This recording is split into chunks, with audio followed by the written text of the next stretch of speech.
Car accident. Squeeze. Blood. Corpses. Aha! Chuan suddenly opened his eyes. His chest felt like it had been seared with a hot iron, burning with intense pain. He instinctively reached to grab, only to find his school uniform's chest covered in blood, but it had already dried. What's going on? Didn't I have a car accident? And what about the other students in our class?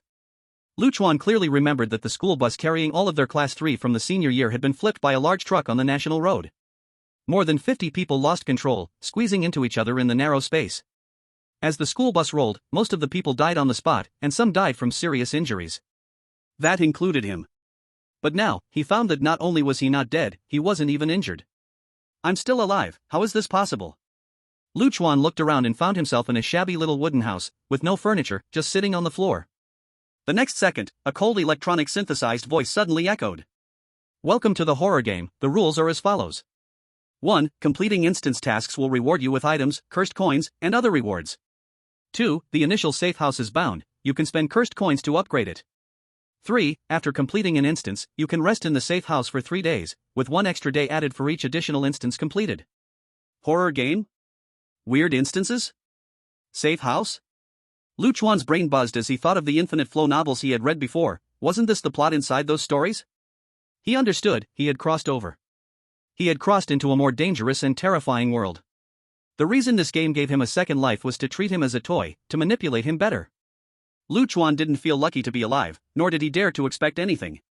Because he knew, with his brain and physical fitness, he couldn't turn the situation around like those protagonists. His character had always been low-key, the kind to avoid trouble whenever possible. Unless. Beginner's teleport countdown, 10 seconds. 10. 9. 8. What? Chuan's gaze froze, and the next moment, a white light completely enveloped him. As the world spun, he was teleported to another place. An nauseating odor rushed into his nostrils, like dried blood mixed with pungent perfume. When Chuan opened his eyes again, he found himself in a dimly lit room. Glamour and decay intertwined here. A huge crystal chandelier hung overhead, its lights flickering on and off. The gilded European-style wallpaper had large sections peeling off, exposing the moldy walls beneath.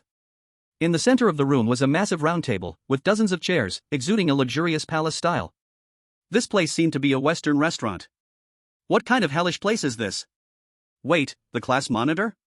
Finally, I see other people, you're still alive. Hearing the voice, Chuan finally noticed that there were others in the room.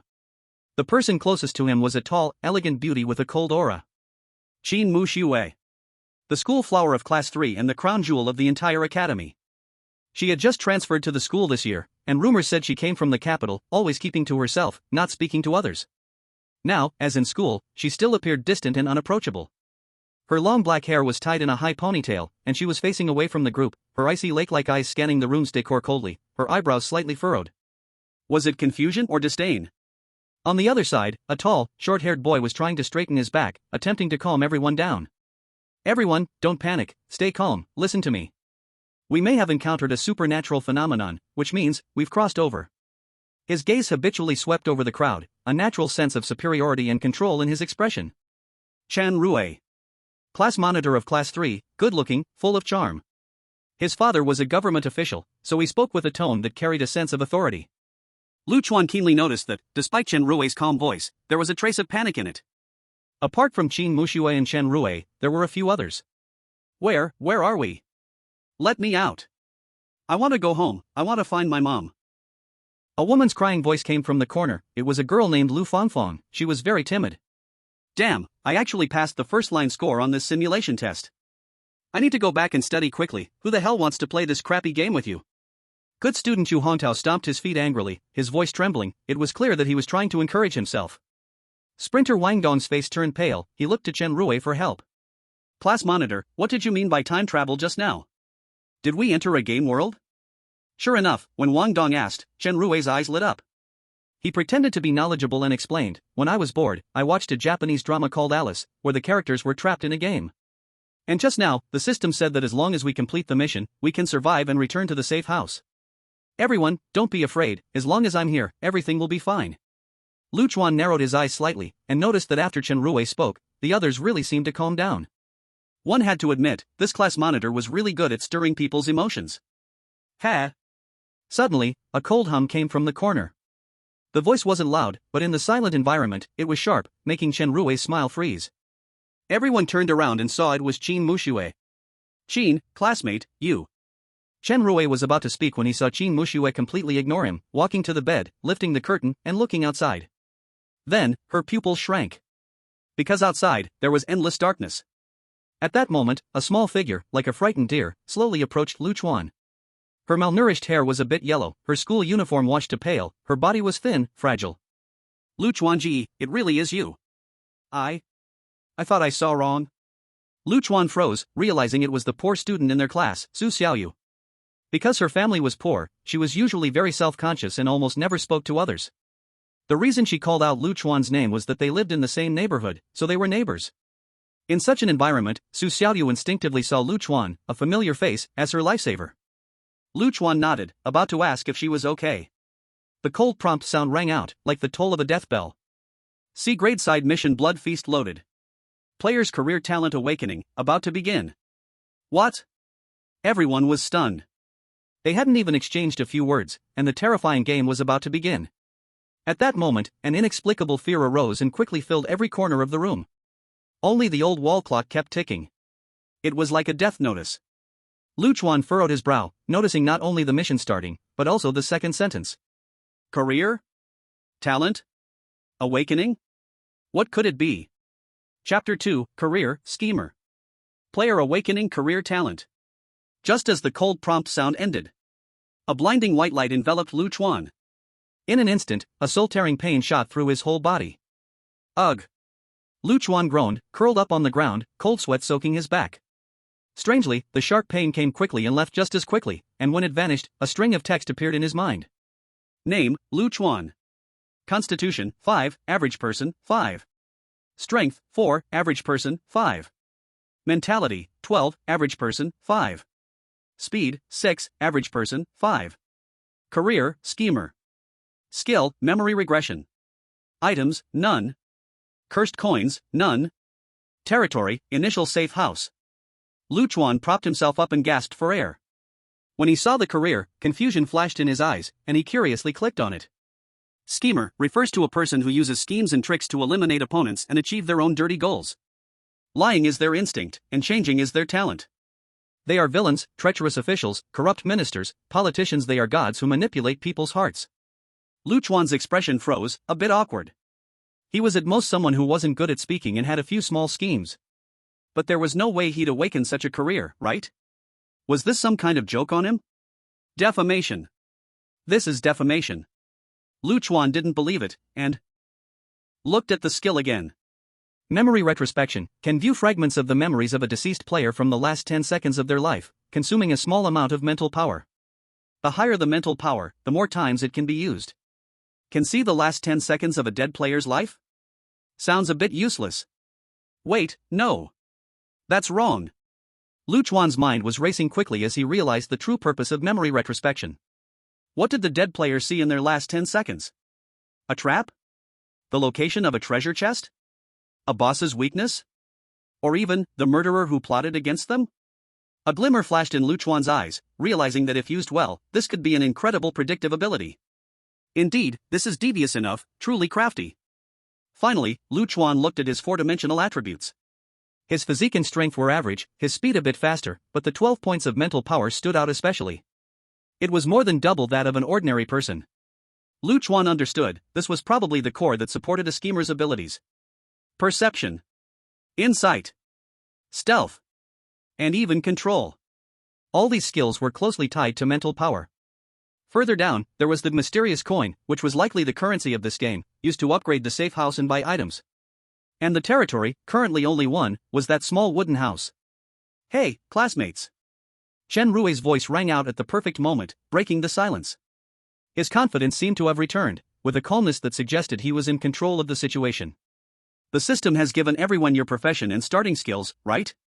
For survival, I suggest everyone be open and share information. The more information we have, the higher our chances of survival. Let's all share. In an effort to seem sincere, Chen Rui was the first to reveal his information. I'll go first. My profession is guide, and my skill is power mark, which allows me to briefly control the strange creatures I defeat. Strange creatures? Does that mean there really are monsters here? Everyone was stunned, and instinctively they moved closer to him, confirming his dominant position. The good student, Yu Hongtao, responded first, his tone a little boastful. My profession is water sorcerer, I can control a little water, cool, right? Saying that, he moved his fingers, and a few small water droplets formed in the air, but they quickly disappeared. Everyone watched, speechless. Is this it? Zhang Jian also stood up, excitement on his face. My profession is arsonist, and my skill is fireball. Look! The next second, a spark ignited in the palm of Zhang Jian's hand. At most this level could only be used to light traditional cigarettes. Wang Dong and Lu Fangfang also shared their abilities, speedy legs and telepathy. Chen Rui nodded in satisfaction, his gaze turning to Lu Chuan. Lu Chuan, what about you? Everyone's eyes focused on him. Lu Chuan remained expressionless, his thoughts darkening, exposing myself as a schemer? And revealing a precious skill like memory retrospection? Ha! In such an unknown environment, revealing one's trump card was definitely not wise. Especially. Lu Chuan's eyes swept over Chen Rui's hypocritical face, knowing this classmate, who appeared to care about others, had secretly done many shady things. Acting as a spy for the teacher. Inciting conflicts among classmates. Falsifying election results. So, Lu Chuan scratched his head, trying to appear ordinary, pretending to be a simpleton. My profession is just a passerby. My skill is reducing my presence a little. What? Chen Rui furrowed his brows, the disdain in his eyes almost unconcealed. The others also looked at him with understanding, even with a bit of pity. Oh, reducing presence, huh? Chen Rui dragged the tone, it really fits you. Chen Rui curled his lips, thinking this was normal. Lu Chuan was quiet in class, never talked much, no one knew what he was thinking. What about you? Xiaoyu? Chen Rui looked at Su Xiaoyu, trying to be more approachable. Su Xiaoyu trembled, feeling uncomfortable under his gaze. She quickly glanced at Lu Chuan, then lowered her head. I'm an shadow dancer. My skill is shadow escape, I can turn invisible for a little bit. Her voice grew softer as she spoke. Ha! Chen Rui laughed, his gaze sweeping between Lu Chuan and Su Xiaoyu. With a full expression of disdain, a complete stranger, a nobody, very well, you two just protect yourselves. Finally, Chen Rui looked at the girl who seemed out of place. Qin Muxue stood with her back to everyone, arms crossed, staring at the unbreakable darkness outside the window, a little mysterious. Classmate Qin, it's your turn now, everyone has been honest. Soon, the room fell silent. Hearing Chen Rui's words, Qin Muxue finally turned around, her breathtaking face showing no expression. She coldly glanced at Chen Rui, her skin pale like snow, her red lips slightly parted. Why should I tell you? The smile on Chen Rui's face froze completely. You. The hot-tempered Yu Hongtao couldn't help but speak. This is for everyone. Chen Rui quickly cut in, suppressing his anger, more strength means more chances to survive. Qin Mushue's lips curled into a hint of playful mockery, and she said lightly. Your life or death has nothing to do with me. Hearing this, everyone was stunned, and Yu Hongtao was especially enraged. You damn. Everyone is a classmate, and you say such a thing. Other classmates also looked displeased. How could there be such a person? All right, stop arguing. Chen Rui raised his hand to mediate, his face full of fake smiles. He knew that Qin Muxue had never fit in with Class 3 of senior year, she was a pure anomaly. Also, it was said she came from the capital, with quite a background. This made Chen Rui both cautious and resentful towards her. Now, entering this horrifying game, Chen Rui's thoughts shifted again, and staring at Qin Mushue's flawless face, he clenched his fist. No matter who you are, a daughter of heaven, once you're here. I'll make you kneel sooner or later. Ha, classmate Qin may still not be used to it, everyone, calm down. Help. Creak. Splash. Before Chen Rui could finish speaking, a horrifying scream shattered the pleasant atmosphere. Then came the sound of bones breaking and flesh tearing. It seemed to be coming from outside the door. Everyone's face turned as white as paper. That sound was at Zhang Jian? It was only then that they noticed Zhang Jian had disappeared, and the door had been left slightly ajar. Everyone was stunned, unable to speak. Lu Chuan's brain raced, and he knew the instance had begun. Chapter 3, First Player Death. The pungent smell of blood surged in. Lu Chuan felt his stomach churn, and along with the others, looked toward the door. In the dim light, they saw a pool of blood. Drip, drip. Dark red liquid splattered across an entire wall. Zhang Jian's body was slumped in the blood pool, his chest torn open violently like a rag, a horrific sight. Even more terrifying was His left thigh had disappeared, as if it had been violently ripped off, dragged a long distance, and the bloodstains stretched to the end of the hallway. Ugh. Ah, ah, ah. A violent vomiting sound exploded. Lu Fangfang collapsed to the ground, vomiting uncontrollably, her face covered in tears and mucus. Wang Dong and Yu Hongtao were also bent over, nearly vomiting their bile. Chen Rui's throat churned violently, his face turning pale, desperately covering his mouth. Su Xiaoyu wasn't much better, tightly gripping Lu Chuan's sleeve, her body trembling uncontrollably. Only two people barely managed to stay upright. Qin Mushua's beautiful face turned pale, fear in her heart, but she still pressed her lips together. Lu Chuan's heart raced, but his spiritual power, high at 12 points, quickly calmed him, and he instinctively focused on the wound, collecting useful information. The opponent's movements were fast and ruthless, precise, almost inhuman. And their body was much larger than Zhang Jian's. The attack method was from top to bottom. Could this be the strange thing? Mom, I want to find my mom, I want to go home. Woo woo. Lu Fangfang had a mental breakdown, screaming and shouting, a perfect example of a useless teammate. Shut up. No matter how good at pretending Chen Rui was, he couldn't keep it up anymore. Lu Fangfang, do you want to attract the monster here? These words were like ice water poured over Lu Fangfang, and she quickly covered her mouth, turning into sobs. Chen Rui took a deep breath, forcing himself to stay calm. Who can tell me what happened? Who opened the door? Why did Zhang Jian go out? Lu Fangfang trembled, pointing at the door, her teeth chattering. The door was never shut properly, Zhang Jian said. He saw a shadow outside. He just curiously peeked outside, then. Lu Fangfang sobbed again, fear still lingering in her heart. A chill instantly surged from everyone's feet straight to the top of their heads.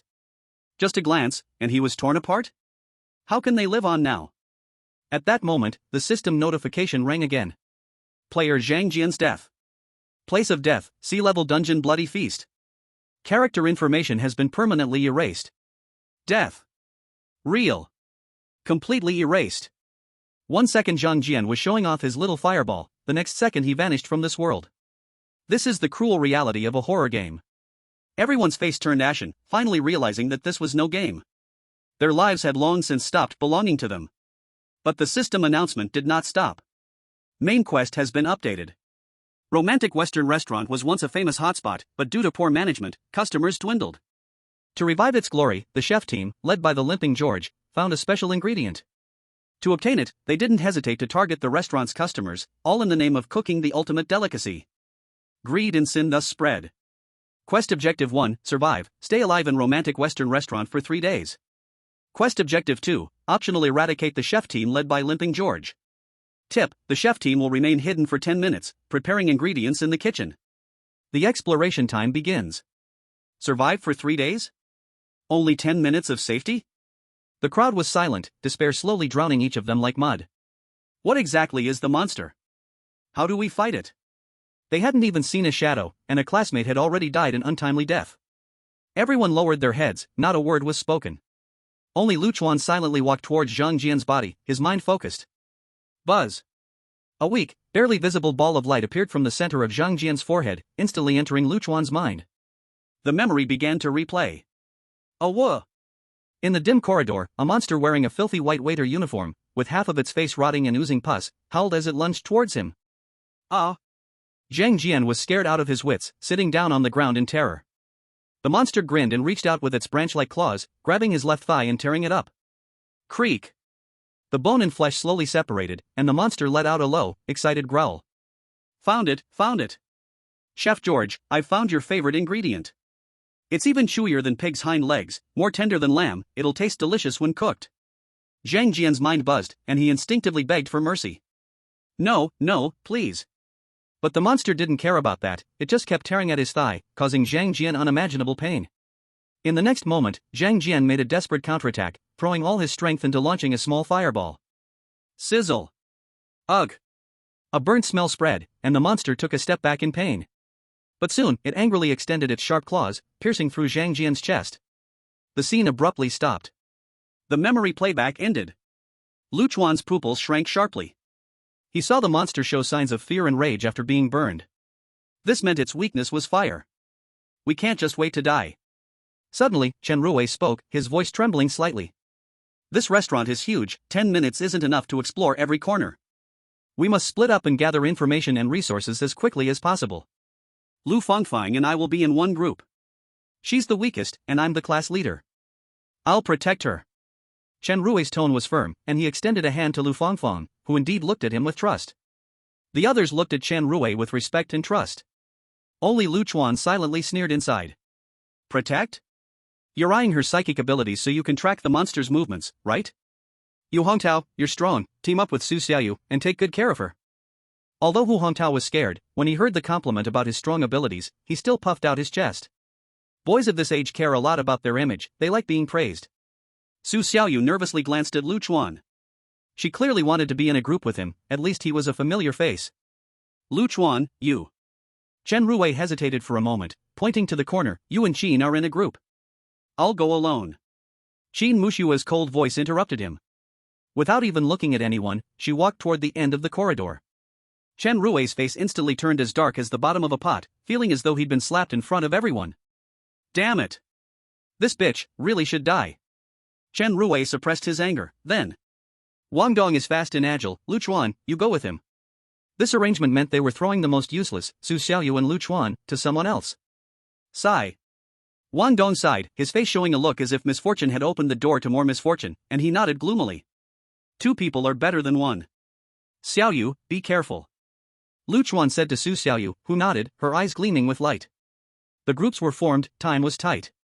Everyone immediately scattered, and a 10-minute hourglass appeared in their minds. Tick-tock, tick-tock. Wang Dong used his speed skill to scout ahead nervously, while Lu Chuan followed, scanning every corner.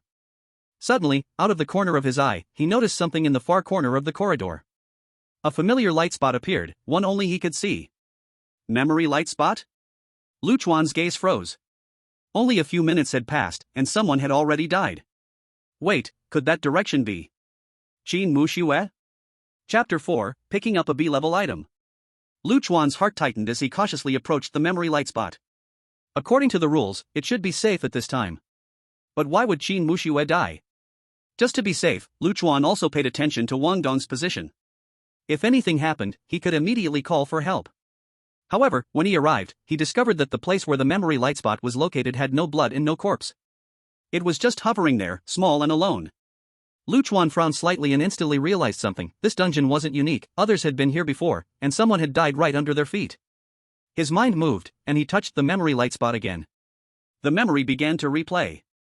No, don't kill me. Please, I beg you. A male player was cornered, trembling, his face filled with terror. In front of him, a tall, decayed figure slowly approached, drool dripping from its mouth. Delicious ingredients. Chef, I like. Without a doubt, it was another monster wearing a waiter uniform, mutated from a waiter in a Western restaurant. The male player, seeing that begging wouldn't help, made up his mind and raised his right hand, a soft yellow light appearing suddenly. Immediately, a half-transparent shield, half the height of a person, appeared in front of him. Ag! The waiter monster's sharp claws came down from the sky, straight at the male player. What happened next was shocking. Clink, clink. The waiter monster's decayed claws, usually unstoppable, didn't break through the yellow shield's defense. The male player kept his life. However, after one attack, the shield visibly cracked. It seemed that after a few more hits, it would shatter. Ag! The waiter monster, enraged, seemed to enter its second stage. It began attacking the yellow shield furiously, not giving the male player any chance to escape. The sound of metal clashing rang in his ears again and again.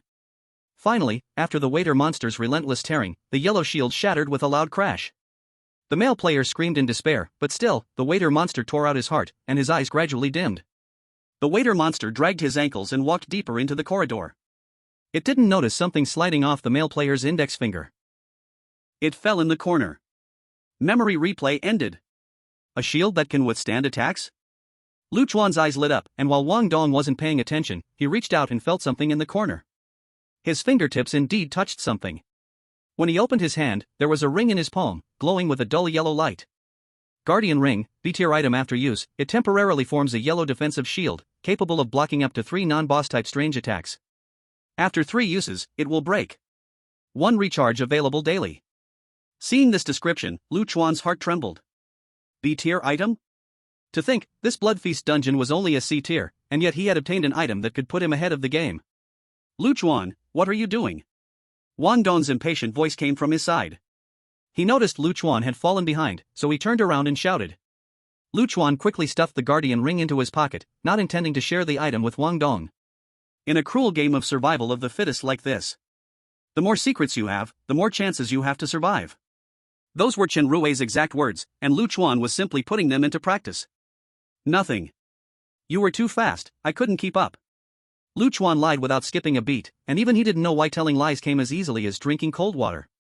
Whether Wang Dong was too naive, or Chuan's scheming nature was kicking in, Wang Dong actually didn't suspect him. Instead, he pointed at a door ahead and cautiously said, "That room ahead, seems like there's something moving. I'm wondering whether we should go in and check?" Recalling Zhang Jian's tragic fate, even Wang Dong, usually a muscular and simple-minded athlete, seemed to hesitate. Chuan had already tasted the benefits of memory replay. How could he miss an opportunity to snag free items? This time, he was exceptionally decisive. What's there to be afraid of? The system said there's still 10 minutes of safety time left, and we haven't encountered any monsters along the way. Upon hearing this, Wang Dong immediately grew anxious. You say it so easily. If you're so brave, why don't you go first? Damn it, I've been at the front the whole time, fighting the monsters, while you've been hanging back like a turtle. You go open the door. Clearly, Wang Dong had been harboring resentment about Chuan always staying behind. Or rather, he didn't want to carry around a useless burden like Chuan, who was purely a bystander in this profession. Chuan didn't bother arguing with him. He walked straight up to the door and, with purposeful eyes, scanned the ground. No memory light spot.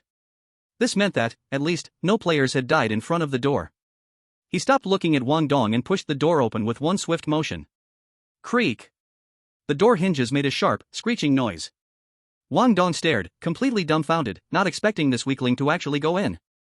The scene inside the door came into view. It wasn't the terrifying kitchen or slaughterhouse they had imagined, but a somewhat messy break room. An iron-framed bed leaned against the wall, covered with a thick, soft dark blue velvet blanket. There was a nightstand by the bed, and the rest of the room was filled with miscellaneous items. This setup clearly indicated that this was a break room for someone with status. Employee break room? Wang Dong let out a sigh of relief, but then felt reluctant, sensing that Chuan had stolen his spotlight. In order to get a bargain, he immediately shoved Chuan aside with his shoulder and hurried into the room, flipping through the cabinets. Chuan, however, walked to the side of the bed and picked up a metal badge.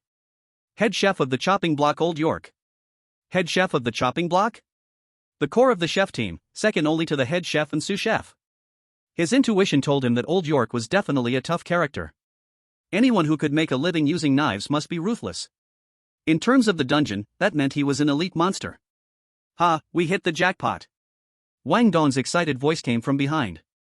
He struggled to pull something out from under a cabinet, a heavy, wide-bladed, old-fashioned meat cleaver. The blade was covered in scratches and dark brown stains. A faint smell of something foul still lingered. However, it couldn't stop the terrifying gleam that reflected from it. Old York's spare meat cleaver, D-level item, a tool once used by the chopping board master Old York to process ingredients. Although not as sharp as the main knife, it can easily chop through bones and flesh. Mine, this is mine. Wang Dong immediately claimed ownership, fearing Chuan might have his eyes on it. Chuan couldn't be bothered to argue with him, his gaze was that of a fool. Just a D-level piece of junk. In his hand, however, was an B-level item that could block 3 fatal blows, the guardian ring. Besides, the bone cleaver looked both clumsy and heavy, clearly not suited for Chuan. The two searched again but didn't find anything as valuable as the cleaver, which left Wang Dong a bit frustrated. Strange, I clearly heard a sound just now. It was like classical music from music class, but it's been so long since I've had music class, I also forgot. Wang Dong awkwardly scratched his face. Since the second year of high school, both music and physical education classes had disappeared, so naturally, the memory was distant. Unexpectedly, just as he finished speaking, a faint, intermittent melody abruptly sounded in the room. It was as if the chill of the sound was blowing on the sweat-covered nape of their necks. Ding. Dong. Chicken. The two instantly felt their hair stand on end. Damn. Chapter 5, Infiltrating the Boss's Territory. A ghost. Wang Dong was so scared, he almost threw the bone cleaver away. Chuan's heart raced, but he quickly calmed down. It was still a safe period, the hourglass hadn't run out, and the system had no reason to deceive them. The sound was coming from. Chuan suddenly turned his head, his sharp gaze locking onto the bedside table of the velvet bed. He took a deep breath and walked over step by step, abruptly pulling open the drawer. They had checked here before and found nothing, so why was there a strange sound now? Wait, what's this? Chuan frowned, noticing a divider in the middle of the drawer, revealing something hidden behind it. It was a palm-sized brass music box. The lid was open, and inside was a crude little girl in a ballet skirt, turning awkwardly as the wind-up mechanism turned. If Chuan remembered correctly, this melody was for release. With his double-strength mental power, Chuan noticed an unusually smooth patina along the edge of the music box, which wasn't a scratch. It was the mark of years of endless touches, left by countless hands. It showed how much its owner cherished it. What surprised Chuan even more was that a faint, weak glow, visible only to him, slowly floated up from the music box. Memory light spots. A pale hand, stained with blood, carefully held the music box, with a voice that carried breathing and exhaustion, seemingly from a woman. The information was correct, Old York's daughter's relics, indeed here. As long as the music is played at the right moment, it can make him fall into a painful memory, losing his combat ability. Before the words were even finished. Bang! The door to the lounge was smashed open by a violent force. Wood chips flew, and a huge, greasy figure, dressed in a chef's uniform stained with dark red blood, stood at the door, holding a gleaming bone cleaver still dripping with blood. It was none other than Old York, whose fierce face was displayed on the name tag. Give it back to me. The woman looked up in terror, barely having time to let out a short scream. Ah! And then, there was nothing more. The memory playback ended. Chuan's back instantly soaked with cold sweat. So the female player didn't come in during the safe period, and while stealing, she was caught by Old York in the act. Thinking of this, Chuan couldn't help but glance at Wang Dong. What a fool with dumb luck. If it weren't for Wang Dong's accidental discovery of this place, he wouldn't have gotten such an incredible item. Soon, a line of information appeared in front of him. Old York's obsession, story item when playing for release, there is a very high chance of making the chopping board master Old York fall into painful memories of his deceased daughter, causing him to lose his combat ability. Temporarily lost combat power, unable to be used outside this instance. Plot item? No level? Chuan slightly nodded, calmly closing the music box, then stuffing it into the pocket of his oversized autumn school uniform. A broken music box, and it's broken. Ding dong, jing ding dong, it's terribly awful, just throw it away. Wang Dong curled his lips, full of disdain. Chuan ignored him, not revealing his trump card unless absolutely necessary. Let's go, let's take a look elsewhere. Even the butcher's restroom has such good stuff, what about others' restrooms? They must be off the charts. Wang Dong spoke as he showcased the bone-chopping knife he had acquired. With this weapon, his tone became much more confident, subtly placing himself in the role of leader between the two. Chuan glanced at Wang Dong, his gaze as calm as a still pond. He had already seen the waiter monster twice in the memory playback, that terrifying power and speed. Could a broken knife handle that? Even more deadly, Wang Dong seemed completely unaware of the conflict between his profession Speed Demon and this weapon. Speed Demon's skills are acceleration and sprinting. But dragging this bone-chopping knife with him, his speed advantage would be completely nullified, and if faced with danger, he would surely die. Next, they searched through a few more restrooms but found nothing of value. Damn, a bunch of poor people. Frustrated, Wang Dong swung the bone-chopping knife, smashing a few cabinets in anger.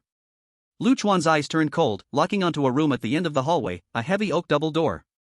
The door handle was brass, and even though it was dusty, it gave off an air of authority. Go there.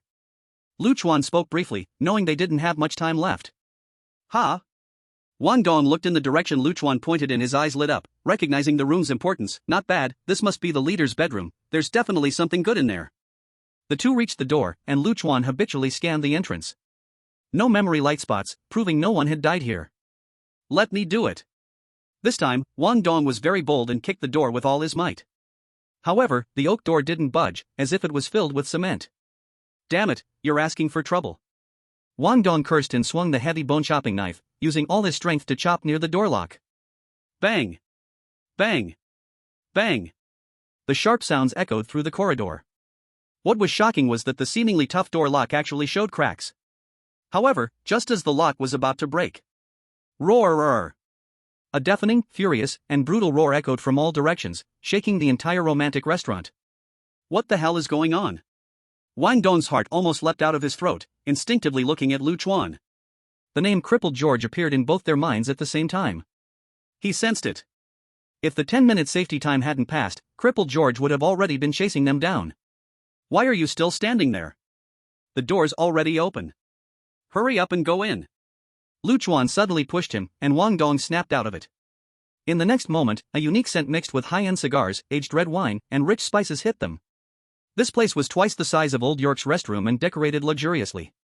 Dark red velvet curtains hung down, a thick Persian carpet covered the floor, and a large four-poster bed was draped with silk sheets. In the corner, there was even a small bar, with crystal wine glasses and amber whiskey. But the most eye-catching feature was the decorative wall directly facing the door. Hanging on the wall was a huge half-body portrait of a tall, strong, middle-aged man wearing a pristine white chef's uniform and a chef's hat. His face was firm, his gaze sharp, and a proud smile played at the corner of his mouth. In his right hand, he held a covered silver platter. It was as if holding up the supreme glory. Below the photo, there were rows of trophies and certificates: Romantic Star, Michelin 3-star chef. Seeing this scene, Chuan felt a huge doubt rise in his heart. How did George, with such accomplishments, let romantic restaurant fall to the point of having no customers? And what exactly was that so-called unparalleled deliciousness? Damn, it's a big hit. Baby, absolutely a treasure. Wang Dong's exclamation interrupted Chuan's thoughts. This sports student roughly opened the walnut wardrobe, carelessly throwing away several suits and chef uniforms, and pointed directly to the chef's hat placed at the very top. The hat was soft to the touch, and a line of information instantly appeared. George's spare chef hat, C-class item. Wearing it slightly boosts mental power, and grants immunity to mental control and strong negative emotional impacts for a short period of time. Note, symbol of the chef team, wearing it may attract attention from specific monsters. C-class item. And its mental type. A greedy flash passed through Chuan's eyes. There was no doubt this item perfectly suited his profession as a schemer. But with Wang Dong's personality, it was probably. Take it, it's for you. What? I said, take it. Otherwise, I'll regret it. Wang Dong's voice was awkward, his eyes dodging. He had clearly gone through an intense internal struggle before making this decision that went against his will.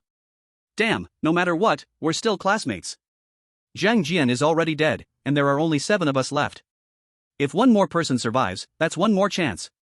Besides, I don't want to fight those monsters alone. Wang Dong quickly placed another chef's hat on his head, fearing he'd regret it. Chuan took the hat, feeling its slight coldness, and a hint of surprise flashed in his heart. He didn't expect this normally reckless and selfish sports student, in the face of life and death, would still hold on to some sense of camaraderie and conscience. But Chuan also understood. This kind of camaraderie was only temporary. The human heart couldn't withstand testing. The further they went, the colder people would become. Chuan silently glanced at Wang Dong, remembering this loyalty. Sure enough, after wearing the chef's hat, his mental power increased again. 12 to 16. It had increased by a full 4 points, equivalent to an average person. Chuan quickly understood that this was because his mental power base was high enough. The increase should be calculated as a percentage. For some reason, while his mind became sharper, Chuan also heard some dissonant sounds, as if something was watching them in the darkness. The next second, Chuan noticed something black in the corner. It was heavy, cold, and mysterious. It stood out in the luxurious room, a safe.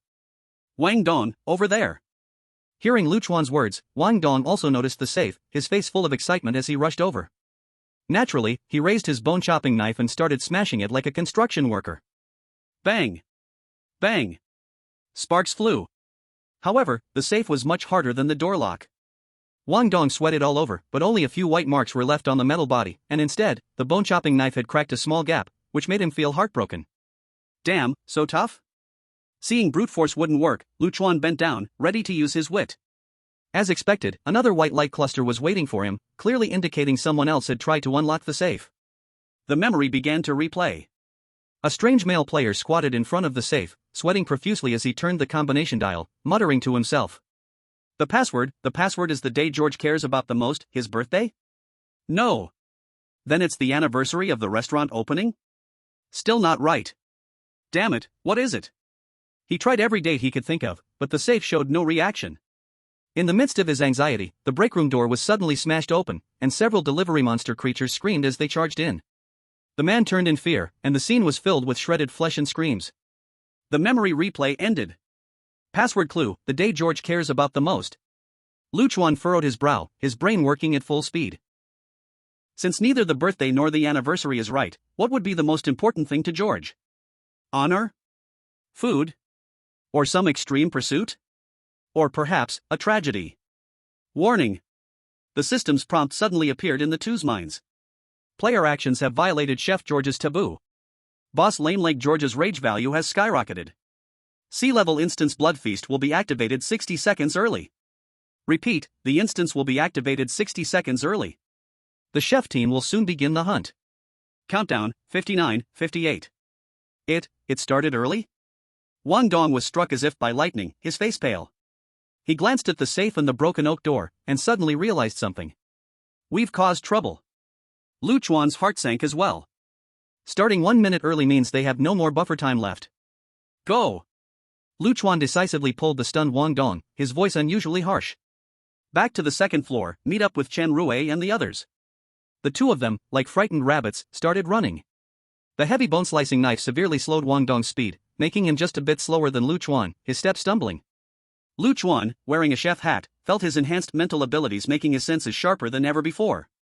He clearly heard, from the dark hallway behind them, a chilling growl. It sounded as if countless beasts had been startled and were coming toward them, following the scent and footsteps. In the dark corridor, Lu Chuan and Wang Dong's footsteps sounded like raindrops. The low growls and the sound of dripping saliva from behind grew louder and clearer. When they suddenly crashed into the door of the second-floor VIP room, the starting point, they almost ran into the startled Chen Rui. What happened? Why did the safe time come early? Chen Rui grabbed Wang Dong's arm, his face ashen. He could usually act as a good-natured gentleman, but now, he couldn't hold it in anymore. The system warned that the boss is enraged. What exactly did you do?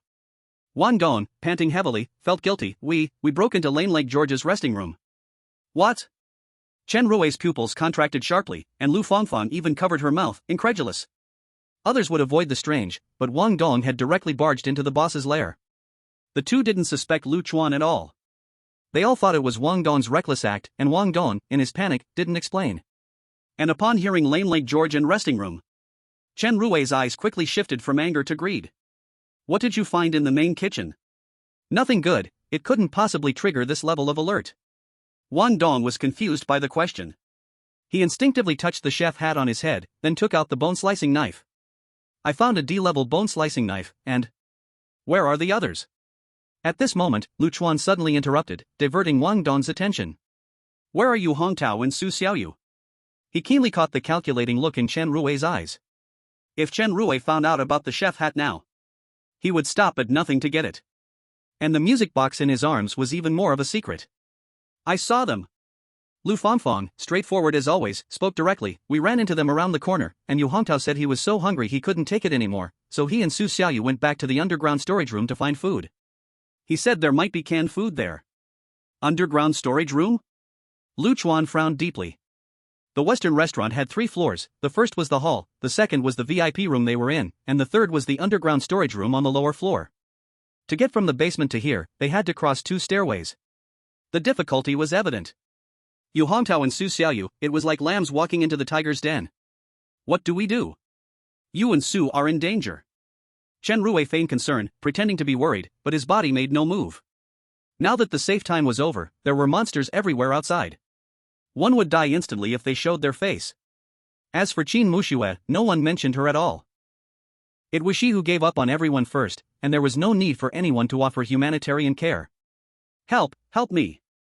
A scream pierced the dead silence, coming from the staircase. Everyone turned around in shock and saw Yu Hongtao tumbling and crawling up to the second floor, his face as white as paper. Behind him, less than 5 meters away, a monster in a dirty white uniform, with half its face leaking pus, was crawling on all fours, chasing at inhuman speed. Roar! Chen Rui's legs went weak, the image of Zhang Jian being torn apart still vivid in his mind. Without any hesitation, he turned to run into the private room, his hand even reaching the doorknob. Fight this kind of monster head-on? Wasn't that asking for death? Damn it, I'll kill you. Just as Chen Rui was retreating, Wang Dong suddenly let out a beast-like roar, pulling out a bone-splitting knife from behind, and charged at the monster like a madman. Lu Chuan's pupils contracted, instantly understanding why Wang Dong had exploded. 1. Zhang Jian's death had triggered him. 2. The chef's hat on Wang Dong's head emitted a gentle white light, clearly indicating that the sea-level item was granting him immunity to fear. This knife. Chen Rui's eyes widened in surprise, realizing that Wang Dong had such a fierce and terrifying weapon. That hat seemed pretty special too. Chapter 7, First Kill Reward. Help me. With a splash, Yu Hongtao slipped and fell heavily to the ground. In that instant, the waiter behind him, in an eerie manner, extended its claws, bringing a foul wind straight for his back. In the nick of time, Wang Dong, using his acceleration skill, finally arrived, roaring as he swung the knife down with all his strength. The next second, a miracle happened. As the bone-splitting knife made contact with the eerie creature, several fingers, like withered branches, snapped off and flew into the air. Dark green, sticky blood splattered out. What was even more surprising was that the terrifying creature let out a sharp howl. It seemed, it hurt. Sure enough, the creature's next move said it all. It actually took a small step back, warily looking at Wang Dong. Or rather, at the rusted bone-splitting knife in Wang Dong's hand. Luchuan's pupil shrank, instantly understanding the key. This knife had been used by elite monsters like Old York, and the killing intent and bloodstains on it had a natural deterrent effect on these lower-level monsters. At the same time, he noticed that the white light on Wang Dong's chef hat had grown even brighter, and it was this sea-level item that made Wang Dong fearless. Let's all attack. Kill him. At that moment, Chen Rui shouted boldly, his eyes full of murderous intent. It was as if he hadn't been the one who just tried to lock the door and leave everyone outside. Soon, Chen Rui also took something out from his chest, a spatula that glinted with cold silver light. Jason's old spatula, D-level item, an old item discarded by the prep cook Jason, with a certain chance to trigger a dizziness effect when struck. If Wang Dong hadn't acted, giving Chen Rui hope of killing the monster, he wouldn't have revealed this life-saving trump card. On the other side, seeing the waiter being pushed back, Yu Hongtao's desire to survive was stronger than his fear of death, and he posed as if preparing for the Kamehameha. A fist-sized water ball appeared in his hands. Splash! The water ball shot out, hitting the waiter in the face, blurring its vision and briefly impairing its judgment. Luchuan slightly nodded, realizing that this was likely Yu Hongtao's initial skill from his water wizard profession, and he seemed to be using it very proficiently. Soon, Wang Dong, Chen Rui, and Yu Hongtao joined forces, fiercely battling the waiter. The bone-splitting knife, spatula, and water balls continuously struck the eerie creature, which had been snarling just moments ago but was now dazed and disoriented. Although not enough to kill it, it was clear. The waiter's momentum had been completely crushed, and now, his death was only a matter of time. Initially, Lu Chuan had wanted to keep hiding, but sitting on the mountain watching the tiger fight. But soon, a thought popped into his mind. I wonder what kind of reward I'll get for killing the strange creature. With that thought, Lu Chuan casually grabbed a plastic broom and pretended to charge forward, hitting the waiter from a distance a few times. The key here is to participate. The other three didn't care about this random passerby. Lu Chuan doing such nonsense was expected by them. I cut again. Wang Dong, relying on the ferocity and deterrence of the bone-cutting knife, swung it wildly, showing off his power. Chen Rui, on the other hand, slyly used a spatula to strike the creature's head and joints, trying to trigger dizziness. Meanwhile, Yu Hongtao occasionally formed small water balls to disrupt the waiter's rhythm. Finally. Die for me. Wang Dong seized the moment when the creature was stunned by Chen Rui's spatula strike, using all his strength to raise the bone-cutting knife high and strike down fiercely. Crack, the sound of a bone snapping echoed, sending chills down everyone's spine. Under everyone's gaze, the waiter's rotten head rolled off the body, and where it broke, countless green, thick blood spurted out. The headless strange body twitched a few times before collapsing to the ground.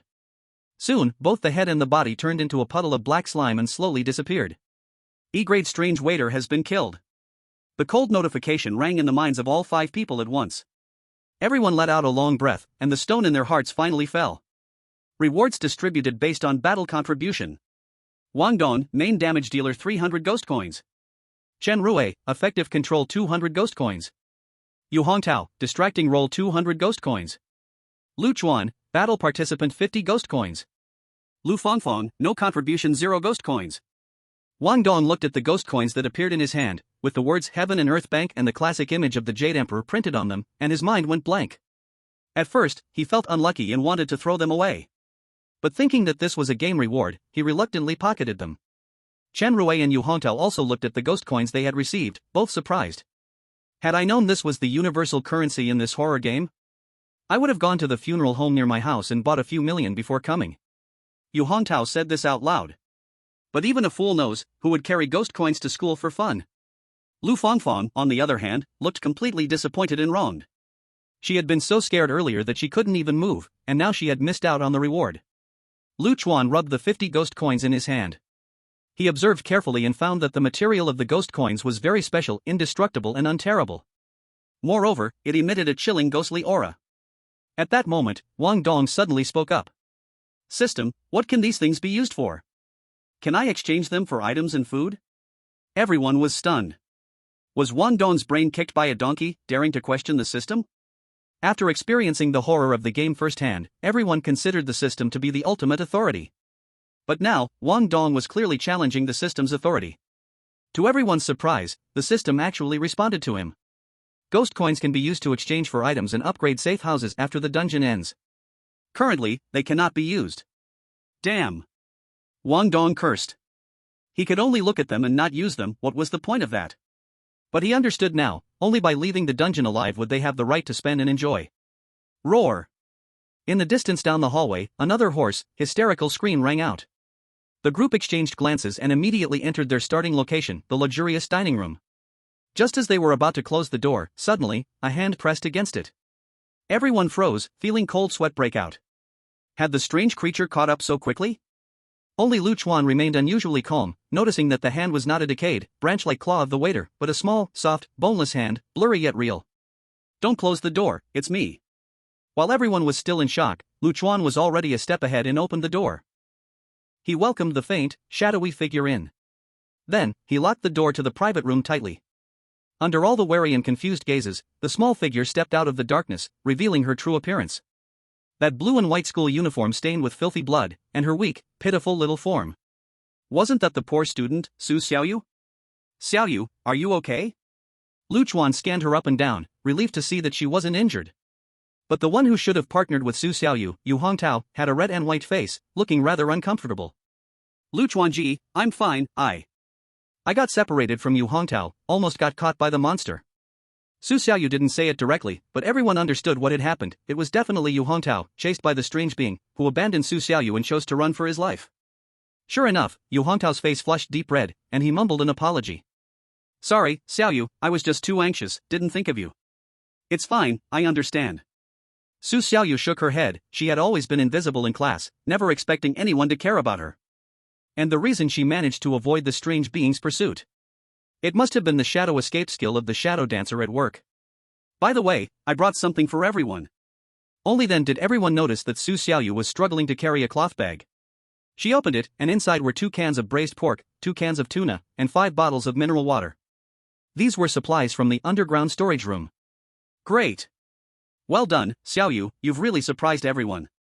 I was hungry anyway. I'll open a can of meat in a bit, also get to try the Michelin restaurant's cooking. Everyone felt joy in their hearts and praised Su Xiaoyu for playing such an important role. Yu Hongtao, listening to the praise, looked even more uncomfortable.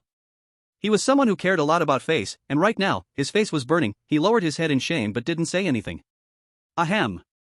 Chen Rui cleared his throat, regaining control of the situation. He gathered the cans and water together to count them, then started making distributions.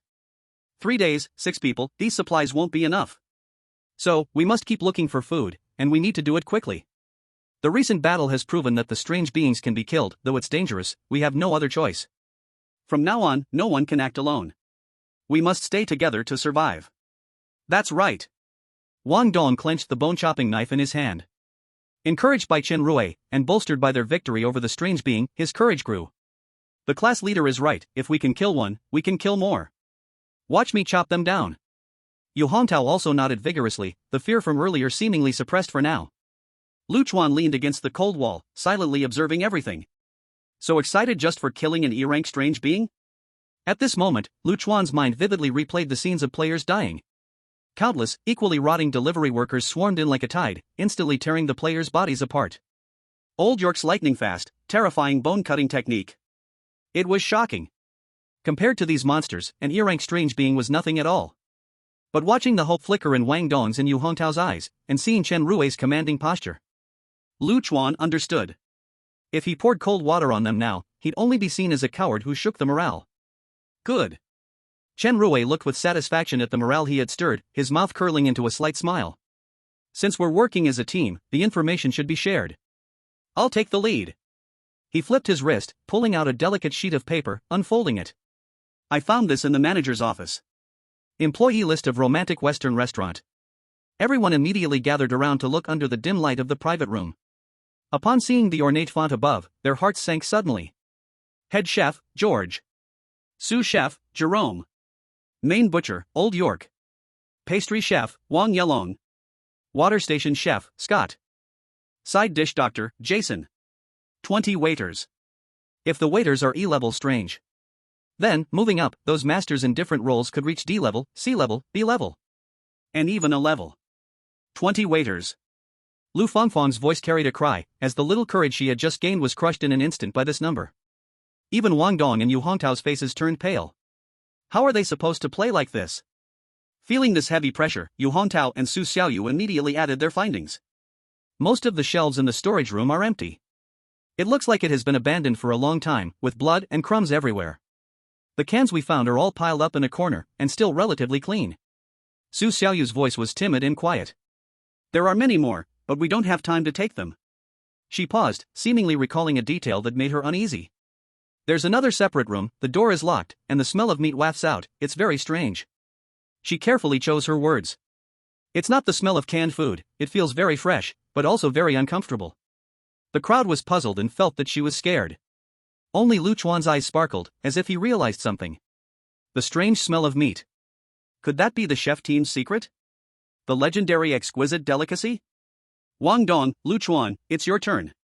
Chen Rui spoke, and everyone's gaze naturally focused on Wang Dong and Lu Chuan. Wang Dong had no scheming and was about to share his experience immediately. Nobody expected that the quiet and low-profile Lu Chuan would suddenly take a small step forward and speak first. His voice was low but clear. We mainly moved around in the staff lounge on the first floor, and found the D-level tool, the bone-cutting knife. He pointed to the weapon in Wang Dong's hand. We also visited Chef George's lounge. It was very luxuriously decorated, but Lu Chuan's tone was flat, with a face of regret. There's nothing important, just some daily items and trophies. He deliberately concealed the crucial information about the safe. Wang Dong really didn't think much, immediately adding, right. Also, we found 2 chef hats in George's wardrobe, just like this one. He looked a bit proud, even patting the white tall hat on his head. Oh? Chen Rui's attention was instantly caught, with a smile that held deeper meaning. So it's Chef George's hat? No wonder Wang Dong, you could burst out like that and dare to face the strange being. It seems this hat is not ordinary. He nodded in approval, but his gaze quickly locked onto the identical hat on Lu Chuan's head. Lu Chuan. Chen Rui's voice was gentle but carried an irrefutable meaning, with a sincere expression for the group on his face. Now we are all in the same boat, every penny must be spent wisely. This precious tool should be used by someone more suitable, so it can have a greater effect. Look, your previous performance, well, how should I say it? He didn't say outright that he was a mere passerby, but everyone understood the meaning. Why not hand it over to me? I have guiding ability, and with this hat, I can better protect everyone's safety. This is for everyone's good. As soon as he finished, his gaze swept over the others, carrying obvious moral coercion. Yes, the class leader is right. Lu Fangfang immediately nodded like a chick pecking at rice, her trust and dependence on Chen Rui instinctual. Wang Dong scratched his head, looking at Lu Chuan, and then at Chen Rui. He felt that Chen Rui made sense, the hat in Chen Rui's hands would indeed have a much greater effect than in Lu Chuan's. The atmosphere suddenly became subtle. Lu Chuan met Chen Rui's sincere gaze and sneered coldly in his heart. The fox's tail really can't be hidden, it reveals itself so quickly. Is this assuming he is a useless, cowardly passerby? Lu Chuan chuckled softly, with a chilly mockery, his gaze sharp as a hawk. Class leader. You said to protect everyone. Is it referring to the strange appearance, rushing into the box, shouting to quickly close the door, almost locking everyone outside in a kind of self-preservation? Exactly, you are the class leader, one person can represent the collective, self-preservation means protecting everyone. Splash. This sentence exploded like thunder in the box. Lu Chuan's tone was calm, without any emotional stir. But every word precisely pierced through Chen Rui's most guilty moment. Chen Rui's gentle smile instantly froze, turning into disbelief and shock. How does he know?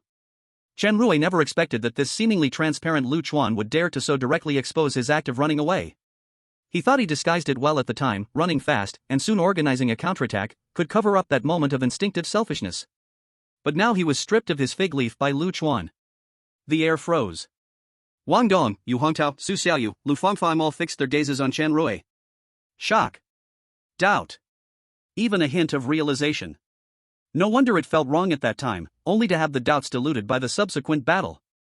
So the class leader's first thought was to close the door for self-preservation? Being stared at by everyone, Chen Rui felt a rush of heat in his head, a mix of anger and shame as if his pants were pulled down in public. Lu Chuan, what nonsense are you talking? Chen Rui's face turned red, his voice rose, filled with a bit of desperation. Alarmist. Stirring up trouble. What are your intentions? He almost yelled out, pointing at Lu Chuan, his tone full of questioning. If it weren't for you guys angering Chef George, how could the safety time end early? Even if it was dangerous, that was brought on by you. And now you want to turn the tables? He looked around, trying to find support. Wang Dong, yelled at by Chen Rui, showed a hint of guilt on his face. After all, the safe box and door handle were smashed by him, he really did it.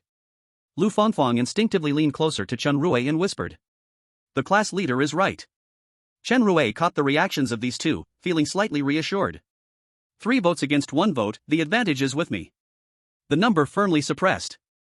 He suppressed his panic, prepared to continue reproaching Lu Chuan. In the name of the collective, he aimed to completely nail the other party to the pillar of shame. At this moment, an unexpected voice suddenly rang out. Exactly. Yu Hongtao suddenly stood up, pointing at Lu Chuan. The tone was full of the eagerness to clear himself and kick someone when they're down. Lu Chuan, if it weren't for you and Wang Dong, I wouldn't be in such danger. But class leader. His accusation suddenly turned towards Chen Rui, with tones of jealousy and revenge. You were just focusing on Lu Chuan's hat, wasn't your spatula also quite useful? Why not bring it out, let's see who is more suited to use it. Chen Rui abruptly turned his head, his eyes wide open, staring at Yu Hongtao like he was a stranger. This kid. Has he turned against me? Chapter 9, Stirring Up Trouble. Chen Rui was dumbfounded by Yu Hongtao's sudden betrayal. On his face, which was accustomed to disguise, the smile became rigid for the first time, trying to use his usual tone to ease the atmosphere. But his voice sounded a bit dry. Hongtao, what you are saying, do we have some misunderstanding? Don't be anxious, we can talk it over. Everyone present knew. Chen Rui and Yu Hongtao were the top students in the class. Every monthly exam, their scores were always firmly on the line for first-rate colleges, often discussing difficult problems and borrowing notes. Their relationship was obviously much better than others. In the eyes of students like Wang Dong and Lu Fangfang, Yu Hongtao and Chen Rui were of the same kind, both favorites of the teachers. There shouldn't have been an argument. However, they never expected that the good student Yu Hongtao would be the first to jump out and join Lu Chuan's side, questioning Chen Rui. This was simply unbelievable. He. Only Lu Chuan in the corner watched the good show coldly, feeling no waves inside. He even felt a sense of control, as if he understood the entire situation. Everything happening now is the result led quietly by his profession schemer. Just now, facing Chen Rui's questioning, Lu Chuan seemed impulsive because he didn't want to hand over the chef's hat, exposing Chen Rui's selfish actions. In fact, he was truly pointing the real blame at Hongtao. Because once Chen Rui closed the door, the one at the back of the line, furthest from the box door, Hongtao, would surely be the first to be torn apart by the strange being that chased after him. Since Hongtao was able to get into a prestigious university, he must be smart enough. He just hadn't reacted yet and still thought Chen Rui was genuinely looking out for everyone, living in the friendship woven by the class leader. At this moment, as long as an outsider pointed out the truth, making him realize he was almost killed, things would be completely different. Lu Chuan's words to Chen Rui were like tearing away a layer of shame. In an instant, it planted a seed of distrust towards Chen Rui and Hongtao's heart, causing a rift in their relationship. Humph. Sure enough. Hearing Chen Rui's explanation, Hongtao not only did not feel relieved. Instead, he became even angrier. He clenched his fists, his face turning bright red. His voice carried the bitterness of being deceived and the fear and rage of almost being abandoned. Misunderstanding? There's no misunderstanding. Don't give me that crap. I just purely look down on some people, who talk grandly but are scared of their own shadows, running faster than anyone else when danger strikes. Hypocrite! As soon as these words came out, Chen Rui's face turned from red to white, feeling so embarrassed he wished he could just disappear into the ground. In front of everyone's eyes. He was being called a hypocrite by his former ally, Hongtao. To salvage his crumbling image as class leader, Chen Rui gritted his teeth and almost in a fit of anger, he suddenly pulled out that D-grade tool, the old spatula. Then, he directly handed it to Hongtao. Okay, Hongtao. Since you think I'm hypocritical, then I apologize. This D-grade tool is yours, is that okay? What? Hongtao was stunned. Looking at the D-grade tool so close, a strong desire flickered in his eyes. After all, it was this spatula that played a key role in killing the strange being just now, the stun effect was too precious to find. But in the next second, his deep-rooted pride took over. He tilted his head, almost defiantly muttering. Forget it, I don't want your stuff. Let it be. He believed that his behavior was very free-spirited and generous, upholding that so-called righteousness and pride in his heart. Seeing the scene of brotherly harmony, Lu Chuan couldn't help but silently scoff, shaking his head. So stupid. Still too naive, student thinking. If it were him, he would have long taken the chance to get Chen Rui's spatula, unlike Hongtao who was just putting on a brave face. In this precarious situation, having one more D-grade tool means one more chance to survive. What is pride worth? It's nothing. Unfortunately, Hongtao had no such awareness. No worries, Hong Tao, it was my fault. I promise it won't happen again. Chen Rui forcibly suppressed his internal anger, apologizing while taking back the spatula. At the same time, he cast a dark glare at the instigator, Lu Chuan, his eyes filled with barely contained resentment. But now, the atmosphere was too tense, everyone felt threatened. He didn't dare to force Lu Chuan to hand over the chef's hat anymore. What if everyone rebelled and didn't listen to him? But this didn't mean Chen Rui would let it go. He buried this hatred deep in his heart, waiting for an opportunity to explode. Lu Chuan sensed Chen Rui's cold gaze but was completely unconcerned. Hate me? I don't give a damn. You first need to survive to leave this instance, class leader. Lu Chuan instinctively touched the inconspicuous guardian ring on his fingertip, feeling a wave of reassuring power course through him. Let the winds blow from all directions, with the B-grade tool in hand. At this moment, a small figure took advantage of everyone's attention still on Chen Rui and Hong Tao. Tiptoeing. Silently wiggling her little butt, she squeezed next to Lu Chuan. Su Xiaoyu quickly stuffed two unremarkable rectangular objects into Lu Chuan's hands, then swiftly shrank back into the corner like a frightened little rabbit.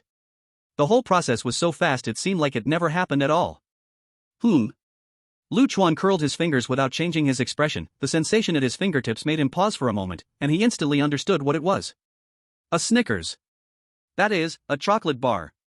This high-calorie instant energy bar was 100 times more precious than canned food in a world lacking supplies. Small in size, high in calories, just a small piece could last a long time in a critical moment. She didn't take it out just now?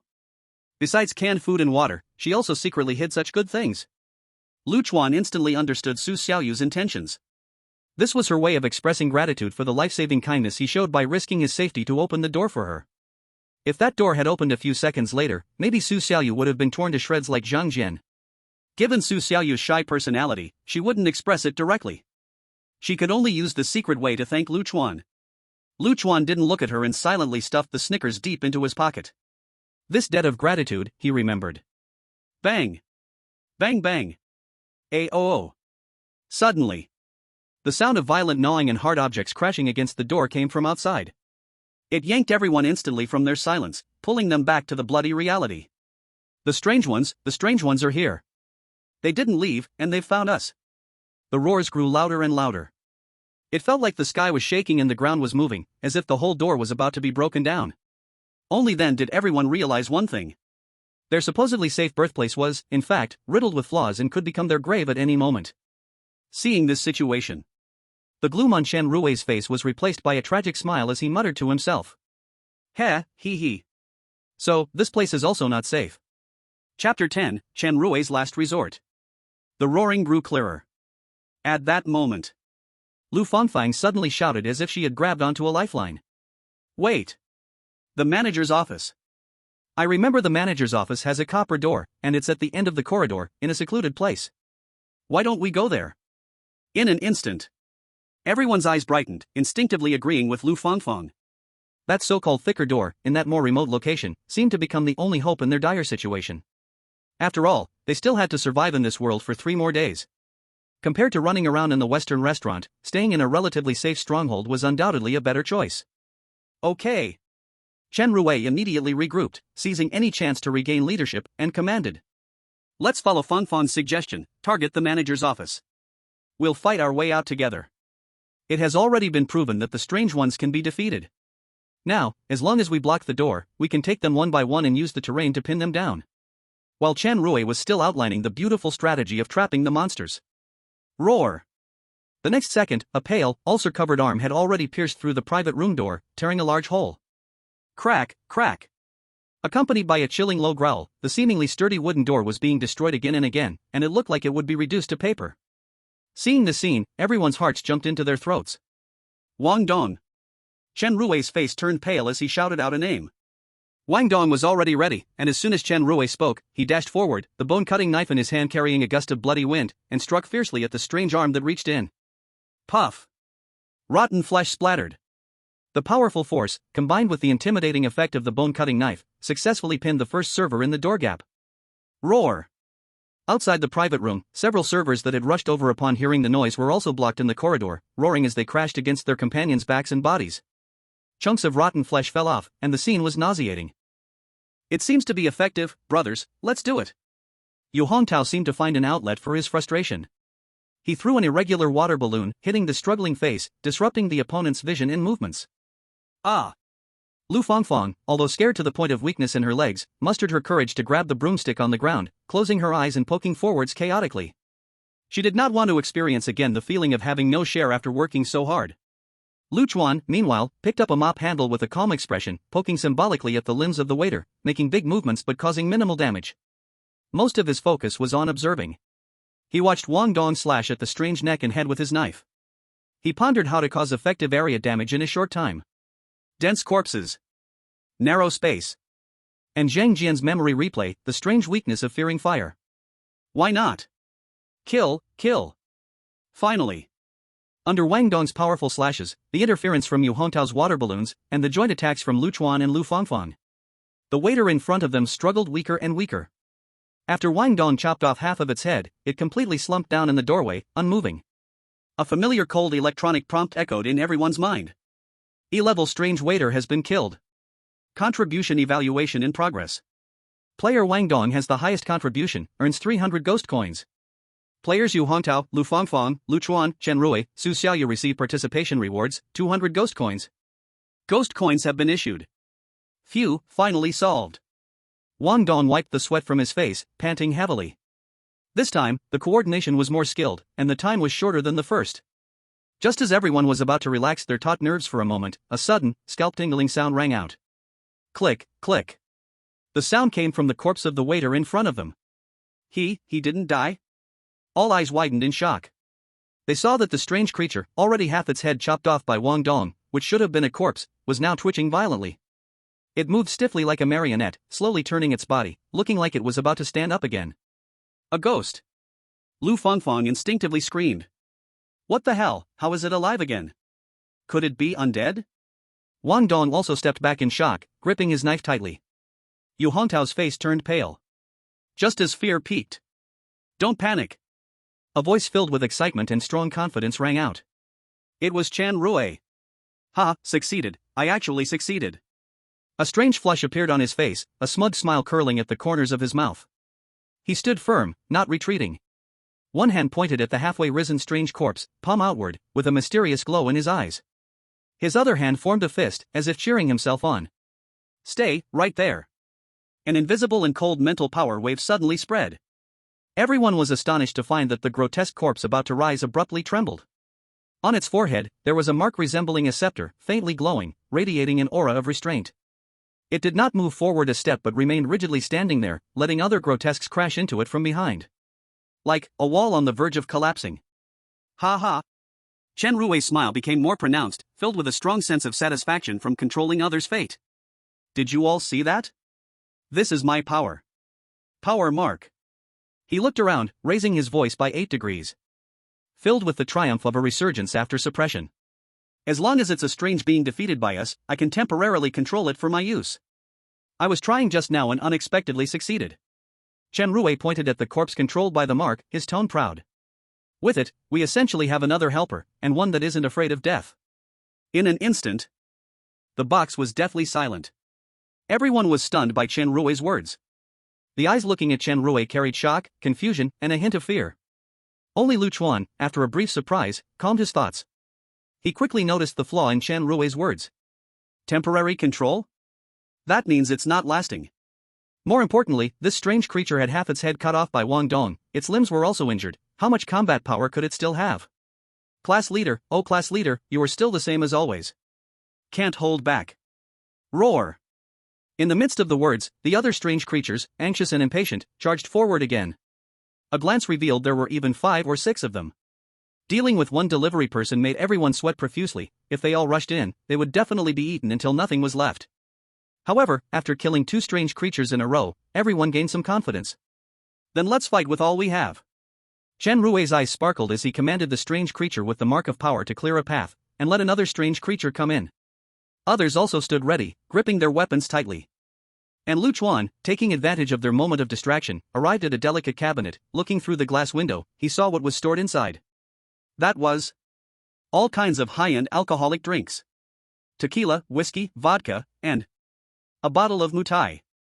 Chapter 11, Burn them. Huff. Huff. Zhenrui, Wang Dong, and Yu Hongtao were rushing towards the big door. Mechanically swinging their weapons, every movement brought heavy breathing. This was the third delivery person. Facing the first one, they had handled it easily.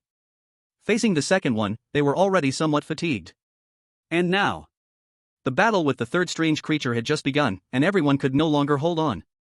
Sweat-soaked Wang Dong's back, he grit his teeth, and the bone-slicing knife struck the delivery person's shoulder, but only sank in an inch or two. Yu Hongtao's face was even paler. The water ball he conjured was smaller than a ping-pong ball, softly hitting the strange creature. The damage was negligible. Zhenrui, where's your strange creature? Let it attack. Wang Dong yelled, his voice filled with anxiety and despair. Zhenrui was also drenched in sweat, his gaze fixed on the controlled strange creature's body. He concentrated, trying to command the strange creature to attack and bite. Come, move for me, attack. However, in response to Zhenrui's command, the body only twitched once, barely moving, let alone fighting. Zhenrui felt his mental power was being severely drained, a sense of dizziness hit him like a wave. He stumbled a step, his face grew even paler. Everyone saw the flicker of hope just ignited was instantly extinguished, and disappointment spread rapidly. Zhenrui felt those gazes, and his face burned with shame. Damn it! He cursed, forcing himself to steady his body despite the painful backlash of mental power. He commanded the corpse. Move forward. Block them. This time, the corpse finally staggered forward a step. But this clumsy move was like a live target in front of the other delivery person's strange creatures.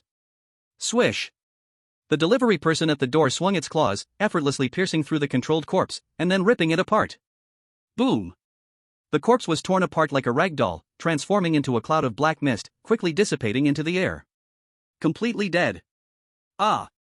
Zhenrui, struck hard, let out a muffled groan, his face turning ghostly white. What shocked him even more was that the mental attribute on the panel actually dropped. At this critical moment. Swish. Crash. A deep brown glass bottle flew over the heads of Zhenrui and the others and precisely smashed onto the delivery person's head, blocking the door. The crisp sound of shattering exploded. Dense, pungent, high-proof alcohol instantly filled the narrow corridor, so strong it was even a bit choking. What's happening? Everyone was stunned by this sudden scene. Lu Chuan?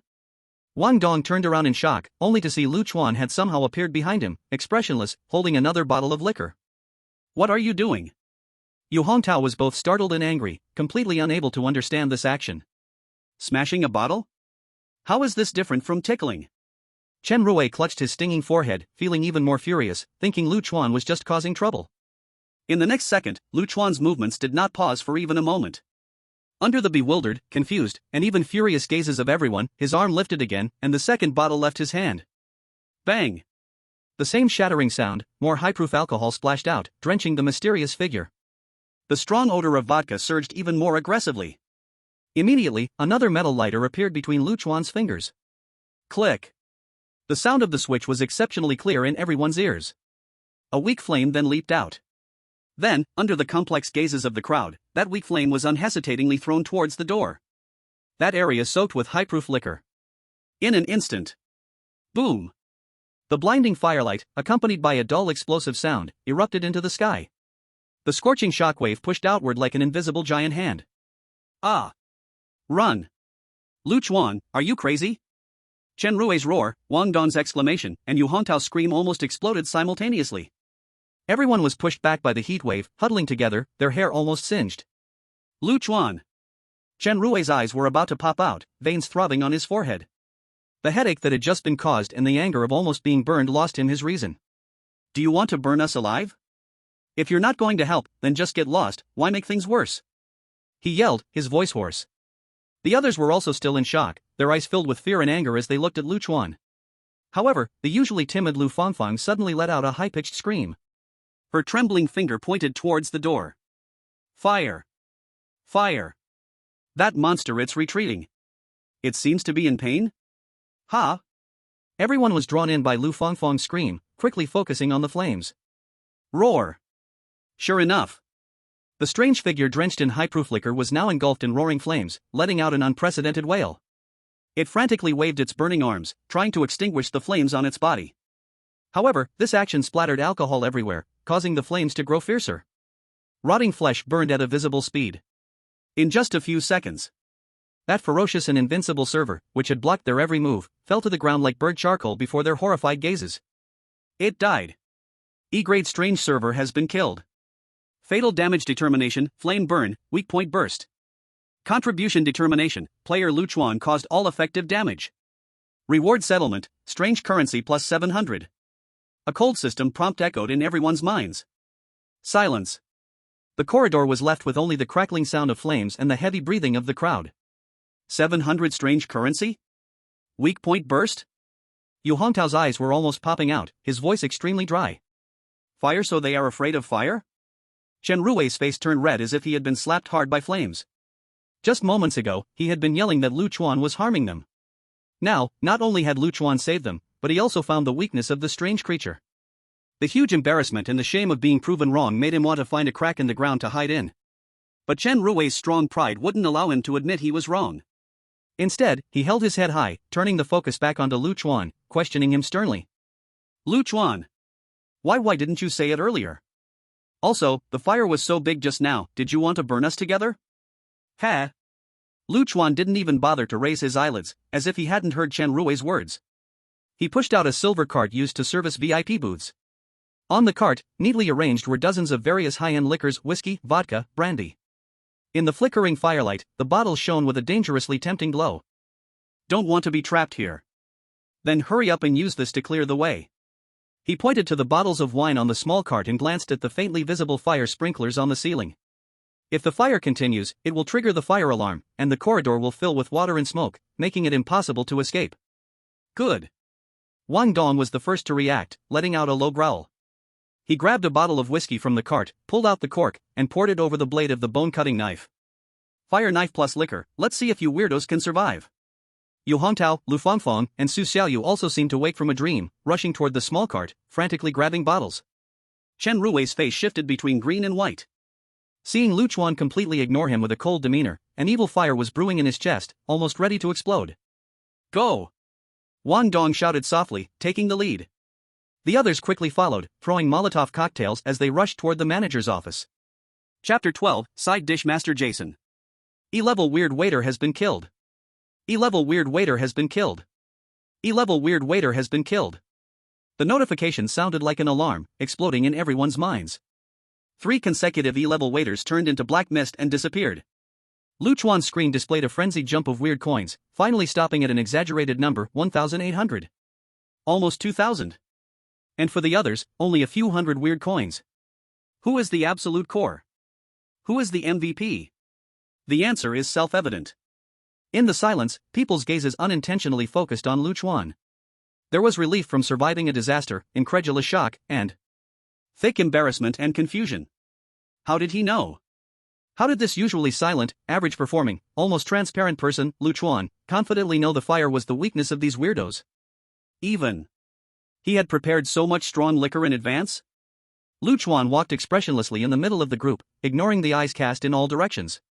He understood too well the psychological activity of these classmates at this moment. Explain? Show off? That would only lead to more questioning and deeper suspicion. There were too many secrets on him. The conspirator profession, memory regression, the guardian ring, and clues about the safe. Any exposure could be fatal. Silence is the best answer. Damn it.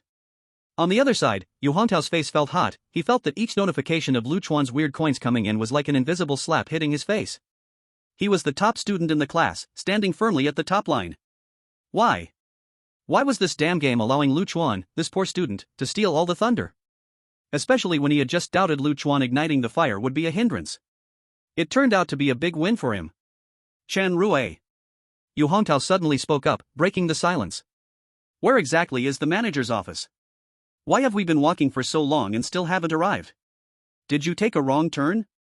Chen Rui's eyes flickered with a hint of displeasure, but his face immediately wore a calm smile. Don't worry, it's just ahead, we'll reach it after 2 more intersections. He reassured them, but his peripheral vision coiled around Chuan like a venomous snake, silently. This Chuan. Repeatedly stealing his spotlight made him lose face as the class leader. This debt must be repaid. But now is not the time. What are you afraid of? Wang Dong waved the last bottle of Maotai, his face flushed with excitement from just killing the weirdo and being intoxicated. With this thing, if 2 or 3 more come, I can still take them down with 1 knife each. It's just a pity, there's too little liquor. This one bottle of Maotai would sell for thousands outside, right? Wang Dong smirked. During sports team training before, he and a few friends drank a lot at night, but it was all beer. Where had he ever drank this kind of high-quality stuff? Using it against these weirdos now is truly wasteful. Roar! As if to respond to Wang Dong's arrogance, a loud, brutal roar erupted from the end of the corridor. Whoosh! Whoosh! Immediately after, two piercing sounds broke through the air. Two white shadows appeared, like the scythes of death. They tore through the air at a speed impossible to catch with the naked eye and instantly shot into the crowd. Ah! Thud! In the next second, a sharp impact struck Yu Hongtao's calf, the intense pain causing him to sway. Wang Dong fared worse. That object smashed into his shoulder blade with such force that he let out a muffled groan, instinctively half-kneeling on the ground, and the Maotai liquor bottle in his hand flew out of his grasp. It crashed in the distance, spilling liquor everywhere. The white object fell to the ground. Everyone froze, discovering that it was actually two plates engraved with strange patterns. What the hell? Another weird thing appeared. Boom! Boom, boom. Heavy footsteps approached, accompanied by the ear-piercing sound of metal scraping against the ground. A figure slowly stepped out from the shadows. Tall. Imposing. He nearly filled the entire corridor. Greasy brown hair, matted into countless small braids, wildly spilled over his shoulders. Beneath a greasy chef's apron, muscles burst with explosive power, his arms covered in ugly scars.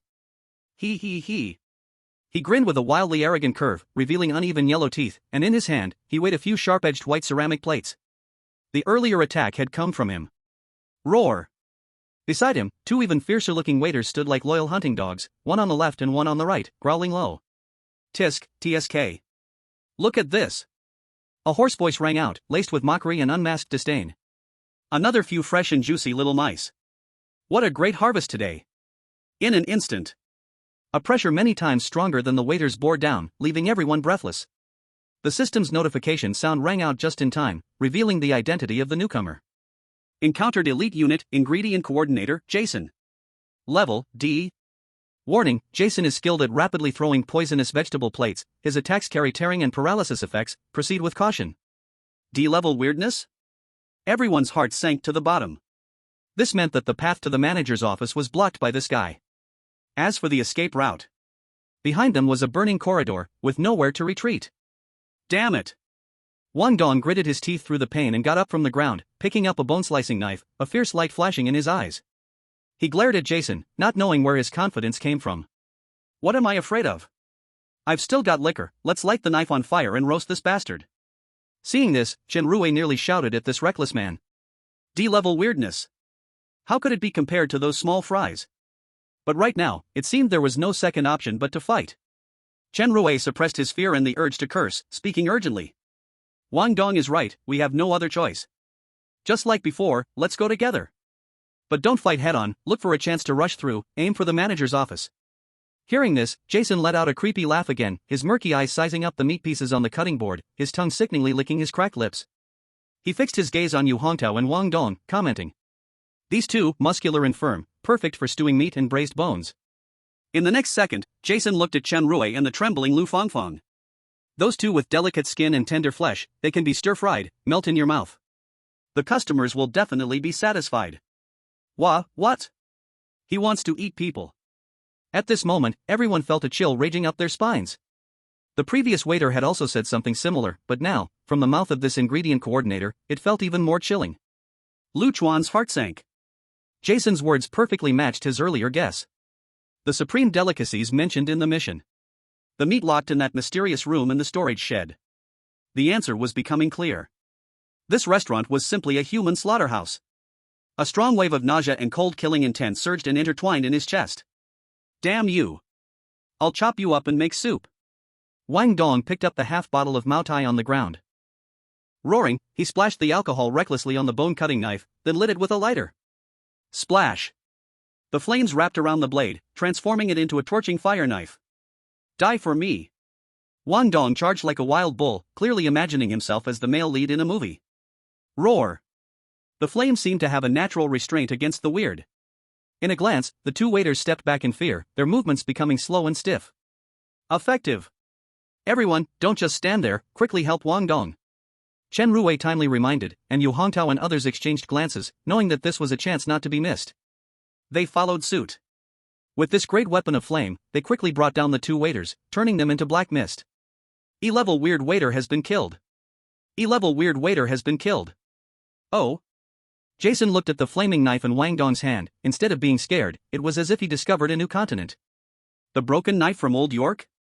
Interesting, a rat is still a rat, it loves to steal things. His tone was full of mockery. Then, Jason's gaze locked onto Chen Rui's dark red spatula. Suddenly, the mockery on his face vanished, replaced by offended rage. That is my thing. You are worthy? Whoosh. Whoosh. Whoosh. Before his words were finished, 3 beams of white light, even faster than before, shot towards them from more tricky angles. This time, Jason did not throw them casually. Instead, he aimed with prediction and killing intent, targeting Chen Rui's throat, heart, and knee. Oh no! Feeling this sudden, bone-chilling killing intent, Chen Rui's mind buzzed. He almost couldn't steady the spatula in his hand, awkwardly rolling to dodge. But he was still unfortunate, hit in the abdomen and thigh, screaming continuously. Ah! Clang! Wang Dong raised his knife to block, but the severe pain in his shoulder made his movements half a beat slow. Lu Fangfang, Yu Hongtao, and Su Xiaoyu were even more helpless. The scene instantly fell into chaos. In this gap, Lu Chuan, who had been silent, had a flash of insight in his eyes, catching a fleeting light. Memory light point. That light point did not come from the dead weird, but hovered behind the furious Jason, or rather, on his chef apron. A thought struck Lu Chuan's mind like lightning. This could very likely be the key to defeating this elite boss. But how to sneak over? Chapter 13, Lu Chuan, I have a way. Buzz. Buzzing. In an instant, Lu Chuan's powerful mental strength acted like a bucket of cold water, quickly extinguishing the instinctive fear that arose from Jason's appearance. His brain operated at a high speed, incredibly calm to a terrifying extent. At this moment, he began to dissect the desperate battle situation before him. Yu Hongtao and Wang Dong did not immediately lose their ability to move after being hit by the poison dishes. This suggests that the toxin either acts slowly, or it is not lethal at once. Lu Chuan's gaze was sharp as a knife, rapidly scanning the injuries of several classmates and the laughing Jason. Thoughts raced wildly in his mind. Is it that Jason did not exert his full strength, saving more terrifying killing moves? Or is it that the D-level weird's attack power is actually not that exaggerated? Lu Chuan leaned more towards the former. Jason, as the main dish handler, one of the 6 elite bosses, possessed a bloodthirsty aura almost tangible and an obsession with ingredients, which could not be compared to those muddle-headed waiters of weirdness. This guy, in both stats and skills, is undoubtedly perverse. However, this does not mean that our side is destined to die. If that were the case, Crimson Feast would not be a C-level instance, but an S-level hell on earth. Lu Chuan's thoughts whirred, and he muttered to himself. The current situation seems to be Jason overwhelming us unilaterally, leaving us with no power to resist. But don't forget, we have 6 people. The 2 waiters have already been dealt with by Wang Dong. Jason's attack, no matter how fast, still requires time and aim to throw the plates. He can't kill us all in an instant. Even Zhang Sanfoam can't wipe out the 5 great sects. This gap is our chance to fight back. Or, the only breakthrough. Thoughts drifted. Lu Chuan's sharp gaze once again locked precisely onto the memory light point that only he could see. It was right there, attached to the back of Jason's dirty chef apron. To touch the light point and read the key information possibly hidden within, someone must attract all of Jason's firepower directly. Only then can they create an opportunity to sneak around and get closer. But who can take on this heavy responsibility? Withstand a brief frontal attack from a D-level anomaly?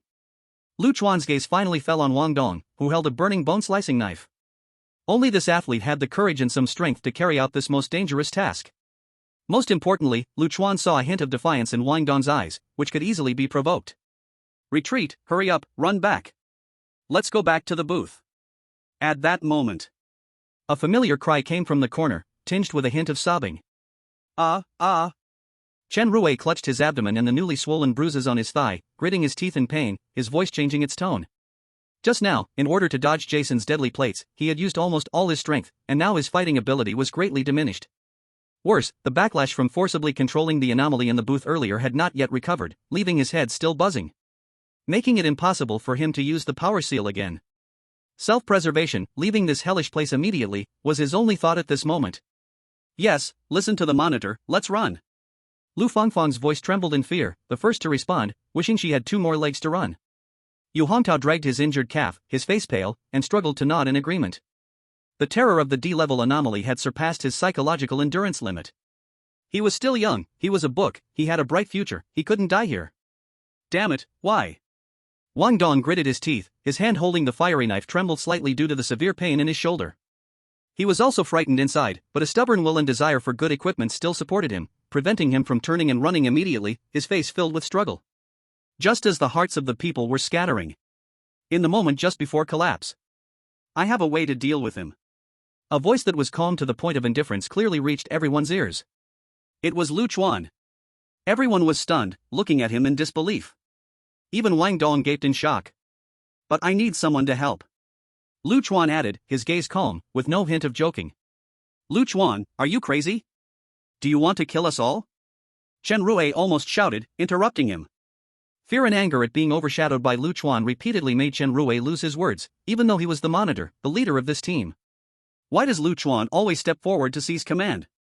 Everyone, don't listen to him, what can he do? Playing tricks, trying to make us stay to shield him? Come with me quickly.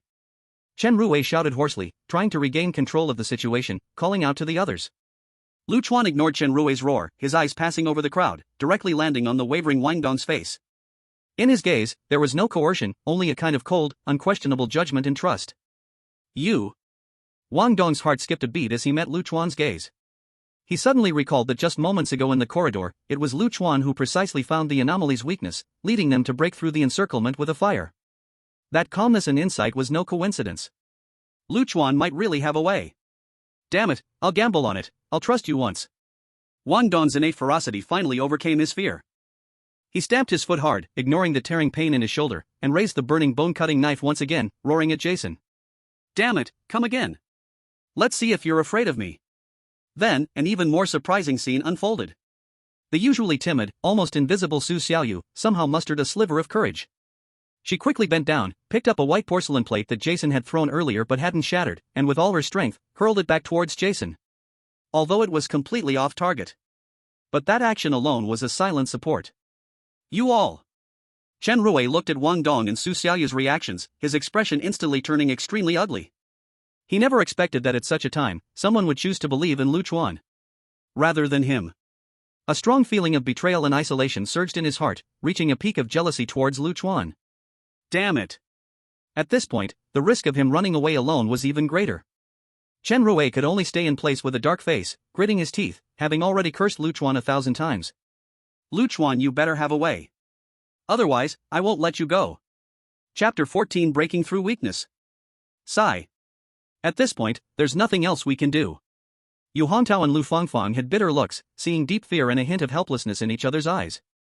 They were top students in Class 1, Grade 3, with decent logical analysis abilities. The current situation could not be clearer, scattering and fleeing would likely be picked off by Jason one by one, dying faster. Only by huddling together and fighting to the death might they rely on Lu Chuan's dubious method for a glimmer of hope. Forget it, let's fight. Humph. Yu Hongtao spat out a mouthful of blood, enduring the severe pain in his leg, clenching his fists, trying to form a small water ball. Lu Fangfang bit her pale lips, tightly gripping an ashtray she had found, using it as a protective tool. Roar. Not running away, but coming towards me? Jason saw this group of ingredients not only failing to escape, but instead putting up a fierce resistance, and his greasy, ferocious face wore a mocking smile. Interesting, really interesting. He laughed maniacally, skillfully spinning several sharp-edged porcelain plates, like venomous snakes coiling around the full moon. The greed and madness in his eyes were unmistakable.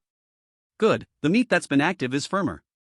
Don't worry, I'm very skilled with a knife, I'll make sure you can take a few more breaths while I chop you into pieces. As for the leftovers, the restaurant's cold store is short on supplies, I'll freeze them for next time. Such words treating humans as livestock made everyone's scalp tingle and their stomachs churning violently. This guy is simply a devil. But at this moment, they had no way out. Lu Chuan, what exactly do you want us to do? What's your method? Hurry up and say it. Yu Hongtao and Lu Fangfang cried out anxiously towards Lu Chuan while clumsily dodging the poisoned vegetable dishes Jason occasionally threw. Who would have thought? Lu Chuan seemed to not have heard their questions at all. His entire focus was on the struggle between Jason and Wang Dong. Cut, I'll keep chopping. Just as Wang Dong roared, hitting another flying disc away with the burning bone-cutting knife, Lu Chuan moved. He was like a silent ghost, using the shadows of the corridor walls and clutter as cover, lowering his body. Moving in an extremely swift and quiet manner, he slipped around to Jason's flank from behind. What? Chen Rui had seen everything and was about to explode with anger. He gritted his teeth, nearly going crazy with agitation. What the hell? Is this his so-called method? A sneak attack from behind? Who does he think he is, an assassin? Stupid. Utterly stupid. In Chen Rui's eyes, Lu Chuan's actions were a complete act of self-destruction and would even further provoke Jason. It would be more practical to take advantage of Wang Dong, the simple-minded athletic student, while he is fighting hard, and find a chance to sneak away. Chen Rui clenched his fists tightly and vowed in his heart. Lu Chuan, if I can survive this time, I will absolutely make your life unbearable, and let you taste the feeling of being isolated by everyone. No, I will make you pay a more painful price, making you unable to speak. At this moment, Wang Dong and Jason's face-to-face confrontation had reached a critical point. Clang! Bang! The burning bone-cutting knife crashed violently against Jason's poisonous plate, sparks flying. Ha! Wang Dong barely held on thanks to his excellent athletic physique, but with every collision, the pain shot through his injured shoulder, and his arm grew increasingly numb. And Jason, as a D-class strange being, had strength and stamina far beyond ordinary people from years of wielding knives. Each slash of his was powerful and heavy, shaking Wang Dong's hands and forcing him to step back. As time passes, Wang Dong's defeat was just a matter of time. Lu Chuan, are you done yet? I can barely hold on. Wang Dong held his breath, veins bulged on his forehead, almost screaming this out. His voice contained clear impatience and pain. This shout was like a thunderclap on a silent battlefield. Ha! Jason, who was fully focused on blocking, widened his murky eyes, suddenly glancing back, immediately spotting Lu Chuan almost reaching the shadow behind him. Wang Dong, that stupid fool! Lu Chuan cursed in his heart. Wang Dong's impatient yell instantly ruined the carefully crafted ambush opportunity he had built. But he couldn't complain. Because without Wang Dong holding the front, he couldn't have gotten this close at all. Oh, so there's a little mouse here. Looks like you need some lesson. Jason snorted coldly, a cruel mockery appearing on his face. He didn't even fully turn around, he just flicked his wrist skillfully. Whoosh! A white light shot out at a tricky angle, bypassing Wang Dong in front, and directly aimed at Lu Chuan's face. It was the poisonous plate. What? With a mental power of 12 points, Lu Chuan sensed the deadly threat in advance, but his physical ability couldn't keep up with his awareness. Oh no! He leaned back with all his might, trying to dodge sideways, but... Put! The edge of the plate still harshly scraped past his left arm. The fabric ripped instantly, a sharp pain and a rapidly spreading numbness shot up his arm. Ugh! Lu Chuan let out a muffled grunt, his body losing balance, nearly falling to the ground. But taking advantage of this forward momentum, and the slight gap exposed by Jason due to the throw, Lu Chuan's intact right hand, like it was electrocuted, shot forward suddenly. It finally touched the light spot that had been hovering on Jason's apron at his lower back. Memory retrieval activated. Memories began to replay. Buzz. The scene before him twisted and shattered instantly. Countless chaotic fragments flooded into his mind, rapidly reorganizing. Lu Chuan saw. Once again, in this dim hallway. Once again, it was Jason's tall and hideous back. Once again, several players were fighting fiercely. And the owner of the perspective was trying hard to attack Jason from the side. Crash! In a fierce clash, Jason's chef apron was suddenly torn at one corner. In an instant, a terrifying scene was etched into Lu Chuan's retina. This is... He saw that on Jason's thick lower back, there was not intact flesh, but a gigantic, grotesque, dark purple scar twisted like a centipede. That scar was extremely fresh, still slightly writhing, constantly oozing foul-smelling yellow-green pus. The surrounding flesh appeared gray and rotting, as if corroded by some extremely terrifying force. Infection. Can't heal at all. The memory replay has ended. The weakness is his wound. That infected scar. Lu Chuan's mind was like being hit by a heavy hammer, buzzing with sudden clarity. An enormous surprise and a strong sense of crisis exploded at the same time. It was exactly at this 1,000th of a second when he finished reading the memory and his consciousness just returned to his reality body. Seeking death. Jason seemed to sense something, suddenly turning around completely. His face, completely twisted with rage, was right in front of Lu Chuan, his eyes terrifying, like thunder. In his hand, another poison disc was already screaming through the air, directly aimed at Lu Chuan's brow, fiercely thrown. The breath of death was cold and piercing, instantly enveloping Lu Chuan completely. That sharp disc rapidly enlarged in his pupils. At this distance, death was certain. Oh no! Chapter 15, Lu Chuan, you liar! Swish, swish. The poison disc flew with a deadly scream, rapidly magnifying in Lu Chuan's pupils. The cold chill had even reached his brow. At this critical moment. Whoosh! The air in front of Chuan suddenly distorted unnaturally, and a vague, slender shadow appeared like ripples in water. She gripped an old mop handle tightly, using all her strength to block in front of Chuan. Crack! The weak wooden stick broke like paper in front of Jason's meaningful disc. But this insignificant block slightly changed the fatal trajectory and part of the impact of the disc. Puff! The next second, the poisoned disc still severely struck the target, only this time it was not Chuan, but the slender shadow's abdomen. Ah! An uncontrollable groan of pain sounded. That shadow softly fell down, right in front of Chuan. Su Xiaoyu? Chuan's pupils shrank suddenly, looking at the fallen girl in shock. It was actually her? The neighbor girl who had always been timid and needed his protection had actually come to his side at the moment of life and death, blocking this deadly strike for him. Xiaoyu, Xiaoyu. Chuan hurriedly crouched down to support her. At this moment, Su Xiaoyu's face was pale as paper, her forehead covered in cold sweat, her hands clutching her abdomen, showing how much pain she was in. But she gritted her teeth and spoke urgently in a voice that was almost inaudible. Chuan Gu, don't worry about me. Don't you have a way? Hurry to help everyone. Kill the monster. With every word she spoke, she gasped in pain. An indescribable anger and bitterness surged in Chuan's heart. But he did not go mad, instead, he forcibly suppressed the rising emotions. Chuan knew he could not waste the precious opportunity that Su Xiaoyu had created for him. Now was not the time to be emotional. Wang Dong, hurry! Unexpectedly, just as he was about to speak out Jason's weakness. Run, everyone run! Chen Rui's sharp voice suddenly rang out, full of panic and deliberate incitement. You all saw, Chuan has no way at all? He just wants to drag us down with him.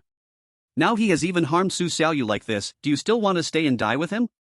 Hurry and follow me, if you don't leave now it will be too late. What? Yu Hongtao and Lu Fangfang were completely stunned, looking at the fallen Su Xiaoyu and the dejected Chuan, then at Chen Rui, who was thinking of everyone. The little fighting spirit that had just gathered because of Chuan instantly wavered. Collapse. How is that possible? Wang Dong's action of swinging the knife suddenly stalled, his face showing intense doubt and struggle. He had followed Chuan's words to face Jason directly, suffered serious injuries, but until now he had seen no winning opportunity. This undoubtedly confirmed Chen Rui's words. Chuan was just stalling for time, lying to them. Seeing the main force Wang Dong begin to waver, Chen Rui felt secretly pleased and immediately intensified the attack. The troubles caused by Chuan's stubbornness should be borne by him alone. Are we really going to risk everything for him?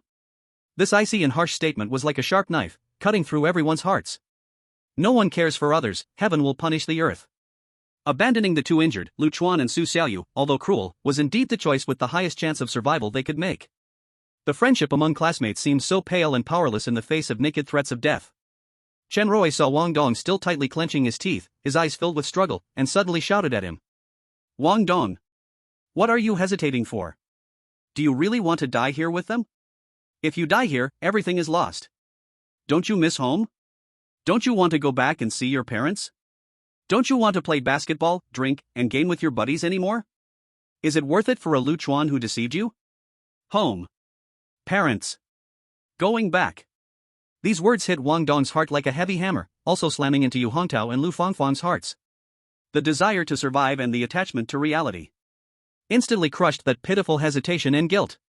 Just as Wang Dong's gaze hardened, and he made up his mind to turn around, a familiar voice appeared again from the corner. Wang Dong, the weakness is in his lower back. Attack that infected scar on his lower back.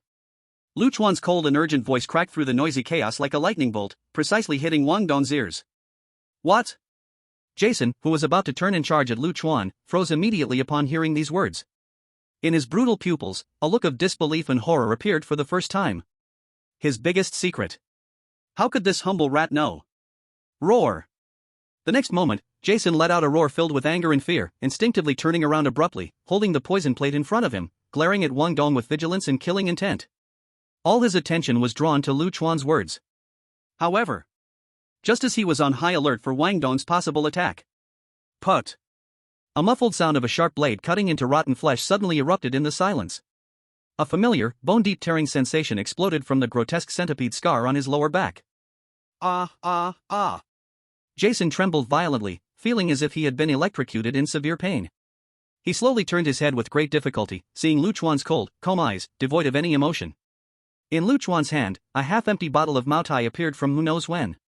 At this moment, the sharp edge of the half bottle was almost buried in the very center of Jason's lower back scar. Then, he stirred it wildly. Ah, ah, ah. Heart-wrenching screams of pain erupted from Jason's throat. That sound was no longer a human roar, but more like the dying wail of a beast. The terrifying sound wave resonated through the entire corridor, causing dust to fall in showers. His biggest weakness had been struck by Chuan. Chapter 16, Parting Ways. Put. The half bottle of Maotai in Chuan's hand accurately pierced Jason's centipede-like scar on his lower back. He could even feel the intense struggle and rejection coming from the bottle. If it were any other part of Jason's body, it would never be this weak, only this unhealed scar gave Chuan an opportunity. Jason never expected that Chuan was feigning to distract him, making it look like Wang Dong would attack him, while he was actually the one striking first. Totally sneaky behavior. Hidden, still waters run deep. Roar, roar, roar. In an instant, Jason's body became rigid, as if all his strength had been drawn away, trembling violently. No longer was it a roar of anger, but a shriek mixed with extreme pain and disbelief. A foul stench of rotten blood mixed with pus erupted from the wound, quickly saturating his apron and back pants. This. What on earth happened? Everyone was stunned by this sudden scene. Yu Hongtao and Lu Fangfang's mouths gaped, their eyes filled with shock and the joy of surviving a disaster. Is what Chuan said really true?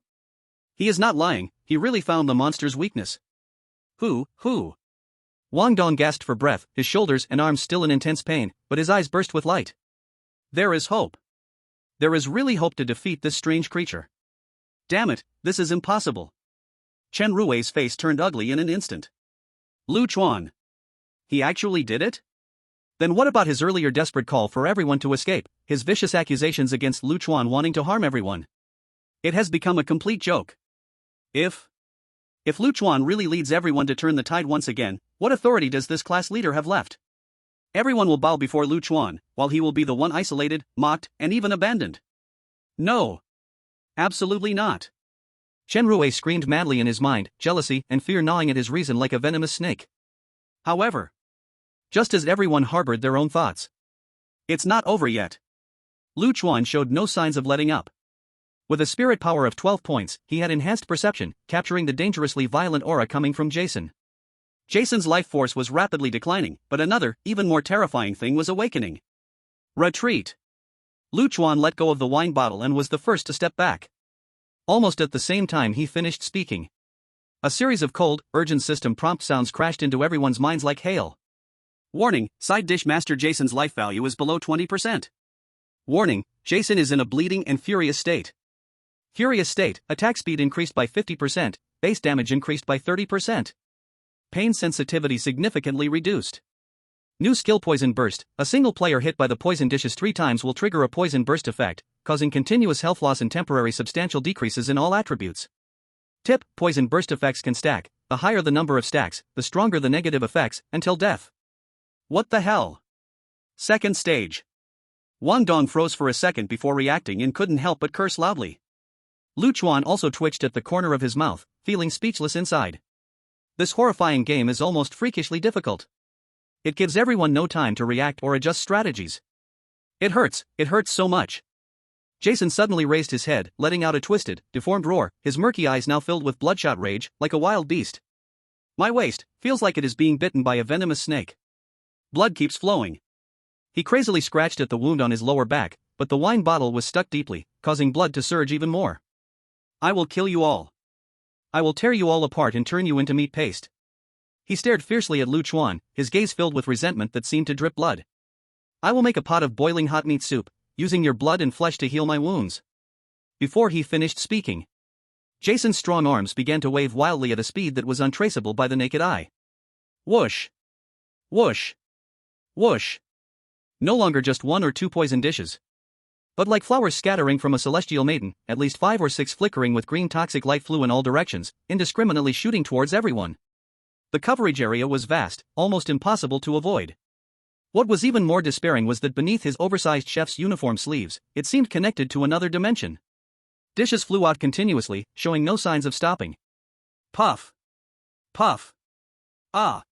Yu Hongtao and Lu Fangfang were the first to bear the brunt, barely able to dodge effectively when 2 or 3 dishes hit them. Yu Hongtao received new wounds on his thigh and shoulder, while Lu Fangfang had long cuts on her arm and abdomen, with poison quickly seeping in. Ugh! Both their faces immediately turned an eerie shade of green, their movements growing sluggish and weak. Chen Rui was even more unfortunate. Already weakened by spiritual backlash, he was hit by at least 3 dishes in quick succession to his chest and abdomen. Warning, player Chen Rui has been hit by the poison dishes 3 times, triggering the venom eruption effect. Health points continually depleting, power, agility, and mental recovery speed drastically decreased. Puff. Chen Rui spat out a mouthful of black blood that smelled fishy and sweet, his entire face enveloped by a thick layer of green that seemed unbreakable. He felt as if all the strength in his body was receding like the tide, sharp pain and weakness coursing through his limbs and bones. He could barely stand. Especially on the attribute panel, all the numbers were flashing and plummeting wildly. My arm. Wang Dong could not escape either, letting out a wretched scream. He was closest to Jason, trying to raise his knife to block, but Jason in his furious state was too terrifying in strength and speed. The flying disc slammed like a heavy hammer onto his left arm. Crack. A clear sound of bone fracturing echoed. Wang Dong's left forearm bent down at an unnatural angle, the intense pain making him see stars, the bone-cutting knife clattering to the ground. Although it was not completely broken, it was clearly a severe fracture. This arm was rendered useless for now. Run. Run fast. If we don't run now, we'll all die here? Chen Rui used his last ounce of strength to scream hoarsely. Fear had completely consumed him. But Lu Chuan and the others. Lu Fangfang endured the pain, glancing at Lu Chuan who was supporting Su Xiaoyu, her tone wavering slightly. Let him die. Chen Rui almost roared, his face filled with resentment and selfishness.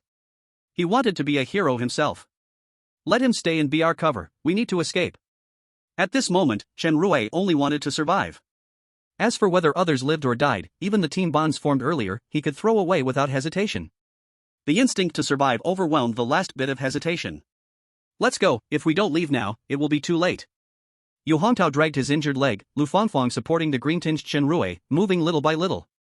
Wang Dong gritted his teeth, picked up the knife with his uninjured right hand, glanced in Lu Chuan's direction, his gaze flickering slightly. In the end, he still said nothing, staggering along with Chen Rui and the others towards the manager's office. In the blink of an eye, the team fell apart. In the cold corridor, only Lu Chuan remained, along with the faintly breathing Su Xiaoyu in his arms. Huff, huff. Jason panted heavily, 2 plumes of white mist spraying from his nose, his crimson eyes like searchlights, locking unyieldingly onto Lu Chuan. His wounds were still bleeding profusely, but this seemed to further ignite his ferocity. Little mouse. Jason's voice was like sandpaper scraping, filled with cruelty. I'll start with you, smashing your bones inch by inch, making you watch yourself turned into a delicious appetizer. As for those who ran away, don't worry, I'll catch them one by one later and stew them all together with you. Boom. Clatter. He took heavy steps, advancing step by step. The overwhelming pressure of his furious state felt like a mountain pressing down on the isolated and helpless Lu Chuan. The game seemed to be coming to an end. Chapter 17, Despair of Su Xiaoyu. Thud. Thud, thud. Feeling Jason's bloodthirsty and horrifying gaze. Even someone like Lu Chuan, whose mental strength was beyond the ordinary, could not escape a substantial psychological impact. His body trembled slightly without conscious control. Especially after clearly recognizing that this presence was a chef who truly viewed being a good person as an art and a career pursuit.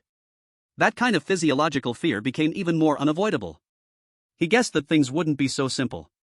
Forcefully reading memory points would inevitably come with risks. But he never expected that triggering weaknesses would lead to not a reversal, but a more desperate predicament. Roar. At this moment, the brutal aura radiating from Jason had far surpassed the D-grade anomaly, perhaps even touching the edge of the C-grade. Or rather, it was itself the pinnacle within the D-grade, far beyond what a mere waiter could compare. Furthermore, Lu Chuan had overlooked one point. The betrayal speed of Chen Rui was shocking. That person's obsession with leadership and hatred for himself was so profound. At the first sign of trouble, he stirred up feelings and abandoned his teammates immediately. If Wang Dong and the others were still here, they could at least form some restraint, and the situation would not be this embarrassing. Chen Rui. A cold gleam flashed in Lu Chuan's eyes. If there was a chance to meet again, he would surely make Chen Rui pay a painful price for today's betrayal.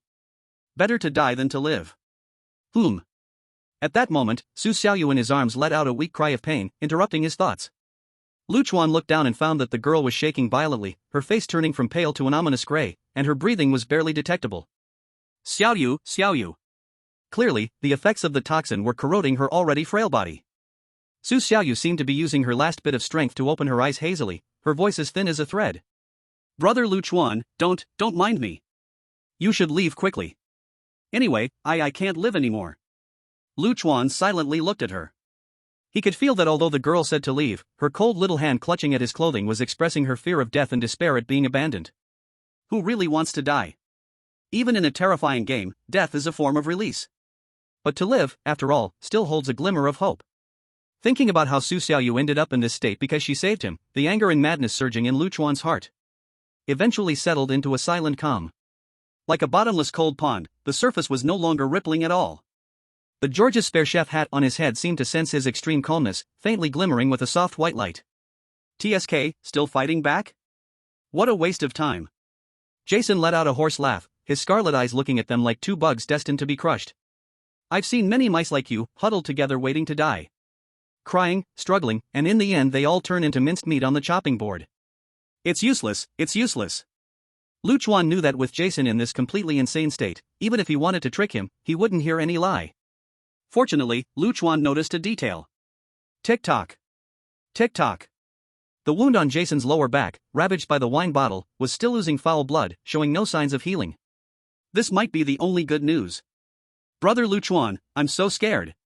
Su Xiaoyu buried her face in his arms, her voice tinged with the desperation of nearing death, her body curled up tightly. Lu Chuan embraced her tightly. Only then did he truly feel just how small and light the girl in his arms was, like a pillow without weight. In the past, in class, Lu Chuan had only seen her from afar, knowing her family was poor and she was somewhat malnourished. But he didn't expect her to be so frail, as if she would shatter with a gentle touch. Enough, you two. Just go die.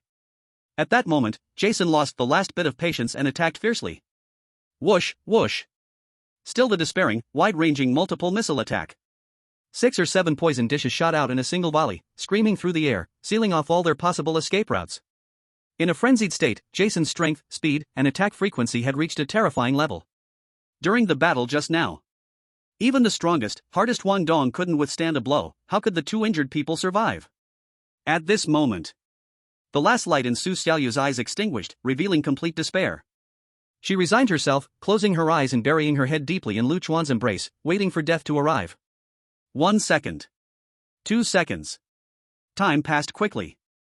Strangely, the intense pain of being torn apart that Su Xiaoyu expected did not come.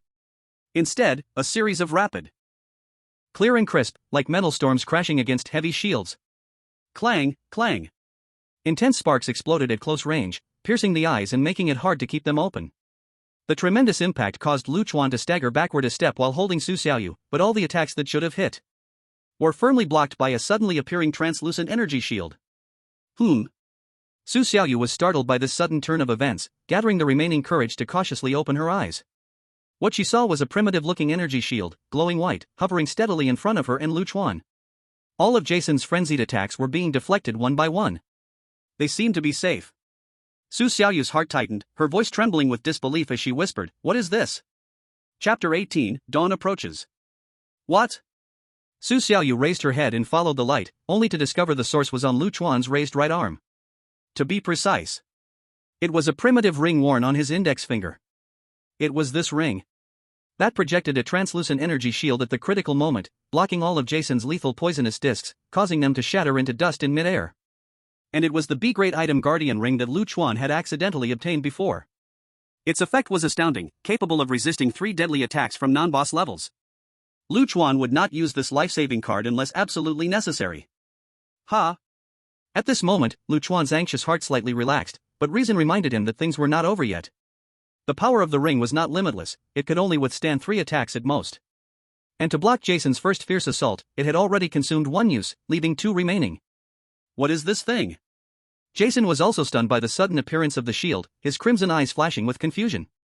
His unstoppable discs were effortlessly neutralized by this strange shield, like a stone buffalo sinking into the sea. As a D-class elite, he was not a mindless fool. He quickly realized that it was the ring on Lu Chuan's hand causing this. However, the killing intent from his frenzied state and the continuous pain from his wounds had twisted his reason, leaving only the obsession to destroy everything in front of him. Damn! I want to see how many times you can block.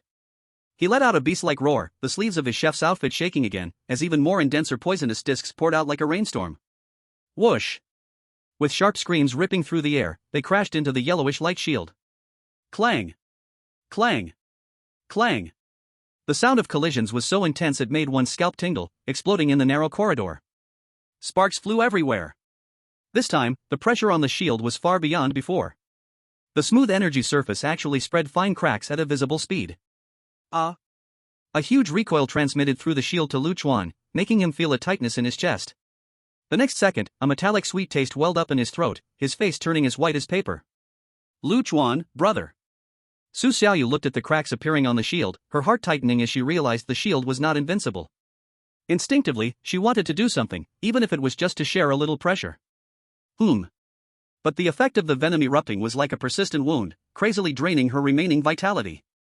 Her face was pale like gold paper, her breath thin as a thread. Now, it was immensely difficult for her to even raise a finger, weaker than the injured Chuan. Chuan noticed her intention to help and turned his head, his voice carrying an undeniable tone. "Don't be afraid, with me here, you won't die."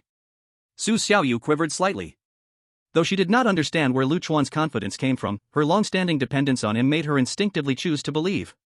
Just like back at the storage room door. The only lifeline she could grasp was him. It was Chuan who opened the door of life for her. Die, die. Everyone go die. Jason's attack continued, like an unwearied killing machine. Unfortunately, every blow was blocked by the shield.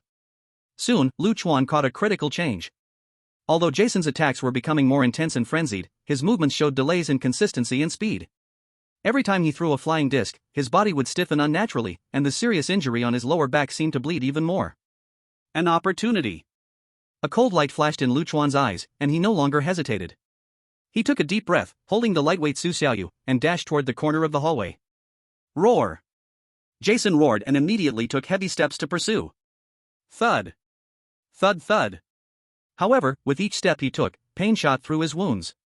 His steps grew staggered, and dark blood dripped from his pants, leaving a trail of blood behind. But even so, Jason still cornered them into a dead end with no way to retreat. Seeing this scene, a satisfied, twisted smile appeared on his pain-racked face. Run! Why aren't you running? In the end, it's all the same. Jason launched his last and most violent attack. This time, the number and speed of the flying discs reached a peak, sweeping over the entire corner like a storm. Swish! Swish! The piercing screams were deafening, and the surrounding walls and decorations shattered. It was easy to imagine that anyone hit by this attack would perish instantly. Su Xiaoyu closed her eyes in despair, tightly hugging Chuan, her body trembling like a withered leaf in the chilly wind. Chuan's heart felt like it was in his throat. Success or failure depended on this one move, even he couldn't be sure if the Guardian Ring could withstand this final blow. Boom! Crack! Sure enough. After enduring 3 consecutive impacts, the energy shield finally couldn't bear the load, letting out a crisp, mournful cry. It exploded like glass, shattering into countless dots of light. The ring's glow dimmed immediately. Just when Su Xiaoyu thought they were doomed, she was astonished to find that the following poison discs had become soft and light. Before they even reached the 2 of them, they lost all power. Thud! Thud! They weakly fell to the ground. In that moment, a spark ignited in Chuan's eyes. How is this possible? Jason let out a hoarse roar, filled with disbelief. He desperately tried to lift his arm again, but it felt as heavy as lead, making it impossible to raise. Ugh ah ah! His wound burst like a dam breaking, dark blood gushing out, the breath of life escaping at an astonishing speed. Warning, side dish master, Jason's health is below 10%. Warning, side dish master, Jason's health is below 8%. Warning, side dish master, Jason's health is below 5%. Chuan hesitated not at all. He gently set Su Xiaoyu down, his body moving like a cheetah charging. He raised his leg, using all his strength, kicking toward Jason's injured supporting leg. Bang! A dull sound echoed. If Chen Rui, Wang Dong, and others were still here, they would surely have been shocked speechless by Chuan's self-destructive action. However, an unbelievable scene occurred. The previously unshakable Jason now seemed like a deflated sack of cotton. Just from Chuan's kick, he let out a pained whimper. His body lost all support and fell heavily to the side. Boom! A splash of dark blood and dust filled the air. Huff, huff.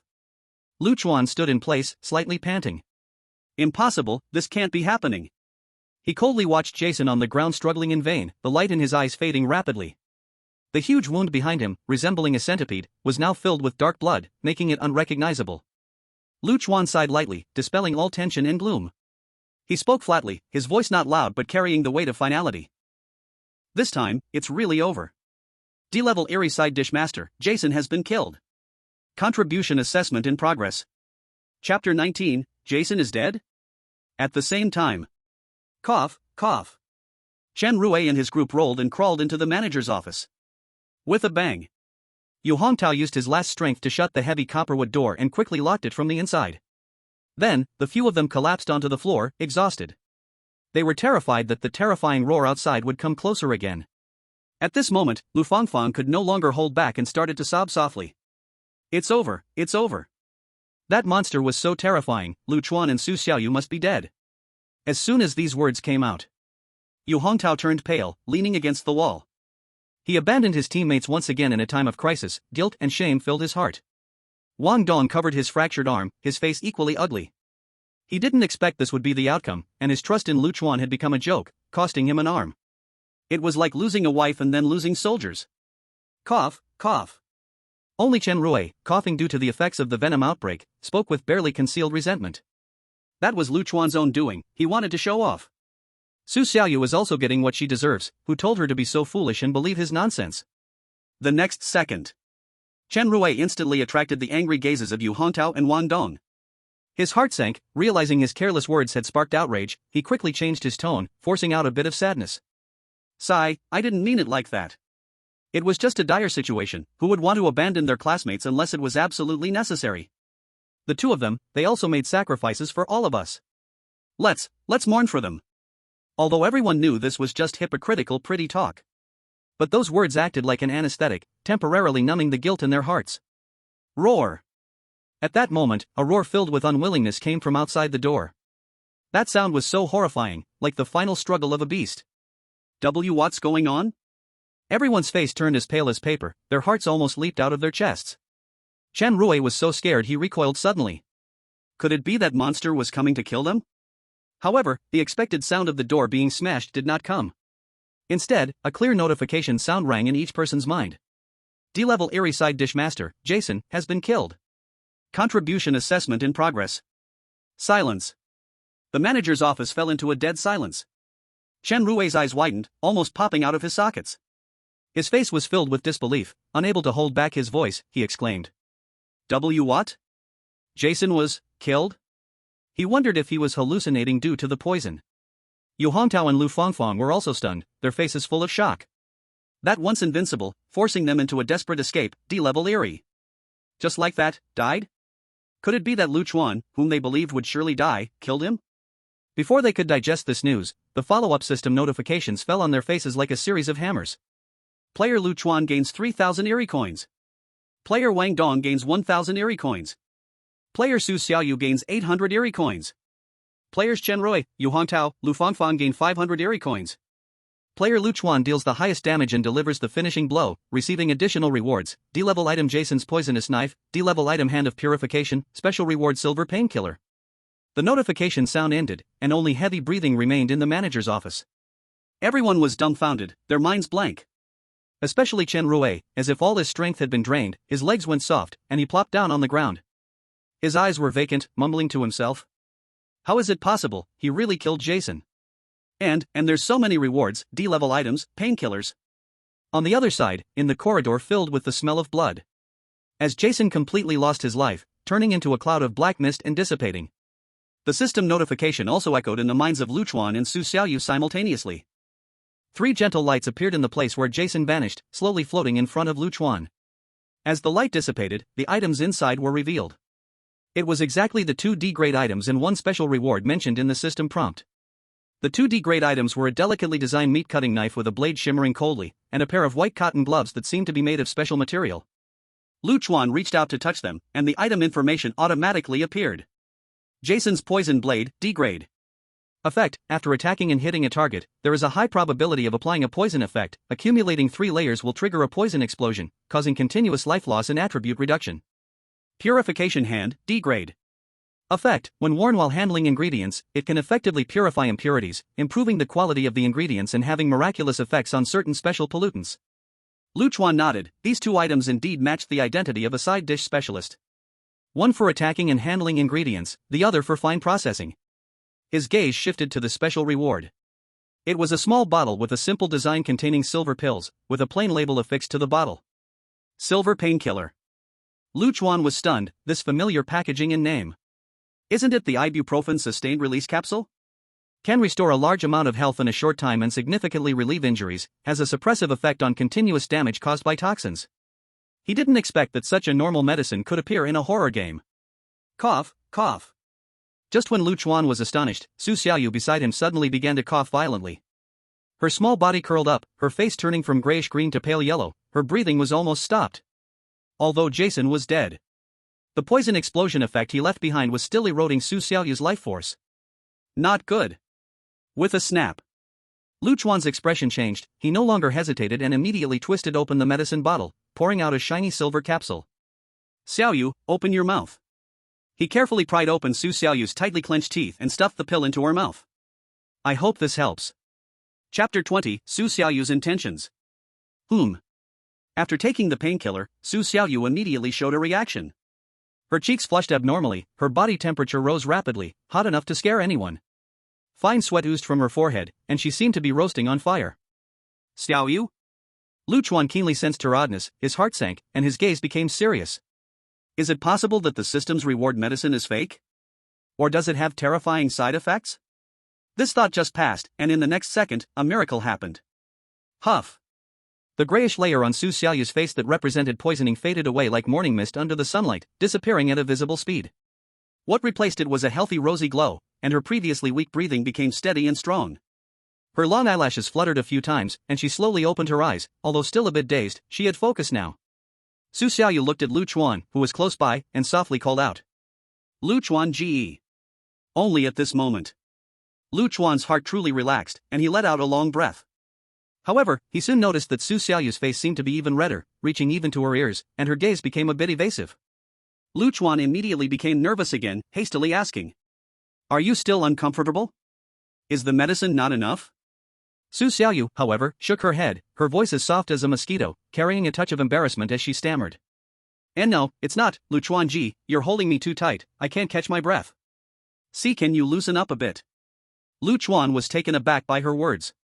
Only then did he realize that since the confrontation with Jason, he had unconsciously held this petite girl in his arms without letting go. Cough, cough. A strong sense of embarrassment surged in his heart, he hurriedly loosened his arms, awkwardly putting Su Xiaoyu down to stand steady on the ground. The two of them inadvertently locked eyes, then quickly looked away, and a hint of ambiguity filled the air. Chuan cleared his throat, swiftly changing the subject, his tone returning to its usual calmness. How do you feel? Is there any discomfort in your body? No, I'm fine now. Su Xiaoyu gently moved her hands and feet, feeling the strength flowing back, and nodded. She seemed to remember something, her eyes holding a mixture of novelty and uncertainty. By the way, brother Chuan, I think I have gained a new skill. She tried to concentrate, sending a piece of information to Chuan. What? Chuan's eyes flickered with surprise as he received the information. The skill was called Shadow Poison Stabbing. It allowed her to inflict a slight poison with her hidden attacks as a shadow dancer. Though the initial effect was not strong, it was enough to disrupt enemies and create opportunities for subsequent attacks. This was clearly a strange mutation brought on by Su Xiaoyu struggling on the brink of life and death, igniting the potential within her body. Chuan nodded. Turning misfortune into fortune, this skill is very suitable for you. Su Xiaoyu obediently nodded, then looked around, observing the empty corridor, a puzzled expression on her face. Brother Chuan, what did you give me to eat just now? What about that terrifying monster? And, what about the class leader and the others? Faced with Su Xiaoyu's barrage of questions, Chuan hesitated for a moment. In the end, he recounted how the system awarded rewards after Jason was killed, how Chen Rui stirred the crowd, and how they were both abandoned. After hearing this, Su Xiaoyu fell into a brief silence. Chuan expected her to feel anger, grievance, or sadness from betrayal. However, when Su Xiaoyu raised her head, her eyes contained a calmness and understanding that seemed beyond her years. It's okay, brother Chuan. This situation is actually very normal. If it were me, I might make the same choice. Her tone held no resentment, only a sort of helplessness, as if she had gotten used to being abandoned since she was young. But Chuan shook his head, his tone firm. No, you won't. You dared to risk going to the storeroom to bring back food for everyone, protecting me at a crucial moment. That is enough to show that you and them have never been the same kind of people. What? Su Xiaoyu was taken aback, seemingly touched by Lu Chuan's certainty. She no longer tangled with the issue and instead asked. So, what should we do now? Should we go back to find everyone? Upon hearing this, a cold smile appeared on Lu Chuan's lips. There was no warmth in that smile, only a faint mockery. Everyone? What everyone is left? The next time we meet, it won't be a reunion of classmates, but a clash of swords. He looked toward the other end of the corridor, his voice low. We need to leave here immediately. Chen Rui and the others already know we're not dead and even received the kill rewards through the system prompts. When the common man is not guilty, possessing means guilt. Even if Chen Rui wants to maintain the surface-level camaraderie, 2D grade items and silver painkillers will be enough to make him envious. This person has never hesitated to do anything to achieve his goals. After saying this, Lu Chuan furrowed his brow. Wasn't he also like that? Soon, he looked at Su Xiaoyu and offered the final choice. Now, do you want to go back to find them, or follow me? Unexpectedly, Su Xiaoyu almost hesitated little, silently reaching out, gently grasping Lu Chuan's sleeve, answering with her actions. Lu Chuan nodded, no longer speaking. A small transparent person, a pure passerby, they were the ones walking the same path together. He glanced at this bloody corridor and pulled Su Xiaoyu, their figures quickly disappearing into the depths of the passage. Only some dirt and the chaos of the fight remained behind, as if nothing had ever happened. Tap tap. Here, it's here. I remember this corridor, I'm sure of it. Not long after they departed, footsteps and careful conversations approached from the direction of the manager's office. Familiar faces came into view. Chen Rui, Yu Hongtao, and Lu Fangfang supported each other, while Wang Dong dragged his broken arm. A group of them bravely returned to this battlefield. However, all that caught their eyes was the empty corridor. Long ago, the place was empty of people. They've left, they've really left. Yu Hongtao's voice was dry, carrying emotions that were hard to describe as either relief or loss. Bang! Chen Rui's face turned pale as he slammed his fist against the nearby wall, his knuckles aching, but the pain was nothing compared to the regret and jealousy in his heart. What was he regretting? Regretting not seizing the chance to grab the reward, or regretting tearing apart his relationship with Lu Chuan? Perhaps even he couldn't say for sure. Well, now it's good. Yu Hongtao sighed, Lu Chuan and we have completely broken apart. Wang Dong covered his painful arm, unable to help but mutter in frustration. It's all Chen Rui's fault. He insisted everyone run. If we just held on a bit longer, maybe. His words were left unfinished, but the meaning was clear. What did you say? Chen Rui suddenly turned his head, shooting Wang Dong a dark glare, as if his tail had been stepped on. Wang Dong, didn't you run at that time? You, the swift runner, were faster than anyone. And this arm of yours now, isn't it thanks to Lu Chuan? You still believe in him? Wang Dong opened his mouth, wanting to argue back, but found himself speechless. Poof. Chen Rui took a deep breath, forcing down his irritation, his gaze sweeping over the three, trying to gather their spirits. Enough. What's the use of saying this now? Lu Chuan just had a stroke of luck, but at least he proved one thing, D-class anomalies are not invincible. Since he can do it, why can't we? His words were like a stone thrown into a pond, though they didn't create huge waves, they did awaken a slight stirring in everyone's hearts. Yes, both Lu Chuan and Su Xiaoyu, two weak cats, could defeat Jason. Why couldn't we, who are stronger than them? Let's go, let's head back to the manager's office first. Chen Rui took one last glance down the hallway, biting his teeth fiercely, whispering in a voice that no one else could hear. Lu Chuan, I hope you stay lucky. Just don't let me catch you. Chapter 21, A Taste of the Poison Blade. Soon, the two suppressed their breaths. Walking through the empty corridor on the second floor of the romantic Western restaurant. The luxurious private room behind them had already been engulfed by fierce flames, crackling. As for the manager's office, with Chen Rui and his group, there was no need to elaborate. Although the second floor had a wide view, it lacked sufficient cover, making it unsuitable for a long stay. After weighing the options, Lu Chuan made a bold yet logical decision. To take risks and head to the first floor. The first floor not only had more independent rooms to maneuver but also had a more complex structure. Xiaoyu. You and Yu Hongtao have explored the first floor before, where do you think is a good hiding spot? Facing Lu Chuan's question, Su Xiaoyu tried hard to recall. After a moment, she quietly answered with clarity. Actually, there is a storage room at the end of the corridor around the corner, very unnoticeable. It's piled up with mops, buckets, and the like. When I and Yu Hongtao saw it, it was covered in thick dust, so we withdrew. Dust? That meant it hadn't been cared for in a long time. Lu Chuan nodded, acknowledging this judgment. The core goal of the anomalies in this dungeon was to hunt for materials and process them, they wouldn't have the leisure to clean up. A dusty storage room was likely a blind spot they overlooked. temporarily safe. Alright, let's go there. After the decision, Chuan quickly took action with Su Xiaoyu, cautiously making their way from the stairs to the first floor. Roar. However, the good scenery didn't last long. Right at the corner of the staircase, two wandering waiters happened to block their path, their decayed heads turning mechanically as if they had caught the scent of living beings. Interesting. Seeing this, Chuan wasn't nervous at all. Instead, a slight curve appeared on his lips. He was about to test the effectiveness of the newly acquired poison dagger when the prey came knocking. Beside him, though Su Xiaoyu didn't speak, her eyes were equally determined. She, too, wanted to try her newly acquired skill, Shadow Poison Strike. The two exchanged glances. Everything was unspoken. Must finish quickly and quietly, to avoid attracting other monsters. At this moment, Chuan, including that pair of purifying hands, already possessed 1 B-level item, 1 C-level item, and 2 D-level items, making him a walking arsenal. Therefore, even though his combat skills were rusty, but relying on the absolute advantage of equipment, as long as he did not make fatal mistakes, he could easily handle such level of weirdness. And Su Xiaoyu was even more agile. She was originally an assassin-type character, a shadow dancer, and had used shadow escape many times, making her mastery of mobility increasingly skilled. Now, her figure was no longer semi-transparent, but could almost fully become ethereal. Although the duration was only a few seconds, moving around was like a butterfly dancing elegantly between light and shadow, hard to capture. Roar. Swish swish. The battle almost began in an instant and ended just as quickly. The cold light of the poison dagger intertwined with the shadow toxin stab. Puff. Puff. 2 E-level serving monsters didn't even have time to let out a decent roar and quickly disbanded under the duo's attack, turning into 2 clouds of filthy black mist. E-level weird serving monster has been killed. E-level weird serving monster has been killed.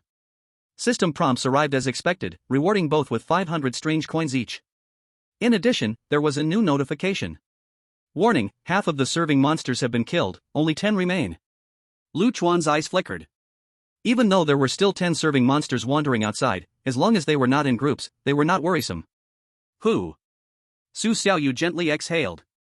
Soon, she was surprised to find that she seemed to be becoming lighter. Brother Chuan, my attribute value seems to have increased. Almost at the same time, Chuan also felt a warm current flowing into his limbs. Player Chuan's strength has increased by 1 point. Name, Chuan. Physique, 5, ordinary person 5. Strength, 5, ordinary person 5. Spirit, 16, ordinary person 5, plus 4 from chef's hat. Speed, 6, ordinary person 5. His long-standing below-average strength attribute finally rose to 5 points. Chuan immediately realized that killing these weirdnesses not only granted strange coins and items but also could directly enhance attributes. This was undoubtedly another key piece of information. Dong dong clang. Dong dong clang. However, before they could fully appreciate this feeling of strength, a sudden loud sound of gongs and drums suddenly came from somewhere in the first-floor restaurant. The noise was chaotic and bizarre, as if celebrating some absurd festival. Chuan's extraordinary perception immediately issued a strong alarm. Something is approaching. A pressure, no less than that of a boss-level entity, quickly spread along with the sound of gongs and drums. Go! Chuan's expression changed slightly as he whispered and unhesitatingly grabbed Su Xiaoyu's hand. Su Xiaoyu also felt that aura, immediately understanding, guided by her memory towards the direction. The two rushed towards the storage room as fast as possible, trying to make as little noise as they could. Creak! Brother Chuan. As they just slipped into the small room filled with clutter, Su Xiaoyu wanted to say something quietly, but Chuan quickly raised his hand and gently covered her mouth. Then, he made a gesture for absolute silence. With the other hand, he pointed to the blurry greasy glass on the storage room door. Sure enough. Through the glass, they saw an extremely strange figure. Dong dong clang. Dong dong clang. It was a person who looked to be only 1.5 meters tall. They wore a collapsed white chef's hat, round black glasses perched on their nose, and small eyes behind the lenses flickered with clever madness. In their left hand, they held a heavy-looking rolling pin, and in their right hand, they cradled a stainless steel dish. Dong dong clang. The noisy sound of gongs and drums did not come from instruments. It was him rhythmically striking the metal dish with the rolling pin. The next second, the prompt sounded like a warning bell, resonating in the silence. Encountering Dungeon Elite Unit, Dim Sum Master Wang Yalong. The little dwarf, seemingly comical, was actually another D-level elite of the chef team Dessert Master Wang Yalong. Chuan's heart tightened. He had just escaped the dragon's den, but now he was in the tiger's lair. Chapter 22 1/3. In an instant. Silence spread in the storage room, the air felt like it had solidified. Lu Chuan and Su Xiaoyu were tense like bows, their breaths suppressed so low that they could only hear their heartbeats. Given their current condition and equipment, dealing with an ordinary waiter wasn't difficult. But facing a D-level elite head-on, especially a dessert master with unknown status and strange abilities, was akin to seeking death. Their only hope was that Wang Yalong didn't notice them and would walk straight past. Tap. Tap tap. The heavy footsteps grew closer, accompanied by the clanging of a rolling pin striking an iron pan. Each step felt like it was stepping on both their hearts. In fear and tension, Su Xiaoyu instinctively reached out, tightly grasping Lu Chuan's hand, her fingertips icy. Lu Chuan immediately held her slightly trembling hand. On one hand, it was to provide insignificant comfort. On the other hand, it was to steady her emotions, preventing her from making noise due to excessive anxiety. Buzz. In this suffocating atmosphere, Lu Chuan's mental power once again played a role. His gaze pierced through the glass window, locking tightly onto Wang Yalong's figure. Soon, he captured a flickering light dot, attached to Wang Yalong's chef uniform shoulder. Another memory light dot. Exactly the same as when dealing with Jason. This could likely be the key to defeating the dessert master. Wang Yalong outside stopped in his tracks, tilted his small head, muttering to himself in a thin, slightly confused tone. I clearly heard some noise over here. Did I mishear? Alas, I'm getting old, I'm not as useful anymore. Not only are these eyes getting less clear, but even my ears are a bit deaf. He sighed, with a hint of helplessness and complaint. I need to hurry and find fresh ingredients. Otherwise, I won't make it to the Last Supper, and the head chef will explode in anger. He mumbled as he sauntered past the door, the noisy gongs and drum sounds and footsteps gradually fading away. Until the sounds completely vanished. Lu Chuan and Su Xiaoyu finally breathed a sigh of relief, and upon careful observation, they found their backs were already soaked with cold sweat. Brother Lu Chuan, that was really too dangerous just now. Su Xiaoyu's voice still trembled, her small hand clinging tightly to Lu Chuan without letting go. Lu Chuan nodded, his expression solemn. His thoughts had already flown to Wang Yalong's few mutterings. The Last Supper? A seemingly simple phrase, yet it carried chilling madness and ritual. Could it be that these strange beings were so obsessed with hunting players? Not just to satisfy their hunger?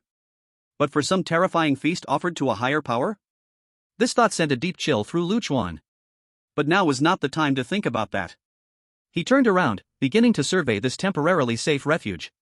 The storage room was filled with discarded cleaning tools, broken tables and chairs, and dust. Wait, what is this? As his gaze swept across the room, a familiar light dot caught his attention. Another memory light dot. He immediately focused his mind to touch it. Memories began to replay. The scene in front of him instantly switched. The perspective was also within the storage room, the time seemed earlier, and the light was dimmer. It hurts, my leg feels like it's broken. A couple huddled in a corner, both suffering severe injuries, blood-stained. The male player tightly held his barely breathing female companion, his voice hoarse and urgent. Hold on, just hold on for one more day. As long as we endure one more day, we can finally leave this hellhole. However, the female player in his arms struggled to shake her head. Her face was pale, and her eyes began to lose focus. She used her last bit of strength to speak haltingly. I can't go on, listen. The remaining detonator symbols are at the hotel front desk, in the second cabinet. The code is 3901. Memory playback ends. The image abruptly stops. Lu Chuan's gaze sharpened. Detonator symbols? Just hearing that name sounds aggressive and extremely valuable strategically. And the hiding place and code were given. He knew he had no choice, he must head to the hotel front desk. Lu Chuan, are we resting here tonight? Su Xiaoyu's voice interrupted his thoughts, sounding tired and cautious. Hearing this, Lu Chuan recalled that from the moment they entered this bloody restaurant until now, only a day had passed. And their mission was to survive in this hell for a full 3 days. Swish! A strong wave of exhaustion suddenly swept over Lu Chuan. He turned around and found Su Xiaoyu had already neatly arranged a space to rest, using discarded tablecloths and cushions. They lay down side by side, the cramped space making it difficult for them to turn. Su Xiaoyu, feeling a bit shy, quietly turned her back to Lu Chuan. The storage room was exceptionally quiet, with only their breathing echoing in the stillness. Lu Chuan stared at the slender back in front of him, memories from the day flashing rapidly in his mind. Ultimately, fixing on the moment she shielded him from the toxic flying disc. All thoughts transformed into an uncontainable question, he gently broke the silence. Xiaoyu, why did you rush out to save me? Just because I opened that door for you? As soon as those words were spoken, Su Xiaoyu's back stiffened. After a moment of silence, she finally answered in a very soft voice. Because only Lu Chuan would take the initiative to talk to me. Asking me if I'm hungry, if I need help. It made me feel like I wasn't completely useless. For the first time, I felt needed. Her voice became lower, tinged with an unnoticeable sob. Something in Lu Chuan's heart was struck hard, tightening suddenly. He gradually realized how transparent and lonely this girl before him was. Previously, he had vaguely heard about Su Xiaoyu's family situation. Her mother passed away early. Her father, after remarrying, favored the son from his new wife, leaving her neglected. In class, she was of average grades, introverted, and with her identity as a poor student, she had almost no friends. Over time, this bred a deep-seated inferiority complex. Wow. In the dark, Lu Chuan heard the suppressed yet leaking sobs. He paused for a moment, gently patting her shoulder, his voice much softer than usual. It's all in the past. Here, everything can restart. Get some rest. Tomorrow, there's still a lot to do. Soon, Lu Chuan received a response. It carried a sense of softened reliance. Chapter 23, Midnight Exploration. The night was deep, and the storage room was utterly silent. Only the faint sound of their breathing remained. Exhaustion had already overwhelmed Su Xiaoyu, and she quickly fell into a deep sleep. Curled up on the corner mat, her brow furrowed in unrest, clearly still haunted by fears. Lu Chuan also felt a wave of drowsiness wash over him. He closed his eyes, forcing himself to rest. This storage room was temporarily safe. Enough for them to survive the first night, holding on until the morning. But Lu Chuan knew clearly, with the passage of time, the danger level of this instance would only increase, and they must not slack off. Especially. The sound of drums and the master of sticks and bindings, Wang Yelong, was nearby and could not be ignored. Lu Chuan did not sleep long. About 3 or 4 hours later, he suddenly opened his eyes and regained clarity. What time is it now? It's 3 in the morning, it seems to have quieted outside. He strained to listen, confirming that there were no anomalies outside. And then he looked again at the sleeping Su Xiaoyu beside him. An idea suddenly flashed through his mind. How about going out for a look? The detonating talisman mentioned in that memory fragment is hidden at the hotel front desk, and it must be obtained as soon as possible. Moreover, Lu Chuan had also observed. Although the chef team had turned strange, they still retained some habits from their previous lives. It was 3 or 4 in the morning, the time when ordinary people sleep the deepest. Perhaps this was also a time when these strange activities decreased, a more relaxed moment, if not now, then when? Xiaoyu, sleep well. I'll be back soon. Lu Chuan quietly got up, carefully opened the door a crack, his gaze sweeping the corridor outside like a hawk. After confirming it was empty, he slipped outside, leaving the door ajar without making a sound. As he expected, there were no obstacles on the way. The delivery staff seemed to have disappeared completely. In the dining room, there were only his softly tapping footsteps and the sound of his heartbeat. Relying on the memory of the map that Chen Rui had shown earlier, Lu Chuan cautiously made his way toward the hotel front desk. After passing through an archway, he was greeted by a sudden wide view. It was the spacious dining area of the Western restaurant. Though not as luxurious as the lavish private rooms on the second floor, the high, shattered crystal chandelier, fallen velvet chairs, and the gold-edged marble floor still silently told the story of the glory of the romantic Western restaurant in its past. Ding! Ding ding! Lu Chuan could almost hear the faint sounds of an elegant piano echoing in his ears. He steadied his mind, focusing his gaze on the beautifully decorated hotel front desk ahead. Right there. On the front desk alcohol rack, various bottles of foreign liquor were displayed, each covered in thick dust. However, unlike the liquor he had seen in the private room before, these liquids exuded a dark red hue, like coagulated blood, as if they had been contaminated by some evil. Lu Chuan didn't hesitate much, using his hands and feet, agilely climbed over the front desk. The front desk was more chaotic than he had imagined, with scattered ledgers and soiled menus. His gaze quickly swept past a row of metal lockers, all equipped with old-fashioned combination locks. This is it. He soon found the locker marked with the number 2. Who?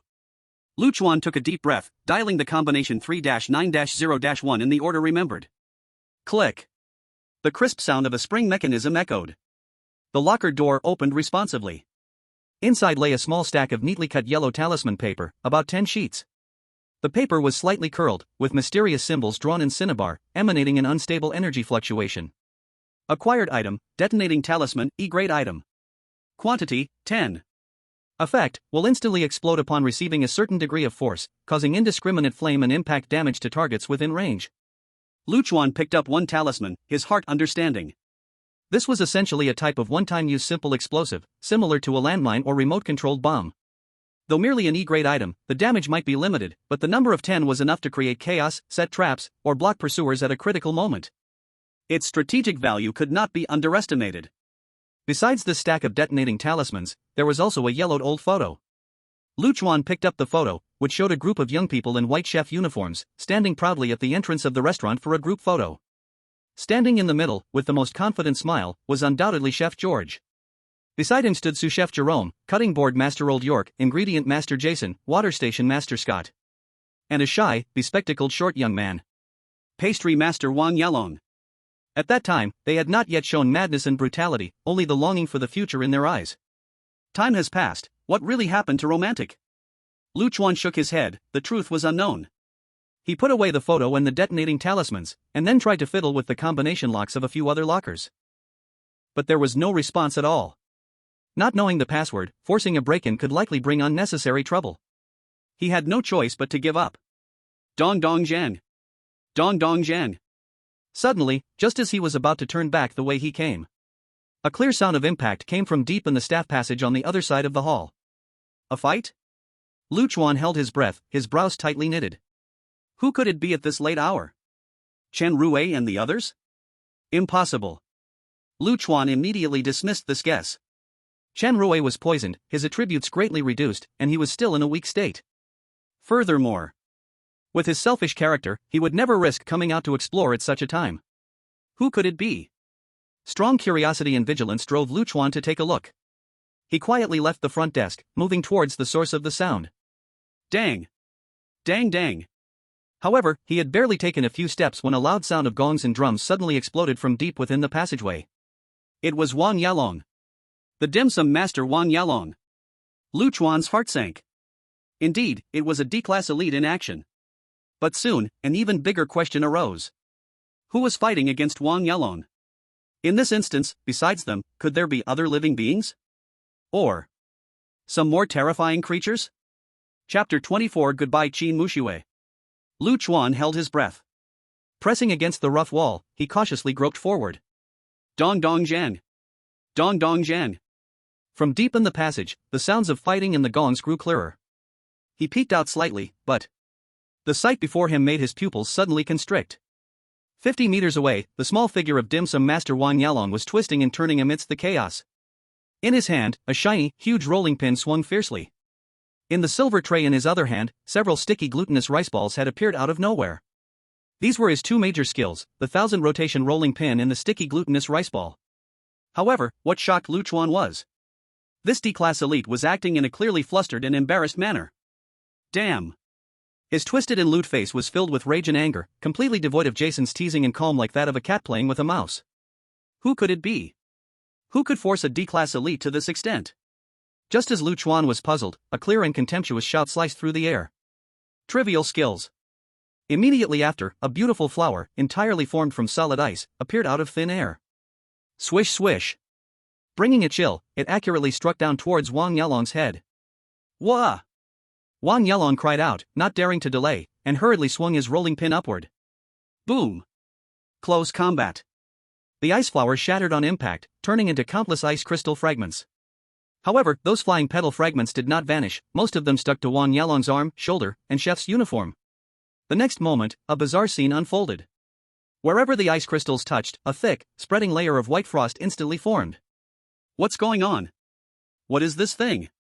Wang Yalong's movements visibly stiffened, the joints were frozen, and the frost was quickly creeping up to other parts of him. This is... Chuan's heart skipped a beat as he turned his gaze towards the direction of the attack. When he saw that figure, he almost thought he was hallucinating. Tall model-like figure, a neat black high ponytail, a flawless side face, and those indifferent yet sharp long eyes. It was actually Qin Mushue, the cool school beauty who had parted ways with them from the very beginning. She was actually alive. And seemingly doing quite well? What stirred up even greater waves in Chuan's heart was the scene before him clearly showed Qin Mushue facing off against a D-class elite alone and gaining the upper hand? He instantly understood why Qin Mushue had disdainfully refused to team up with them back then. It was not pure indifference, but she herself possessed an initial strength that crushed all of them. Her disdain was a natural consequence of the disparity in strength. Chuan's mind was meticulous, quickly starting to think. Qin Mushue's skill was already clear, it was the ice flower with a powerful freezing control effect. Her profession must also be related to the ice element. Just like her, cold as frost, sharp and deadly. In the battle, Chuan further observed that Qin Mushue not only grasped the timing and angle of skill release precisely, but her close combat skills surpassed ordinary people significantly. Slap, slap. Her movements were clean and agile, her steps quick and nimble. Each dodge and strike carried obvious traces of training. Especially her long legs, which whipped about like steel whips, producing a sound that sliced through the air. In just a few seconds, she had beaten Wang Yalong back, leaving him with no power to fight back. If it weren't for the rolling pin in Wang Yalong's hand, which allowed him to block effectively from time to time, the scene would almost make one mistakenly believe that Qin Mushue was the terrifying boss. Kakakek, interesting. Really interesting. Wang Yalong, though in a sorry state, let out a strange laugh, greed shining in his small eyes like he saw a top-quality ingredient. I've encountered so many ingredients, but this is the first time I've seen something so interesting. This is just right, with such an excellent physique, it proves the muscle must be firm and chewy. Once I chop you into meat paste, wrap it in flaky pastry, and bake it into fresh meat mooncakes, it will definitely be an unparalleled delicacy, garnering the chef's praise. Fresh meat mooncakes? Upon hearing this, the already cold expression on Qin Mushue's face turned icy cold. What is the difference between this and the human meat buns made by Sun and Yang in water margin? These strange beings truly are a group of creatures that should be exterminated. But she did not waste her breath, she poured all her anger into the next attack. Kill. The ice flower blossomed and whipped legs intertwined, she seemed like a genius born for battle, terrifyingly calm. This is definitely a level that normal people cannot reach. Chuan quickly assessed in his heart. Qin Mushue's physique, strength, and agility attributes must exceed 8 points, or even possibly reach 10 points. Plus her top-notch martial arts skills. It is not an exaggeration to say that she could easily take down 4 or 5 strong men by herself. Gradually, the battle took on a one-sided trend. Under Qin Mushue's storm-like offensive and the restrictions of the ice flower, Wang Yalong's movement space was constantly compressed, and he was quickly forced into a corner. Especially his leg joints. They were already covered in layers of frost, making movement extremely difficult, and it looked like he would soon lose the ability to move entirely. Poof. Qin Mushue's gaze sharpened, she seized a flaw in Wang Yalong, and her jade hand lifted gently. In an instant, another ice flower full of cold air gathered in her palm, about to deliver the final blow. But unexpectedly, at this decisive moment, a strange change occurred. You fell into my trap. Wang Yalong, who seemed to be at the end of his tether, had a crafty light flash in his eyes. He suddenly made an unexpected move. Whoosh, whoosh. He no longer used the rolling pin to block or attack, instead, he threw the silver tray in his other hand, like a discus toss, towards the air above Qin Mushue's head. The tray spun rapidly in the air, and the sticky glutinous rice balls shot out like a shower of flowers from heaven. They smashed down towards Qin Mushue. Ha! For the first time, a hint of astonishment flashed in Qin Mushue's eyes. She completely did not expect that at a critical moment, he would abandon his important weapon. This went against her understanding of battle. And it was that fraction of a second of misjudgment that led to a deadly consequence. Not good. Qin Mushue instinctively began to dodge. Even though her movements were as agile as a butterfly, swiftly twisting away, she evaded most of the glutinous rice balls. Unfortunately, the number of glutinous rice balls was simply too many, covering too wide an area. In the end, there were still 3 or 4 that stuck to her arm, waist, and calf. Once they touched her body, those sticky rice balls immediately deformed and expanded. Like a white spider web, they quickly spread and solidified, bonding her arm and body together, her legs also firmly bound in place. This was even stronger than her ice flower control. This is the true power of a D-class anomaly. Qin Mushue struggled desperately, but the stickiness was beyond imagination. The more she struggled, the tighter it wrapped around her, she couldn't move at all. He. Got you.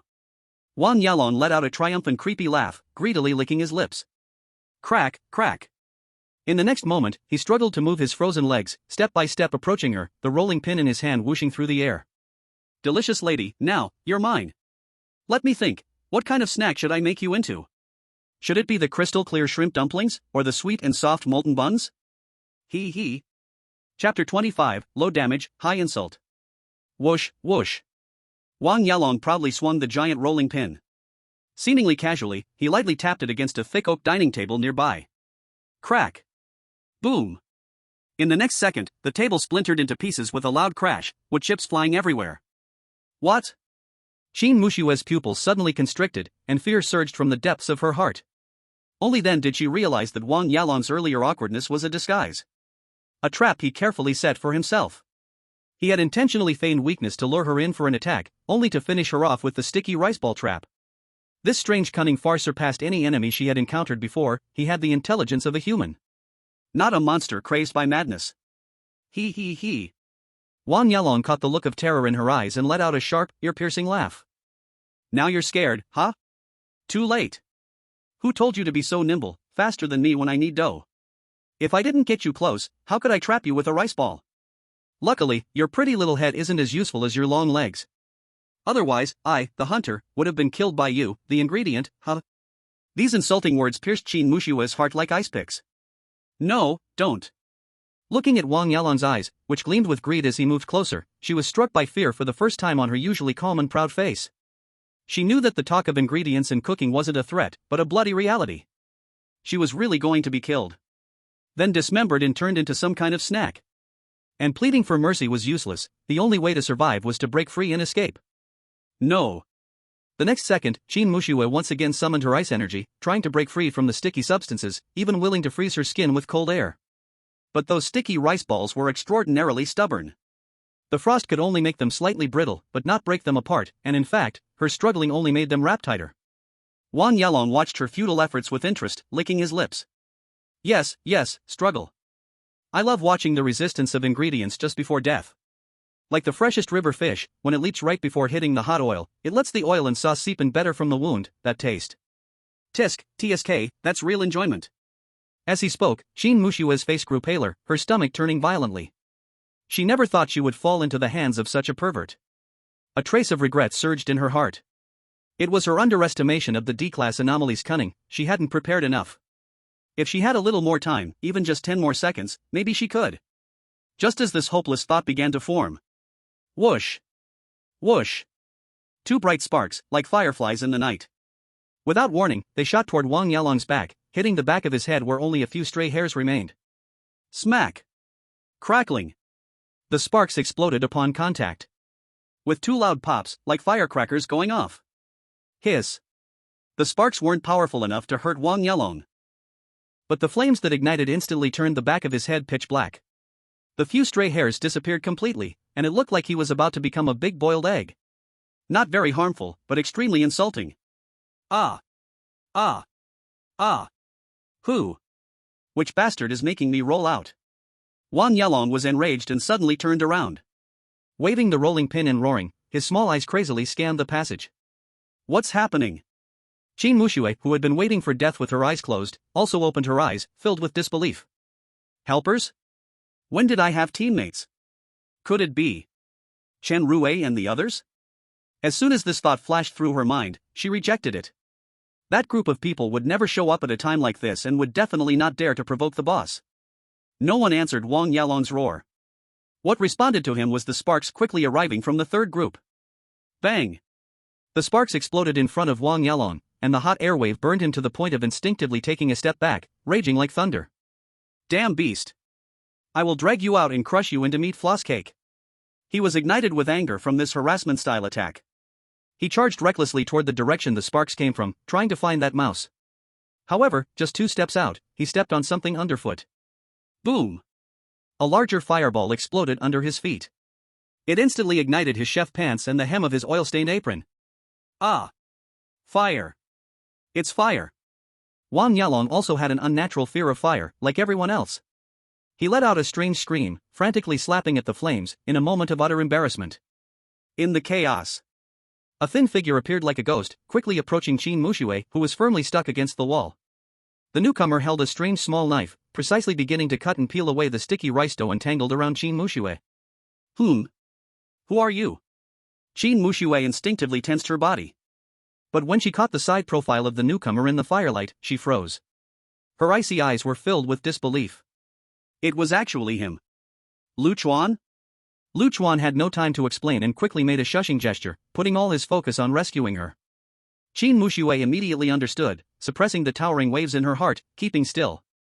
However, even though their movements were quick, they could not hide from the enraged Wang Yalong. He smacked off the flames on his pant legs, and his scarlet gaze scanned over. Just in time to see Chuan cutting the sticky rice dough and Qin Mushue about to break free. Ha! After a brief shock, a more twisted, greedy smile appeared on Wang Yalong's face, his voice piercing and sharp. So that's how it is. Today, not only one prime ingredient is delivered to my door, but also one that ran over as a side dish. A great harvest, absolutely perfect. The head chef will definitely reward me generously. Long live gourmet food. Chapter 26, You Give to Lu De Yo. Pa. Facing Wang Yalong's immersive victory declaration, Qin Muxue just felt a chill. She forced herself to calm down. After all, this bizarre logic could not be judged by common sense. The most important thing now was to get free. However, Wang Yalong's reaction speed far exceeded expectations, and to catch the two quickly. He actually swung the rolling pin, smashing the frost that had formed on his legs. Bang bang. Crack. Crack. Ice shavings flew everywhere. He smashed his frozen flesh just to act quickly. Ha ha, ha ha. This kind of mad self-harm highlighted this bizarre obsession and madness for ingredients. He dragged his less agile legs while rushing over, emitting sharp, strange laughs, his greedy gaze constantly sweeping over Lu Chuan and Qin Muxue. Come on, my little snacks. I will throw you both into the boiling oil, frying you to a crispy finish, making the kids next door cry with envy. 10 meters. 5 meters. The distance closed rapidly. Wang Yalong's twisted face rapidly enlarged in Qin Mushue's eyes. Her pupils shrank suddenly, and her face turned pale as she instinctively looked at Lu Chuan beside her. Her only lifeline. She thought she would see the same fear, but the scene before her stunned her. Lu Chuan seemed to completely ignore the charging Wang Yalong, his attention fully focused on the poisoned dagger, his gaze intensely frightening. Swish, swish. His wrist was steady as he sliced through the last few sticky rice dumplings, completely oblivious to the danger right at hand. What is going on?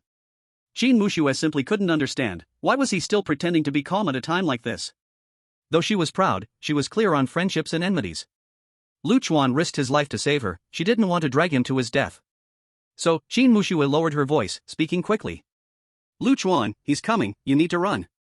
Lu Chuan had no reaction, still engrossed in his task. Qin Muxue panicked, her voice laced with urgency. Did you hear me? You will die. At that moment, without raising his head, Lu Chuan coldly spat out 2 words. Shut up. These 2 words landed like a heavy blow, leaving Qin Muxue dazed. From childhood to now, no one had ever spoken to her in such a tone, nor dared to tell her to shut up. A surge of absurdity and anger rushed to her head, and she almost choked. Fine, since you're seeking death, then we'll die together. Found you guys. He. Just at that moment, Wang Yalong finally charged in front of them. A savage joy twisted his face, as he swung a rolling pin with howling wind towards the back of Lu Chuan's head. At the critical moment. Boom. A burst of scorching flames erupted without warning from under Wang Yalong's feet. Ouch. Sparks and shockwaves sent him stumbling, his rolling pin striking sideways against the front desk, making a loud noise. What? Qin Mushue's beautiful eyes widened in shock. It turned out, while Lu Chuan was slicing the rice dumplings, he had silently placed a detonating symbol about 3 meters ahead of them on the ground. Wang Yalong's attention was completely drawn to the food in front of him, and he had no idea there was a trap hidden beneath his feet. So, naturally, he fell victim again. Ow, ow, ow. Fire, it's fire again. Wang Yalong screamed in agony, frantically trying to beat out the flames that splashed onto his body and face. His greasy chef's clothes were the perfect fuel. It ignited in an instant. This sudden explosion and fire bought Qin Muxue a key second. Alright. Sizzle. Lu Chuan suddenly sliced, severing the last few sticky threads.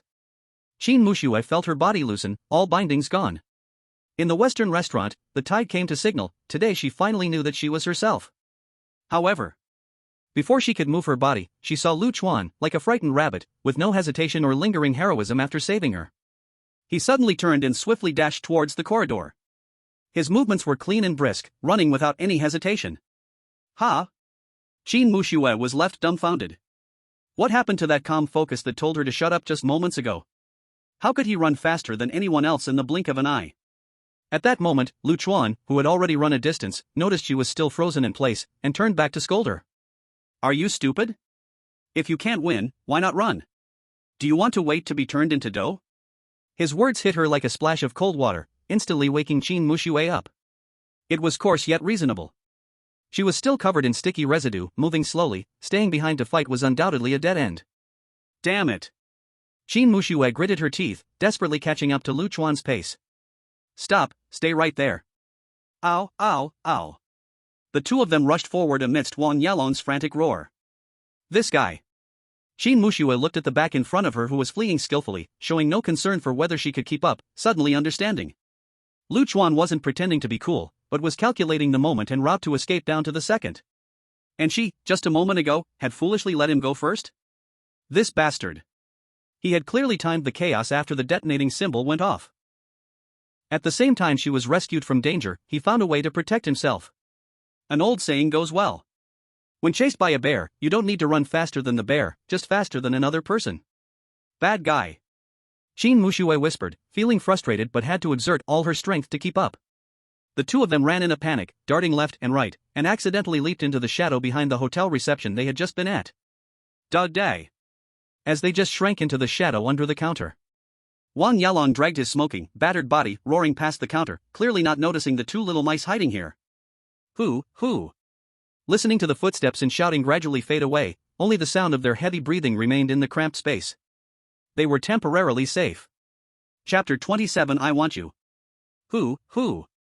In the small reception area, the air became stagnant. Only the sound of their suppressed breathing was left. Qin Muxue fought against her nausea, slowly clearing off the sticky residue of glutinous rice balls on her body, her movements showing clear discomfort and disgust. At the same time, her peripheral vision couldn't help but glance at Lu Chuan beside her. In Class 3 of Grade 12, Qin Muxue was the center of attention, while Lu Chuan was almost non-existent in the corner like a little shadow. Before this, she didn't even know this classmate's name. If it hadn't been for Chen Rui calling out his name at the beginning of the scenario, she wouldn't have noticed Lu Chuan at all. However, she never expected. In the end, it was this inconspicuous person who took a huge risk at a critical moment and pulled her back from certain death and despair. Qin Muxue had a proud personality. But she was not unreasonable, she knew how to differentiate gratitude and resentment. After thinking for a moment, Qin Muxue bit her lip, suppressing her complex emotions, and broke the silence, her voice still trembling with lingering fear. Lu Chuan, thank you this time. Unexpectedly, before she could finish her words of thanks, Lu Chuan interrupted her without lifting his head, speaking plainly and straightforwardly. You should thank me. If I had arrived a minute later, you would have been turned into flesh paste by a rolling pin and packed into crystal shrimp dumplings. I've never seen someone as foolish as you, going solo against a D-level anomaly, thinking you're Saitama? Saitama? That bald, caped character from the anime? These words were like a needle, piercing directly into Qin Muxue's pride. Her cheeks instantly flushed, thankfully, it was dark, otherwise Lu Chuan would have seen her blush creeping from her ears to her neck. Poof. She was already hot-tempered and cared about her image, immediately retorting as if stepping on her tail. You wanted to save me yourself, I didn't ask you. Besides, how do you know that I didn't have a backup plan? The last part of her sentence rose slightly in pitch, carrying a hint of undetectable bravado. Hearing this, Lu Chuan inexplicably turned his head slightly, glancing at her in the dim light. Backup plan? He understood Qin Muxue's character, she was definitely not a reckless person. This time being caught by Wang Yalong was due to her pride in underestimating the enemy. If she dared to say such a thing, maybe she really had some hidden card? But at that time, her hands were stuck with the glutinous rice balls, unable to seal or use her ice flower skill. What could she rely on? Lu Chuan narrowed his eyes slightly, not getting tangled in this issue for too long, shifting to a more practical topic. Qin Muxue. Lu Chuan's voice regained its calm, even carrying a sense of official detachment. Don't get me wrong, I'm not one of those sycophants at school circling around you, nor am I interested in playing the hero saving the beauty. I save people on conditions, I need something in return. Qin Muxue was obviously taken aback. For a long time, she had been used to others' admiration, flattery, and even unconditional giving. This was the first time she encountered someone so straightforwardly asking her for a return. And from the tone of Lu Chuan, there was no hint of joking or playing hard to get. He was serious. This made Qin Muxue's heart inexplicably rise with a sense of loss that even she herself had not noticed. But soon, it was replaced by a more familiar calmness. Some friends in her father's business circle were just like this, weren't they? On the surface, they called each other brothers, but in reality, they were calculating down to the last cent. In this world, bustling with activity, everyone is here for profit. In this world of chaos, everyone is pursuing gain. This is very realistic and very normal. What do you want? Qin Muxue reined in her emotions, her voice turning cold. Lu Chuan looked directly at her, and in the dim light, his gaze was calm and unwavering. I want you. What? Qin Muxue's heart suddenly jumped, followed by a surge of offended anger. Pervert. She almost instinctively cursed, crossing her arms protectively over her chest, her body shrinking back. Even at this moment, this person's mind was still on such filthy thoughts? Chuan was left speechless by her extreme reaction and turned his head away, his tone growing impatient. What are you thinking? Even if I really had such thoughts, I wouldn't choose this kind of place. Besides, I don't have an outdoor hobby. He coughed lightly twice, yet inwardly he couldn't help but add one more remark. This woman's figure and looks were indeed impeccable, and she had a kind of cold elegance that made people want to conquer her. Playing with her was surely the dream of countless men. But between survival and pleasure, Chuan would always unhesitatingly choose the former. He looked at her again, his tone firm and decisive. I want information. I want you to know everything about this instance, including your profession, skills, attributes, and all the items and effects you possess. This guy. Isn't he being too greedy? Qin Mushue's beautiful brows tightly knitted together. This request could not be said to be lenient. It meant revealing all her trump cards and weaknesses openly before someone she barely knew for half an hour, equivalent to handing her back to this teammate. She remained silent for a full 10 seconds, her heart struggling fiercely. But in the end, the calmness, judgment, and nearly cold efficiency that Chuan had shown convinced her. In this bizarre world where danger lurks and tomorrow is uncertain, having a strong and rational temporary ally would undoubtedly greatly increase her chances of survival. After all, there were still 2 days until the instance finished. Huff. Qin Mushue took a deep breath, as if she had made up her mind. Her voice was very low, carrying a hint of reluctance but was still clear. My profession is Frost Mage. Chapter 28, Knowing Each Other Inside Out. The next moment, Chuan scanned Qin Mushue's attribute panel. Name, Qin Mushue. Physique, 7, normal person, 5. Strength, 8, normal person, 5. Mentality, 6, normal person, 5. Speed, 10, normal person, 5. Profession, Frost Mage. Skill, Ice Blossom Burst. The skill effect was as he had seen. It condenses the power of frost to form a blooming ice flower with freezing effects. When shattered, the petals can restrict the target's actions. In a short time, at most 3 can be released, and the consumption is linked to her mental power. Not bad, a very powerful skill. It has both damage and control. Chuan nodded in understanding. This completely matched his earlier observations and guesses. Besides that, Qin Mushue's physical fitness far exceeded that of an ordinary student. Both her strength and physique were quite outstanding. And the speed attribute reached an astonishing 10 points. This clearly represented not only running speed but also her agility and reflexes. Her profession skill, Ice Blossom Burst, was intuitive and practical, consuming 2 points of mental power to convert into 1 ice flower. Seeing this, Chuan instinctively did the math. If he used his high mental power of 12 points to drive this skill, wouldn't he be able to instantly release 6 ice flowers or even more? That scene would be enough to freeze Wang Yalong to death. However, this thought was quickly dismissed by Chuan. His memory recall seemed to be an aid, but its strategic value and control over information were unmatched by any skills. It was an invaluable treasure. Have you seen enough? Qin Mushue felt uncomfortable under Chuan's scrutinizing gaze. She was not some toy. She had always been the center of attention since she was a child. The servants at home dared not look her in the eye, and suitors outside were always attentive and flattering. When had she ever been looked at with such a calculating gaze? But at this moment, she had no choice. Since she had agreed to exchange information, she could only endure this discomfort. After all, she owed him a life, didn't she? Is that all? Chuan's voice rang out again, plain yet undeniable, with an obvious hint behind it. It was time to reveal the tool. Qin Mushue hesitated. That item was one of her life-saving cards. Revealing it so easily was too risky. Chuan seemed to see through her thoughts and immediately added. His voice was deep, like a devil's whisper, with a meaning that enticed gently. Fine, you can keep hiding it. If I'm not mistaken, that tool of yours is indeed extraordinary, enough to help you escape a dire situation, but the cost is. It can only be used once in a short time, right?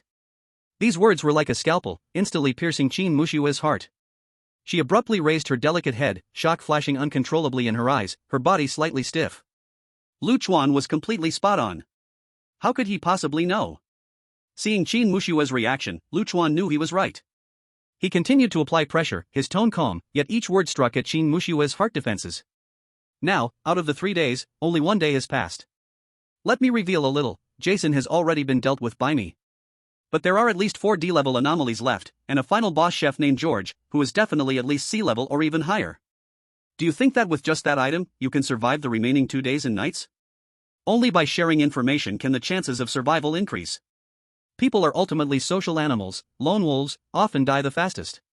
This logic and perspective were completely different from Chen Rui's holocall for unity when entering the instance. Lu Chuan's words were colder, more realistic. And they pointed directly to the core, the chance of survival. Sigh, forget it. Qin Muxue frowned tightly, struggling internally for a moment. In the end, reason overcame her habit of keeping her cards close. She took a deep breath and nodded. I'll show you. She carefully took out an object from the inside of her clothing. It was a small, delicate item that gleamed with a soft silver light. A fish hook? The hook shimmered with a watery glow, emitting a strange spatial wave. The moment the silver fishhook appeared, Lu Chuan's pupils constricted. His extraordinary mental strength clearly sensed it. The fishhook was entwined with an extremely powerful, cold, boss-level residual aura. Sure enough, Qin Muxue softly introduced it. This is Scott's silver scale hook, a B-level item. Its effect is similar to a one-way lifeline. It requires setting a spatial anchor point at a location in advance, and after use, no matter where you are, as long as you are within the instance range, you can instantly return to that anchor point. Incredible, absolutely incredible. Doesn't this mean she gets another life? Holding onto the Spring Brothers' armor, no wonder Qin Muxue was so confident. However, there are significant limitations. Once the anchor point is set, it cannot be changed. And it can only be used once within 3 days. She paused, adding the most critical restriction. Lu Chuan's long-standing calm finally showed signs of change, revealing an unmistakable surprise. A B-level item. And it was a life-saving object related to spatial transfer. No matter how many restrictions, it far exceeded the guardian ring he obtained. Catching the rare surprise on Lu Chuan's face, Qin Muxue's lips quirked up slightly, revealing a hint of prideful smile. So, in this world, there are still things that can move this guy? She thought. Lu Chuan was just a lifeless wooden man without emotions. Then, Qin Muxue seemed to remember something, looking at Lu Chuan. With a tone that carried the meaning of reclaiming a victory, she softly corrected him. Oh, right, there's one more thing you just got wrong. The remaining D-level strange creatures, not 4. Lu Chuan frowned and looked at her. Qin Muxue met his gaze and calmly spoke the second half of the sentence. The water platform Master Scott. I've already taken care of him. Right before meeting Wang Yilong. What? Lu Chuan's eyes widened in shock, finally stunned. Chapter 29, Single Kill on D-Level Strange Creatures. No way. Realizing the prideful look in Qin Muxue's eyes, Lu Chuan quickly calmed down, almost falling into her verbal trap. He swiftly rearranged the information in his mind. Qin Muxue's strength was indeed formidable, far beyond ordinary, this was undeniable. But from her encounter with Wang Yilong, it appeared that she relied more on agility and skill features to maneuver. Once controlled, she would fall into despair. This was definitely not the sign of someone who could kill a D-level strange creature unharmed. And the timeline didn't match. Barely a day had passed since entering the instance. How could she have grown to this level? I understand. Lu Chuan's lips curled into a knowing smile, his gaze sharp as he looked at Qin Muxue, stating his deduction. In both sides' prime condition, with your speed and skills, you could indeed maneuver with a D-level strange creature, even gaining the upper hand. But to say you killed it without taking any harm? Absolutely impossible. So, there's only one truth. Scott must have been heavily injured or weak at the time, that's why you had such a big advantage, right? What? How did he guess that? Qin Muxue's beautiful eyes widened, revealing an unmistakable shock. Clearly, she hadn't expected Lu Chuan's reasoning to be so sharp, instantly uncovering the truth. She bit her lip, ultimately nodded, her tone carrying a hint of reluctance but forced to concede. You're right. At that time, I was at the water platform on the first floor hall. The safe time suddenly ended, and Scott staggered over. I hid under the water platform and saw clearly, his hand holding the fishhook had completely rotted, with a deep wound. He kept cursing himself, saying that hand was becoming harder to control and it was unbearably painful. I knew hiding there was just waiting for death, so I took the chance when he turned around, hooked the iron chain by the sink with my foot, wrapped it around his injured arm, and then ran for my life. He couldn't catch up due to his arm injury, and his movements were very stiff. And that's how I, while dodging, consumed him with ice flowers. Took a long time before finally grinding him down. Lu Chuan was rendered speechless. It could happen this way? How lucky could she be? She ran into a half-disabled D-level strange creature directly. Why were the Jason and Wang Yilong he encountered both brimming with vitality? However, he also caught the key information.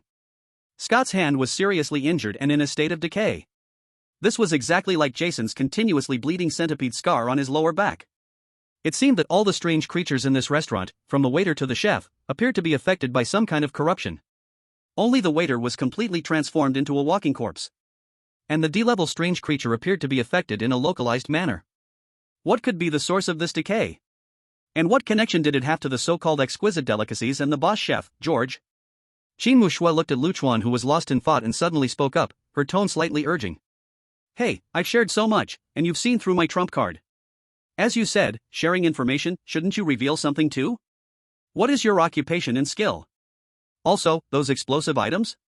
Luchuan returned to reality from his contemplation and smiled faintly. My occupation is pure bystander. The skill effect is to reduce my presence, making it difficult for strange creatures to prioritize locking onto me. Qin Mushui's brows knitted together, instinctively feeling something was off. Luchuan's earlier calm and keen insight could not simply be explained by such a trivial transparent profession. But the effect of reducing presence aligned too well with his usual positioning in the class. The fact that one can approach the battlefield quietly. She was half convinced and pressed for more information. Are you kidding? Aren't those firecrackers your props? Luchuan had already prepared his excuse. That was a disposable prop I accidentally found, called a detonation charm, and it's already used up. Luchuan maintained a calm expression, as if the fact was simply true. Used up? Qin Mushui was slightly taken aback. Recalling the continuous explosions and flames earlier, which indeed were triggered to save her, ripples of emotion spread in her heart. There was even a hint of warmth. This guy, to save himself, had actually used up such precious props? She glanced at Luchuan, seeing that he did not seem to be lying, so she stopped questioning him. Bang! Bang! Bang! At that moment, the heart-stopping sound of drums and gongs echoed clearly in both their ears. Wang Yalong's sharp, cold voice rang out, reverberating in the hall. Little mice, don't hide. I know you're hiding right here. Come out obediently, and let me turn you into delicious snacks. Boom! A tremendous noise. A table was smashed to pieces by a rolling pin. Not here? Wang Yalong shook his head in disappointment, then ran towards another table. Qin Mushui's heart leaped to her throat as she thought.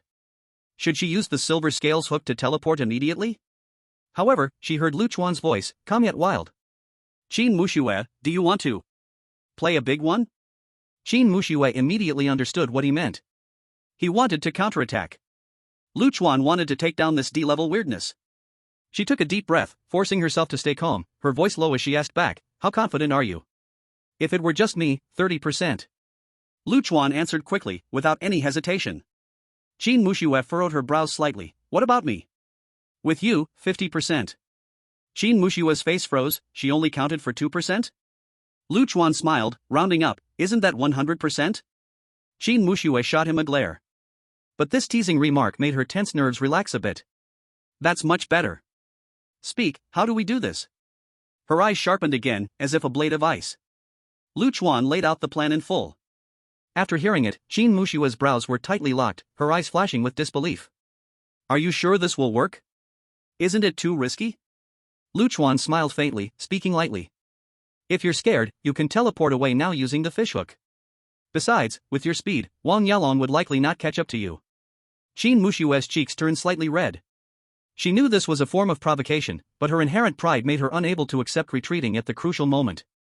And she couldn't bear being outdone by Luchuan. She gritted her teeth, glaring fiercely at Luchuan.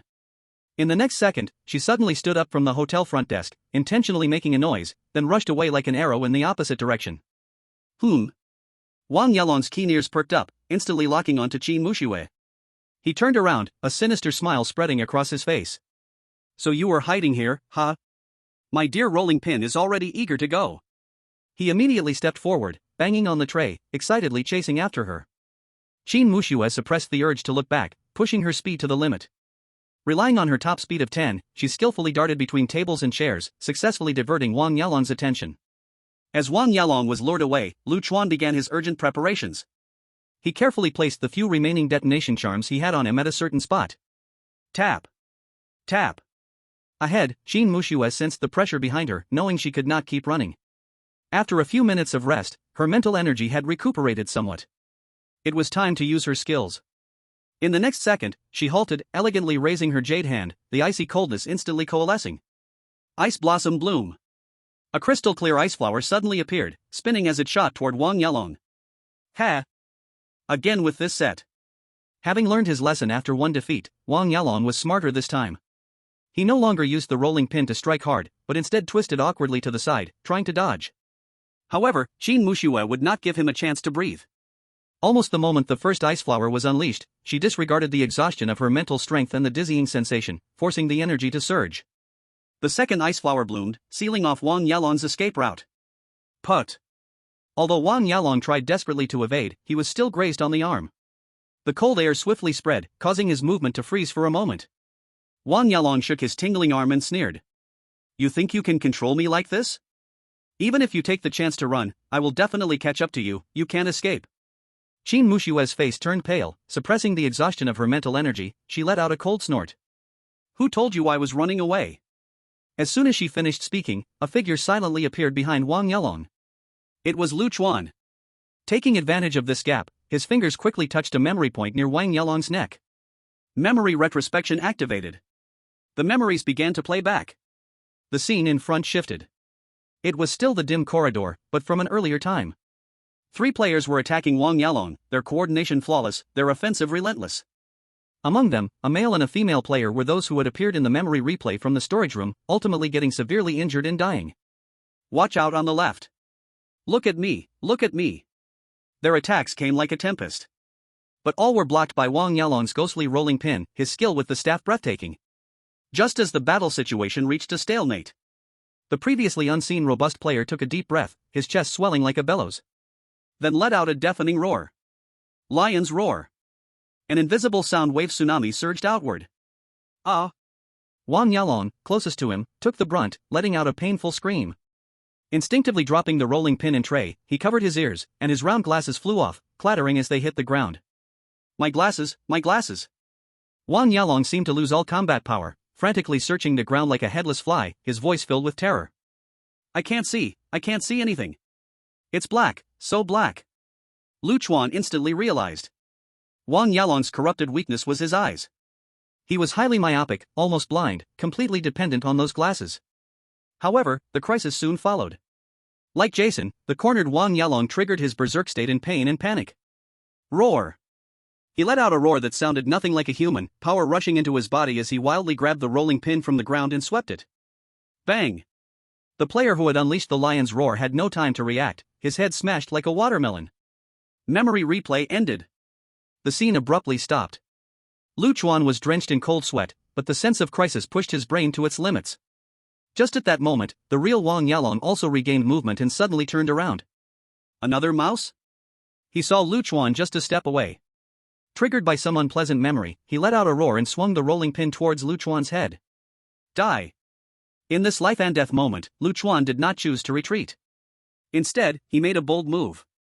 He raised his hand, the glint of the poisoned dagger aimed at Wang Yalong. More precisely, it was aimed towards his nearby ear. Ah! The sharp pain in his ear made Wang Yalong scream, instinctively covering his ear. As a result, he accidentally knocked his glasses away. The glasses arced through the air. Now's the time. Lu Chuan's eyes sharpened, he suddenly raised his foot and stomped on the fallen glasses. Crack! The sound of shattering echoed, the lenses and frames reduced to powder. No! My eyes. My light. The glasses shattered. Wang Yalong fell into despair, frantically waving his hands, but could only grab at nothingness. Pain and fear swallowed him. Warning, Snackmaster Wang Yalong has lost vision and fallen into panic and despair. Warning, Wang Yalong has entered a berserk state, all attributes greatly improved, hate value locked, danger. Danger. Lu Chuan, what have you done? In the distance, Qin Muxue saw Wang Yalong not only had not weakened, but instead his momentum surged, exuding a more brutal aura, unable to restrain her questioning. Cough, cough. Lu Chuan smiled awkwardly while retreating. There was a little accident, he really became stronger. But just hold on, according to the original plan. Qin Muxue was so angry she wanted to curse. Was this called a little accident? But she didn't have time to complain anymore. In a berserk state, Wang Yalong started a reckless attack. Buzzing. The rolling pin in his hand whirled like a tornado, the attack range larger, destruction astonishing. At the same time, the tray in his other hand trembled continuously. A large number of sticky rice balls were thrown around like a torrential rain, covering most of the hall. Damn. This guy is at least twice as strong as before. Qin Muxue had to push her agility to the limits. Narrowly dodging the attacks, she felt speechless inside. Lu Chuan was also speechless. So the glasses were the real body? Chapter 31, Explosion is Patrick.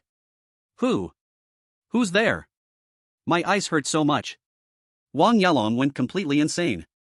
The rolling pin carried terrifying power, smashing everywhere recklessly, tables and chairs shattering and flying. Roar. The huge noise soon attracted two waiters. They stumbled over, blocking Lu Chuan and Qin Mushue's retreat, forming a front and back siege. Qin Mushue narrowly avoided a piece of broken wood, her face serious. What now? There are enemies in front and behind. But Lu Chuan remained calm, his gaze locked on the frenzied Wang Yalong. We don't need to make a move. Can't you see? That guy is just venting, he has no idea where we are. Qin Mushue froze for a moment at his words, carefully observing Wang Yalong. Sure enough, although his strength and speed had skyrocketed, and his attack range was vast, each strike landed in empty space, completely aimless. Only then did she remember the system prompt. Wang Yalong had lost his vision. A blind person, no matter how strong, poses much less of a threat. But a new problem followed. Wang Yalong's attacks raged like a storm, impenetrable, they could not get close at all. Her ice flowers could at most delay his actions, unable to inflict fatal damage. Now, all hope could only rest on Lu Chuan's plan. Don't just stand there. Lu Chuan's voice interrupted her thoughts. Hurry, lure the enemies. Qin Mushue immediately understood Lu Chuan's intention. To lure those two intellectually challenged waiters to Wang Yalong's stick, letting this blind man deal with their pursuers. She couldn't help but inwardly sigh. This guy is too cunning, how could I not think of this plan of using someone else's knife to kill? Without hesitation, Qin Mushue immediately acted. With her super high agility, she danced like a butterfly, deliberately making noise, successfully attracting the hate. Then quickly led them to Wang Yalong's side. Roar. The two waiters, indeed lacking any wisdom, rushed toward Wang Yalong, howling. Dark. So dark. I'm so scared, don't come over at all. At this moment, Wang Yalong was immersed in the terror of blindness and the desire to kill, sensing something approaching without thinking. Just swung his stick. Bang. With a dull sound, the waiter at the front immediately had his head exploded. Blood and brains splattered all over Wang Yalong. Oh no. Lu Chuan watched beside him, his mouth twitching. This scene inexplicably reminded him of a comic he had seen before. Some Navy admiral. Saying so scary with every punch and one-shotting each supernova dot. Woo. The other waiter, seeing his comrade die in a tragic way. A hint of fear surged in him, wanting to retreat. But the bloodthirsty Wang Yalong gave him no chance, swinging a heavy club again. Crack. The second waiter was also swiftly shattered, transforming into black mist. E-level anomaly has been killed. E-level anomaly has been killed. Two anomalies were killed in a row. Ha, ha. Wang Yalong's movements slowed, gasping for breath, and his furious aura seemed to weaken a bit. Clearly, this explosive power took a heavy toll on him. Ha. Qin Mushue's eyes lit up, Lu Chuan's plan was effective. But then she frowned again. Both waiters are dead, what do we use next to drain him? Wait for his health to drop? Lu Chuan glanced at her, his tone flat. Don't be dazed. Have you forgotten your task? Qin Mushue was instantly speechless. After all this, she still had to personally be the bait. Although she felt somewhat dissatisfied with Lu Chuan's commanding tone, thinking about the chance to kill a D-level anomaly without injury, she suppressed her emotions and chose to cooperate. Ha! She took a deep breath and activated her movement technique again. Like a swift swallow, she darted around Wang Yalong, constantly creating sounds to attract his attention. However, in his frenzied state, Wang Yalong's speed was more than doubled compared to before. Qin Mushue's proud speed of 10 points felt a bit strained in comparison. Bang! Bang bang! Many times, the rolling pin brushed past the corners of her clothing, the fierce wind stinging her skin. Even worse, she accidentally stepped into a puddle of sticky glutinous rice ball. The terrifying stickiness instantly glued her shoe sole, causing her to halt abruptly, nearly losing her balance. Oh no! Qin Mushue's face turned pale, she struggled to pull her foot away, but the stickiness was beyond imagination. And Wang Yalong, relying on sound, raised his rolling pin high, charging toward her direction. The terrifying shadow instantly cast over her. In a critical moment, a small figure, like a ghost, appeared at Wang Yalong's side and back. The shadow grasped a broken table leg, swinging it with all its might toward the back of Wang Yalong's head. Thud. The damage was not high, but the insult was strong. Who is it? Wang Yalong's rage was drawn by the sudden ambush, turning to roar. Brother Lu Chuan, what's your plan? A crisp female voice came. Lu Chuan looked in the direction of the voice, surprise flashing in his eyes. It was actually Su Xiaoyu who attacked. It turned out that the commotion caused by him and Qin Muxue was too loud, waking Su Xiaoyu, who was hiding in the storage room. She woke up and found Lu Chuan was missing, so she came out to search, following the sounds of the fight and finding her way here. Seeing Qin Muxue in danger, she acted without thinking. There! Lu Chuan immediately reacted. He pointed with his chin toward the front desk where many bottles of liquor remained. Front desk, alcohol. Though Su Xiaoyu didn't understand the plan, she had absolute trust in Lu Chuan. She immediately understood, using her shadow technique to evade Wang Yalong's attack. Then step by step, she lured Wang Yalong toward the front desk.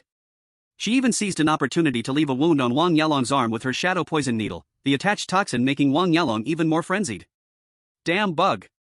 Wang Yalong recklessly chased after Su Xiaoyu, rushing to the drink station, swinging the rolling pin toward the liquor rack. Crash, bang. High-concentration liquor splattered everywhere, the smell of alcohol spreading. In the next moment. Boom! A spark instantly ignited the alcohol in the air. An explosion more intense and larger in scope than the one Lu Chuan created erupted. In the distance, Qin Muxue was stunned, suddenly remembering something. Again. Detonation talisman? This guy, didn't he say he used them all? Soon, the strong liquor became the best accelerant, instantly swallowing Wang Yalong, transforming into a sea of flames. The explosion was devastating. Wang Yalong let out a chilling howl, struggling and rolling in the flames. In the next moment, a warning sound echoed in the minds of the three. Warning, the dim sum master Wang Yalong is under continuous flame burn. Life value rapidly decreasing, 15%, 10%, 7%, 5%, 3%. The firelight illuminated Lu Chuan's face. But his gaze swept over the fire scene, anxiously searching for that small figure. Xiaoyu. The next second, a slightly breathless voice came from behind him. Lu Chuan Gu, don't worry, I'm here. Lu Chuan turned around and found Su Xiaoyu had returned without him noticing, her small face reflecting the red glow of the flames. There was a hint of fear in her eyes, but more was an inexplicable feeling. Lu Chuan Gu, just now. Were you worried about me? Chapter 32, Pleasant Cooperation. In an instant, the atmosphere became ambiguous. Su Xiaoyu regretted finishing her sentence. She thought Lu Chuan would be embarrassed, but unexpectedly, Lu Chuan nodded naturally, his tone calm yet firm. Of course, now you are the only one by my side. What? These words hit Su Xiaoyu like a bolt of electricity. Her cheeks flushed suddenly, like a ripe apple, her heartbeat quickened. She hurriedly lowered her head, not daring to look at Lu Chuan, turning away, her fingers unconsciously gripping the hem of her clothes, unable to say a word. A subtle silence permeated the air. At that moment, the system prompt broke the awkwardness. D-level strange dim sum master Wang Yalong has been killed. Contribution assessment in progress. Player Lu Chuan, gain strange coins, 2,000. Player Qin Muxue, gain strange coins, 1,500. Player Su Xiaoyu, gain strange coins, 1,000. Player Lu Chuan, obtains sea-level item, Vortex Egg Whisk. Player Qin Muxue, obtains sea-level item, Heavy-Duty Rolling Pin. Player Su Xiaoyu, obtains special reward, Strange Pastry. As the voice fell, 3 groups of white light condensed in front of them, turning into corresponding items. Lu Chuan reached out to take the Vortex Egg Whisk.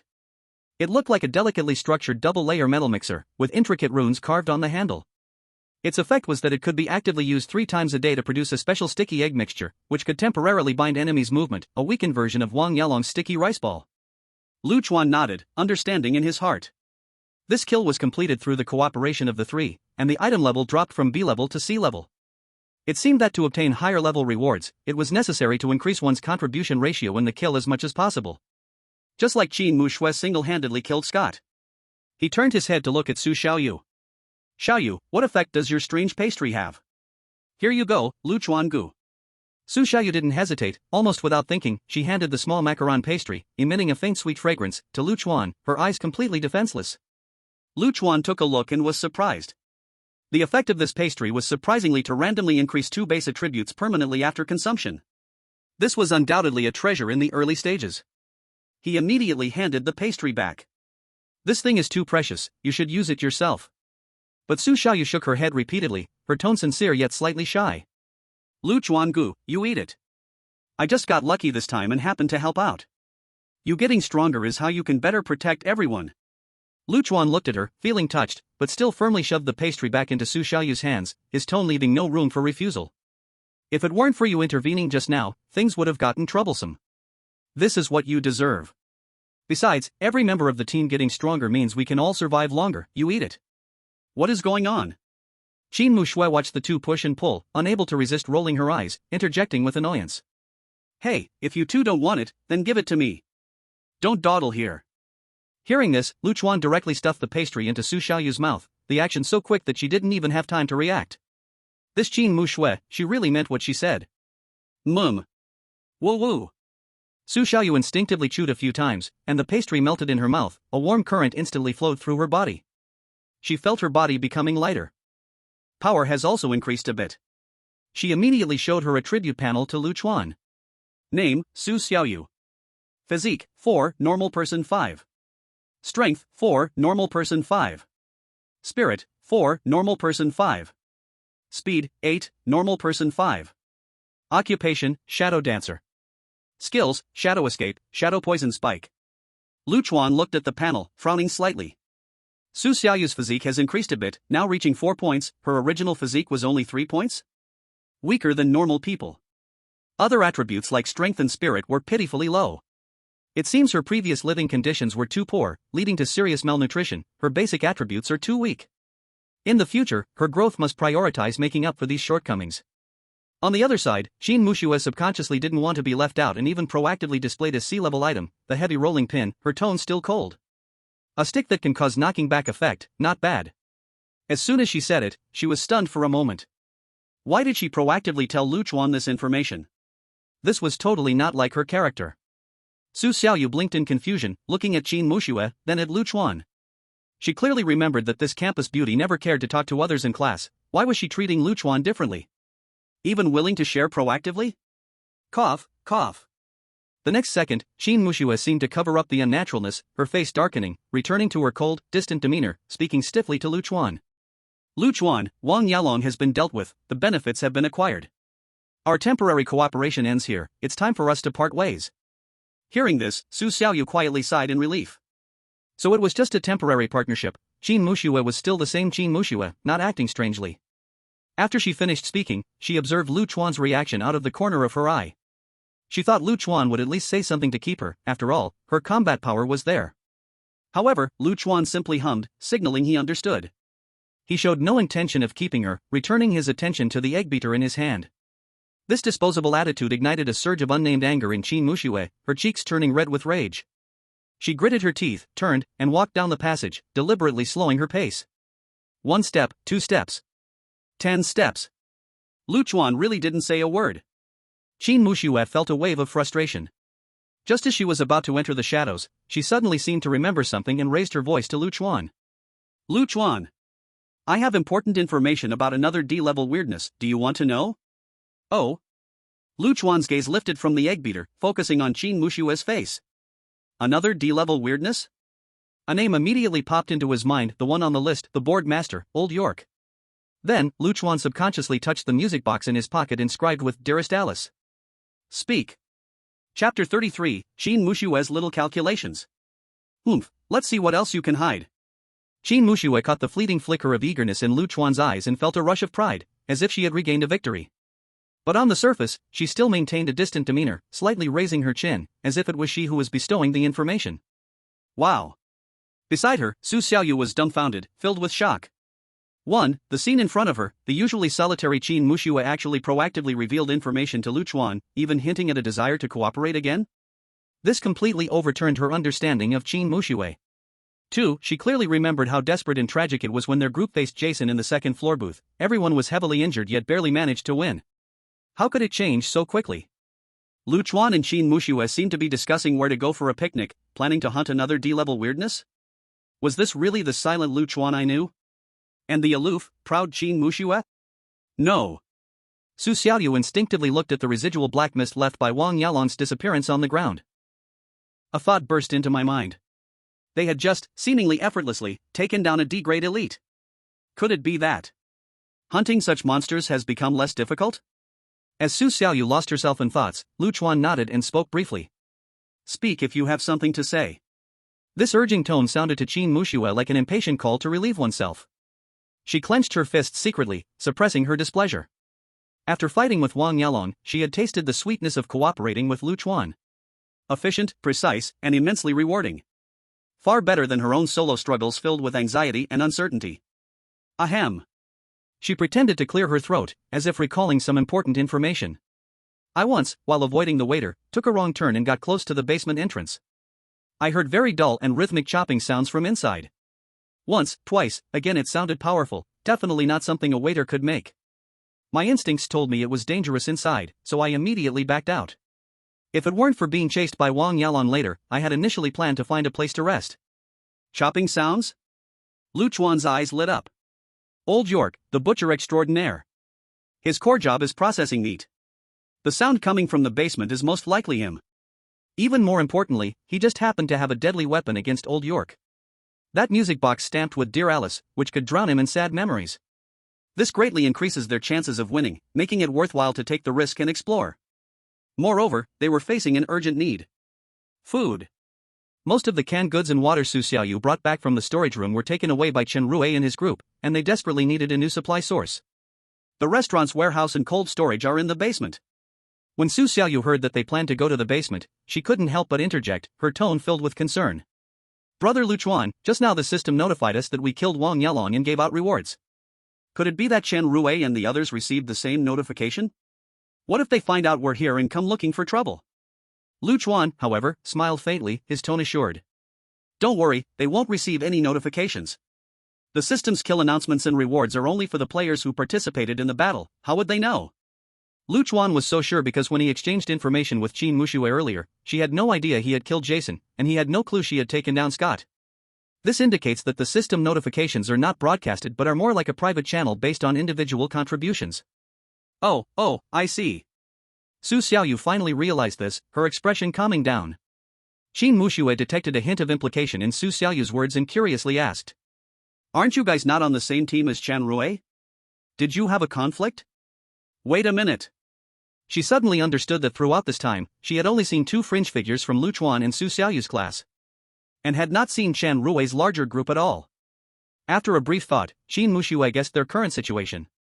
They were probably being ostracized or even abandoned by the team. She snorted coldly, thinking to herself. Chen Rui, that useless fool, really can't achieve anything visionary. His father is merely a small office director yet acts like a big shot, and Chen Rui perfectly inherited that unrealistic mindset. Letting Lu Chuan go was definitely his biggest mistake. But on the flip side, if Lu Chuan had always been next to that fool Chen Rui, he might have been suppressed and never shown this calm, terrifying capability and determination. When a rabbit is cornered, it really can bite. Just as Qin Mushue pondered, Lu Chuan suddenly turned his head. His sharp gaze landed on her, his tone calm yet undeniable. Qin Mushue, you violated the agreement. Qin Mushue was taken aback. Unconsciously retorting. Where did I breach the contract? Lu Chuan stared into her eyes, slowly saying. Earlier, we agreed on information sharing, but you hid key details about the basement and the D-class anomaly. Doesn't that count as a breach? Qin Mushue's cheeks flushed, her tone becoming hurried and argumentative. Who doesn't have their little secrets? Besides, didn't you hide something too? You swore before that the explosive talismans were all used up, but what did you just use against Wang Yalong? Don't tell me that it was conjured out of thin air. Lu Chuan was not swayed by her rhythm, merely looking at her with calm eyes, his tone carrying a penetrating clarity as if he could see through everything. Let's not discuss those trivial details for now. I only want to ask you one thing, about the basement, about that strange, what else do you know? Spill it all out. Chapter 34, Taming. You.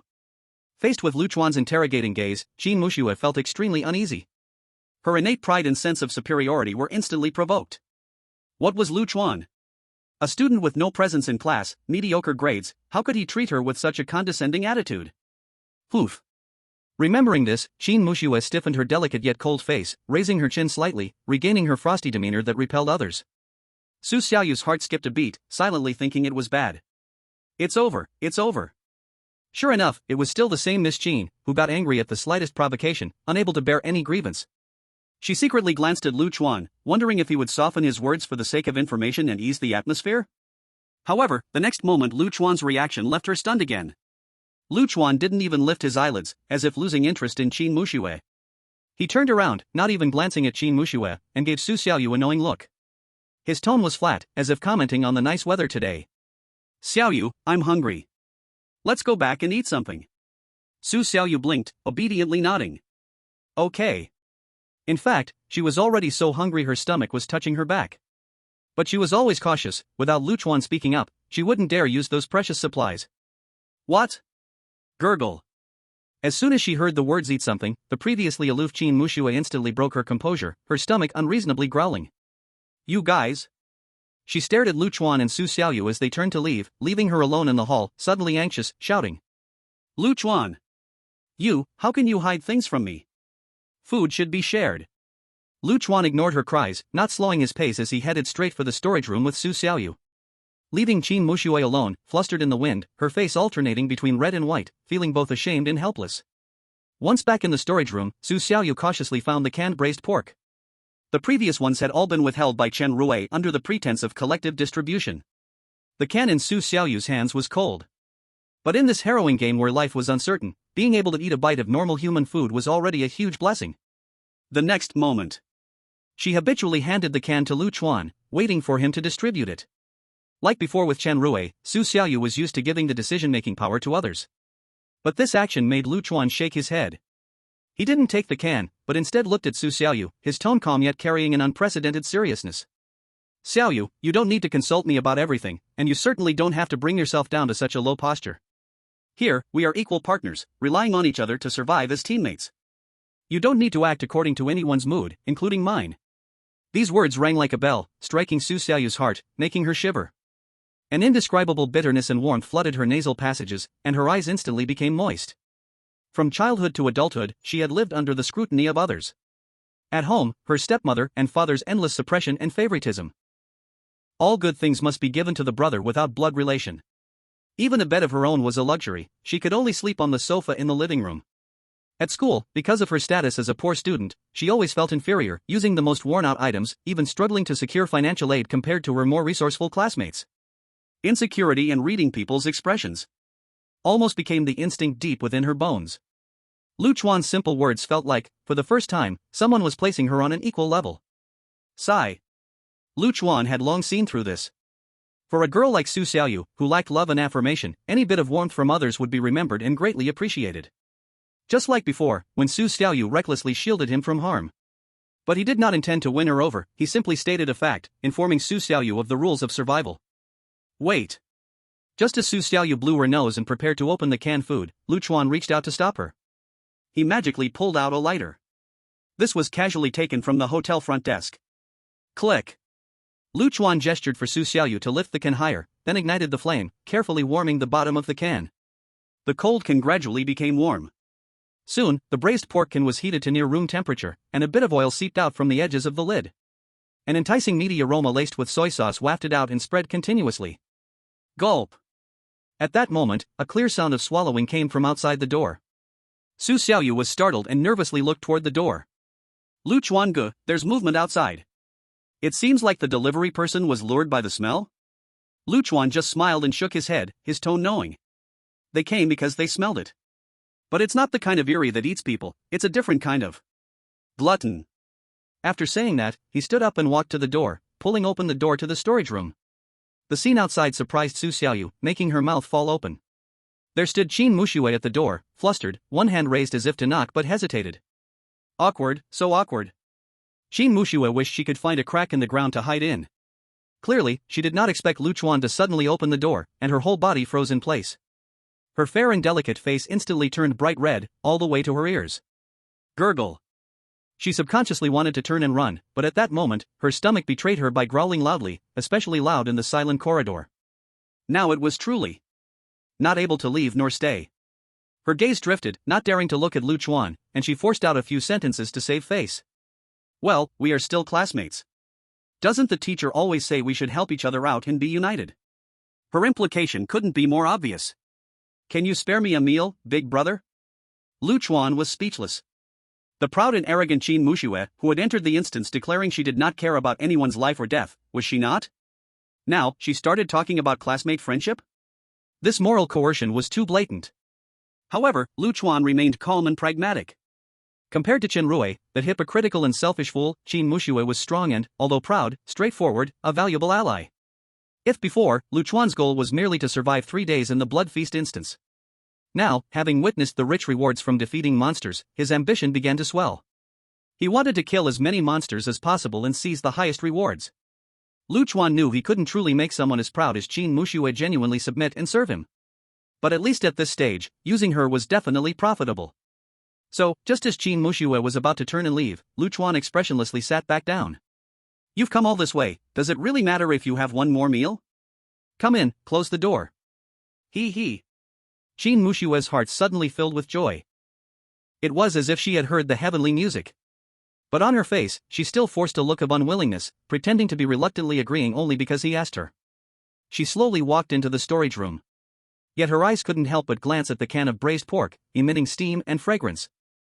Chuan placed the heated can in the center and lightly said, "This is more like it, eat."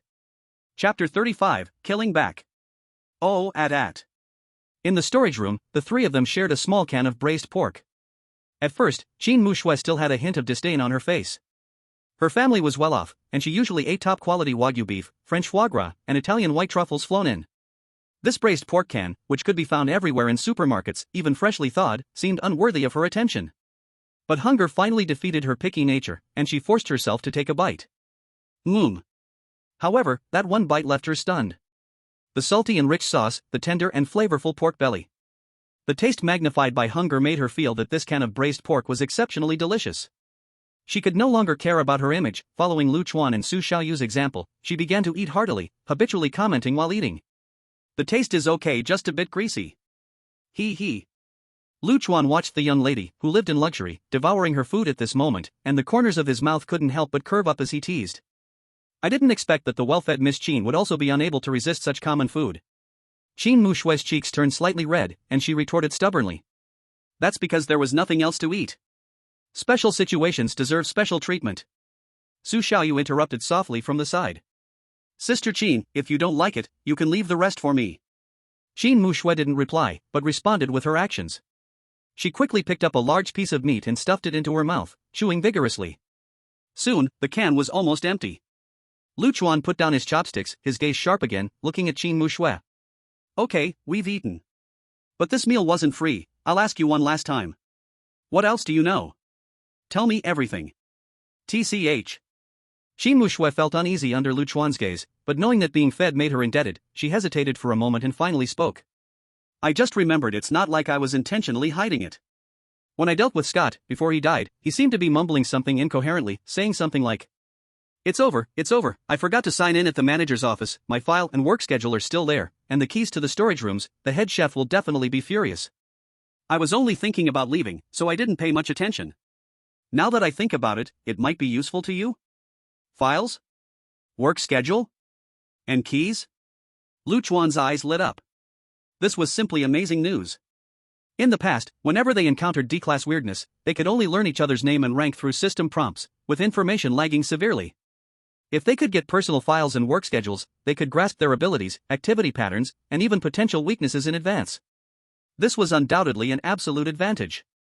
More importantly, this immediately reminded Chuan of the safe he discovered with Wang Dong in the luxurious lounge of George. His intuition told him that what was locked inside was likely the ultimate secret of this bloody copy. And that exceptionally mentioned delicacy. Seeing Chuan lost in thought, Qin Mushue's eyes sparkled, knowing the intelligence she provided was valuable. Thinking of this, she couldn't help but start to seek credit. With a proud smile, her tone became relaxed. "So, how about it? My information is useful, right? Then as a trade, shouldn't you bring out more food? One can of braised pork for 3 people isn't enough to fill our teeth." Chuan furrowed his brow, giving her a look up and down. "I didn't expect, Shuezi, you're quite the big eater?" "Big eater? Who are you cursing?" Qin Muxue gave him an annoyed glance. Go. We practice martial arts. I have a lot of exercise, I can't just consume too quickly." She abruptly stopped speaking, seemingly unwilling to reveal too much information, and instead asked in return, "Stop talking nonsense, do you have any left?" Beside her, Su Xiaoyu was about to shake her head in denial. They truly only had one can left. However, Chuan smiled and nodded, speaking calmly. "There is, in fact. Moreover, not just braised pork, but also canned tuna and pure water." Qin Mushue's eyes instantly lit up. "Where?" Chuan looked at her and slowly uttered 3 words, "Manager's office." Qin Muxue was an incredibly smart person, her mind racing, and she immediately understood Lu Chuan's implied meaning. He not only wanted information but also revenge. The target was to seize the manager's office occupied by Chen Rue and his group, reclaiming the supplies that should belong to them. Thinking of this, Qin Muxue couldn't help but smile, her smile holding a hint of playfulness and excitement. Lu Chuan, your calculation is really loud. You want to use me as a knife, to charge forward and find trouble with Chen Rue and them? Lu Chuan met her gaze, his tone unwavering, directly countering her question. So, do you want to be this knife or not? What? Beside, Su Xiaoyu's heart tightened. She thought with Qin Mushue's proud personality, she would never submit to being used, and she would surely refuse. To her surprise, Qin Muxue almost hesitated not at all, her lips curling into a cold arc, her tone casual. Other people's lives and deaths have nothing to do with me? But, if I can get more supplies and increase my chances of survival, why not? This deal, I will make. Lu Chuan nodded, a glimmer of appreciation flashing in his eyes. Talking to smart people is simple. Su Xiaoyu listened to their efficient yet cold conversation, feeling a chill run down her back. They were both high school students, yet why did she feel like she and brother Lu Chuan and Qin Muxue were from two different worlds? She still felt like a naive little mouse, ignorant and drifting alone. While these two seemed like cunning old foxes, already well versed in the rules of survival, plotting every move. However, one thing Su Xiaoyu knew clearly. Following brother Lu Chuan, perhaps she could truly survive in this terrifying place, even becoming different from before. Quickly, the goal became clear. Go to the manager's office, search for key information, and seize the food and water controlled by Chen Rue. Lu Chuan glanced at the somewhat anxious Su Xiaoyu, seeing through her thoughts with a faint smile, he added a sentence. No, Xiaoyu, it's not a robbery. Those things were originally ours. Chapter 36, Who Died? The three took a short break before heading toward the manager's office. Arriving at a fork in the road, Qin Muxue instinctively stopped, her gaze sweeping over two almost identical corridors. Her brows slightly furrowed, seeming to determine the direction. Although she had also moved around the first floor before, she mostly relied on speed and instinct to explore, not paying attention to the overall layout here. However, before she had time to make a judgment. Whoosh, whoosh. Lu Chuan showed no hesitation at all. Not even pausing his steps, he directly chose the left side, as if he knew every path here by heart. Qin Mushue's eyes flashed with surprise, quickly following him. Next, Lu Chuan made several more choices, each time accurately avoiding dead ends or obviously dangerous areas. This made her doubts grow heavier. This Lu Chuan, clearly, like her, was just pulled into the scenario yesterday. How could he act like he had lived here for a long time? Lu Chuan noticed her gaze, not turning his head, his voice flat. You have been here for a day and a half, what have you been doing? You don't even know how many floors there are here, or the basic structure and direction? Qin Muxue was choked by this, her cheeks flushed, she clenched her neck and said nothing. She had always believed in absolute power and speed, and never cared about details and trivial matters. The victory of killing the water platform host Scott alone had only given her the confidence of being invincible. Until she suffered a huge loss at Wang Yelong's hands, she had slightly restrained her arrogance. At this moment, after being pointed out by Lu Chuan, Qin Muxue rarely did not refute, only silently remembered the route chosen by Lu Chuan in her heart. Along the way, they inevitably encountered a few roaming waiters. But this time, the battle process was completely different from yesterday's frantic chaos. Crack! Qin Muxue held a heavy rolling pin, swinging it with great vigor. Her own power attribute was as high as 8 points, far exceeding that of ordinary people. This rolling pin was even more suited to her, each strike was powerful and heavy, smashing onto the strange heads or joints, one hit per one, clean and neat. Swish, swish. Lu Chuan also became familiar with the characteristics of the poisoned dagger. He no longer pursued killing in one blow, but used the super perception brought by mental power to continuously inflict wounds on the strange being. The poison quickly seeped in. Although the single damage was not high, the accumulated effect was significant. Soon a strange being's movement slowed down, ultimately being easily resolved by him. Drink! Even Su Xiaoyu was no longer a burden. She sometimes used shadow evasion to dodge attacks, sometimes appeared to leave shallow wounds on the strange being with shadow toxin stabs. The team's cooperation may not be seamless, but compared to yesterday's individual struggles, there had already been a qualitative leap. For E-level waiters were quickly eradicated without much effort. The system prompt sound rang continuously. E-level strange being has been killed. E-level strange being has been killed. Watching Qin Muxue and Lu Chuan kill the strange beings in seconds, Su Xiaoyu stood in place, slightly panting, her eyes filled with disbelief. She faintly recalled that at this time yesterday, they were in a dreadful mess while facing one waiter, and Zhang Jian had even been killed at the door. And now, They could manage several with ease? This kind of growth speed was truly astonishing. Just as Su Xiaoyu was feeling emotional, Chuan suddenly stopped. His gaze sharply focused on a certain spot ahead in the corridor. Buzzing. There, a familiar memory light spot was flickering. However, alongside the light spot, there was also a clearly visible drag mark of blood. Next to the blood mark, scattered were broken pieces of fabric and suspected human tissue remnants. Ugh! Su Xiaoyu instinctively vomited. The hearts of the remaining two also sank, their minds buzzing, instantly realizing someone had died. Moreover, the freshness of it proved it was not long ago. Who could it be? Chen Rui? Wang Dong? Yu Hongtao? Or Lu Fangfang? Chuan's brow furrowed. Without the slightest hesitation, he immediately touched the memory light spot. Memory retrospection activated. The memory began to replay. The scene before his eyes shifted, images pouring into his mind like a tide. Help! Help! Run, he's coming! As expected, it was Chen Rui and the others who were attacked.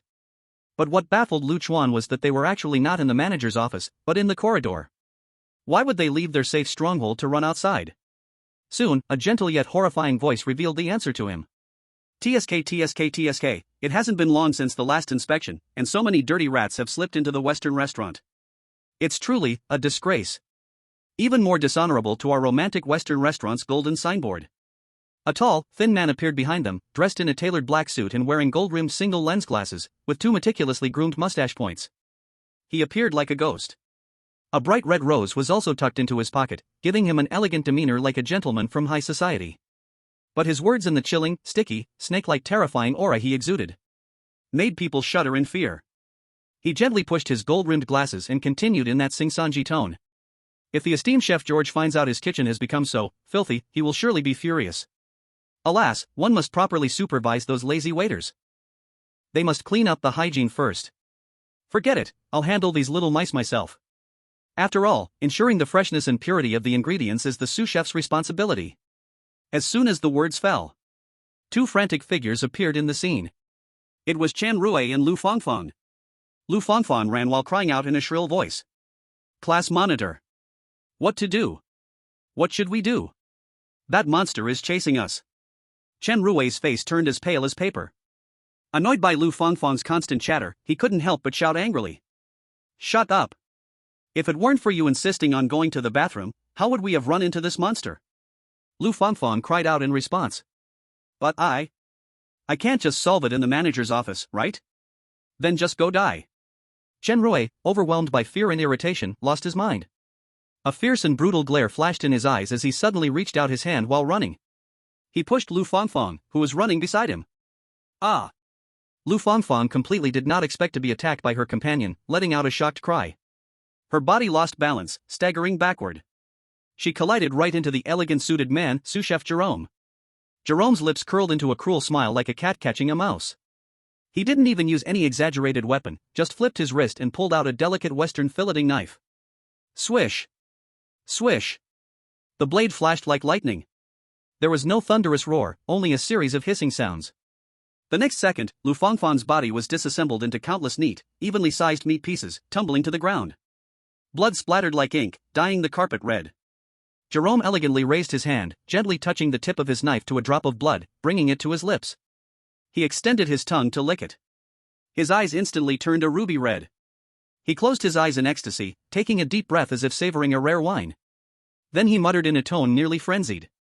Lord George, it seems that I finally found the ultimate, most exquisite ingredient you have been searching for. The scene froze abruptly. Chuan jolted awake, his back soaked in cold sweat rushing up from the soles of his feet to the crown of his head.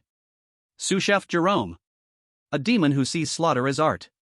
Who views humans as top-tier ingredients. An elegant yet insane devil. Chapter 37 Sous chef Jerome. Huff, huff. Chuan pulled back his consciousness from the memory, gasping for breath. Without realizing it, sweat beaded on his forehead, and his face turned slightly pale. He rarely displayed any obvious emotional fluctuations, which made Qin Mushu and Su Xiaoyu nearby sense something was wrong. What happened to him?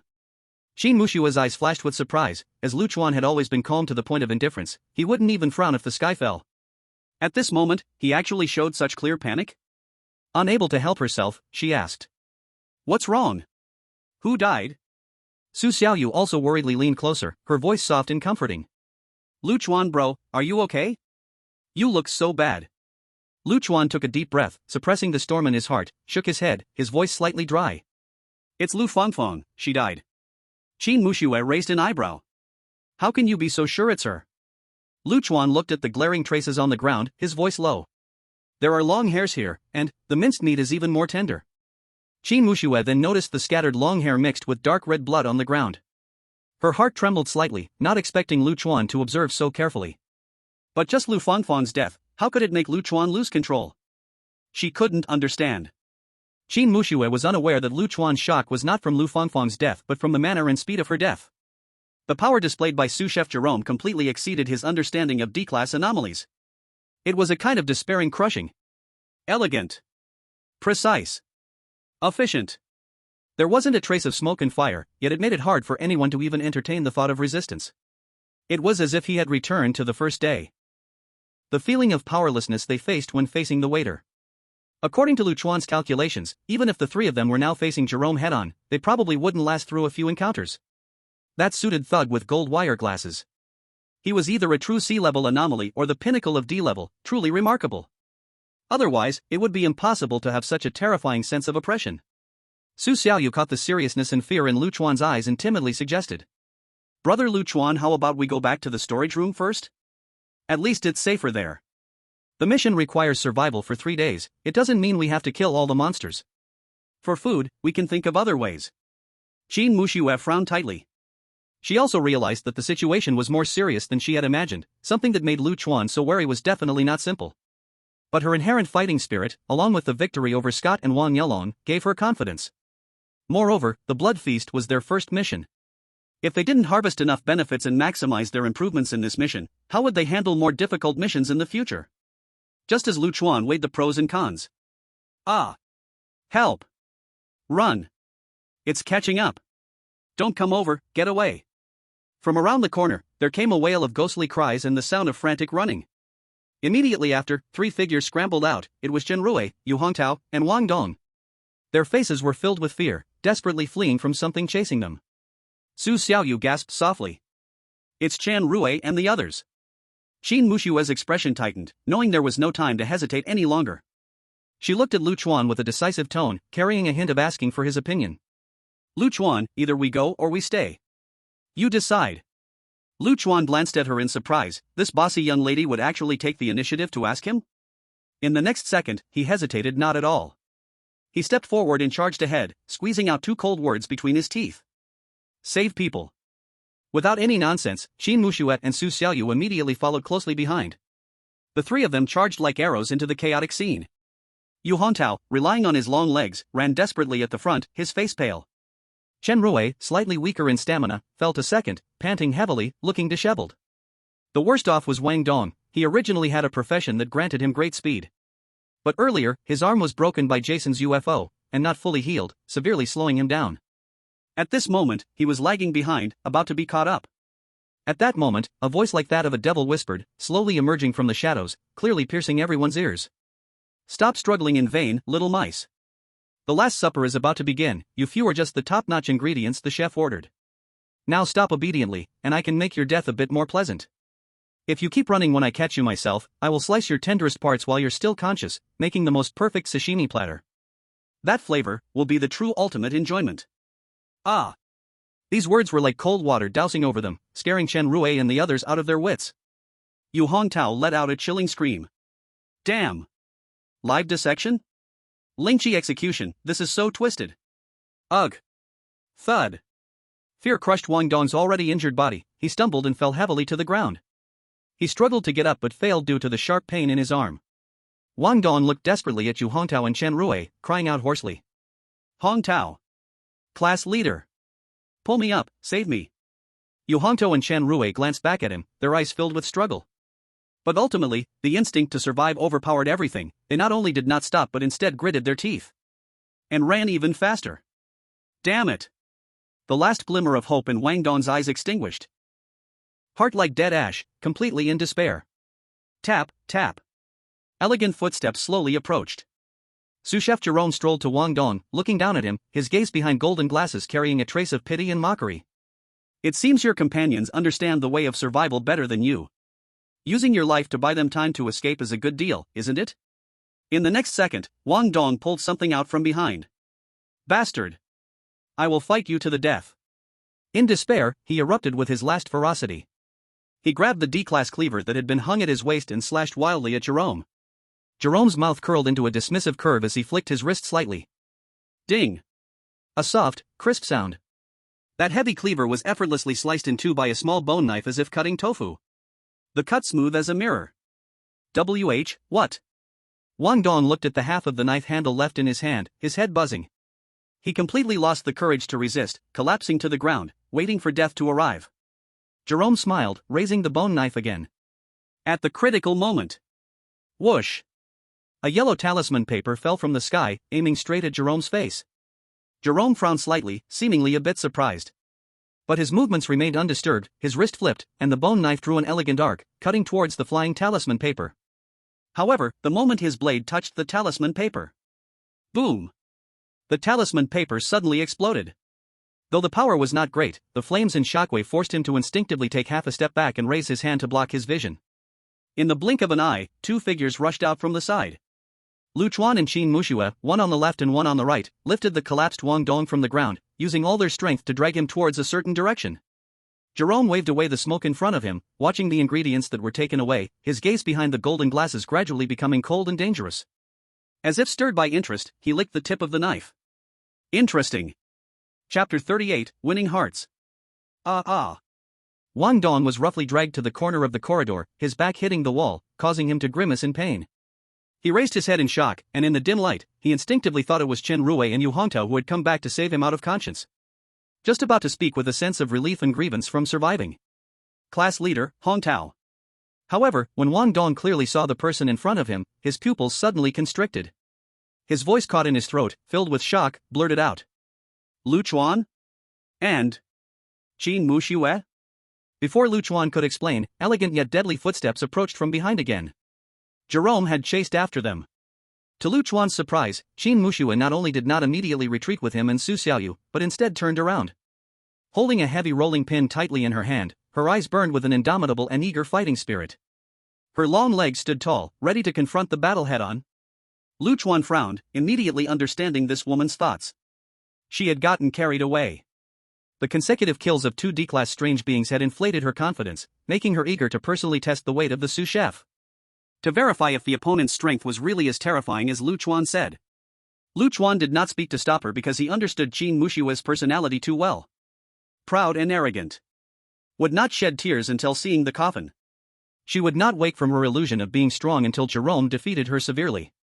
Sure enough, when Jerome saw Qin Muxue, his eyes behind the golden glasses erupted with even hotter and greedier light, as if an antique dealer had discovered exquisite blue-on-white porcelain. He licked his lips, praising in a cadenced chant. Oh ho ho! A surprise, truly a great surprise. I didn't expect there was such top-notch ingredients hidden among these rats. This vibrant life force, rich muscle lines, delicate skin. This tenderness, this texture, absolutely 1,000 times better than those useless ones.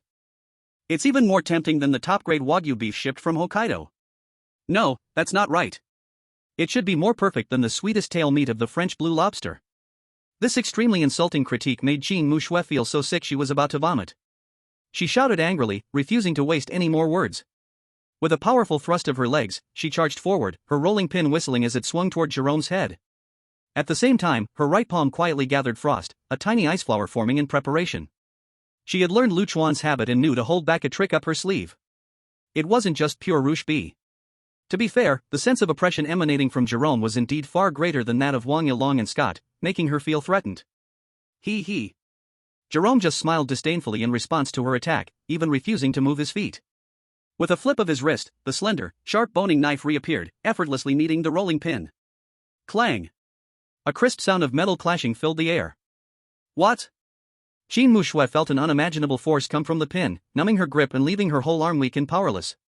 Stumbling back, she barely steadied herself after several steps. Her powerful strike was effortlessly deflected with just a casual swipe from him? Jerome's gaze swept over the rolling pin, a hint of surprise flashing in his eyes. This is Old one's prized pin?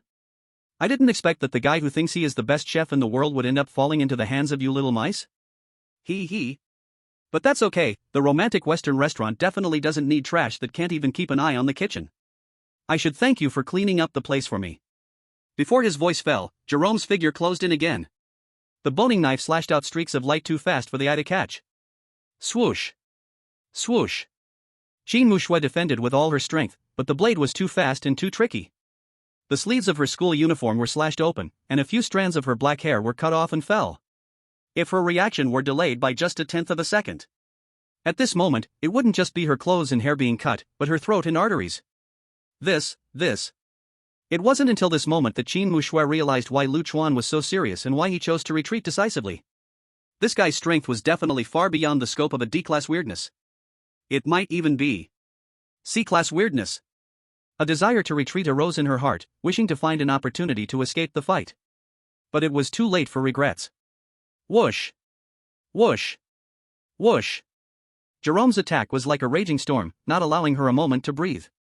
The cold blade light stabbed straight at her heart, too quick for her to mount any effective defense. The shadow of death instantly shrouded her completely. At the critical moment. Damn it, I can only use that now. Qin Mushui erupted in a gentle white light all around her. The light instantly engulfed her completely. Jerome's determined stab hit nothing but empty air. His elegant smile froze slightly, genuine surprise and confusion flashing in his eyes. Spatial fluctuation? Interesting. But soon, his expression grew even more excited and fervent, as if he had discovered a new continent. That's more like it. This is worthy of the main dish of the Last Supper. It seems, this feast will be the grandest one ever held at the romantic Western restaurant. I truly can't wait any longer. Meanwhile, in the storeroom. Cough, cough. With a flash of white light, Qin Mushui stumbled into view, breathing heavily, cold sweat covering her pale forehead. She looked around and found Lu Chuan, Su Xiaoyu, and even Wang Dong, whom she had just saved, all safe and sound here. Lu Chuan seemed to have anticipated her appearance. Without looking up, he said lightly. Back already?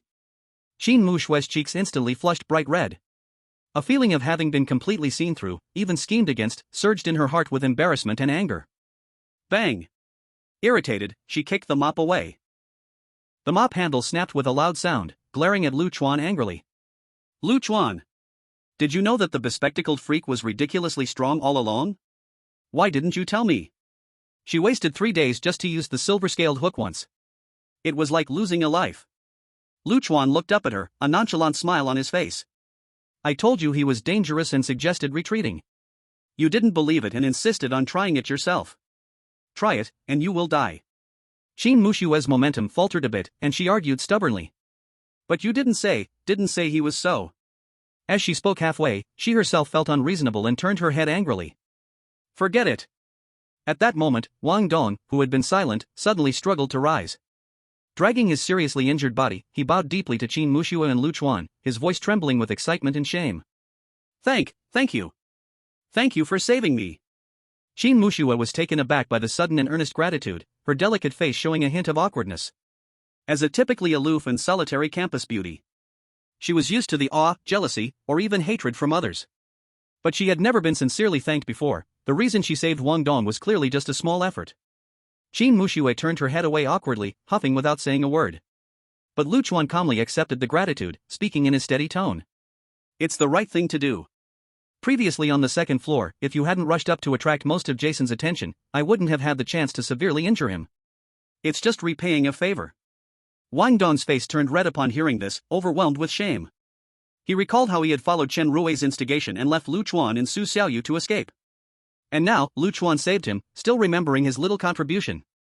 This was simply repaying kindness with malice. Bang! A surge of intense shame and anger filled Wang Dong, and he smashed his fist hard against the ground, growling. Chen Rui, Yu Hongtao, those two bastards.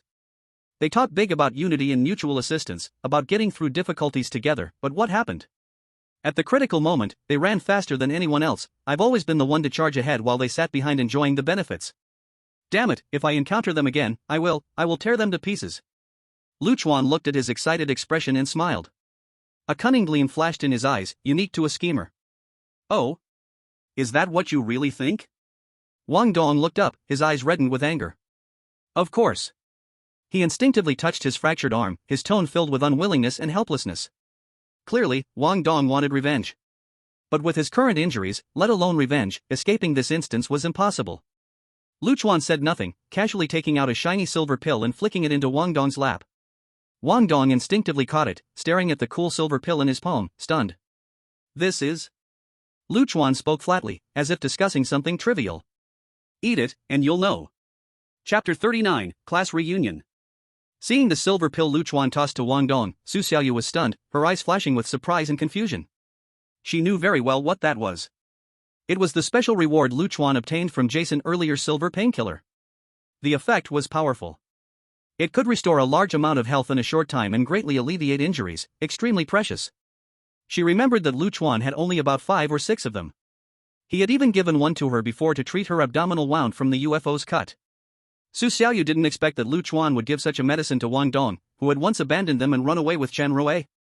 Could it be that Chuan's heart was really that broad? In fact, Su Xiaoyu was completely mistaken.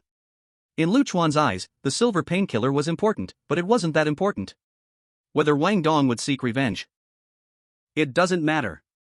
What truly matters is a fully energized Wang Dong, a powerful combat force that is ready to go. After personally witnessing the utterly despairing strength of the Vice Chef Jerome, Chuan realized more clearly than anyone else that with their current strength of 3, if they encountered Jerome again, there would be only one outcome. Instant death. Without a doubt, it would be an instant kill.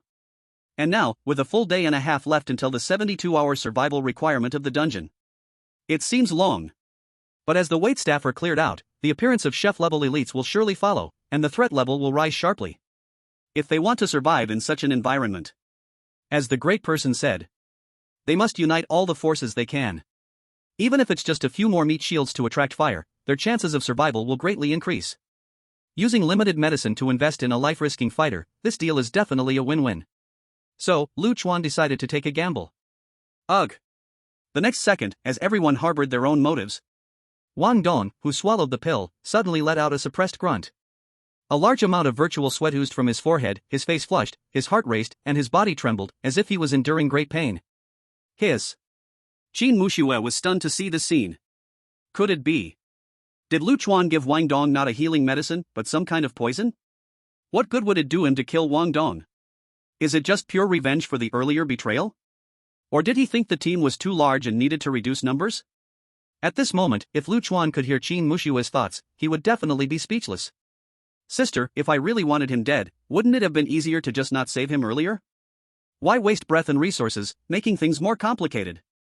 Huff, huff. Soon, Wang Dong's condition began to subside. His left arm, which had been weakly hanging down due to a fracture, was now wrapped in a layer of soft white light. His weakened body was injected with new vitality, muscles swelling, and his complexion quickly returning to a healthy red. He dully moved his arm, his face filled with disbelief. And a kind of ecstasy. This is... My hand is better? He suddenly stood up from the ground, feeling a long-lost strength filling his entire body, and he had recovered at least 70%. Even more astonishing was that the arm he had fractured from Jason's blow was now pain-free, although he couldn't exert strong force yet, movement was no longer a problem. The effect of this medicine was simply miraculous. Wang Dong looked at Chuan in shock, his voice trembling. Chuan. What on earth is this medicine? The effect is way too. Before he could finish his question. Click. Creak. The doorknob to the storage room was cautiously twisted from the outside.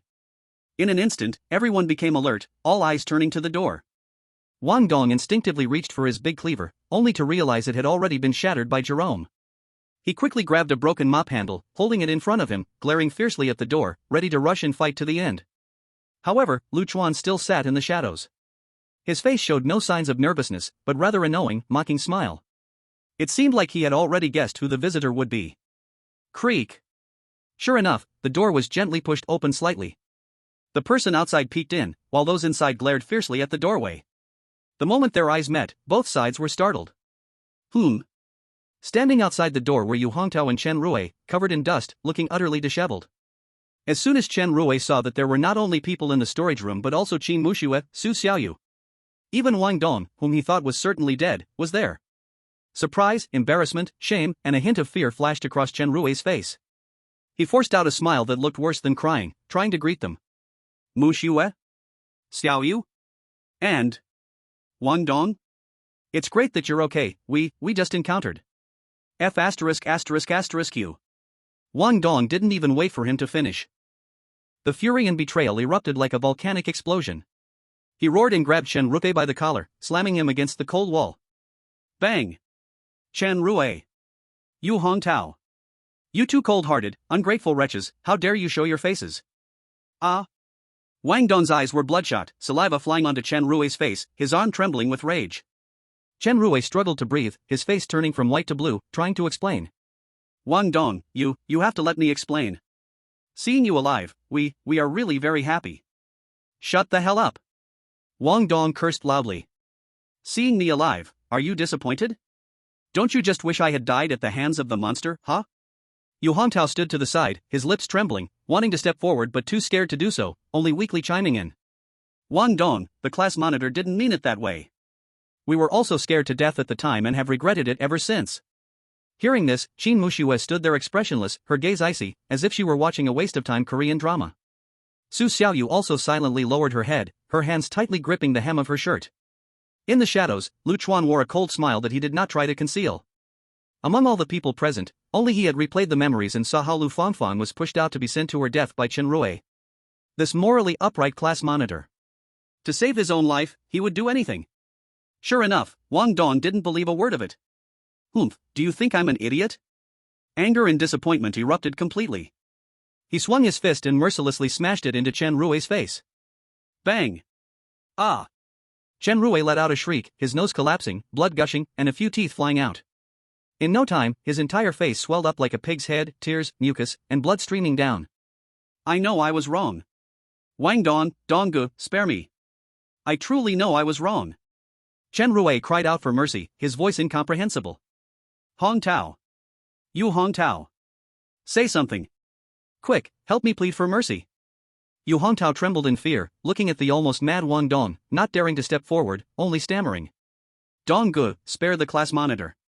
We won't dare again. After all, we are still classmates. Wang Dong's chest heaved as he kicked the collapsed Chen Rui a few more times, venting his pent-up anger and frustration. Finally, he stopped, panting heavily. He didn't actually intend to kill him. Thank you, Donggu. Chen Rui and Yu Hongtao felt as if they had been granted amnesty, crawling into a corner, kneeling on the ground and bowing repeatedly, their appearances disgraceful.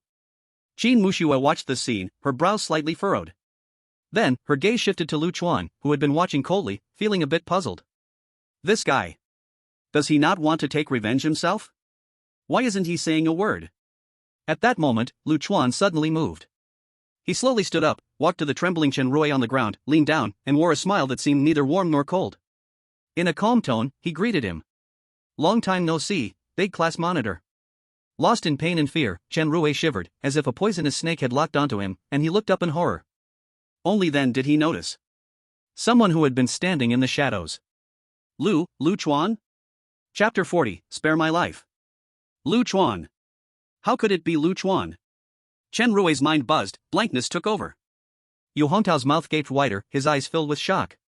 They could never have imagined that the Lu Chuan they regarded as a castaway, not only was alive and well, but also in this situation. Qin Muxue stood at his side. Wang Dong listened to him with respect. Su Xiaoyu even followed him closely. Lu Chuan had clearly become the core of the small group, holding absolute power in speech. This scene was like a dagger, piercing through Chen Rui's heart fiercely. Making him jealous to the point of almost going mad, his eyes bloodshot, his heart bleeding. His father, who held a small leadership position, had hinted multiple times that Qin Muxue had an unfathomable background, a top power in the Beijing circle. If I can climb this high branch, Chen Rui's future in the officialdom will surely be smooth sailing. However, the Ice Mountain Snow Lotus that Chen Rui tried so hard to approach was ultimately taken away by Lu Chuan, the most inconspicuous poor boy in the class? What kind of sorcery did he use? Damn it. Chen Rui's hatred for Lu Chuan grew wildly like wild grass, almost devouring him. But on the surface, he still squeezed out an excited expression mixed with surprise, his voice trembling exaggeratedly. Lu Chuan? Great. I knew you were fortunate and wouldn't easily get into trouble. We only have a few classmates left, the more of us who are alive, the happier I am. I thought I would never see you guys again, sob. This extremely hypocritical act brought the atmosphere to a freezing point. Crack.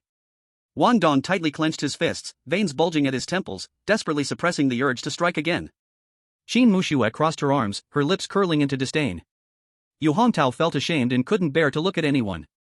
Su Xiaoyu silently lowered her head, pressing her lips together. Lu Chuan still looked cold, a sneer hanging on his lips, his eyes as if saying, keep pretending, keep pretending. I want to see what else you can perform. Chen Rui himself was embarrassed by the silence and the icy gazes, feeling cold sweat trickling down his back. However, he could only brace himself and continue acting, trying to muddle through with sweet words. Lu Chuan, what happened last time was my fault, I was blinded by greed. I apologize to you and to everyone. As long as you can forgive me, give me a chance to make amends. In the future, for anything, I will definitely be the first to rush ahead. Just believe me one more time. Lu Chuan quietly listened to him finish, expressionless, and gave a slight nod. All right. Chen Rui felt a surge of joy in his heart, thinking he had passed this test. However, Lu Chuan's next sentence sent him plunging into icy depths. Since the class monitor is so aware, then there's a perfect opportunity to make amends. You go attract Jerome's attention, lead him away, the farther the better. Chen Rui's smile instantly froze, his pupils suddenly contracted, and he exclaimed. What? Jerome? Led him away? Lu Chuan slightly nodded, his tone as cold as a knife. What's wrong, class monitor? Didn't you just say that you wanted to protect everyone's safety and be the first to rush forward? Now that the opportunity has come, are you hesitating? In an instant, all eyes focused on Chen Rui's face. Let him attract that elegant perverted killer? That was no different from tying him up and delivering him to the chopping board as ingredients. Others didn't know. But Chen Rui had witnessed with his own eyes how Lu Fanfan was chopped into pieces in an instant. Lu Chuan was clearly trying to use him as a knife to kill, to send him to death.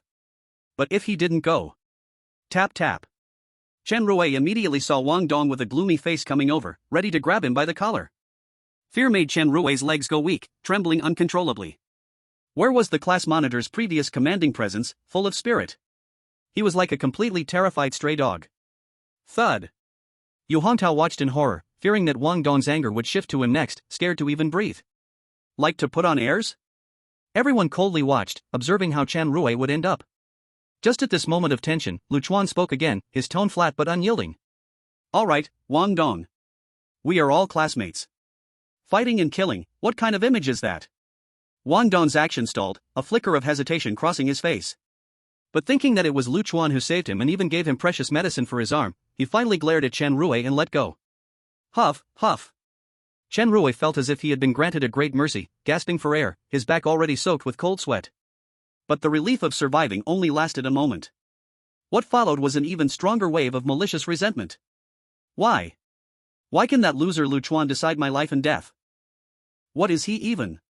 In the next moment, Lu Chuan's gaze fell on him again, as if he could see through all his disguises.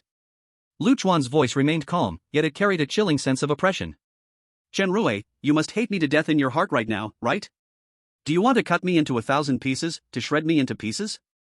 Chen Rui's whole body stiffened, and the muscles on his face twitched unnaturally. He hurriedly forced out a smile that was uglier than crying, vehemently denying it. No, no. How could it be, Lu Chuan? I can't thank you enough. Lu Chuan directly interrupted his defense, as if stating a fact. You hate me. You hate me for taking your leadership, hate me for being much stronger than you. You hate that I can control your life and death so easily, hate that I made you lose face in front of everyone. Right? Chen Rui was completely stunned, mouth agape but unable to make a sound. His deepest, darkest thoughts were unexpectedly exposed by Lu Chuan. He seriously suspected that Lu Chuan's awakened ability was not just a mere passerby, but damn it, it was mind-reading. Qin Muxue, Wang Dong, and Su Xiaoyu subconsciously held their breath, nervously watching Lu Chuan. They all thought Lu Chuan had torn his face, and the next moment, he would personally clean house.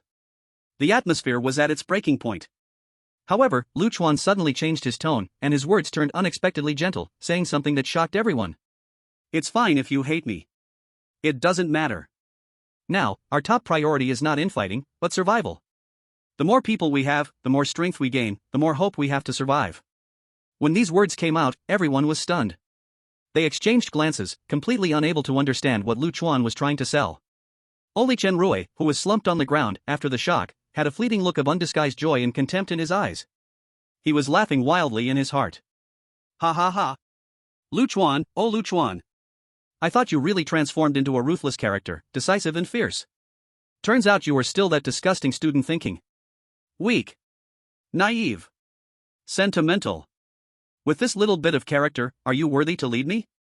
He immediately struggled to get up, his face full of hypocritical expressions of heartfelt gratitude and sudden enlightenment, echoing repeatedly. Yes, yes, yes. Brother Chuan is absolutely right. I was confused. I was narrow-minded. Unity. Unity is strength. Chuan looked at his performance and merely nodded lightly, then proposed a request. Great, since we're going to unite. Then, class leader, shouldn't you first return the food and water you took from Xiaoyu earlier? Chen Rui's mouth twitched. He didn't expect Chuan was waiting for him here. He instinctively wanted to argue, but when he met Chuan's seemingly all-seeing gaze, as well as Wang Dong's piercing eyes next to him, he could only swallow his words back. He hesitated and, along with Yu Hongtao, pulled out 2 cans and 2 bottles of mineral water. Embarrassed, he handed them over, his voice hoarse. This is all that's left, really. Chapter 41, Hunting D-Level Weirdness. Looking at the cans and water taken out by Chen Rui and Yu Hongtao, Qin Muxue unconsciously rolled her throat under her jade neck. Wang Dong's eyes widened, and his stomach emitted an untimely rumble. Even Su Xiaoyu, who had just eaten braised meat from a can, felt her stomach empty. That little amount split among 3 people was simply not enough. After all, the prolonged tension and intense physical activity had exhausted them. Chuan observed everyone's reactions, a faint smile appeared at the corner of his mouth. What are you all dawdling for? Eat? Hurry up and replenish your strength. These words left Chen Rui and Yu Hongtao dumbfounded, exchanging glances. Chen Rui couldn't help but speak up, his tone filled with hesitation and confusion. Now, eat all of it? Chuan, there's still a day and a half until the instance ends. This little bit is our last stock, if we eat it now.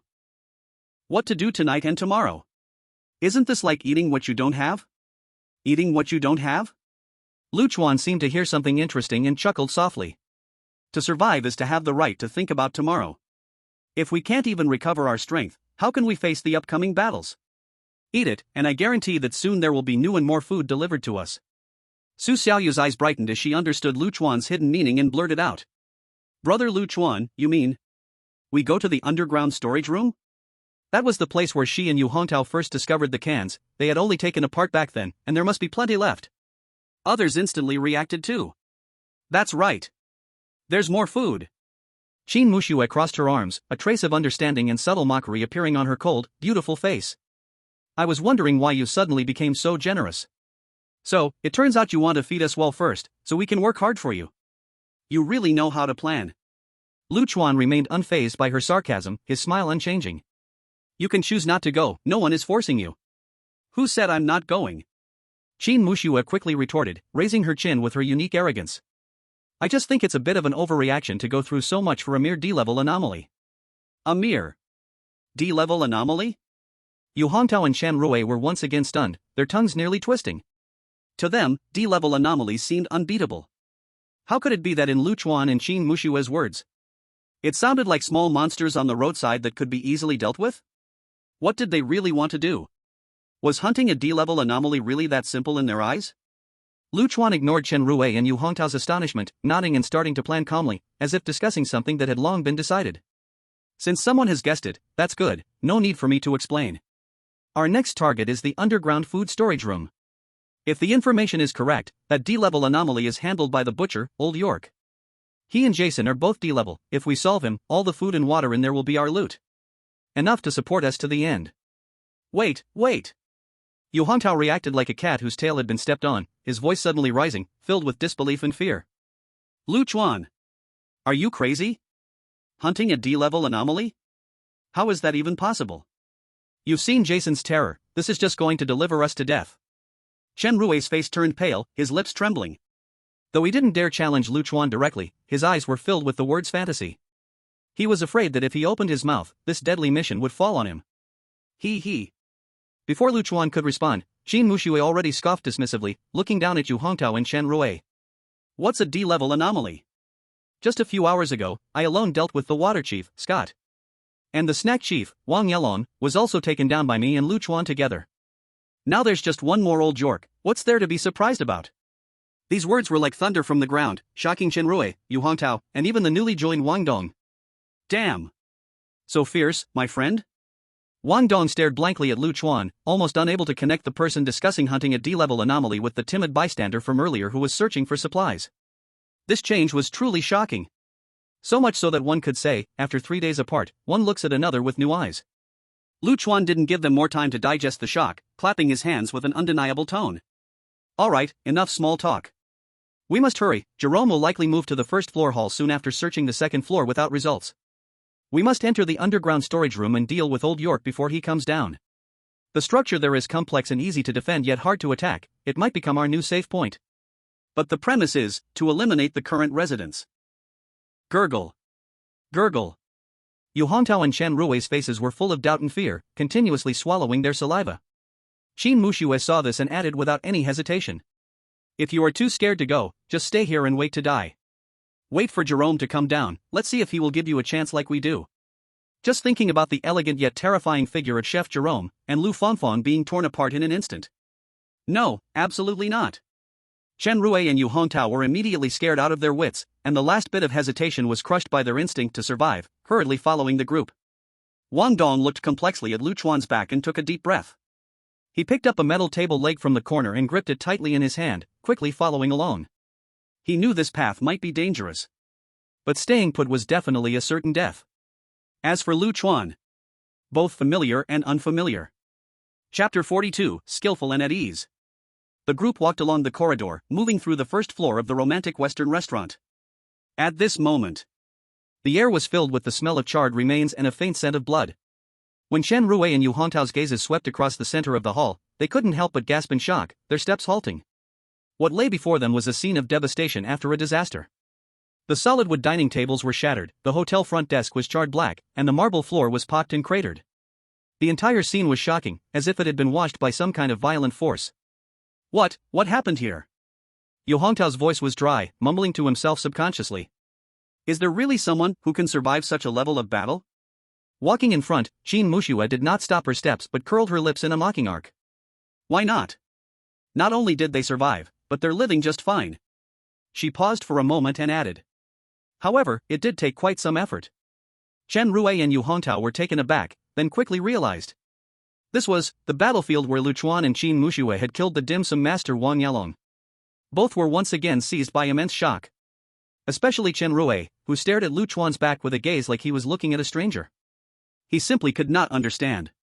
How could the class's inconspicuous Carlami grow to this extent in just over a day's time? This cognitive dissonance twisted his heart. Chen Rui looked at Lu Chuan, the repressed hostility in his eyes growing stronger. Little did he know, all his emotional fluctuations were laid bare under Lu Chuan's impressive mental strength of 16 points. After donning the C-grade item, George's spare chef hat, Lu Chuan's perception became extraordinarily sharp, perhaps due to his profession or some hidden trait. He was able to faintly capture the emotional colors of those around him. Qin Muxue was arrogant and vigilant. Su Xiaoyu was dependent and nervous. Wang Dong was filled with a restless drive and a desire for revenge. And Chen Rui was on the verge of overflowing with resentment and hostility. Regarding Chen Rui's performance, Lu Chuan understood completely. He kept Chen Rui and Yu Hongtao not for any foolish notion of classmate friendship, but purely because these two still held some value. They could serve as cannon fodder to scout ahead. Or perhaps act as backup at a critical moment. Once they lost their value, Lu Chuan would not hesitate to remove them, showing no mercy whatsoever. At that moment, Chen Rui still sneered inwardly, believing Lu Chuan to be indecisive and bound by a ridiculous sense of morality. He had no idea that beneath Lu Chuan's calm exterior, he was contemplating how to fully exploit his remaining value and how to use his life to exchange for the greatest survival benefit for himself. Tap, tap. At that moment, a familiar sound of footsteps came from the corridor ahead. Roar. For decaying, stiff-moving waitstaff staggered out, following the scent of the living, blocking the way. Lu Chuan took a glance.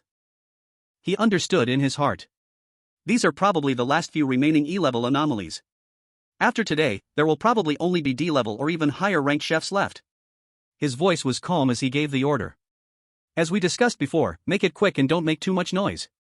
Qin Muxue glanced disdainfully at a few anomalies when she heard this.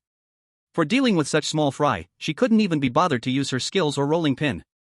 Her figure flickered, and she charged in bare-handed, moving so fast that only an afterimage remained. Roar. Wang Dong let out a low growl and followed closely behind. Just in time, I'm looking for a place to vent my anger. Su Xiaoyu said nothing, her figure quietly fading away like a hunter merging into the shadows. Yu Hongtao and Chen Rui watched as the three charged at the anomalies like tigers descending a mountain, their hearts racing in fear. Do these guys not fear death at all? Just as they hesitated, Lu Chuan's cold gaze swept over them.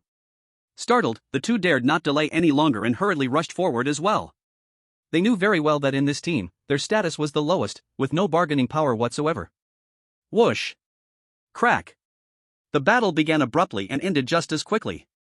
Qin Muxue took the lead, showcasing her fierce fighting skills, sidestepping an anomaly, and striking with her long leg like a steel whip, easily knocking a waiter to the ground. Immediately after, she stomped on its joints, making it vanish. Wang Dong felt frustrated as he watched. After all, he was an athlete, how could he be outdone by a woman? Kill! He shouted softly, activating his speedster trait, and his speed increased suddenly. Like a cheetah, he thrust a metal table leg through the shoulder of an anomaly, pinning it against the wall. Su Xiaoyu and Lu Chuan also took out their respective targets at the same time. Su Xiaoyu's shadow venom stab silently swept across the neck of an anomaly, while Lu Chuan's poison dagger pierced into another anomaly's rotting eye socket. E-level anomaly has been killed. E-level anomaly has been killed. E-level anomaly has been killed. Warning, all waiters have been eliminated, and the remaining 3 chefs in the team have been notified.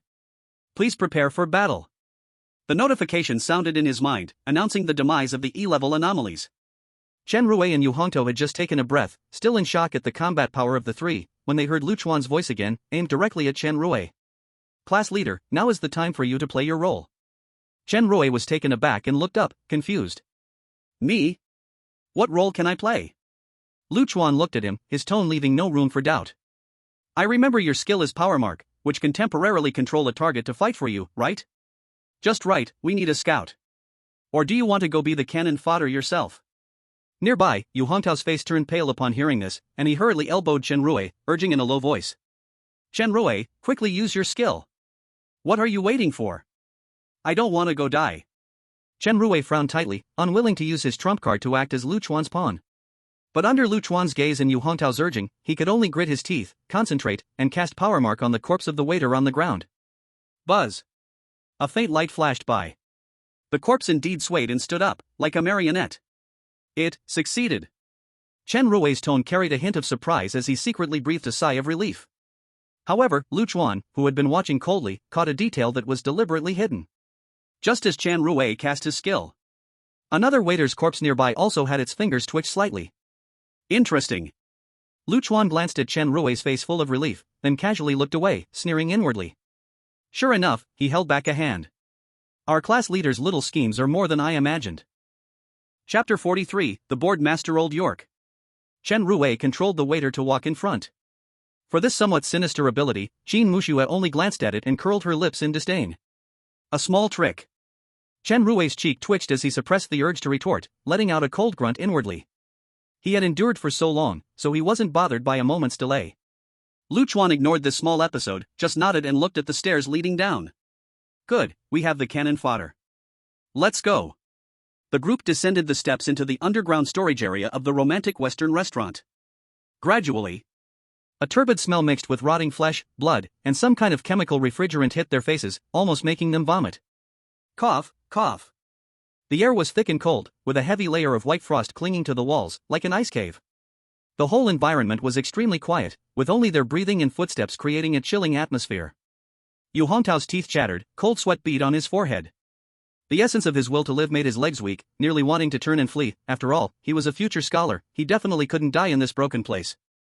At that moment, swish, swish, a slow and rhythmic grinding sound came from the depths of the basement.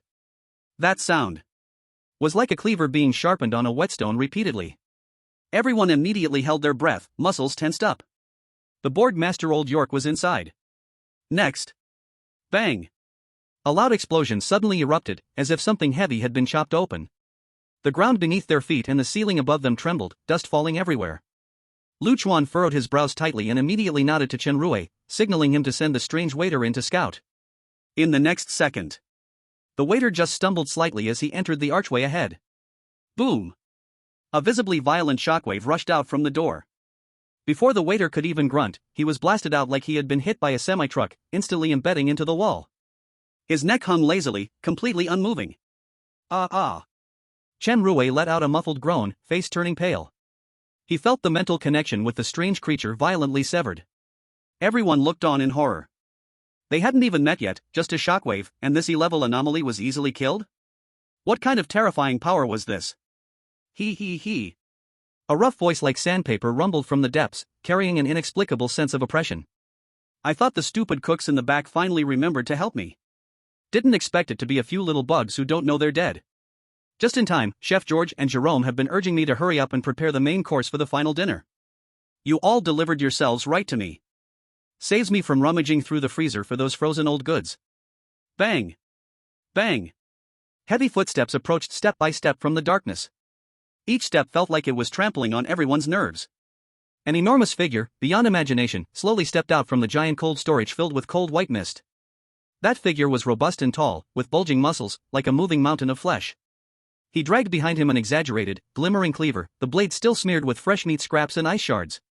Most eye-catching was the tattered beret he wore on his head instead of a white chef's hat, making him look less like a chef and more like an old hunter from the Siberian plains who lived by hunting brown bears. It was him. Chuan's gaze sharpened, confirming instantly. This was the board master Old York from his memories. And beside him, Wang Dong, upon seeing the giant cleaver, had his pupil's contract. This knife was exactly the same as the backup meat knife he had previously obtained and then easily severed by Jerome. But this one before him, whether in size, thickness, or the nearly tangible aura of ferocity surrounding it, far exceeded his previous one. This is definitely a genuine product, and it is very likely to be a B-grade weapon of murder. At that moment, a warning sound roared like a warning bell. Encounter D-class anomaly, Board Master, Old York. Skill 1, flesh-ripping great axe slash, swinging a massive cleaver to unleash a wide-range cleave, with tearing and knockback effects. Skill 2, War Stomp, forcefully stomping the ground to create a small seismic wave, causing nearby enemies to lose balance and suffer shock damage. Warning, target's danger level is extremely high. Immediate retreat is advised. Chuan's heart skipped a beat. D-class? The system rating is actually only D-class? But this sense of oppression, the power of a casual airwave, is comparable to sous chef Jerome. He immediately focused, his gaze scanning Old York like a scanner, trying to find a memory point. However, nothing. There was not a single obvious weakness like Jason's lower back or Wang Yalong's eyes. This was completely different from before. Could it be that Old York had not been corrupted? Even though Chuan still held that trump card against Old York, the music box. But his intuition told him that it absolutely must not be used now.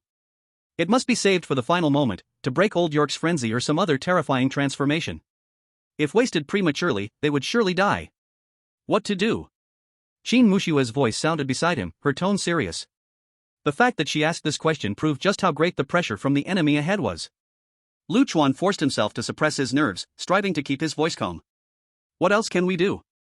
Follow the original plan. Qin Mushue, hold him back from the front, Wang Dong, harass from the side, and the others act according to the situation. Go!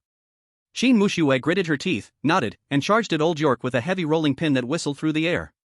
Wang Dong also let out a roar, suppressing his fear, and defiantly raised a metal table leg, rushing up from another side. Yu Hongtao and Chen Rui could only brace themselves, letting out faint shouts, following right behind. Old York looked at the few little bugs daring to attack and instead of being angry, he laughed, a thunderous belly laugh echoing. Hee, so lively. Lively ingredients are worth chopping up. Then I'll play with you, let me see how long you can hold out beneath my hands. In the end, you all will become the fatty meat on my cutting board.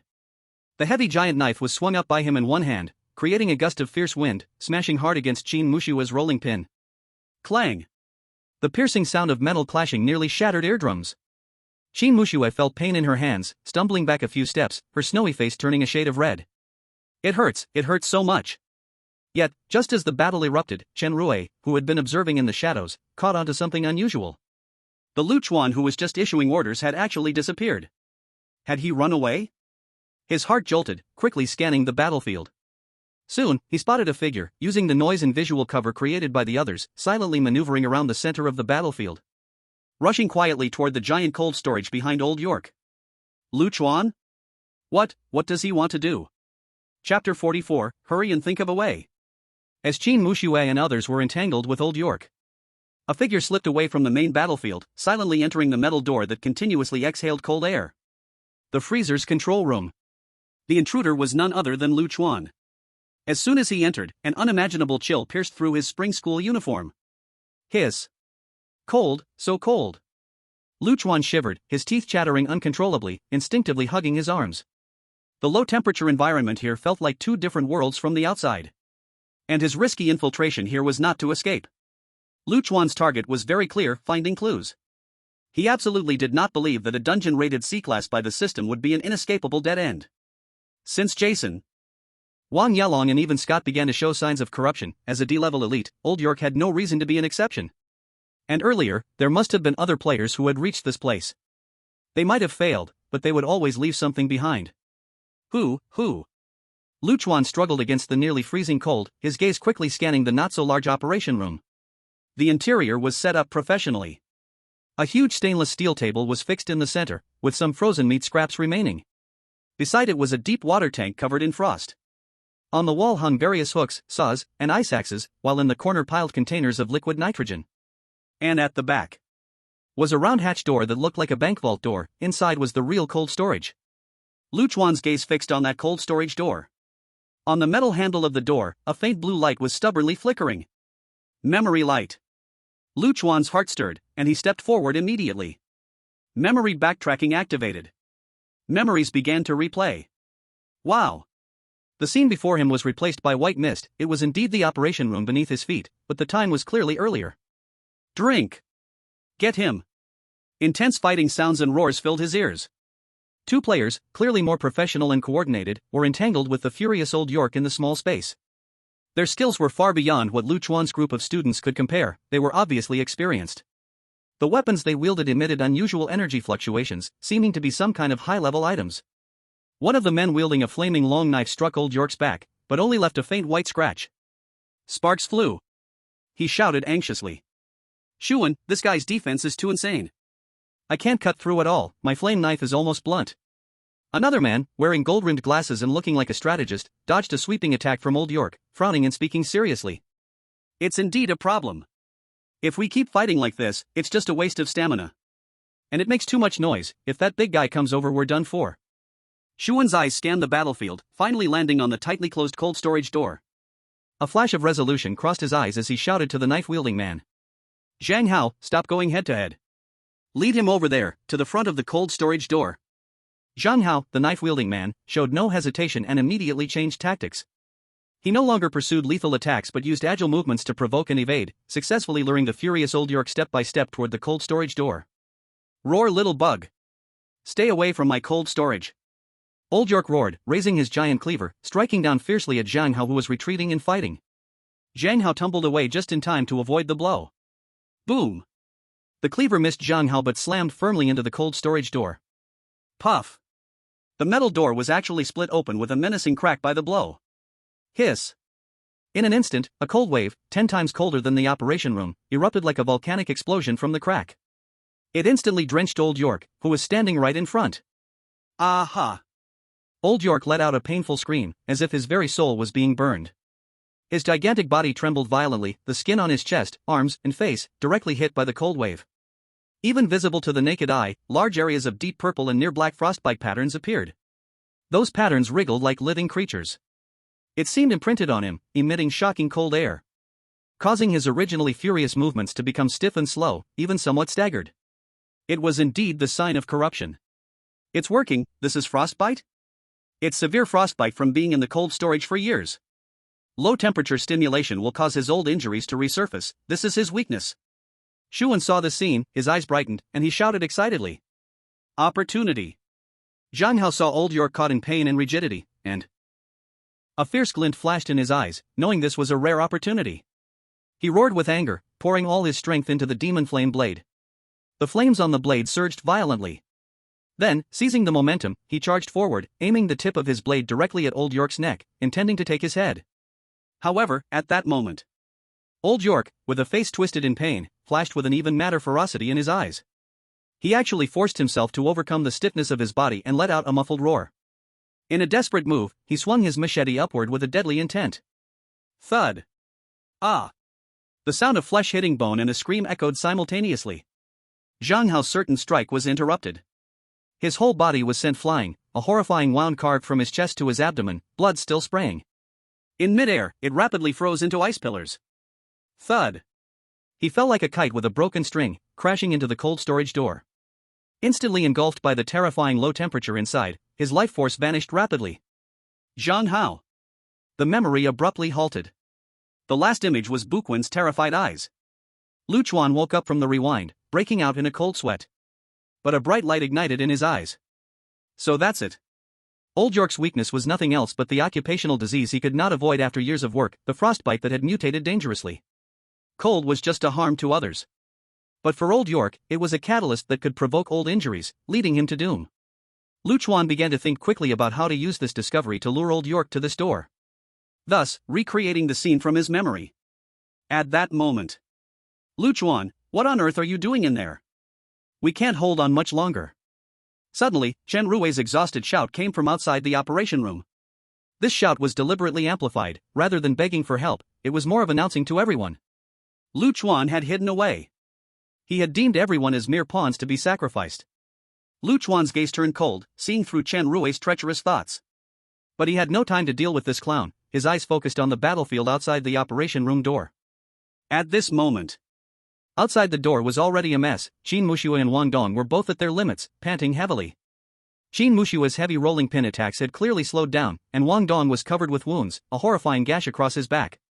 In contrast, Old York, though he had also acquired a few new injuries, his momentum was still terrifying, as if he had forgotten what fatigue was. There could be no more hesitation. Chuan took a deep breath of icy air and shouted towards the door. Qin Muxue, lure him over. Draw him to the operation room door.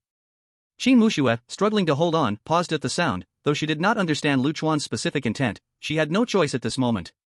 She did not question him. Gritting her silver teeth, she quickly retreated, drawing the battle towards the operation room door. Trying to escape? Not so easy. Old York roared, rumbling forward like a war chariot. With Old York successfully lured away by Qin Muxue, the pressure on the others instantly decreased, as Hong Tao rolled and crawled aside, collapsing to the ground, panting heavily. Chen Rui's eyes flickered, glancing at the direction of the operation room. He also looked back at the path they came from, shifting his feet, feeling an intense inner struggle. Should he follow Chuan's plan, or take the chance to escape? Chapter 45, The Iceflower Blooms. Qin Muxue dodged and maneuvered, pushing her speed to the limit. But her steps were already unsteady, her breaths heavy, her face pale. She ran, and he chased. He chased, and she ran. Chuan watched, knowing that this proud young lady was nearing her limit. Chuan, you better have a way. Otherwise, we're all done for today. Qin Mushue's voice was filled with anxiety, as she once again sidestepped awkwardly, avoiding a sweeping, gigantic machete. No sooner had her words fallen than Chuan thrust his arm forward. A round object flew through the air, aiming directly for Qin Mushue's face. Qin Mushue's pupils shrank, and she instinctively dodged quickly. Splash! An object smashed onto the floor behind her, shattering upon impact. It was not a hidden weapon, but an egg. Thick egg liquid immediately flowed out. But strangely, this egg liquid did not fall to the ground. Instead, it rapidly expanded and solidified, forming a large area of white gel. Old York's big foot happened to step into this gel. Whoosh! His heavy body suddenly slid, as if sinking into a swamp, becoming slow and labored. Qin Muxue turned around and saw Chuan holding a strange device with a stirring ball at its center. It was the vortex egg beater obtained by killing Wang Yelong. That egg just now had been transformed into the special sticky liquid by it. The vortex sticky liquid can't hold him for too long, he will break free soon. Chuan spoke in a low voice, his tone urgent. Qin Muxue, his weakness is frostbite. As long as we can break open the cold storage door and let the cold air rush at him, it will trigger old wounds and greatly weaken him. Qin Muxue suddenly understood. So that's why you wanted me to lure him here? The temperature here is at least 15 degrees lower. She looked at the heavy metal door. At that moment. Roar! Old York, with brute force, forcibly tore apart the constraints of the egg liquid, raising his machete high, bringing destruction once more. Signature skill giant axe slash of flesh. Damn, so annoying. Qin Muxue dodged backward. Boom! The blade nearly grazed the hem of her clothes, slicing down behind her. In an instant. Stainless steel sinks, metal counters, racks. All were shattered like pieces of paper. The entire operation room instantly became a disaster zone. Old York looked at the destruction he caused, his anger exploded, and he roared again. It's all your fault, you damned rats. You ruined my most beloved operation room like this. Lu Chuan and Qin Muxue nearly couldn't hold back rolling their eyes. Wasn't this your own chopping? Seeing the effects, Qin Muxue tried again to guide Old York towards the cold storage door. However, an unexpected change occurred. Old York's body halted, seemingly seeing through their intentions. Instead of swinging his knife to chase, he made an unexpected move. He lifted his thick right leg high and stomped down with tremendous force. Thud. Thud. Thud. 3 heavy stomps in a row. War stomp. The entire operation room trembled violently. Walls cracked, ice flakes dropped, and the floor shattered one after another. What? Qin Muxue and Lu Chuan stumbled, nearly falling. Even Yu Hongtao in the distance rolled into a ball. Old York looked at the people shaken and swaying, and for the first time, a cruel and human-like smile appeared on his fierce face, his voice hoarse. Hee hee, you think you can lure me to the cold storage door? Using the damned cold air against me? You little tricks are too childish.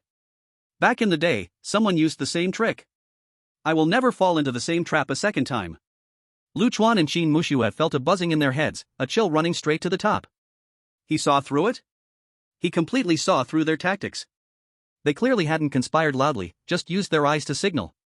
What shook Lu Chuan even more was Old York's last words. Someone used the same trick back in the day? Could it be? These high-level anomalies do not refresh every time a dungeon resets? They seem to retain pieces of past memories. While the two were stunned, Old York swung his giant blade again, repeating his old tricks. In this critical moment, 2 figures burst out from the side like moths drawn to a flame.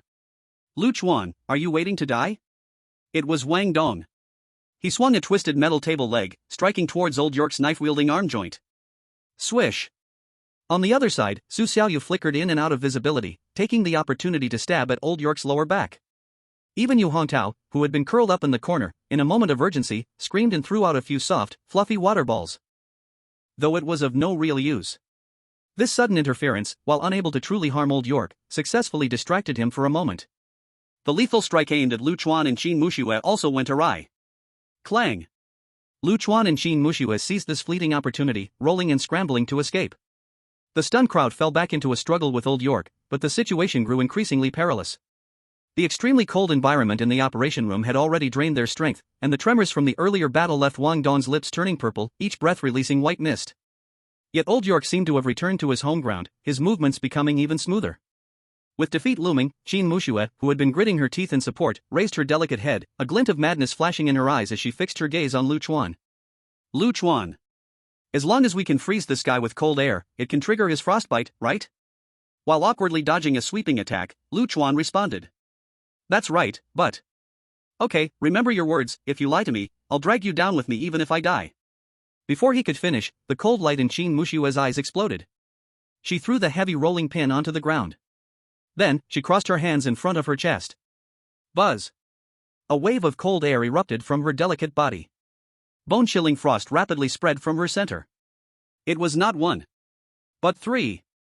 3 crystal-clear ice flowers suddenly appeared without warning, instantly taking shape. Triple ice bloom burst. But the cost of this overloaded explosion was immense. Qin Mushue's originally rosy cheeks instantly drained of color, turning as pale as paper. Her tall body swayed violently as she nearly spat out a mouthful of blood, barely standing with sheer willpower. This unexpected triple blast caught even Old York off guard. The 3 ice flowers, with piercing sounds as they cut through the air, struck his chest, shoulder, and thigh from 3 tricky angles. Boom! Boom! Boom! The ice flowers exploded one after another. Cold air instantly penetrated Old York's front and back. Seeing this, Lu Chuan's mind flashed with inspiration. He immediately shouted to the recently recovered Yu Hongtao. Water! Yu Hongtao! Smash all your water balls onto him, hurry! Yu Hongtao was taken aback. Though he didn't understand why, survival instinct made him act immediately. He desperately gathered his meager mental power, unleashing a barrage of water balls of various sizes toward the frost-covered Old York. The next moment, the cold liquid quickly soaked Old York's clothing, reacting violently with the cold air on his surface. A scalp-tingling scene came into view. Deep purple, nearly black frostbite patches rapidly emerged on Old York's skin like bamboo shoots after rain. Even festering frostbite spots appeared. These patches crawled up his neck and arms, showing on his chest and back. The intense itching and deep, bone-deep pain caused the monster to unleash a torturous roar. Warning sounds echoed in everyone's mind like the tolling of a death bell. Warning, the owner of the cutting board, Old York, frostbite triggered. Health rapidly decreasing. Defense significantly lowered. Warning, the owner of the cutting board, Old York's health below 30%. Entering Berserk state. Chapter 46 to Alice. Effective. It really worked. The warning sound injected a powerful adrenaline rush into everyone present. In fact, no prompts were needed, it was clear to the naked eye. On Old York's body, large patches of deep purple frostbite were emerging at an alarming speed. These terrifying markings rapidly spread, causing the skin to quickly shrivel. Ugh hi. Old York let out a painful wail, his movements clearly slowing, life essence rapidly fading. Warning, the owner of the cutting board, Old York's health below 25%.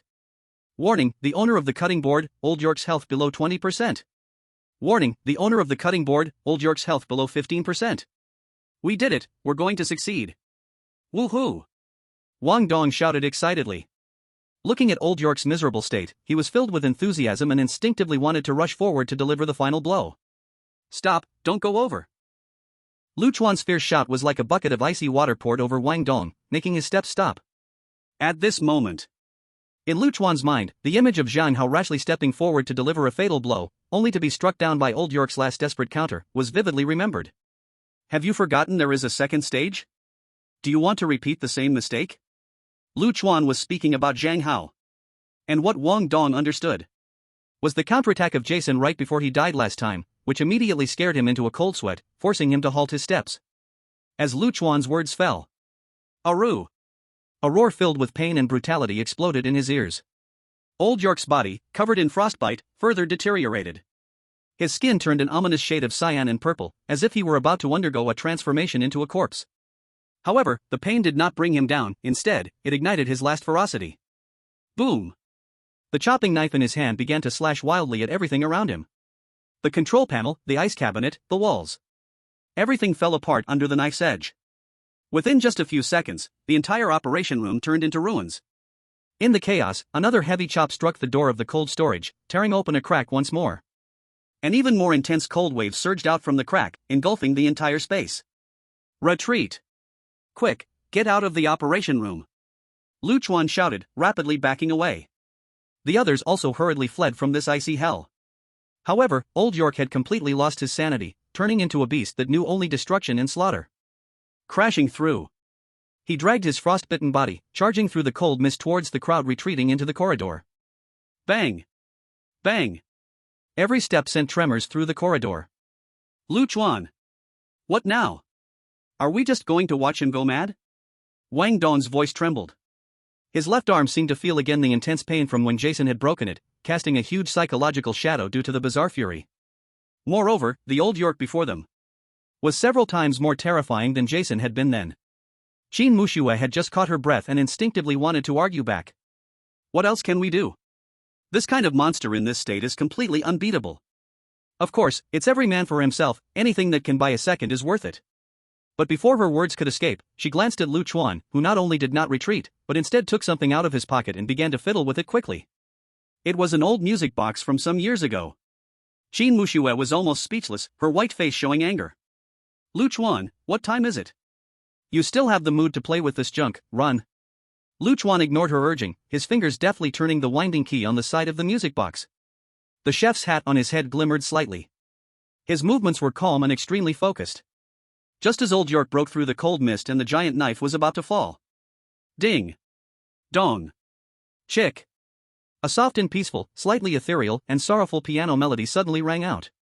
The classic for release. Amid the wreckage and the monster's roar, such harmonious music seemed completely out of place. It was so strange that it made people's scalps tingle. Wang Dong was stunned, blurted out. This is that broken music box, right? Lu Chuan, why are you still keeping this thing? However, the next scene left everyone dumbfounded. At the moment the melody of Fur Release played, Old York, whose eyes were filled with bloodthirsty red light, suddenly froze, as if he were caught by an invisible leash. The raised chopping knife froze in midair. The blood color in his eyes visibly faded, revealing a hint of confusion, even a touch of humanized pain?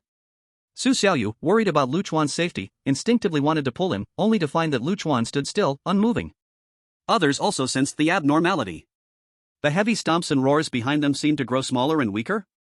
No, it stopped. They carefully turned their heads. The scene before their eyes left them petrified, shocked beyond measure. Just a moment ago, the old York, who was like a world-destroying beast, actually threw away the slaughtering knife that symbolized killing. Boom! The knife crashed on the ground, making a loud noise. His body trembled, and his bloodshot, cloudy eyes stared fixedly at the small music box in Chuan's hand. Then, under the uncertain gaze of everyone, this master of the chopping board, surprisingly, used his giant hand, covered in frostbite and knife scars, to slowly cover his face. Like a wronged child, filled with endless fatigue and sorrow, he knelt on the ground. The violent aura and fierce killing intent around him quickly retreated like a tide. Everyone still felt apprehensive and did not dare to approach. But Chuan understood in his heart. He looked down at this music box named Old York's obsession, quietly thinking.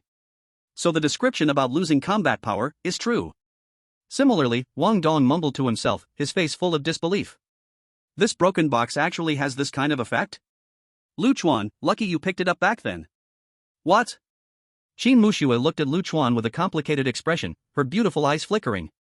So this guy had already grasped the item that could restrain Old York? He actually calculated this step from the very beginning. Just then, the kneeling Old York stretched out a trembling hand towards the music box. With a voice like sandpaper, he repeatedly choked out. Give it back to me, give it back. Chuan's heart shook, and a bold idea popped up. He took a deep breath, stepped forward, and walked toward the kneeling Old York. Chuan, don't. It's dangerous. Su Xiaoyu hurriedly grabbed his arm, her soft voice filled with panic. Chuan stopped, turned to look at her, his eyes calm and determined. Xiaoyu, believe me. Su Xiaoyu looked at his firm eyes, hesitated for a moment, and finally slowly let go of her hand.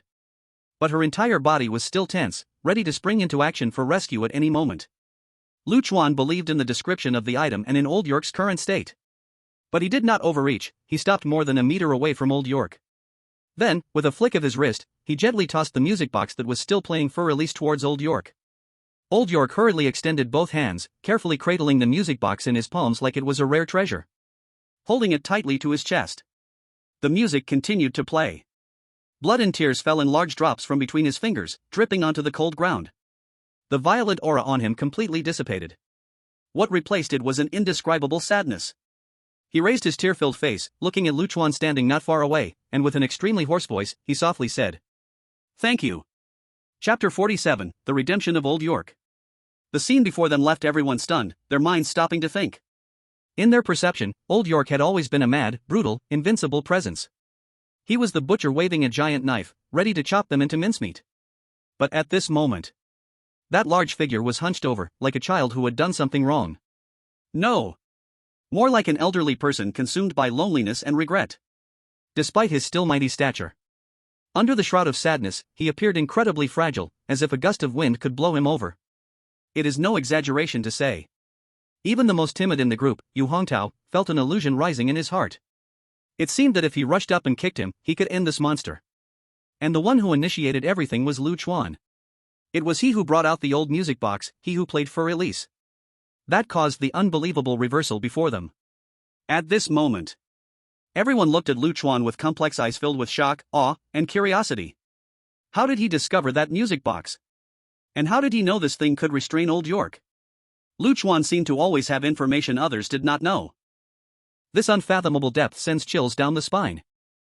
Chuan disregarded the gazes of the crowd, his focus steadfastly fixed on Old York. After confirming the malice and crimson rage in the other's eyes had faded, leaving only murky tears and exhaustion, he straightforwardly asked, "Old York, are you awake? Do you remember who you are?" Old York slowly raised his head, his face marred by tear stains and frostbite, revealing a self-deprecating bitter smile, his voice hoarse like a worn-out bellows. "Ha. Who am I? A person who has willingly sunk into ruin. A butcher with blood on his hands. A sinner who valued a vague promise over human life." Chuan frowned, entirely uninterested in this confession, and coldly interrupted. "I don't have time to listen to your repentance. Tell me, what happened at the romantic Western restaurant? What is this so-called unparalleled delicacy? What does the Last Supper represent?" Upon hearing these two keywords, Old York's murky eyes suddenly widened, his pupils bursting forth with disbelief and shock. He stared intensely at Chuan, as if he wanted to find the answer on Chuan's face. After a moment, the shock in his eyes turned into bitterness, his voice low. You've touched on this level, haven't you? It seems you're truly different from those previous guests. You are far smarter than them, and much more dangerous. You have eyes that seem to see through secrets." He paused, as if resigned, and sighed. Since you've asked these questions, it means you've already come into contact with Jason and the others. Old York's face flashed with deep helplessness, finally turning into a complex piece of advice. Young man, let me give you a piece of advice: find a way to survive. As long as you live until the end, you will naturally earn the qualification to partake in the Last Supper. However, his gaze swept past Lu Chuan, Jin Mushui, Su Xiaoyu, Wang Dong, Yu Hongtao, and Shen Rui. Then, his tone turned a bit strange. Your people seem to have increased a bit. Remember, there are only 5 seats at the feast. And it must be 5 people who qualify to enjoy the romantic's most exquisite and final delicacy. Lu Chuan tightened his gaze, his heart shaking violently. He never expected that the unparalleled delicacy, held like treasure by the strange beings, would ultimately cater to them, these players? Or rather, is this simply the ultimate reward for clearing this C-class dungeon? A feast prepared by the strange beings themselves, with unknown effects? He immediately thought of more and asked, seeking answers. What happened to Chef George? What day means the most to him? Old York once again expressed shock, his heart pounding wildly. Clearly not expecting Lu Chuan to know even this core secret. He hesitated for a moment, struggling to speak, his voice trembling with fear. Chef George. He is just a poor creature who has completely lost himself to power and desire. We've all paid the price for greed, it's just to a different extent. As for the day he cares about the most. Old York's gaze drifted far away, lost in memory. It was the day he was injured, the day romantic became corrupted. From that moment on, he completely went mad. I can't recall the exact time, but in the manager's log. Perhaps there are records there. There lies the past he wanted to seal away forever. After saying this, Old York seemed to have exhausted all his strength, wearily closing his eyes, clutching the music box tighter. He murmured to himself, his voice so soft it was barely audible. Now, I can finally go accompany my daughter. I'm sorry, Jenny. Daddy made you wait so long. In the end, I still failed to revive you. Lu Chuan's mind buzzed with a sound. Revive? These strange beings are so obsessed with their so-called unparalleled delicacy. Could the true purpose be to study the art of resurrection? And that Last Supper is the key? At the same time, Lu Chuan also gained the next crucial clue. The manager's office. There are records about the day George was injured.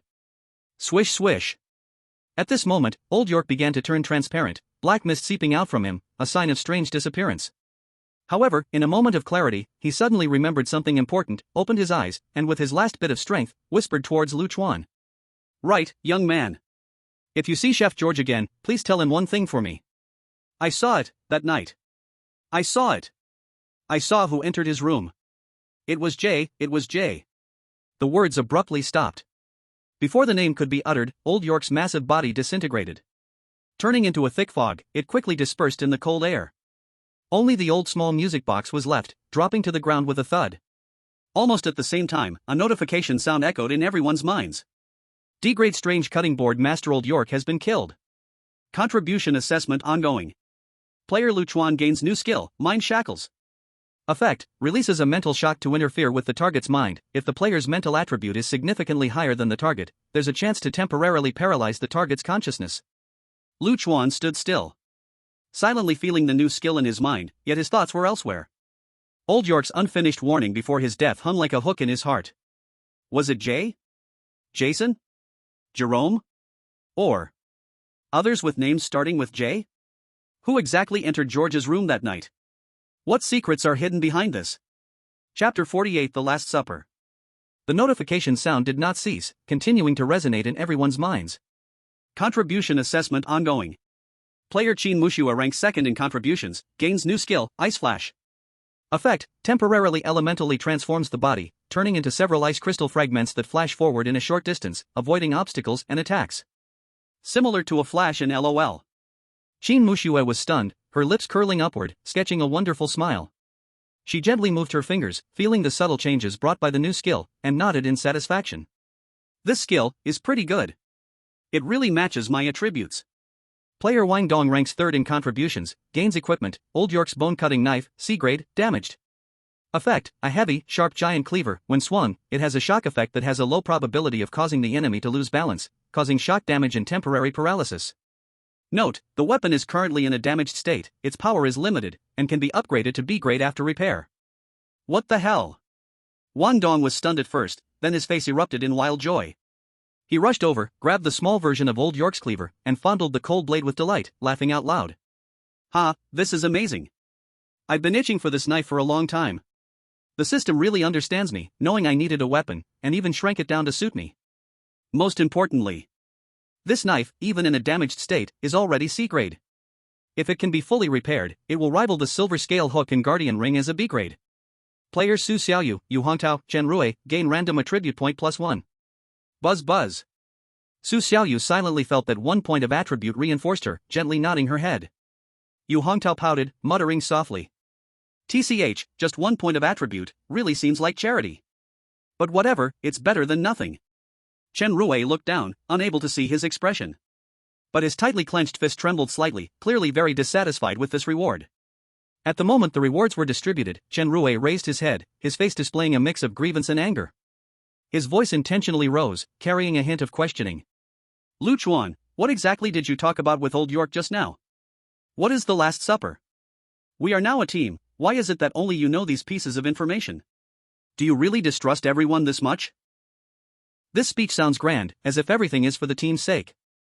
Lu Chuan sneers coldly in his heart, distrust everyone? The person I trust the least is you. But he scans the others. Qin Muxue observes coldly with her arms crossed, Wang Dong seems hesitant, Su Xiaoyu shows worry, and Yu Hongtao looks curious and gossipy. He understands. Even though everyone hasn't pointed it out, curiosity has already been successfully piqued by Chen Rui. This is a hidden agenda. Lu Chuan knows very well. But he also understands that there is only 1 day left until the end of the instance, and to gain the greatest victory, they must reach that final dinner. Relying solely on himself is not enough, necessary information sharing cannot be avoided. He suppresses the killing intent in his heart, looks calmly at Chen Rui, and scans the crowd before slowly speaking. Alright, since you want to know, I will tell you. He pauses, organizing his words. As you just heard, the ultimate purpose of this instance, or this romantic Western restaurant, is to prepare for the final dinner. Although I can't determine the specific content and form of that dinner, based on the clues we currently have, it is very likely related to the highest evaluation of this instance, and even the final reward. What? This sentence is like a boulder crashing into the lake, creating waves of shock in everyone's hearts. Except for Lu Chuan, who was mentally prepared, and Qin Muxue, who had vaguely guessed some things, everyone else was stunned. They originally thought the goal of this instance was simply to survive for 72 hours under the bizarre pursuit before leaving this haunted place. Never expected there was such a hidden ultimate reward. Recalling the tone of Old York's conversation with Lu Chuan earlier, one can guess that this reward is extraordinary. Greed flashed in Chen Rui's eyes, and he immediately spoke up again, pressing on. Then what did Old York mean by only 5 people? Lu Chuan glanced at him, his tone flat. The literal meaning. For the final dinner, the seats are limited, there are only 5 positions. And it must be 5 people to qualify for that table, enjoying that supreme delicacy, and gaining the final reward. As soon as this was said, the air instantly froze. 5 people? Everyone looked at each other, their expressions turning somewhat subtle and unpleasant. Even a fool could figure out that they now have exactly 6 people. Su Xiaoyu instinctively froze, opened her mouth, and the words "I can withdraw" nearly slipped out. But as the words approached her lips, she remembered what Lu Chuan had said to her before. Here, you don't need to care about anyone's feelings. We are equal. She silently swallowed her words, lowered her head, and clenched the hem of her clothes. Seeing this, Yu Hongtao forced a couple of laughs, trying to ease the tense atmosphere. Hey, everyone, don't be so nervous. It's still too early to think about this. Maybe one of us will be unlucky enough to be that unfortunate person? Then the spots would just be enough. These words, once spoken, immediately earned him everyone's eye rolls. But everyone also understood that Yu Hongtao's rough words made some sense. In a perilous instance, whether they can make it to the end is still unknown. It's too early to obsess over 5 spots now.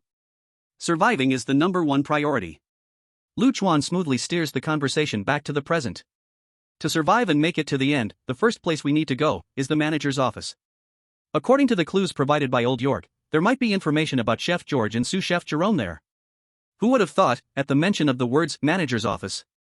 Chen Rui and Yu Hongtao's faces turned pale, their eyes revealing fear, almost in unison exclaiming. No way, absolutely not. I would rather die than go back. Lu Chuan frowned, remembering Chen Rui, Yu Hongtao, Wang Dong, and the deceased Lu Fangfang. They were resting in the manager's office before they encountered Jerome's attack. Sure enough. Beside him, Wang Dong also remembered something, his face turned pale, fear lingering in his heart. Yes, the manager's office, that place is too eerie. We clearly stayed there all night, and nothing happened. But the next day, that pervert Jerome suddenly appeared at the door of the manager's office.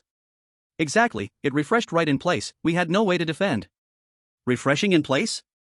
This word made everyone shiver. Chuan's heart sank. If Wang Dong was telling the truth, it meant Jerome's activity patterns or refresh points were very likely right near the manager's office. In fact, the manager's office itself might be his lair. Chapter 49, The Spark Knight Brigade. Chuan nodded, acknowledging Wang Dong's judgment. The situation in the manager's office was clearly more complicated than expected, and Jerome was very likely lurking nearby. At this moment, the team's condition was poor, already at their wits' end. Charging in would be tantamount to seeking death. Let's discuss the manager's office matter tomorrow. Chuan made a decisive decision, his voice steady and unquestionable. Everyone has just experienced a fierce battle, exhaustion is great, we need to rest. He turned his gaze to Su Xiaoyu and Yu Hongtao. Xiaoyu, didn't you find some cans and water here before? It's temporarily safe now, replenishing energy is a priority. Gurgle. As soon as food was mentioned, everyone's stomachs simultaneously rumbled, the feeling of hunger hitting them instantly. Yu Hongtao's eyes turned, immediately realizing this was an opportunity to show himself. He hurriedly volunteered, his tone slightly flattering. Yes, let's find food. Xiaoyu and I are familiar with this, leave it to us. I know a few places that might still have supplies. He had already seen the situation clearly. In this team, Chuan was the true decision-maker. Su Xiaoyu said nothing, just nodded silently, getting up to lead the way. Qin Muxue showed no interest in this, she cared more about recovering her state, directly finding a relatively clean corner to sit cross-legged. She closed her eyes to rest, feeling the flow of energy brought by the newly acquired skill Ice Flash. Wang Dong was completely immersed in the joy of acquiring a new weapon, waving the fierce bone-crushing knife with relish. Although damaged, that fierce aura still made his heart surge with excitement. Chen Rui did not participate in any action, standing alone in the spot where Old York's body had dissipated. His eyes were obscure, staring at the empty ground, not knowing what he was contemplating. Chuan did not pay attention to the people with hidden motives, his focus was drawn to another matter. Clack, clack. He walked alone into the operation room that had just experienced a brutal battle, still filled with a chilling atmosphere.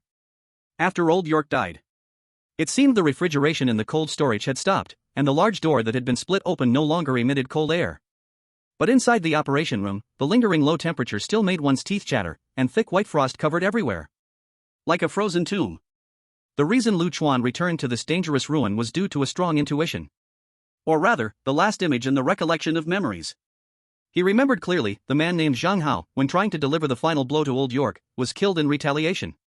The direction he ultimately flew and fell was exactly toward the cold storage. Chuan fought against the cold, his gaze sweeping across the messy ice surface. Soon, in a pile of ice blocks in the corner, a faint gleam caught his attention. Rustle.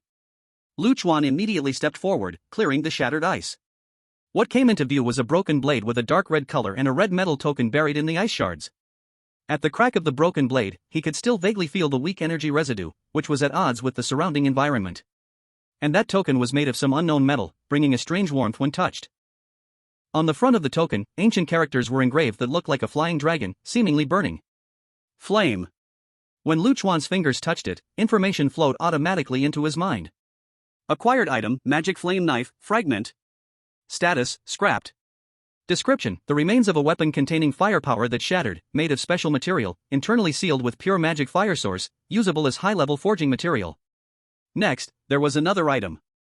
Acquired item, Starfire Knight Flame Emblem.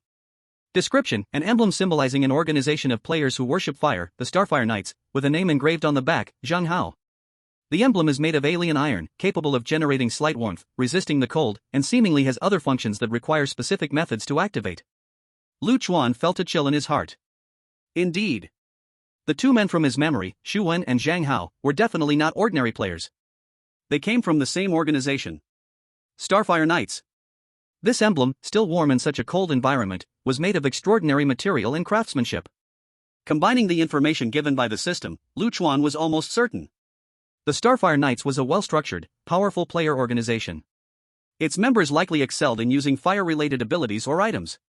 Even more crucially, the very existence of this emblem suggested that there was more than just random matching and temporary teaming among players.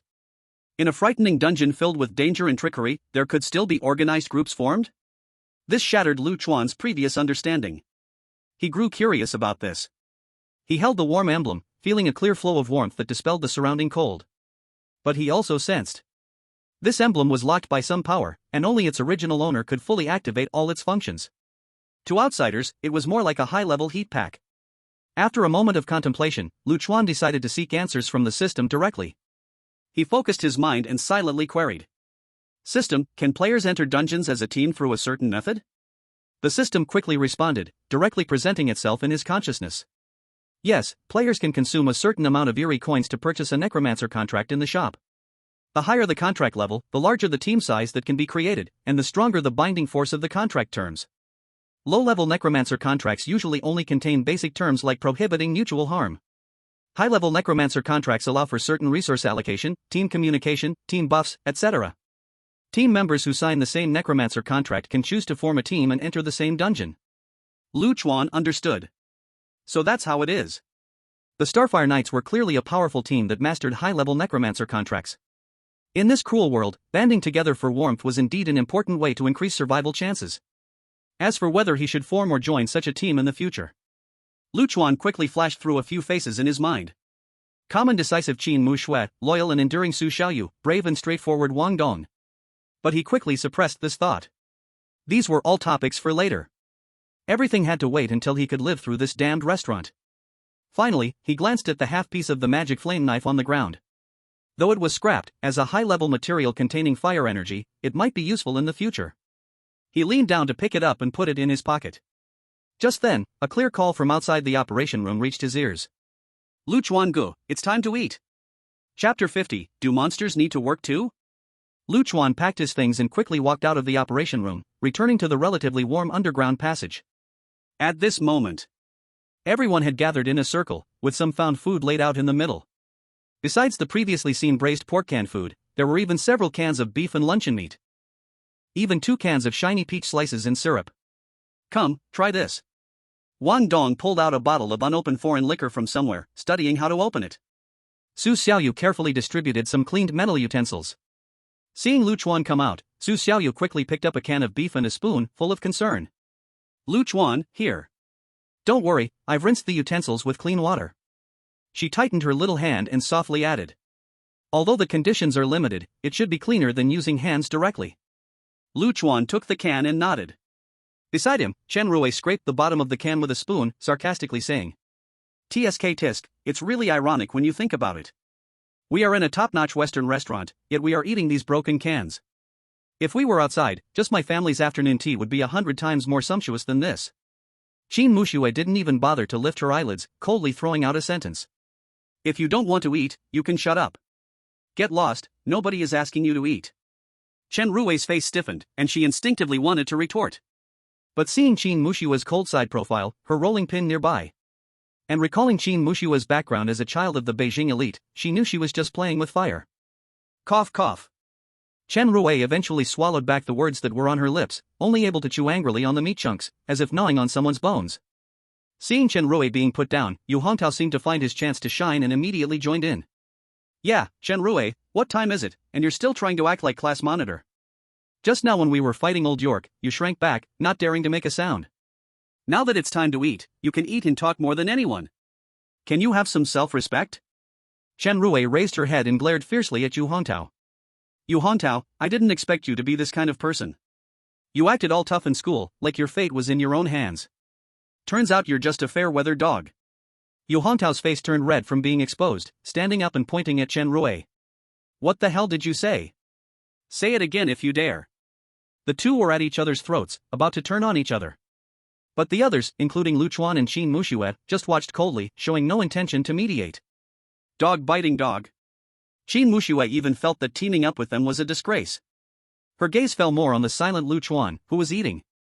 Until now, Qin Mushue still felt that she had not fully seen through this man. A woman's intuition told her. Chuan's claim of being a pure bystander definitely had issues. His hidden strength and intelligence were not something an ordinary student could possess. What puzzled her even more was, previously, in Class 3 of senior year, Chuan was inconspicuous, with no outstanding features. How could it be that once in a horror game, he seemed to be reborn, becoming so calm and decisive, so calculating? Could it really be that circumstances make heroes? Su Xiaoyu noticed Chuan's wandering gaze, seemingly deep in thought, and quietly asked. Chuan, what's wrong? Is the canned food not to your taste? Or are you thinking about something? Chuan, regaining his focus, handed the can back to Su Xiaoyu. It's nothing, you eat more, replenish your strength. I'm just pondering a question. Chuan's gaze swept over everyone, his voice not loud but enough for everyone to hear. Why were Chen Rui, Yu Hongtao, and the others able to spend a peaceful night in the manager's office until Jerome attacked them the next morning? If the manager's office was indeed Jerome's respawn point, he had no reason to not appear for over 10 hours. The question, once thrown out. The bickering Chen Rui and Yu Hongtao also stopped, subconsciously recalling the scene at that time. Su Xiaoyu blinked and tried hard to think for a moment, gathering her courage to murmur. Maybe Jerome, like us, went back to his own room to rest at night and only came to work in the daytime? Work? Unbeknownst to them. The two ordinary words were like a lightning strike, splitting the fog in Chuan's mind. His eyes brightened, and he suddenly turned his head, staring directly at Qin Muxue, sitting opposite him. Qin Muxue was startled by his wolf-like, tiger-like gaze, and instinctively leaned back, her brows furrowing. Chuan, what are you doing? Chuan ignored her reaction and quickly asked, Qin Muxue, do you remember what Scott, the water station manager, said right before he died when you killed him? Qin Muxue focused and thought for a few seconds, uncertain as she replied. He seemed to be screaming, saying it hurt, that his hand hurt. No, that's not it. Chuan interrupted her. Was there something more specific? About his job? Did he mention signing in? Or a duty roster? At his reminder, a flash of realization appeared in Qin Muxue's eyes. She gently swallowed the food in her mouth, her white neck making an elegant swallowing motion, then immediately continued, oh, right, I remember now. He did mumble something like, damn it, I forgot to sign in at the manager's office. The work schedule and the keys were left there, the head chef would definitely be furious. That's right. It was signing in. Chuan slapped his hands together, his eyes gleaming. Scott was the water station manager, part of the chef team, and he needed to go to the manager's office every day to sign in and check the work schedule. Then, does Jerome, the deputy chef, also have to follow this rule? Qin Muxue immediately understood the underlying meaning in Chuan's words. She put down her spoon, her tone laced with surprise. Chuan, you mean? Jerome didn't randomly refresh when he appeared in the manager's office the next morning, but he went there to clock in, just like he used to? Ah, this kid is teachable. A sly smile curved on Chuan's lips as he raised his hand, pointing at the old-fashioned wall clock, covered in stains. Look at the time now. Everyone's gaze focused on the clock face. The hour hand was clearly pointing to 11:50. Only 10 minutes left until the last day of the instance. Chuan's voice carried an indescribable calm and excitement. This means Jerome is most likely not in the manager's office right now. He is probably resting in his room or wandering elsewhere. But in any case, there are still 8 full hours before his regular work clock-in. His eyes swept over everyone, finally landing on Qin Muxue's face. These 8 hours are our golden time to explore the manager's office. We can not only safely enter to search for information on George and Jerome, but even we may have a chance to lay an ambush there and catch him off guard. Hiss. This bold and even crazy plan made Qin Muxue inhale sharply, choking on her food and coughing twice. Cough cough. Isn't this too risky? What if we make a wrong judgment and fall right into a trap? Chuan looked at her, his tone flat but with a hint of teasing. Risky? Did you not once go solo against the D-class anomaly? He was clearly referring to when Qin Muxue randomly went solo against Wang Yelong. Qin Mushua's fair cheeks turned slightly red, and she retorted, a little embarrassed and annoyed. That's different. Su Xiaoyu, who had been quietly listening, looked at the natural conversation and eye contact between Chuan and Qin Muxue. A strange feeling of bitterness and loss stirred in her heart. She gathered up her courage, leaned forward a little, and softly interrupted. Chuan Ge, what about me? What can I help with? Chuan turned his head and looked at Su Xiaoyu, his gaze warm but certain. Of course, your shadow escape is key. Without you, the risks of this plan would be much greater. We really need you. Hearing Chuan's assurance, Su Xiaoyu's small mood was instantly swept away. Her watery eyes brightened, and she nodded enthusiastically. Chapter 51, The Car Accident. What? Are you crazy? Go to the manager's office? Are we really going to ambush Jerome? Are you tired of living? Whoever wants to go can go, I won't go even if it kills me. As soon as Chuan finished his plan, Yu Hongtao jumped up like a cat that had its tail stepped on. His head shook like a rattling drum, his face filled with terror and rejection. It was okay if he just had to cheer from behind or pick up some bargains, but to actively ambush the sous chef Jerome. What was the difference between that and directly rushing into a meat grinder? Although they had lucky taken down Old York, it was because Chuan had the music box that could restrain monsters. What did they have to deal with Jerome? Nothing. Moreover, the strength Jerome displayed was obviously several times more horrifying than Old York. He might even be a Class C anomaly. It was basically a death wish. Chen Rui didn't voice any objections, but his gritted teeth and flickering eyes revealed his unwillingness and fear. Yet deep inside, a hint of greed and luck stirred within him. What if? What if they actually succeeded? How generous would the reward for killing Jerome be? And with Chuan and Qin Muxue at the front, if things went wrong, he could always make a run for it. There was no need to fight to the death. Chuan looked at Yu Hongtao and Chen Rui with a blank expression, showing no intention to persuade or force them. The choice is in your hands. If you don't want to go, just stay here. Anyway, Old York is dead, and the waiter has been cleaned up. As long as you stay put and don't actively provoke George and Jerome, with the food and water reserves here, you should be able to survive until tomorrow. After speaking, he no longer looked at them and simply stood up. Su Xiaoyu stepped forward without hesitation, standing beside Chuan to show her choice. Qin Muxue frowned slightly, her gaze sweeping between Chuan and Yu Hongtao. After a brief internal struggle, she stood up as well. Even she herself was surprised by the inexplicable trust she felt towards this classmate she had just met not long ago. I'm going too. Seeing Qin Muxue choose to follow, Yu Hongtao grew even more anxious. He grabbed Wang Dong, who was still sharpening his knife, trying to find an ally. Wang Dong, you need to talk some sense into them. You've seen how twisted Jerome is, you know how terrifying he is. Don't go to your deaths with them. We three can stay here and look out for each other. Who would have thought that instead of fear, there was a burning suppressed rage and eagerness in Wang Dong's eyes. He clenched his fists, driving his bone knife heavily into the ground with a muffled thud. Staying here is indeed safe. But my life was brought back by Chuan and the others. Just right. I want to personally test the power of this knife and see if I can chop that freak into pieces. Wang Dong did not say it outright, but everyone understood what he meant. He wanted to repay Chuan's life-saving grace and was determined to go with them into the dragon's den. Ha! Not you too, buddy. Yu Hongtao was stunned, mouth agape, stammering. He looked at Wang Dong in disbelief and finally turned to Chen Rui with a final glimmer of hope. Chen Rui, it's just the two of us left now, sigh. Before he finished speaking, Chen Rui's eyes flickered a few times, suddenly bending down and quickly picking up 2 cans of meat, stuffing them into his school uniform pocket. Then, under everyone's astonished gazes, he stood behind Chuan.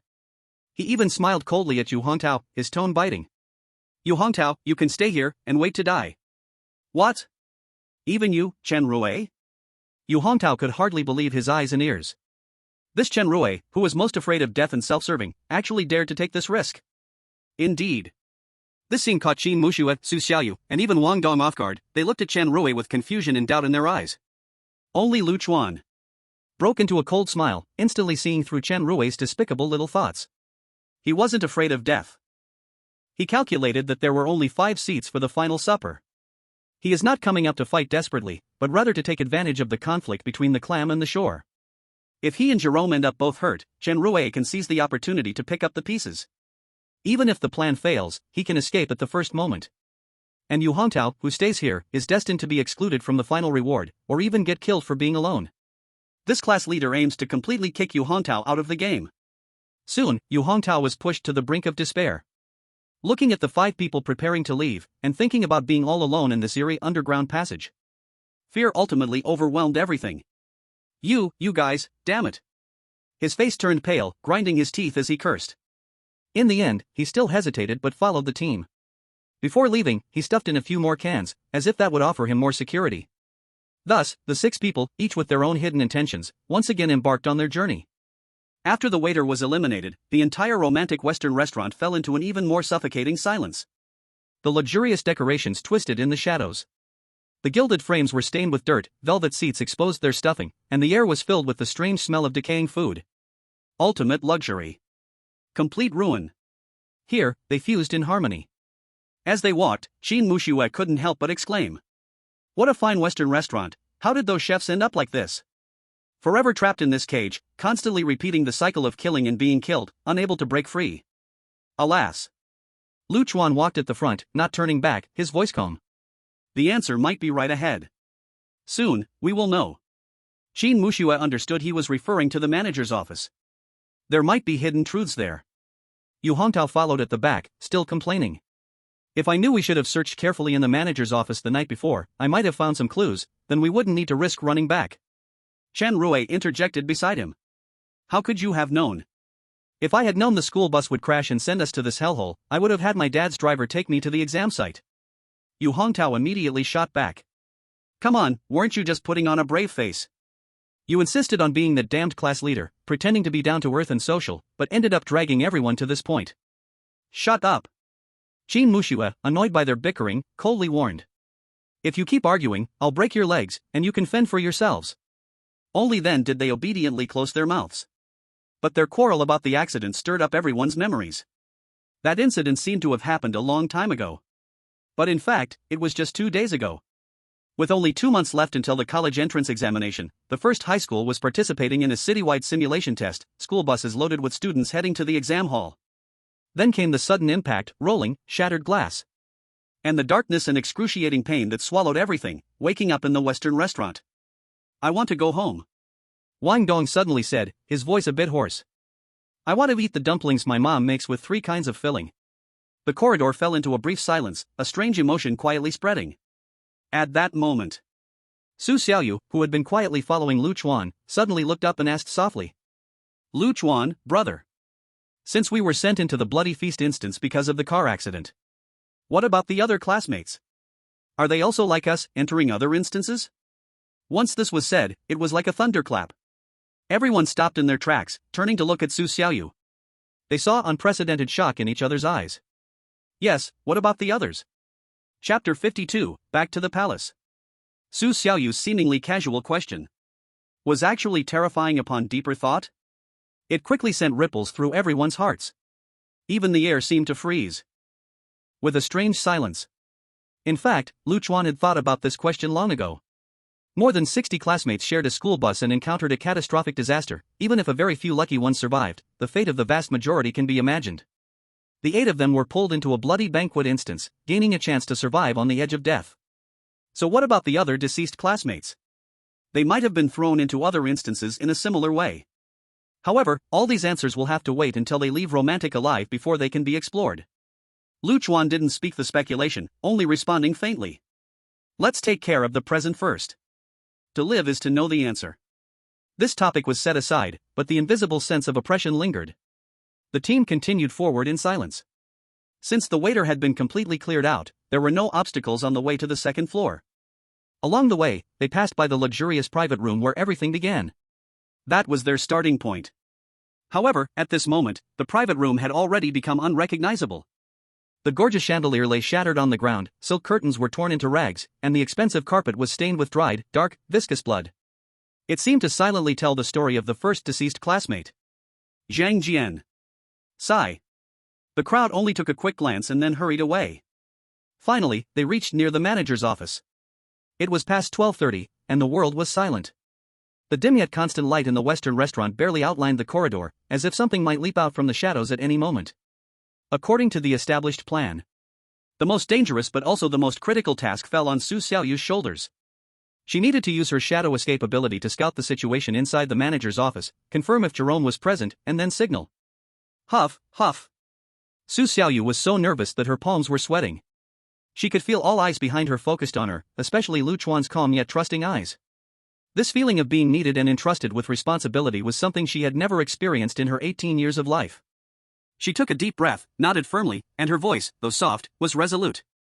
Lu Chuan, don't worry, I promise to complete the task.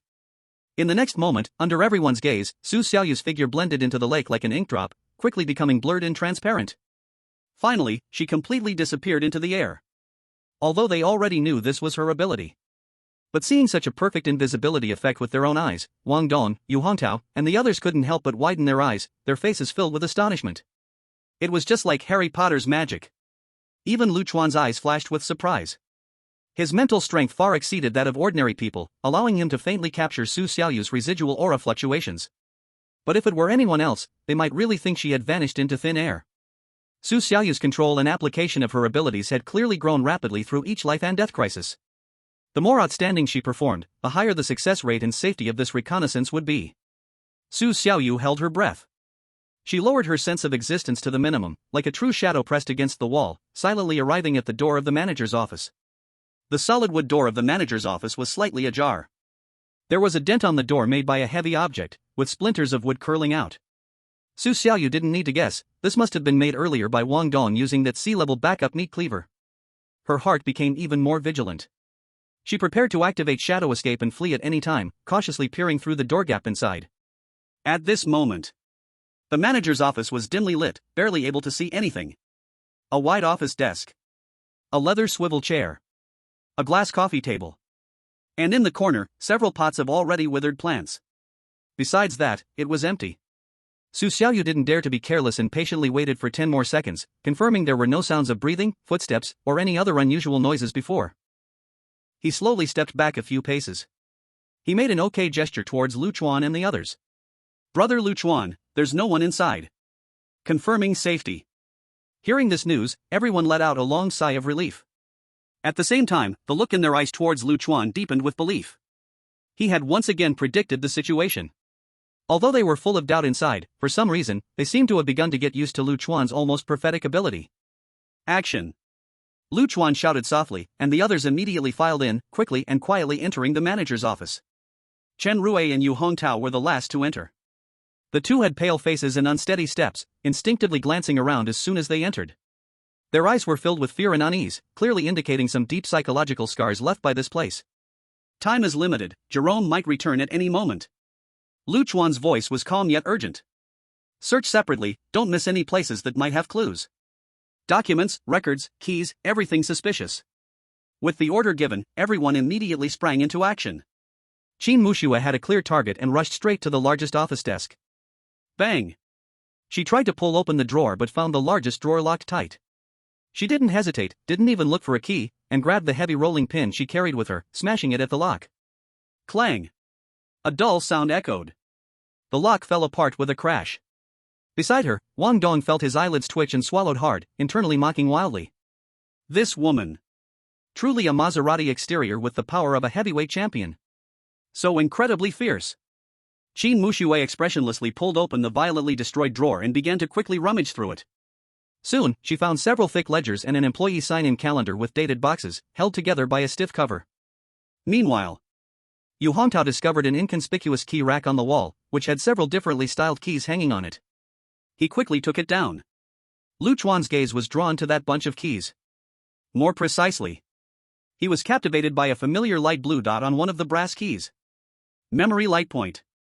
Without hesitation, Lu Chuan stepped forward, took the key ring from Yu Hongtao's hand, and touched the light point. Memory retrieval activated. Memories began to play back. The scene before his eyes twisted instantly. Found it, found it. This is it, we can use this to deal with George. Chapter 53, The Romantic Truth. The scene before him faded like a worn-out film. Quickly switching back to the familiar manager's office, but the time was evidently earlier. 3 ragged, blood-soaked players leaned against the locked office door, gasping heavily, their faces filled with the relief and exhaustion of surviving a calamity. One of them tightly clutched a set of keys, the same set that Yu Hongtao had just found.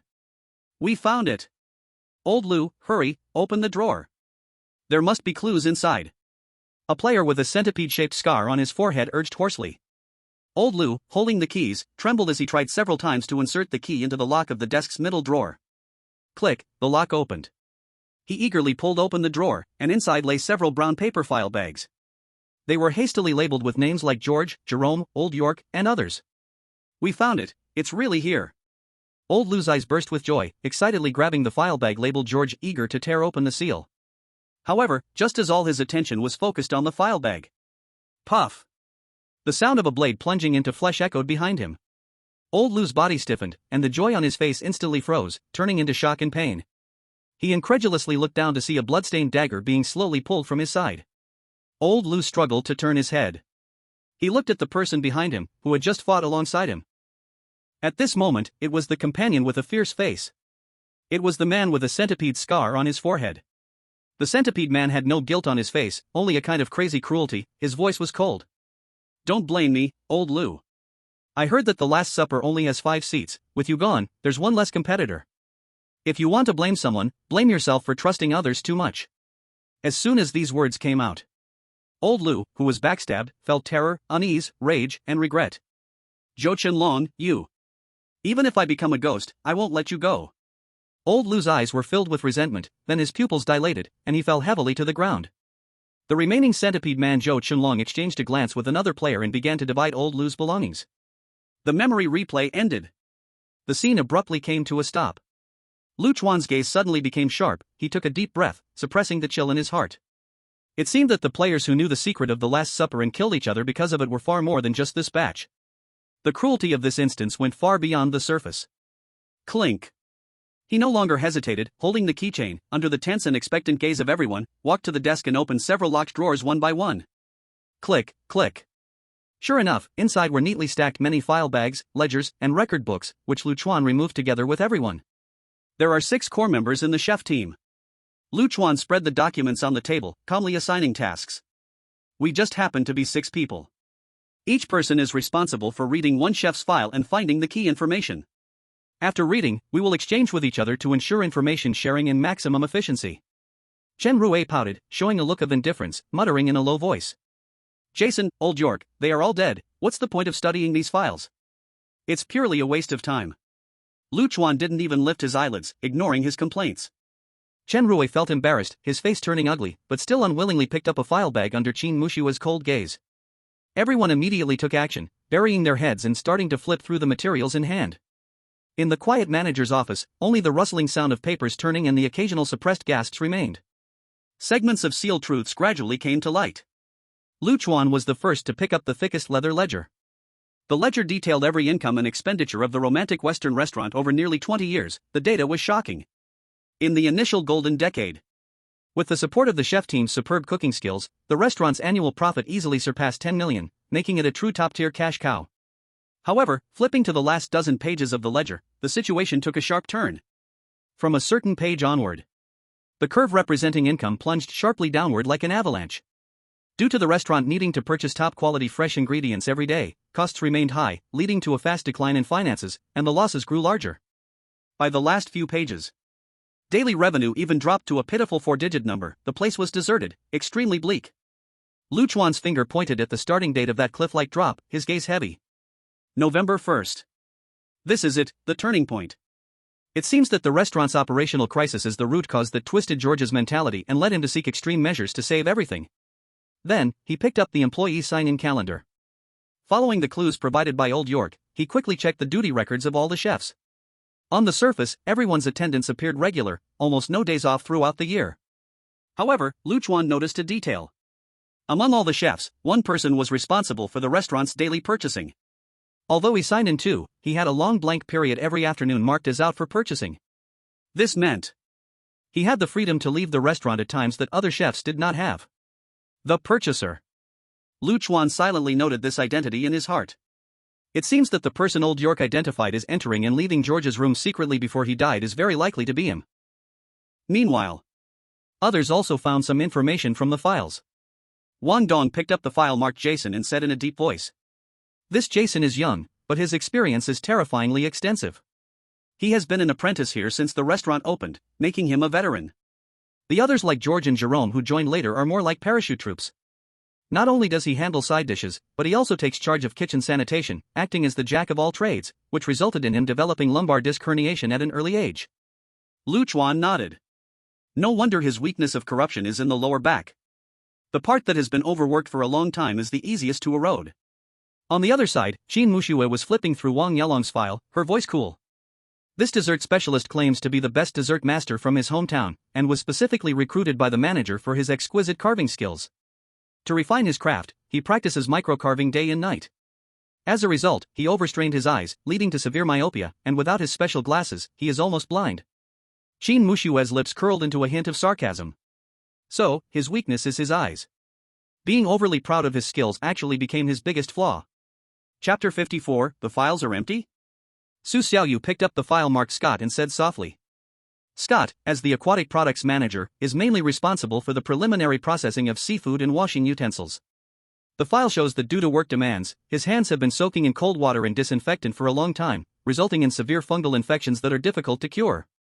Moreover, he also suffers from rheumatoid arthritis, with pain worsening on rainy days. Yu Hongtao also found Old York's file. He read the information inside, his voice tinged with a touch of sorrow. Cutting board manager Old York, he has a daughter named Jenny. The data says he came to work at the restaurant with his daughter, hoping the high salary here would provide her with a better life. But a few years ago, there was a fire accident in the kitchen, his daughter couldn't escape and tragically lost her life. Since then, Old York has changed completely. He voluntarily applied to leave the stove and assigned himself to the underground cold storage. The file also states that he originally ranked among the top 3 in the kitchen team. Chuan listened in silence. His mind flashed with the sad yet relieved eyes of Old York before he died, and the music box playing for release, tightly held in his arms. Chuan sighed but then suppressed any excessive sympathy. There must be something detestable about the pitiable. Old York's hands have surely been stained with blood. There's no need, nor should one show sympathy for such a being. Ahem. Chen Rui cleared his throat, intentionally raising his voice. He seemed to enjoy being the center of attention again. Since Chuan displayed incredible abilities, it had been a long time since he had such exclusive information. He shook Jerome's file, speaking in a show-off tone. This sous chef I have here is not like the patients you just mentioned. Jerome is extremely disciplined, one could even say rigid. He checks in on time every day, rain or shine, and meticulously supervises all the food runners' work and appearance. If Chef George is the leader of the kitchen team, then Jerome is the major domo, handling everything with diligence and order. And... Chen Rui paused, emphasizing his next words. He seems to care particularly about his colleagues, often entering other chefs' rooms under the pretense of checking in and caring about their health.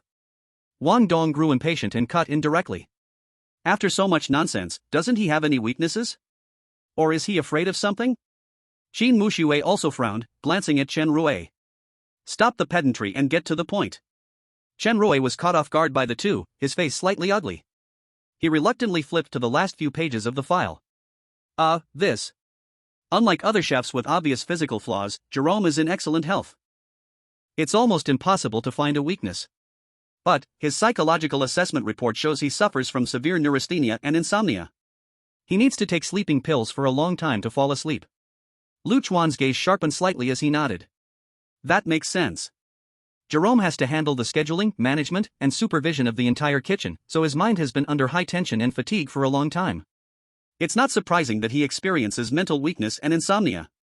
It seems that his weakness is likely hidden on the mental level, rather than the physical. After analyzing Jerome, everyone's gaze unconsciously focused on Chuan. Or rather, focused on the last, and most crucial.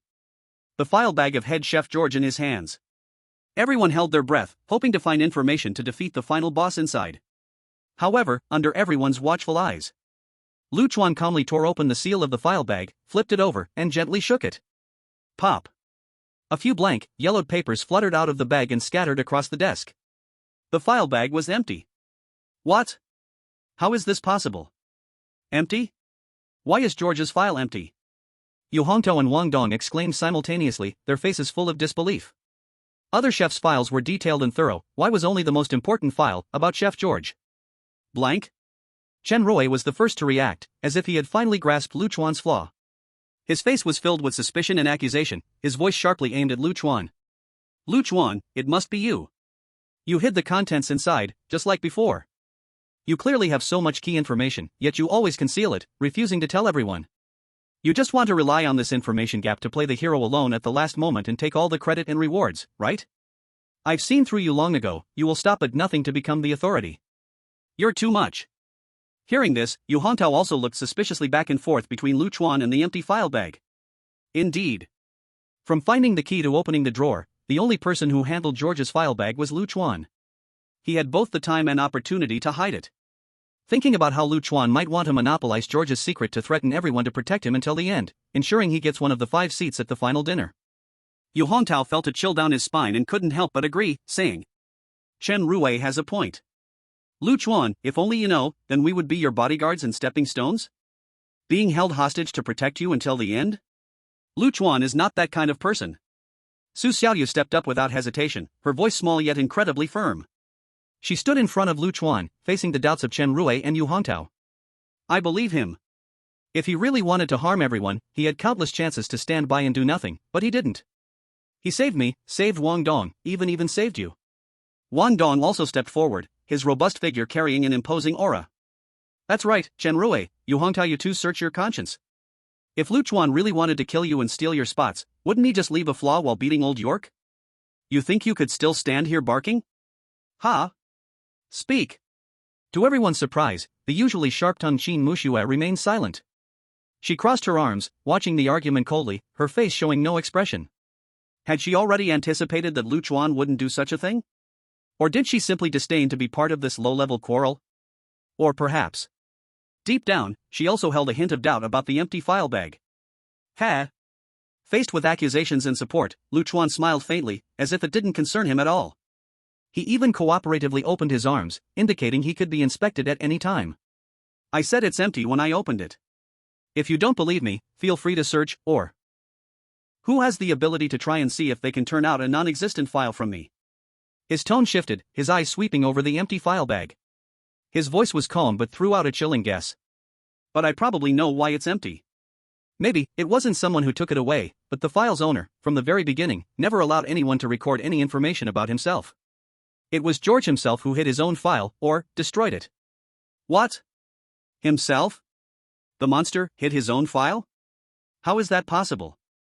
These words hit like thunder, exploding in everyone's ears. An indescribable chill instantly shot up everyone's spine to the top of their heads. If Chuan's guess was true, what would that mean? It meant George had wisdom beyond their imagination. It meant he had anticipated that players might break in here searching for his weaknesses and had already taken precautions. It even meant, at this moment, he might be hiding in some corner, watching their every move. Hiss. The air in the manager's office froze. Only the sounds of people breathing and their racing hearts remained. Chapter 55, The Final Plan. So, Chuan. Qin Mushua's cold voice broke the silence. She looked at Chuan, pointing directly to the issue at hand. Since you guessed that George hid the file himself, then you should know where he hid it, right? Her question pulled everyone back to reality. Yeah.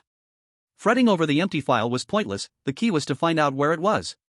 All eyes refocused on Chuan, filled with urgency, doubt, and a hint of hope. Chuan sighed softly in his heart. He actually had the idea of sending someone to George's room to open the safe and then taking it all for himself. But after days of life and death together, or rather, mutual use, he understood better than anyone that facing opponents like George and Jerome, fighting solo was equivalent to suicide. To gain the ultimate reward, they must rely on the power of the team, even if this team was full of potential hazards and distrust. Sharing information was the only and necessary choice at this moment. He did not answer Qin Muxue directly, but looked at Wang Dong beside him, pointing to the chef's hat on his head. Wang Dong, do you remember where this was found? Wang Dong was caught off guard by the question, scratching his head and trying hard to recall. It seems like it was in a wealthy person's lounge? Chuan was speechless. Chen Rui immediately took over the conversation, his tone filled with envy and desire. It was in Chief Chef George's private lounge. You mentioned before that room had his trophies, photos, and this hat. Chen Rui had been eyeing this C-grade hat for a long time. Yes. George's private lounge. Not only does it have this hat, but there. Wang Dong suddenly slapped his thigh, remembering. There's also a safe, right by the bedside. It looked quite high-end. I was thinking of using a machete to smash it open, but it didn't respond. Safe. These three words instantly energized everyone. In any game, a locked safe was almost equivalent to important rewards, and here, it was certainly no exception. Yu Hongtao's eyes brightened suddenly, eagerly saying. Safe? Then what are we waiting for? Hurry up. Maybe George's file is inside. But Chuan shook his head, immediately stopping them. Go now? That's like knocking on George's door, telling him we're here, please make a move. Do you think, at this time, where would George be? Everyone was stunned, subconsciously looking at the clock on the wall. It was a little past 1 a.m, the depths of the night. Yu Hongtao suddenly realized, his face paled, quickly closing his mouth. Right, George was most likely resting in his room. Running to open someone else's safe now was no different from seeking death. A wave of helplessness surged in Yu Hongtao's heart again. He had a sorrowful face, truly out of ideas. Oh my god, this won't work, that won't work, I think, let's just give up? Isn't it better to hide in the cold storage below? There's food and drink, if we just survive the last day, we can get out alive. Why risk our lives for some so-called ultimate reward? His words, though timid, struck a chord with many. Not only was the final boss George like a mountain pressing down on their hearts, but let's not forget the elusive sous-chef Jerome. The hope of clearing the game seemed so bleak. In contrast, finding a safe corner to survive until the end of the instance seemed to be the wiser choice. A glimmer of hesitation flickered across Chen Rui and Wang Dong's faces. At that moment, Qin Muxue surprisingly broke her usual habit of mocking Yu Hongtao's cowardice, and spoke calmly yet firmly. Anyone who wants to leave can do so right now. But since we've come this far, I want to give it a try, no matter what. I don't have a habit of giving up halfway. Wang Dong was inspired by Qin Muxue, his eyes igniting with fire as he forcefully stabbed his bone knife into the ground. You're right. I'm fed up with this dodging and running away. We all know that guy's weakness now. If I don't stab him a couple of times, I'll feel miserable. Lu Chuan, since we've come to this, you must have a plan, right? What's the next step? You just tell me, I'll follow your lead. The pressure shifted back to Lu Chuan. Lu Chuan met Wang Dong in Qin Mushue's eyes, nodded, and calmly analyzed. Our opportunity lies in the time difference. Unlike Jerome, who clocks in on time, George, as the head chef, focuses on the kitchen. During the day, he is most likely working in the kitchen on the first floor. And at night, he returns to his room to rest. Lu Chuan lightly tapped the table, making a decision. So our action time is tomorrow during the day. While George is in the kitchen, we will go to his room and open the safe. Yu Hongtao instinctively retorted. During the day? Won't that make us run into Jerome? He comes to the manager's office to clock in every morning. Correct, there is a risk. Lu Chuan admitted frankly. This is a gamble. If we stay in the manager's office, we are just waiting to die. George and Jerome could come over at any time. If we actively go to George's room, we may avoid George, but there is a chance we could encounter Jerome. However, think carefully. Compared to the inscrutable George, we already have Jerome's weakness figured out. At least we can fight him, so which evil do you choose? Wang Dong grinned, showing a wicked smile as he raised his knife. Of course, let's chop that glasses-wearing pervert. I must stab him a few times to relieve my anger.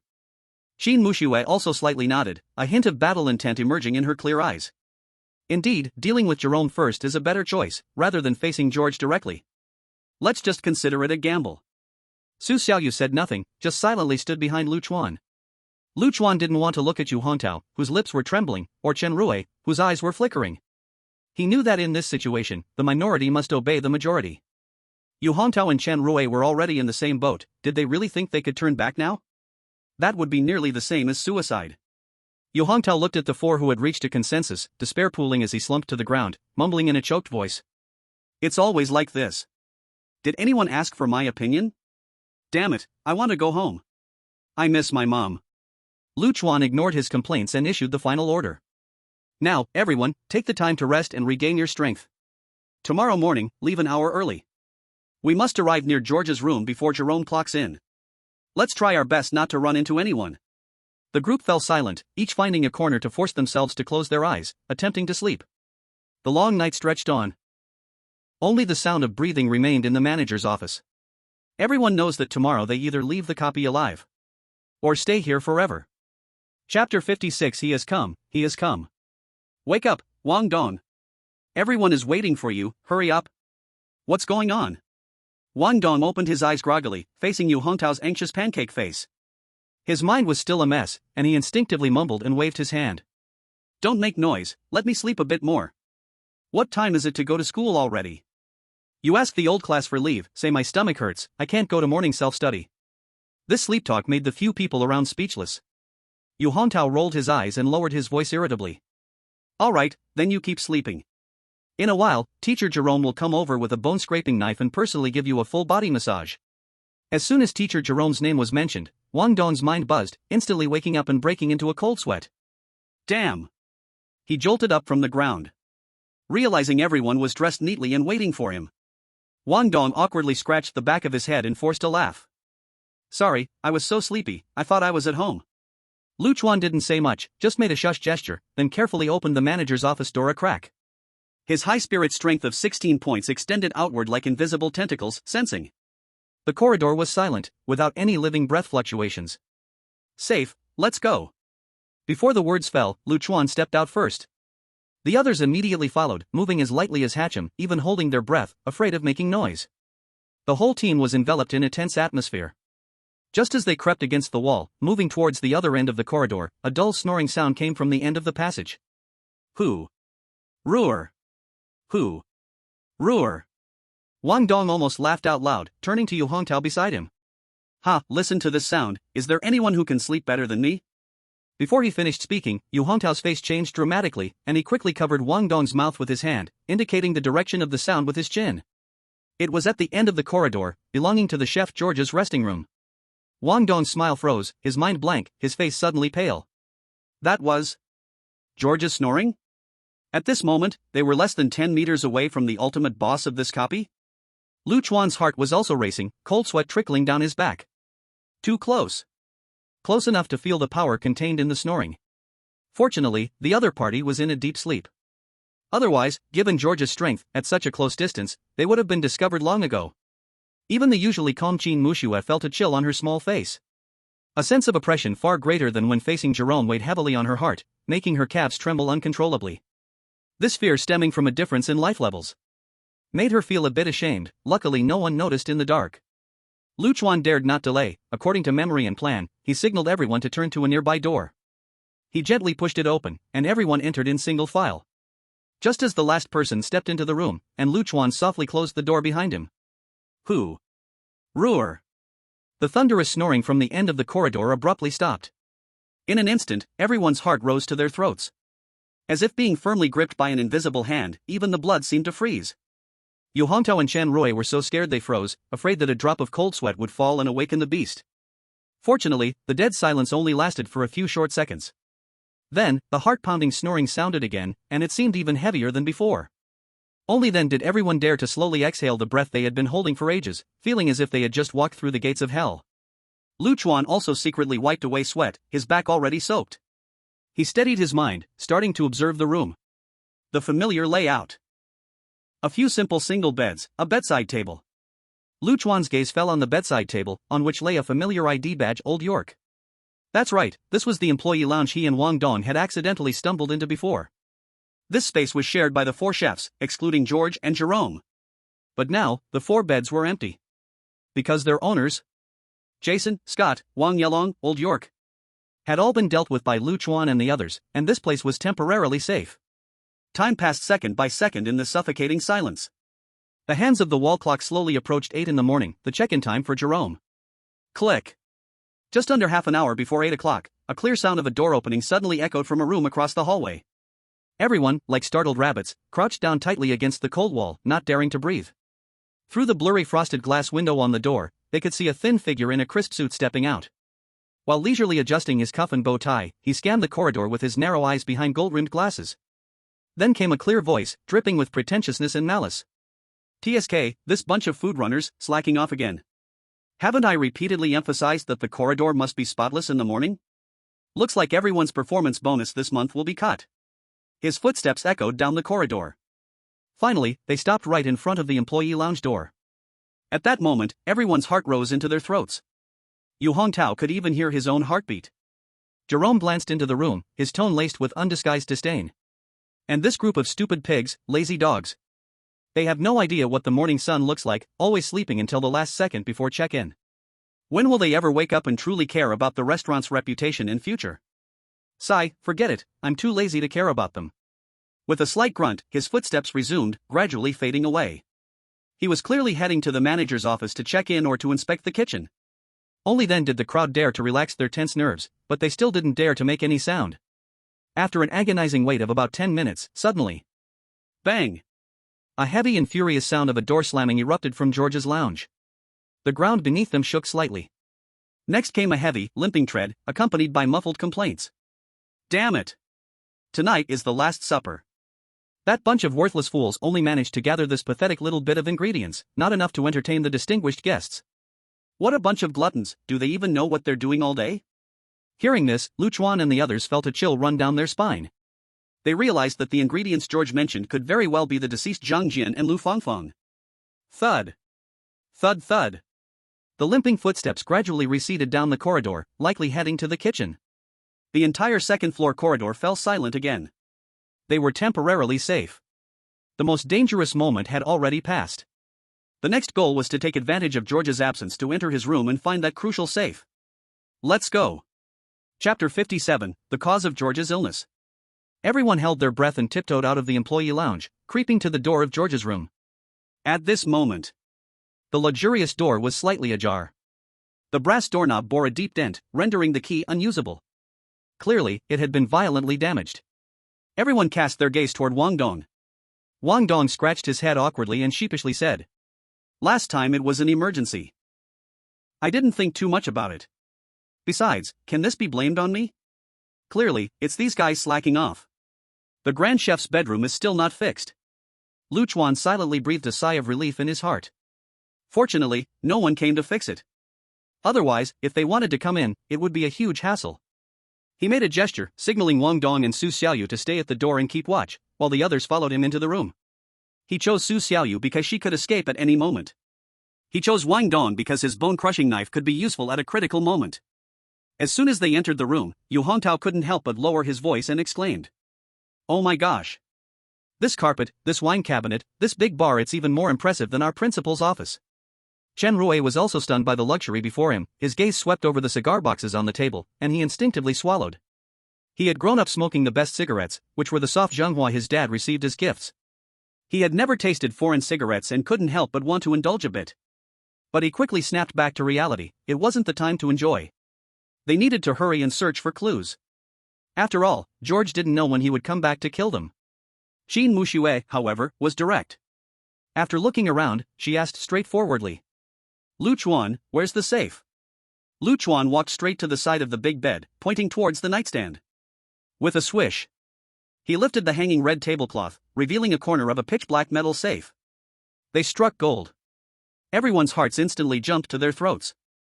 Chuan bent down and skillfully twisted the safe's combination lock, which had 4 digits. He took a deep breath, recalling the key dates from the ledger. He remembered. The day the revenue of the romantic Western restaurant began to plummet was November 1st. He decisively entered 1101. Beep. An error prompt sounded, and the lock responded not at all. Chuan's mind went blank, stunned. How could it be wrong? The ledger clearly showed that problems started from that day. Chuan, what's going on? Qin Muxue noticed his abnormal behavior. Just a little problem. Chuan frowned tightly. Yu Hongtao panicked. Chuan, can you do this or not? Don't mess up at the critical moment. Chen Rui chimed in with a sarcastic tone. Yeah, Detective Lu, didn't you swear you knew the password? Shut up. Qin Muxue snapped, interrupting the 2 buzzing flies. Chuan adjusted his mindset, forcing himself to calm down. Let me think. He rapidly turned his brain. Why was it wrong? Could it be? The decline in restaurant revenue was the result, but the signs of trouble appeared much earlier?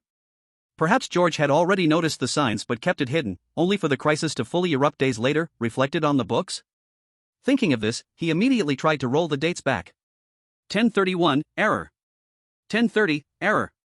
1029, error. With each incorrect attempt, the air in the room thickened. Just as Chuan was about to enter 1028. Click. A crisp unlocking sound echoed, and the safe door popped open a crack. Got it. Everyone let out a long breath, the worried heart finally settling back down. Chuan also wiped the fine sweat from his forehead. His guess was indeed not wrong. George discovered the problem earlier than what was reflected on the ledger. This guy is hiding deep. He couldn't wait to pull open the safe door, and inside lay a brown paper document bag. It looked just like the ones for Jerome, Jason, and the others. Rip. Chuan quickly took it out and opened it. Inside was detailed information about Chef George. The information showed that George trained under a famous Western chef and worked as a head chef in several star-rated restaurants. Later, he was hired with a high salary to the romantic Western restaurant. He was an exceptional chef. He had defeated a Michelin 3-star chef from France in a highly publicized culinary showdown, which brought the restaurant fame and reached its peak. However, just as his career was on the rise, a sudden and severe illness struck him down. Immediately after, he was injured in an accident, hurting his right foot, and from then on he walked with a limp, becoming disabled. His temperament changed from that moment, becoming gloomy and irritable, and his demands on the kitchen team became excessively harsh. Chuan quickly skimmed through, his brows knitting tighter and tighter. Something is not right. An accident causing a limp, for a chef, though inconvenient, is not a fatal blow. After all, a chef earns a living through skill, not by using their feet to cook. Moreover, with George's cooking skills, he could easily pass on knowledge and let apprentices do the work. So, what really caused his drastic change in character and the whole restaurant to decline? Wait, this is... At that moment, Chuan's fingers touched a folded document at the bottom of the file bag. He pulled it out and found it was a medical diagnosis report issued by the hospital. It was indeed George's examination report. And the date was on the day of 1028. What? As Chuan's gaze swept over the diagnosis conclusion on the report, his pupils suddenly shrank. Then, everything became clear. All the previous doubts seemed to have found the key to explanation. So that's it, the reason why George has fallen and, rather, is eager to succeed, is because of this. Unexpectedly. At that moment. Tap. Tap. Tap. A slow and somewhat elegant sound of footsteps approached, coming from the corridor outside the door. Everyone in the room instantly froze, their faces pale. These footsteps. It's Jerome. After a couple of seconds, Jerome knocked on George's room door. He knew very well that George was currently cooking in the kitchen and couldn't possibly be in the lounge, but out of courtesy, he still chose to knock. "Chef, it's all my fault for not managing the delivery crew properly, letting the door handle damage linger until now. But rest assured, serving you is my priority at Romantic, I will personally fix this," Jerome said, elegantly adjusting his bow tie, then pulled out a brand new brass handle from his pocket. In fact, it wasn't that no one came to fix the door handle, but because all the lower-level delivery staff who could be commanded by Jerome had already been cleared out by Chuan and his team. Right now, the large Romantic was strangely left with only him and George alive. Click. Very good, it's fixed now. Jerome patted the new brass door handle, quite satisfied with his work, and was about to leave to help in the kitchen. However, just as he turned around to leave, he suddenly stopped and sniffed the air. TSK, besides the chef's sweaty smell, there seems to be another scent in the air. In this smell, I can detect fear. It seems I need to report to the chef that I have found the few mice he has been looking for. Oh no, I should say tonight's main event, the Last Supper. In the next second, Jerome swiftly turned around, a small knife glinting with bright light flew towards the curtains. With a crash, a figure tumbled out from inside, narrowly evading the attack. Looking at the terrified and anxious expression. Who else could it be but Yu Hongtao? Don't kill me. Before Yu Hongtao could finish his sentence, a familiar cold voice echoed in his ear. Do it. Immediately, vivid attacks followed, especially a large knife appearing behind Jerome, aimed straight at his neck. Monster. Damn it. Chapter 58, Elegant, so elegant. Do it. With Chuan's low shout, the people lurking in the shadows of the room suddenly attacked. Since they had already been detected by Jerome in this relatively narrow space, instead of passively taking hits, they might as well catch him off guard while he was unsteady. Wang Dong roared and leaped out from Jerome's blind spot. He raised the bone-breaking knife high, slicing fiercely towards Jerome's neck with a whoosh. This strike was powerful and heavy. If it hit, it would be enough to sever his head. However, facing this sudden sneak attack, Jerome couldn't be bothered to turn his head.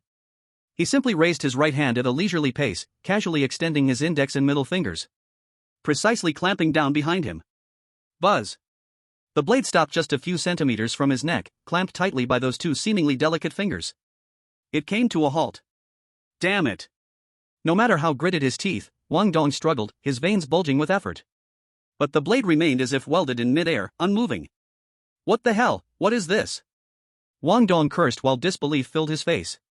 Jerome tilted his head slightly, glancing at him out of the corner of his eye, his lips curling into a blatant sneer. If old York had used this knife to cut me at his peak, maybe I would have had to avoid the edge. But with your pathetic strength, you can't even create enough force to flick off my ash. Before his voice faded, Jerome flicked his fingers lightly. Clang. A crisp sound erupted. An irresistible huge force traveled along the blade, causing Wang Dong's hand to ache fiercely, his entire arm going numb instantly. The shattered bone knife flew out of his grip, spinning toward the ceiling. Immediately, Wang Dong lost his balance, stumbling backward and falling hard onto the ground. Almost simultaneously, the flung knife fell from the air. With a hiss, the sharp tip plunged deeply into the floor between his legs, mere millimeters from his groin. Holy crap. I almost became a eunuch. Wang Dong turned pale with fear, cold sweat soaking his back. Beside him, Yu Hongtao and Shen Rui saw this scene and gulped loudly, their legs trembling. That fear, dominated by absolute power, gripped them again. Fortunately, Qin Muxue reacted quickly, already lunging forward the moment Wang Dong lost grip. She flipped her hand, and a strangely shaped short stick appeared, spinning into existence. The heavy rolling pin drew a sharp arc, sweeping straight for Jerome's temple. Ha, little girl. Jerome's gaze behind his golden-rimmed glasses turned cold. Last time I let you slip by, but this time, there won't be such good fortune. Snap. Jerome snapped his fingers, and the slender, sharp bone knife suddenly emerged, inevitably blocking the rolling pin. Clang. Clang. Clang. Knife and stick clashed. Sparks flew. Qin Muxue gritted her teeth, pushing her speed to the limit, with the stick's shadow continuously appearing. But Jerome's knife seemed even faster. And even more cunning. Each collision between the small knife and the stick left a deep scratch on the rolling pin, the marks growing deeper with every strike. This guy. Qin Muxue felt a surge of horror. Jerome's speed and strength displayed at this moment were far more terrifying than during their last encounter. He hadn't been trying his hardest before. At this rate, this C-grade quality rolling pin probably wouldn't hold up for long before shattering into wooden splinters. Just as Qin Muxue began to feel overwhelmed, a figure materialized from the shadow behind Jerome like a ghost. Su Xiaoyu held the poison knife handed to her by Lu Chuan, her gaze sharp, silently lunging for Jerome's neck. The deadly sense of crisis sent a shiver down Jerome's spine. He quickly turned his head to dodge. Swish! The knife blade grazed his neck, though it didn't hit a vital point, it left a long, thin cut. Damn rat! Jerome winced in pain, fury rising in his eyes, and he swung a punch backward. Pooh! The punch was fierce, directly knocking the figure back, crashing heavily against the wall, revealing Su Xiaoyu's pale face. Looking at the corner of her mouth, blood had already begun to trickle out. Jerome reached up to touch his burning neck, only to see that the blood staining his fingertips was not bright red, but a dark green, causing his expression to darken instantly. Jason's poison? What have you done to my employees? A weak tingling sensation spread from the wound. Although not deadly, it made his movements slow down just a bit. Good opportunity. How could Qin Muxue miss this fleeting moment? She shouted sharply, and her right hand gathered cold energy. A crystal-clear ice flower instantly took shape, aiming for his waist while Jerome was distracted dealing with the poison. Bang! The ice flower exploded, and the bitter cold quickly seeped in. Jerome's waist visibly stiffened for a moment. I'm coming. Having learned from the last experience, Yu Hongtao didn't need Lu Chuan's command and gritted his teeth to form several small water balls, hurling them at Jerome. The water balls melted upon hitting the ice, intensifying the spread of the cold.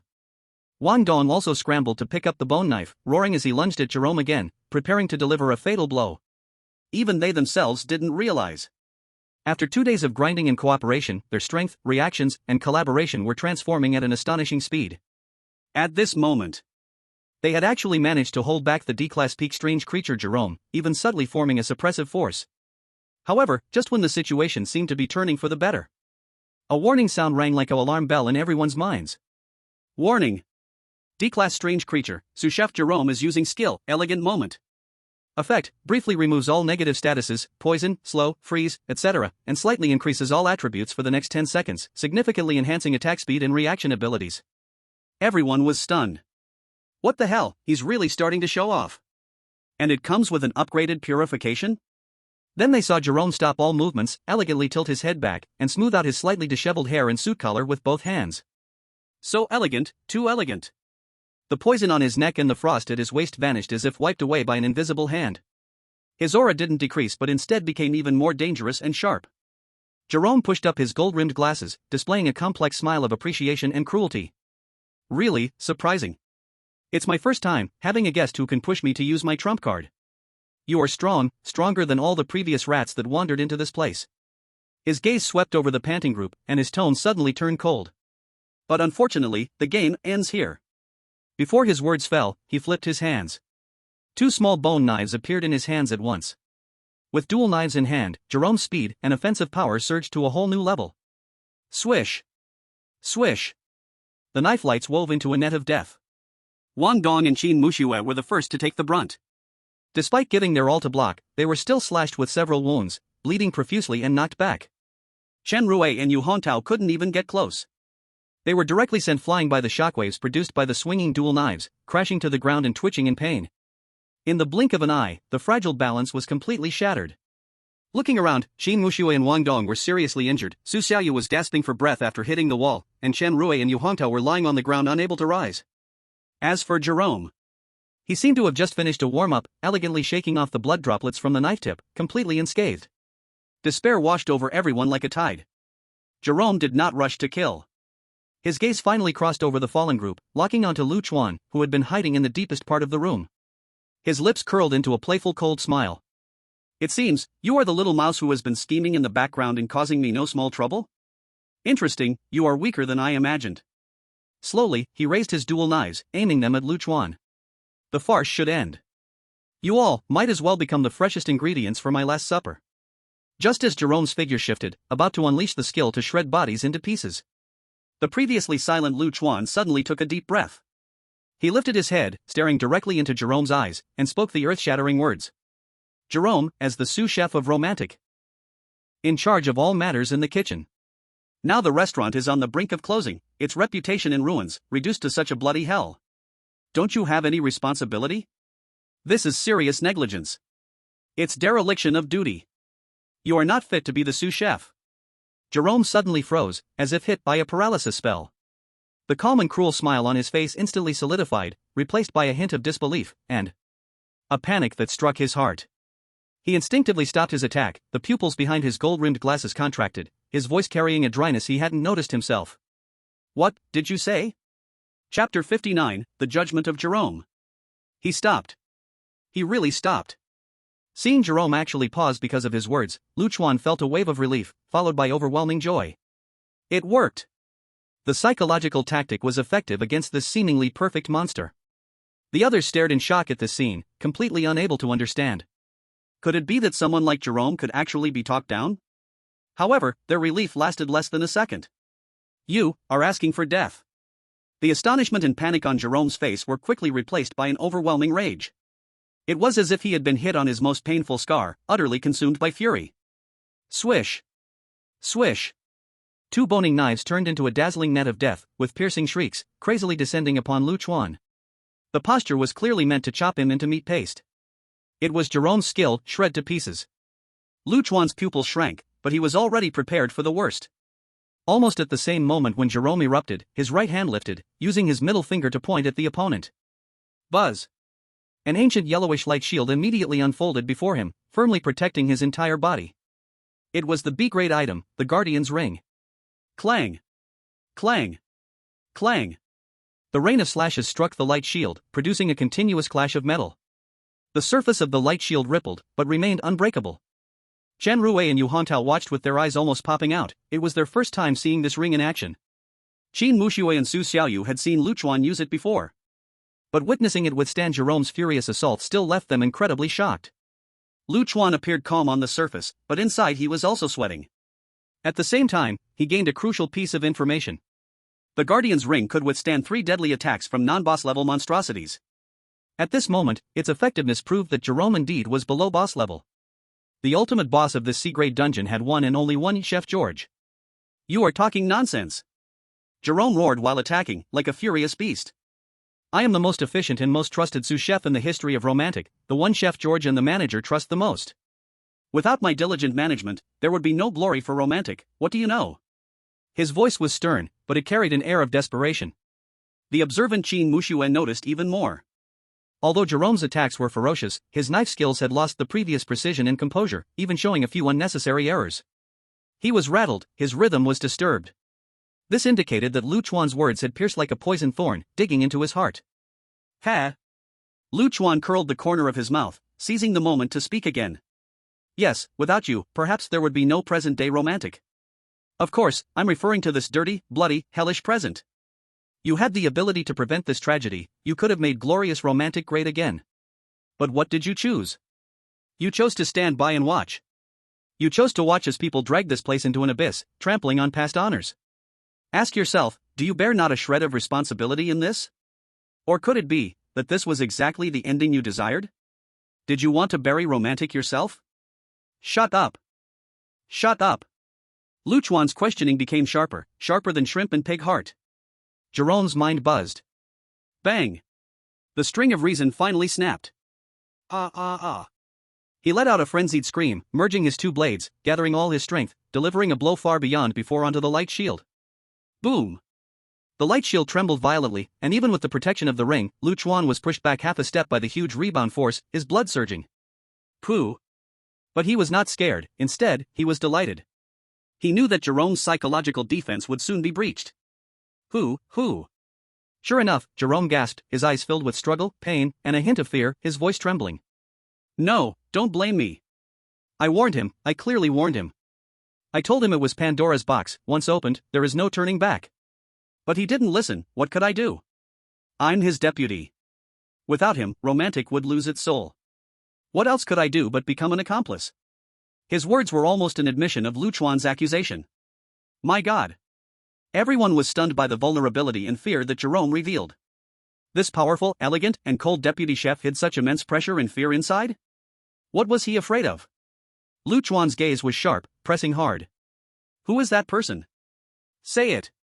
Who is the one who dragged everyone into hell with stubbornness? No. I can't say. Jerome held his head with both hands, already on the verge of a mental breakdown. It was a past he was most unwilling to face and remember. He will know, he will definitely know, I can't say it. His fear nearly became tangible, infecting everyone present. Lu Chuan smiled, a smile that seemed to see through everything. You won't say it? Then let me say it for you. That person is George, the head chef of Romantic, the leader of the cooking team. Only he has the power to change everything.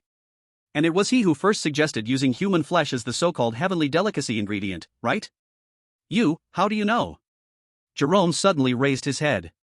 His bloodshot eyes were filled with shock, as if he had seen the most incredible thing in the world. Lu Chuan's tone was calm, yet undeniable. It's not hard to guess. What could make an entire proud chef team collectively fall, willingly participate in such horrific crimes? Besides George, I can't think of a second person with such prestige and intimidation. But, Jerome. Lu Chuan's tone changed, becoming sharp again. Even if the mastermind is George, as his most trusted deputy, you were fully aware and participated, helping the wicked, disregarding lives. Ultimately leading to Romantic's infamous name, falling into an irretrievable place. Do you think those innocent people who tragically died by your hands won't curse you in hell? Those who once trusted you, admired you, if they knew the truth, wouldn't they feel completely heartbroken? These words were like the last straw, completely collapsing Jerome's psychological defenses.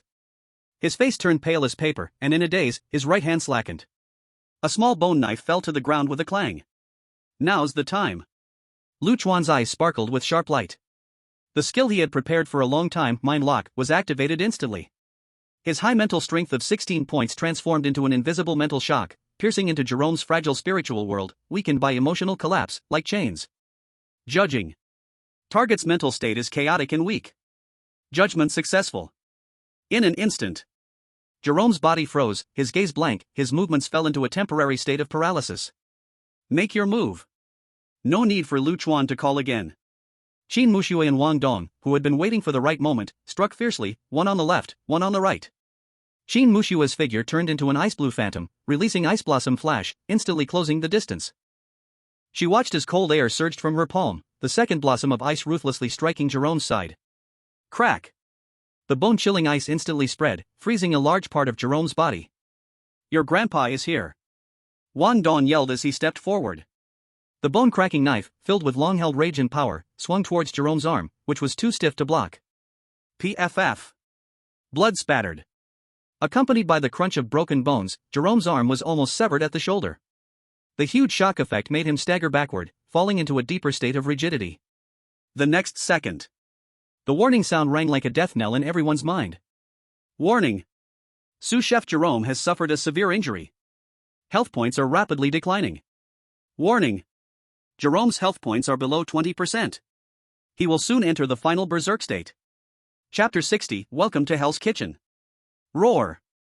A furious roar reached her ears. Jerome's breath erupted violently like a volcano, shattering the ice crystals that wrapped around him into powder. His once snug black suit was now ripped apart by muscles, the eyes behind the golden-framed glasses were blood red, transforming from an elegant steward into a suit-clad thug. Here it comes, classic phase 2. Wang Dong gritted his teeth, his palms sweating around the bone-cracking knife. Everyone understood that this was the Berserk state triggered after Jerome's health points dropped below a critical point.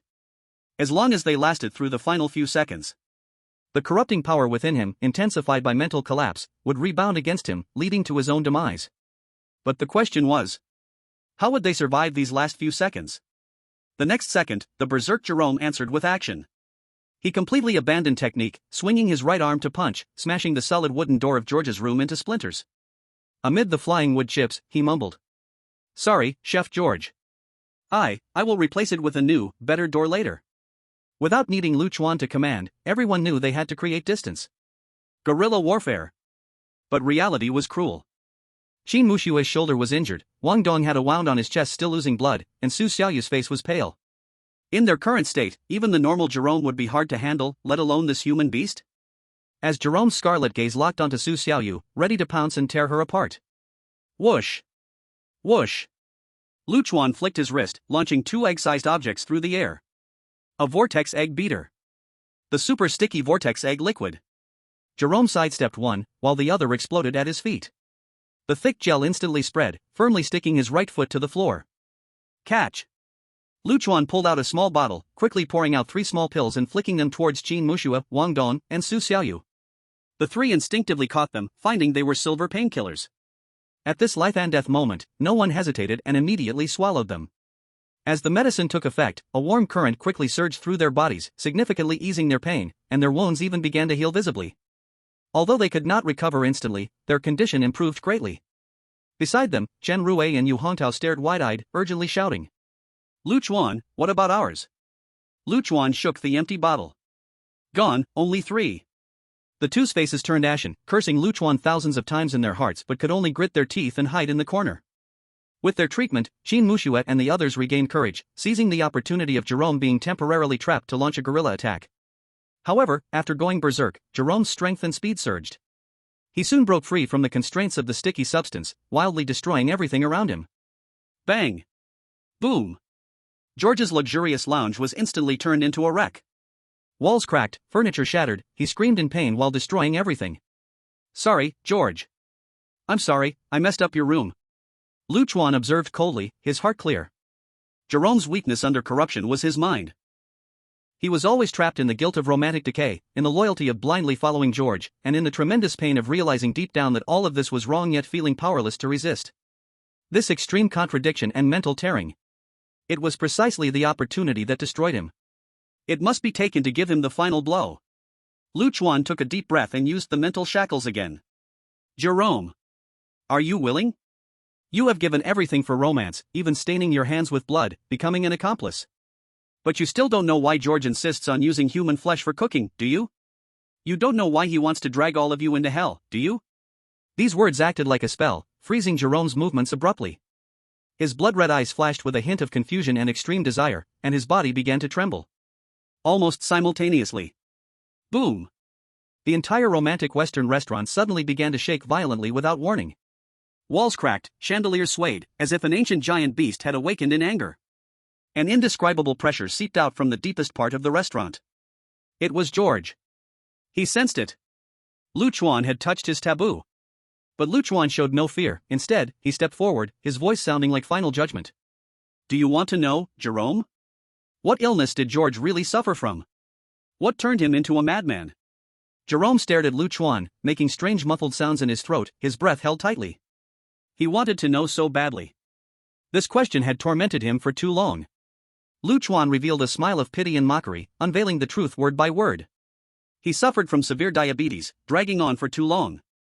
Until he lost his sense of taste. Even that right leg was not an accident, but a complication of diabetic foot, requiring amputation. The great star chef of romance, the pride of the culinary world, could no longer taste anything. So, in order to regain even the slightest hint of flavor, he tried every method, even going to the hospital for treatment, only to find that only the most taboo human flesh could briefly stimulate his numb taste buds. Just for this pitiful little stimulation, he dragged all of you down together, turning the glorious romance into a bloody slaughterhouse. He is the source of corruption. He is the culprit of all evil. No. It's impossible. This cannot be. Jerome was struck like lightning, his mind buzzing, and his worldview completely collapsed, frozen in place. In the next moment, a voice exploded from deep within. Shut up.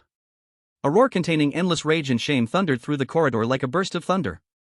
This voice carried a horrifying power, shattering the ground inch by inch as walls collapsed one after another. In the next second, under everyone's terrified gaze, the entire space of George's lounge began to twist and shatter. The floor beneath them collapsed, and the ceiling above them peeled away, turning to dust. As if the whole romantic Western restaurant was being torn apart and decomposed by an invisible giant hand at that moment. Ah! Yu Hongtao screamed as he fell into darkness. Chuan, brother! Su Xiaoyu wanted to grab Chuan's hand but was pulled away by a force. Chen Rue, Wang Dong, Qin Muxue. Everyone could not resist this force of spatial collapse. Jerome was not spared, swept into the endless whirlpool of darkness. Warning!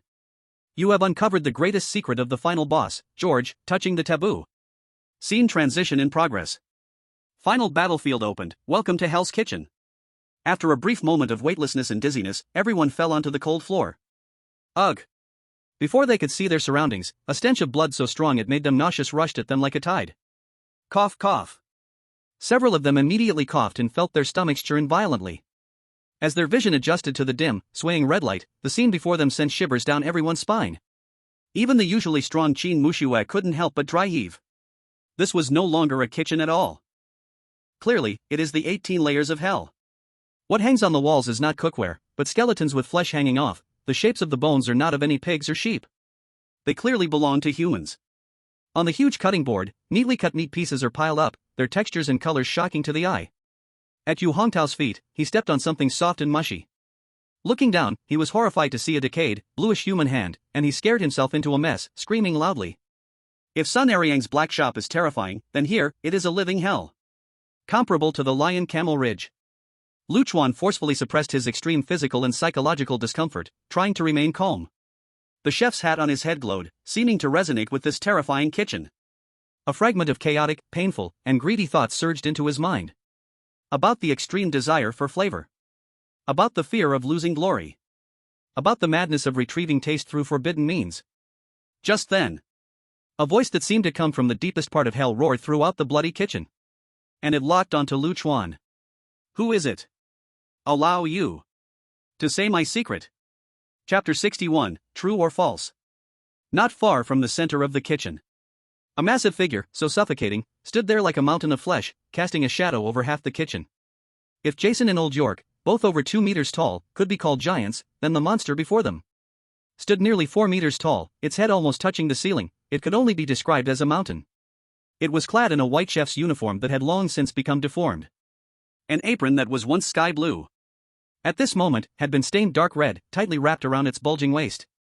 Its face was covered in a messy, greasy beard, and the features were indistinguishable, but everyone could feel 2 cold eyes of madness and pain piercing through the beard, locking onto them.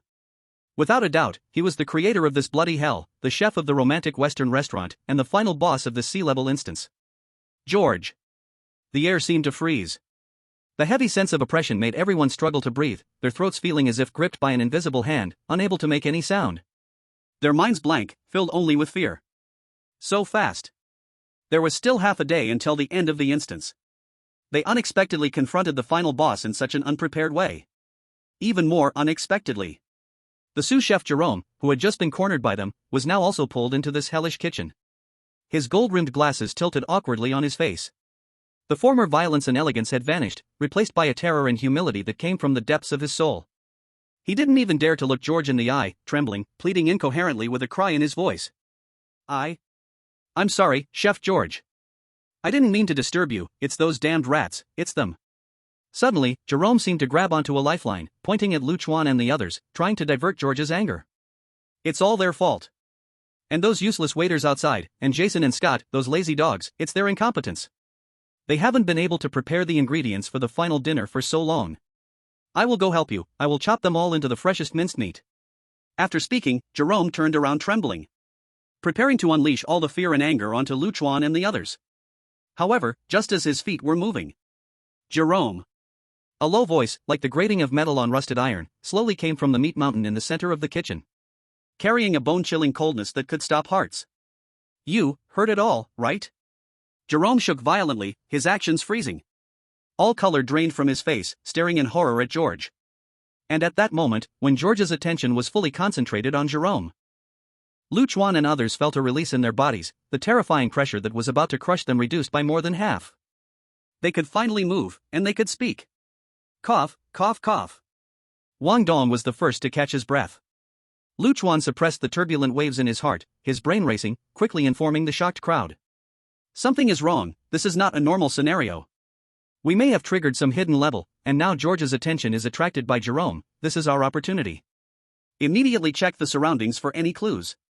Hearing Chuan's words, the others woke up as if grabbing a piece of driftwood while drowning. Their gazes swept to the center of the kitchen, and indeed saw George and Jerome confronting each other, the atmosphere tense and sharp. It seemed they were too busy to notice these little bugs. Yu Hongtao rolled and crawled towards a seemingly exit iron door, using all his strength to push, pull, and bang it. Bang! Bang bang! But that door remained completely still, as if welded to the wall. he cried out in despair. It won't open, the door simply won't open. We are trapped in this damn place. Before Chuan spoke, Wang Dong had already cursed irritably. Are you an idiot? Even I can see that the system threw us into the boss's lair, how could it leave you a backdoor to escape? There's no second way but to take him down. Yu Hongtao scolded, collapsed onto the ground, his mental defenses crumbling, crying, and pounding the floor. It's all your fault. If it weren't for you wanting to find the manager's office or look at some files, how would we have fallen to this point? Isn't it better to stay quietly in the underground cold storage? Now look, we have to face two monsters at the same time. It's over, completely over, we're all going to die here. His cries echoed in the kitchen, further tightening everyone's already tense nerves. Though unwilling to admit it, every person had to agree with Yu Hongtao's words in their hearts. The situation now was indeed worse than they had anticipated in the worst-case scenario. However, amidst the atmosphere of despair, Qin Muxue, who had been observing the surroundings with a furrowed brow, suddenly spoke with surprise. Wait, over there, there's light? Everyone followed the direction of her finger. It was a row of high windows, covered in grease, almost obscuring the outside view, above the kitchen wall. And at that moment, behind one of the windows, a faint natural light was seeping through. Light? It's daytime outside? Su Xiaoyu murmured in disbelief. Since they entered the scenario, the romantic Western restaurant had been shrouded in a strange darkness, as if it were isolated from the world. The appearance of this ray of sunlight was almost like a miracle. Qin Muxue did not hesitate, she jumped up and swung the rolling pin towards that window. She hoped to break the window and at least see the situation outside. Or find a glimmer of hope. Bang! A dull sound echoed. The rolling pin did not shatter the glass but instead hit it as if it struck a layer of rubber. Even stranger, the struck window rippled in circles, and the sunlight twisted, gradually returning to its original state. What is happening? Wang Dong's eyes widened. At that moment, Chuan, who had been silently observing, slowly spoke. It's useless. Don't waste your energy. He surveyed the foul-smelling hellish kitchen, his gaze landing on the rippling window, revealing a chilling truth. It's all fake. Everything here, including what we experienced before, is fake. It's just that the kitchen we are in now is constructed more realistically than the other areas of the Western restaurant we stayed in. And it's hard to distinguish. Fake? What does that mean? Chen Rui was the first to jump up, emotionally rushing to Chuan's front. Chuan, at this point, stop keeping us in suspense, do you want everyone to die without understanding? The others were also stunned by this statement, all looking at Chuan, waiting for his explanation. And in the center of the kitchen, the conversation between George and Jerome did not stop. George's voice dripped with mockery and coldness as he spoke to the trembling Jerome. Jerome, I trusted you so much, giving you the entire kitchen to manage. Yet you scurry like a rat, always trying to peek into secrets you shouldn't know. No, chef. I don't know anything. I didn't hear anything. Jerome knelt down, desperately pleading, his voice trembling with fear. George slowly raised a robust arm, thick and filthy with dark red flesh, pointing at Jerome. Now, you know. You know my illness, my shame, why I need those ingredients. So, you cannot be left alive, you are my stain. As soon as the words fell, George's bloodstained chef uniform began to flutter without wind. A terrifying evil aura, far more dreadful and despairing than Jerome's rage, swept through the entire hellish kitchen like a tsunami. Boom! Chapter 62, Drive the Tiger and Swallow the Wolf. Boom! A loud crash shook the ground as George's massive body made its first attack. The dust and bits of flesh instantly filled the bloody kitchen. As the smoke cleared and everyone saw what lay before them, they all gasped, their hearts nearly stopping. At this moment, George had completely transcended humanity. Several thick, slimy, horrifying tentacles stretched out from his back like giant octopuses. These tentacles held down the struggling Jerome tightly. What was even more horrifying was that each tentacle's end was not a sucker but tightly wrapped around strange kitchen tools. Heavy rolling pins. Sharp meat hooks. Broad bone cleavers. Plates with sharp edges. Even a gigantic spatula. This was simply a twisted portrait of a chef from the abyss. The system's prompt echoed at the right moment, like a final death knell. Warning! Encountering the final boss, C-Class Anomaly, Chef George. Abilities, 18 culinary skills, shapeshifting, can simultaneously control multiple kitchen tools for composite attacks. Skill effects include but are not limited to, deadly toxins, powerful repulsion, stunning strikes, levitation attacks, action confinement, etc. Please be prepared for a life or death struggle. What the hell, how can we even fight this? I'm out. Wang Dong looked at the godlike George, his lips trembling, almost ready to give up. This is on a completely different level. Yu Hongtao and Chen Rui turned pale, collapsing to the ground. They had thought a C-class anomaly couldn't be much stronger, just a bit tougher than Jerome. Who could have imagined such a being existed? Qin Mushua's heart roared with waves of fear, her pretty face going pale. We can't fight with strength, we have to rely on our wits.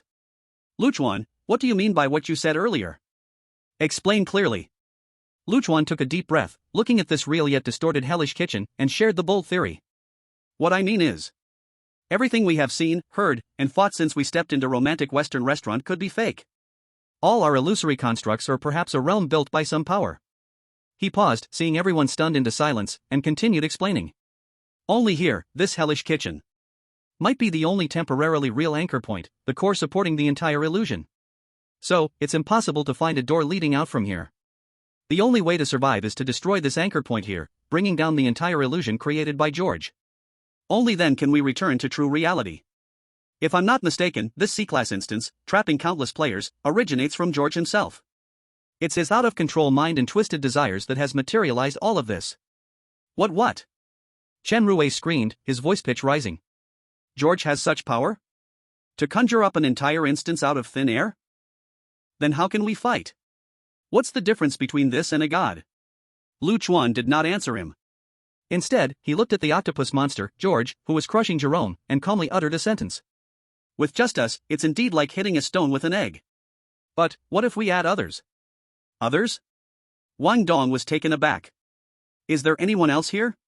Are there other players? Lu Chuan remained silent, merely nodding his chin towards George's direction. Everyone looked in confusion and saw that several of George's tentacles were firmly pinning Jerome to the ground, just about to crush him. However, at that moment, one of the tentacles wrapped around the bone-cutting knife was slowly being lifted slightly by a stubborn force. Roar! George let out a low growl mixed with anger and surprise. The next second, bang!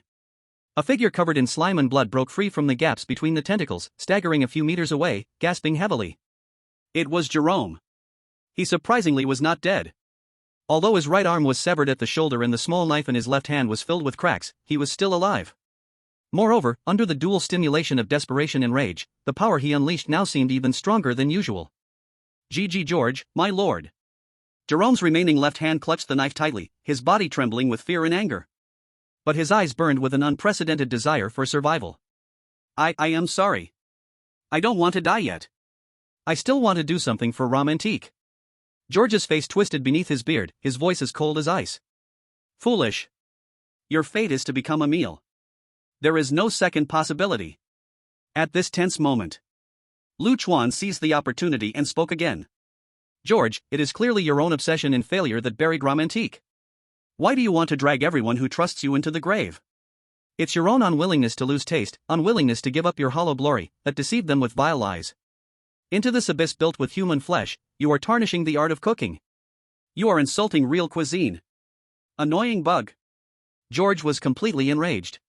A tentacle wrapped around a metal plate whipped through the air like a lash, shrieking as it struck towards Lu Chuan's face. Lu Chuan's pupil shrank, the light shield of the guardian ring activated instantly.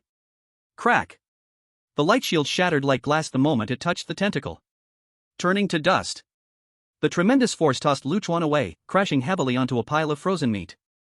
Fortunately, the light shield absorbed most of the damage, allowing him to escape with his life. But that tentacle, undiminished in force, smashed the human skeleton behind him to pieces, blood and flesh splattering everywhere. Cough, cough. Lu Chuan coughed up blood, a chill in his heart. Indeed, the guardian ring could not withstand a direct attack from a boss-level enemy. But instead of retreating, he continued to scream at Jerome. Jerome, how long are you going to deceive yourself? Are you really willing? Are you willing to watch your hard-worked Romantique become this hell on earth because of George? Or do you, like everyone else, still believe his nonsense that human flesh can resurrect the dead, heal old wounds, and bring back glory? These words were like the last straw that broke the fortress of loyalty and fantasy in Jerome's heart. He froze, countless images flashing through his mind. George had once, late at night, drawn them a picture of the miracles that the ultimate delicacies made from human flesh could bring with a tone full of temptation and affirmation. It could awaken the dead. It could heal stubborn diseases. It could regain lost customers. It could make Romantique reappear and even surpass its past glory. This had once been the only spiritual opium for this group of fallen chefs to persist amid the bloodshed. George. Jerome's voice was hoarse, filled with immense pain and anger from being deceived. He lifted his head, staring fiercely at the gigantic monster. What he said, is it true? Everything, from start to finish, was it all a lie from you? There really is no miracle, right? George did not answer, simply expressing his anger through even more violent actions. You have no right to question me. Know your place, Jerome. Two tentacles, one coiled around a meat hook, the other wielding a spatula, slammed down towards Jerome with tremendous force. However, this time, Jerome did not cower as he usually did. The last trace of hesitation in his eyes was completely replaced by despair and betrayal. Taking its place was a reckless madness. Ah! He let out a roar that was not human. His remaining left hand tightly gripped the cracked bone knife, going forward instead of retreating, actively meeting those two terrifying tentacles. The blade danced like a madman, carrying all his strength, hatred, and unwillingness. Slash! A tearing sound rang out. In the eyes of everyone unable to believe, Jerome's desperate counterattack actually worked. The sharp blade cut through, and George's tentacle that was wielding the spatula was forcibly severed. Thick, dark green blood splattered out. George let out a painful roar. And not far away, Chuan stood, a dark and sinister light flickered in his eyes unnoticed by anyone. His gifted profession of schemer was quietly activating. Understanding weaknesses. Amplifying contradictions. Using the tiger to eat the wolf. Since both sides were too strong to confront each other directly, then leading them to fight among themselves is the only way to survive. When the clam and the snipe fight, the fisherman benefits. The show has begun. Chapter 63, All Attributes +1. Jerome, you dare to resist me? You're seeking death. George's roar shook the entire kitchen, as more octopus tentacles behind him danced like a crazed python. Armed with various kitchen tools, they came crashing down like a storm towards the struggling Jerome. Jerome's eyes turned red, holding on with the last of his furious strength, but it was clear his movements were becoming slower and more overwhelming. Veins bulged on his temples, beads of sweat oozed from his forehead, clearly enduring immense pain. His mental weakness was being rapidly amplified. Overusing his brain and intense emotional fluctuations had brought his already fragile mind to the brink of collapse, which is why he was so easily provoked by Chuan's words. Ugh! Jerome took a heavy blow from the spatula, blood foam spilling from the corner of his mouth, yet he gritted his teeth and roared. I can die, it's worth it to die for romantic. But I absolutely cannot, just watch it, be destroyed in the hands of a madman like you. He, like a moth to the flame, squeezed out the last bit of strength, waving the broken bone knife, rushing towards George once more. George was completely furious. But his scarlet eyes turned, instantly locking onto Chuan, who was hiding in the distance, previously stoking the flames. It's you, you damned little bug causing trouble. George let out a deafening battle roar, his voice containing some strange power. The next moment, a chilling event occurred.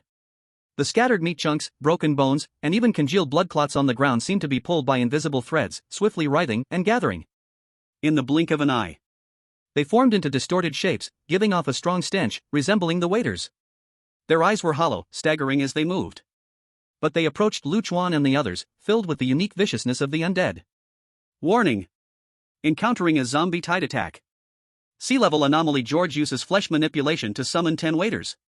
Damn, this is never-ending. Wang Dong cursed, but his movements did not slow down at all. He tightly gripped the bone knife in both hands, sweeping heavily, directly cutting the first two waiters in half.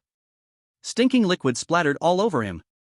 But he didn't care at all. Instead, he grew more and more courageous in battle. Come on. You punks. I'd been wanting to stretch my muscles. Jean Mushua's eyes were icy. She abandoned her lackluster staff techniques and moved like lightning, engaging in close combat. Her long legs struck like steel whips, delivering a sidekick that twisted the server's head a full 180 degrees. What followed were elbow strikes and knee hits. Her movements were clean and crisp, each blow crippling these undead creatures' ability to act. Su Xiaoyu was like a true shadow, darting through the chaotic battlefield. Her stealth skill made her appear and disappear at will. She always showed up from the most unexpected angles. The poisoned dagger in her hand struck like a viper's tongue, silently gliding across the server's joints or necks, causing them to fall limp to the ground. Chen Rui and Yu Hongtao were also forced to join the fight, standing back to back. One flailed Jason's old spatula wildly, while the other desperately fired small water balls. Though they looked awkward, they managed to protect themselves. Everyone quickly noticed. These servers, stitched together from scraps of flesh, were stronger in power, speed, and resistance to hit than any they had faced before. Fortunately, after 2 days of fighting and adaptation, everyone's strength had made a qualitative leap, barely allowing them to withstand the sudden tide of corpses. On the other side, the deadly struggle between George and Jerome had also reached a boiling point. George, have you forgotten how the manager and others valued and nurtured you back in the day? Everyone trusted you so much, handing the entire restaurant over to you. But you. Jerome dodged tentacle attacks with great difficulty, trying to awaken George. George let out a chilling laugh, his voice sounding like it came from hell. Trust? Value? Ha ha ha. So I turned them all into the most delicious signature dishes. Didn't they love making money? I sold the dishes made from them for a great profit. Isn't that what they wanted? Jerome was left speechless. Then came a sharp pain. Then why did you lie to us? You knew all along that using human flesh would never bring any damn miracle, so why drag all of us down with this lie? Jerome. George's voice turned sharp and sarcastic. Stop pretending to be innocent and noble here. Don't forget, you're an accomplice too. Your hands move just as quickly when handling ingredients as mine do. The blood on your hands is no less than mine. That's different. I was doing it for. Jerome wanted to argue, but in a moment of shock, he revealed a fatal flaw.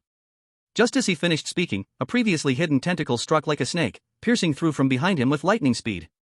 Put. The meat hook of the tentacle pierced through Jerome's chest and emerged from his front. Put. Jerome's body stiffened, the small bone knife in his hand clanged as it fell to the ground. He lowered his head with difficulty, staring at the meat hook protruding from his chest, his eyes filled with unwillingness, regret, and a hint of relief. He used his last bit of strength to lift his head, looking at George's twisted face, trembling as he uttered a few indistinct syllables. Come back, George. Our romantic moments shouldn't be like this.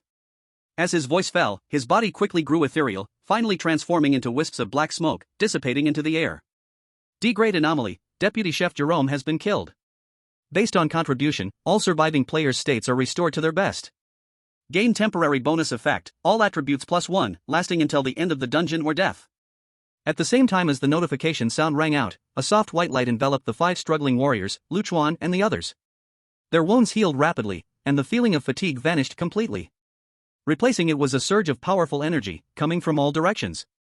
Ha, this is great. Fighting is awesome. Wang Dong felt the power swelling within him.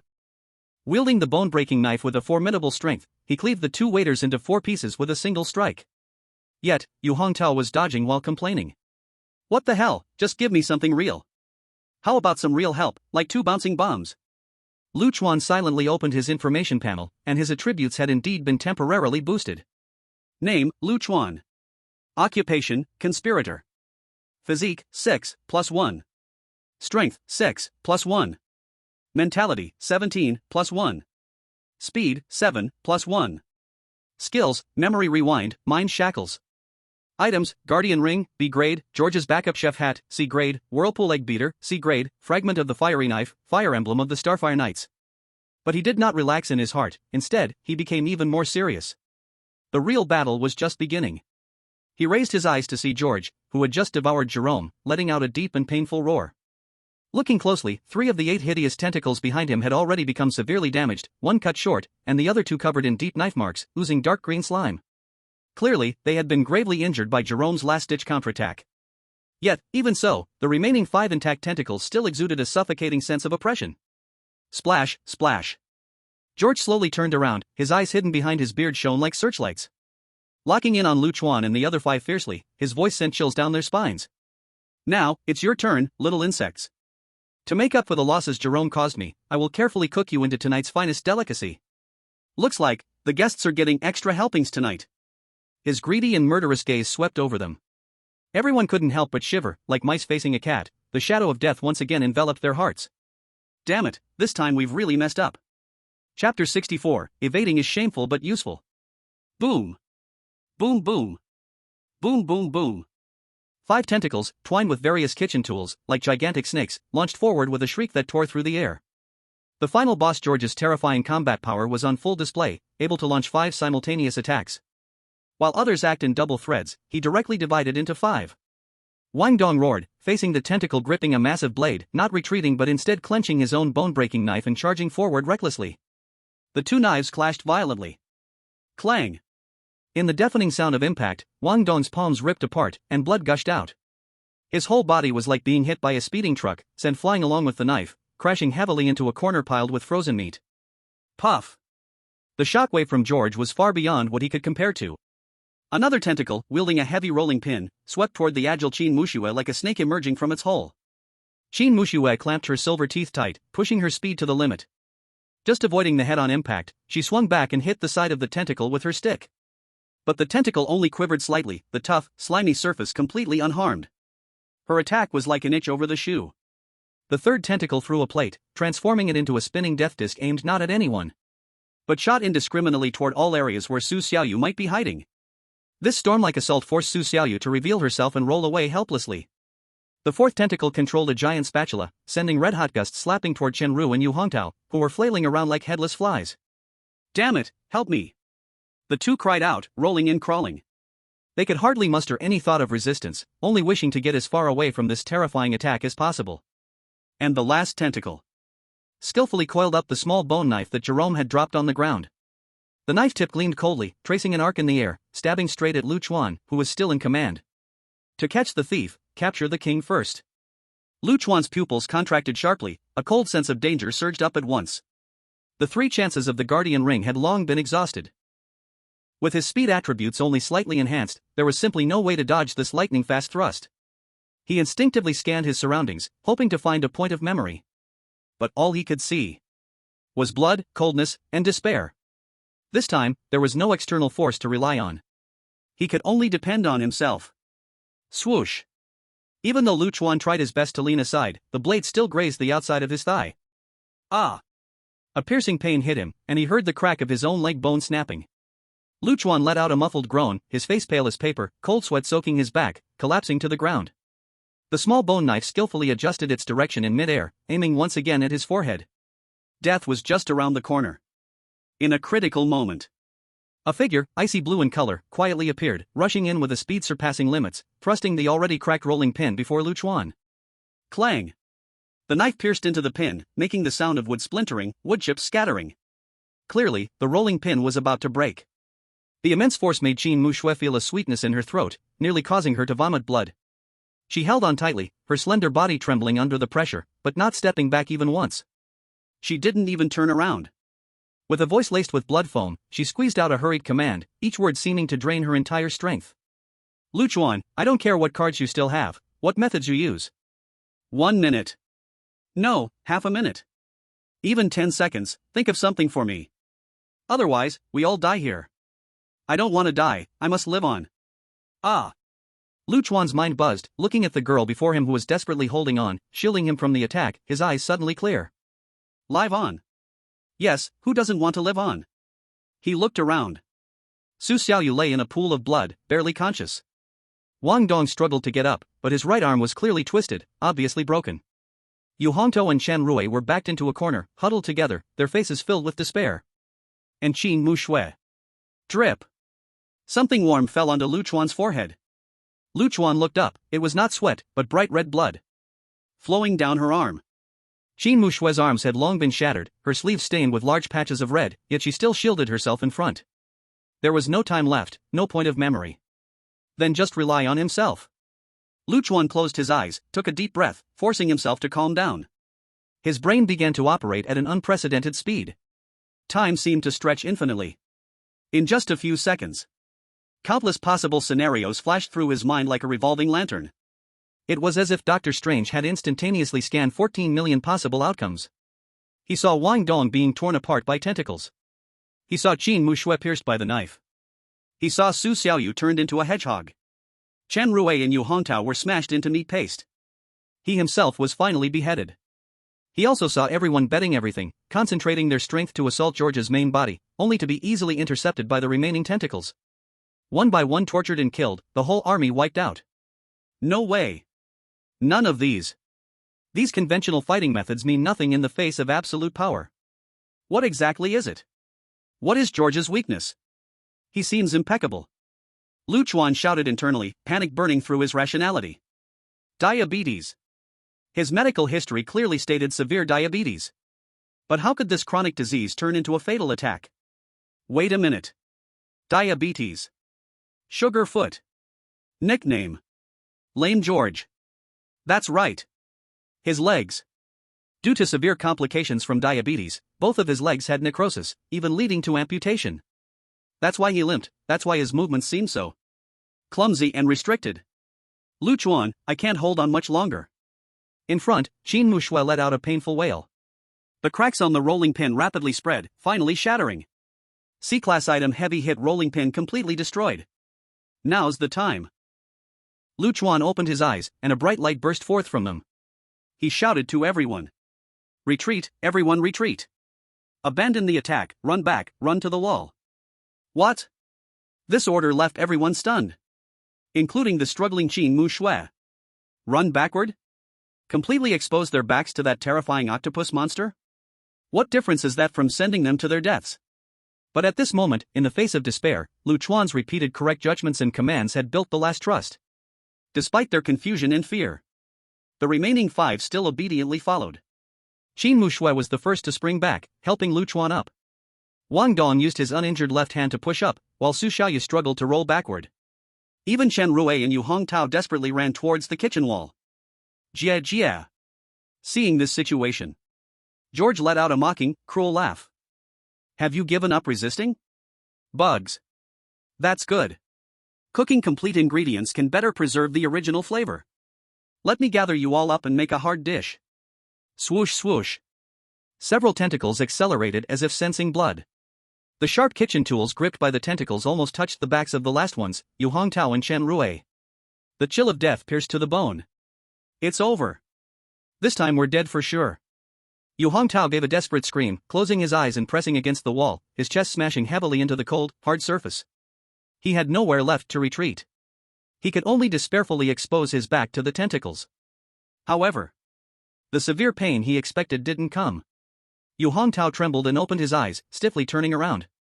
In terror, he saw the tentacle wrapped around a boning knife stop less than half a meter in front of him. The knife tip trembled violently, as if blocked by an invisible wall, no matter how much power was applied. It could not advance an inch. Immediately following, the tentacles chasing Qin Mu Shui and Wang Dong also stopped abruptly when reaching a certain distance from the wall, as if hitting some kind of boundary. They could only unwillingly wave in the air, unable to touch the people pressed against the wall. The entire bloody kitchen fell into a bizarre stalemate. What? George's massive body remained in the center of the kitchen, all the tentacles extended to their maximum length, yet could no longer inch forward. His bearded face showed obvious impatience and a hint of embarrassment? What is happening? He let out a low, confused roar.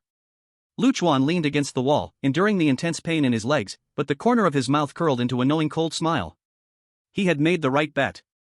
George's severe diabetes caused his feet to rot and be amputated, severely affecting his mobility. There was a limit to the effective range of attack of his body and tentacles. This limit was a circle with his immovable body at the center and the maximum extended length of the tentacles as the radius. And certain edges and corners of the kitchen just happened to be outside this area. That is, the dead angle. He can't come over. Chuan panted, speaking to the equally shaken crowd. Or rather, his roots are planted in the center of the kitchen. His tentacles cannot reach us. His legs are his weak spot. In the face of despair, a glimmer of hope. Finally, it was caught by Chuan. Avoiding was shameful, but useful. Chapter 65, Come Over. Hearing Chuan's calm analysis, everyone was shocked. They looked at him with complex eyes, filled with lingering fear. They never expected that in this life and death moment. Chuan was actually able to tear open a path from despair through observation and reasoning. Huff, huff. On the other side, Qin Mu Shui finally caught a moment to breathe, sliding down the wall to sit, coughing violently. She looked down at her fair arms, the grotesque wounds and oozing blood, feeling her strength almost completely drained. A sense of exhaustion and sharp pain swept through her entire body. She took a deep breath, forcing herself to look at Chuan, her voice hoarse. Chuan, how did you figure out he can't attack here? Chuan endured the excruciating pain of his broken leg, also leaning against the wall for support.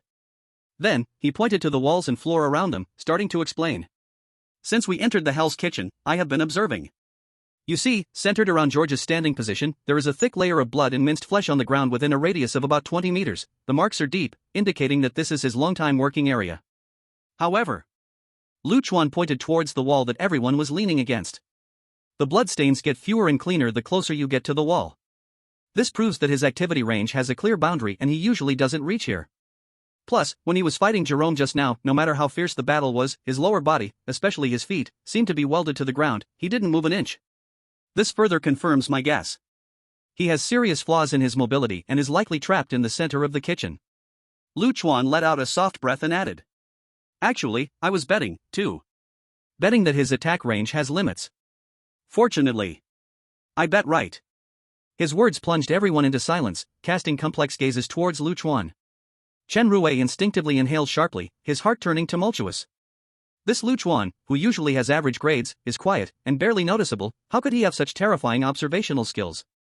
Staying calm under such dire circumstances? He seemed like an entirely different person. Yu Hontao's face flickered between red and white. As a top student in the class, he usually held himself in high regard, but now he felt utterly foolish. In the face of a true life and death test, his limited book knowledge seemed pale and weak, completely crushed by Chuan. However, he couldn't care less about his sense of superiority now. All that was left was relief from surviving and a hint of gratitude towards Chuan. Without Chuan, they would have been dead moments ago. Qin Mushui shifted her slender waist and posed the most crucial question. Chuan, we are safe for now, but we still can't do anything about him. What do we do next? Just hide here? Yu Hontao immediately jumped in to answer, as if he had grasped a lifeline. Isn't this perfect? The mission just requires us to survive for 3 days. There's not much time left before the 3rd day ends. We can hide here and wait for time to run out. Why provoke that monster? His words shook Wang Dong, Su Xiaoyu, and even Chen Rue a little. Yes, since they found a safe spot, why risk going out? Surviving until the end is the greatest victory. However, looking at George not far away, everyone couldn't help but have a thought: what if George could still handle them? Just then, Wang Dong, the dense-headed one, saw George's tentacles flail futilely, unable to harm them at all, and grew bolder. He imitated a classic scene from a movie, hands on his hips, beckoning George with a finger, shouting in a loud voice. George, come here. Come here, hey, got no moves left, right? Everyone was speechless, wishing they could sew his mouth shut. This guy truly has thick skin. But Wang Dong wasn't done and surprisingly swung his shattered bone knife, aiming it experimentally at the nearest tentacle. Buzz. As a result, before the blade even touched the tentacle, it was batted back by the tentacle's own airwave and recoil, causing his arm to numb and his face to flush instantly. He sulkily withdrew his knife, still refusing to back down. What's so impressive about that? If you can't touch me, you're nothing. But as soon as he finished speaking, George in the kitchen center let out a low growl. Right then, the scattered pieces of flesh on the ground began to writhe and gather again. Warning! C-class abnormal George uses skill, flesh manipulation. Summon flesh waiters *10. In the blink of an eye. 10 hollow-eyed flesh waiters once again took form, screeching as they lunged toward the group pressed against the wall. Damn it, Wang Dong, you jinx! Yu Hontao screamed in fright. Everyone had to rise again, dragging their injured bodies, exhausted from the struggle. These newly summoned waiters were more ferocious than before. Although they couldn't inflict fatal damage, they still put everyone in peril. Chuan did not join the fight. His gaze was locked onto the 5 terrifying tentacles waving in the air, his brain racing. Suddenly, he solemnly asked Qin Mushui, who had just repelled a waiter beside him. Qin Mushui, I ask you. If the 5 tentacles were simultaneously bound and unable to move. In your full explosive state, is there a possibility of cutting them all off? Qin Mushui was stunned at his words, quickly blocking attacks while thinking rapidly. She recalled that even Jerome, before dying, managed to severely injure 3 tentacles, which indicated that these tentacles were not invincible. If a perfect defensive environment could be created, combining everyone's strength, perhaps, there really was a chance. But in the next second, she bitterly shook her head, her delicate face pale. Theoretically possible. But the reality is, we simply cannot control all 5 tentacles at the same time. My ice bloom can only unleash 2 at most, and the range is limited, it simply can't freeze that many. Chuan nodded, seemingly having expected this. He reached into his chest, pulled out a small object, and flicked it toward Qin Mushui. Qin Mushui instinctively caught it, opened her palm, and found it was a shiny silver pain relief pill. She looked up in shock. Chuan, didn't you say last time that was the last one? Chuan, unflustered, coughed softly twice. Cough, cough. This time, truly the last one. Men's words are lies. Qin Mushui rolled her eyes at him but quickly swallowed the pill. A warm flow spread throughout her body, restoring a lot of her injuries and stamina, but her brows remained tightly knitted. Even with this pill, my mental energy is only enough to support 3 ice blooms, it's still not enough. I understand. Chuan's tone remained calm, but his next move left Qin Mushui stunned once more. He actually raised his hand and removed George's spare chef hat that he had been wearing, placing it directly on Qin Mushui's head. What if we add this? Qin Mushui felt a cool breath surge into her mind. Her brain, previously dulled from exhaustion and injury, instantly became clear. She quickly checked her status. Mental, 6 plus 1, Jerome's kill temporary boost, plus 3, chef hat bonus, equals 10 points. A full 10 points of mental energy.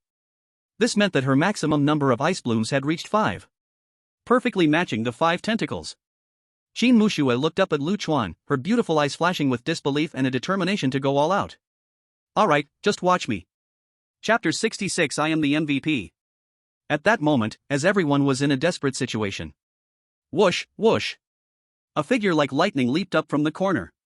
Qin Muxue, enduring pain and weakness, used all her speed. Her legs became whips, instantly repelling the 2 waiters in her way. Cooperate with Qin Muxue.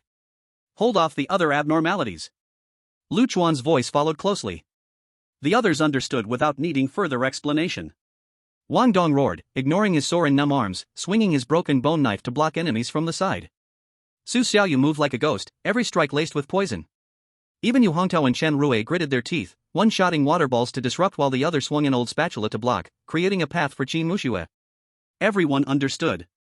Among them, only Qin Muxue, in the best condition and strongest attack power, could. There was a glimmer of hope to complete that seemingly impossible task. This was their only chance of victory.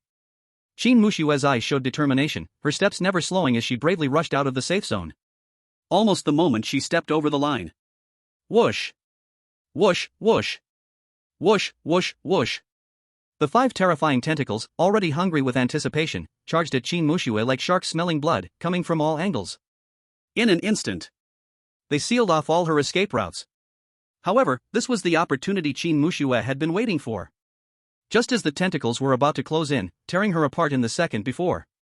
A chill ran through the air around her, and she transformed into a cloud of exploding ice crystals, disappearing from sight. Ice blossom flash. The next moment, her real body appeared a few steps away on the ground, her face pale as paper, breathing heavily. And where she had been suspended, 3 clear and shimmering ice flowers quietly blossomed. Just in time to face the 5 tentacles. George clearly had never seen the properties of the ice blossoms bloom. He controlled the tentacles and crashed into them without slowing down. Bang! Bang! Bang! The 3 ice flowers exploded in sequence. A cold surge erupted, forming frost shackles. They firmly froze the 3 tentacles at the front, and the ice rapidly spread, limiting the movement of the 2 tentacles behind them as well. Roar! George let out an angry roar of pain. Frantically urging power, the frozen tentacles struggled violently, the ice cracking with loud pops. Clearly, just 3 ice flowers were not enough to imprison the 5 powerful tentacles. Continue! Lu Chuan shouted sharply. Qin Muxue bit her silver teeth almost to the point of breaking, a hint of ruthlessness flashing in her eyes. Squeezing out the last bit of power and mental strength in her body, she pushed her hands forward. Hum! Another 2 slightly smaller ice flowers formed, carrying her last hope as they flew towards the 2 struggling tentacles. Puff! The ice flowers hit, and cold surged once again. All 5 tentacles were finally frozen together, their movements becoming stiff. Puff! And Qin Muxue, who had overloaded to unleash 5 ice blossoms, could no longer hold on, spitting out a mouthful of blood, her body softly falling forward. She fell into a state of semi-consciousness. She had completely lost her fighting strength. Lu Chuan looked at Qin Muxue, who lay motionless on the ground, sighing inwardly. The plan had succeeded halfway, they had frozen the tentacles, but the strongest attack point had collapsed. Who would take on the heavy responsibility of severing the tentacles? This crucial moment of spotlight should be given to the protagonist. That's right, the protagonist is me. At the critical moment, a loud and somewhat goofy yet passionate shout rang out. There was Wang Dong, this guy. He didn't know when he had picked up the bone-crushing knife, activating his flying leg skill, pushing his speed to the limit. Watch closely. Wang Dong's eyes widened, every muscle in his body tensed. He poured every ounce of strength into his arms. Using his charge's momentum, he leaped up with a furious roar, the bone-crushing knife descending with unstoppable momentum towards the 5 tentacles frozen into a lump, striking down hard. I will sever.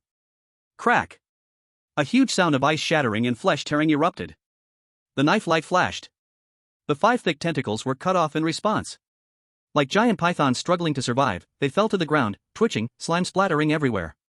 The kitchen utensils entangled by the tentacles clanged and fell all over, quickly turning to ashes and vanishing. Oh whoa! In the center of the kitchen, George let out an unprecedented wail of misery. His body trembled violently, slime gushing from his severed ends, his vitality visibly waning. System alerts sounded one after another. Warning! C-class anomaly, Chef George suffers fatal injury. Life force rapidly declining. Life force, 50%, 30%, 20%, 10%. Everyone held their breath. They waited for the system to announce that George had entered the most dangerous berserk state. Even Wang Dong gripped his knife tightly, on high alert. However, unexpectedly, the anticipated fury did not come. Where are the people? Where has everyone gone? Even you all have betrayed me, haven't you? George just slumped in the center of the kitchen, letting out intermittent wails, as if he had no strength left to struggle. Then, the system prompt rang out again. The contents stunned everyone. Detecting. Due to all members of the chef team, Jason, Scott, Wang Yilong, Old York, Jerome, confirmed dead. Final boss, George's skill to summon the chef team has failed. Unable to enter the second stage. Silence. After a brief silence, Chen Rui was the first to react. His face burst into wild joy, his voice trembling with excitement. I understand. I understand. George's trump card, his last move, is to summon the whole chef team for protection. Just like he summoned the waiter before, but because we killed Jason, Old York, Jerome and the others in advance. It left him with nobody to summon, and his skill is completely useless. He can't enter the second stage now. So, what we're facing now is a severely weakened George, who has no more tricks left. Yu Hongtao also got excited, his voice trembling. We've won. We are going to win. Wang Dong excitedly waved his fist, though his body was injured, he grinned widely. This wave of mine will surely make me the MVP. A great joy washed over everyone, even the severely injured Qin Mushua had a slight smile, and Su Xiaoyu sighed in relief. Chen Rui couldn't help but eagerly asked. What about the Last Supper? What about the ultimate reward? Why hasn't the prompt come? Yu Hongtao, being more cautious, pointed at George and said. Wait, look at that guy, it seems he's not fully dead yet? Everyone focused their gaze. Indeed, George, while on the brink of death and gasping for breath, was still clinging to life. Even stranger was that. The system prompt kept ringing, yet the content remained unchanged. Warning. C-class anomaly, Chef George's health has dropped to 1%. Warning. C-class anomaly, Chef George's health has dropped to 1%. Warning. Again and again, like a stuck tape recorder. It stayed at 1%, never dropping further. Wang Dong scratched his head, abruptly realizing. I got it, it must be the system's setting. We need to deal the final blow ourselves, to finish him off. Only by completely taking him down can we trigger the ending and rewards, just like in a game. Chuan frowned, carefully sensing George's state. The opponent was indeed exhausted, unable to move even a little. His breathing was so weak it was almost undetectable, showing no signs of resistance or counterattack left. It seemed. Wang Dong's explanation was the only reasonable one. Then what are we waiting for? Chen Rui's eyes sparkled, and he immediately encouraged loudly. While he's sick, take his life. Everyone attack together, finish him off. Once we get the rewards, we can leave this hellish place. Okay. I'll go. Wang Dong was the first to respond, dragging his knife forward. I'll go too. Yu Hongtao mustered up his courage to join in. Chen Rui quickly glanced back. Chuan had a broken leg, leaning against the wall unable to move. Qin Mushua was heavily injured and unconscious, barely hanging on. Su Xiaoyu also looked exhausted and had no intention of following. A smug smile uncontrollably curved his lips. The opportunity had come. The Last Supper only had 5 seats.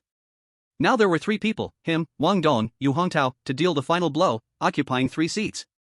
The remaining 2 would be for Chuan, Qin Mushua, and Su Xiaoyu to divide among themselves. Even if there was danger, with Wang Dong and Yu Hongtao in front, he could safely watch from the back and have the chance to claim the glory. Thinking of this, Chen Rui felt a surge of power within him, unexpectedly rushing out ahead of Wang Dong, shouting. For romantic. For justice, to eliminate this demon. He tightly gripped the old spatula he picked up from Jason and lunged toward George's massive body. He wanted to be the Terminator. Wang Dong and Yu Hongtao, seeing this, they rushed forward in a frantic chase. Just as Chen Rui's spatula was about to hit George's head. Wait. Chuan suddenly spoke up. His extraordinary mental power, in that instant, captured an eerie chill and a greedy mental wave coming from the depths of George's dying shell. That was definitely not the breath of someone at death's door. However, his warning came too late. Charging in the front, Chen Rui, with a face full of ecstatic joy at the impending victory, thrust the spatula towards George. In the next second, an unexpected event occurred. Chapter 67, Player XX is dead, remaining number 5. Wait. Chuan's sudden voice was like a flash of lightning. Wang Dong and Yu Hongtao, who had already rushed out, instinctively halted in their tracks. For a long time, Lu Chuan's astonishing judgments had established authority in their hearts, forming an almost instinctive trust. However, Chen Rui, charging in the front, was too close and too fast to slow down. By the time he reacted, the old spatula in his hand filled with his weight and momentum. Puff! It solidly pierced into George's chest. The spatula sank deep, as if it had pierced a water balloon filled with mud. Then, a horrifying scene unfolded. George, who seemed to be on the brink of death, had his eyes bulging out, bloodshot behind his messy beard. Huff, huff. His huge cheeks swelled up like a frog inflating. Strange gurgling sounds came from his throat, his entire body convulsed as if something was about to burst out. If one didn't know better, they would think Bick the Devil was about to spit out an egg. Damn it! Chen Rui's survival instinct overwhelmed everything in that moment. He didn't care about pulling out the spatula, let out a strange yell, and released his grip, rolling and crawling backward. He didn't even care about maintaining his class leader image. Like a vicious dog pouncing for food, he fell flat on the ground. In the very next second. Ugh! George opened his massive bloody mouth. Not a roar, but transformed into a spewing warrior. A torrent of indescribably foul-smelling vomit gushed out from the depths of his throat like a high-pressure water gun. Put!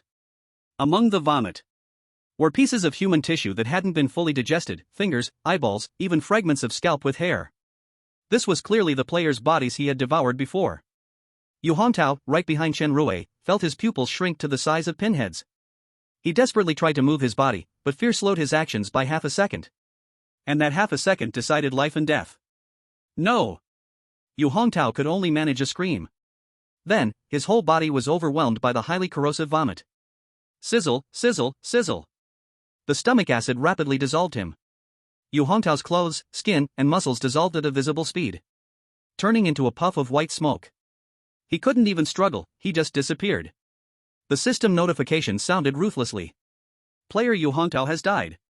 Current remaining players, 5. The final supper is about to begin. Silence. The entire Hell Kitchen fell into silence. Everyone was stunned by this sudden death, their minds blank.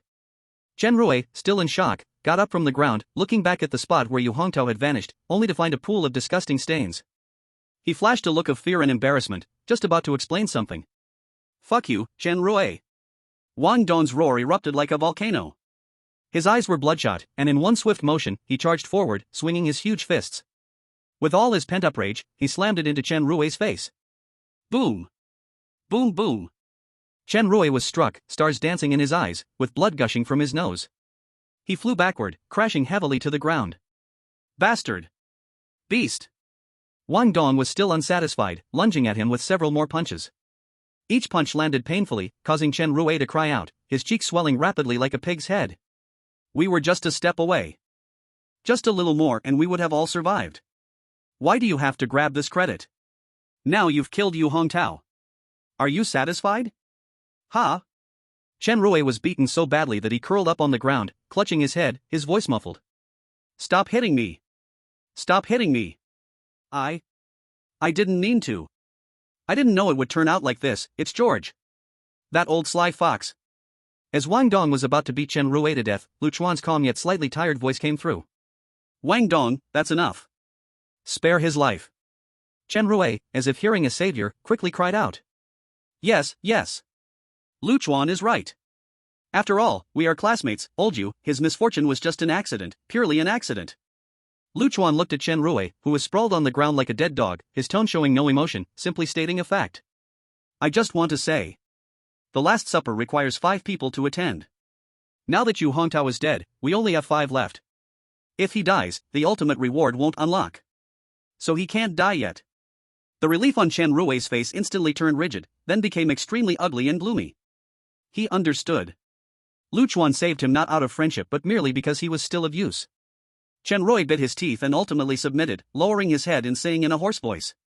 That's right, you can't kill me. Wang Dong panted, glaring at Chen Rui. Finally, he loosened his fists, spat on the ground, and temporarily spared him. Everyone looked at Yu Hongtao's pool of filth, their feelings complicated. Who would have thought that when Yu Hongtao once said, "One of us 6 is destined to die," it would ring true, and happen to him. Wang Dong, help me over there. Lu Chuan said to Wang Dong. Wang Dong nodded, carefully supporting the leg-broken Lu Chuan, step by step towards the still smoldering vomit. Lu Chuan held back the nauseating stench. He turned his gaze to George, who was collapsed in the center of the kitchen, and slowly spoke. George, are you satisfied now? Because of our mutual suspicion, another person has died in front of you. Ha ha. Cough cough cough. George let out a hoarse laugh, accompanied by a violent cough. Satisfied? Of course I'm satisfied. My greatest pleasure is watching you self-proclaimed united ants, in the final moments, suspect and betray each other. Just like how they did to me back then. I too was betrayed and sold out by those I trusted the most. Wang Dong clenched his fists in anger, his knuckles whitening. You bastard. Even now you won't die. George's voice grew weaker but carried a strange calmness. Soon, I will die. Since you guys are just the right number of 5 now. The Last Supper can officially begin. Upon hearing the words Last Supper, Qin Mushui, who was barely standing with Su Xiaoyu's help, Chen Rui who had just been beaten, and even Wang Dong, supporting Lu Chuan, couldn't help but show a glimmer of anticipation and excitement in their eyes. Thinking back to all the hardships suffered yesterday. So many people have died, is the ultimate reward finally going to be revealed? However, Lu Chuan seemed completely uninterested in the so-called dinner. His gaze was still fixed on George's eyes, filled with unwillingness and obsession. Then he asked a shocking question. George, before you close your eyes, do you want to know who entered your room that night and discovered your biggest secret? Then, betrayed you? As soon as these words came out, the once gasping George's murky eyes began to tremble violently. He used his last bit of strength to lift his head, his voice filled with shock and longing. How would you know about this? Who was it? Quick, tell me. Who was it? Suddenly stunned. Immediately, everyone remembered Old York's crucial last words. I saw. That day, the one who entered his room was J. Chen Rui reacted the fastest, instantly grabbing the chance to speak. Yes, Old York said. It's someone with J in their name, it must be Jerome. Hearing this, a hint of realization flickered in George's dying eyes. He let out a deep, hoarse sneer, his voice filled with the hatred of betrayal and a twisted sense of relief. Humph, I guessed it was him long ago. Jerome, that hypocrite, he pretends to be respectful to me, managing the restaurant neatly. In reality, he has long coveted the position of head chef. He couldn't stand the decline in Romantic's performance, thinking I, as the head chef, was incompetent, dragging the restaurant down. It must be him, he must have sneaked into my room, discovered my secret, and then reported me to the manager. He wants to take this opportunity to kick me out and take control of everything. That's right, only he had a legitimate reason to often come and go in all our rooms under the pretense of concern. That traitor. This reasoning made sense, and everyone couldn't help but nod. Jerome, as the sous chef, was talented, ambitious, jealous, and wanted to replace George. It all logically added up. With his position and cunning, he really was the most likely to pull this off. George seemed to sink into hateful memories, his voice tinged with a hint of pleasure. Fortunately, I saw through him at the last moment. I personally crushed this traitor into meat paste, watching him get smashed and ground down bit by bit. Ha, it was so satisfying. However, just as George's laughter echoed in the kitchen, Lu Chuan slowly shook his head. He pushed away Wang Dong's supporting hand. Enduring the sharp pain in his legs, he struggled to stand on his own. Lu Chuan looked calmly at George, his tone clear as he rebutted. No, George, you are wrong. Until the very last moment, Jerome might have grievances and discontent towards you, but he never truly betrayed you. He always believed in your theory of achieving glory with special ingredients and was even willing to handle those dirty ingredients for you, becoming your accomplice. The one who truly betrayed you and pushed you into the abyss is someone else. George's laughter came to an abrupt halt. His murky eyes trembled, revealing shock and disbelief. What? Impossible. Not Jerome? Then, could it be? Lu Chuan nodded, unveiling the final mystery. Yes, it was Jason. That seemingly insignificant young chef responsible for side dishes and procurement. It was he who snuck into your room the day you went for treatment, opened your safe by unknown means, and saw your medical records indicating severe diabetes and loss of taste. It was also he who reported the secret, which could ruin your career, to the restaurant manager. No, this can't be true. I don't believe it. George struggled, roaring defiantly, his voice filled with resistance. Why would it be Jason? Why would he do this? He has no reason to betray me. The reason is simple. Lu Chuan's voice remained calm, continuing to state the facts. I carefully looked through all your files. George, you, together with Jerome, Old York, Wang Yelong, Scott, you were all high-paid hired outsiders brought to the restaurant. But Jason is different. He is a veteran of romantic Western restaurant, having grown here since his apprentice days. In terms of seniority, he is deeper than all of you. He is young, ambitious, and watching you outsiders occupy the best positions in the restaurant, earning the highest salaries, while he can only be a main side dish handler. Do you think he would be content? Your arrival indeed led romantic to glory, but it also overshadowed all of Jason's efforts and opportunities for advancement. Your existence has made it so he will never rise again. Chuan's gaze seemed to penetrate time, seeing the truth of that betrayal. Jason, as the buyer, had several hours of free time every afternoon for his outings. It was during your trip for treatment that he seized the opportunity, sneaking into your room and finding your medical records. He handed this leverage to the manager and seized the chance to propose that he had been following you for many years, completely mastering your cooking skills, and was capable of replacing you. Moreover, he was willing to work for a salary lower than yours. For a restaurant already starting to lose money, an insider who mastered the core skills and asked for a lower salary, versus a celebrity chef with a high salary and major risks. How should they choose? The answer is obvious. Your medical records gave them the perfect excuse to kick you out. This meticulous, logical analysis of the situation, like the final piece of the puzzle, revealed the truth behind the tragedy. The kitchen fell into a long silence. Only George's heavy, pained breathing could be heard. After a long while, George let out a bitter, self-mocking laugh full of endless sorrow. So it was him. Jason, the one I least suspected, the one I even thought about teaching everything to. How ironic. I foolishly believed he was a reliable, hard-working talent, thinking I could pass on all my skills to him, so he could one day carry on romantic. I never imagined I had raised a backstabber, a knife to my back. His laughter slowly died down, replaced by deep exhaustion and regret.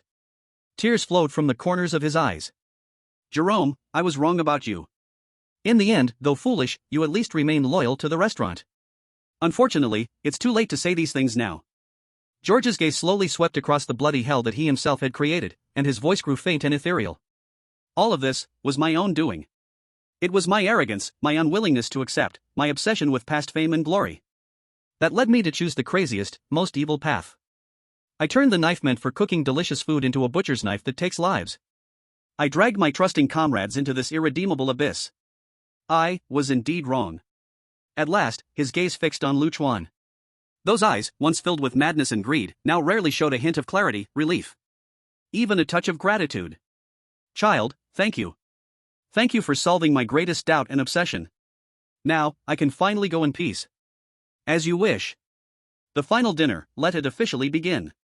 His words were like the dying breath of a candle in the wind, quietly extinguishing. Almost at the same time, the cold, grand system notification tone echoed in the minds of every survivor. Sea-level anomaly chef George, confirmed dead. Congratulations to players Chuan, Qin Mushua, Wang Dong, Su Xiaoyu, Chen Rui, for successfully completing sea-level instance Bloody Feast. Based on your performance, the final dinner's dining standard is being judged. After a brief pause, the system's voice, carrying an unprecedented tone of approval, echoed once again. Judgment complete. The final dinner's dining standard, SSS level. The following conditions have been met. 1. Cleared all anomalies in the instance, 26/26. 2. Triggered and completed all hidden plotlines, George's emotional knot, Old York's music box, etc. 3. Team cooperation evaluation, extremely high. You have earned the highest level of banquet qualification. In the next moment, before the 5 could react, 5 pure, warm, and sacred white light beams suddenly descended from the sky, enveloping them completely. As the light faded, the bloody, foul-smelling hellish kitchen vanished from their sight, replaced by an incomparable luxurious restaurant. Dear esteemed guests, please prepare for your meal. Everyone slowly opened their eyes, adapting to the bright and gentle light. Before their eyes was an extremely luxurious, golden and brilliant high-end Western restaurant private room.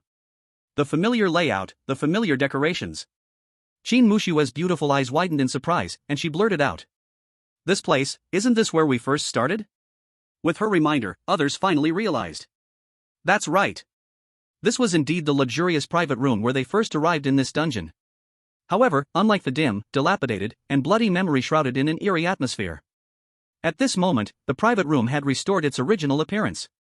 The crystal chandelier emitted a warm glow, and the velvet curtains were noble and elegant. The marble floor gleamed, and the air was filled with a faint fragrance. Everything appeared so peaceful, luxurious, and beautiful. Chen Rui looked around and suddenly understood. I understand. This is what the romantic Western restaurant originally looked like, before it was corrupted. I didn't expect it to be this beautiful. At this moment, The familiar system notification sound elegantly rang out. Dishes are ready. Please enjoy the final dinner, esteemed guests. As the voice fell on the luxurious dining table in front of them, 5 exquisite silver plates appeared out of nowhere, each covered with a hemispherical silver lid, with shiny knives and forks placed beside them. Wang Dong, who had been starving for 2 days, smelled the tempting aroma that wafted out and his eyes widened. After eating 2 days of canned food, I can finally eat something edible. He eagerly lifted the lid of the plate. Inside the plate were 3 pieces of palm-sized, thick, perfectly grilled steaks. The juices were perfectly locked in, presenting an enticing brown color, paired with different sauces and spices. Supreme Wagyu Trio, using the finest part of Wagyu beef, paired with 3 unique sauces and ingredients, presenting different taste experiences. Wang Dong swallowed, his throat moving, his eyes shining. Just smelling this, I could starve to death. Others also uncovered their plate lids. In front of Qin Mushue was a beautifully shaped mousse cake, topped with little black pearl-like caviar. Beside it were fresh berries as accompaniments. Caviar mousse cake, the perfect combination of mousse and caviar, accompanied by the sweetness of fresh fruits, a rich and wonderful texture. Inside Chen Rui's plate was a piece of pizza that looked expensive, with a thin crust, topped with white truffle slices and buffalo cheese. What's even more extravagant was that it was sprinkled with shining 24K edible gold leaf. White truffle gold pizza, featuring white truffles, buffalo cheese, and gold leaf, creating a feast for the taste and eyes. In Su Xiaoyu's plate were 2 tiny, exquisite corn tortillas. The corn pancakes were golden yellow, filled with Kobe beef, with glimpses of black truffle slices and white caviar visible. Los Cabos gold corn tortillas, containing Kobe beef, Armas beluga caviar, and black truffle brie, wrapped in gold leaf corn tortillas. Every bite is luxurious. Finally, Chuan focused on his plate. Inside was a piece of dark ingredient, 2 fingers wide and 1 finger thick. The surface was grilled to a fragrant crisp, emitting a delicious aroma, paired with a few noticeable black truffles and a small amount of sauce. French foie gras with black truffle, top-grade foie gras carefully pan-seared, paired with the aromatic and domineering black truffle and special fruit sauce, with a rich and complex texture. However, faced with these world-class delicacies that could drive any gourmet crazy, including the most anxious Wang Dong, everyone held their knives and forks, yet did not move. Their eyes were filled with vigilance. Damn! Could this be the final trap of the dungeon? Would this seemingly delicious food be made from those human parts? Chuan looked at everyone's tense expressions. A faint smile appeared as he picked up the knife and fork first. Now that we've reached this point, there's no need for the system to play tricks on us. Moreover, the aroma and texture of this food are completely different from what we've encountered before. I'm starting. With Chuan leading the way, the group, already drooling with anticipation, could no longer hold back and immediately began to indulge. Crunch crunch. As the food entered their mouths, everyone's eyes widened. Surprised and satisfied expressions appeared on their faces. It's so good. Wang Dong mumbled in awe, nearly swallowing his tongue. Qin Mushue savored the caviar bursting with freshness and saltiness, combined with the sweet and smooth mousse. Her usually cold eyes sparkled with stunning light. Chen Rui and Su Xiaoyu were also immersed in an unprecedented delicious experience. At that moment, a prompt sound echoed in Chuan's mind. True and peerless delicacy consumed. Health +2. Strength +2. Spirit +4. Speed +2. Chuan was stunned. Feeling a warm current surging through his body, it was as if his limbs and bones were being cleansed, filled with vibrant power. Even his thoughts became clearer. His attributes had skyrocketed by a total of 10 points. To be clear, they had previously fought tooth and nail to kill so many E-level and D-level anomalies, only to increase their attributes by 1 point total. The effect of this SSS level reward was equivalent to exterminating over 100 anomalies. Truly worthy of the ultimate reward. Damn! My strength increased by 3 points. Other attributes increased by 2 points too. Wang Dong shouted excitedly, feeling like he could punch a cow to death or finish off a pig in 3 bites. Chen Rui, Qin Mushue, and Su Xiaoyu also sensed a significant boost in their attributes. Once everyone finished enjoying this unforgettable feast, wiping their mouths, Chuan slowly set down the napkin in his hand. His gaze swept across everyone, finally landing on Chen Rui. Now that we're full and satisfied, shouldn't we talk about another matter? The joyful atmosphere instantly froze. Everyone was taken aback, following Chuan's gaze. They all focused on Chen Rui, whose smile hadn't completely faded. Ha! Chen Rui felt a chill run down his back, an ominous premonition swelling in his heart. He forced a sheepish smile, his tone attempting to flatter yet betraying his unease. Chuan, what do you mean by this? Aren't we doing well now? Even if I had done something wrong before, schemed against you, we've been through life and death together, and that counts as a bond, right? Do you still hold a grudge over those small things? How about I formally apologize to you now? Will that work? After saying that, Chen Rui actually stood up. He wanted to imitate the Japanese, bowing respectfully. Privately awkward. Qin Mushue hugged her arms, watching with cold eyes. Su Xiaoyu hesitated no longer and stood beside Lu Chuan, making her stance clear through action. Only Wang Dong showed a conflicted expression, scratching his head as he spoke. Lu Chuan, how about we just let it go? Chen Rui was probably just panicking in the end, he didn't intentionally cause Lao Yu's death. And look, I've already beaten him into a pig's head, isn't that a form of revenge for Lao Yu? We've fought so hard to survive. Upon hearing this, Lu Chuan smiled coldly. A chilling curve appeared on his lips, his gaze like two poisoned daggers, aimed directly at Chen Rui's heart. Let it go? Wang Dong, you say that so easily. Have you asked the deceased Lu Fangfang? Have you asked the vanished Yu Hongtao? Lu Chuan slowly stood up, staggering a little. Though his leg injury had not healed, the pressure radiating from him caused the temperature in the entire room to drop suddenly. Click, click. He walked towards Chen Rui step by step, his voice low. Yet it carried a chilling intensity that made hearts quiver. Chen Rui is alive, living well, and has even enjoyed the SSS level reward. But what about Lu Fangfang and Yu Hongtao? They became stepping stones for Chen Rui, forever trapped in that instance. Chen Rui's pupils contracted. A cold breath surged from his feet to the top of his head. He seemed to see a twisted figure emerging behind Lu Chuan, recalling the horrors of the past. A shadow filled with resentment is staring at him with hollow eyes. Warning! Your mind is under disturbance. You have fallen into a state of consciousness paralysis. In that moment, he understood that this was Lu Chuan using his skill mind shackles against him. But Chen Rui still forced himself to stay calm, his face pale as he defended himself. Lu Chuan, what nonsense are you talking about? I don't understand, what does Lu Fangfang's death have to do with me? As for Yu Hongtao, old you didn't dodge in time and died by accident. Wang Dong also frowned, looking at Lu Chuan. Lu Chuan, what on earth happened with Lu Fangfang's death? Regarding Yu Hongtao's death, although Chen Rui has some responsibility, he also rushed too far forward. Lu Chuan stood tall in front of Chen Rui, looking down at him, his calm eyes mirroring a deep abyss. He slightly leaned forward, his voice like a demonic whisper. With a sense of controlling everything, a feeling of despairing oppression. Chen Rui, let me speak for you. Or will you confess how you caused Lu Fangfang's death and how you plotted against Yu Hongtao? And lay it all out? Chapter 70, Go to Hell, Lu Chuan. Feeling the icy gazes of Qin Mushue, Wang Dong, and Su Xiaoyu, Chen Rui's throat bobbed, his back drenched in cold sweat. His brain raced, engaged in a fierce internal struggle. In the end, the instinct for survival and a sense of luck prevailed. He decided to endure to the end. As long as there is no solid evidence, he must not admit it, because once he did, he would undoubtedly die. In the next second, a look of slander, coercion, humiliation, and anger rapidly built up on Chen Rui's face. He lifted his head, his eyes reddening, his voice choking. He began to attempt to gain sympathy and divide the crowd. Lu Chuan, I understand. You have the power to speak now, wanting to eliminate dissidents and create a one-sided rule? You want the minority to submit to the majority, to kick me out, or even kill me.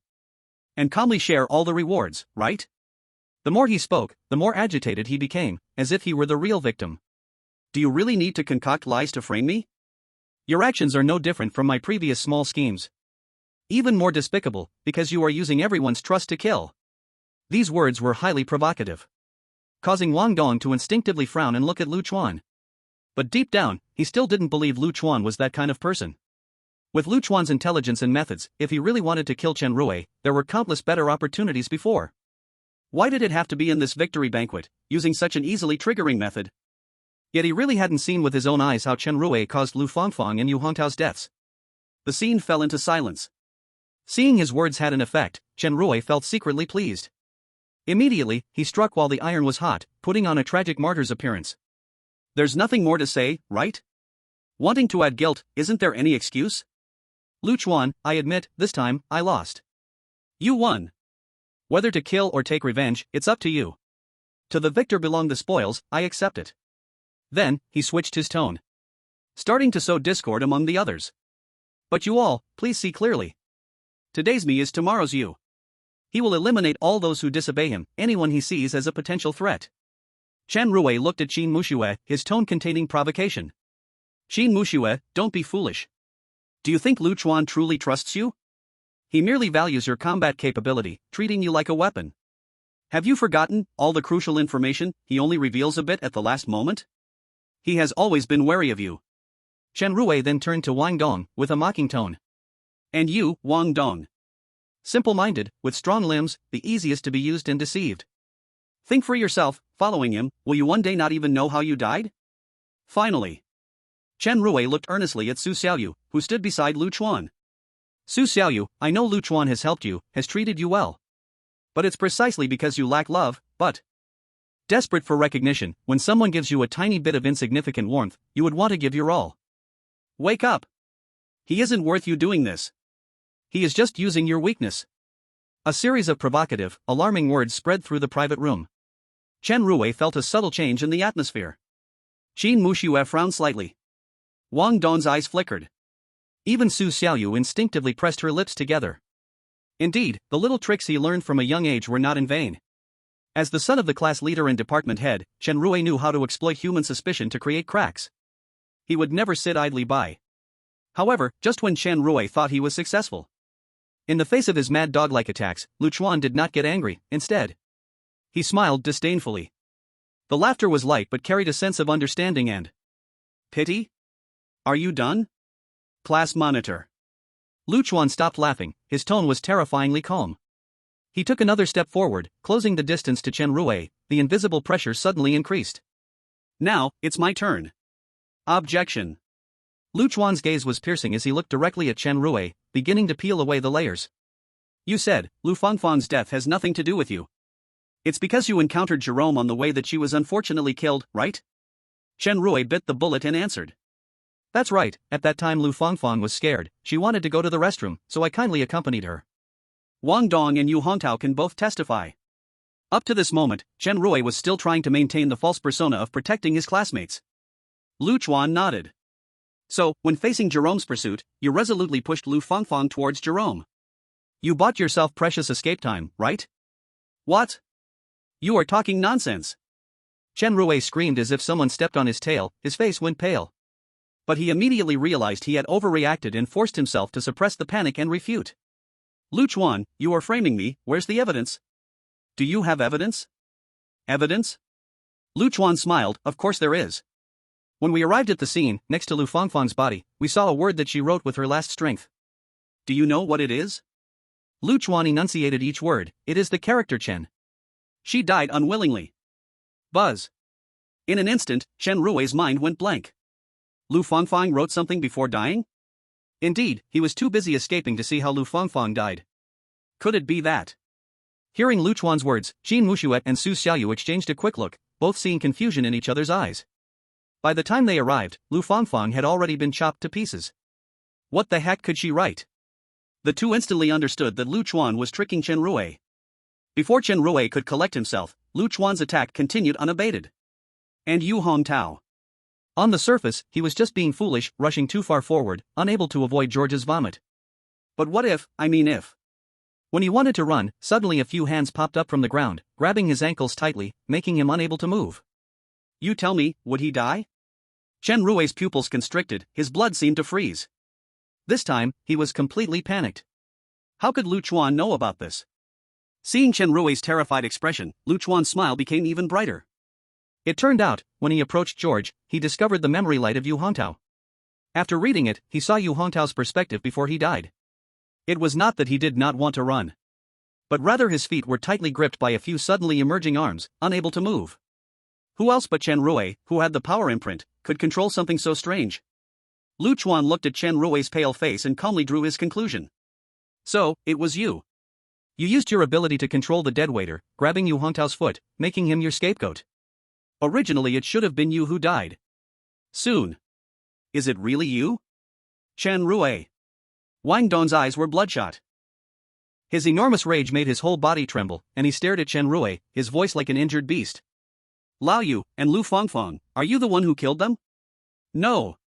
Not true. He's lying. He has no evidence. Chen Rui screamed hysterically, his mental defenses completely collapsing.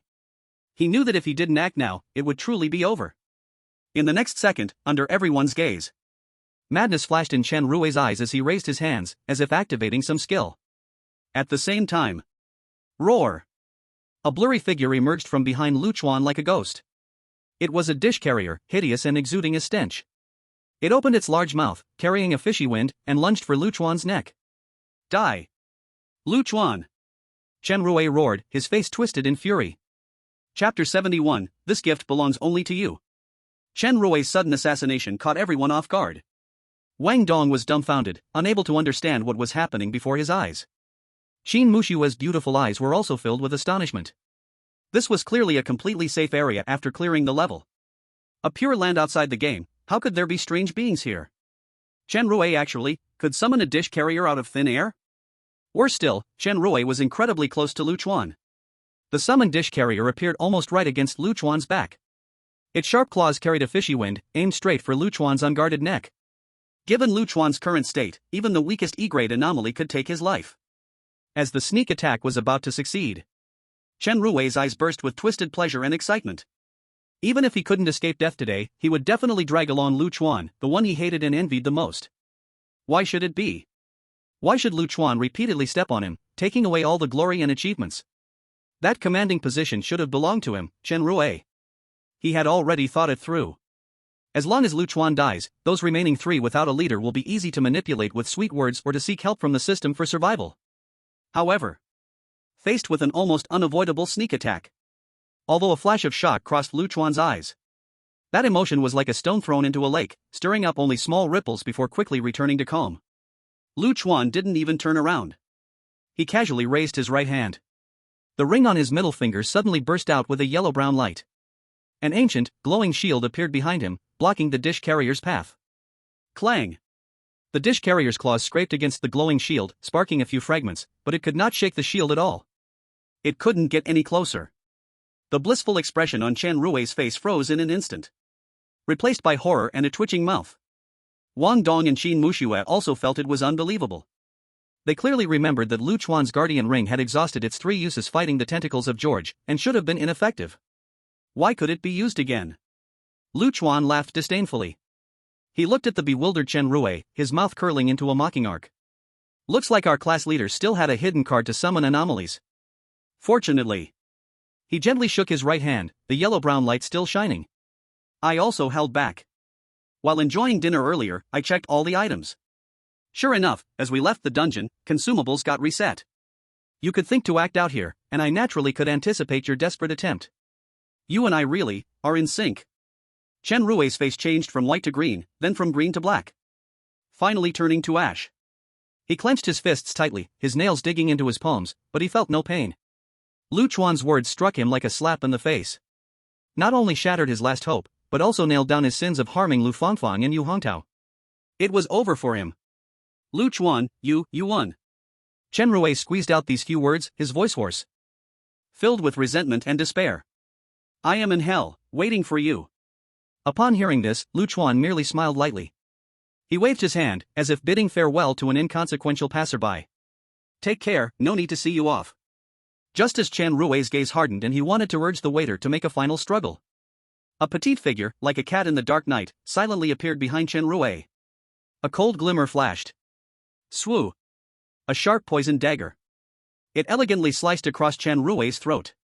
Chen Rui's body stiffened, his face filled with disbelief and confusion. He slowly turned his head and saw Su Xiaoyu's pale face, filled with tension, fear, yet also determination. Cough. Chen Rui wanted to say something, but blood gushed like a fountain from his wound. He covered his neck, his body convulsing twice. Finally, filled with regret and unwillingness, he collapsed to the ground, silent forever. Player Chen Rui has died. All 5,000 strange coins of player Chen Rui have been transferred to player Su Xiaoyu. All items of player Chen Rui have been transferred to Su Xiaoyu. The system prompt sound marked the end of this internal reckoning. Su Xiaoyu held the still dripping dagger, looking at Chen Rui's cold body on the ground, her delicate body trembling, her face pale. This was her first time to personally kill a living person. Before, she had faced weirdness, but this time, it was a former classmate. A strong sense of guilt and physical discomfort nearly made her vomit. But when she raised her head, seeing Lu Chuan's appreciative and comforting gaze, the panic and fear in her heart were replaced by an indescribable determination. She silently chanted in her heart, "For brother Lu Chuan." Everything is worth it. Lu Chuan stepped forward, took out a clean handkerchief, and smiled as he handed it to Su Xiaoyu, his tone gentle. Wipe it off, Xiaoyu. The blood of such a person is too dirty, don't stain your hands. Su Xiaoyu silently took the handkerchief and vigorously wiped the blood off her hands and knife. A warm current surged in her heart. She immediately traded all the spoils from killing Chen Rui to Lu Chuan. Her reliance and trust in Lu Chuan deepened even more. Drink! At the same time, Wang Dong also let out a roar, swinging the bone-crushing knife, cutting the waiter into pieces in just a few moves. He walked to Chen Rui's body and looked at it complexly. Finally, he sighed and spat on the ground. Bah, scumbag. You deserve it, I can't believe I trusted you so much before. What a useless ingrate, beast. At this moment, the prompt sound rang out again, echoing in the luxurious box filled with the smell of blood. The Last Supper segment has ended. Congratulations to surviving players, Lu Chuan, Qin Mushua, Wang Dong, Su Xiaoyu, for officially clearing the sea-level instance blood feast. Transmitting soon, returning to respective safe houses. Rest time, 3 days. Within 3 days, everyone can move freely in the safe house in the gray zone. Gray zone? Wang Dong scratched his head, puzzled. I know the safe house, it's that little broken house we were in before. But what is the gray zone? Sounds a bit shady. Qin Mushue and Su Xiaoyu also showed thoughtfulness, feeling unfamiliar with this new term. However, before they could think more, the white transmission light began to envelop everyone. Qin Mushue, Wang Dong, and Su Xiaoyu disappeared in the light one by one. But strangely, when it was Lu Chuan's turn, the white light flickered a few times and actually stopped. He stood there fine, not being teleported away. What's going on? Lu Chuan's eyebrows furrowed, a sense of alertness rising in his heart. Then, something even more bizarre happened. The luxurious and bright box around him began to crack like a shattered mirror, inch by inch. Walls, chandeliers, carpets, dining tables. Everything was rapidly vanishing, turning into nothingness.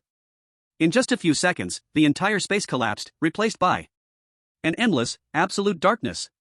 Lu Chuan felt himself floating in the void. Nothing was beneath his feet. Even the body of Chen Rui at his feet, and the traces of the fight, had all disappeared without a trace. Calm. Must stay calm. Lu Chuan took a deep breath, raising his senses to the extreme, observing the darkness. At that moment, an indescribable, obscure voice, like the whispers of an ancient god, echoed in his mind, reverberating in the endless darkness. He, not bad, little one. You managed to bring that group of waste to this stage all by yourself, not bad, I appreciate you. This voice was filled with ancient chaos and evil. How does it feel to kill a traitor with your own hands? Quite enjoyable, isn't it? But this is just the beginning. Others will betray you, and sooner or later, you will betray others. This is engraved deep in the essence of your soul. The voice was filled with mockery and temptation. To allow you to enter my sight sooner, to reach the level where I can play with you. This small gift is granted to you. As soon as the words fell, a point of light shone in the darkness before Lu Chuan. A coin shimmering with silver light quietly floated there. The moment the coin appeared, Lu Chuan felt a breath of conflict. One was ancient, pure, even carrying a sense of holiness and powerful strength. While the other was deep, filthy, as if it could erode everything evil and depraved. Two completely opposite breaths. They perfectly merged into this small coin. When Lu Chuan reached out to take it, his pupils suddenly contracted, his whole being struck like lightning, frozen in place. The coin of Judas. Level? Description: a forbidden product where holiness and evil coexist. Possessing it gives you the qualification to step onto the path of demon elevation or perhaps a curse? Chapter 72, Career Advancement? Before Lu Chuan could carefully examine the ominous silver coin, his consciousness was quickly engulfed by an irresistible darkness and dizziness, becoming blurred. When he opened his eyes again, what came into view was that familiar yet dilapidated little wooden house. His personal safe house. The roof and walls were drafty, the air was filled with a musty smell, everything was just like before he was forcibly pulled into the instance. A prompt sounded at the right time, devoid of any emotion. Player Lu Chuan has successfully returned to the safe house. Rest countdown, 71 hours 59 minutes. Hearing this prompt, Lu Chuan couldn't help but frown. Only 3 days? After experiencing such a brutal sea-level instance, going back and forth at the gates of death several times, the system only gave a short 72 hours of breathing time? This horror game truly won't stop until it drives people to death. It uses rounds of life and death elimination to filter out so-called elites. No, it's filtering out monsters among monsters. However, Lu Chuan then remembered that the system mentioned, For every successfully cleared instance, the rest period would increase by 1 day. This was the only good news. Suddenly, Chuan seemed to remember something, his body stiffened. He trembled, slowly raising his right hand to his eyes. Then, he carefully opened his palm. In the center of his palm, a coin with a strange texture lay quietly. The coin had an ancient and eerie style. On the front, there was a relief of a head with its features completely erased, wearing a laurel wreath symbolizing victory and glory, dressed in a toga like those of the ancient Roman Senate. Surrounding it were a circle of difficult-to-identify Latin inscriptions. The entire pattern emanated a strong sense of contradiction. A symbol of glory and missing identity. A sacred ritual and eerie emptiness. Ha! Chuan breathed in the air of the safe house, his gaze locked onto the coin, muttering softly. His tone carried a sense of realization. Indeed, it wasn't a dream, it's real. This coin is a reward given exclusively to me by some existence. He concentrated again, trying to check the detailed information of the coin. However, it is still those few words. Judas coin. Chuan smiled wryly, helplessly, as knowledge of related myths surfaced in his mind. Judas coin. I remember, in the Bible story, Judas was one of Jesus' 12 disciples, responsible for managing finances. It was also he who betrayed Jesus for 30 silver coins, leading to Jesus being nailed to the cross.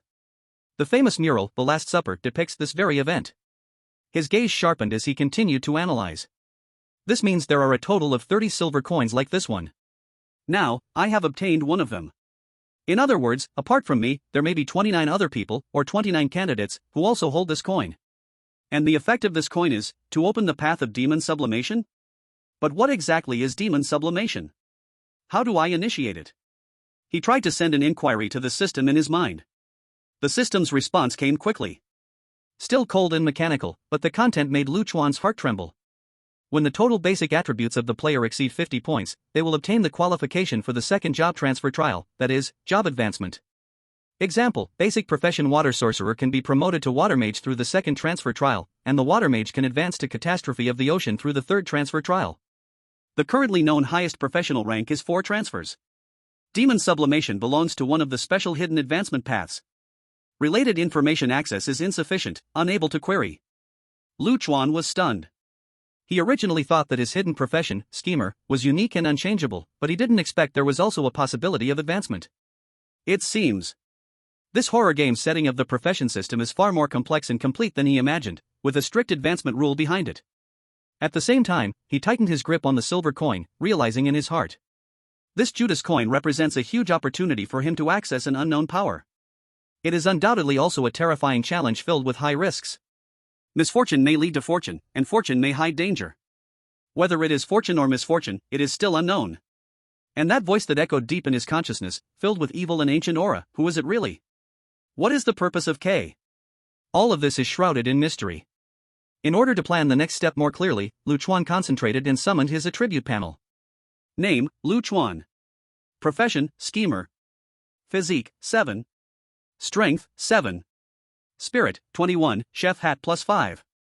Speed, 8. Total attributes, 43 points. After a quick calculation, Chuan confirmed the current status. After enjoying the Last Supper and gaining a +2 boost to all attributes, his basic attributes had significantly improved. Especially the spirit attribute. With the 30% boost from the chef hat, it had reached an astonishing 21 points, far exceeding that of ordinary people. This means his success rate in breaking mental locks would greatly increase. However, even considering all the boosts, his total attributes still fell 7 points short of the 50-point threshold to initiate the second transfer trial. Chuan smiled and was not disappointed but rather excited. It seems that at least experiencing one more dungeon enhancement is necessary to possibly reach the threshold. Chuan calmly assessed. His gaze returned to that silver coin, his fingertips caressing the cold surface, a deep light flashing in his eyes. Demon sublimation? It certainly doesn't sound like a conventional path. However, according to this setting, there are at least 29 others in this world like me, demons, or candidates? Things are getting more and more interesting. At that moment, a series of new prompt sounds interrupted his thoughts. Detecting that the player has successfully cleared one dungeon. Safe house basic functions unlocked. 1. Communication function is now available. 2. Construction function is now available. 3. Teleportation function is now available. As the prompt sounds faded. Click, click, Chuan noticed that his originally completely sealed and empty little shabby house had changed in the corner. An old-fashioned rotary phone appeared out of thin air. The receiver hung quietly above. In the center of the room, the ground rose up, forming a simple yet sturdy workbench, like in the game Minecraft. And the most eye-catching thing was that wooden door, which had always appeared as a decoration, and at this moment, a faint light flickered through the crack. The doorknob also became real and tangible, as if it could be opened. Chuan looked around at the newly added furniture, a playful smile spreading across his face. Finally, it looks like a place where people can live. It really has the look of a real game now. He stepped towards the telephone, his tone filled with the interest of exploration. Well then, let me see how to use this phone, and who I can call. Chapter 73, Team Invitation. Chuan walked towards the old-fashioned rotary phone, curiously picking up the receiver. The receiver was cold to the touch, but the phone had no number dial, only 3 simple symbols. 1 phone receiver, call. 1 white bell, answer. 1 tape pattern, record. A system prompt timely echoed in his mind. Communication function, silently think of the target, and recall their image to establish a connection. Note, can only call living players who have unlocked the communication function. Chuan nodded. Naturally, a face always filled with timidity, yet steadfast at crucial moments, floated into his mind. Just as he was about to try dialing, the phone suddenly rang. Chuan was taken aback and pressed the answer button. A soft, timid voice, filled with nervousness, came from the receiver. Hello? Brother Chuan? Is it really you? I am Su Xiaoyu. Chuan awkwardly touched his nose, responding, Xiaoyu, it's me. I was just about to call you. There was silence on the other end for a few seconds, and then a gentle Su Xiaoyu seemed to breathe a sigh of relief, then asked. Brother Chuan, where are you now? Have you gone to the gray zone? Chuan was stunned, not expecting Su Xiaoyu to ask this. He answered honestly, not yet, why? Su Xiaoyu's voice was filled with fear. I accidentally touched the wooden door of the safe house, and immediately a voice in my head asked me where I wanted to be teleported to. It even listed options, gray zone, the next dungeon, and the safe houses of other players. I was so scared, I quickly pulled my hand back. I can't dare go out alone. A spark flashed in Chuan's eyes. Su Xiaoyu accidentally revealed 2 important pieces of information. First, the rest period could be ended early to enter the next dungeon. Second, players could visit each other's safe houses. He immediately confirmed in his mind with the system. System, can I invite other players into my safe house? Yes. But please note, the safe house is a player's absolute private and unguarded resting space. Inviting others means sharing this space, and the system cannot guarantee your absolute safety. Please choose your invitees carefully. Chuan understood and said to Su Xiaoyu on the phone. Xiaoyu, I invite you to my safe house. Really? Su Xiaoyu's voice was filled with surprise and excitement.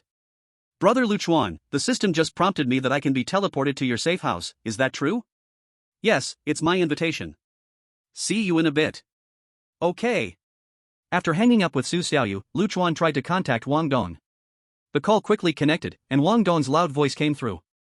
Hello? Chuan? This phone is really interesting, what's up? Chuan directly extended the invitation. Come to my safe house for a visit? We need to discuss something. Wang Dong readily agreed. Sure. I was just thinking about whether to go to that gray zone, feeling unsure. With you here, it's perfect. We can look out for each other. Then, Chuan tried to dial Qin Mushua's number. However, only a busy tone came from the receiver, followed by a system prompt. Target player is not in a safe house, unable to establish a connection. Has Qin Mushue already left? The action is really quick. Chuan is a bit surprised, but did not dig deeper. This woman has always been headstrong. Soon, the previously closed wooden door of the safe house emitted a glow and began to slowly open inward. Su Xiaoyu was the first to step out. When she saw Chuan, her eyes lit up, and she immediately jogged over, her little face filled with obvious relief and joy. I'm here. Right after that, Wang Dong's figure also appeared at the doorway. He curiously examined the bare safe house while shouting. Chuan, why is your house still like a caveman's? Didn't you use that construction feature? I've turned mine into a small gym. Even though it cost quite a few ghost coins, it feels great. Only then did Chuan remember that he had been busy researching communication and teleportation, and hadn't had time to check the construction feature. He honestly admitted, haven't had the chance to look. Wang Dong laughed heartily, pointing at the simple workbench in the center of the room. Then hurry up and try it. At least buy a few chairs or sofas, otherwise, we have nowhere to sit. It's too shabby. Chuan walked to the workbench and concentrated. A semi-transparent light screen immediately unfolded in front of him. It displayed various options for furniture, decoration, and even structural modifications. From the simplest wooden stool to luxurious European-style sofas, from reinforcing walls to directly expanding rooms, everything was available. But they all required consuming different amounts of ghost coins. Construction feature: players can consume ghost coins to customize the safe house. The more ghost coins consumed, the more advanced the items that can be built/purchased, even allowing for spatial expansion. Chuan thought for a moment and did not choose any extravagant or flashy decorations. He spent a small amount of ghost coins to transform the room into a very ordinary, even somewhat old-fashioned city apartment style. Simple white walls. Wooden floor. Fabric sofa. A tea table. Wang Dong looked at the remodeled but still unremarkable room, rolling his eyes. I say, Chuan, your taste, how is this any different from not having decorated? We are spending ghost coins now. It might as well be hell money. Isn't it supposed to be enjoyed when you have money? Why make it so ordinary? Su Xiaoyu, however, was stunned. She carefully looked at this familiar layout and style, murmuring. This, it seems, is very similar to the apartment we used to live in. She and Chuan were neighbors, recognizing that feeling of home at a glance. But she quickly shrank back. Because Su Xiaoyu remembered unpleasant experiences. That's right. Chuan sat down by the sofa, his tone carrying a hint of melancholy. After so many years, I've gotten used to living like this. And, only in this kind of environment can I feel a bit of home, to remind myself. I'm still alive, a real person, not a ghost wandering in the underworld. These words stunned Wang Dong and Su Xiaoyu, the smiles on their faces gradually fading. Indeed, what are they, after all? Are they the souls that have come back from the dead? These ghost coins sound just like the paper money burned for the dead in the living world. Su Xiaoyu seemed to want to break the heavy atmosphere and asked. By the way, where is Sister Qin? I haven't seen her. Chuan bro, didn't you call her? Chuan shook his head. I called, but the system prompted that she's not in the safe house, unable to connect. Wang Dong snorted coldly. This woman is still so independent. She must have already run off to the gray area alone. His tone carried a hint of envy because he originally planned to go too, but Chuan's call came first. Knock knock. Chuan did not respond but lightly tapped on the tea table. He drew both their attention back and brought up an unavoidable question. The system has given us a rest time of 3 days.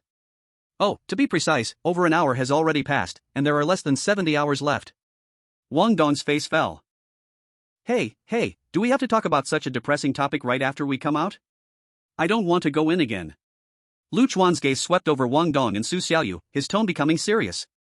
There's no choice, this is something we have to face. Have you thought about it? 3 days later, what will the next dungeon be like? He paused, throwing out a more brutal guess. Our initial dungeon is classified as sea level. In the difficulty hierarchy of A, B, C, D, and E, sea level is already not easy. The key point is that we received an SSS level clearance rating. According to the logic of typical games, the system will likely adjust the difficulty of the next dungeon based on our performance. This means that what we will face next time may not be sea level, but rather B level, or even higher. B level? Even higher? Wang Dong and Su Xiaoyu gasped, their faces instantly turning pale. A sea-level dungeon had already put them on the brink of death. How terrifying would a B-level dungeon be? They could hardly imagine. Seeing the fear and despair on their faces, Chuan knew the time was right. He leaned forward, his gaze carrying an undeniable power, casting out his true intention. So, should we try to team up?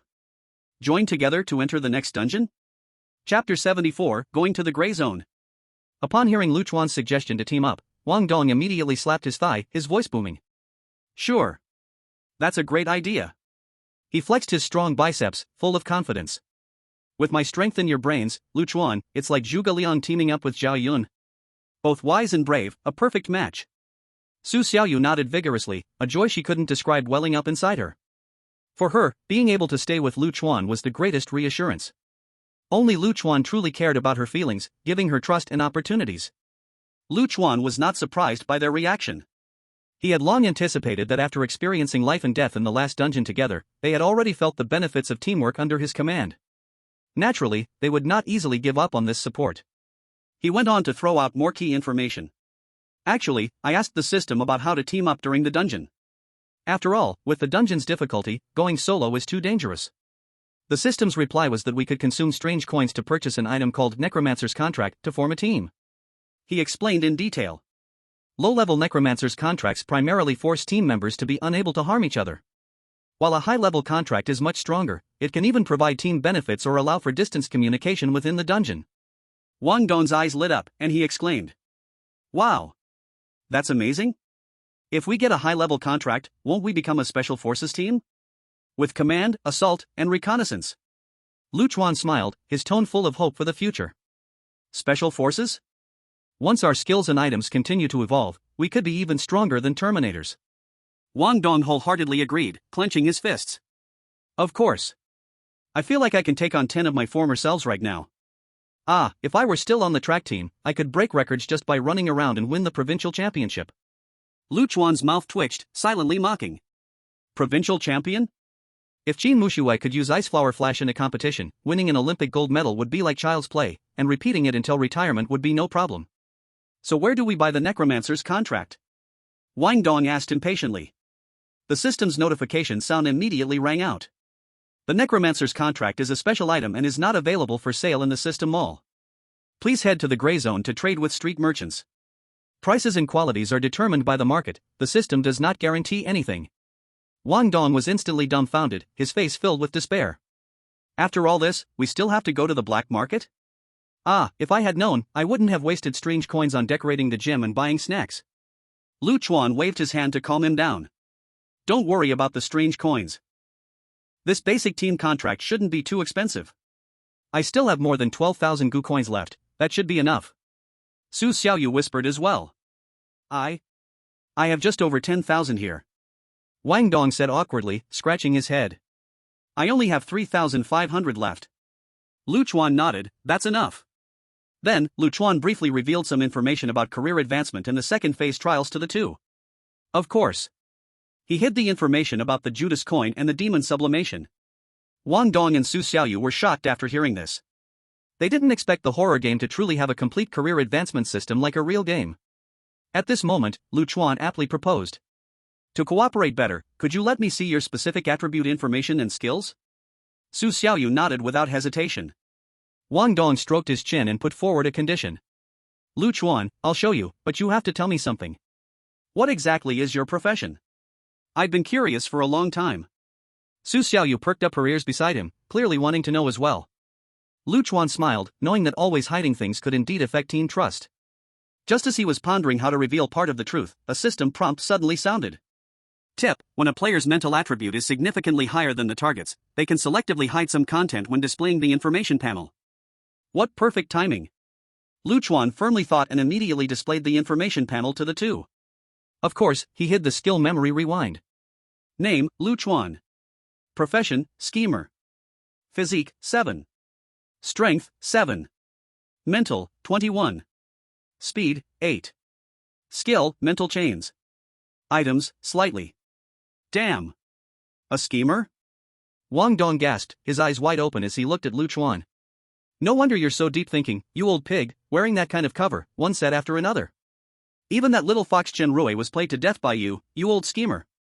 Though he was complaining, more than that, he felt admiration and relief. Su Xiaoyu also covered her small mouth, surprised that there was such a special profession that even sounded amazing. Then, both of them displayed their own information. Name: Su Xiaoyu. Physique: 6. Strength: 6. Mental: 6. Speed: 13. Profession: Shadow Dancer. Skills: Shadow Escape, Shadow Poison Stab. Items: Poison Dagger, Degrade. Chuan nodded. Su Xiaoyu's attributes were very clear: high agility, a typical assassin template. The combination of Shadow Escape and Shadow Poison Stab, along with the Poison Dagger, allowed her to unleash impressive lethality from the shadows. This little dagger in her hands was indeed far more effective than in his own. Name: Wang Dong. Physique: 8. Strength: 11. Mental: 5. Speed: 11. Profession: Quick Runner. Skills: Charge, Power Slash. Items: Bone Crushing Knife, C grade, Damaged, Spare Chef Hat, C grade. Wang Dong's data also brightened Chuan's eyes. High strength and speed, decent physique, and although mental was his weak point, it didn't affect him much. Charge and Power Slash were both very practical combat skills. Chuan guessed that the last time he was able to cut off 5 of George's tentacles was most likely due to the effective power slash. Wang Dong proudly waved the large knife in his hand. How about it, Chuan? My attributes are not bad, right? It's a pity this knife is broken, otherwise, if I repair it, it could be B-grade quality. Chuan smiled and made a decision. Since that's the case, let's not delay. Let's go to the gray zone now. On one hand, we'll look for merchants selling necromancer contracts, and on the other hand, see if we can find clues to repair your weapon. As soon as Wang Dong heard this, he perked up, slapping his thigh. That's great. Let's go right away. You've got me, I've got you, we all have it. In the next moment, the 3 of them looked towards the glowing wooden door. Behind the door lay the unknown gray zone. They did not hesitate and stepped forward together. Chapter 75, 3 Major Areas.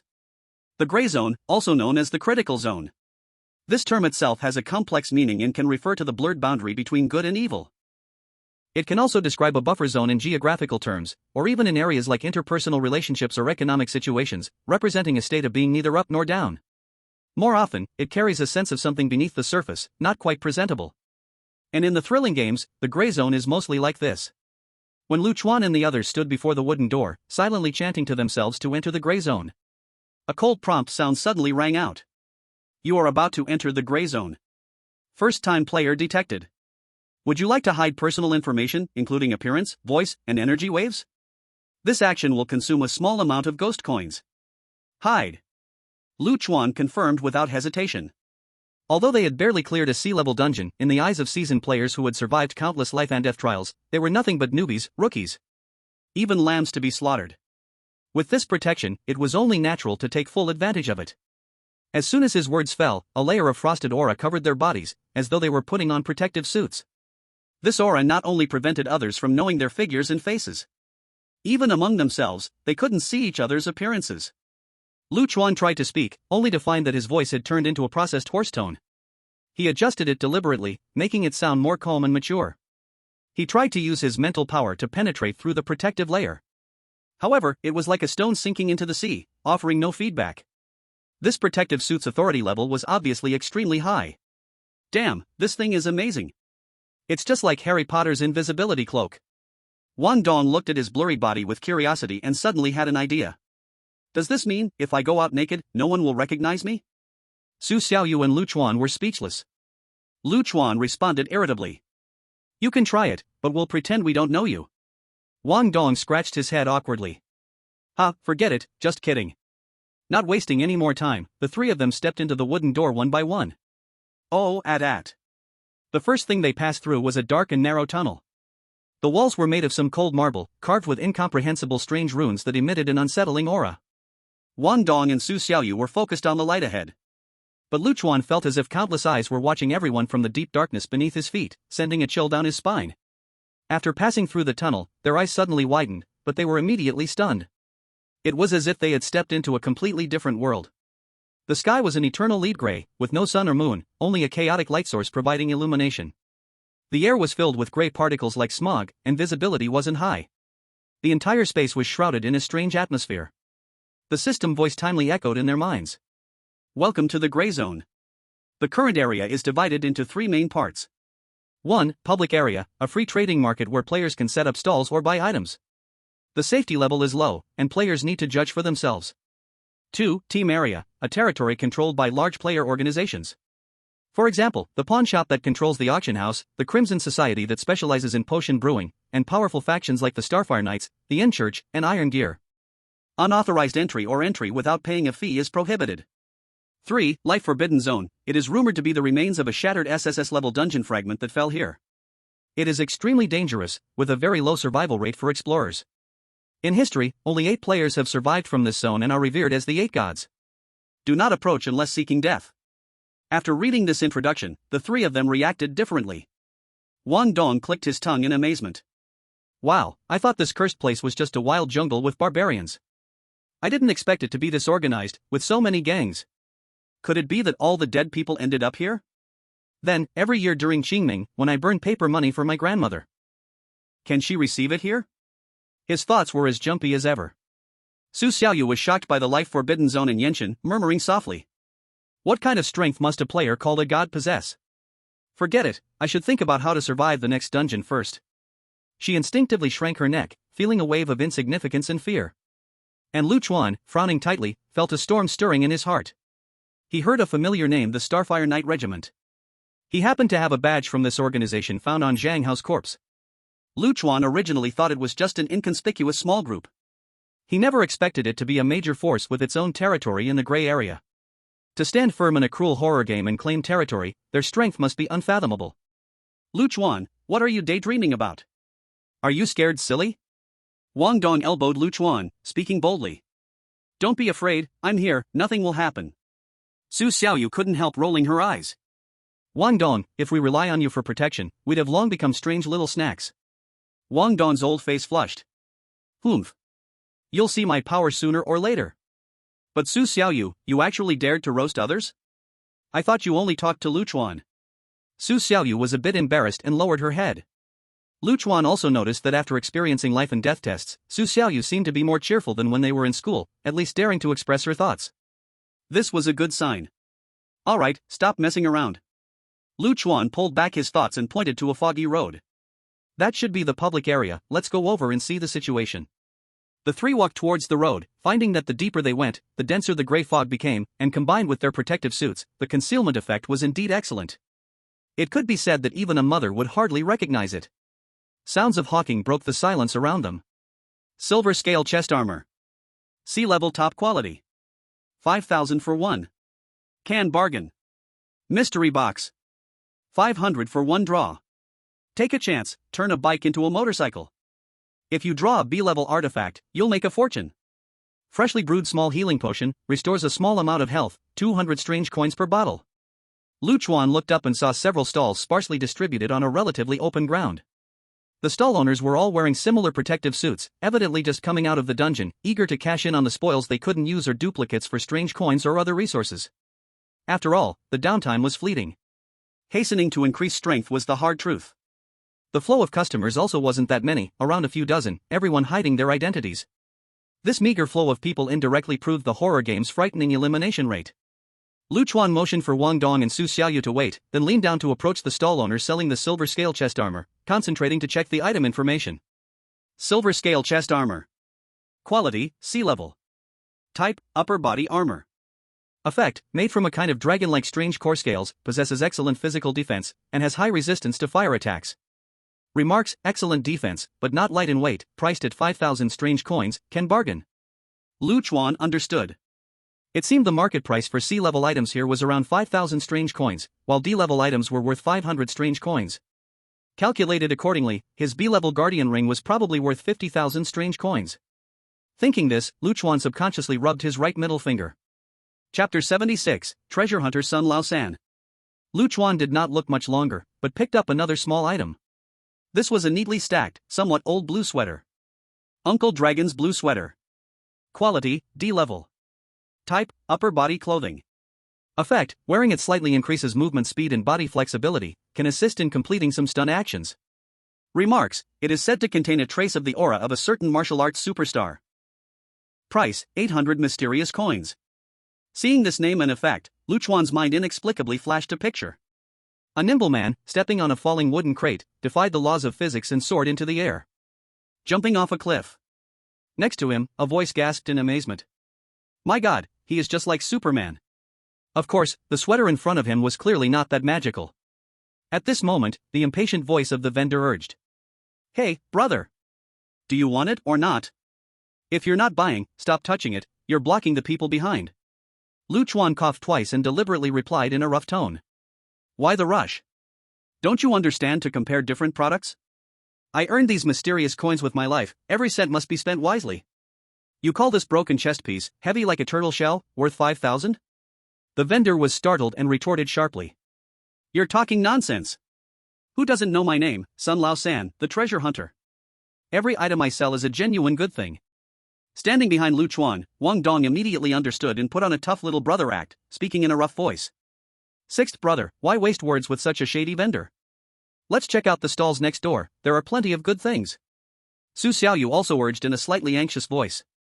Yes, sixth brother, we don't have much time left. In a few days, we have to enter the next dungeon, we need to hurry and find useful items, don't waste time here.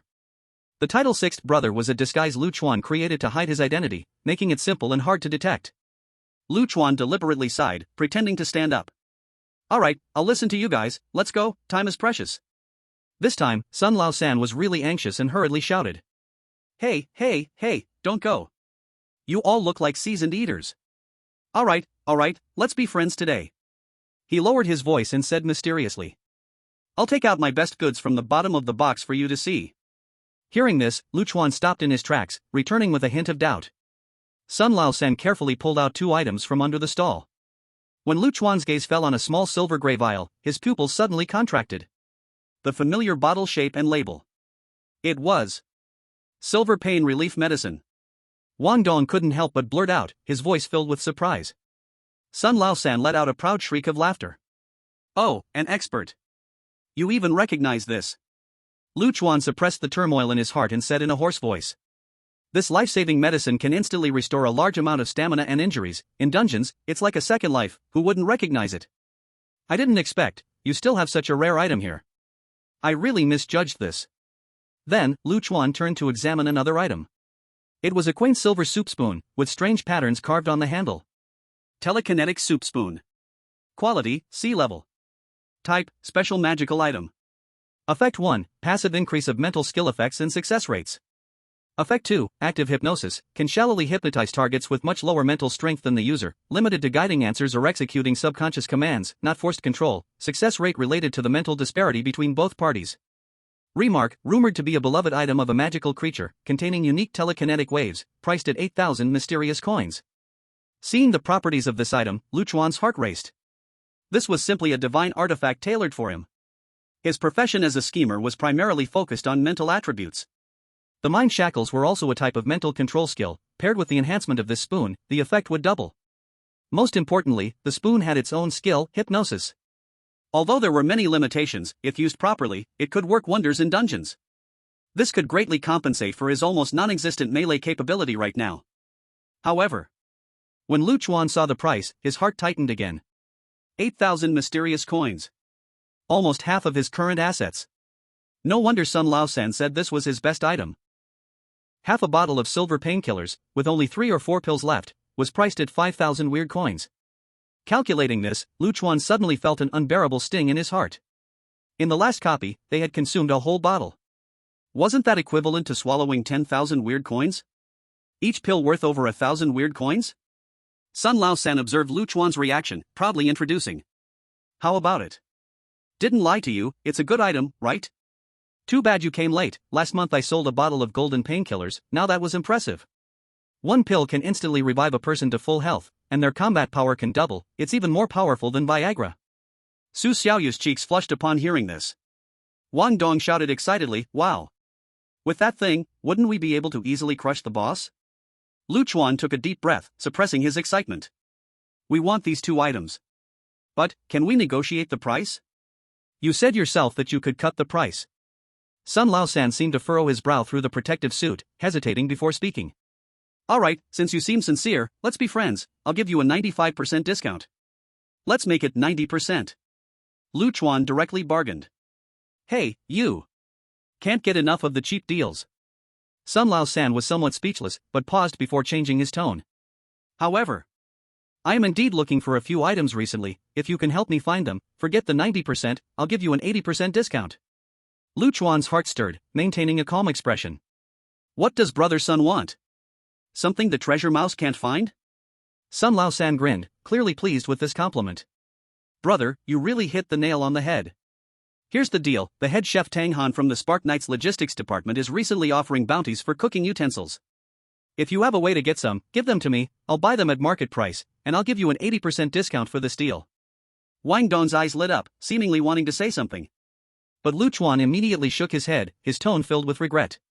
Cooking utensils? Where would I find such obscure items? Forget it, 95% it is, but you need to throw in some small items as a sweetener. Sun Lao San was frustrated by Lu Chuan's sharpness, laughing helplessly. You really are sharper than a monkey. Alright. You win this round. A sweetener it is. Cash for goods. Chapter 77 Armed to the Teeth. As Lu Chuan confirmed the payment, a prompt sound immediately rang out. Transaction successful.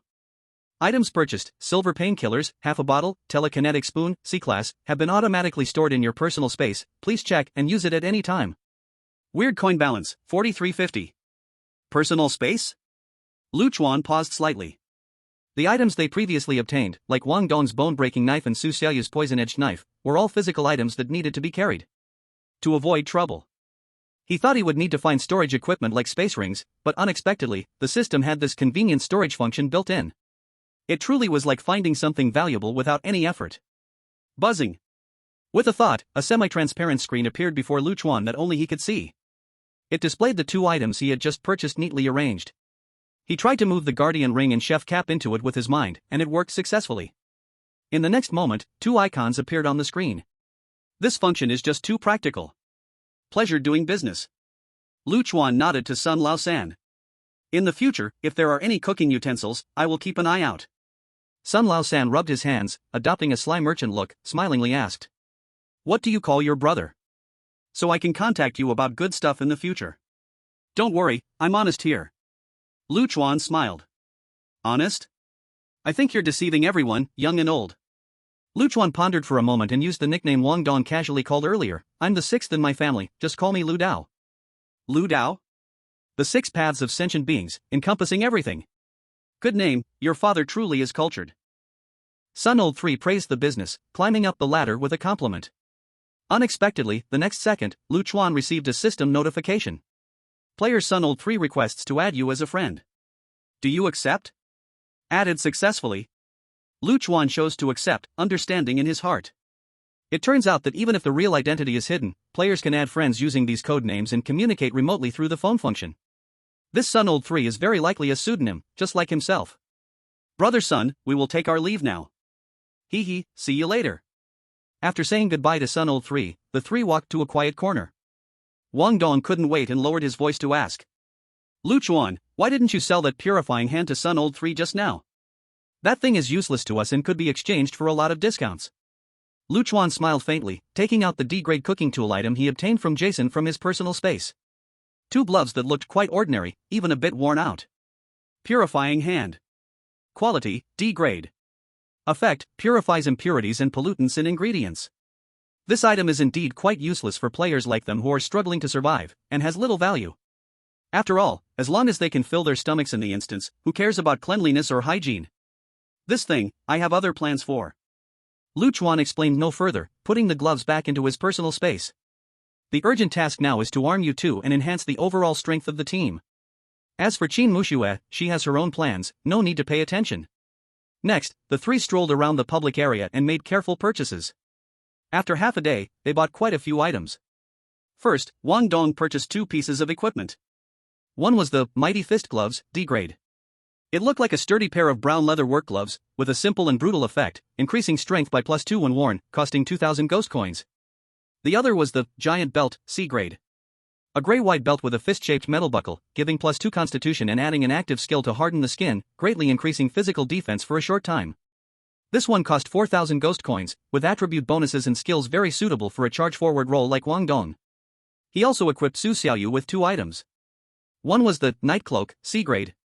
A deep purple cloak with mysterious dark patterns, giving +2 speed and significantly enhancing stealth skills, with a slight increase in evasion rate. Although Lu Chuan was unsure of the specific calculation mechanism of evasion, having it was better than not having it at all.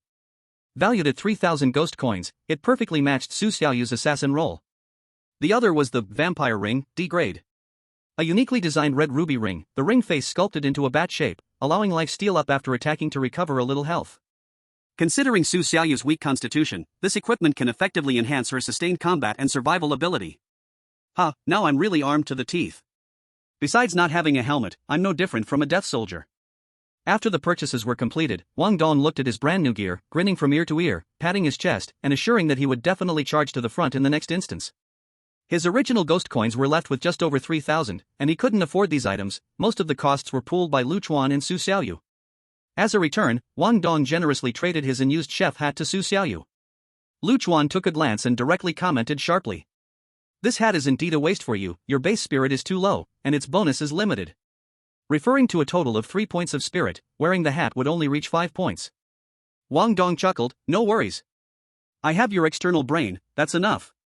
Why need that much brain power? Indeed, even zombies wouldn't know how to deal with you. After the purchases, the team's ghost coins dwindled rapidly, leaving just over 2,000. Looking at the almost depleted section of mystic coins, Chuan smiled wryly. I originally thought I would at least have 10,000 mystic coins left, but I didn't expect the money to flow out like water. Indeed, the pleasure of spending knows no gender. Wang Dong deeply resonated, that's for sure. If I had money, I would definitely get a top-notch gaming setup and play AAA games at home every day. Su Xiaoyu looked at her newly acquired cloak and ring, and quietly asked Chuan. Brother Chuan, we've bought almost everything, where should we go next? Where to? Chuan's gaze turned toward the end of the public area, to a path separated by a faint light curtain, appearing more mysterious and orderly. His tone was calm, but carried a hint of undeniable authority. The public area is already explored. Next, of course, we will check out the team zone. What on earth? Wang Dong was stunned, exclaiming. Team zone? Isn't that the kind of place controlled by big guilds, not allowing anyone to enter at will? Logically speaking, it should be like that. But exceptions exist for everything. Chuan's lips curled into an enigmatic arc as he took from his personal space the metal emblem he discovered in Old York's ice cellar, engraved with a flame pattern. That's right, ordinary people can't enter freely. He played with the emblem in his hand, his gaze sharp. But conveniently, we are not ordinary people. Let's go, let's meet this Starfire Knights group. Chapter 78, Starfire Camp. The three crossed the teleportation passage representing the team zone, where several options appeared on the light screen before them. Starfire Knights Base. Doomsday Church Sanctuary. Steel Gear Workshop. Without hesitation, Chuan chose Starfire Knights Base. After a brief moment of darkness during the teleportation. When their vision returned, they found themselves standing before the imposing and heavily guarded entrance of the military camp. Compared to the small stalls in the gray zone, the entire camp was massive, easily comparable to a standard football field. Surrounded by towering metal fences glowing with runic light. The gate was tightly closed, although there were no guards on duty. The emblem of flames and stars above the access system silently declared the ownership and inviolable dignity of this place. Wang Dong instinctively swallowed hard and murmured softly. My god, why does this place look like a military base? It feels scarier than the military zones on TV. But a place like this definitely won't have ghosts at night. I guess even ghosts wouldn't dare to come. Su Xiaoyu instinctively shrank back behind Chuan. Her intuition made her keenly aware that the camp was filled with strong, condensed, and iron-blooded energy fluctuations. Chuan squinted, inspecting the orderly camp, quickly calculating in his mind. The strength of the Starfire Knights appeared to be far beyond his expectations. At that moment, a clamor of laughter and footsteps came from behind them. They turned around and saw a group of 5 or 6 people walking out from the passage they had come through. These people were completely different from the sneaky players in the public area. They wore no protective gear at all, but rather confidently showcased their true appearances, each well-equipped. In their expressions, there was a fierceness and confidence carved through blood and battle. The leading man was particularly striking. He looked to be in his late 20s, tall and muscular, with fiery red short hair, and a vicious centipede-shaped scar stretching from his brow to his hairline. It added a touch of menace to him. His eyes were prideful, carrying the demeanor of a superior, while his teammates surrounded him like stars around the moon. Brother Long, this instance was a piece of cake. A D-class instance for you is like cutting vegetables. A team member flattered him. Exactly, the lava cores and shadow leopard claws Brother Long collected this time are rare materials. When we go back, we will hand them over to the forging workshop. You can also exchange for a lot of merit points. Another person echoed. The red-haired man, known as Long Gu, heard this, laughed proudly, and pounded his chest loudly. Don't worry, as long as you follow me, Zhou Qianlong, if I have food, my brothers will never go hungry. Zhou Qianlong? The moment Chuan heard this name, his pupils shrank. Memories immediately flashed in his mind, recalling the scene in the blood-soaked feast instance manager's office. It was this player named Zhou Qianlong who backstabbed teammate Old Lu at the last moment to seize the dossier about George's weakness. Unexpectedly, he turned out to be a member of the Spark Knights. And it seems his status is not low. As Zhou Qianlong and his group reached the door, they naturally noticed Chuan and the others blocking the entrance. Seeing them in standard protective gear, Zhou Qianlong's mouth curled into an undisguised sneer as he shouted. Ha, a few more clueless rookies trying to cling to our Spark's big leg? You should weigh yourselves first. His teammates behind him burst into laughter, their eyes filled with superiority. In the horror game, the Spark Knights, the End of Days Church, and the Iron Gears are powerful factions, famous for their exploits. Every day, countless players who think they are somewhat capable seek to join them for protection and resources. In their eyes, these three guys hiding and peeking are just another batch of toads dreaming of climbing high branches. Zhou Qianlong crossed his arms and pointed his chin at Lu Chuan and the others, his tone filled with mockery. Want to enter the spark? Fine. First, tell me your names, then I'll strip you of those filthy skins to see if you're horses or mules. Not even daring to show your true selves, obvious nameless rats. Damn it. Wang Dong's face turned red with anger, his fists cracking in response, just about to retort. He was grabbed by Lu Chuan on the arm, who signaled him to calm down with his eyes. Lu Chuan stepped forward, deliberately using a processed hoarse voice, responding neither humble nor overbearing. You're wrong. We did not come to apply to join the Spark Knights. We just heard that Chef Tang and your team is buying kitchen tools at a high price, and we happen to have one and want to try our luck. Hearing this, Zhou Qianlong's disdain did not diminish, instead, he grew more impatient. Don't try to fool me with such excuses, I've seen more than you've killed strange creatures. Want to get in? Sure. Just hand the thing over to me, and I'll pass it to Chef Tang. He said this matter-of-factly, as if it was a form of charity. Wang Dong could no longer hold back, angrily shouting. Why should we? Why do we have to give our stuff to you? Who knows if you might keep it for yourself? Zhou Qianlong's eyes turned cold, an invisible pressure suddenly descending on Wang Dong. Wang Dong felt a tightness in his chest, blood surging. Thud, thud, thud. He stumbled back 3 steps, pain visible on his face, instinctively reaching for his shattered bone knife. Zhou Qianlong smiled coldly, his tone laced with threat. Kid, understand the situation. Although killing is strictly forbidden in the gray areas with severe penalties for violators. But teaching someone who doesn't understand the rules a small lesson is still within my means. As for why? He pointed to a more exquisite flame star emblem on his chest, proudly declaring. It's because I am the Knight Commander of the Spark Knights. Offending me is like offending the entire Spark Knights, can you bear the consequences? Lu Chuan's brows furrowed tightly, feeling speechless. Why does he keep running into these arrogant fools who look down on others just because they have a bit of strength? What a fool! Recalling the despicable act of Zhou Qianlong backstabbing his teammate, Lu Chuan felt utterly disgusted with this person. Seeing the conflict escalate, Lu Chuan no longer held back, directly speaking, his voice cold. Since we can't see Chef Tang, then fine. As for who you are as the Knight Commander. He paused, his tone laced with unmasked sarcasm. What do I care? Since we can't take it seriously here, maybe, one day we might run into each other in the dungeon. Then let's see who survives. He swept his gaze over Zhou Qianlong's twisted face filled with rage and continued to speak slowly. If the Starfire Knights are all like you, with your high standards but lacking skills, then I believe. It won't be long before you're swallowed up by the End Times Church or Iron Gear until there's nothing left. What do you think? Wow! These words ignited a powder keg. Zhou Qianlong was stunned for a moment, then immediately erupted in fury. The centipede scar on his forehead twisted violently with anger, as if it had come to life. A blazing flame ignited with a roar above his clenched fists, warping the air around him with scorching heat. Damn it!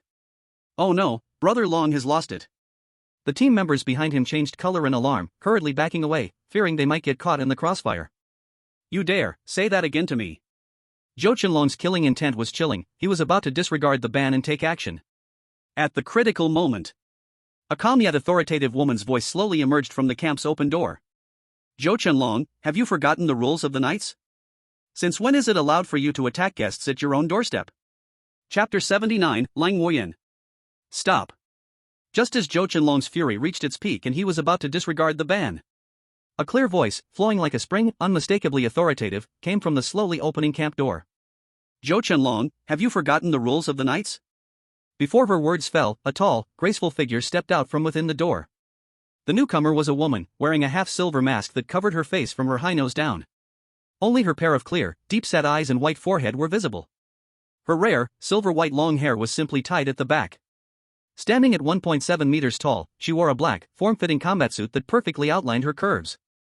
Just by standing there, she naturally exuded an aura that warned others to stay away, bringing a hush to the surroundings. It was as if a supermodel had descended to the earth, yet carried the strength of a warrior. Seeing her, Zhou Qianlong's expression became even uglier as he lowly growled with hostility. Lang Wuyan, what I, Zhou Qianlong, want to do is none of your business. Don't forget, we are both knight captains, of equal rank, you have no right to interfere. However, his team members behind him revealed expressions of trepidation, someone quietly advised. Brother Long, after all, Ling Jia is the secretary of the vice-captain, it might not be good to push back too hard. Yes, Brother Long, if it reaches the vice captain's ears, you might have to solo the next dungeon. The words vice captain felt like a tightening spell, making Zhou Qianlong's head buzz. His rage felt as if it had been doused in ice water, quickly cooling down. The flames on his fists flickered unwillingly a couple of times, then finally went out completely. He glared viciously at Lu Chuan and the others. Yet through the protective gear, he couldn't tell whether they were male or female, he could only squeeze out a line through gritted teeth. Let's go. Then, feeling frustrated, he quickly walked into the camp. But after brushing past Long Wuyan and taking a few steps out, Zhou Qianlong suddenly spoke coldly to his confidant in a low voice. Check for me. Focus on investigating the newcomers who have recently arrived in the gray zone, 3 of them. The leader is likely to have a primary focus in spirit attributes. His subordinate was stunned for a moment, puzzled. Brother Long, how do you know the guy specializes in spirit? Zhou Qianlong snorted coldly, a glint of shrewdness flashing in his eyes. I just released the skill war shout, primarily targeting that tall, strong man. But at such close range, the leader didn't even shake his body, and even his breath remained utterly undisturbed. It is enough to show that his mental attributes are quite high, able to resist my imposing aura. He paused for a moment and continued analyzing, his tone filled with disdain. Moreover, any player who has lingered in the gray area for a while knows that using weapons here with the intention to attack will trigger a punishment mechanism. Even I am just putting on a show, releasing fire. That tall and strong man just now had an instinctive movement to draw his weapon, which shows he is nothing but a pure newbie who doesn't understand the rules. The target range is already very small. The subordinates all showed looks of admiration, but one still had concerns. Brother Long, but Lang Wuyan just intervened to protect those 3 people. If we investigate like this, won't we offend her? His words were aimed at Lang Wuyan, but everyone understood that what they really feared was her deputy commander behind her. Smack! In the next second, Zhou Qianlong slapped the face of the speaking subordinate with his backhand, causing him to stagger. Shut the hell up! Zhou Qianlong scolded angrily. Lang Wuyan is just a busybody, purely looking down on me, wanting to make things difficult for me. Do you think people who can survive in this damned place would have merciful hearts? How could she waste time and energy to protect a few unfamiliar newbie rookies? I bet she wouldn't even ask what those 3 are called. Investigate. Immediately go investigate for me. I want to know who they are. Yes, Brother Long. Seeing Zhou Qianlong so certain, everyone dared not say more, and quickly took their orders and left. Meanwhile, at the camp entrance, Lang Wuyan's cold eyes scanned the 3, her gaze briefly lingering on the leader, Lu Chuan, her voice still lacking warmth. Are you looking for Chef Tang Han from the logistics department? Lu Chuan nodded and replied with a hoarse voice. I've heard Chef Tang is acquiring kitchen tool items, we want to try our luck. Lang Wuyan spoke concisely. Follow me. She then looked at Wang Dong and Su Xiaoyu. You 2, wait here. Wang Dong snorted in dissatisfaction, but under Lu Chuan's pointed gaze, he still didn't explode. Lu Chuan turned back and whispered to the 2. I'll be back soon. Then he followed Lang Wuyan into the heavily guarded camp of the Starfire Knights. Walking down the road filled with a strong sense of killing, both sides were lined with neat barracks and training facilities. Occasionally, knights in standard equipment would pass by, casting respectful glances at Lang Wuyan. After walking in silence for a while, Lang Wuyan suddenly spoke, her voice flat. You are just a newbie who has just cleared a dungeon, yet you dare to openly provoke an old knight commander like Zhou Qianlong. Aren't you afraid of his retaliation afterwards? Lu Chuan's heart trembled, and his brows instinctively furrowed. He believed he had disguised himself well, even the treasure-seeking mouse, Sun Lao San, couldn't see through him. He didn't expect to be recognized as a newbie at a glance by Lang Wuyan. Since he had been exposed, he no longer concealed it and replied calmly. Retaliation? Of course, I'm afraid. But if being a turtle and blindly enduring could solve problems, then there wouldn't be so many people dying mysteriously in this horror game. He paused, his voice carrying a hint of coldness. The bazaar won't reason with you, sometimes, people are scarier than ghosts. As soon as these words were spoken, Lang Wuyan's beautiful eyes narrowed. Indeed. Sometimes, people are scarier than ghosts. Moreover, when I mentioned kitchen tools, I saw a flash of greed in Zhou Qianlong's eyes. Even if I had backed off at that moment, with his personality, he would never let us go that easily. Lang Wuyan's steps did not falter, but a hint of surprise quickly flashed through her beautiful eyes. She did not expect this newbie not only to be bold but also to be so meticulous, instantly figuring out the stakes involved. Your brain is indeed much clearer than most fools. Lang Wuyan's tone softened a little. But there is one thing I must correct you on, not everyone in the Starfire Knights is like Zhou Qianlong. And we will never be swallowed by the Church of End or the likes of Steel Gears. Her tone carried an absolute confidence born from great strength. Before her words faded, the cold and fashionable Lang Wuyan suddenly turned around without warning. Her movement was as swift as a ghost. Her right hand formed a fist, carrying a strong wind, hitting Lu Chuan's face without any fancy tricks.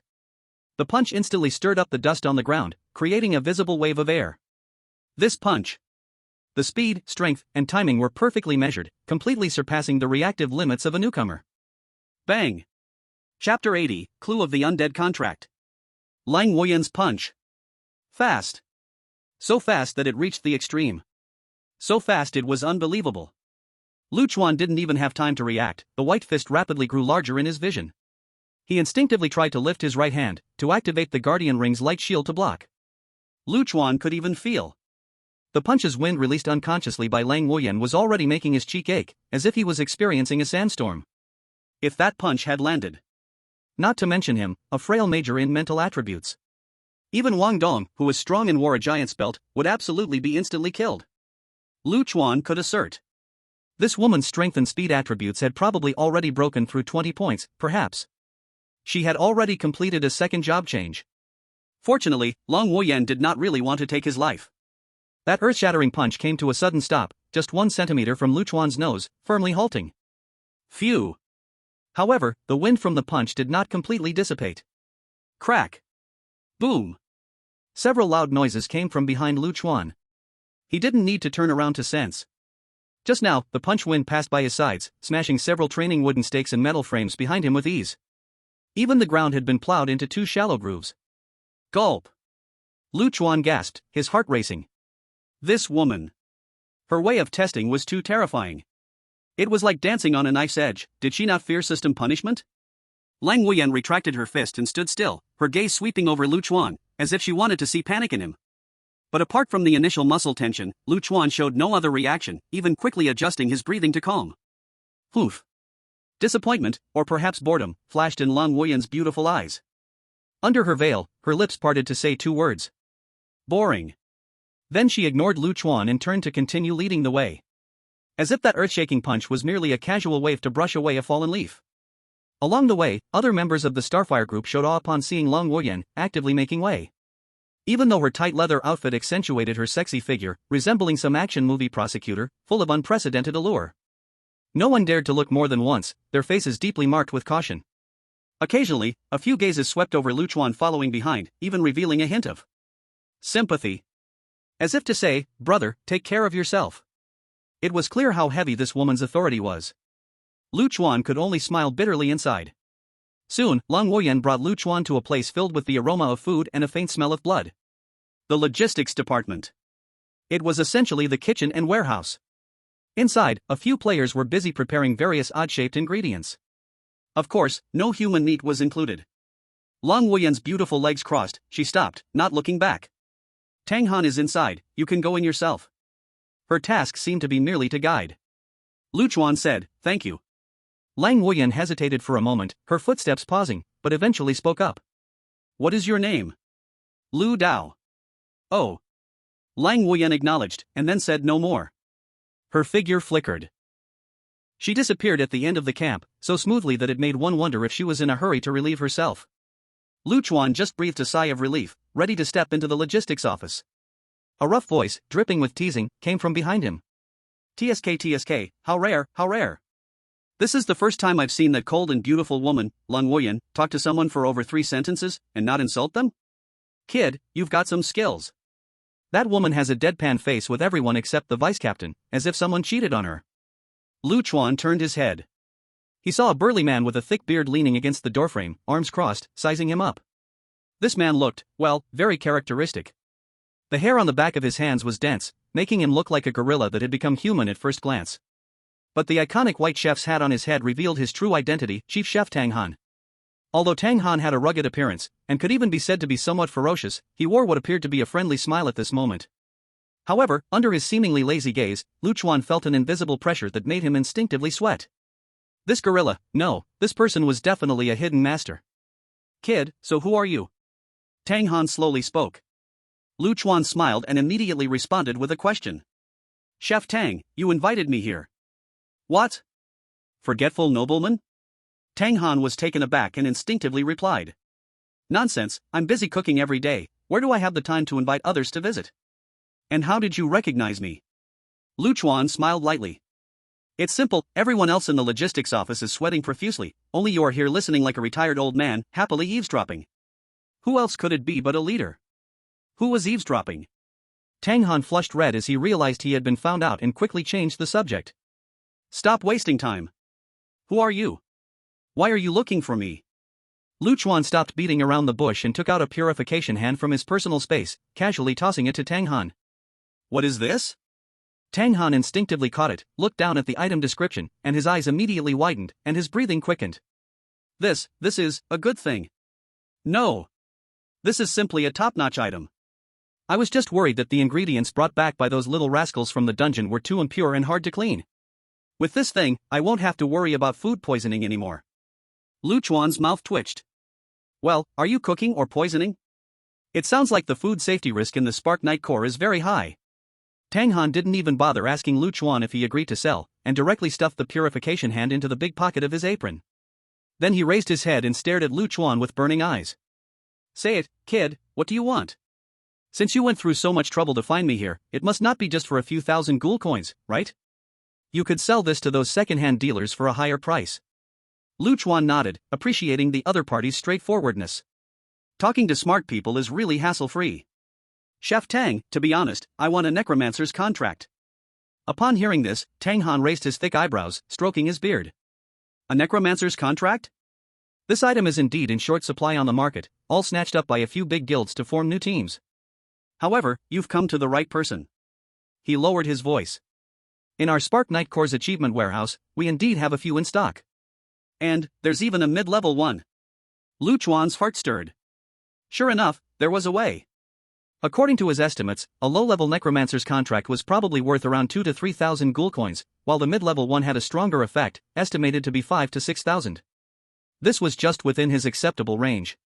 But Tang Han's tone shifted, revealing a cunning smile. However, kid, regarding your purification hand.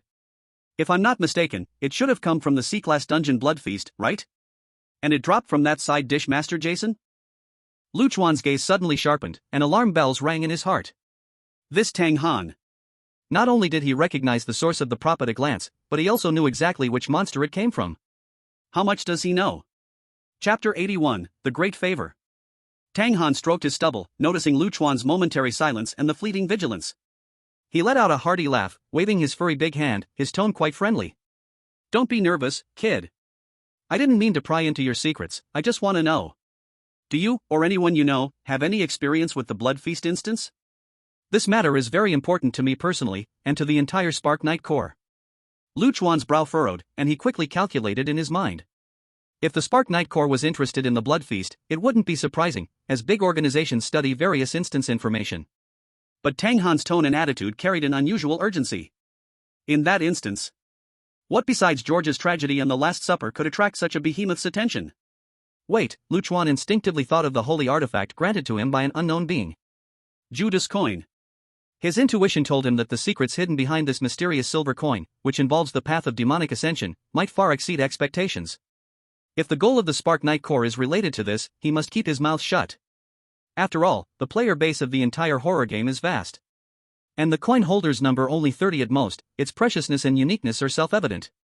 However, to Chuan's surprise, Tang Han did not continue to press, instead, he straightforwardly waved his hand.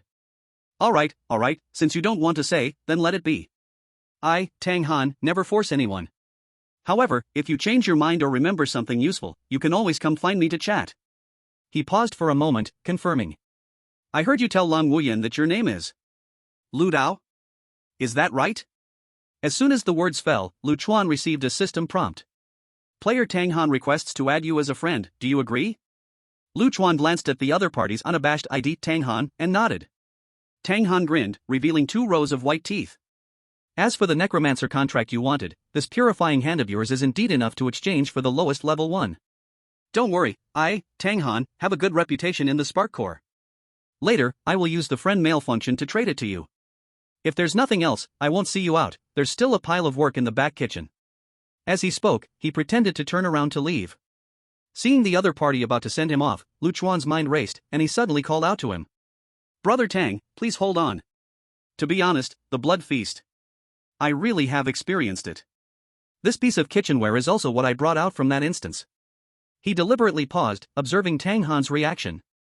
Then, with a slightly helpless and honest tone, he continued. However, if you want me to help with something big, I'm afraid I may be unable to do so. To be honest, I haven't even reached the threshold for a second job change. My clearing of the blood feast last time was purely due to luck. I only completed the most basic task, surviving for 3 days. As for the secrets and hidden stories in the instance, I don't know much. Hearing Lu Chuan's admission, Tang Han slowly turned around, his eyes hidden under thick brows shimmering with light. He was not angry, instead, he chuckled, his laughter carrying an elusive meaning. An interesting kid, really interesting. If it were someone else, daring to play tricks like this with me, I, old Tang, might have already invited him to the boiler room for a bath. He sized up Lu Chuan, even with the protective suit, his gaze seemed to pierce through everything. But for some reason, you, kid, particularly suit my taste. The phrase suit my taste sent a chill down Lu Chuan's spine. A chill ran down his back. He certainly wouldn't naively think this was Tang Han expressing appreciation. Connecting it to George's peculiar preferences, Lu Chuan had serious doubts about what Chef Tang meant by his taste. He also had that tendency. Tang Han didn't notice Lu Chuan's inner thoughts and continued speaking to himself. As for what help? Hey, kid, you think too highly of yourself. Our Spark Knight Brigade is such a big family business, do we really need outsiders to help clear a sea-level dungeon? Wouldn't that make others laugh their pants off? His tone became a bit serious. The real reason is that our vice captain lost an important item in there over 10 years ago. Over the years, countless experts from the brigade have been sent to search for it, and we've offered a handsome reward, but it's still not found. He sighed and explained. Because each player's dungeon experience is random, and cannot be designated. And the Blood Feast is a sea-level dungeon that is not easy, the number of people who can survive and clear it is rare. In these years, only a few dozen people have gone through it. Finding clues is no small feat. Tang Han lowered his voice, laced with a hint of temptation. You need to think carefully, kid. Our vice captain is a top-tier powerhouse who has reached the 3rd transformation, she ranks among the best in the entire Grey Zone. Whoever can help her retrieve that lost item, the favor. TSK, just think about how great it is. Lu Chuan's heart shook, a 3rd transformation powerhouse. That was a level he couldn't even imagine right now. He maintained a calm facade and followed up with a question. What exactly is that item? So important and secret, it must be related to the boss in the dungeon, right? Tang Han nodded and confidently said. To find it, our Spark Brigade almost turned the Blood Feast upside down. We've comprehended all the boss intel and clearance methods. The vice captain has clearly stated that the item was lost in the underground cold storage by a strange character named Old York. Old York? Lu Chuan's gaze sharpened. Instantly, the 2 items obtained from the ice storage and his personal space flashed in his mind, the Spark Knight Brigade emblem and the fragment of the flame blade. Could it be that the important item Tang Han mentioned was those? And the vice captain they were desperately searching for, could it be the teammate mentioned in Zhang Hao's memory fragments, Chuan? He suppressed his shock and pretended to ponder for a moment, then nodded. Old York, we indeed encountered him. That guy was strong, he felt only slightly weaker than Jerome and George. Tang Han slapped his thigh. That's right. According to our intel, he could definitely rank in the top 3 in that Western restaurant. Lu Chuan slightly nodded. Thinking back now, if they hadn't cleverly used the music box to clear the level, they might not have gotten past Old York at all. Negating the Berserk status, nearly passing through unscathed. And besides, they had learned about George's illness secret from Old York, it was pure luck. Lu Chuan took a deep breath, revealing just the right expression. Brother Tang, I thought carefully, but I don't have anything similar to what you described. However, I can ask my teammates who cleared the dungeon with me, they might have some clues. Tang Han's eyes instantly lit up, and he clapped Lu Chuan's shoulder vigorously, so hard that Lu Chuan winced. Ha. Good, very good. You sure know how to play it smart, just for the sentence and your sincerity. He waved his hand, appearing quite generous. That intermediate necromancer contract, I'll make the call, and trade it to you. Hope you don't let me down. Lu Chuan felt a surge of joy inside but merely smiled humbly on the surface. Then thank you, Brother Tang, I will do my best. Chapter 82, People are scarier than ghosts. Lu Chuan quickly walked out of the Spark Camp's gate. Wang Dong and Su Xiaoyu, who had been waiting anxiously, immediately rushed over. No, Brother Lu, you finally came out. Wang Dong almost shouted out, and quickly changed his words. It's been so long without a word, I thought you were left behind by those guys. Su Xiaoyu's small face turned pale, her voice trembling. Big Brother 6. You just went in for a little while, and we heard a huge noise coming from inside, more violent than a demolition. I was scared to death, thinking they set a trap for you. Demolition? Chuan was stunned, remembering the destructive power of Cold Wu Yuan's punch. However, even though he had already left the camp, Chuan's face showed no signs of relief. He didn't even have time to explain, directly lowering his voice, urgent and serious. Don't ask, quick, let's go, return to the safe house immediately. Ha! Wang and Su both saw the unprecedented seriousness and a hint of fear. They suddenly felt a chill in their hearts, realizing something big had happened. Without saying a word, they followed Chuan, running towards the transmission passage they came from. Tap tap. Just as their figures disappeared, the camp gate opened again, and a few figures rushed out. It was exactly Zhou Qianlong and his few gang members. They looked around but had already lost sight of Chuan and the others. Damn it, those rabbits run really fast. One person gritted his teeth and cursed. Dragon Brother was right, that leading kid majors in spirit, his perception is too sharp. He must have discovered we were secretly following him. Another person stomped his foot in frustration. Too sly, we didn't even show our faces, how did he notice? If it weren't for the camp strictly prohibiting internal fights, and we could only act on the outskirts of the gray area, we would have taken them down long ago. Another person recalled. I think I just heard that tall strong man call him Big Brother 6? That guy's code name or name must have the character 6 in it, let's check based on this lead.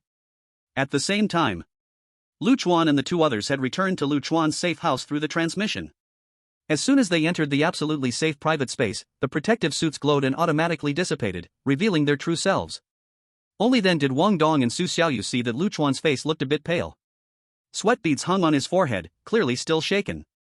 This shocked them even more. Even when facing a boss like George, Chuan always remained calm. Why did he show this expression now? What on earth happened in the Starfire camp? Chuan, what happened? Wang Dong couldn't help but ask, smashing his fist on the coffee table. Is it that Zhou Qianlong bastard causing trouble for you again? Damn it, when we meet next time, I will definitely take him down. Su Xiaoyu was angry and scared, her voice filled with grievance. They're bullying us too much. We clearly went there to sell things, why do they treat us like this?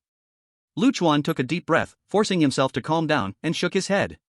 It's not just Zhou Qianlong's problem. In this place where the weak are preyed upon by the strong, maintaining a surface order is already rare. If it weren't for the rule in the gray area prohibiting killings, the bloody brutality here would exceed that of the dungeons. Because the strange beings mostly follow instinct, while humans, sometimes are more vicious than ghosts, and know better how to harm others. Humans know of ghosts' terror, but ghosts understand the cruelty of human hearts. Wang Dong and Su Xiaoyu shivered involuntarily upon hearing this, and upon careful thought, it was indeed the case. The dangers in the dungeon are on the surface. But human hearts are unpredictable, making it hard to guard against. Chuan then threw out an even heavier message. Moreover, those targeting us might not just be Zhou Qianlong. In the future, the entire Starfire Night Order's middle management may also take action against us. What? Why? Wang Dong and Su Xiaoyu were stunned, completely unable to understand how they had provoked such a huge monster. Chuan certainly couldn't reveal the truth about the Starfire emblem and the pieces of the demon flame knife, as well as the missing item of that vice captain. Because he couldn't guarantee whether Wang Dong and Su Xiaoyu would inadvertently leak secrets. His mind raced, and he quickly fabricated a seemingly reasonable explanation. Because of the Last Supper. Think about it, in the gray area, how much would an item that can only add +2 points to attributes sell for? Thousands of deception coins, yet still hard to come by. But for us? A final dinner for everyone, permanently +2 to all attributes, some even +4, adding up to 10 points. The value is equivalent to tens of thousands of deception coins, but more importantly, this is a permanent enhancement. He paused, letting this comparison sink into their hearts, then added. If those big organizations find out we hold the secret of the Blood Feast dungeon, they might even have a way to clear it without damage, stably achieving SSS ratings. What do you think they would do? Would they politely invite us for tea, or would they do everything possible to capture us, interrogate us for all our secrets, even? Wang Dong and Su Xiaoyu felt their scalps tingle, their faces pale. Before, they were so focused on the joy of increasing their attributes that they completely overlooked the enormous risks hidden behind this. Chuan's explanation made complete logical sense, and the more they thought about it, the more terrifying it became. The two deeply believed in Chuan's words, their hearts filled with dread. Damn it, good thing we left quickly. Wang Dong panted heavily. Otherwise, if we were really stuck outside the Starfire camp, the consequences would be unimaginable. Chuan said solemnly.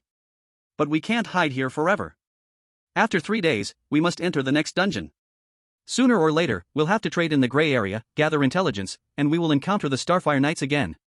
The only way to survive is to do everything possible to crazily increase our strength before that. In truth, Chuan also struggled internally. The information Tang Han revealed meant he held the key to directly exchange for a favor from the vice-captain of the Starfire Knights, a third transition powerhouse. This favor was worth its weight in gold, far beyond a mid-level necromancer contract. But he was naturally cautious, never easily trusting anyone. Tang Han seemed generous, but what were his true intentions? What kind of person was that vice-captain? All of this was unknown. Suddenly, Chuan thought of that cold yet powerful woman, Cold Wuyan.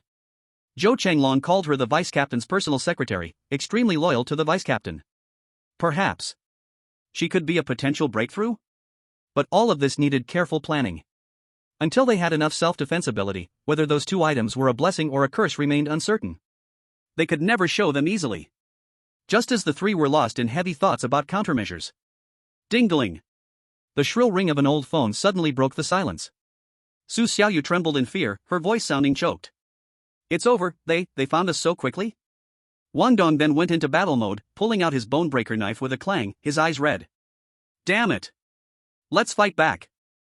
Chuan also felt a tightness in his heart, but his powerful mental strength quickly calmed him down.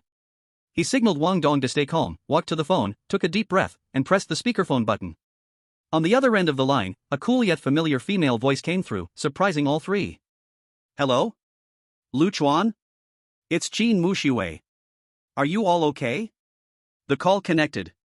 What came through the earpiece was not a threat from the Starfire Knights as imagined. But it was Qin Mushiwei's familiar voice, now carrying a hint of unusual coolness, which made the originally tense and guarded three momentarily stunned. Qin Mushiwei had been missing for an entire day.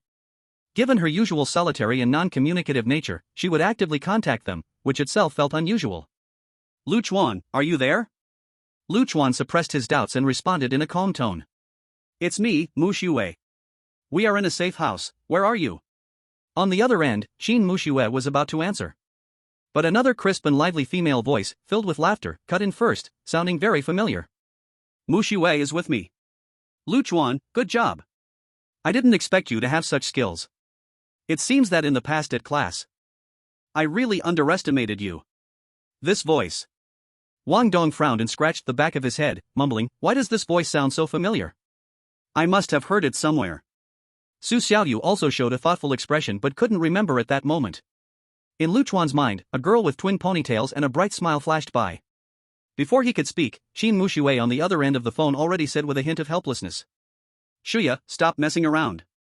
The girl called Shuya let out a series of silver bell-like laughter, full of a little self-satisfaction. Who told them they can't tell who I am? It's only been a few days, and they've forgotten so quickly. It really makes me sad. Hearing the name Shuya, Wang Dong and Su Xiaoyu suddenly realized. It turned out to be their Class 1, Grade 3's Youth League branch secretary, Shuya. That girl who was excellent in her studies, outgoing, and well-liked by both teachers and classmates. At this moment, Chuan finally spoke, his tone filled with faint emotion and a hint of testing. Shuya, looks like there are more survivors from Class 1, Grade 3 than just us. If the homeroom teacher knew that his most valued Youth League secretary was still alive, he would surely be pleased.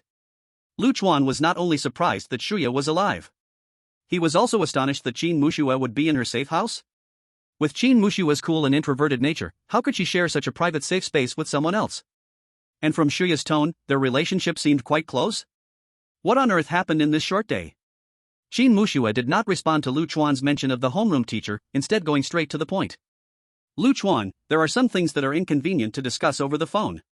Why don't you come to Shuya's safe house? Chuan almost didn't hesitate and immediately refused. Why don't you come over instead? I'm not in a good position here. Until the situation was clear, he would never easily step into someone else's territory and risk his life. Upon hearing this, Shuya laughed on the other end of the phone, her voice still sweet. Chuan, you are really cautious. No worries, then we'll come find you instead. Share the coordinates. The call ended. Before long, the wooden door of Chuan's safe house glowed. As the light faded, the first to appear was Qin Mushiwei. She had changed out of her bloodied school uniform and put on a fitted black combat outfit, the material looking quite tough, accentuating her figure even more. It was still that cool, oval face, but the high ponytail added a touch of professionalism and flair. With her unique aura, she resembled a well-trained female warrior. Then, a petite and lively figure bounced into view behind Qin Muxue. It was Shuya. She wore her signature twin ponytails, and on her cute, oval face, her big eyes sparkled with energy. She also wore a set of combat gear, but its style leaned more towards fashionable and cute. On her, it looked less cool like Qin Muxue and more like an energetic girl in a custom JK uniform, ready to attend a comic convention. As soon as Shuya appeared, she beamed with a bright smile and waved enthusiastically. Hi! Long time no see, everyone. Do you still remember me? Wang Dong's eyes lit up with surprise, shouting, Hey! Isn't this our youth league secretary Shuya?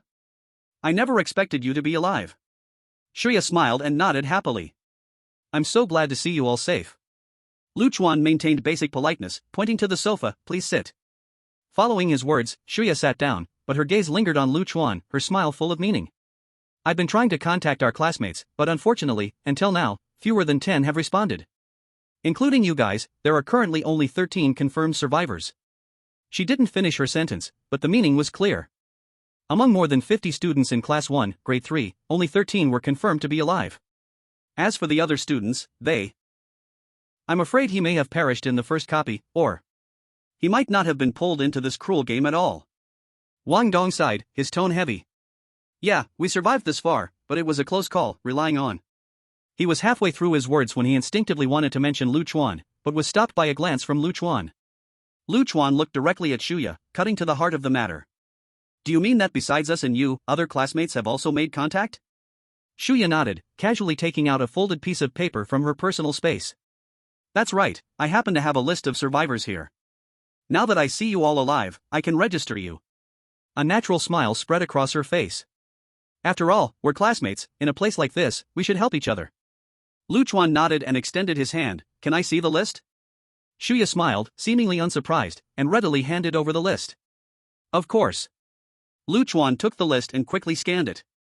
In addition to Shuya and Qin Mushue's names, there were also 9 others listed. Physical Committee Member Lu Jichao, Math Representative Jiang Shuai, Life Committee Member Lin Qingyin, Martial Artist Niu Ben, Little Inventor Mo Dingu, as well as Zheng Yuexian, Su Tianyi, Liang Qi, and Tian Yu. He memorized these names, his expression calm as he returned the list.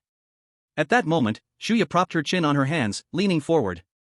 Still wearing a harmless, sweet smile, she casually dropped a heavy bombshell. Oh, by the way.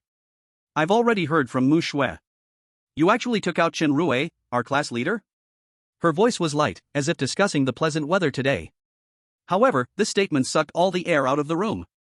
The safe house instantly fell into a deathly silence. Wang Dong's facial muscles stiffened, Su Xiaoyu abruptly clutched her clothes, and the usually expressionless Qin Mushue's gaze flickered. Everyone's eyes, some clear and some murky, focused on Chuan. Chapter 84, Who doesn't have blood on their hands? The air seemed to freeze. Shuya's seemingly light question felt like a needle, piercing through the calm surface of the safe house. Wang Dong, Su Xiaoyu, and even Qin Mushue all knew deep down. Chen Rue's death was inevitable. With his selfish nature and willingness to do anything to achieve his goals, even if he survived the copy, he would definitely find a way to seek revenge on them. But knowing this was one thing, killing a classmate with one's own hands and having another person pointed out was another thing entirely. The one who ultimately made that decision was Chuan. Feeling the complex gaze of the crowd, Chuan showed no sign of panic or guilt on his face, but instead wore a faint smile. He caught a glimmer of relaxation and understanding behind Shuya's sweet and eager smile. Then, Chuan spoke, cutting straight to the point. Someone like Chen Rue deserves to die. Besides, if he were still alive, the good deed of contacting classmates and sorting resources would probably not fall to you, the class representative, right? He locked eyes with Shuya, a hint of playfulness in his gaze. I guess he would have claimed to represent old classmates, demanding everyone share information and then centralizing resources, calling it his unified command. Or he would simply lead everyone to join some big organization to exchange for his own status and benefits. Shu, do you think I'm right? Shuya's smile instantly froze. Though she quickly regained her composure, the fleeting look of shock did not escape Chuan's eyes. She truly hadn't expected that Chuan could see through her intentions behind organizing the classmates. While she didn't think she would be as extreme and despicable as Chen Rue, the general approach was indeed similar. Utilizing her connections and influence to bring together the surviving classmates, forming a small group centered around her. Immediately, Shuya let out a cheerful and somewhat vindictive laugh, trying to cover up her earlier slip. Ha, Chuan, you are so right. I've never liked Chen Rue. If his dad wasn't some lousy department head, how could the teacher make him class monitor? He's just a small official, what's there to be arrogant about? Now he's done for, he can't act tough anymore. Hearing Shuya speak so casually about Chen Ruo's death, Wang Dong and Su Xiaoyu secretly breathed a sigh of relief.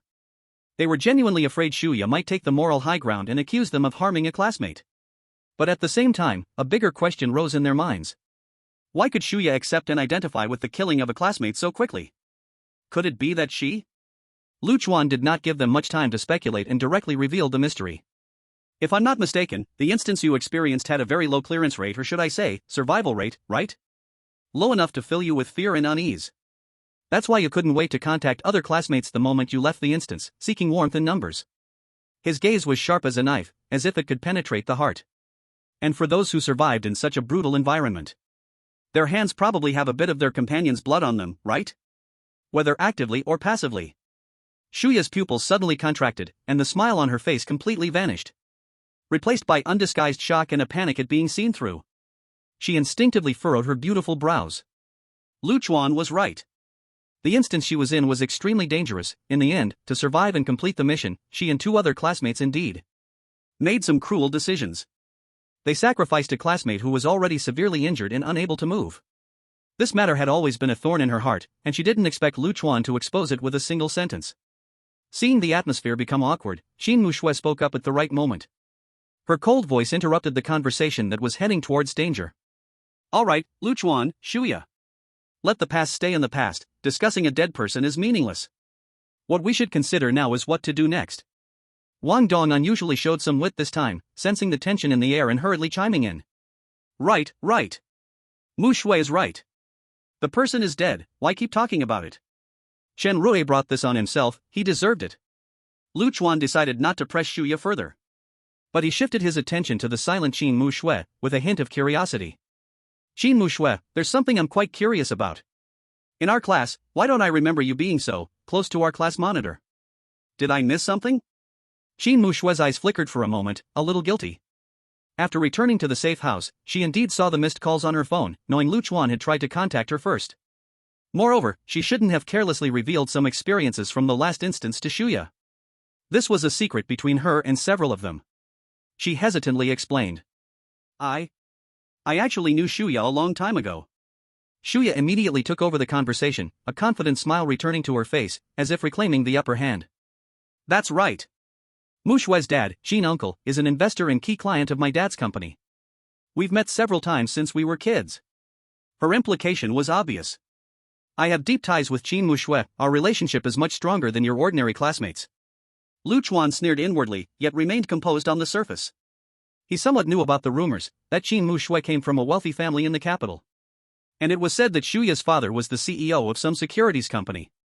Now it seemed that the so-called family ties were merely Shuya's family trying to cling to the Qin family. Qin Mushui contacting Shuya first was probably due to some instructions from their elders. Let her have a care in school. Shuya is the contact person for that care. How ridiculous. Shuya never expected that with just a few words, Lu Chuan guessed most of her secrets and thoughts. She thought Lu Chuan was stunned by her relationship with Qin Mushui, left speechless. To ease the atmosphere, Shuya took the initiative to change the topic, her tone filled with regret. What a pity, some of our classmates are busy with other things. Otherwise, today would be a good chance to gather and discuss how to support each other in the future. Wang Dong, carefree, casually asked. Busy? What's so busy? Isn't shopping enough for one day? We can't just hang out in the gray area shopping every day, right? Or... At this moment, usually quiet, Su Xiaoyu surprisingly spoke up, her voice light but clear. They must be trying to join various large organizations to seek protection, right? Shuya was a bit surprised, glancing at Su Xiaoyu. She didn't expect this usually quiet girl to be so insightful. A woman's intuition made her feel.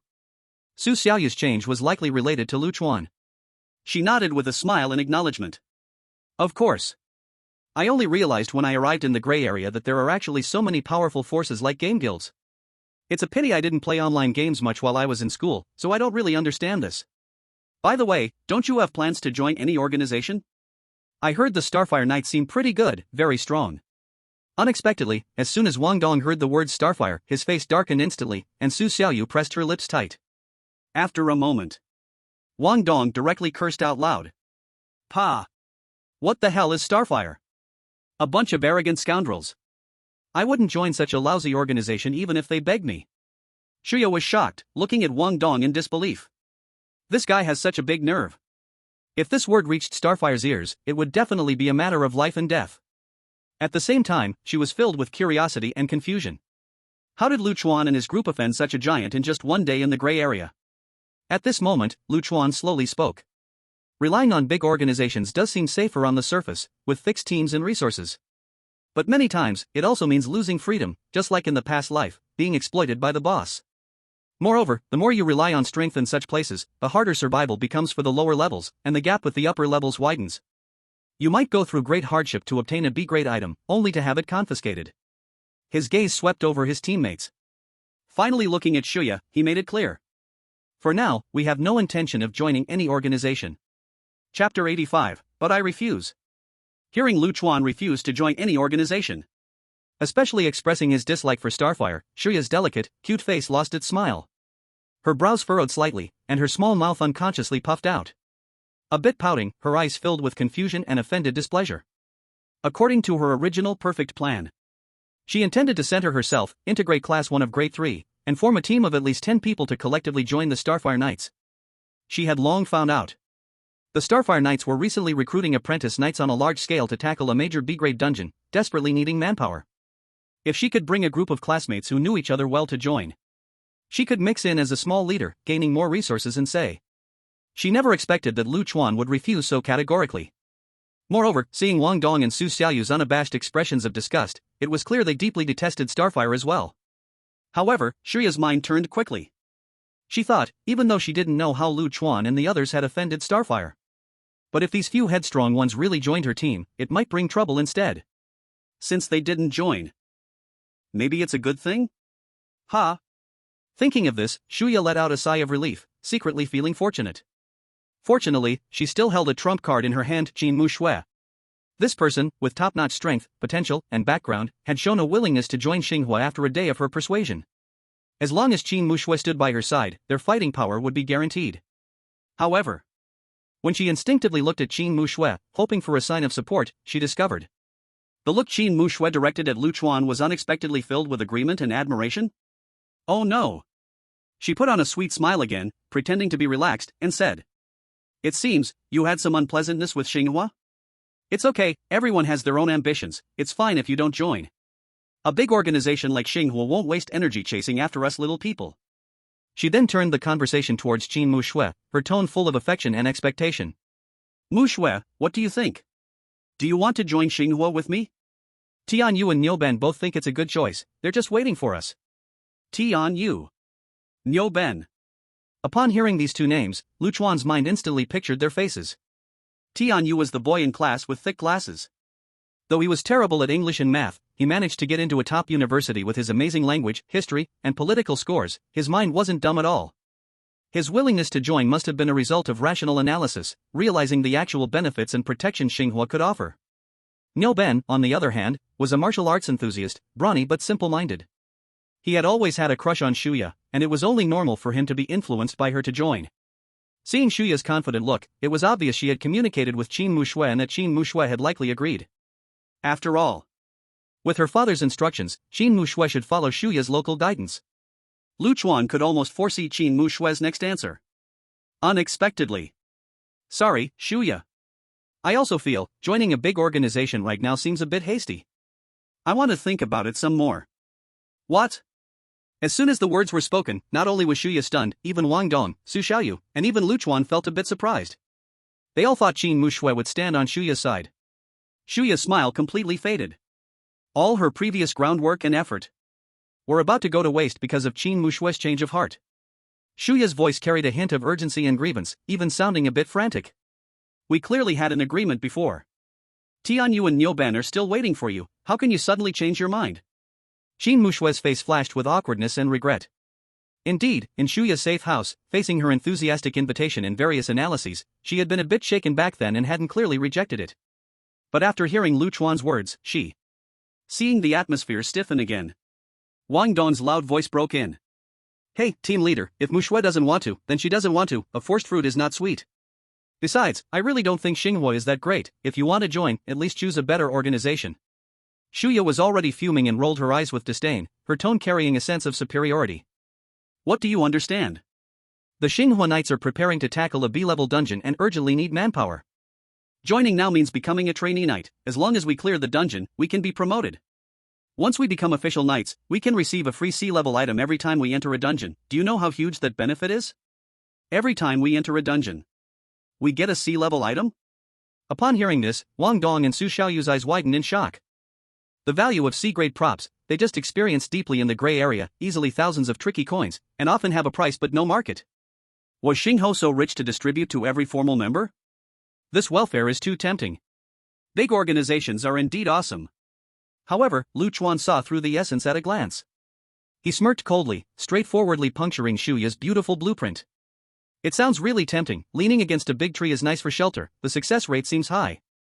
But, Shuya, have you thought about a question? Why would a proper B-grade dungeon recruit newcomers without any thresholds? Even newbies like us who have only experienced one dungeon are accepted? Isn't the intention behind this already obvious? Lu Chuan didn't finish his sentence, but the meaning was already clear. Beside them, Qin Muxue frowned slightly, her cold voice picked up Lu Chuan's words, revealing the cruel truth. To be cannon fodder. Shuya's body trembled, and beads of sweat formed on her forehead. She wasn't a fool, she was just scared by the brutality of the first dungeon, extremely eager to find a powerful support. So much so that she was dizzy by the big pie drawn by Xingho. Now, with Lu Chuan and Qin Muxue pointing it out, she immediately realized that this possibility was very big. But with things having come to this point, the recruitment failed, and quite a bit of face was lost. Shuya, furious and embarrassed, didn't want to stay any longer. Crash, she stood up, her sweet smile disappearing, replaced by a sense of isolation and betrayal. Fine, I can see it now. You guys are indeed those who have experienced life and death together. It's only been a few days? From strangers to speaking with the same tone. So, here, I'm the outsider, I'm leaving, is that alright? She coldly scanned the room. Finally, her gaze landed on Qin Muxue, tinged with a bit of defiance and threat. If you don't want me, then I'll look for someone else. After all, in our class, there are more than just a few of you who survived. I heard the sports representative Lu Jichao, by chance, got a B-grade prop. Now, several big organizations are competing to recruit him. After saying that, Shuya angrily turned around, not looking back as she walked towards the door, her figure disappearing from sight. The room fell into a brief awkward silence. Meanwhile, Lu Chuan's attention was drawn to the word Shuya said before leaving. Lu Jichao? That dark-skinned athlete? The sports representative? He actually also obtained a B-grade prop? At that moment, Wang Dong slapped his thigh, instantly exploding in anger.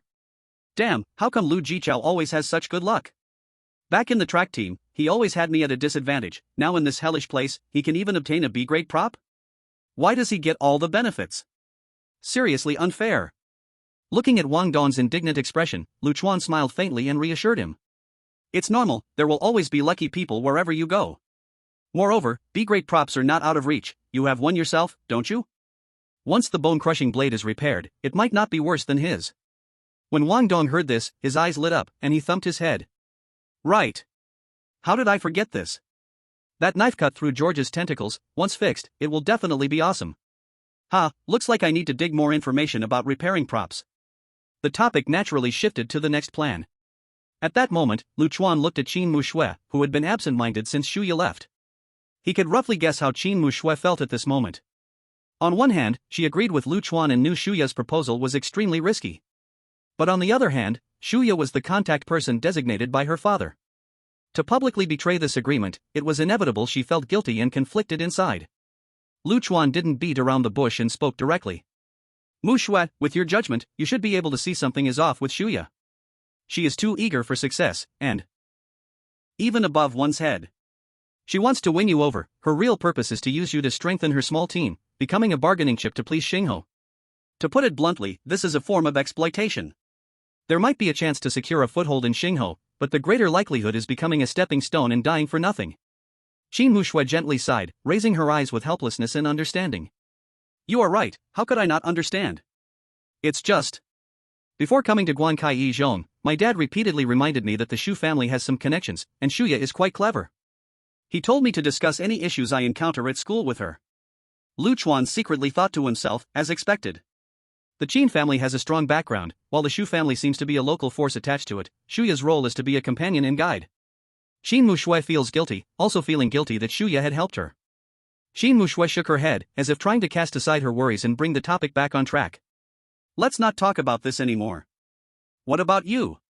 How did you get tangled up with Xingho? I noticed Wang Dong and Xiaoyu's hostility towards them is quite severe. As soon as this was mentioned, Wang Dong and Su Xiaoyu immediately perked up.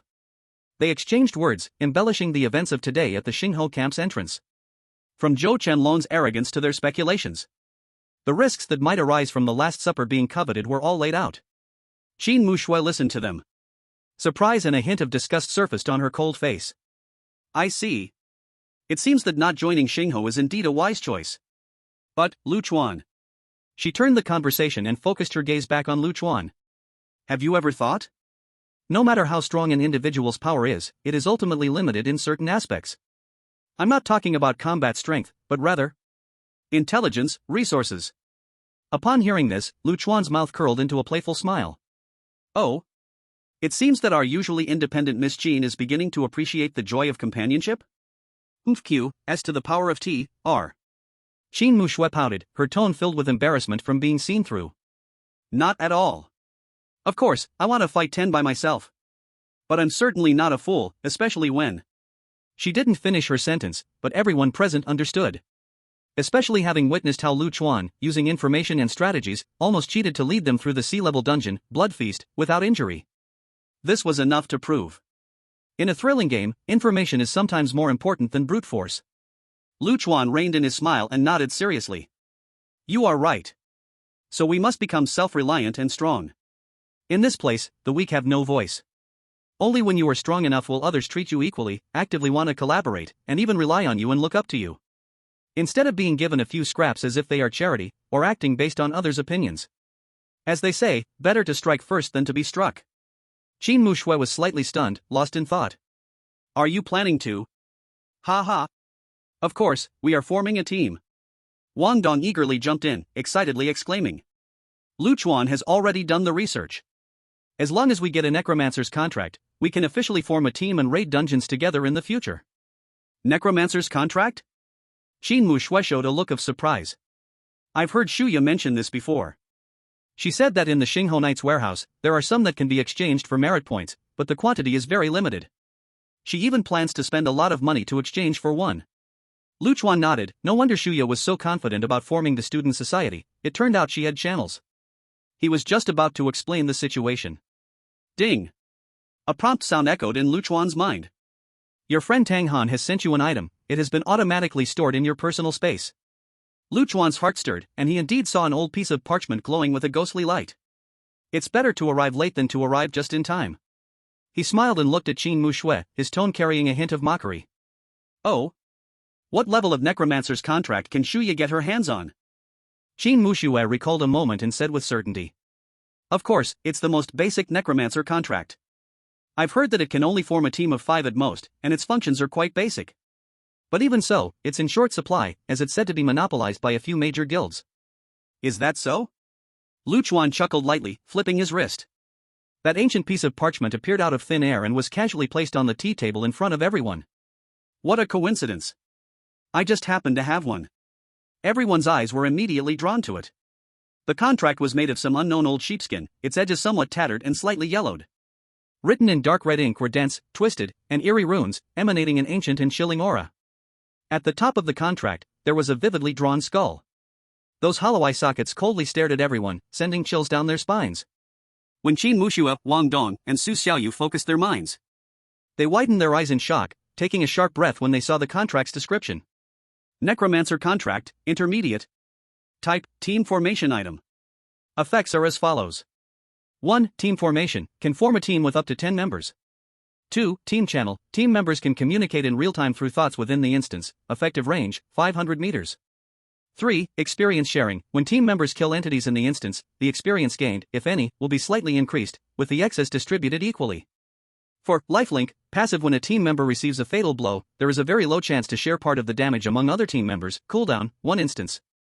5. Synergy boost, passive, when team members are engaged in close combat, all members receive a temporary slight boost to attributes, plus 1 point. Note, swear in the name of the deceased, binding the bond of life and death, the intermediate contract has begun to gain sentience, all betrayers must die. Intermediate. Intermediate necromancer contract? 10 people can be included? And so many functions? Wang Dong gaped, excited to the point of being tongue-tied. Wow! This is amazing. Su Xiaoyu covered her mouth with her hand, her eyes filled with disbelief. Even the usually composed Qin Muxue had her tempting little mouth open in a cute O shape. Her beautiful eyes stared at the contract, her voice trembling lightly. How is this possible? Lu Chuan. How did you get such a thing? You can't just buy this with money. Even within the Starfire Knight Corps, this kind of intermediate contract is definitely a strategic resource. Lu Chuan smiled faintly, the faces of Tang Han's gorilla and Chef George flashing through his mind. There was no helping it, we have a connection with chefs. Chapter 87, The Feasting Squad. The air froze. That parchment contract, radiating a chill, seemed to magically draw in everyone's attention. Qin Mushue's shock was the most apparent. As she said, in the gray zone, even the most ordinary necromancer contracts were hard to come by, often monopolized by major guilds as a means to recruit members. And this intermediate necromancer contract in front of them not only doubled the number of members it could accommodate, but it also included a team channel, experience sharing, damage sharing, and synergy boost, 4 benefits for the team. This couldn't merely be described as rare. It was truly a priceless treasure. She could not comprehend how Lu Chuan, a newcomer who had just entered the gray zone for a day, had obtained something like this. Could it be from a hidden reward for clearing the Crimson Feast? But everyone clearly left the instance together, there was no reason for only Lu Chuan to have it.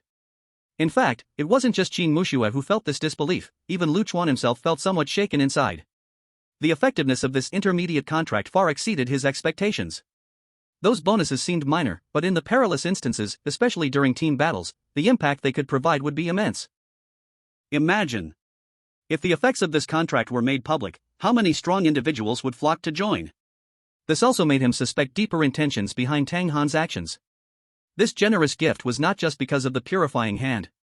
On one hand, it was an investment, believing in Lu Chuan's potential. On the other hand, it could be a long-game strategy, hoping for greater returns in the future. In any case, Lu Chuan noted this favor, intending to repay it when the opportunity arose. Lu Chuan. What are we waiting for? Wang Dong was the first to snap out of his shock, rubbing his hands in excitement, unable to contain himself. Let's sign the contract quickly. Me, you, Su Xiaoyu, and...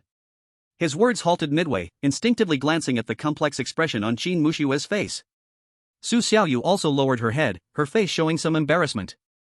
The atmosphere suddenly became delicate. Everyone knew very well that Qin Muxue had a deep relationship with Shuya. She had just rejected Shuya's invitation, and now if she joined Lu Chuan's team, it might make things awkward. And it could deepen Shuya's resentment. At this moment, Qin Mushue's heart was indeed in fierce struggle. To be fair, the temptation of this intermediate undead contract was too great. The security it offered was far beyond what Shuya promised with the Spark Rookie Knight. Moreover, compared to those completely unfamiliar players, Lu Chuan, Wang Dong, and Su Xiaoyu were partners who had experienced life and death together with her. They knew each other well and could trust each other. However, if she nodded to join, it meant she would completely stand against Shuya. That fragile friendship between them would probably shatter in an instant. This made her feel extremely troubled. Seeing Qin Muxue frowning, unable to make up her mind, Lu Chuan finally spoke. His voice was calm, without a hint of pressure. Muxue, you don't have to feel pressured. You are free. It is your right to choose which team to join. He glanced at everyone, his tone sincere. In this world of the survival of the fittest, forming a team is for better survival. But I hope that each person prioritizes their own interests and safety first. Our ultimate goal is to survive until the end, to clear this damned game, not to sacrifice unnecessarily for so-called team honor. These words left Qin Muxue stunned. She had seen too many team leaders who talked about collective interest above all else, sacrificing everything for the team.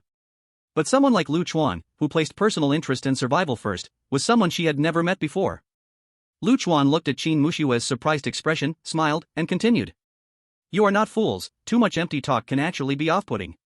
Rather than trying hard to manipulate you, it's better to be honest. That way, everyone can feel at ease, and cooperation can last longer. Standing behind Lu Chuan, Su Xiaoyu felt warmth in her heart upon hearing this. She used to be the kind of person who would give their all for even a little warmth from others. Lu Chuan's words opened a new door for her. It turned out that in a team, one could maintain personal independence and integrity, not just become a subordinate of the strong. This deepened her gratitude and trust in Lu Chuan. So, Lu Chuan summarized, his gaze returning to Qin Muxue. You don't have to rush to make a decision. You can think it over, the door of our team is always open for you. Of course, there are only 10 spots in total. If one day it's full, then I can only say sorry. His words showed attitude. It also gave full respect and space, completely moving Qin Muxue. She took a deep breath, her hesitation in her eyes replaced by determination as she stepped forward, looking directly at Lu Chuan. Lu Chuan, you are right. Surviving is the most important. Rather than heading into a large organization filled with uncertainty to become cannon fodder, it's better to fight alongside trustworthy people. She paused and spoke earnestly. I will join. I hope you won't make me regret today's decision. Lu Chuan's face showed a sincere smile. It is my honor. Wang Dong and Su Xiaoyu finally let out a sigh of relief, their faces blooming with smiles. In the next moment, Lu Chuan was the first to extend his right hand, palm facing down. Su Xiaoyu almost without hesitation, immediately placed her small white hand on top. Wang Dong grinned and heavily placed his big hand down too. Finally, Qin Muxue hesitated for a moment, then placed her long, fair hand on top. 4 hands represented the will and fate of 4 people. Then they pressed their hands down hard on the ancient contract. Buzz.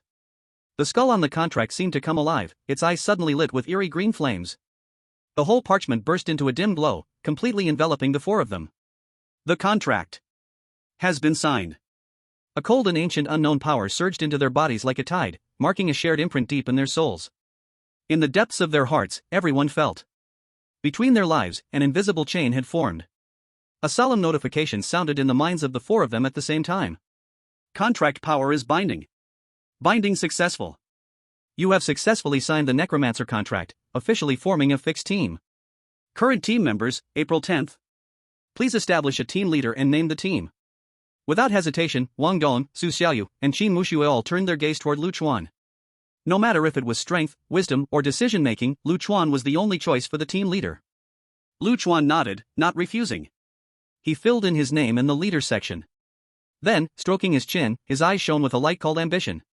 Our first instance is the blood feast, where we will taste the Last Supper. And in this cruel game, the rule is big fish eat small fish eat shrimps. If we don't want to be eaten, we can only keep getting stronger, becoming the top predator of the food chain, step by step. Eating until we're the strongest. His gaze swept over the 3, finally landing on the blank naming section, announcing word by word. So, our team will be called Tao Tai. Chapter 88, Instance, Haunted House. Tao Tai. As soon as this name was spoken, it felt as though a fierce aura from ancient times filled the entire safe room. In mythological legends, Tao Tai is one of the 4 fierce beasts, a terrifying existence. It has a strange shape, a goat's body and a human face, with eyes located under its armpits, tiger teeth, and human hands, its voice like a baby's cry. It symbolizes greed and desire, often used to describe those who overeat or are excessively greedy. The term Tao Tai Feast is even more a personification of this greed. Lu Chuan chose this name for the team, the meaning could not be clearer. In this cruel game, they did not wish to be the weak who are swallowed but to become the top predators. They will keep consuming. Devouring the strange. Devouring the instances. Devouring all enemies that block their way. Naming themselves after a fierce beast declared they would abandon useless humility and courtesy, their style will be like fierce beasts. Strong.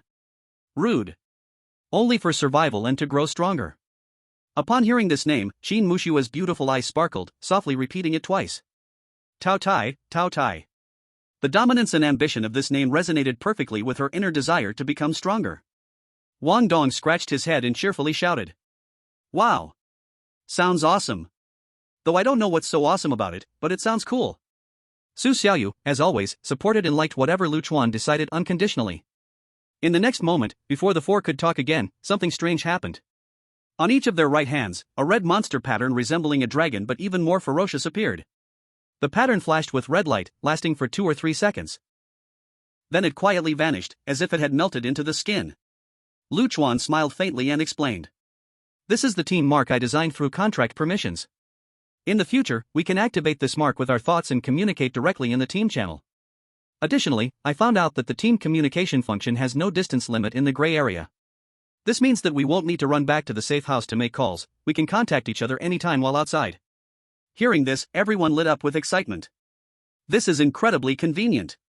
It means they can stay in touch and watch out for each other while exploring or trading in the gray area. Lu Chuan continued. I guess those truly high-level players or members of large organizations definitely have more convenient communication methods. Only newcomers like us are still stuck relying on the primitive phase of using safe house phones. Wang Dong and Su Xiaoyu nodded in agreement. Back to the main topic. Lu Chuan looked at Qin Muxue, his expression becoming serious. Muxue, since you've had contact with Shuya, could you share what happened in her last dungeon? For example, which dungeon it was, what she gained, and what her profession is. As for her teammates, I guess it's Tianyu and Nyoben, right? Qin Muxue was slightly surprised, not expecting Lu Chuan to guess it correctly. She recalled carefully and replied. Their dungeon was a D-level dungeon called Haunted House. Unlike us, they started with 10 people, but in the end, only Shuya, Tianyu, and Nyoben survived. Wow!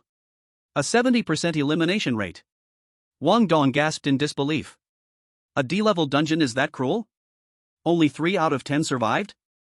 Then, if we finished the C-level dungeon and 5 of us survived, aren't we just amazing? In comparison, the Taotai team's initial performance was breathtaking. Qin Muxue nodded. So Shuya was very shocked and repeatedly asked me how it was done. I only briefly told her it was Lu Chuan who played a crucial role, but I didn't go into detail. I didn't say much more. Hearing this, Lu Chuan felt relieved inside. Fortunately, Qin Muxue kept the key information and didn't reveal the more detailed dungeon strategy. He had a strong premonition that he might clash with Shuya in the future. That woman is definitely not as simple as she appears on the surface. Qin Muxue continued to share information. I only know that Shuya's profession is bard, leaning towards support. She has 2 skills, one to relieve her teammates' tension, and the other to temporarily boost the team's morale. Nyoben's profession is fighter, and his skill is quite unique, significantly enhancing his combat power during one-on-one duels. Unfortunately, in their haunted house dungeon, it wasn't much use, as most of the spooky elements weren't physical entities, and his fists couldn't be applied. As for Tianyu, Shuya didn't say, it's a bit mysterious. Lu Chuan nodded thoughtfully. Shuya is the support, and Nyoben is the solo warrior, which is indeed a good combination. And Tianyu, this peculiar figure who is extremely focused in class and meticulous, indeed has his own secrets. Qin Muxue showed a hint of apology on her face. I'm sorry, Lu Chuan. I know I shouldn't have said so much to Shuya, but she seemed extremely concerned and insisted on asking clearly. Lu Chuan waved his hand, speaking calmly. You don't need to apologize. I understand your character, you aren't the type to speak without thinking. The main issue is that Shuya was too approachable, very good at becoming close, giving the illusion of genuinely caring for you, making it easy to draw out others' words. If it were Wang Dong, he'd probably be sold and still counting the money for her. Wang Dong glared from the side. Nonsense, I'm not that easy to manipulate, I'm not like you, junior brother Hua. Qin Muxue was touched by Lu Chuan's understanding and gently nodded. Thank you. Wang Dong interjected and asked. So, are we now considered enemies with Shuya? I don't think it has reached that point, right? Lu Chuan shook his head. Deep eyes. Of course, they are not enemies yet. But in the future, no one can say for sure. In the face of enough interests or crises, how strong can the friendship of classmates really be? The priority now is to seize the last 2 days, arm ourselves, and improve our strength as quickly as possible. He shifted his conversation and looked at Qin Muxue. By the way, Muxue, can I take a look at your attributes? As teammates, we need to understand each other. As he spoke, Lu Chuan took the lead in generously displaying his attribute panel. Qin Mushue's eyes widened in shock as she saw Lu Chuan's total attribute of 43 points and his schemer profession. But she quickly felt it was only natural. Only such a hidden profession could explain Lu Chuan's extraordinary strategy and insight. Then, Qin Muxue shared her attributes with the team. Name, Qin Muxue. Constitution, 10. Strength, 10. Spirit, 8. Speed, 12. Profession, Frost Mage. Skills, Ice Bloom, Ice Flash. A flicker of surprise flashed in Lu Chuan's eyes. Without any equipment bonuses, Qin Mushue's total 4-dimensional attribute surprisingly reached 40 points. Only 3 points less than his. This attribute distribution is very balanced and excellent, with high speed and high strength, perfectly matching her melee mage positioning. No wonder she could be the absolute damage dealer in the last dungeon. Lu Chuan nodded and asked. I guess you haven't spent your trick coins yet, right? Qin Muxue replied with an Haven't had the chance to visit the gray area. Great. A spark gleamed in Lu Chuan's eyes. There are still 2 days left in the rest period. We need to make the most of it, choose suitable items, and maximize your combat power. I have a feeling that as long as we get through the next dungeon, each of us will be able to start the second job advancement trial. Chapter 89, The Merchant, the Big Merchant. In the following 2 days. The Taotai team acted separately, getting ready every minute and second. Su Xiaoyu and Qin Muxue went to the gray area to buy equipment. Wang Dong looked around for clues to repair the broken bone knife, while Lu Chuan went alone to the deepest street of the gray area. His goal was clear information about what the next dungeon might be, what rules and dangers it has.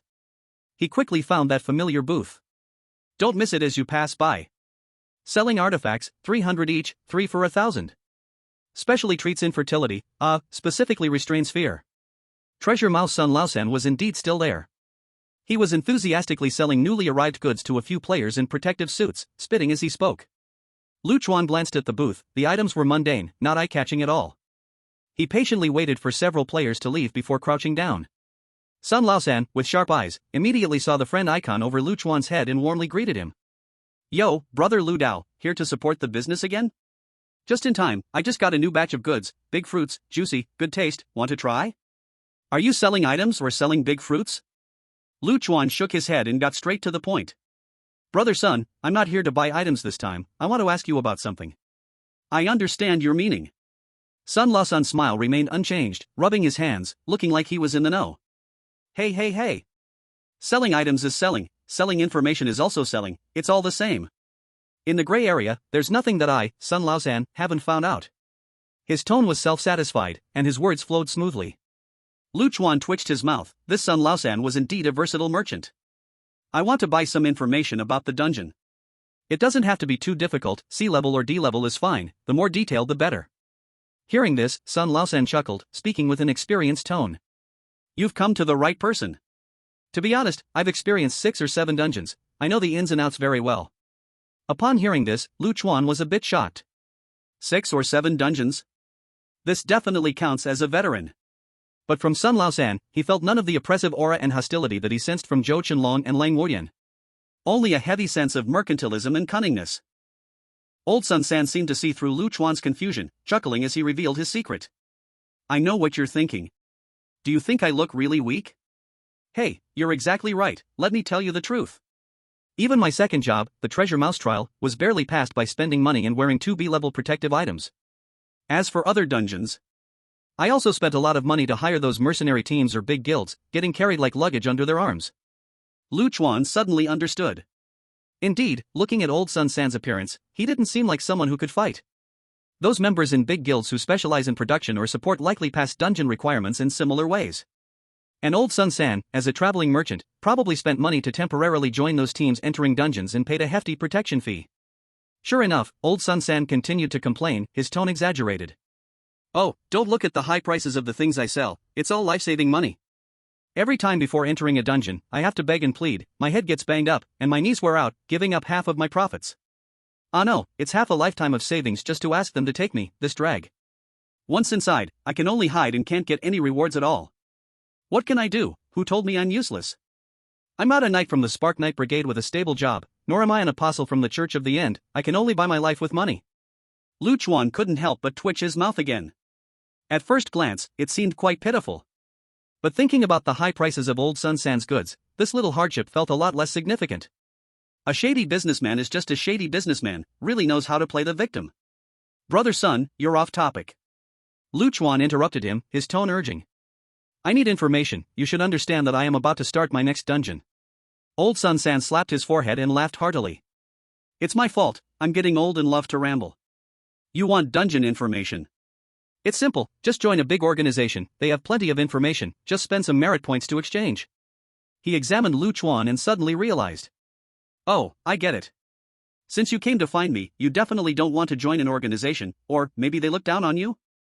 Alright, brother, I do have some C-level and D-level dungeon information saved, some from my own experiences, some collected from others. But I'll say this first, this information is certainly not as good as big guilds, it might just be a rule, a trap, or a boss's weakness. Name your price. Lu Chuan said succinctly. Old Sun San's small eyes rolled as he pointed with his finger. Market price, D-level dungeon, 1,000 per piece. C-level dungeon, 3,000. As for B-level, I have 1 or 2, but I estimate you can't afford them right now, so I won't mention it. Lu Chuan frowned tightly. This price was even higher than he expected. He counted his pocket, having only about 5 or 6,000 ghost coins left. After a lot of weighing, Lu Chuan made his decision.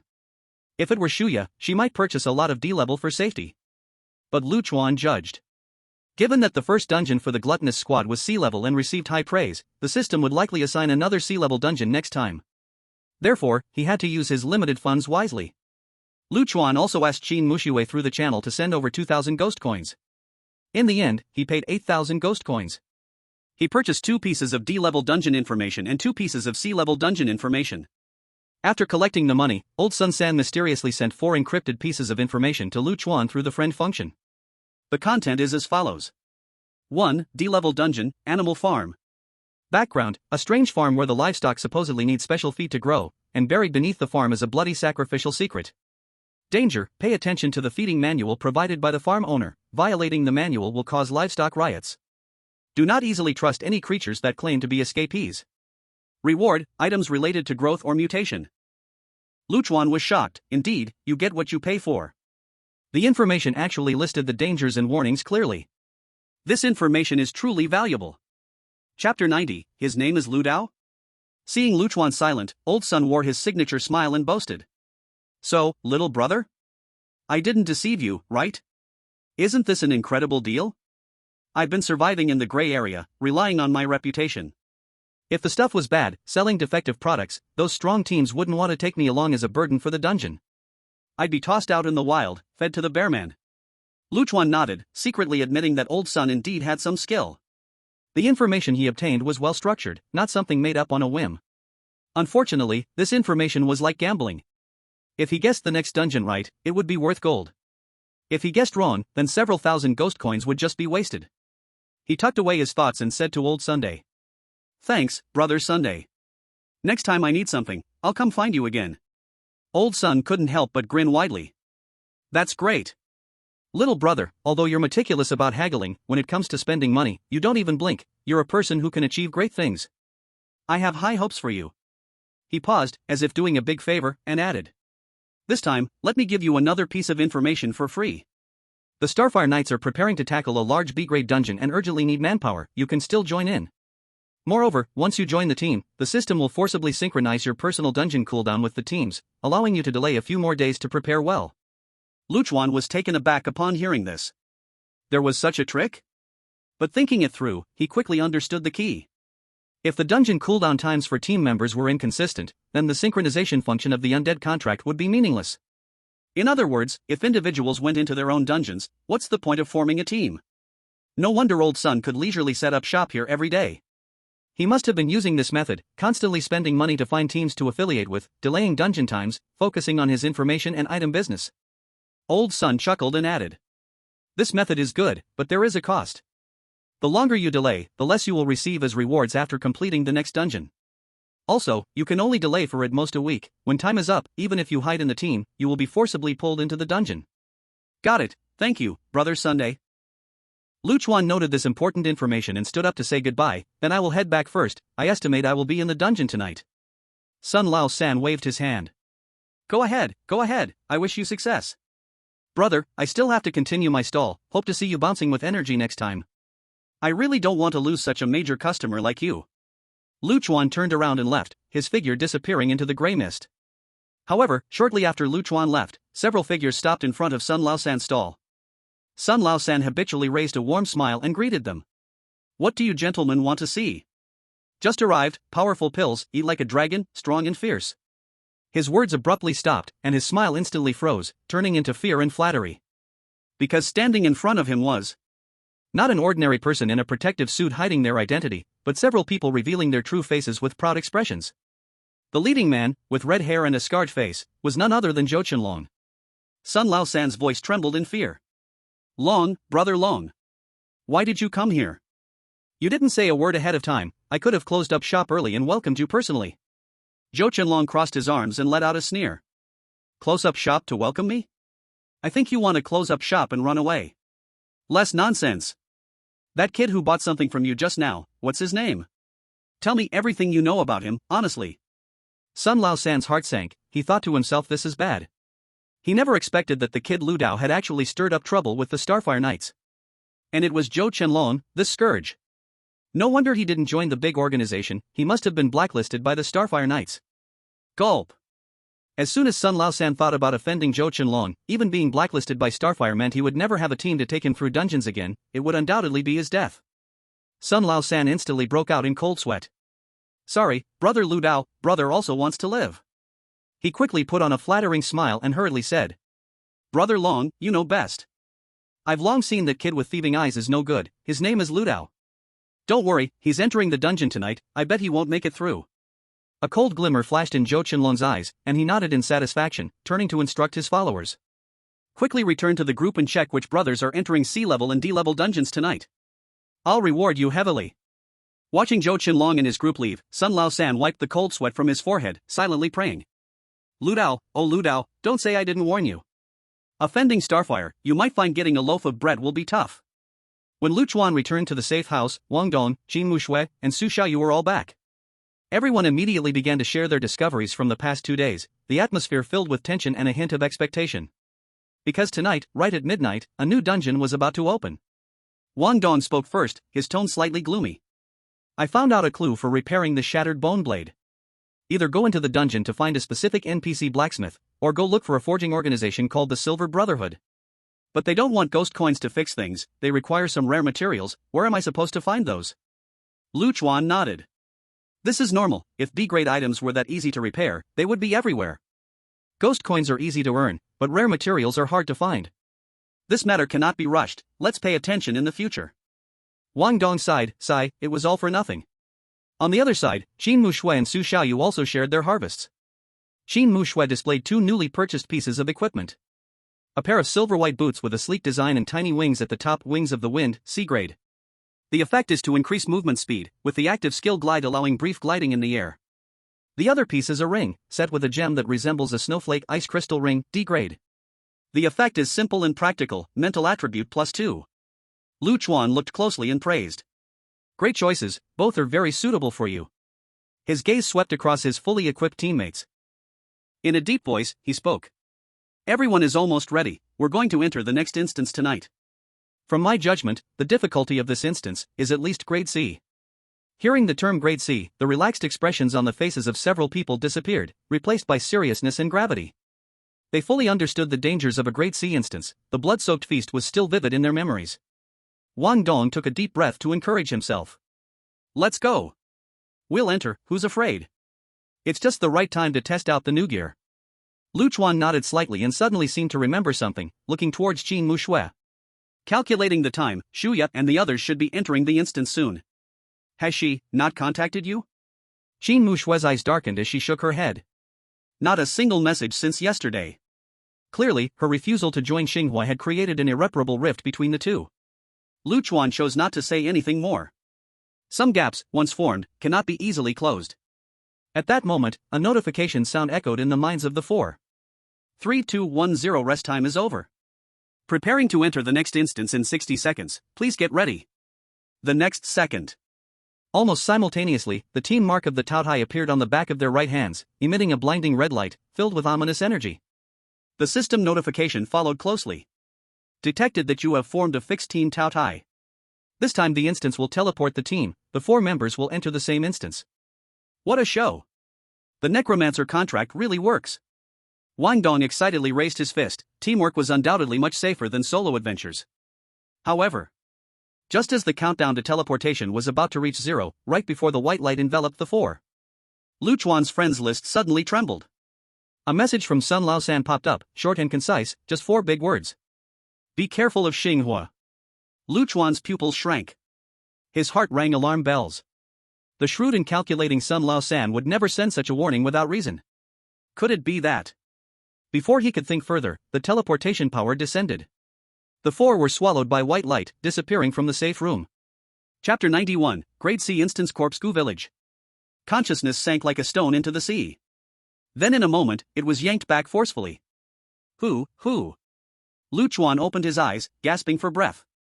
His pupils quickly adapted to the surrounding darkness, and he found himself in a deep, quiet forest. Towering ancient trees blocked out the light with their layers of leaves. The air was filled with damp rot and a strangely sweet smell. The surroundings were terrifyingly silent. Not a single insect buzz or bird call could be heard, only the sound of Lu Chuan's own heartbeat and breathing. In the darkness, it felt as if countless eyes were silently watching him. Lu Chuan furrowed his brow, sensing something was off. In the last blood-soaked feast instance, they had appeared as a team in a luxurious box. But this time, clearly a team teleportation, he was completely alone. Wang Dong, Qin Mushui, Su Xiaoyu were all nowhere to be seen. At that moment, a cold system notification sounded in his mind. See Great Instance Corpse Goo Village loaded successfully. Corpse Goo Village? Lu Chuan's heart shook, quickly feeling a sense of relief. He had guessed right. One of the 4 pieces of information that Sun Lao San sold to him had indeed hit the mark. Spending those 8,000 cursed coins was worth it. Main mission updated. Stone Drum Village, a remote village hidden deep in the mountains, has been isolated from the world for hundreds of years. Even more strangely, all outsiders who enter this place have never returned. It is rumored that someone once saw bugs that fly out with flickering, enchanting light from the villagers' ears and eyes. The villagers call these things goo. Mission objective: please successfully cross the poisonous mist forest and reach Stone Drum Village before midnight. Current time, exactly 11 o'clock at night. Warning: if you fail to reach Stone Drum Village before the specified time, certain beings within the poisonous mist forest will awaken. Stone Drum Village? Not Corpse Goo Village? Lu Chuan caught the name in the system's introduction, feeling a surge of doubt. This time, the mission objective is not to directly state the passage conditions, but to set phased goals. First, we must reach the village. This undoubtedly increases uncertainty and difficulty. According to intelligence, the threat of this instance is the goo worms, or monsters controlled by goo worms. They are likely similar to the waiters from the previous instance, small monsters on the way to the final boss. However, what truly cast a shadow over Lu Chuan's heart is the sudden warning from Sun Lao San. Be careful of Xingho. This is definitely not baseless. The only explanation is that guy Zhou Qianlong, known for his vindictiveness, somehow learned about his entry into the instance and sent people to hunt him down. The obsession of the Xingho Knights with those 2 lost items from the blood feast. It actually runs this deep? Zhou Qianlong is betting that he knows the inside story and would rather mistakenly kill than let anyone go.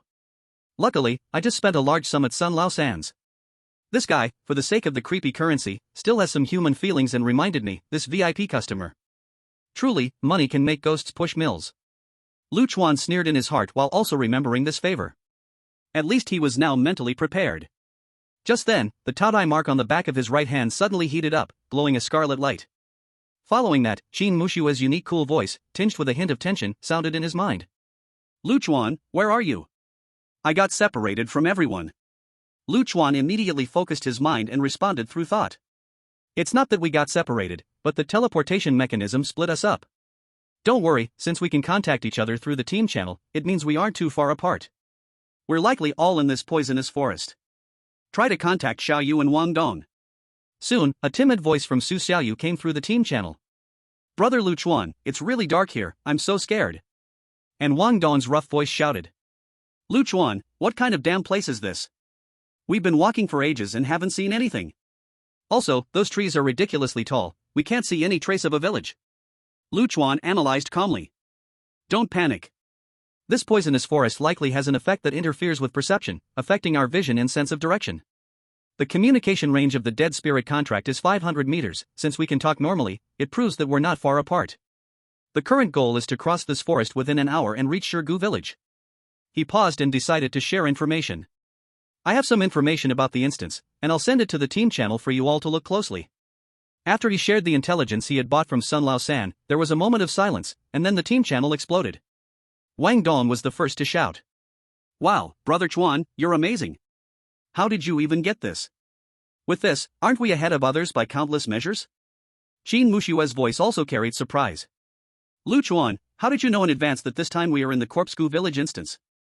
Can you predict the future? Su Xiaoyu was full of admiration. Brother Lu Chuan is so impressive. Lu Chuan gave a wry smile and explained in the channel. There's no such thing as predicting the future, it's just luck. Thanks to Mushua lending me 2,000 creepy coins, I found an informant and bought 4 pieces of information on C-level and D-level instances. 4 out of 1, actually, from a probability standpoint, it's a loss. Upon hearing this, the tense atmosphere slightly eased, and they couldn't help but smile. 4 out of 1 is still called a loss? This is simply a heavenly opening. Wang Dong shouted again. Goo worms? Is that the kind of thing from the legends of the Miao region? I've heard it can kill people unseen, once touched, it's game over. Damn, this kind of invisible and untouchable thing is way scarier than those physical weird waiters. Qin Mushua's voice grew serious. Exactly, no wonder I always feel like in the bushes and behind the leaves, there are. Oh, added like many small things crawling. It was a bug. So, we must take action quickly, time is running out. Chuan said in a low voice, while throwing out a heavier piece of news. Additionally, there's another piece of bad news to tell everyone. The channel instantly fell silent, even Wang Dong stopped shouting. After a few seconds, Qin Mushue cautiously asked. Is there worse news than being trapped in a forest full of cursed bugs? Chuan took a deep breath, his tone severe. If my guess is correct, the Starfire Night Brigade may have already sent someone into this instance to hunt us down. What? How is this possible? In the channel. Wang Dong, Su Xiaoyu, and even Qin Mushue all exclaimed in disbelief. Chapter 92, Hunter or Prey? Chuan's voice came through the team channel, calm and serious. Of course, regarding the pursuit by the Starfire, it is still just my guess, there is no solid evidence. But regardless, you all must stay vigilant. In this instance, besides the four of us, all other players are not allies but potential competitors, even enemies. Give up on fantasies, prepare for battle. These words were like a bucket of cold water, instantly waking up those who still had a habitual mindset. Qin Mushue was the first to react, responding in a low voice, I understand. She remembered Chen Rui's betrayal in the last instance. In this cruel game, trust is the greatest luxury. Wang Dong also put away his carefree attitude, speaking in a low, rumbling voice. Don't worry, Chuan, I had someone look at my fortune, I'm tough. Su Xiaoyu then softly said, Brother Chuan, you should be careful too. If you encounter anything unusual, communicate immediately in the channel. Chuan reminded, then shifted the focus to concrete actions. As for how to find Shirgu village, we actually have a clue. Villages usually choose sunny, open places to build. Even though it's late at night now, we can judge the direction by observing the environment. For example, moss on rocks or trees is thicker on the north side. The south side, getting more sunlight, has leaves that grow much denser. By combining this information, we can determine the north-south direction, and then search south, the chances of finding the village will be much higher. Hearing Chuan's calm analysis, the channel erupted in awe again. Wang Dong exclaimed in admiration. Wow, Brother Chuan, you're amazing.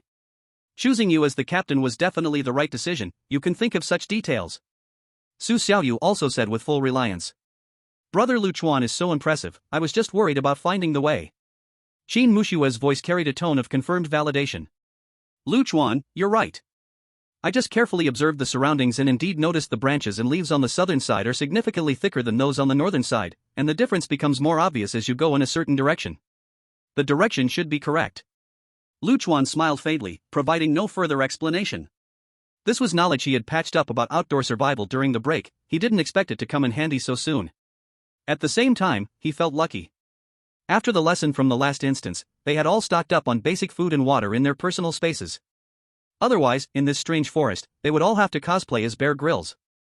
No time to waste, let's move quickly, it's been 10 minutes already. Meet you in the south, family. Chuan finally ordered. The channel instantly fell silent, the four of them closed the continuous call and cautiously moved towards the south in the darkness.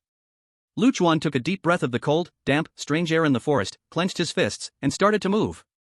Although the death contract reminded that they were only 500 meters apart. He did not try to call out loudly to his teammates.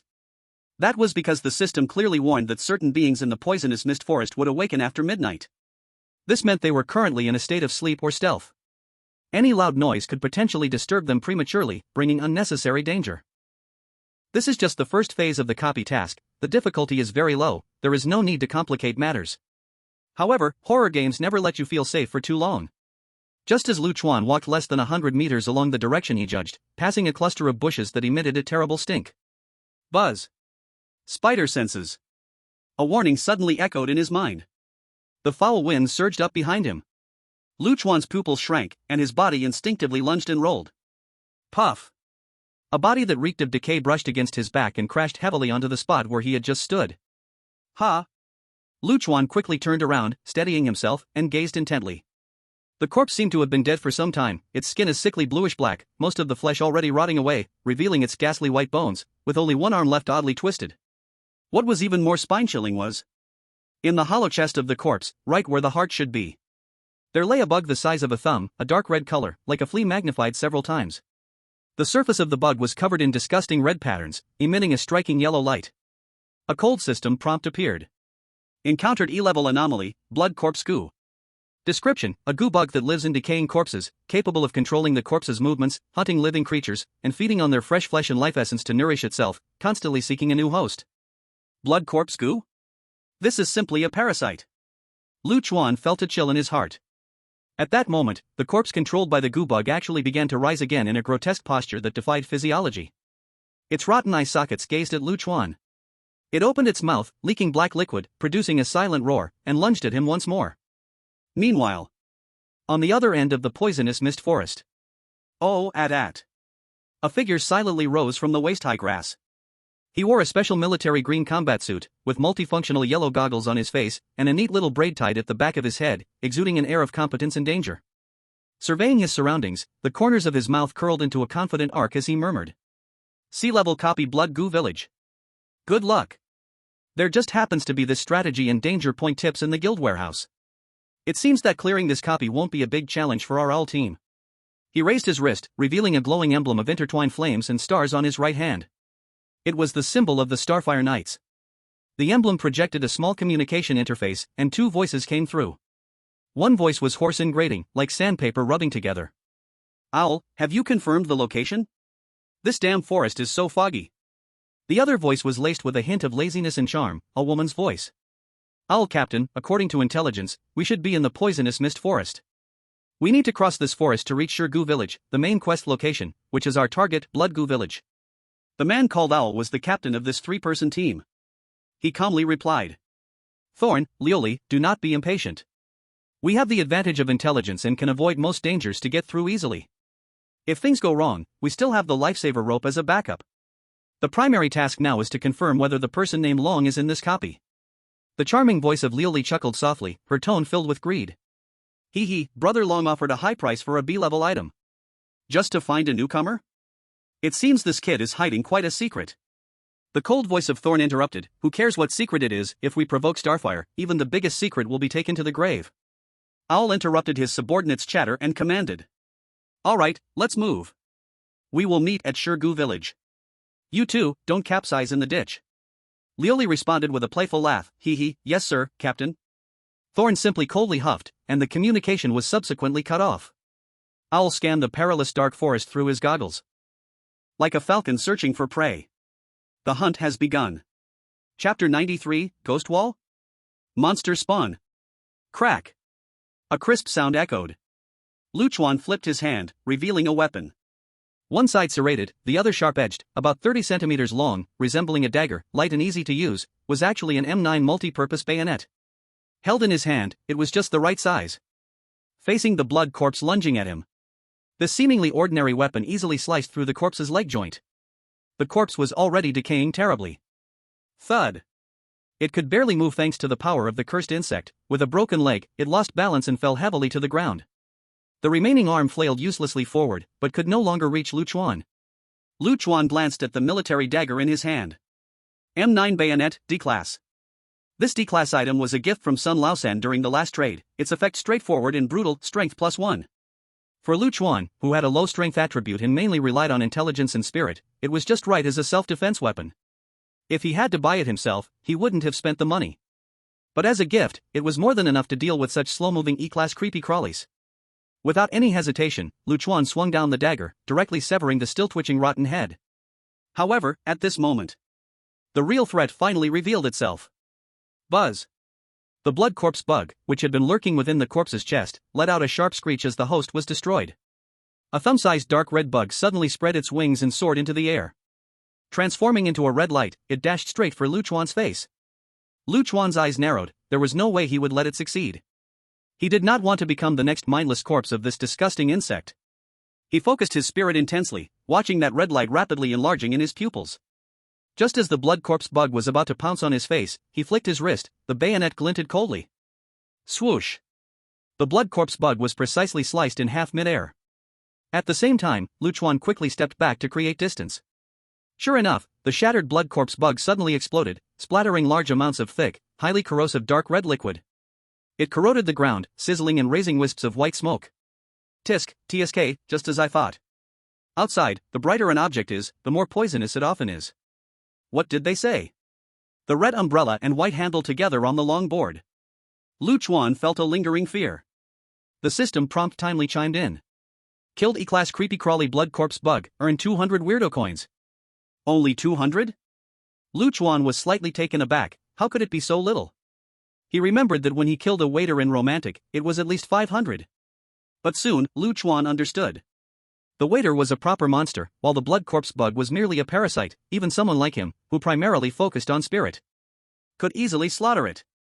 Just then, the tattoo of gluttony on the back of Chuan's right hand suddenly heated up. He heard Su Xiaoyu's anxious voice in the team channel. Chuan Gu. I met up with Sister Qin. But it seems we are lost. We've turned around several times and cannot get out. It seems we have encountered. Qin Mushua's cold voice took over, filled with seriousness. Ghost wall. Ghost wall? Chuan's eyes narrowed. He immediately realized this was another trap within the toxic fog forest, and the road to Shirgu village was indeed not so simple. He quickly alerted in the channel. I've encountered a situation here too. It's an E-class cursed insect that can control corpses, called blood corpse bug. When it dies, it self-explodes to produce corrosive poison. You must be careful. As soon as he said this, Wang Dong's rough voice interrupted. Damn. I thought I was the only unlucky one. Just chopped one down. That blood explosion was like ketchup bursting. It was seriously creepy. Chuan ignored Wang Dong's complaints and directly said to Qin Mushue and Su Xiaoyu. Stay together, it will be much safer. Now listen to me, try using the method of 1 explore, 2 steps, and 3 turns back to break the ghost wall. Qin Mushue was confused. What do you mean? You think you are moving in a straight line, but in reality, your sense of direction has been disturbed. Chuan explained quickly. Find a conspicuous tree or a rock as a reference point, or simply mark a clear sign on the path you pass. After moving a certain distance, turn back to check the mark. If you find you've returned to a marked place, it means you are going in circles. Immediately change your direction and try walking perpendicular to your previous path. Qin Mushue, being clever as ice and snow, instantly understood. Got it, I'll give it a try. Chuan was about to remind her a few more times when suddenly he felt a tremor beneath his feet. Immediately. In the surrounding darkness, points of dark red light flickered one after another, like ghostly flames dancing. What the heck, is this a graveyard dance party? The left hand draws a dragon, the right hand holds a glowing ball? Su Xiaoyu sensed Chuan's silence in the channel and quickly asked. Chuan, are you okay? Is everything alright? Chuan looked at the twisted corpses slowly crawling out from the soil, under the decayed leaves. Even from behind the trees, there were no fewer than 10 of them. He sighed. Bad luck, bad luck, bad luck. I'm fine, I just encountered something dirty. I'll clean it up. After saying that, he temporarily muted the channel and focused entirely on dealing with the crisis in front of him. These corpses controlled by the blood corpse parasite moved slowly, posing little threat individually, and Chuan found it not difficult to dodge while wielding his military stabber. But the trouble was, every time a blood corpse parasite died, it would self-destruct, releasing a toxic mist with considerable coverage.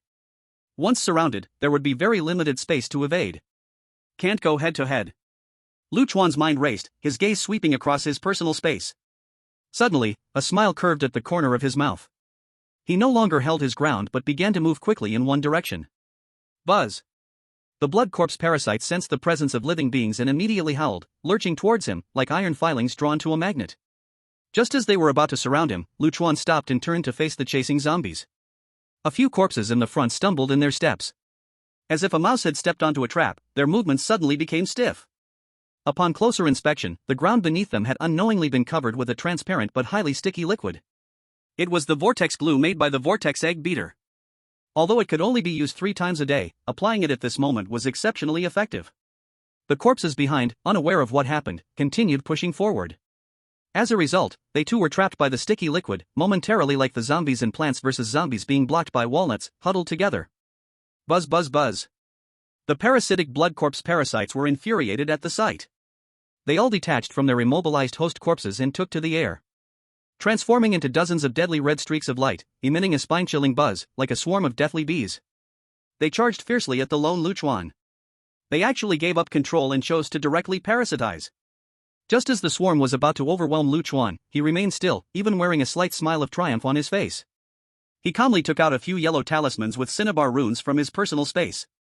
With a flick of his wrist, he threw them into the most concentrated area of the swarm. Puff! The talismans exploded upon contact with the swarm, transforming into a blazing fireball. The shockwave and intense heat swept over the flying blood corpse parasites. Detonation talisman, E-grade item. This was an item Lu Chuan had used in the last dungeon, the Blood Feast. Its power was not great, but its range was decent. Moreover, flames had a bizarrely significant effect on these mindless bugs. For this trip to the Grey Zone, he specifically bought some for emergencies, not expecting he would use them so soon. The flames raged in the air, and the blood corpse parasites let out piercing shrieks. They exploded in the fire, like small firecrackers being lit. Gradually disappeared. A series of system prompts echoed in Lu Chuan's mind. Killy level strange blood corpse bug, strange coin plus 200. Killy level strange blood corpse bug, strange coin plus 200. Killy level strange blood corpse bug, strange coin plus 200. When the flames dissipated. On the ground, besides the charred bug corpses and the unmoving host bodies, there lay quietly a crystal the size of a fingernail, emitting a faint red light. Lu Chuan stepped forward and automatically picked it up. Special material, blood corpse crystal, D level. Effect, can be infused when forging weapons, increases weapon physical attributes +1, a single weapon can only be infused once. Directly increase weapon attributes? Oh. A pleasant surprise. This is the weapon material Wang Dong was talking about, right? M9 military dagger only adds a little strength, a piece of crystal can add a bit of physique, doesn't that mean this thing is worth at least 600 or 700 strange coins? Lu Chuan put away the crystal. It seems that in this poisonous swamp forest, there's not only danger, but also treasures. Looking at the remaining vortex slime on the ground and the explosion talisman in his hand, Lu Chuan had a bold idea. Isn't this a natural monster spawning cage? Chapter 94, The Talking Strange. Puff. Puff puff. One by one, the corpses controlled by the worm fell. One by one, the flying blood corpse bugs turned to ashes in system prompts and the explosion talisman's fire. Lu Chuan was like performing a highly efficient assembly line operation, cleaning up wave after wave until the red light spots in this area gradually disappeared. And the corpses in front of him had already piled up like a mountain. Killy level strange blood corpse bug, strange coin plus 200. Killy level strange blood corpse bug, strange coin plus 200. Gain special material, blood corpse crystal. Gain special material, blood corpse crystal. The prompts kept coming. When the last blood corpse bug was cleared, Lu Chuan glanced at his strange coin balance. It was less than 1,000 strange coins before. And now? Oh my beans, 12,000? This efficiency is simply faster than anything else. Lu Chuan couldn't help but sneer. What is Sun Laosan doing as an information dealer? He might as well come here to farm monsters. But then he thought, if Sun Laosan had his own combat strength and means, he wouldn't need to ask people to take him along for every instance dungeon. However, Lu Chuan was not without cost in exploiting this bug. His vortex egg beater had already exhausted its 3 uses for the day. Glancing at the time, there were still more than 40 minutes until the next daily reset. That was not too long. Besides strange coins, these are also good things. Lu Chuan weighed the 7 or 8 heavy blood corpse crystals in his hand, pondering how to use them to gain some benefits from Sun Laosan after leaving the instance. Forget it, it's too early to think about this. The urgent task is to quickly cross the poisonous swamp forest and meet up with Mu Shui and the others. Lu Chuan stored all his gains back into space. Once again, he moved toward the south, which he decided was the right direction.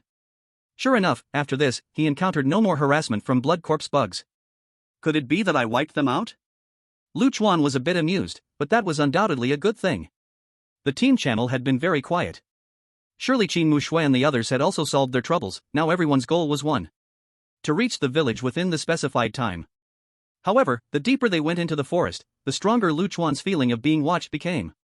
Yet, with his high spirit power of 21, he scanned around repeatedly, but couldn't catch any abnormal energy fluctuations or life signs. This contrast made him vigilant. Just when Lu Chuan walked under a big tree that couldn't be embraced by 2 people, a voice suddenly rang in his ear. The tone was youthful, with a hint of urgency. Don't go forward. If you go further, you will die. Lu Chuan's footsteps paused, his pupils constricted. This voice sounded like a little girl, very close, as if right beside him. He quickly looked around, his gaze sweeping past every tree, every shadow, even the large tree above his head. But there was no one. What shocked him even more was the content of this voice. Is it actually a warning to him? In this strange place filled with malice and murder, could there really be a kind reminder? This completely overturns the experience he had accumulated from his last dungeon. After all, every humanoid being he encountered in the bloody feast was bizarre and wanted to put them to death. Lu Chuan suppressed the waves in his heart and tried to test with a calm tone. Who are you? The voice did not answer his question but instead asked back. What do you want to do in Shirgu village? Lu Chuan's heart quaked. He certainly couldn't say it was a system task. It would be troublesome if he accidentally violated some taboo and faced punishment. Lu Chuan's mind raced, and he immediately pretended to be a lost person in panic, his voice trembling. I am lost. So hungry and thirsty, so scared. Is there a village ahead called Shirgu Village? Can you take me there? Please. Silence. After a brief silence, the girl's voice sounded again. This time, however, it carried a puffed-up reproach, and her voice sounded much clearer, more like a young girl. You liar. I just saw you eating and drinking. And that food you were eating looked really delicious. Lu Chuan's face flushed, almost unable to hold it together. Damn it, did that mean every move of his was right under her nose? This disguise was instantly exposed, and it was really embarrassing. But immediately, a more astonishing thought flashed through his mind.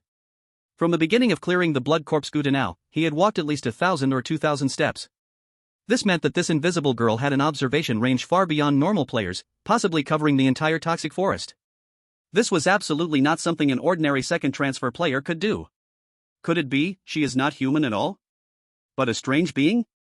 Seeing him not speaking, the girl urged him in a threatening tone. You need to leave here quickly.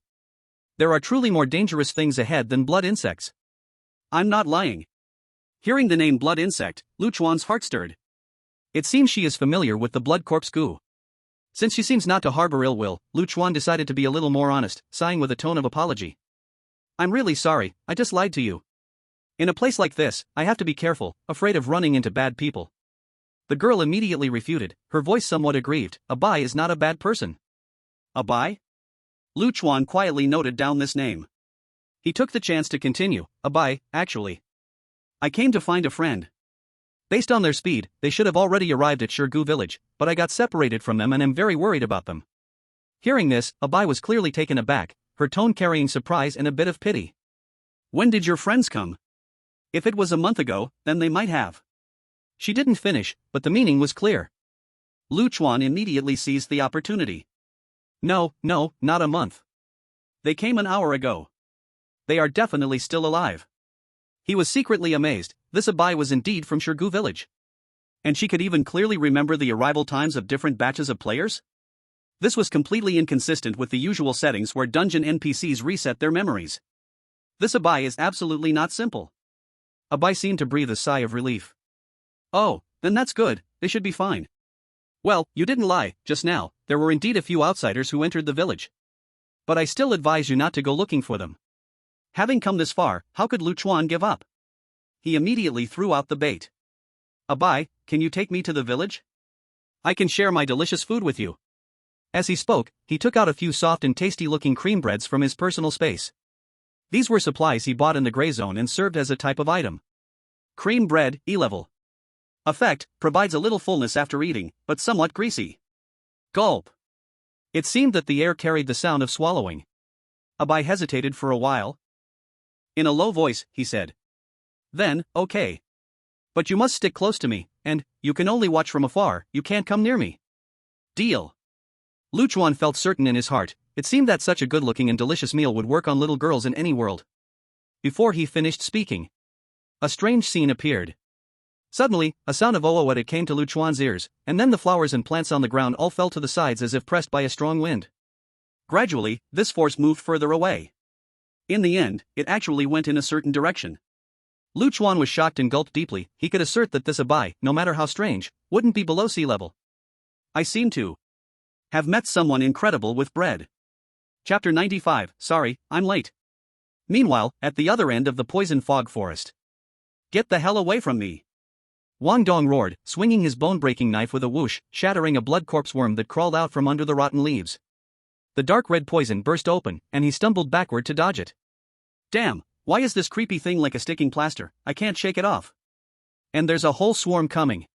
He looked at the increasing red dots lighting up behind him in the dark, his scalp tingling, and decisively gave up on the idea of fighting back. If I can't handle it, I can still run away. Run! He growled and activated his sprinting skill. His body shot forward like an arrow. Just as he felt his strength was about to run out, a faint light suddenly shone through the gaps in the dense forest ahead. Light?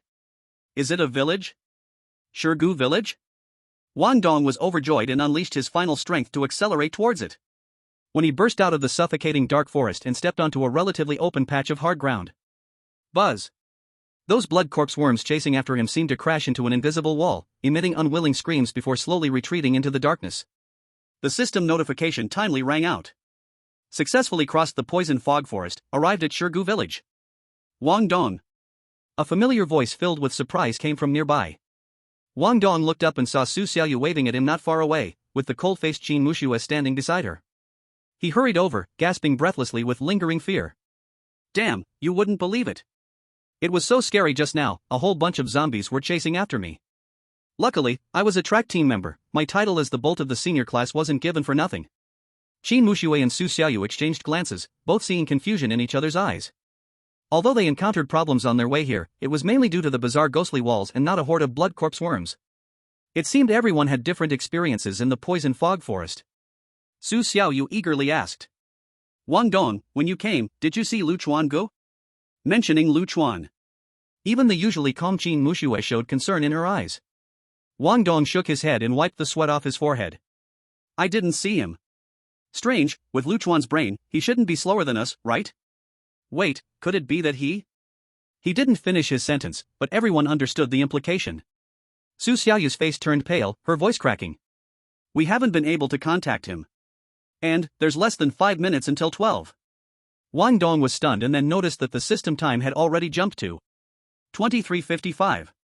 Only 5 minutes left until some warning existence and the system wakes up. An ominous premonition enveloped the three of them.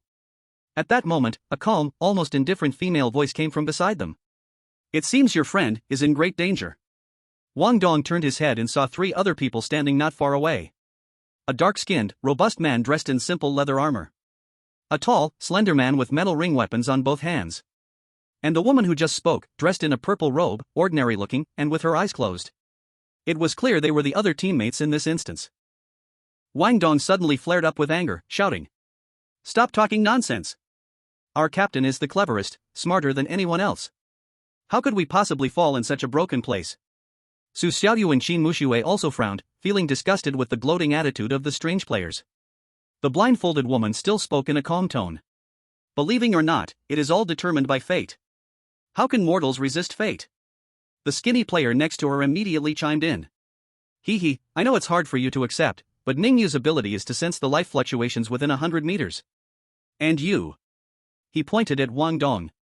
Are the last person to arrive at the village? After that, there have been no new life signals coming out of the forest. These words made Wang Dong and the others' hearts sink. If this Ningyu's ability is true, and they indeed lost communication with Lu Chuan. Could it be that Lu Chuan really? Just as the atmosphere grew tense, an old, hoarse voice suddenly rang out. Oh? I didn't expect to have guests visiting Shirgu village so late. Everyone was startled and turned to look in the direction of the voice. They saw an old man in coarse clothes, skinny, with a face full of wrinkles, who had appeared at the village entrance unbeknownst to them. His cloudy eyes were rolling as he scrutinized them. Wang Dong instinctively reached for his knife, but the skinny player stopped him with a look, whispering. Don't move. This is the village head of Shirgu, he's an NPC here to guide us. Wang Dong and the others then reacted, gazing at the old man in surprise. In this instance, there was actually a seemingly normal human NPC? This was completely different from the bizarre situations in the last instance. Wang Dong, not willing to give up, stepped forward and asked urgently. Old village head. Have you seen anyone else coming out of the forest besides us? A man, tall and thin, with black hair, a bit. He looks a little unremarkable, but is very clever. Su Xiaoyu also added. He usually has a low presence, but he's a nice person. The white village head slowly shook his head, sighed, and a trace of pity appeared in his cloudy eyes. Children, even though I want to comfort you, but if anyone is still trapped in the poison fog forest before midnight, those things in the forest will chew people to the bone. I believe you have seen them when you came. Blood corpse poison? Wang Dong felt struck by lightning, staggering back a step, his fists clenched tightly. Impossible, Lu Chuan, how could he? The skinny player sneered, no longer paying attention to them, turning to the village head with a respectful tone. Old village head, we are lost travelers who have disturbed you late at night. Could you kindly arrange a place for us to rest? The white village head nodded, sighing. Alas, it's unfortunate, come with me, poor children. The skinny player shot a mocking glance at Wang Dong and the others. If you are willing to continue standing at the village entrance to freeze, waiting to feed the forest's pests, be my guest. Of course, you can also choose to return to the poison fog forest. Maybe you can find that guy's corpse. Wang Dong really wanted to hit him. But at the same time, he was considering whether to rush into the poison fog forest to find Lu Chuan. I want to find brother Lu Dao. Su Xiaoyu gritted her silver teeth, determined to turn and leave. Qin Muxue grabbed her arm, but still took a step toward the poison fog forest, evidently sharing the same thought. The gloomy mood began to drown the three of them like a tide. However, just as they were about to step into the poison fog forest to rescue Lu Chuan. Oh, at.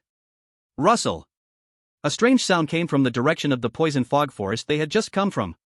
Everyone turned their heads to look, only to see that the originally impenetrable dark forest was now parting as if a great invisible force had split it. The trees leaned aside, creating a pathway. That scene was like Moses parting the sea in a myth. What is this? All players were stunned.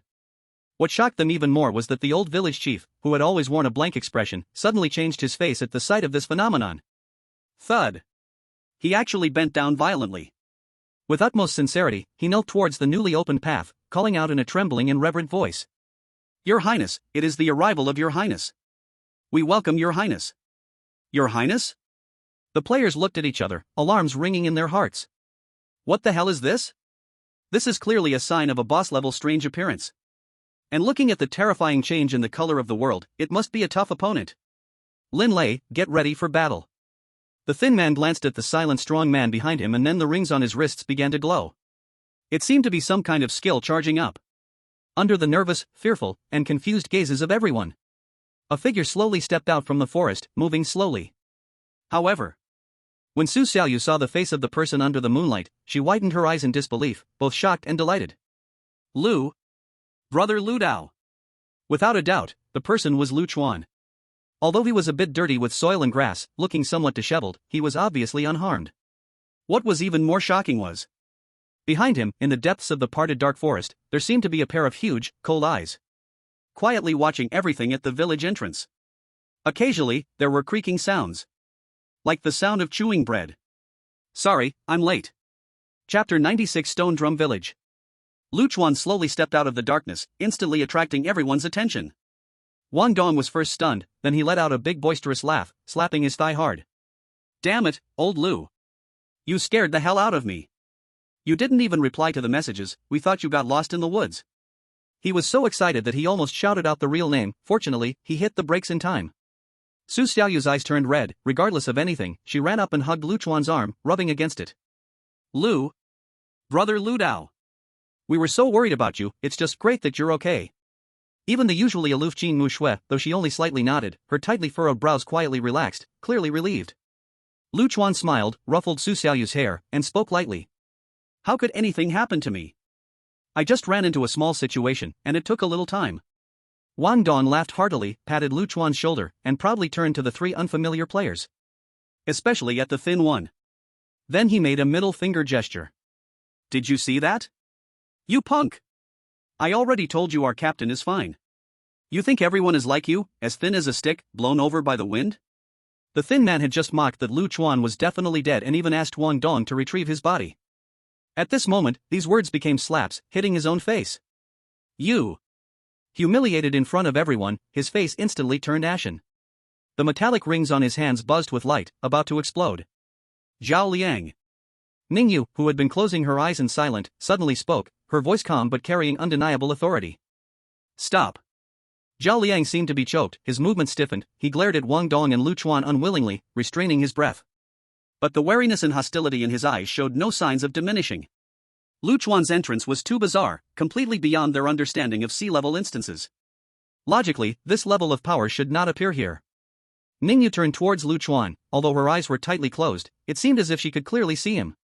She spoke calmly. Mr. Lu Dao, I am the captain of this team, Ningyu. These two are my teammates, Zhao Liang and Lin Lei. I hope that during the upcoming time, we can all safely get through this crisis.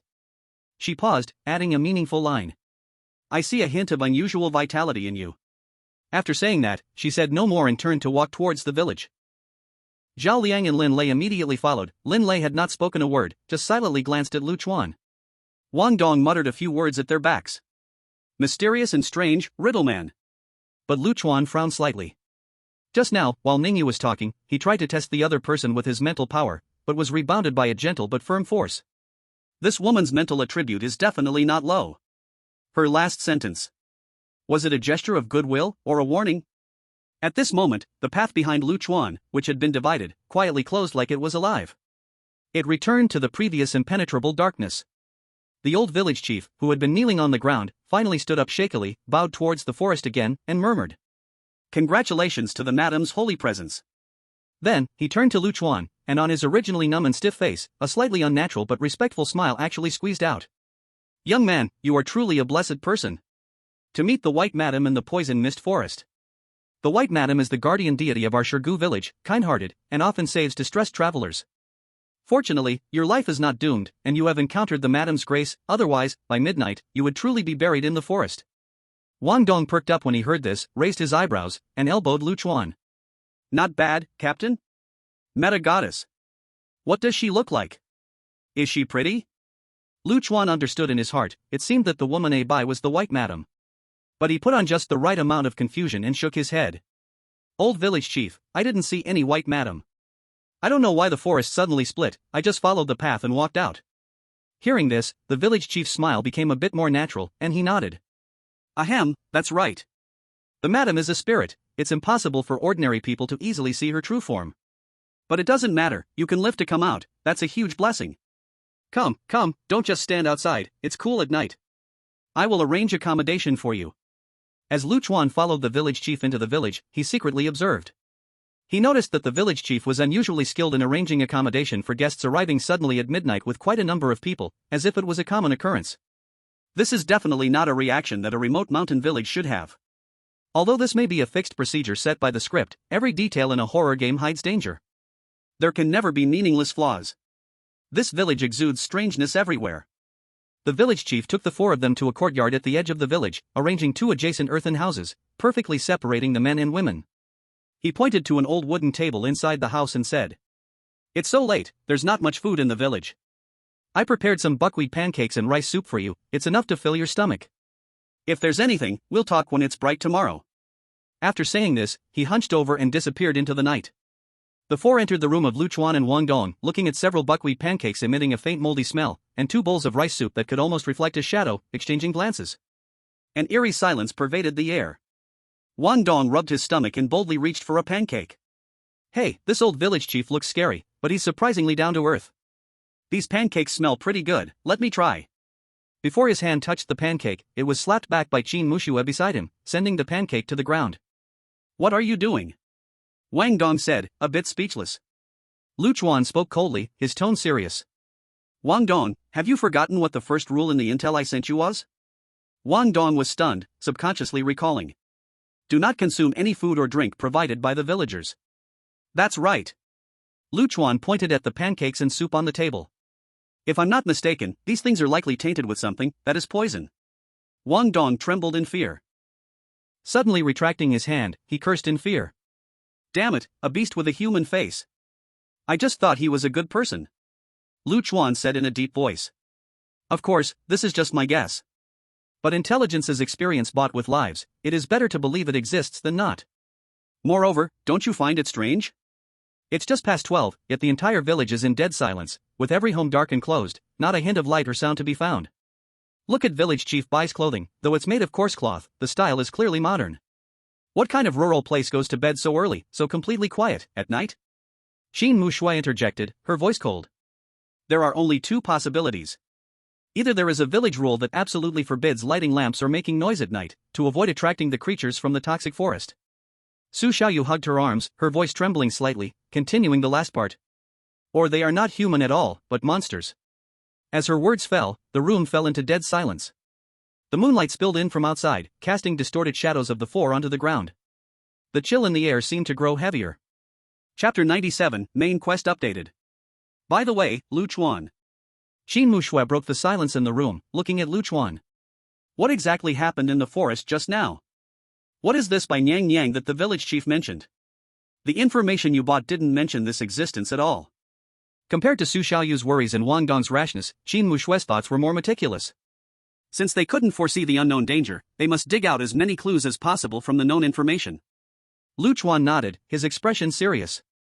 "This is exactly the key point I want to talk about. To be honest, I might have really encountered a monster.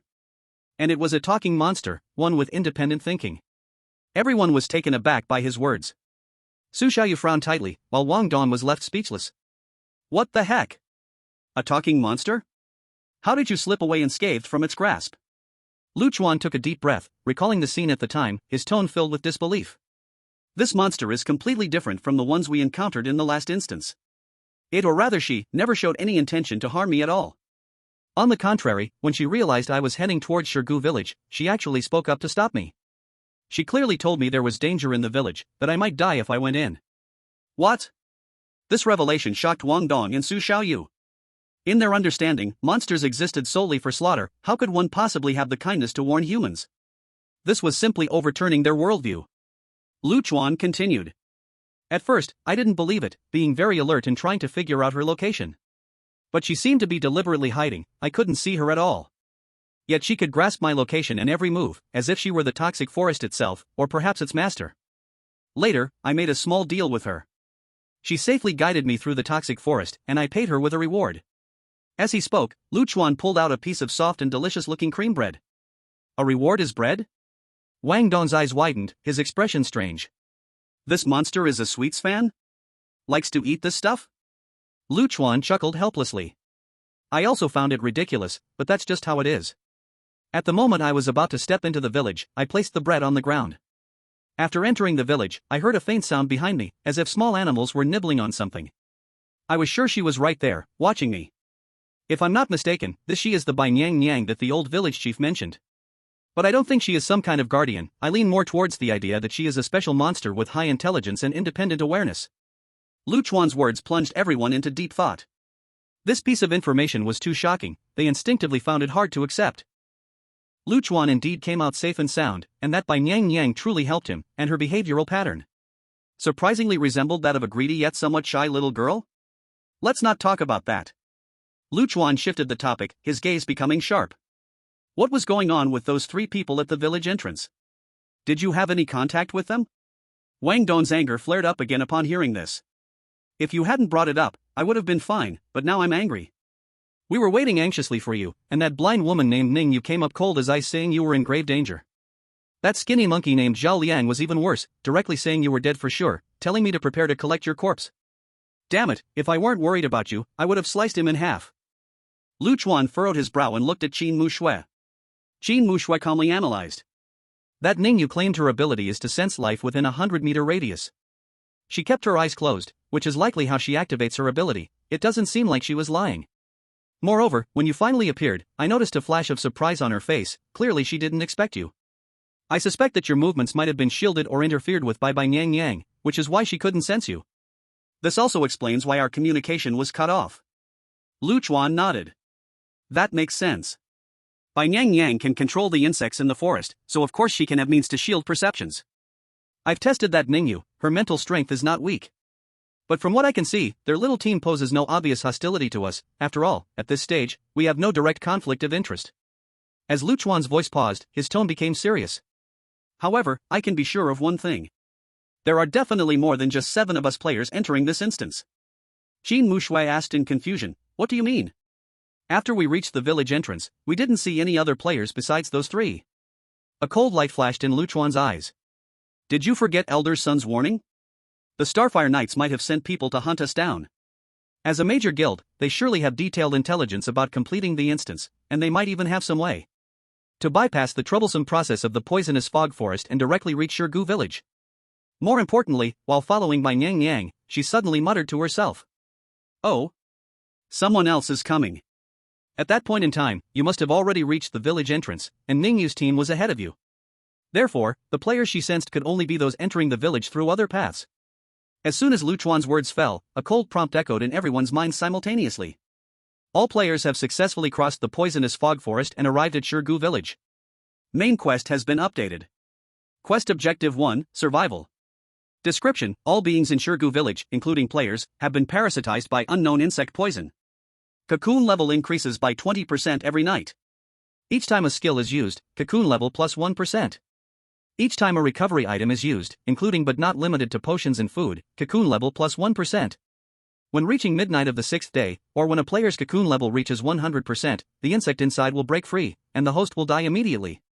Please make sure to find a way to remove the insect from your body before the cocoon level reaches 100%, or fundamentally solve the curse. What? All of them, including Chuan, instinctively checked themselves. Inside their bodies. When did they become infested with insects? Quest Objective 2, optional: break the curse of Shirgu village and save the villagers. Description: before the end of the 6th day, for every surviving native of Shirgu village, the final reward increases by 5%. This task is extremely difficult, but if the final number of surviving villagers increases the reward to over 100%, a special hidden reward will be given, at least an A-grade item. The long task description chilled the air to freezing point. Cocoon level? Wang Dong looked at the additional gray insect cocoon icon displayed as 0% below his status bar, his voice feeling dry. Meaning is, do we already have worms in our stomachs? Su Xiaoyu was scared white as a sheet, instinctively covering her small belly. Qin Muxue took a deep breath, forcing herself to calm down. Every night increases by 20%. That means we only have 5 days of safety at most, and using skills and recovery items will speed it up. This is simply forcing us to reduce battles and consumption. Chuan nodded, his gaze sweeping over the village outside the window, his expression extremely serious. It seems this village's so-called calm and peaceful is really just a giant petri dish. And that lady by blocking me from coming in is probably really saving me. As for the method to get rid of the worms, Chuan frowned, expressing his guess. I'm afraid it lies with that strange ladyby and her relationship with this village's curse. Chapter 98, Suspicion Abounds. Speaking of ladyby, Chuan actually felt puzzled. From start to finish, he had no idea whether the other party was human or ghost, beautiful or ugly, only knowing the voice belonged to a little girl. What puzzled him even more was, in the information provided by Sun Laosan regarding the corpse worm village, there was no description of the existence of ladyby at all. There were only two possibilities. Either Sun Laosan was too lazy, always grasping onto others and acting as a pendant, never participating in core plots, so he didn't know. Or players who previously entered the corpse worm village had never successfully triggered the conditions for ladyby to appear. So, what are the triggering conditions? Why did Qin Muxue and the others not notice, but only I encountered it? Chuan fell into deep thought, starting to carefully recall everything he did during that 1 hour from stepping into the poisonous mist forest to walking out of it. Aside from eating something to regain energy midway, the main activity was Chuan's eyes lit up, taking out several glowing red crystals from his personal space. I think I might know where the key is. Wang Dong came over, curiously picking one up to examine.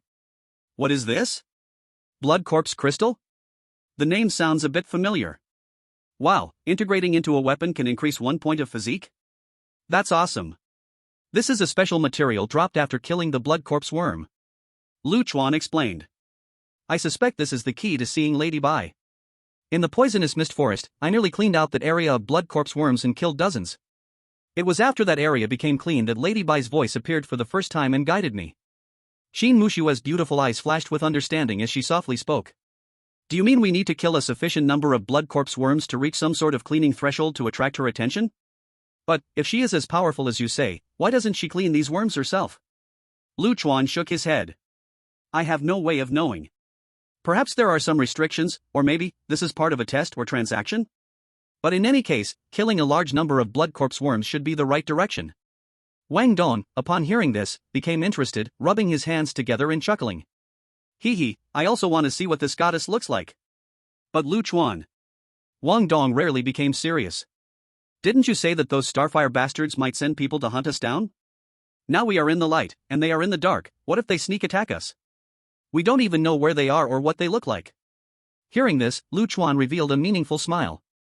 Actually, finding them is quite simple. And haven't you all already started doing that? Su Xiaoyu blinked in confusion. Chuan we haven't done anything at all? Chuan hinted, think carefully about it, tonight at the village entrance, when you mentioned I might be in trouble, did Ningyu's team of 3 have any special reactions? Su Xiaoyu struggled to recall, pouting and shaking her head. No. Ningyu simply said that you are in great danger, and Zhao Liang and Lin Lei didn't take you seriously at all. That's right. Chuan affirmed. When I last went to Xingho camp, the alias I left for Long Wuyan and Tanghan was Ludao. Sun Laosan also contacted me through the name Ludao. This means that unless someone like Shuya leaks information, Zhou Changlong and the people sent by Xingho only know to hunt a player named Ludao, not my real name Chuan. He paused, continuing to analyze. Now, the Ningyu team showed no reaction when they heard Lu Dao, not even a hint of wanting to check the forest for my well-being, which means they either don't care at all, or they completely don't know who Lu Dao is, indicating they are not from Xingho. Qin Mushui immediately picked up on Lu Chuan's train of thought, her cool voice carrying clarity. So, among the people we might meet next, those who show concern, vigilance, or even hostility upon hearing the name Lu Dao are definitely looking for Lu Dao, meaning they are the killers sent by Xingho. Correct, but there's no reward. Lu Chuan nodded. Though this tactic might startle the snake, it's quite risky. The enemy is hidden while we are clear, and we don't know what identities they might be disguising as. They might even be hiding among the villagers. This is currently the fastest way I can think of to identify them. Wang Dong patted his chest, full of confidence. Lu Chuan, you can rest assured. With me around, I won't let those small-minded people touch a single hair on you. Besides, without your brains, we would never get out of this hellish village. Damn, just thinking about having worms in my body makes me feel uneasy all over. Lu Chuan waved his hand, signaling him to calm down. We didn't eat anything from the village, nor did we drink the water here, so the only way to get infected is through the air. The system gave us 6 days. Today in the poison fog forest is the first day. It's past 12, so it's already the second day. Starting from tonight, the breaking cocoon rate increases by 20% each night. Calculating, by the morning of the 6th day, the base cocoon breaking rate will accumulate to 80%. The remaining 20%, we can get a maximum of 10% from 2 meals a day, and the other 10% will be from the maximum skills and healing potions we can use. Wang Dong became anxious. What if we encounter strange beings? We can't just take them head-on without using skills, right? Lu Chuan shook his head. Fighting doesn't have to rely solely on skills. And do you all remember another key piece of information from the intel? Qin Mushui quickly recalled, softly stating. The village elder may know how to control the goo worms, but trading with them requires a huge price. Her beautiful eyes lit up as she looked at Lu Chuan. You mean, if we could find a way to control the goo worms, we might bypass the restriction of using skills to increase the breaking cocoon rate? Very likely. Lu Chuan confirmed. This could be one of the lifelines the system left for us. Tomorrow, when we see Village Chief Bai, we must try to find out this method, and also, what price we need to pay. He stood up, looking out at the dark, moonless sky. All right, it's getting late. Tonight, we will rest in our own rooms. For safety, you two should pair up, and it's best to take turns keeping watch. One person sleeps while the other stands guard. Qin Mushui and Su Xiaoyu nodded solemnly. Lu Chuan walked to the window, his brow tightly furrowed. When the sun rises the next day, what will be waiting for them? Chapter 99, Big Tiger, Second Tiger. The next morning, as dawn began to break, Lu Chuan awoke from a light sleep, and as soon as he opened his eyes, he saw Wang Dong fully dressed, standing by the bed, looking ready for action. Lu Chuan rubbed his eyes, somewhat surprised.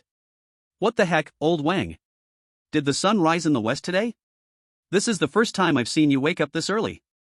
In the past, during school classes, wasn't it the case that you always slept like a dead pig, getting called outside by the teacher for standing punishment? Wang Dong's old face flushed red, and he irritatedly scratched his head. Don't mention it, just thinking about that thing inside my body makes me itchy all over. I can't sleep at all. Lu Chuan chuckled. You're a big man, and yet you're scared of bugs? I'm not afraid of some stupid bug. Wang Dong retorted, sticking out his neck. The bugs outside, no matter how many there are, I can chop them all down. But this bug is inside my belly. Who knows if it will gnaw on my intestines at night, eating my liver? The more he spoke, the more nauseous he felt, shivering a bit. Lu Chuan shook his head in resignation, trying to comfort him. Don't worry, it's only the second day, the chances of breaking free are almost zero. As long as we find a way to drive out the bug quickly, everything will be fine. Wang Dong firmly patted Lu Chuan's shoulder, his tone full of trust. Brother Chuan. This matter completely depends on you. Our family is counting on me to carry on the lineage. If the bug eats something it shouldn't, that would be a huge problem. Lu Chuan's mouth twitched. All right, stop whining, let's hurry up and go outside. Lu Chuan got up, and the two walked out of the room. Sure enough, Qin Mushui and Su Xiaoyu had long been waiting in the courtyard. Seeing them come out, Qin Mushui immediately said, just now, village head by came by. He wants us to go to yesterday's village entrance to find him. He said there's something important. Lu Chuan nodded, knowing that this was probably the NPC's way of giving them the next quest.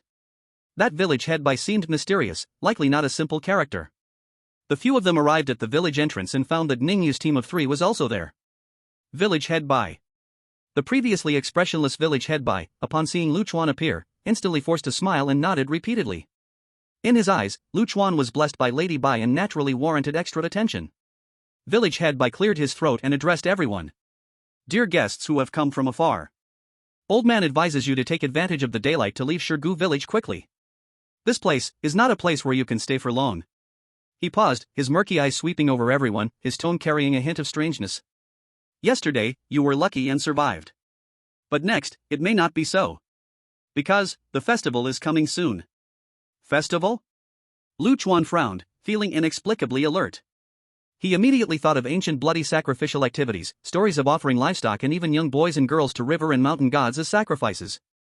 This remote and eerie village, the so-called festival, surely couldn't be a good thing. Village head by continued, on the day of the festival, the holy bugs from the mountains will descend to enjoy the offerings. They will consume everything they can eat, leaving nothing behind. Lady Bai blesses our village with favorable weather so that our children can grow up. We should pay a price. Under Lady Bai's instruction? Chuan sneered inwardly. He absolutely did not believe that Lady Bai, who could be bought off with cream bread and even kindly warned him about danger, would guide such a ritual that sounded full of bloodshed. There must be some hidden truth behind it. So, you should leave quickly. Village head Bai waved his hand, appearing to send them off. If you really can't find your way, I can have someone escort you out of the woods. Saying this, he called out a couple of times into the village. Soon, two strong but blank-eyed, stiff-moving young villagers walked over. Village head Bai pointed to them and introduced, Dahu, Erhu, you will escort the guests out. At that moment, Ningyu, who had been silently with her eyes closed, suddenly spoke, her voice calm and steady. Old village head, you've misunderstood. We came here specifically to find the holy bugs from the mountains. She slightly tilted her head, as if looking at village head Bai. We need to use this special bug as medicine to save an important person. That is the only purpose of our visit. Returning empty-handed like this, we truly cannot give an account. Village head Bai's brows furrowed tightly, showing displeasure on his face. The holy bug is indeed a treasure of heaven and earth, but you cannot take it at will. These are all the children of Lady Bai, they are her children. If you take too many, the lady will punish you. Although he said this, village chief Bai tacitly approved Ningyu's actions. After speaking, he turned his gaze towards Chuan, seemingly waiting for his explanation. Chuan knew that without a reasonable excuse, the task could not move forward. He immediately took out the smallest blood corpse crystal and showed it to village chief Bai. Chief, we are here to find this kind of thing. I heard that only by killing specific poison bugs can you obtain it, it is a rare treasure. Seeing the crystal, village chief Bai's expression softened a bit, and he nodded. Not bad, this is indeed a treasure that blood bugs would drop. You do have an eye for treasures. Since that's the case, you can stay in the village for a few more days. But, let me say something up front, never run around at night. Otherwise, if some things wake up, I won't be able to protect you. Everyone nodded in agreement. Village chief Bai instructed Dahu and Erhu. Dahu, Erhu, you two entertain these guests. After saying that, he bent over and slowly returned to his house. Ningyu lightly nodded her head, glanced at Zhao Liang and Lin lay beside her, then smiled and said to Dahu. Brother Dahu, please show us around. Then, she turned to Chuan and softly said. Mr. Lu Dao, wish you good luck. As they were leaving, Zhao Liang cast a glance at Wang Dong, faintly feeling a sense of discontent. However, completing the task was more important, so he followed Dahu towards another direction of the village. Chuan watched Erhu, who was left behind with a dazed expression, as he heard the system's reminder sound in his ear. Please note, do not leave Erhu's sight range, do not explore alone. There's a mandatory requirement? Wang Dong muttered, feeling that this restriction was really troublesome. Erhu looked blankly at Chuan and the others, woodenly asking. You, where do you want to go next? Chuan had already made a plan in his mind and smiled as he asked. Brother Erhu, I want to ask. Besides the poison fog forest, is there another place where these bugs that produce crystals can be found? He shook the blood corpse crystal in his hand. Erhu was silent for a few seconds, then raised his stiff arm and pointed to the mountain shrouded in faint grey mist behind the village, uttering a few words. Anil Mountain, yes. Chuan's eyes flashed, and he immediately said. Great. Let's go check out Anil Mountain. As he said this, he naturally stuffed the blood corpse crystal that he showed to village chief Bai into Erhu's jacket pocket. Erhu was taken aback for a moment, looked down at the bulging pocket, and reached out to touch the crystal. A clear look of joy appeared on his originally dull and numb face. It even made his eyes sparkle a bit. Chuan smiled faintly, speaking politely. Along the way, I will trouble brother Erhu to lead us. Erhu tightly covered his pocket, nodding repeatedly, and his speech became much smoother. No problem, follow me. Seeing the drastic change in Erhu, Qin Mushui was speechless. Wang Dong and Su Xiaoyu exchanged glances and couldn't help but chuckle. Indeed, human feelings are applicable everywhere. Others become talkative at the sight of money, and Air who becomes chatty at the sight of treasure. Under Air who's lead, the four headed towards Anil Mountain, which was shrouded in grey mist. And in the shadow of the mountain forest behind them, several pairs of cold eyes quietly watched their retreating figures. Chapter 100, Human-Faced Poison Bug. The group followed the guide Air who, stepping carefully as they climbed up Anil Mountain. The higher they climbed, the thicker the mist around them became, to the extent that they could hardly see their own hands at some points. Unlike the mist in the poison fog forest, this mist was filled with a sticky, cold dampness, making people feel uneasy. It was as if barefoot on a rainy day, stepping into a muddy puddle. As a villager, Air who was very familiar with the area, his steps did not pause and grew quicker. Suddenly, a dark shadow appeared in the thick fog ahead. Be careful. Wang Dong instinctively reached for his broken bone knife. Don't move. Chuan whispered sharply, holding Wang Dong's hand. He noticed that Air who was walking ahead, was completely unresponsive, maintaining his original speed. If it were truly dangerous, Air who had spent years in the mountains, wouldn't have missed it. Sure enough, as the shadow approached, it revealed a villager with dark skin, carrying a medicinal basket on his back. He exchanged a glance with Air and nodded silently. The two acknowledged each other, then hurried down the mountain, disappearing into the thick fog. Chuan felt a stir in his heart and asked, Brother Air, do the villagers from your village often go to Anil Mountain to gather herbs? Air replied without turning his head, in a broken voice. Herbs, treating illnesses, also, raising goo. Raising goo? These two words instantly made Chuan and the others perk up. One of their goals for this trip was to find ways to use goo for skill alternatives, thus avoiding the increase of their cocooning level. Chuan immediately coaxed further. Raising goo? Aren't goo insects all harmful creatures? Can they really be raised like chickens or ducks? Air seemed to ponder for a moment before clumsily explaining. Good insects, bad insects. Good insects are useful. Chuan exchanged a glance with Qin Mushue. It seemed that the village indeed held knowledge on distinguishing and even cultivating goo insects. But seeing Air's dull expression, they couldn't ask for deeper information. The crucial clues were likely with the village elder. Next, they encountered several groups of villagers making their way up and down the mountain. Among them, two villagers nodded at Air as they descended, just like the previous one did, but their gaze lingered on Chuan's group for a moment. Chuan noticed. Previously, Air would nod in response to villagers' greetings, but this time he had no reaction at all. He even turned his body slightly, not wanting to engage with those two. Once the two were far away, Chuan casually asked. Air, were those two just now also from your village? Why did you ignore them? Air remained silent for a few seconds before mumbling a few words. They have no goo insects. Chuan and Qin Mushue were startled. They instantly realized that those two were likely the assassins sent by Xingho. They disguised themselves as villagers, but lacked the specific goo insects of the villagers, which caused Air to instinctively reject them. The others chose not to act immediately. Clearly, they were cautious of Air as an NPC and feared alarming the group without clear intel. This suggested that Xingho's people were still unaware that Chuan and the others had become alert. Why aren't you leaving? Wang Dong and Su Xiaoyu hadn't caught on yet and simply felt the atmosphere was strange.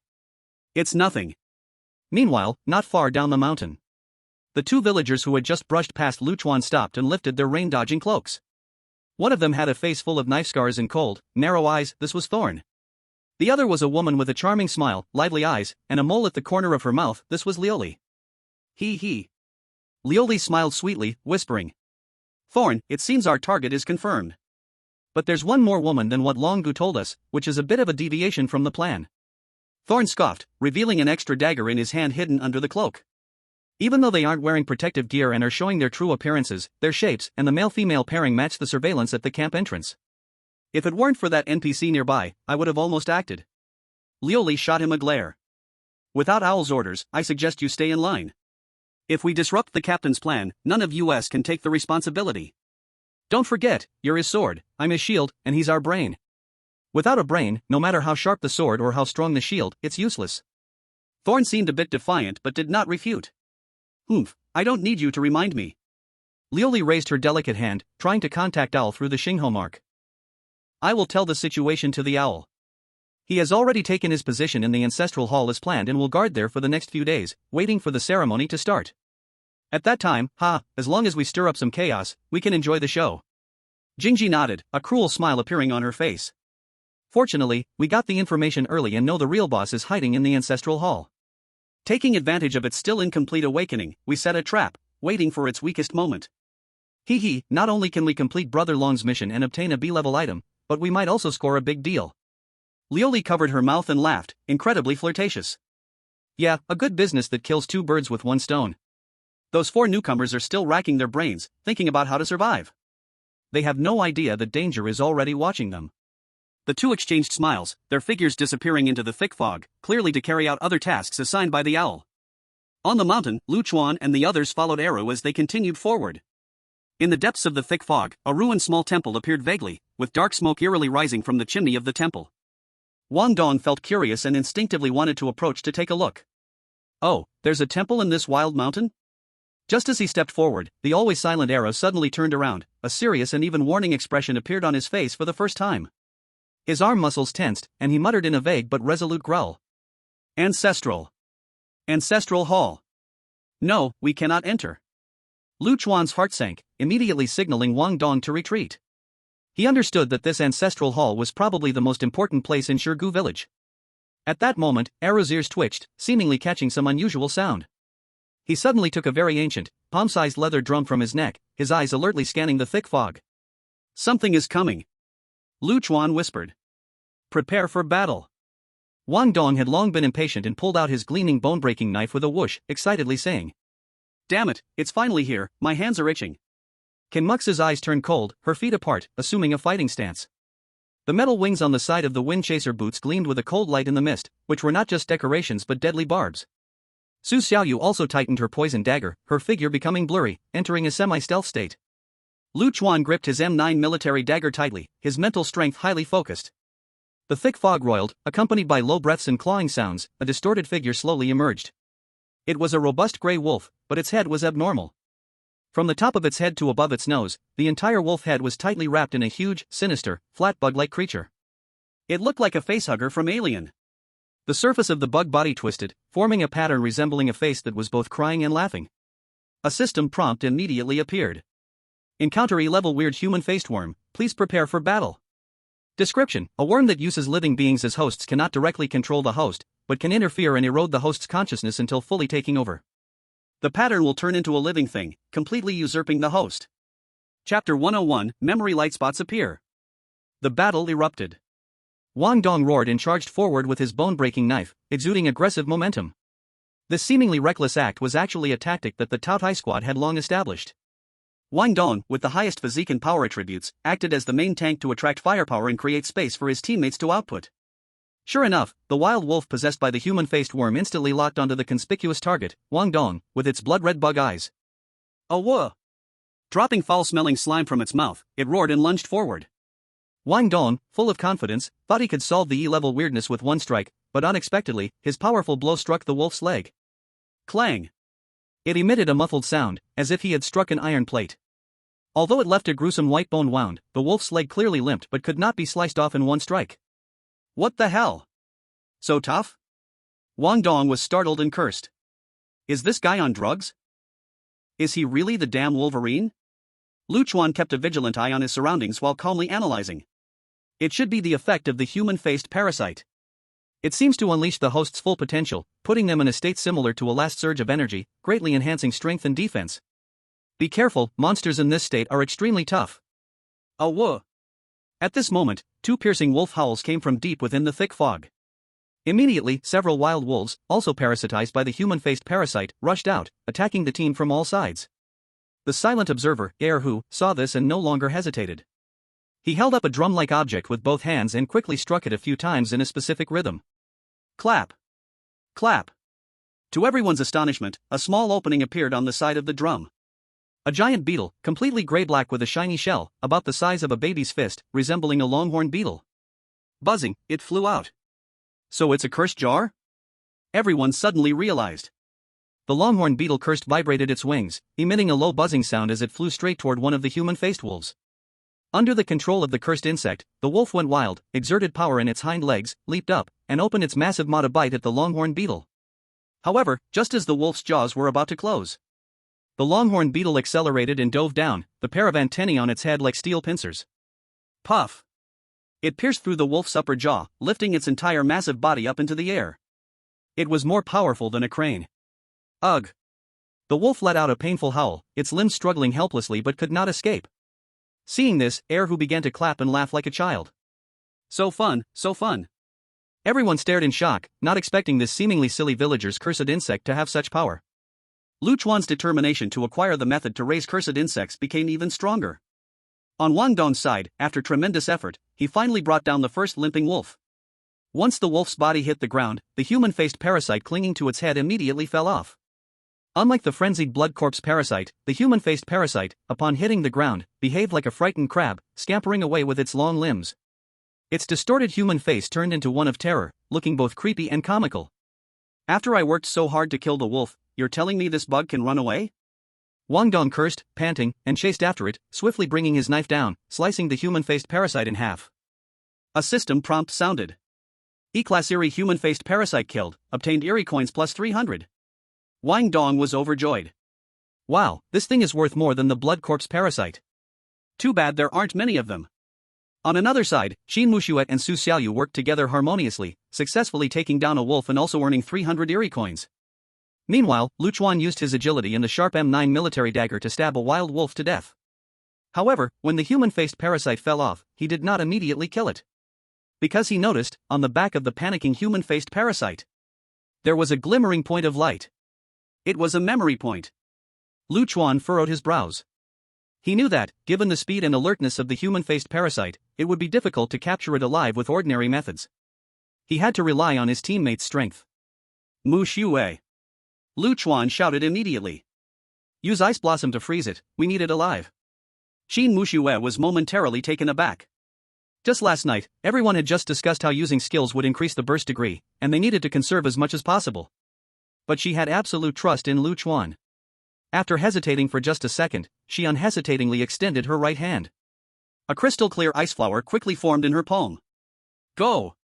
She threw the ice flower toward the fleeing human-faced parasite. The cold air burst forth, instantly freezing the movements of the human-faced parasite, covering its body with a thick layer of frost. In the blink of an eye, it was frozen into a transparent ice lump, crashing to the ground. Through the ice layer, one could still see its terrified human face and struggling limbs. Qin Mushui asked no further questions. She trusted that Chuan must have a deeper meaning in his actions. Almost at the same time the skill took effect, a system notification rang in her ears. Player Qin Mushui used skill, Cocoon Break Degree plus 1%. She immediately felt that faint sensation in her body became a bit clearer, causing her to furrow her brows in disgust. Wang Dong, puzzled, leaned in closer. Chuan, what's so special about this broken bug? Why make Qin Mushui use her skill to freeze it? Isn't that just needlessly increasing the cocoon break degree? Chuan didn't answer immediately. As Wang Dong said, using the skill came at a huge cost. But ever since entering this dungeon, the memory light spots had seemed to vanish, unlike the previous dungeon where they were everywhere. The light spot in front of him was likely a precious opportunity to gain key information, he could not miss it. Even if he had to pay 1% of the cocoon break degree as a price, it was worth it. In the next second, Chuan's hand was already pressed against the frozen human face bug's ice block. More precisely, he was touching the flickering memory light spot. Buzz. Memory images surged into his mind like a tide. The memories began to replay. Several dismembered bodies of human face bugs lay scattered on the ground. Those twisted human face fragments bore strange expressions, some laughing, some crying, sending chills down one's spine. A player with a goatee picked up a piece of human face bug shell, grinning with pride. Hee, with these materials, we can make human skin masks. This human face bug is truly a treasure, I heard only the Corpse Bug Village special dungeon can get them. Another player, thin as a monkey, rubbed his hands excitedly. That's right, this dungeon is a rare find. It's a pity we can only stay for 6 days and have to avoid using skills as much as possible, otherwise, the cocoon break degree will rise too quickly. Otherwise, we could have definitely scavenged more. The two were lost in their joy of the harvest. Suddenly, the iron cage next to them, which held several live human face bugs, shook violently. The bugs inside screamed, showing extreme fear and agitation. What's happening? The goatee player's face changed. The thin monkey player also stood up alertly. Something is coming. However, their reaction was too late. A huge, hideous black shadow darted out from the dense forest beside the camp like a ghost. Swish swish. It simply raised a side-like front limb, slicing through the air with a piercing shriek, and struck down. No! The scream was abruptly cut off. The campfire was extinguished by a gust of wind, plunging the scene into darkness. Only the sounds of chewing and the crawling of countless creatures filled the air, surging in from all directions. In ancient times, there were 100 ghosts roaming at night. Amidst the chaos, one of the captured human facebugs broke open its cage and crawled out in panic. It happened to leap onto the near-death goatee player's face, its insect feet clutching tightly to his head. It clearly mistook him for a new host. Meanwhile, Chuan's gaze was fixed on the direction the terrifying giant bug had originally charged out from in the memory image. That familiar outline. Chapter 102 Shadow Serpent Bug. In Chuan's mind, the pressure it brought was even stronger than the final boss George from the last dungeon. What was even more frightening was, when George appeared, he was already at his last gasp, with only some remnants of soldiers around him. But as soon as this centipede monster made its debut, it was followed by countless insects, overwhelming, like a black tide of death, a true dark cloud pressing down on the city, intent on destruction. This is troublesome. Chuan frowned tightly, carefully analyzing the information in his memory. Those two unfortunate players were likely still alive before the 6th day. By a stroke of luck, he found a way to eliminate the parasitic insects in his body, thinking he could sit back and relax, just waiting for the time to pass. Yet he never expected that the festival was the real deadly move. The centipede monster, known as the holy insect by the villagers, descended on the 6th day, like a demon king, devouring them in an instant. Ultimately, it was their blind confidence caused by insufficient information that led to their doom. What astonished Chuan the most was that his memories showed the lair of the centipede monster was right behind them, the altar filled with dark smoke. Putting together the words of village chief Bai. On the day of the festival, the holy insect on the mountain will come down to enjoy the offerings. Could it be that what village chief Bai worshipped day and night? Was that terrifying monster in the altar? Did he already know the holy insect was hiding in the altar? The doubts in Chuan's heart grew like a rolling snowball. But he also understood that whose firm refusal to let them enter the altar was actually a protective mechanism of the system, preventing them from stepping into death right now. With their current strength, challenging a boss of that level would be like a stone hitting an egg. Moreover, seeing whose dazed appearance, they couldn't uncover the secrets of the altar. For now, they could only return to the village and plan from there. Let's take a look at this guy first. Chuan looked again at the human-faced parasite that Qin Muxue had frozen, which was still struggling in the ice layer. Recalling the human skin mask mentioned by the goatbeard player in his memories, Chuan realized that this human-faced parasite might be very useful. But the premise was they had to keep it alive. So he turned to Hu and asked, Hu, is there any way to subdue this parasite without killing it and keep it alive? Hu was taken aback, tilting his head and struggling to understand, then said haltingly, Human-faced parasite no use. Catching it is hard. Chuan immediately understood. Hu didn't have a method, he just felt it wasn't necessary to waste energy for a useless parasite. It seemed he had to invest something. Chuan made up his mind, taking out a blood corpse crystal glowing red and handed it to Hu. Brother Hu, please help out. We really need to study this. Sure enough, when Hu saw the blood corpse crystal, a spark lit up in his dazed eyes as he grabbed it and nodded eagerly. Well, alright. He carefully stored the crystal and then pulled out a small, earthy-colored potion bottle from his dirty pocket, handing it to Chuan. Acquired E-grade consumable, sleep powder. Effect, can put most low-level parasites into a state of sleep, losing the ability to move. The sleep effect lasts up to 72 hours, after which the parasite will awaken. Remaining uses, 3 of 3. What a good thing. Isn't this just like a Pokeball from Pokemon? Chuan's eyes brightened, feeling joy in his heart. Indeed, it's true that one hand pulls another, and one mouth can be softened. Even a dullard like who couldn't resist the temptation of rare materials. He carefully chiseled a small hole in the ice block with his military dagger and sprinkled a bit of light yellow sleep powder inside. Swoosh! As the powder touched the human-faced parasite, its struggles instantly ceased, and its body became stiff, yet its life force did not disappear. A system prompt followed. E-grade strange human-faced parasite has entered a sleeping state, can be collected. In the next moment, Chuan successfully stored the parasite in his personal space, satisfied. Wang Dong, watching from the side, felt heartbroken and muttered softly. A blood corpse crystal is worth at least 600 or 700 strange coins, and you exchanged it for a useless bug. But he only murmured.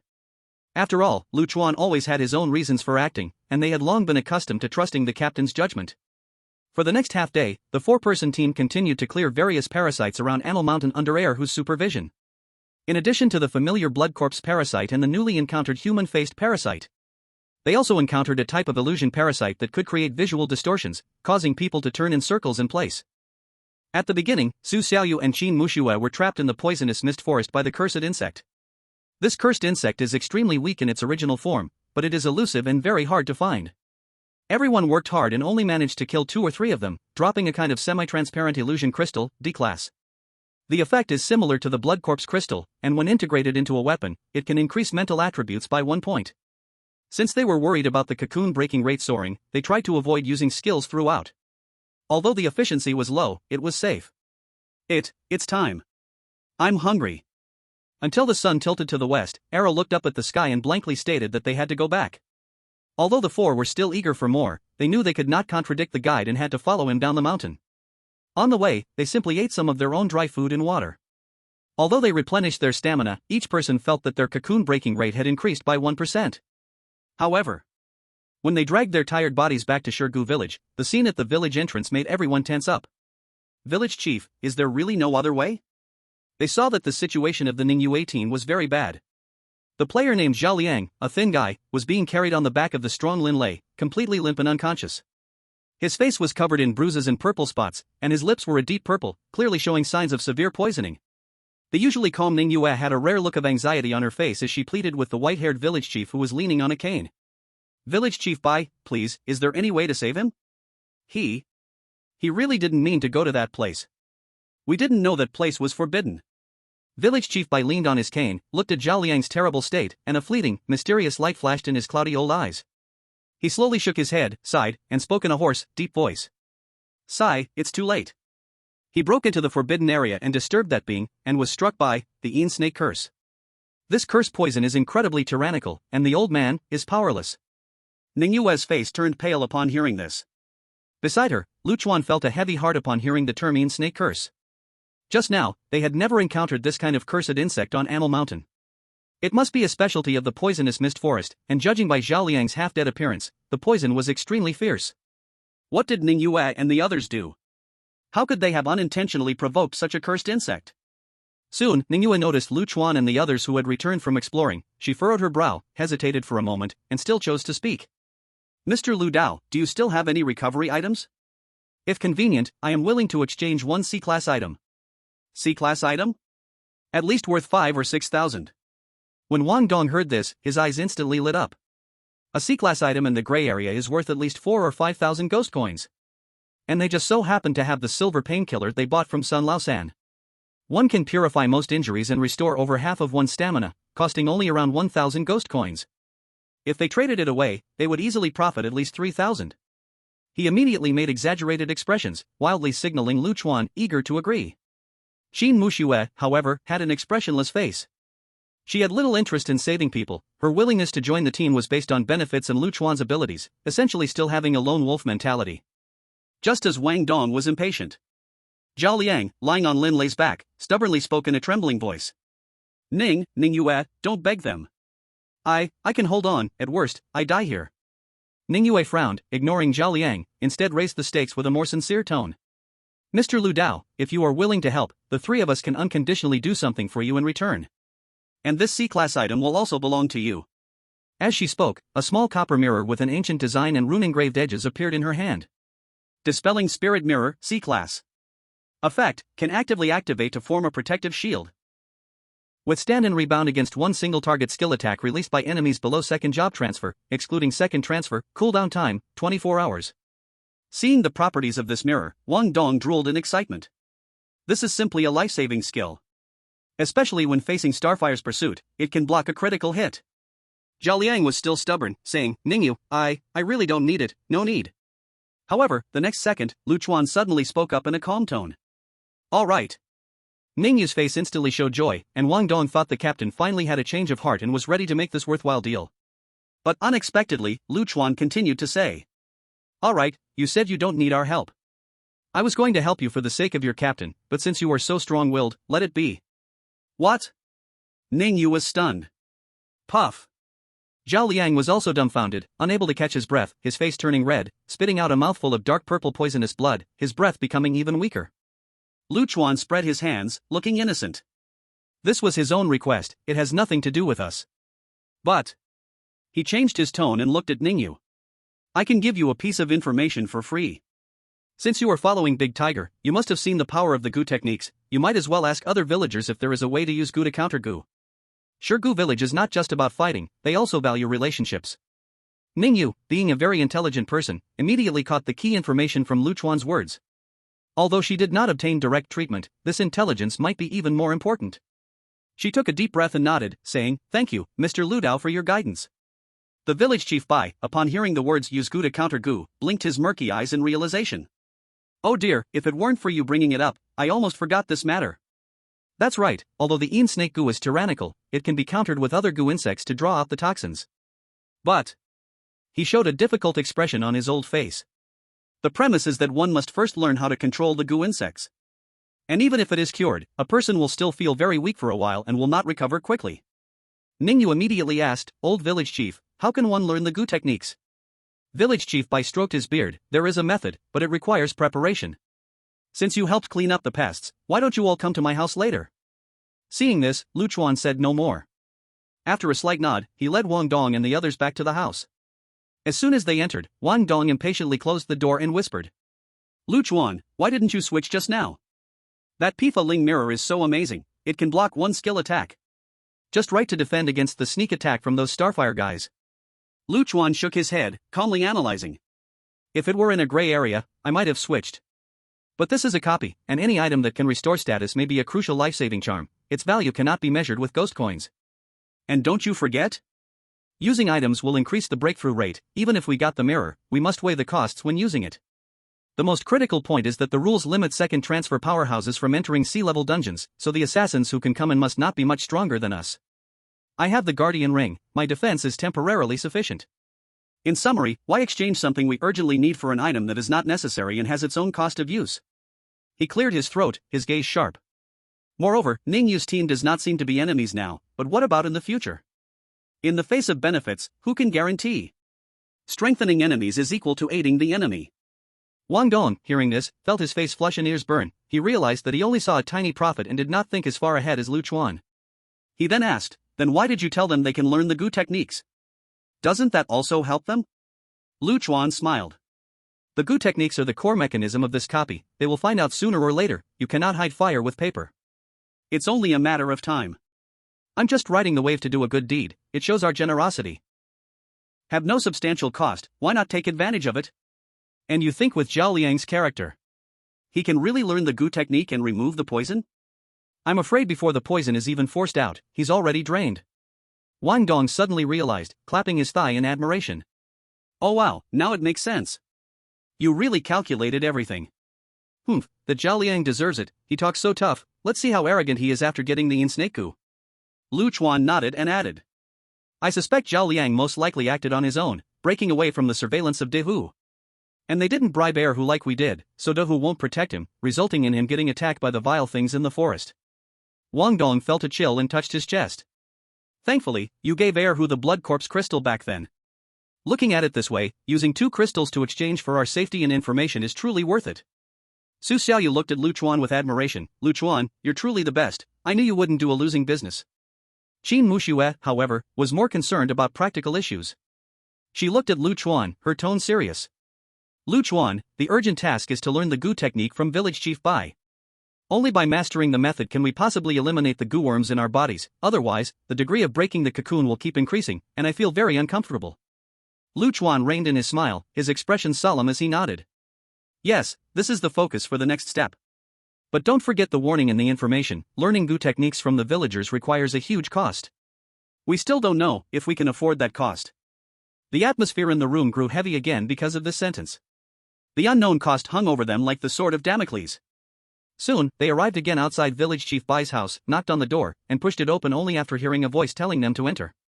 Ningyu and the 3 were already waiting. "Ahem, kiddos, you're here." Village chief Bai's voice reached their ears, and looking around, they found several large clay urns that 2 people could not hug in front of him. Chapter 104, Medicinal Man and Medicinal Bath. Everyone arrived at village chief Bai's house with nervous hearts, discovering that in addition to Ningyu and the 3 waiting in the yard, there were several half-human tall large urns emitting a strong herbal aroma. The mouths of the urns were dark, filled with a viscous dark green liquid. A mixed scent of various herbs and unknown plants rushed toward them, slightly pungent yet carrying a strange sweetness. Seeing that everyone was there, village chief Bai wasted no time, pointing directly to the large urn. "Ahem, inside is by Chao Xian. It's made from the juices of dozens of flowers, grasses, trees in the deep mountains and forests, which is food that most goo worms love, and it's a specialty of our Shirgu village. At this statement, an ominous feeling arose among everyone. Sure enough, village chief Bai's next words were even more shocking. To control the goo worms, you first have to make them accept you. How to make them accept you? The simplest way is to turn yourself into a place where goo worms like to stay. Where do goo worms like to stay? In trees, on branches, in crevices of stones. Only in such an environment do they feel safe and live long. So, to learn goo techniques, you must transform yourself into a vessel that allows the worms to feel safe enough to settle down, getting used to your energy and breath. As soon as these words were spoken, everyone's faces turned extremely ugly. They never imagined that the cost of learning the goo technique would actually involve allowing worms to parasitize within their bodies. Or even transform their organs? Oh. Qin Muxue instinctively took a step back, her face losing color. She already felt disgusted with the goo worms in her body, and now she had to introduce another worm? Just imagining a worm crawling through her nasal cavity and throat into her body made her feel nauseous, clenching her delicate fists. Village Chief Bai noticed Qin Mushue's resistance, his murky eyes scanning everyone, and he smiled faintly. Well, it seems you outsiders.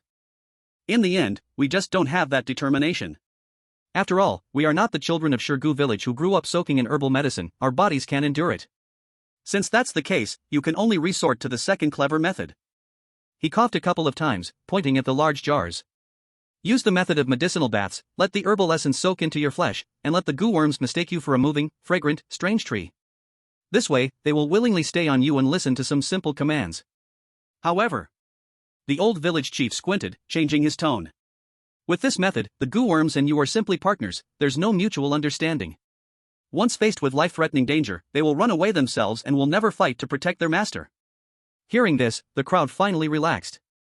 Although it was just a cooperative relationship, it was much better than turning their bodies into insect nests. Qin Muxue also pouted and murmured, "This is much better." Chuan suddenly realized, recalling the information mentioning the reward for collecting goo worms as pets. It seemed that there were indeed players who chose the first extreme method. They had transformed themselves into something like the goo masters of Miaojing. Perhaps it was a hidden job transfer route. But the four of them each had their own professional system, so changing job transfers was simply unrealistic.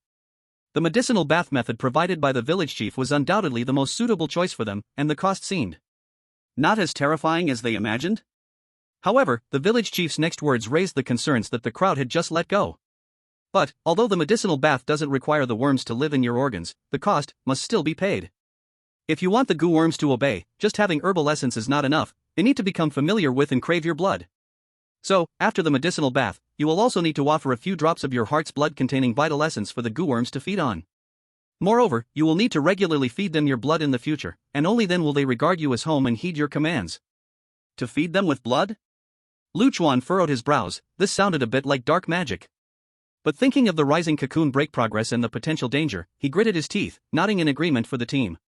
We understand. Let's proceed with the second method. Good. Seeing them agree, the village chief arranged it. Then you will take turns for the medicinal bath. Once everyone has finished soaking, I will naturally provide some suitable goo worms for you to choose from. Ningyu also made a decision, speaking solemnly to Zhao Liang and Lin Lei. There's no other choice. To survive and solve the cocoon break progress, we must pay a price. Although Zhao Liang was weak, he could only nod silently, while Lin Lei had no objections at all. Chuan also instructed his teammates. Let's give it a try for now. But everyone must stay alert. If anything unusual happens, immediately alert through the channel, and we will stop right away. Then, the white village chief called over several expressionless village women to guide Ningyu, Qin Muxue, and Su Xiaoyu into the adjacent room for the medicinal bath. Wang Dong and Chuan, along with other men, stayed outside in the yard. The entire process lasted nearly an hour. When everyone finished the medicinal bath and changed into the rough cloth clothes the village chief provided, which had a strong ethnic style, they indeed looked somewhat like the local villagers. Soon, a new buff appeared in their status bar. Shirgu Village Villager, Imitation. Effect, breath assimilates with the villagers, increasing affinity with most goo worms, making it easier to gain their trust and control them. However, at the same time, your breath becomes more attractive to goo worms, equivalent to a low-level hatred aura. Additional effect, due to temporary breath assimilation, cocoon break progress -5%. Cocoon break progress decreased by 5%. Everyone was filled with joy. They didn't expect that becoming villagers would have such a benefit. It seemed feasible to suppress the goo worms within them. At this moment, the white village chief walked out holding several small goo jars and placed them on the ground. Here are two types of goo worms. One is the tianyo goo. Eating grass and wood can help grow, the shell is hard, and the strength is not small, able to help you charge into battle. It is the kind that Eru used. The other kind is the silkworm goo, which also feeds on grass and wood, but the silk it produces can speed up wound recovery. Clearly, these are two branching paths. Defense/attack oriented armored beetle goo. Support/treatment oriented silkworm goo. At the village chief's gesture, everyone pricked their fingertips with silver needles, squeezing out a drop of fresh red heart blood, which dripped onto the selected goo jar. Ningyu, Su Xiaoyu, and weak Zhao Liang chose the silkworm goo. Lin Lei, Wang Dong, Lu Chuan, and Qin Mushui chose the more imposing armored beetle goo. Not long after the blood dripped, the goo jar slightly trembled. Rustle. Next, a small goo insect slowly crawled out, climbing up the finger onto the palm. At first, the feeling of the bug's legs crawling in the palm was a bit uncomfortable, but gradually, a kind of connection, almost like a spiritual resonance, started to establish. Lu Chuan understood that this was the initial bond formed after the goo insect consumed the essence blood. He couldn't help but imagine, if he had chosen the first method of treating humans, what he would feel now. Perhaps it would truly be a bloodline connection. Village Chief Bai saw that the ritual was completed and waved his hand. Alright, this is your reward for helping the village clear the pests. Now you may move freely in the village, as long as you don't go to the forbidden area. Indeed, this time, there were no big tiger and second tiger monitoring them anymore.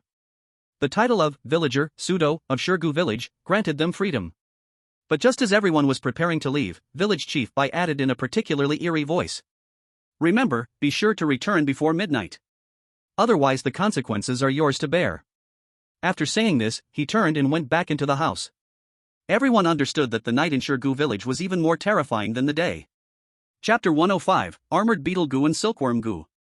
Wow, amazing. This little thing really listens to me, I'm its dad.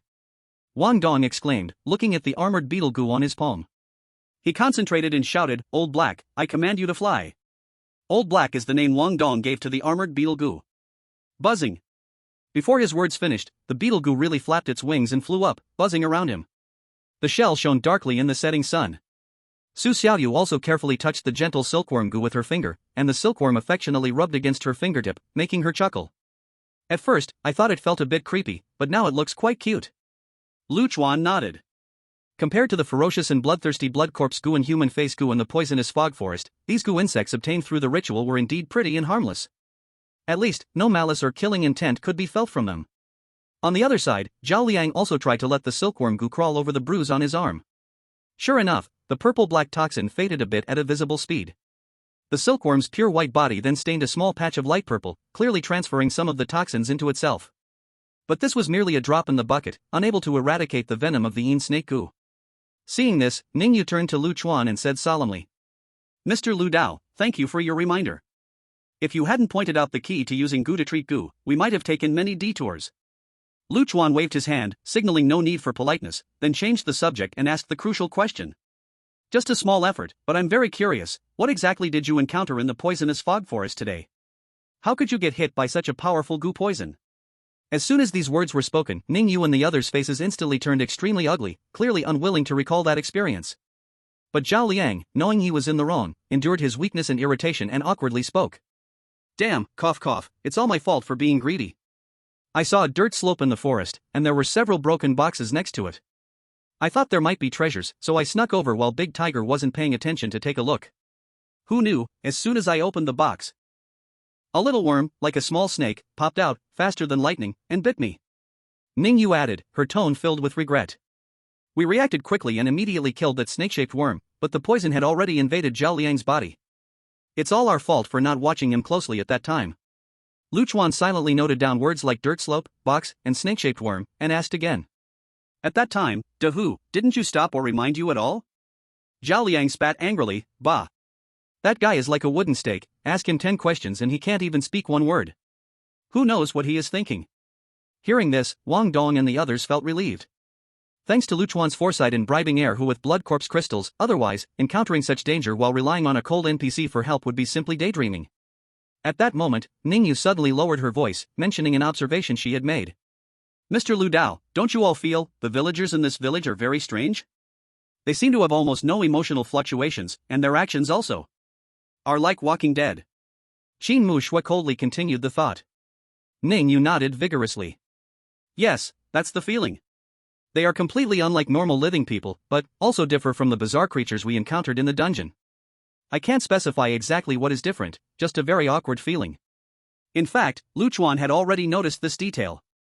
Though the village seemed to have dozens of households, not a single house was cooking at mealtime, and there were no sounds of chickens crowing or dogs barking, nor were there any signs of farming in the fields. The only collective activity of the villagers seemed to be going up the mountain to collect herbs. How do they survive? Can they really live without human food? Chuan shook his head, pulling his thoughts back to reality, and spoke to everyone in a serious tone. You all understand, our time is running short.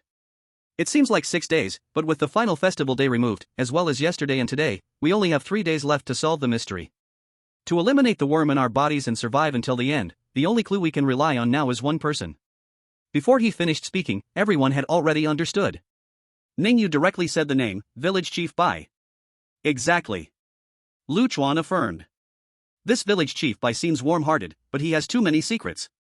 I have reason to suspect that he has the most direct connection with the final boss of this dungeon, and even the bizarre state of the entire village. If necessary, I hope someone can help keep an eye on him and investigate his every move. Ningyu forced a smile, her expression carrying a hint of helplessness and resignation. Mr. Lu Dao, it seems this task is set for us. You also saw, with Zhao Liang in this state, our team's combat power has greatly diminished, and we no longer have the ability for field exploration. Our next goal is simply to survive. Don't worry, we will find a way to keep Village Chief Bai occupied and extract as much information as possible. Chuan admired this in his heart. Dealing with smart people was indeed much easier. He nodded. Good, if you can really find the key information, I won't treat you unfairly. Ningyu slightly nodded. Then I'll thank you in advance, waiting for your good news. Tonight ends here, everyone go back and have a good rest, adapt to the cooperation with the worm as soon as possible. Chuan concluded the discussion. Everyone returned to their respective rooms. The Tiao Tiao team of 4 gathered together again. Having obtained the title of Stone Drum Village Villager, Pseudo, and gained the help of the worm, everyone felt a bit more relaxed temporarily. At least, when facing ordinary dangers, they could reduce the use of skills, delaying the growth of the chrysalis, which was undoubtedly a huge advantage. Wang Dong rubbed his hands together. Finally we don't have to fight on an empty stomach, just have to feed blood to this little guy regularly. Thinking about it makes me a bit uncomfortable. Qin Mushui was more concerned about another issue. She looked at Chuan. Chuan, do you really trust Ningyu and them? I always feel like that woman is not reliable. Chuan smiled, his eyes calm.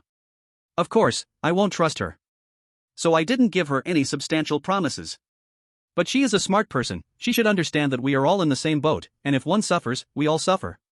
Before the 6th day arrives, the chances of her doing something sneaky are slim. But don't worry, I will verify any information she provides repeatedly and will not accept it blindly.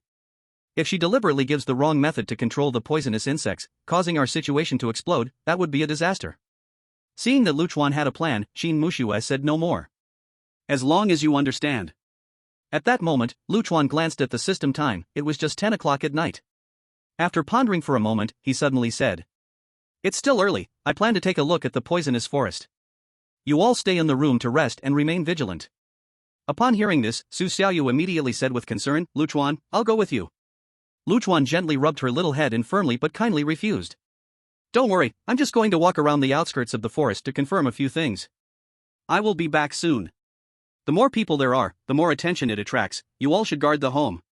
After saying this, he didn't wait for anyone to persuade him further, his figure flashed and melted into the night outside the house. In fact, Chuan had a strong premonition in his heart.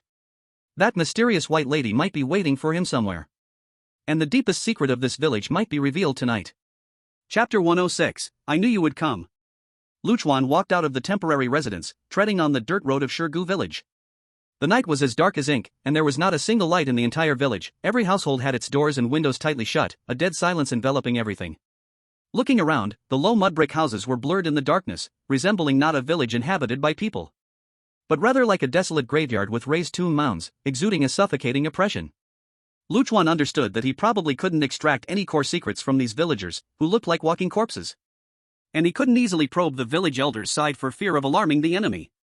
At this moment, all his hope rested on that mysterious white lady. Unexpectedly. Just as Chuan had not walked far, he sensed faint footsteps and a nearly imperceptible breathing sound coming from behind him. Someone was following him. Chuan sneered in his heart, he had anticipated this. Earlier that afternoon during the medicinal bath, he had sensed an external spiritual force carefully probing the village elder's courtyard. At that time, Chuan could have completely blocked himself off or even counterattacked. But he intentionally allowed the other party to spy, just to draw the snake out of its hole. He wanted them to grasp information about their acquisition of the poisonous insects, thus luring the hidden enemy to reveal themselves. Now it seemed, the bait had indeed worked. Chuan remained impassive and continued walking towards the poisonous forest. Sure enough, as soon as he stepped into the woodland, the leaves on the ground began to rustle, and a corpse controlled by the blood corpse insect staggered to its feet. Encounter E-level strange blood corpse insect. Tian Nyo. Chuan remained calm and took out a drum-shaped insect jar, similar to arrows, and gently tapped it rhythmically several times.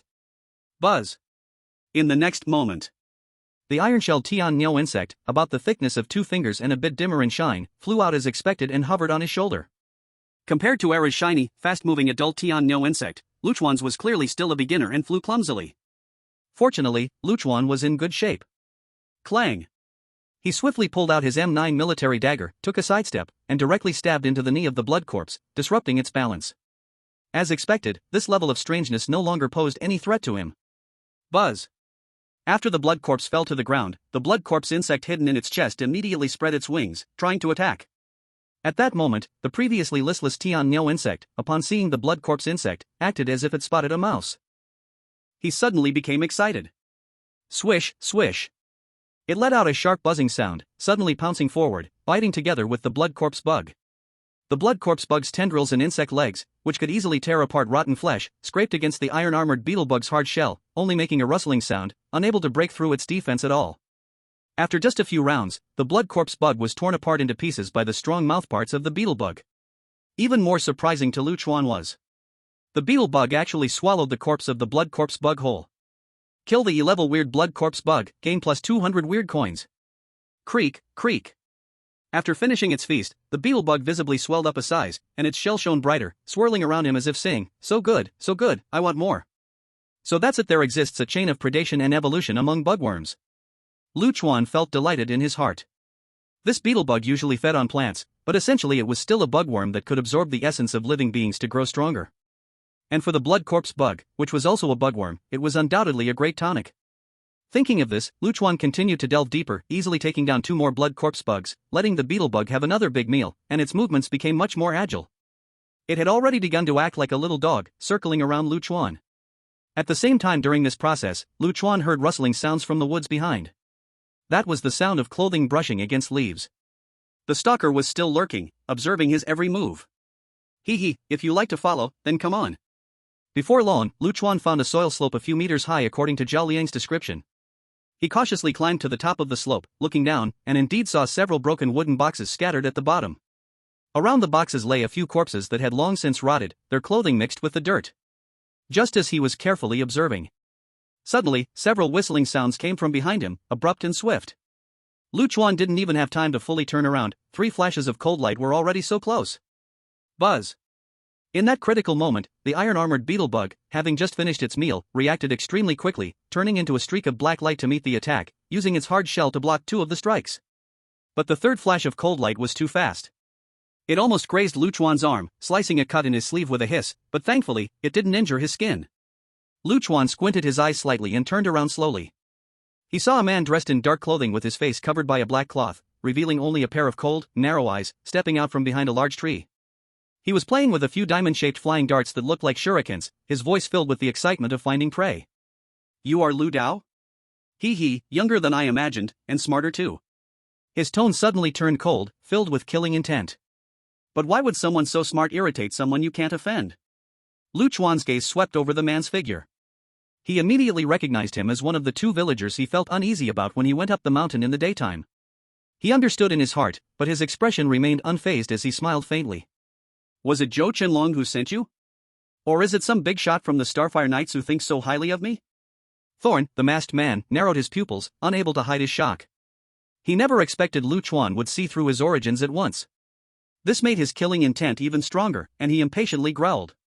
Lu Dao, you indeed have a bit of cleverness, but it ends here. Although I don't know why Long Go wants to capture you alive, I will first let you taste the feeling of not being able to live or die. Then I will bring back your secret along with what Long Go wants.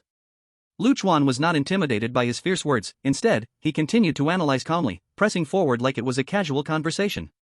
Team leader? Oh, Does that mean besides you and that woman? Is there a third person? Let me think. During the day, you all came down from the mountain, and that captain was not with you. So he is likely still hiding somewhere on the mountain, right? He paused, looking at the trembling corner of Thorn's eyes, and continued to pressure him. And tonight, you are the only one here to block me. That woman didn't come. What does this indicate? It indicates that this action was decided by you on your own. You wanted to take the credit and selfishly claim the reward for bringing me back, right? Shut up. You know too much. Thorn was enraged, embarrassed by Lu Chuan's words, and interrupted him with a loud shout. Just as Lu Chuan said. He wanted to selfishly take the B-class item promised by Zhou Qianlong, so he didn't report to Xiao and Liuli and came alone. There was no choice, the temptation of a B-class item was simply too great. Thorn was about to undergo a second job trial. If he had a B-class item, his chances of success would undoubtedly increase greatly. For this, he was even willing to tear his face with Xiao and Liuli. Of course, even if he didn't successfully catch Lu Chuan, he was confident he could retreat safely. He could just say it was a test. But now, with just a few words, Lu Chuan had deduced so much information about them, making Thorn's face flush with anger and shame. You know too much. I will make your mouth unable to speak again. As soon as his voice fell, Thorn flicked his hands. In an instant, more than a dozen poison kunai shot towards Lu Chuan like a storm, creating a whistling sound, flying in a fan-shaped pattern. This attack was far more ferocious than the previous test. It almost sealed off all of Lu Chuan's possible escape routes. Faced with this unavoidable kunai storm, Lu Chuan's brows furrowed, but cold light flashed in his eyes. He raised his right hand, the ring on his middle finger glowed with white light. The Guardian's ring activated. Chapter 107, Dancing on the Edge of a Knife. Dozens of kunai whistled as they came like a swarm of bees. Lu Chuan's pupils contracted, and the white light of the Guardian's ring on his middle finger surged brightly. A solid, oval-shaped light shield appeared out of thin air, firmly protecting him behind it. Clang, clang, clang, clang. The dense sound of impact was like rain hitting banana leaves. The light shield shook violently, even developing a slight crack on its surface, but it ultimately blocked all of this deadly attack. Meanwhile, a cold notification rang in Lu Chuan's ears. Guardian's ring usage today, 1/3. Using item, cocoon breaking degree plus 1%. Fortunately, it's not a boss. Otherwise, it would have blown up right away. Lu Chuan knew the opponent was serious and did not dare to relax at all. Thorn, seeing this, had a cold smile at the corner of his mouth hidden under the mask, laced with mockery. No wonder you are so fearless, turns out you have this turtle shell. But you, as a player who majors in spirit, what kind of attack methods can you have? I wonder how long your pathetic shield can hold. Before he finished speaking, he took out a few inconspicuous black stones from his waist and smashed them hard to the ground. Boom! The stones exploded upon hitting the ground, instantly erupting into a large cloud of thick choking gray smoke, rapidly spreading and completely engulfing the area around Lu Chuan. This smoke not only obscured vision but also made sounds and smells become vague and unclear. Affected by the skill mist bomb, vision, hearing, and smell significantly reduced, the effect will last for a while and gradually recover over time. Lu Chuan's brow furrowed tightly. The poisonous mist forest itself had a faint purple mist, and combined with this artificially produced smoke, everything before him became chaotic, almost turning him blind. But he did not panic. With a flip of his right hand, a silver spoon appeared in his palm. The telekinetic spoon he purchased from Old Sunday. This item has two effects, one is to amplify psychic skills, and the other is hypnosis. At this moment, Lu Chuan intended to use the first effect to enhance the accuracy and power of his psychic skills. In the thickest part of the smoke, a cold light silently pierced through, aiming directly at Lu Chuan's throat. At the same time, Thorn's cold voice echoed. If you want to blame someone, just blame yourself for being too clever. I hate the most is someone like you who thinks too highly of themselves. Lu Chuan's vision was blocked, but his spirit, at a high 21 points, made him exceptionally sensitive to the killing intent. He almost instinctively raised his arm again. Clang! The light shield appeared again, firmly blocking this tricky strike. Today's Guardian Ring use count, 2/3. Using item, cocoon break plus 1%. What? The thorn strike missed and quickly hid back into the smoke, filled with shock and anger. How many times can this broken shield be used? Lu Chuan knew very well that the ring could block at most one more time. He had to end this quickly. In the next moment, the killing intent reappeared. The thorn clearly lost patience and launched a deadly strike. He sprang from the shadow behind Lu Chuan, and the dagger in his hand was no longer just a simple thrust. Instead, the entire dagger was wrapped in a layer of black light, as if it could devour light. Wherever the dagger passed, even the air was torn apart. Affected by the skill Shadow Strike, the body is temporarily bound by shadow energy, unable to move. Lu Chuan's gaze tightened. His feet felt as if they were nailed to the spot by invisible chains, unable to move. As expected of an assassination-type profession. He felt a chill in his heart. If it weren't for his overwhelming psychic power, he would have likely died from the first ambush. But precisely because of this, he was waiting for this opportunity. In the mist, he could not find the opponent, only to lure the enemy deeper, allowing them to approach. Clang. Crack. The strike that the thorn was determined to land was blocked again by the light shield. But this time, after the guardian ring's light flickered violently, it completely vanished like shattered glass. The light shield was broken. The dagger wrapped in black light lost some momentum, yet still carried enough force to stab towards Chuan's neck. The thorn saw this and was overjoyed. Ah, it really has a limit on uses. Let's see what you can do now. Just as the tip of the dagger was about to touch Chuan's skin, the thorn's action inexplicably hesitated for a moment. He remembered that Zhou Changlong's order was to extract information, not to kill directly. This kid looked weak, and one stab might just end his life. If he killed him, then there would be nothing left. It was this hesitation due to the task that gave Chuan the opportunity. The dagger narrowly changed its trajectory, grazing the side of Chuan's neck, only cutting through a layer of skin, but ended up tearing Chuan's right shoulder. Blood flew everywhere. At that moment, a cold smile spread across Chuan's lips, as his scheme succeeded. Seeing that smile, the thorn's heart jolted. Without waiting for him to react, an invisible psychic shock crashed into the depths of his consciousness. Suffered skill mind lock attack. Performing mental judgment. Warning. Your psychic power is significantly lower than the attacker. Judgment failed. You have entered a rigid state, duration 2 seconds. What? The thorn's mind went blank, instantly losing control of his body, standing stiffly in place, his eyes filled with incredulous horror. 2 seconds. For a duel between masters, it was enough to determine life and death. Chuan showed no hesitation, the M9 bayonet in his hand turned into a beam of cold light, stabbing straight into the thorn's abdomen. But to his surprise. The thorn, as a high-level player nearing the second transition, had impressive physique. His inner armor, a defensive leather, prevented the bayonet from completely penetrating, but it still tore a ghastly wound, blood gushing out instantly. Ugh! The 2 seconds of rigidity ended, the intense pain brought the thorn back to reality, letting out a painful groan, filled with shock and anger in his heart. He never expected that under absolute advantage, he would be continuously blocked 3 times by a newcomer, and successfully counterattack. It's not over yet. Chuan shouted coldly. My bayonet can't break your defense, but it can. Before he finished speaking, the thorn felt 2 heart-wrenching pains from his back. It was the armored pest that obeyed Chuan's command, seizing the moment to launch a sneak attack, its sharp mouthparts biting into his neck. 2 blood holes appeared instantly. And the pest was greedily drinking his blood, savoring the feast. In no time, the thorny skin turned pale. It was almost turning into a human dry. Attacked from both sides. The thorn was thrown into chaos. Chuan seized this fleeting opportunity and decisively used the already refreshed Vortex Egg Beater. Cocoon breaking degree plus 1%. The sticky transparent liquid did not splash to the ground, but was poured all over the thorn. It was a big bath. The slime bound his hands and feet, limiting his ability to move, especially for an assassin who relied on agility and hidden weapons. It was like fish meat on the cutting board. Chuan stepped forward, pressing his military dagger against the thorn's throat, his gaze cold as a knife, harshly questioning. Speak. What is your captain plotting in the ancestral hall? What is his true purpose? You call this a newcomer? The thorn began to regret taking this task. He was stunned by the icy killing intent in Chuan's eyes, even more shocked that the other party had guessed the location of the owl's hiding place. The thorn didn't want to answer but felt a chill on his neck. That ironclad longhorn beetle had sucked blood and seemed to still be unsatisfied. It crawled onto his head, its sharp antennae aimed at his crown, as if about to burrow in. To taste what brain marrow was like. The fear of death instantly swept over the thorn. The owl wants to control the holy insect. Just at this critical moment, an unexpected change occurred. A nearly transparent rope shot out from the darkness far away, as if alive, wrapping around the thorn's waist and pulling him back. Whoosh! The thorn was dragged off the ground by a great force, flying backward. Bang, bang.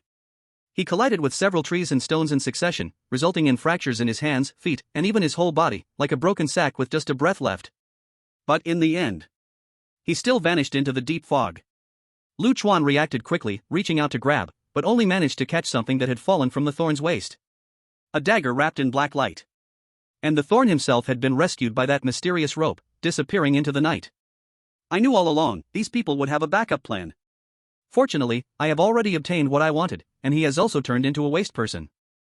Chuan clenched his fist, knowing this must be the means of that unseen owl. He looked down at the spoils in his hand. Acquired C-class equipment, Shadow Strike Dagger. Effect: 1. Passive skill Sharp, has a certain armor penetration effect. 2. Active skill Shadow Strike, consumes a small amount of mental power, the next attack carries shadow energy, with a chance to bind the target's movement, effect related to both sides' mental and physical attributes, cooldown time, 8 hours.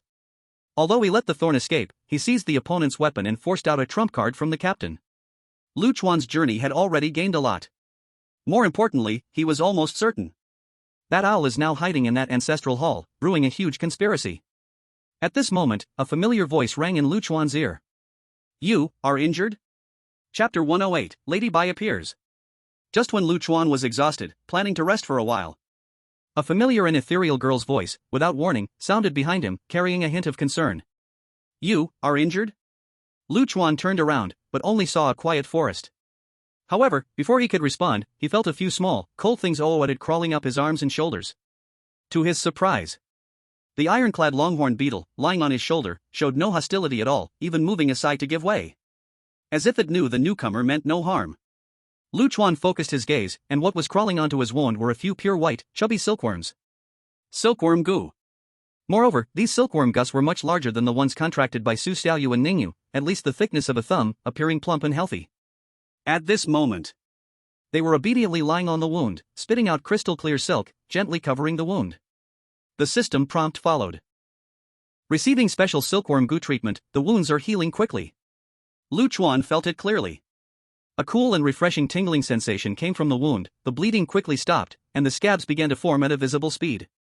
Although it has not fully healed, the pain and weakness from blood loss have greatly diminished. After the treatment was completed, several silkworm goo quickly crawled down his body without any attachment and disappeared into the dark grass.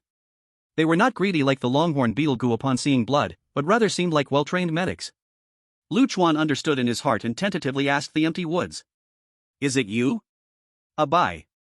Sure enough, the crisp voice of a girl rang out again, carrying a hint of pride. It's me. Why did you come back to the poisonous forest? And why did you fight with that bad person and damage so many trees? There was a hint of complaint in her tone, like a little girl upset about her toy being broken. Chuan couldn't help but laugh and cry. Clearly, he was being chased, but he felt like a villain destroying the environment. However, he knew Bai's thoughts were pure and not a real accusation, so he explained. I couldn't defeat him outside, so I had to lure him into the forest to leverage your power against him. Bai seemed a bit confused. Me? But I didn't do anything. Chuan patiently analyzed, sounding a bit like he was comforting a child. It's precisely because this forest has dense trees and narrow gaps that it forced him to fight me up close, giving me a chance. If it were in an open area, he could just throw hidden weapons and exhaust me, leaving me nowhere to escape. So, you helped me a lot. His words were half truth, half flattery, but they did hit the key point. Bai seemed convinced and her voice became cheerful. You make sense. Then, as a reward, shouldn't you show some gratitude? He. Chuan understood and smiled helplessly. Once again, he took out a piece of sweet-smelling cream bread and gently placed it on the ground. Here, this is a token of thanks. This time, Bai didn't hide anymore. Several silkworm goo crawled out from the shadows, working together to lift that piece of bread, which was huge for them, and wobblingly carried it into the depths of the forest. Chuan quietly released his mental strength, trying to track the bread's trajectory to find Bai's true form. However, as soon as the bread entered the darkness, it sank like a stone into the sea, and his mental perception was blocked by a gentle yet impenetrable force. At the same time, squeak squeak. He heard the sound of someone enjoying the bread, as if the speaker was right next to him. Chuan was surprised. This method was incredible. Could she really be the lady Bai the villagers spoke of? He suppressed his emotions and tried to build rapport, gently asking. Bai, we have met a couple of times now, we are friends, right? But till now, I still don't know what you look like. Bai's chewing stopped for a moment, and after a brief silence, her voice suddenly became a bit low and tense. No, that's not possible. If you see Bai, you will definitely be scared. Bai doesn't want others to see herself, doesn't want. Hearing her self-abased and resistant tone, Chuan immediately understood he couldn't ask more. He then adopted a roundabout strategy and softly asked. Then, why did you save me?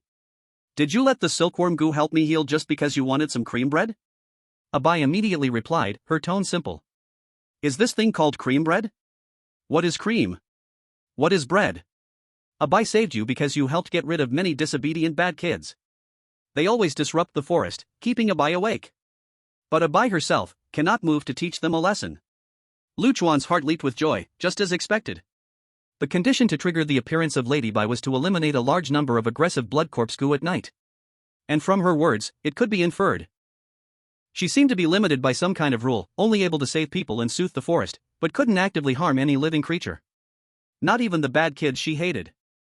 Chuan seized the opportunity and directly asked the key question. Since you can't act by yourself, do you know if there's any way to remove the bugs in our bodies, as outsiders?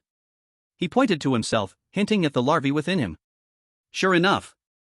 As soon as he finished speaking, a green vine quietly dropped from above, lightly touching Chuan's forehead. A gentle mental force instantly swept over his entire body. Chuan relaxed his mind and body, letting it explore. A few seconds later, Abai let out a displeased "Oh.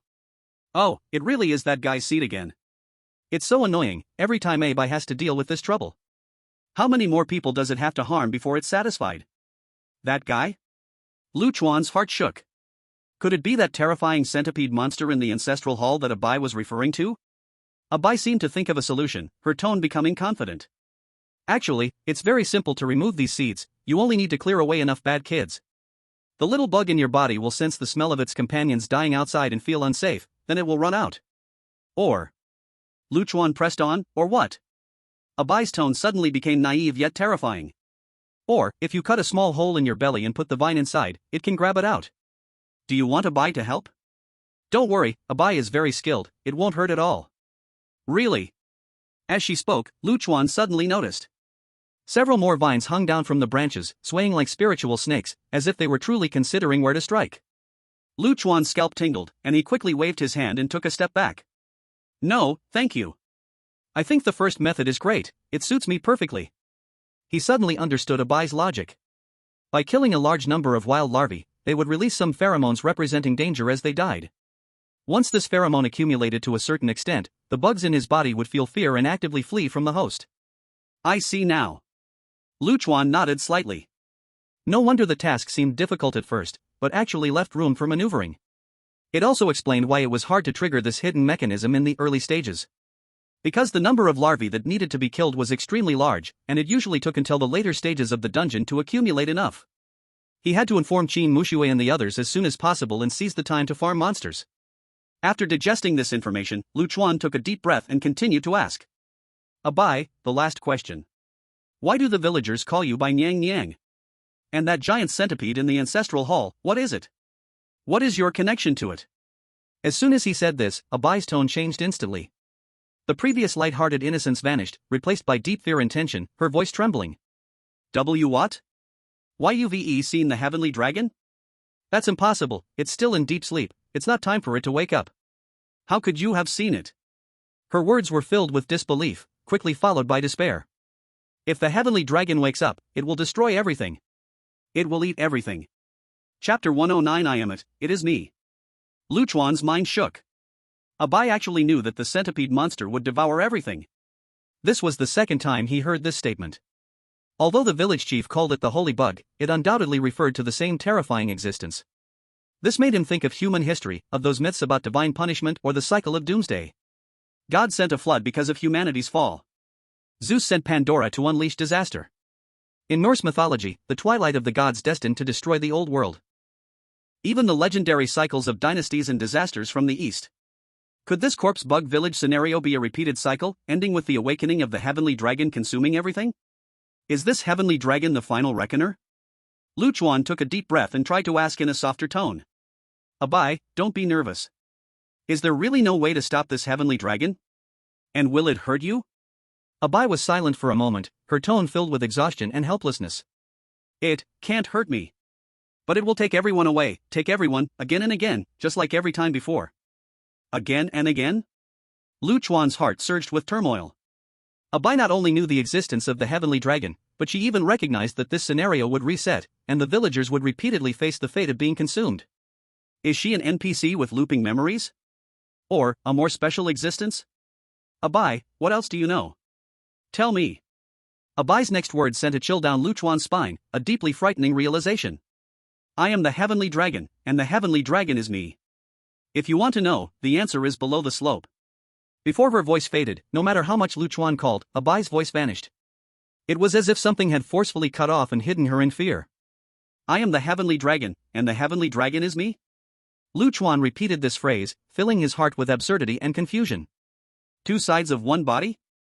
A symbiotic relationship? Or perhaps, in some sense, a common origin? The more he thought, the more chaotic his mind became, so he decided to temporarily suppress these tangled thoughts. But he clearly remembered Abai's last mention of the answer below the slope. He directed his gaze to the not-so-distant dirt slope where Zhao Liang had an unfortunate encounter. Then, Luchuan cautiously approached and looked down, discovering a few broken wooden boxes scattered at the bottom, just like Zhao Liang had described. He didn't recklessly descend but instead used his flashlight to illuminate and observe. Recalling Zhao Liang's tragic condition, Luchuan was cautious and commanded the recently well-fed armored beetlebug to fly down. Creak! The beetlebug easily pried open a box lid with its strong mandibles. At the moment the box lid flipped open. A long black shadow shot out of the box like lightning, heading straight for the beetlebug. It was a small snake, entirely black, only as thick as a finger. Encountered E-level anomaly, shadow snakebug. This shadow snakebug was incredibly fast, with a potent venom. Crack! But the evolved armored beetlebug wasn't afraid at all, not dodging or avoiding, allowing the snake's fangs to gnaw on its hard head shell, making a light sound. The shadow snakebug's venom didn't leave a single trace. The beetlebug seemed to be enraged, its sharp mandibles snapped shut, instantly cutting the snake's body into two segments. Then, with a few quick bites, it swallowed the still wriggling snake body, as if it were merely a tasty snack. Its digestive system was like an iron wall, completely ignoring the toxins. Killed E-level anomaly shadow snakebug, anomaly coins plus 200. After confirming there were no other dangers, Luchuan slid down the dirt slope. He approached the box opened by the beetlebug, shone his flashlight inside, and was instantly stunned. Inside the box were not herbs or bug materials as he had expected, but neatly stacked, shining silver ingots. He quickly opened the other nearby boxes, and the result was the same. All were heavy official silver.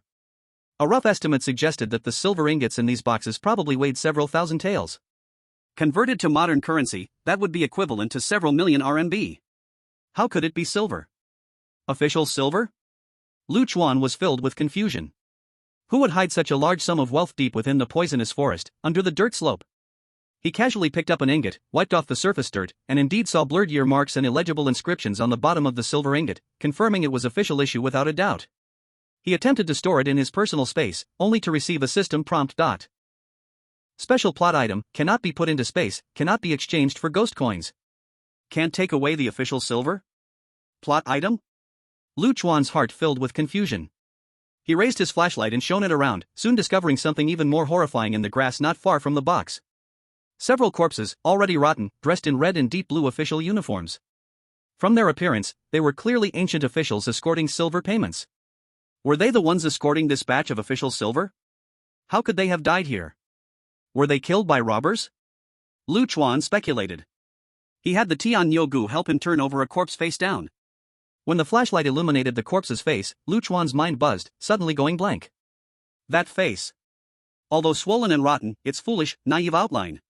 It was clearly the guide who led them yesterday and took his blood crystal. Who?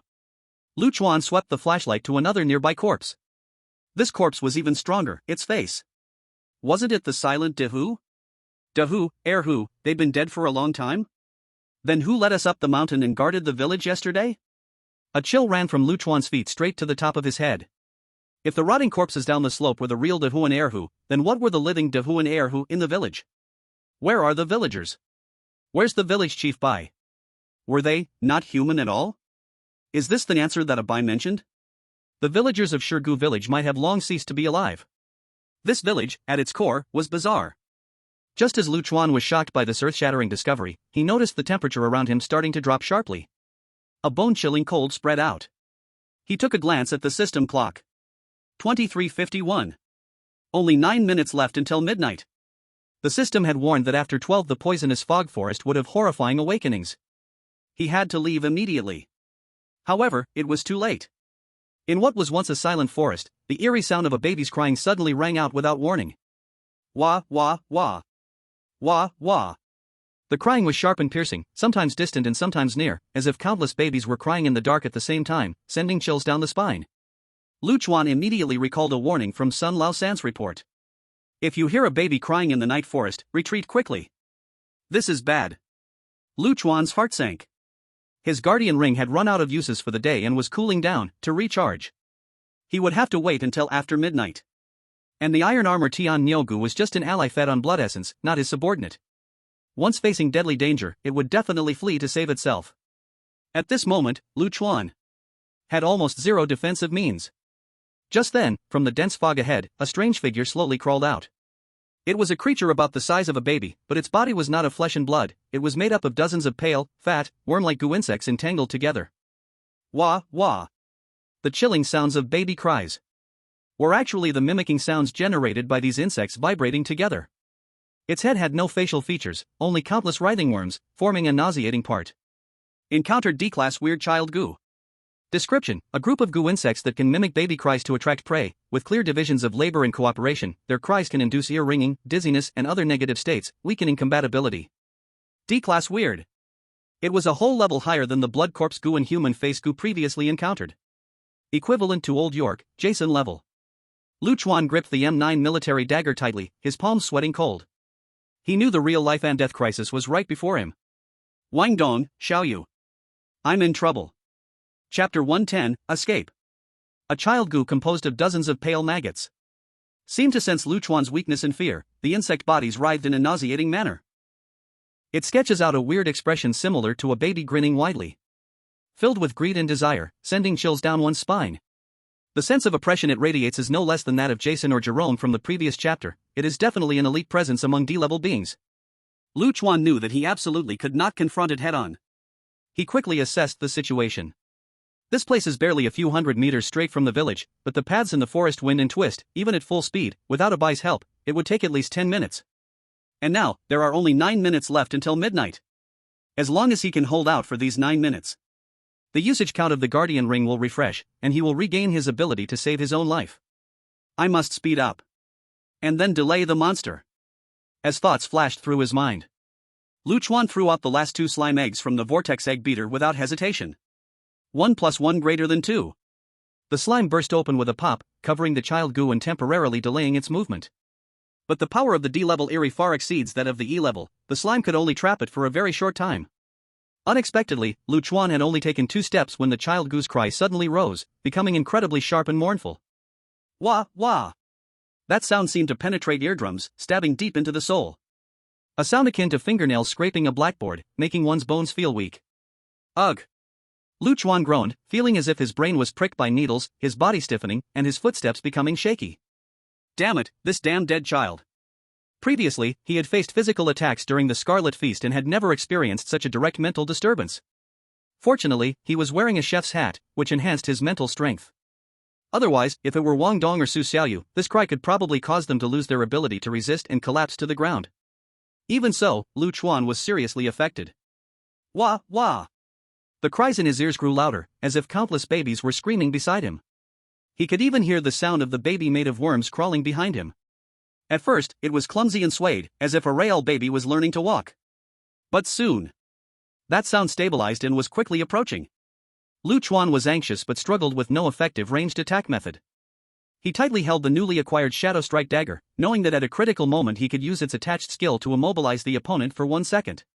But the cooldown lasted 8 hours, he only had 1 chance.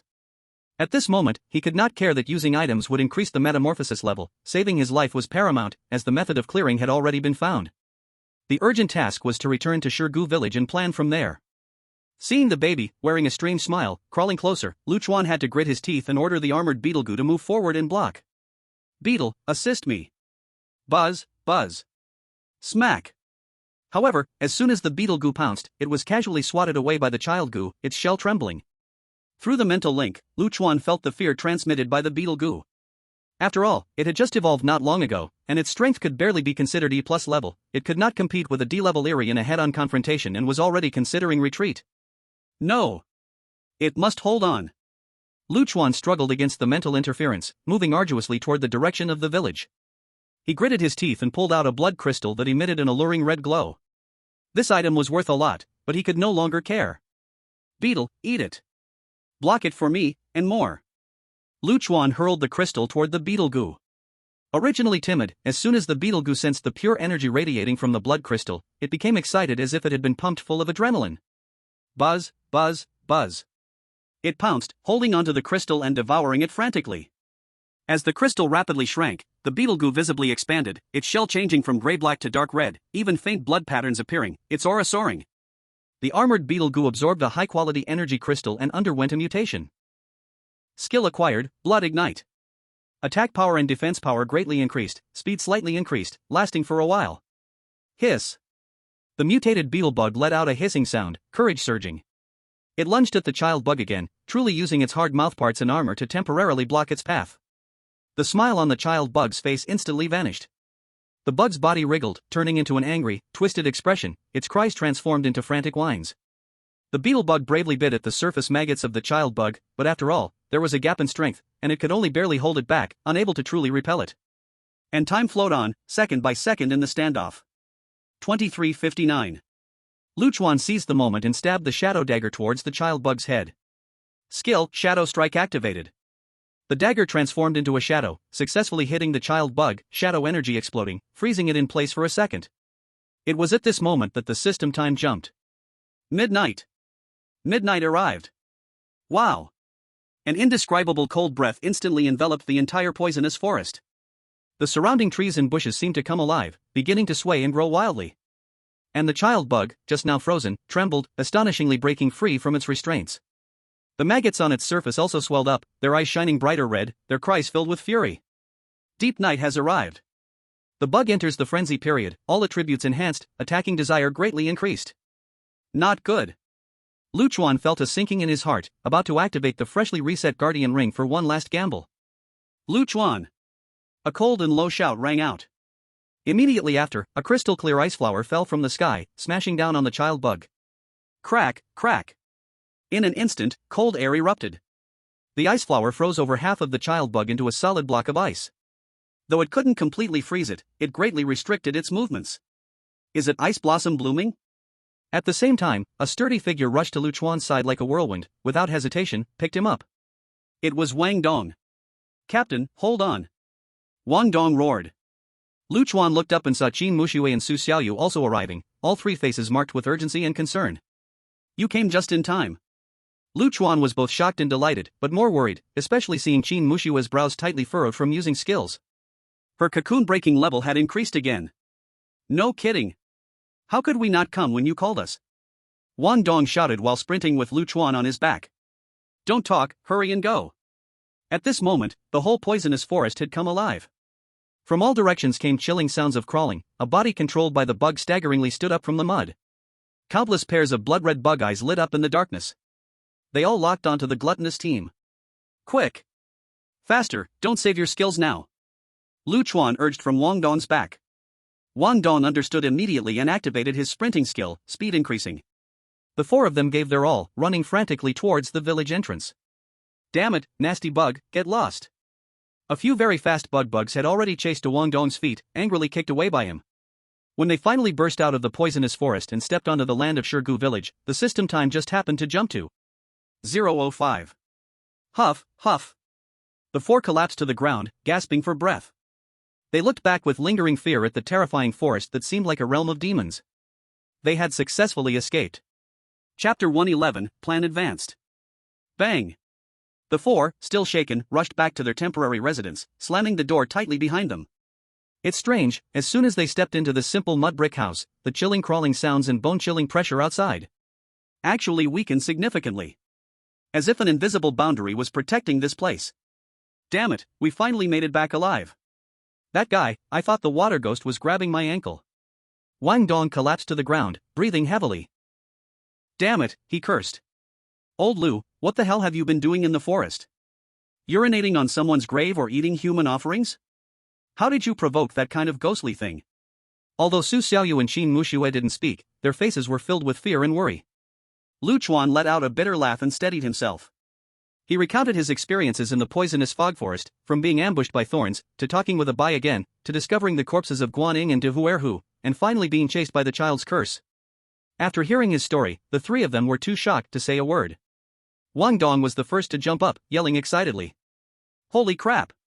Are you saying that little girl Bai is actually the ultimate boss, by Nyang Nyang? Wait, there's an even fiercer centipede dragon in the Ancestral Hall? How many bosses are there in this chapter? Who are we supposed to fight? Su Xiaoyu, however, was more concerned about Lu Chuan. Her eyes were slightly red as she shook his arm anxiously. Brother Lu Chuan, are you okay? You've been hurt so much, I should have secretly followed you. Two people are always safer than one. Qin Muxue caught the key point, her brows furrowing and her expression turning cold. Lu Chuan, according to what you said, the villagers we met might no longer be alive? They are all eerie? But why did they not attack us and even helped us? The system gave no hints? Faced with everyone's countless questions, Lu Chuan took a deep breath, trying to sort out his thoughts and answer one by one. First, about the boss. Lu Chuan said solemnly. Bai admitted that she is the celestial dragon, and the celestial dragon is her. I speculate that they are likely two sides of the same coin, or there is some kind of symbiotic, shared origin relationship. And according to Bai's warning in my judgment, the celestial dragon hidden in the Ancestral Hall is the true ender of this chapter. It will consume everything on the 6th day. If we want to complete the difficult task of breaking the curse, the only way is to enter the Ancestral Hall and defeat it before it fully awakens on the 6th day. He paused and continued analyzing the second issue. As for the three people from Xingho, their intent is very clear. They were sent by Zhou Qianlong to capture me alive and interrogate me about the secret of the blood feast. Their leader, Xiao, is a dangerous figure. His goal is not just to clear the chapter but to control the sacred bug celestial dragon. This indicates that the information he possesses far exceeds that of ordinary people and that he is incredibly audacious. Thanks to that assassin player who acted recklessly, exposing himself early, otherwise, we might have been caught off guard, and the consequences would be unimaginable. It is now confirmed that Xiao himself is hiding in the Ancestral Hall, preparing for his crazy plan. Then he looked at Qin Muxue, answering the most chilling question. Muxue, your speculation is correct. If the corpses under the earthen slope are indeed the real Dehuerhu, then the villagers in the village who can walk and jump but appear numb and dazed might have long since died. They are controlled by some power as walking dead. They retain some habits and memories from their lives but have no real wisdom. The prime suspect for this is head villager Bai. At this point, Lu Chuan also showed a look of confusion. But the most contradictory part lies here. According to common sense, the eerie instinct is to kill and destroy, yet head villager Bai has been warning us to leave all along. He is protecting us. The villagers also have not shown any initiative to attack. In fact, the title of villagers can help us reduce the breaking through degree. This completely does not conform to eerie standards. Unless the rules behind this chapter are not as simple as killing? Maybe they have another purpose? Qin Muxue nodded thoughtfully. Indeed, up to now, the head villager has shown more guidance and warning rather than malice, so there must be another reason behind it. By the way, there's also the most important discovery. Lu Chuan changed his tone, his voice filled with excitement. I learned from Bai the method to remove the breaking through curse bug from within. No need for a complicated ritual. As long as we kill enough wild goo worms outside, the goo worms in our bodies will feel the danger and run out on their own. Really? Wang Dong and the others were overjoyed to hear this. After a night of tossing and turning, their breakthrough rate had generally exceeded 20%. With just a skill or eating something, they could easily break through to 30%, but it had always been precarious. If they could solve it by grinding monsters, it would undoubtedly be fantastic news. So, Lu Chuan summarized. Our next plan is very clear. The first priority is to use the daytime to thoroughly clear the low-level goo worms in the poison fog forest and quickly bring the breakthrough rate to 0, removing future worries. Then, we must take the initiative. Xiao wants to control the Tianlong. He will surely act before the Tianlong fully awakens. The key time will be either the night of the 5th day or the early morning of the 6th day. We must break into the shrine before him, or at the most critical moment of his ritual. This way, we can both ruin Zhao's plan and take the opportunity to attack the relatively weak Tianlong, completing the ultimate task, killing two birds with one stone. After hearing Lu Chuan's analysis and plan, the group's morale, which had been somewhat low, was restored. Wang Dong let out a big yawn, rubbed his eyes, and muttered. All right, I'll listen to you. But buddy, I really can't take it anymore. I didn't sleep a wink last night. I'll take a nap first. Wake me when it's dawn. His words instantly drew Lu Chuan's teasing. Now you know you're tired? Who was too scared to sleep last night, afraid the worms would crawl out of his belly button?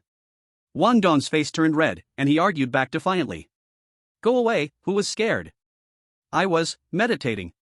Do you understand meditative training? Never mind, I'm sleeping first. Wang Dong said as he wrapped himself tightly in his clothes, quickly leaning against the wall and falling asleep with a snore. Chuan chuckled and felt a wave of fatigue wash over him. He speculated that after tonight's conflict, Zhao's team would temporarily retreat, not daring to act rashly again. After all, there were 4 of them against 2 of the opponent, both below the second transformation. The advantage is with us. However, at the same time, on the other side of the village, in a mud house, the atmosphere was entirely different. Waste. Fool. Who told you to act on your own? A low growl, suppressing anger, erupted in the darkness. There sat Thorns, pale with no color and wrapped in thick bandages, weakly leaning against the wall, not daring to make a sound. And in front of him, on a semi-transparent screen, was a man named Xiao. Still wearing goggles and with small braids, but the cold aura emanating from him was enough to freeze the air. Bang! Xiao kicked the wooden table in the shrine with a dull thud and pointed at Thorns, cursing him. Thorns! You are a complete idiot. You startled the snake in the grass. Not only did you fail to catch anyone, but you also exposed my trump card by a large margin. If it weren't for the fact that I can't go down the mountain right now, I would definitely settle this with you.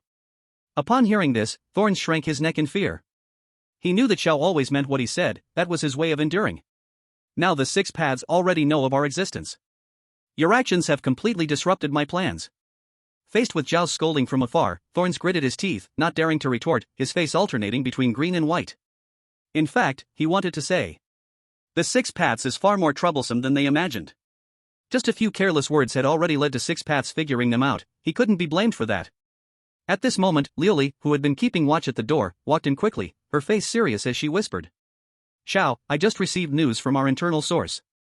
It seems the 6 paths have already noticed the villagers' unusual behavior, and they appear to be planning to take action against the village chief. Zhao's pupils constricted upon hearing this, and his gaze under the goggles turned extremely cold. He was silent for a few seconds and squeezed out a sentence between his teeth. The plan starts early. We can't wait any longer. The 6 paths have found the village chief, and the next step will be the shrine. We must complete the binding ceremony before those rats get into the shrine. Chapter 112, The Owl. This. Hearing the decision made by Owl through the screen, Liuli and Thorn both gasped in shock, their faces filled with disbelief. Liuli shivered and spoke first, her pretty face full of worry. Owl, are you sure you want to go ahead? Isn't it a bit risky? That celestial dragon, after all, is the final boss of a sea-level dungeon. Even if we have the information and know it is currently in its sleeping phase, we still haven't completed our second job change. Only second job players can reliably defeat D-level monsters, we would need to be at least third job to confidently crush sea-level. Although you're a tactician and your mental strength is nearly at the second job level, you are not purely focused on spirit. How can you possibly control a sea-level monster in a short time? Thorn, holding his subtly aching wound, awkwardly chimed in. Yes, Captain, maybe we should wait a bit longer? I acted impulsively this time, I admit I was wrong. But what if it goes wrong and that thing goes crazy? Our whole team could be doomed. However, before Thorn could finish his sentence. What do you understand? On the other side of the screen, Owl instantly turned icy as he yelled at Thorn. From the moment we chose to bypass the village head and directly explore the shrine, our main quest has already changed. Those obedient players who go to the village head for tasks aim to survive and release the cocoon level, with their progression mission focused on protecting the villagers. But what about our task? Owl's voice was filled with a hint of madness and coldness. It is to assist the holy insect in completing its revenge, to kill more villagers to please it, and earn greater rewards. From the root, we are in opposition to those from the 6 paths. It's kill or be killed. He paused and threw out a temptation that made both their hearts race. Moreover, have you thought about this? If we follow the standard path, the completion reward is probably 1 B-level item for each person. But what if we can complete the ultimate hidden mission, killing all villagers and achieving 200% task completion? Then we are very likely to gain 2 B-level items, or even have a chance at an A-level. Do you understand what this means? A-level item? Thorn's eyes instantly turned red. He had previously taken risks to find trouble with Chuan for the sake of a B-level item promised by Zhou Qianlong to increase his chances in the second job change trial. Now, Owl had drawn the prospect of an A-level item, and overwhelming greed instantly smothered his fear of risk. In the next moment, Thorn almost shouted his agreement. Owl. Let's do it. I'll follow you, whatever you say goes. Seeing Thorn's reaction, a glint of ruthlessness and achievement flashed in Owl's eyes as he spoke solemnly. All right, your task is very simple. Tomorrow and the day after, which is the 3rd and 4th day of the dungeon, I will disturb the celestial dragon's sleeping mind in the shrine, guiding it to emit a stronger aura. This will trigger chaos, driving most of the insects from the mountains and the poisonous fog forest into the village. He smiled coldly. As long as that existence in the poisonous fog forest doesn't intervene, the insect tide lasting for 2 days is enough to exhaust most of the stamina and items of the Six Paths team and wildly increase their cocoon level. With the cooperation of our inside man, even if we can't completely drain them, we can exhaust them to the limit. Then, I will officially start the spirit binding ceremony at noon on the 5th day, or at the latest, by nightfall. I'll continue to strategize. According to the rules, on the 6th day, the celestial dragon must awaken and consume everything. Although our task is to help it clear the villagers, this beast is not on our side. Don't forget, its goal is to devour the entire village and take revenge on all the villagers. Rather than risking a backlash while working for it, it's better to hold this destructive power entirely in our own hands. A confident smile appeared on his face. Although I'm a tactician and not strong in direct combat, with this thing, it will be different. As he spoke, he revealed an unstable purple glowing object on the other side of the screen. An internal energy crystal ball seemed to pulse with electric currents. Jingji curiously leaned closer to the screen. What's this thing? Purple mood? You. Zhao's face instantly turned green, and Liu Li was both angry and embarrassed, kicking Jingji hard, making him grimace in pain. This is the double insurance I bought for 8,000 mystery coins. C-class item, Spirit Binding Orb. Xiao explained impatiently. The effect is cognitive bias. It can forcibly modify a key cognition of the target, lasting 2 hours. And my profession skill, dual casting, can make a teammate's item or skill effect activate twice in a row. Of course, the effectiveness will drop to 75%.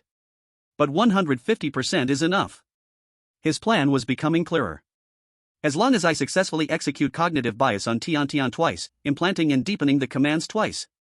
First, see me as the master. Second, wake up a day early. Then, I may have a chance to control it during its weak period for up to 2 hours before it fully awakens. With our insider's help, it will be enough for us to crush the entire Shirgu village and complete the ultimate mission. This was the destined outcome of the instance. We are just giving it a push and taking the biggest piece of the cake for ourselves.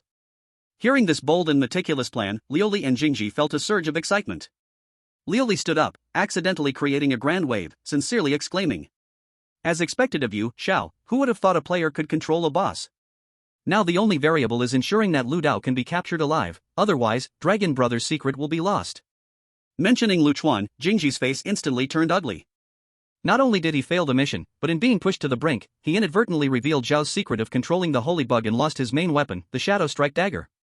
Now he could only pray that Lu Chuan did not hear clearly or think too much.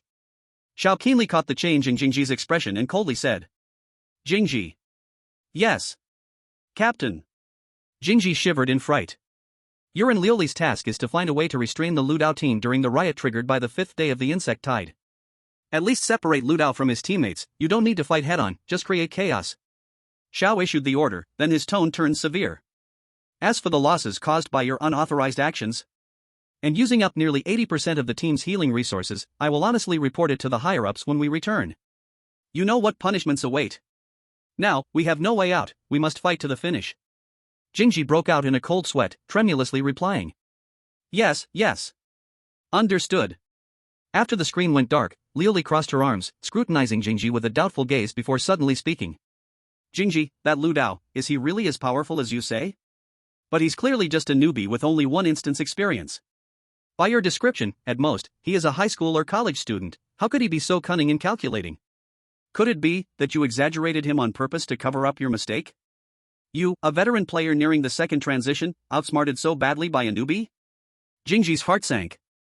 But he forced a dazed and wronged expression, stuttering and not daring to respond, fearing saying too much would lead to missteps. Liu Li snorted coldly. I warn you, you'd better not pull any more tricks. As long as Zhao's plan succeeds this time, we will have accomplished a great feat. Do you understand? After saying this, she left Jingji with a captivating back, turning around and leaving the room. Jingji stayed alone in the dim room, clutching his still painfully throbbing abdomen, his expression changing uneasily. He knew, the crucial information he concealed was like a ticking time bomb, ready to explode at any moment. But at the same time, Jingji did not believe that Lu Dao could break through the encirclement of the bugworms and reach the shrine. Everything was still under the control of their Xiao team. Chapter 113, Defend Shirgu Village. Double rewards. Early the next morning, just as dawn broke. Hey hey hey! Wang Dong jumped up like a carp leaping from the bed. Urgent and impatient, Lu Chuan was urged. Old Lu, hurry up, don't dawdle. Let's quickly go to the forest to farm monsters. Just thinking about that bug still being inside my stomach makes me itchy all over. Chuan couldn't help but laugh at his anxious demeanor. I've never seen you so eager in school. You just slept from morning till night, always lazy. Wang Dong's old face turned red, and he straightened his neck. That's different, okay? I'm a sports student, I just need to copy someone else's homework and run fast. But this is a life and death matter. If we don't resolve this bug issue quickly, who knows, we might wake up one day with our belly split open by that bug. Besides, didn't you say that the gang from Xinghe is also desperate? Chuan's smile faded, and he nodded, his expression turning serious. You're right. I seriously injured that assassin last night. They must know they are exposed. The enemy is in the dark while we are in the light. We must race against time to resolve this bug problem to focus fully on the upcoming fierce battle. Wang Dong rubbed his fists together, excitedly saying. Exactly. And who knows, we might even loot some good equipment while farming monsters. However, before the two finished speaking. Wah! Oh, at. Suddenly, chaotic screams, cries, and the chilling sound of many bugs crawling filled the air outside. Wang Dong and Chuan exchanged glances, their hearts sinking simultaneously, and they rushed out the door. They saw Qin Muxue and Su Xiaoyu already standing in the yard, clearly just returned. Brother Chuan, it's bad. Su Xiaoyu trembled and cried out. The bugs on the mountain, and the bugs in the forest, I don't know what's got into them, they are all rushing towards the village. So many terrifying bugs. The village chief has already called everyone to defend at the village entrance. But it seems we can't hold them back. Chuan's expression hardened, instantly realizing that this was no coincidence. According to village chief Bai, the villagers of Shirgu village were soaked in medicinal herbs for years, everyone was a shaman, at least at the E+ level. Under normal circumstances, there should never be such a large-scale insect swarm daring to attack the village during the day. There must be someone scheming behind all this. As if to confirm his suspicion, cold system notification tones echoed in everyone's minds. Niu Dahua of Shirgu village has died. Current number of surviving villagers, 49/50. Lu Xiaoqiao of Shirgu village has died. Current number of surviving villagers, 48/50. What? Everyone's expressions changed drastically. The bonus for their ultimate mission reward was directly linked to the number of surviving villagers. For every surviving villager, the final reward increased by 5%. To reach a 200% bonus, they had to save at least 200 divided by 5 is equal to 40 villagers. At this rate of death, there would be no villagers left in less than a day. Chuan, don't just stand there. Hurry to the village entrance. Wang Dong yelled anxiously. Let's go. Chuan made a decisive call, and the four rushed towards the village entrance. Upon reaching the village entrance, the scene before them resembled a small-scale war. Dozens of villagers were fighting fiercely against a tide of various bug swarms, relying on simple fences and earthen walls. Human-faced bugs, blood corpse bugs, illusion bugs. All kinds of bloodthirsty bugs emerged one after another. Most of the villagers summoned were armored ladybug bugs, using their hard shells to charge and block. Some villagers had green shield-like bugs flying around them, clearly a type of shield bug specializing in defense. Women and the elderly used silkworm bugs to quickly bandage and treat the injured. Ningyu's team of 3 was also in the fighting group. Although Ningyu had her eyes closed, her senses were extremely sharp. She noticed Chuan and the others arriving immediately and calmly spoke. Mr. Lu Dao, you're here. Zhao Liang blocked a flying blood corpse bug with a ring on his wrist while coldly huffing. Humph, it takes an emergency for you to come save us. Ningyu immediately scolded in a low voice. Zhao Liang, shut up. Now is not the time for infighting. Don't forget my divination result last night. Whether we can survive this crisis depends on them. Zhao Liang, upon hearing this, the face turned from blue to white, silently filled with resentment. He also knew that Ningyu's divination rarely went wrong. Lin Lei was at the forefront. In his hands, a heavy shield emitted a yellowish-brown light, rushing forward, as the toxic liquid sprayed by the goo insects splashed onto it, yet it was completely blocked. That shield was at least of C-grade quality and had some kind of defensive skill attached. Chuan did not have time for pleasantries, quickly rushing to the front of the grieving white village chief, he asked urgently. Village chief Bai, what on earth is going on? Out of the blue, how could the goo insects suddenly revolt and attack the village? Village chief Bai pounded his chest and stomped his feet, tears streaming down his face. It's a calamity. This must be the holy insect getting angry. I have already told you, the holy insect is a treasure, but it cannot be overly exploited. You outsiders have harvested too much goo insect essence, disturbing the holy insect on the mountain. It might be coming down early to feed. The ritual must start early now. Chuan frowned tightly, he couldn't feel the terrifying power of the mountain shaking and the dragon appearing in his memory. If that giant centipede truly awakens early, it would definitely not be just the scale of an insect tide.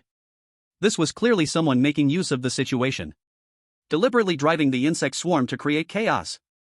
He pressed down on Village Chief Bai's shoulder, trying to calm him down. Chief, now is not the time for despair, the insect tide is fierce, but we still have the strength to fight. However, Village Chief Bai remained unmoved. It was already a struggle to get the villagers to organize a defense on their own. Seeing this, Chuan continued to ask. Niu Dehua, Lu Xiaoqiao have already died. Other villagers are injured too. As the village chief, can't you just watch as your villagers die one by one at the mouths of these insects? Who would have thought that this sentence seemed to touch a certain switch? The originally dejected village chief Bai, as if resigned to fate, suddenly widened his eyes, his gaze exploding with nearly obsessive fervor, his voice rising, excitedly saying, No, no. I can't let them die. They are all my children, the grandchildren I watched grow up. I will never allow them to die in front of me, to be eaten by insects. I want to protect them. I want to protect the village. This sudden change stunned Chuan. He realized he may have unintentionally triggered a key plot point. The others around also noticed the exceptional change in Village Chief Bai, who had just appeared to resign to fate. At this moment, however, he seemed like a different person, filled with the fighting spirit to face death. Immediately, a clear task prompt rang in the minds of all the players. Triggering emergency team task, defend Shergu village. Task requirements, successfully fend off 2 waves of insect tide attacks before sunset. The intensity of the second wave will be significantly higher than the first wave. Task rewards, for every wave of insect tide successfully repelled, all participating players decreased their destruction degree by 25%. During the task, the reward for killing bizarre insects increases to 150%. What? Decrease destruction degree by 25%? And kill rewards increase? Everyone was shocked. Especially the 3 members of Ningyu's team, who had previously killed goo insects and spoke with the village chief, yet had never triggered such a generous task. Ningyu looked deeply at Chuan and whispered. I knew it, the turning point lies with him. Zhao Liang's face turned red as he looked at Chuan with a complex gaze, muttering. Okay, you're impressive.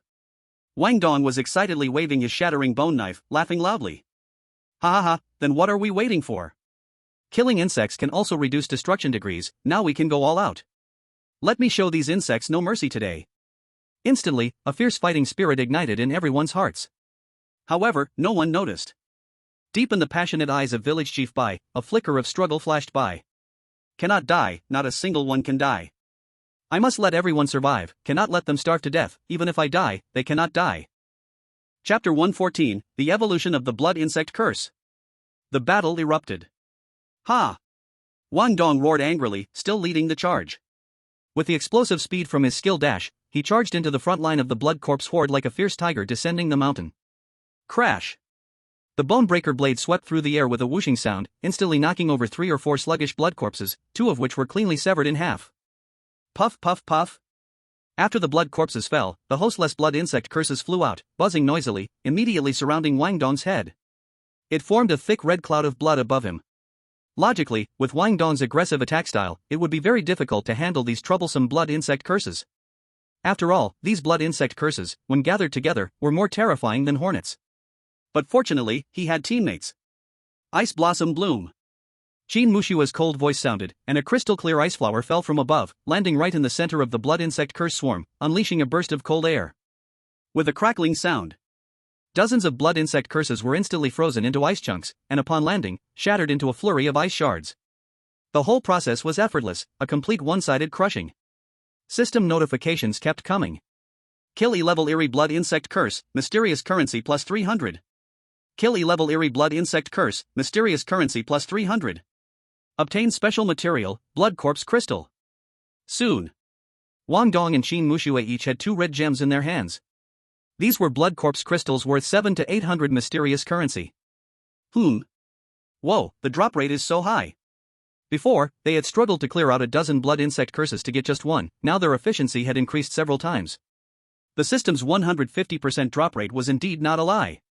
Then, another wave of attacks came. Wolves, wild boars, and even rabbits, all controlled by the human face insect, rushed out from the forest with red eyes, foaming at the mouth, charging wildly. They were disturbed by the human face insect. And their full life potential was unleashed, incredibly fierce. Whiz whiz. Su Xiaoyu moved like a ghost, flashing endlessly on the battlefield, and every time her poison dagger appeared, a human face insect was sent flying, her movements clean and crisp.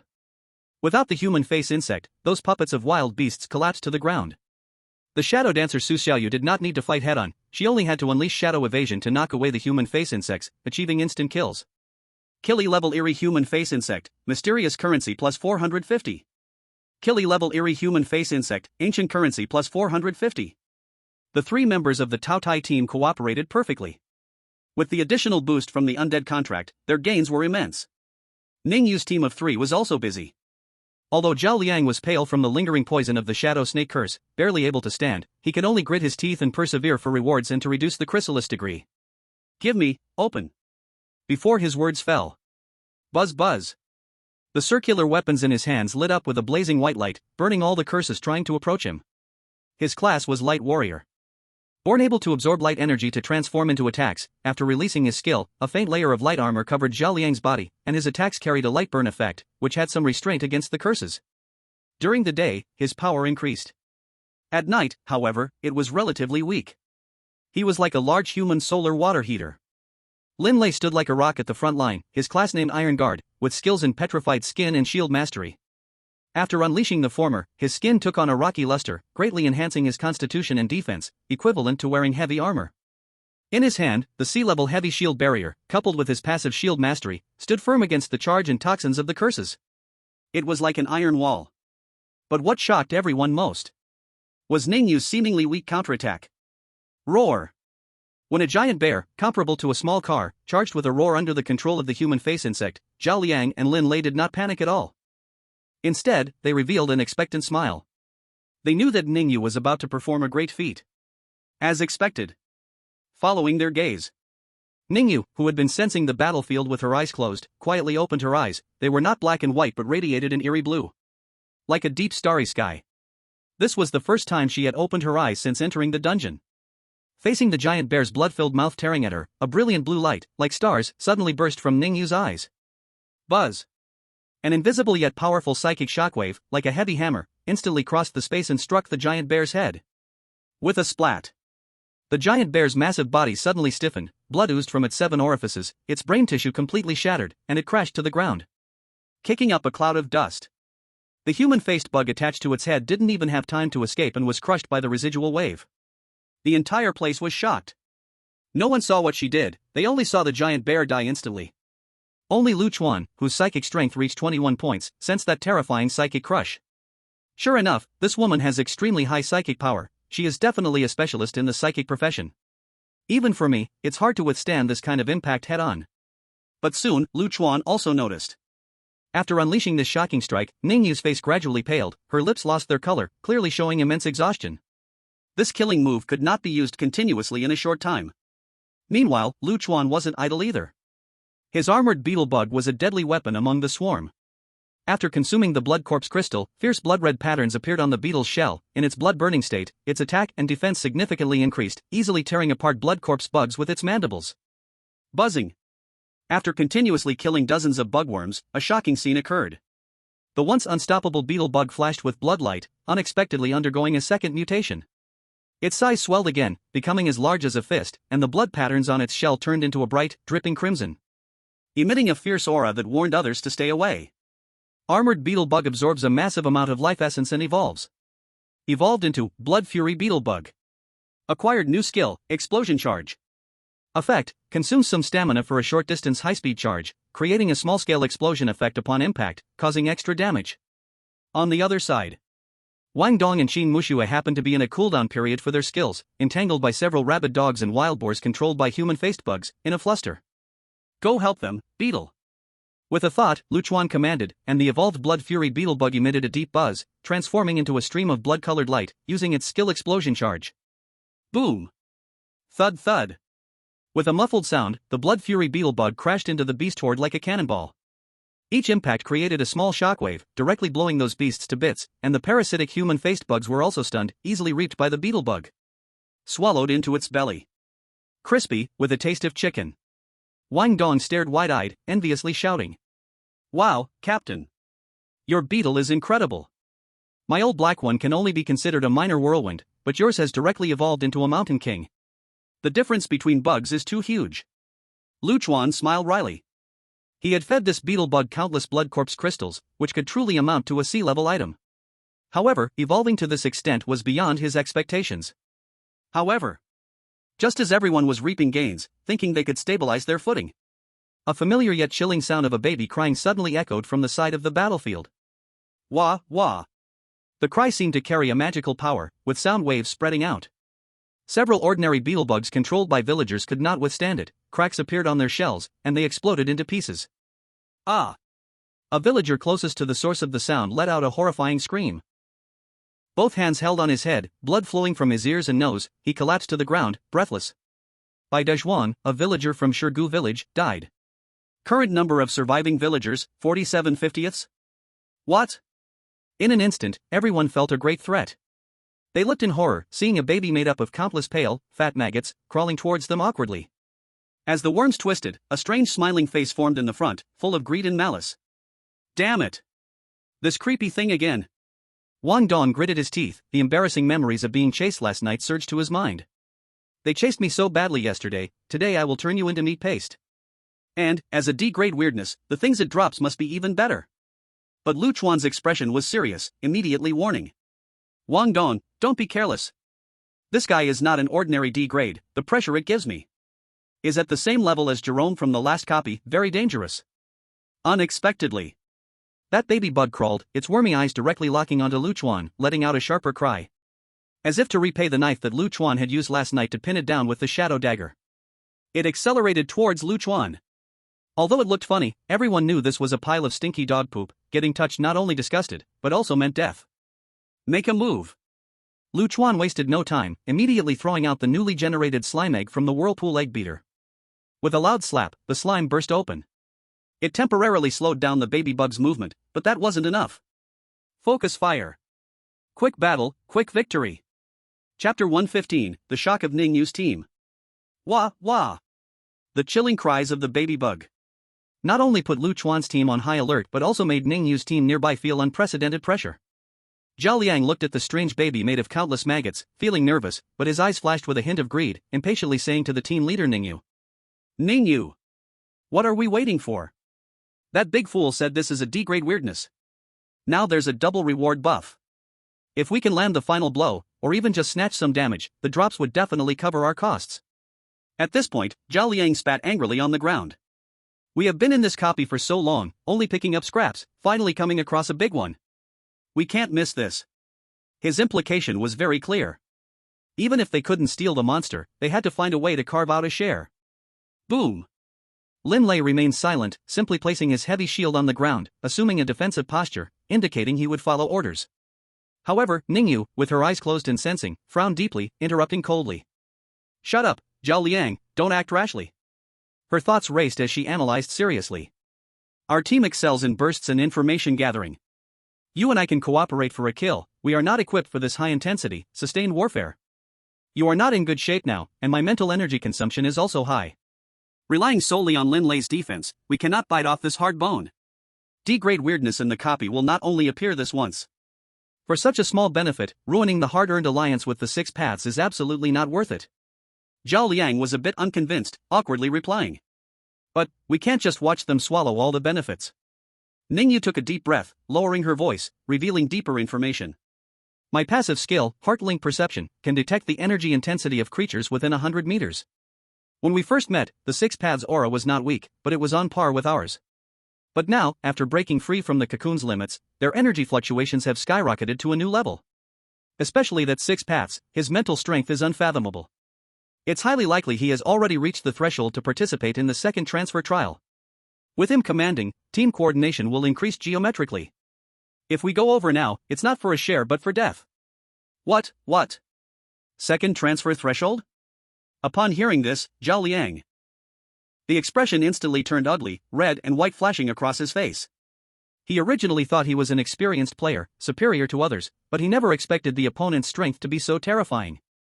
He was just one instance away from the second job transfer, while the other party might be able to take the trial after this encounter? The gap between people can sometimes be larger than that between a person and a pig. Even Lin Lei, who usually had a blank expression, involuntarily tightened his grip on the shield upon hearing the words second job transfer trial, and his eternally unchanged gaze showed a hint of fluctuation. Zhao Liang felt as if his strength had been drained, letting out a dejected sigh. Sigh, forget it, forget it. Then, let's honestly take advantage of the task buff to clear more small monsters, and gather some wicked coins and materials. Ningyu nodded slightly as she saw him come to terms with reality. You know the importance, that's good. On the other side, the battle between Lu Chuan's team and the Child Gu had already reached a fever pitch. Under Lu Chuan's command, the members of the Taotai team coordinated perfectly. Wang Dong shouted as he unleashed a charged slash, delivering a powerful blow while still yelling. Die for me. Watch closely, this slash will be very cool. Swoosh. However, the blade light only cut off one of the Child Gu's arms made of maggots. Wow. The Child Gu let out a miserable shriek, but immediately new maggots wriggled out at the severed arm and quickly reformed a new one. Damn. This thing is crazier than the chef monster from the last instance. It can regenerate its limbs, how unfair. Wang Dong stared in disbelief. Lu Chuan calmly observed and quickly discovered clues. Don't panic. Its aura has obviously weakened, self-repair cannot come without a cost. But, a prolonged battle isn't a solution, after all. This wave of vermin is still continuing. At that moment, Qin Muxue flashed like lightning, charging out from the side. She already loathed this disgusting and noisy monster, and last night's harrowing chase only fueled her anger. Using the speed boost from the wind wings, she quickly got closer. With her beautiful legs raised high, the sharp hooks on the side of her boots glimmered coldly, arching her foot elegantly to slice through the Child Gu's chest. Swoosh! More fat maggots were hooked out, then crushed again. The system prompt rang out in time.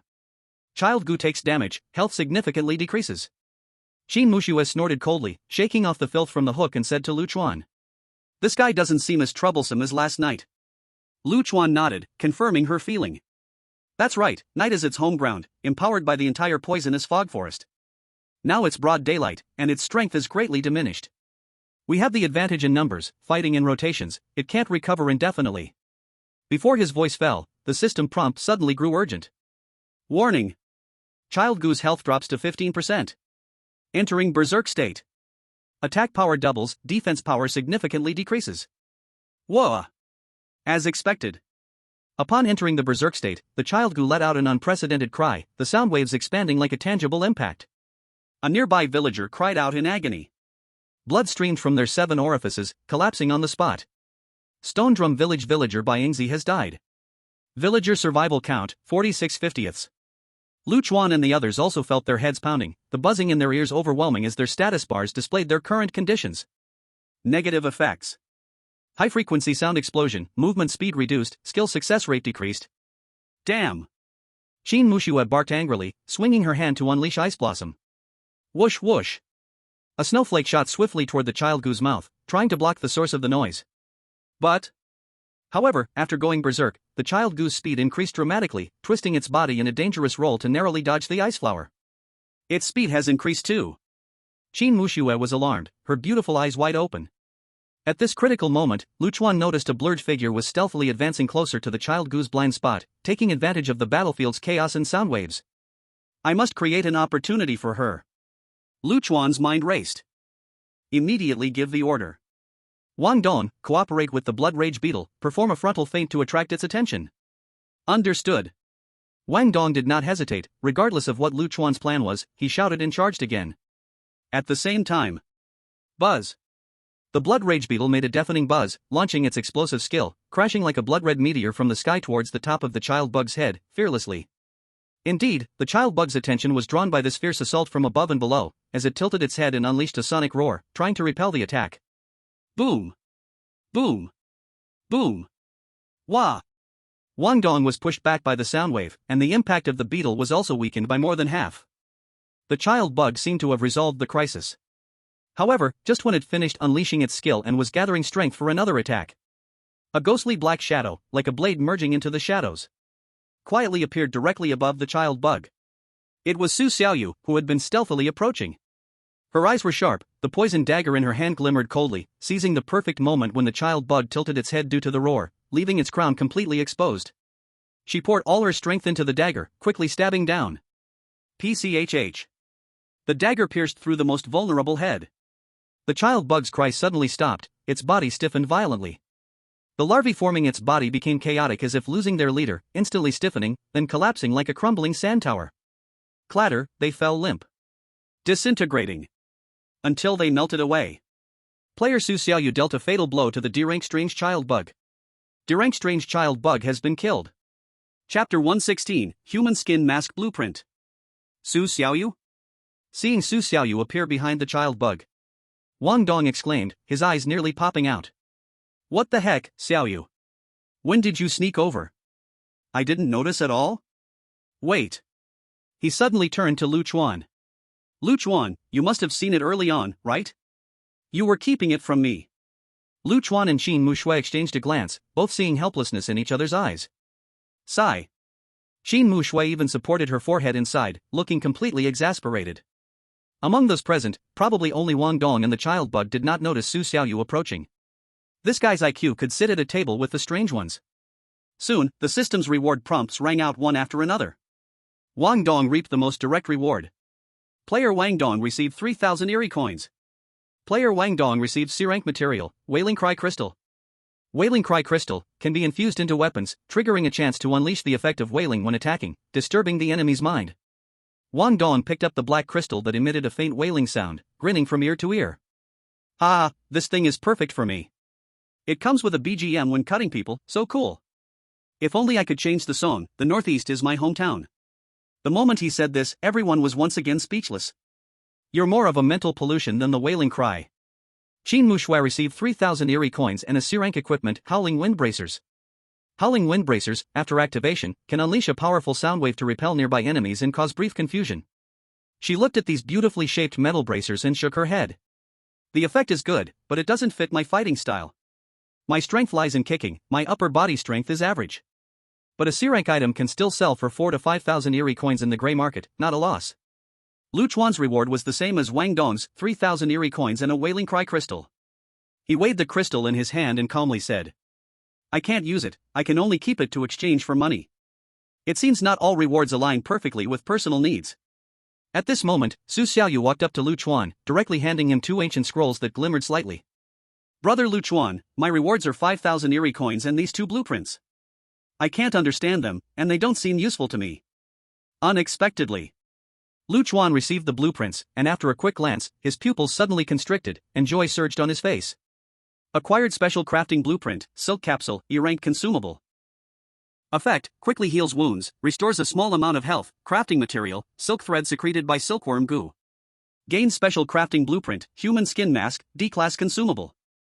Effect, can perfectly disguise as the appearance of a specific target for 1 hour, and to some extent mask one's own aura. Usage conditions are strict, crafting material, 1 living and well-fed human face goo, and subsequent content unclear. No. Xiaoyu, these 2 items are extremely useful. And they are of great use. Lu Chuan's voice was filled with uncontainable excitement. He was troubled about how to deal with the living human face goo in his personal space that was knocked out by sleeping powder and in a dormant state. Su Xiaoyu just delivered the key blueprint right to him. Especially the human skin mask, if it could be made, it would definitely have unexpected effects during the upcoming crisis. As Lu Chuan and others divided the spoils.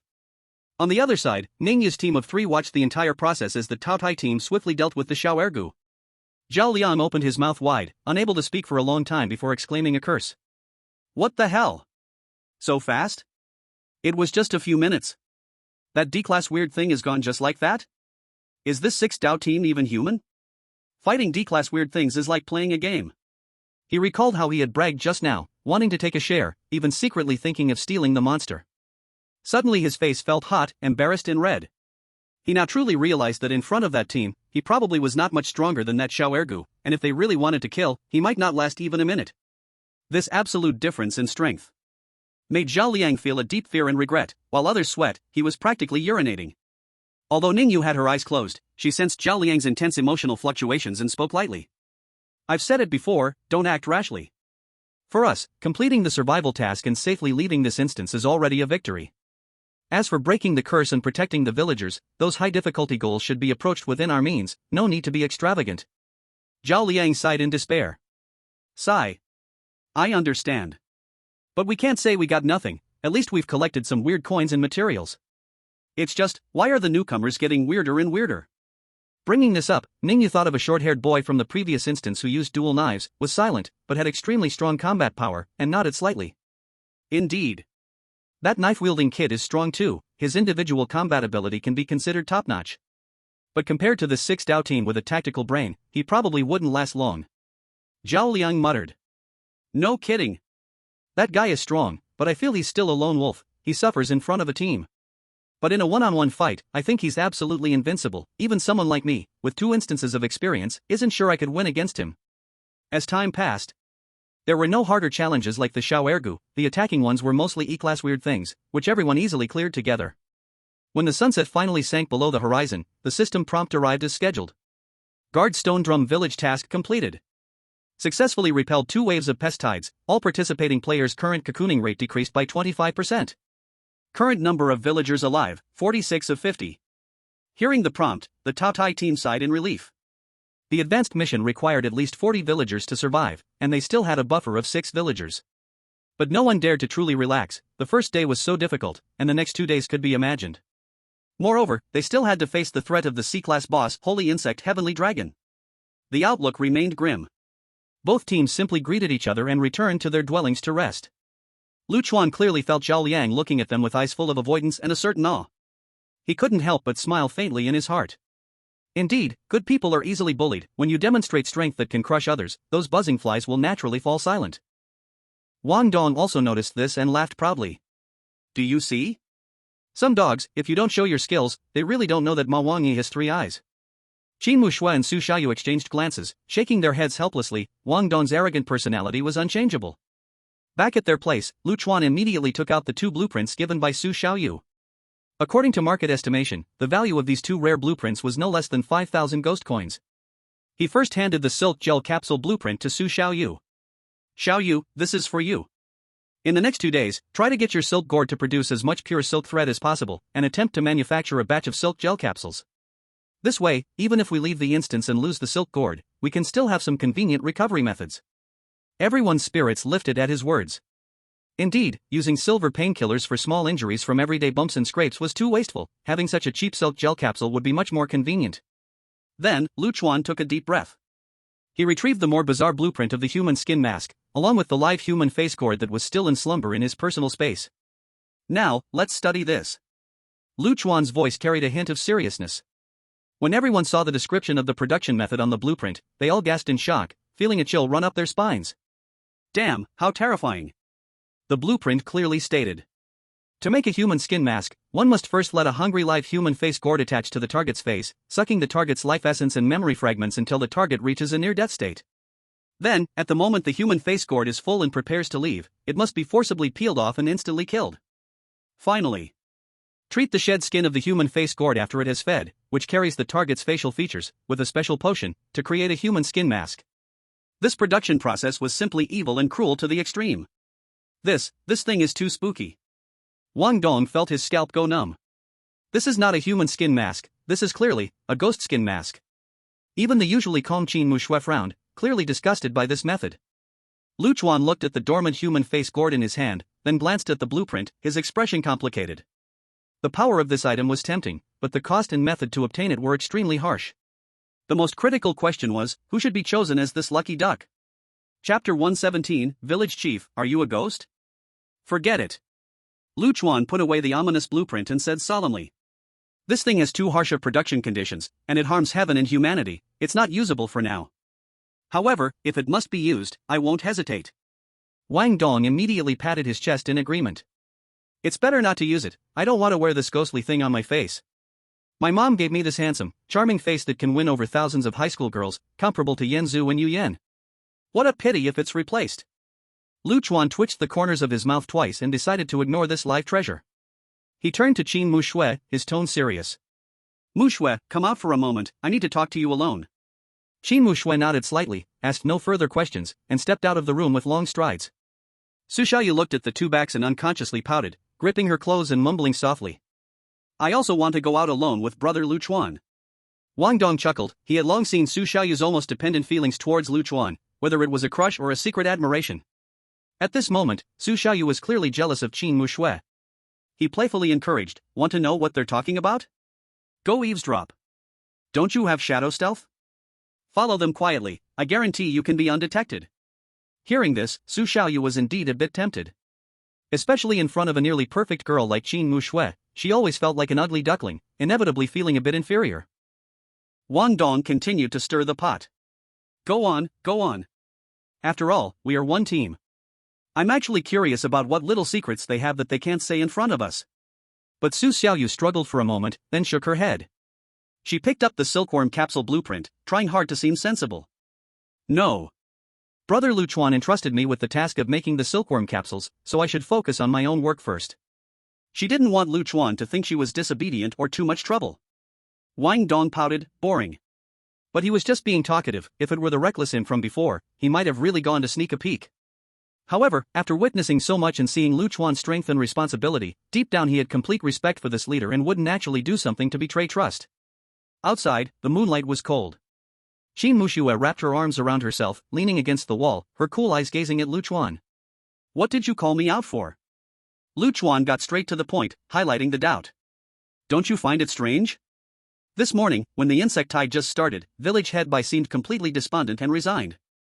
But when I mentioned that the villagers might die out completely, he suddenly became excited, as if he had been pricked by a needle, full of a protective spirit. This shift is too strange. Qin Mushui frowned slightly. As the team member with the second highest IQ next to Lu Chuan, she naturally noticed this detail. However, due to the urgent situation at the time, this doubt did not significantly affect the battle situation, so she temporarily set it aside. Now that Lu Chuan brought it up, she immediately realized there was indeed something fishy going on. Indeed unusual. So, what do you plan to do? We've almost checked everything we could. This village is like an airtight barrel, with no more clues to be found. Lu Chuan nodded and expressed his plan. Precisely because we can't find anything, we need to change our approach. Directly ask the person who might know all the answers. Qin Mushui instantly understood his meaning, her beautiful eyes widening in surprise. Ask for answers? You mean go directly to confront village head Bai? Exactly. Lu Chuan affirmed. Go straight to the teacher who posed the question. Qin Mushui immediately shook her head in protest, her tone filled with worry. Lu Chuan, we can't ascertain the true nature of the village head and those villagers right now. What if they really turn out to be some kind of weirdness, and our actions provoke a transformation, turning the whole village into a ghost domain? Then we would lose our last safe house. Clearly, Qin Mushui was also afraid of the village head's potential aggressive reaction. Lu Chuan, however, appeared confident, his tone firm. On the contrary. I am completely sure that the village head won't turn into a weirdness to attack us. Instead, he will be forced to reveal some key information. Why?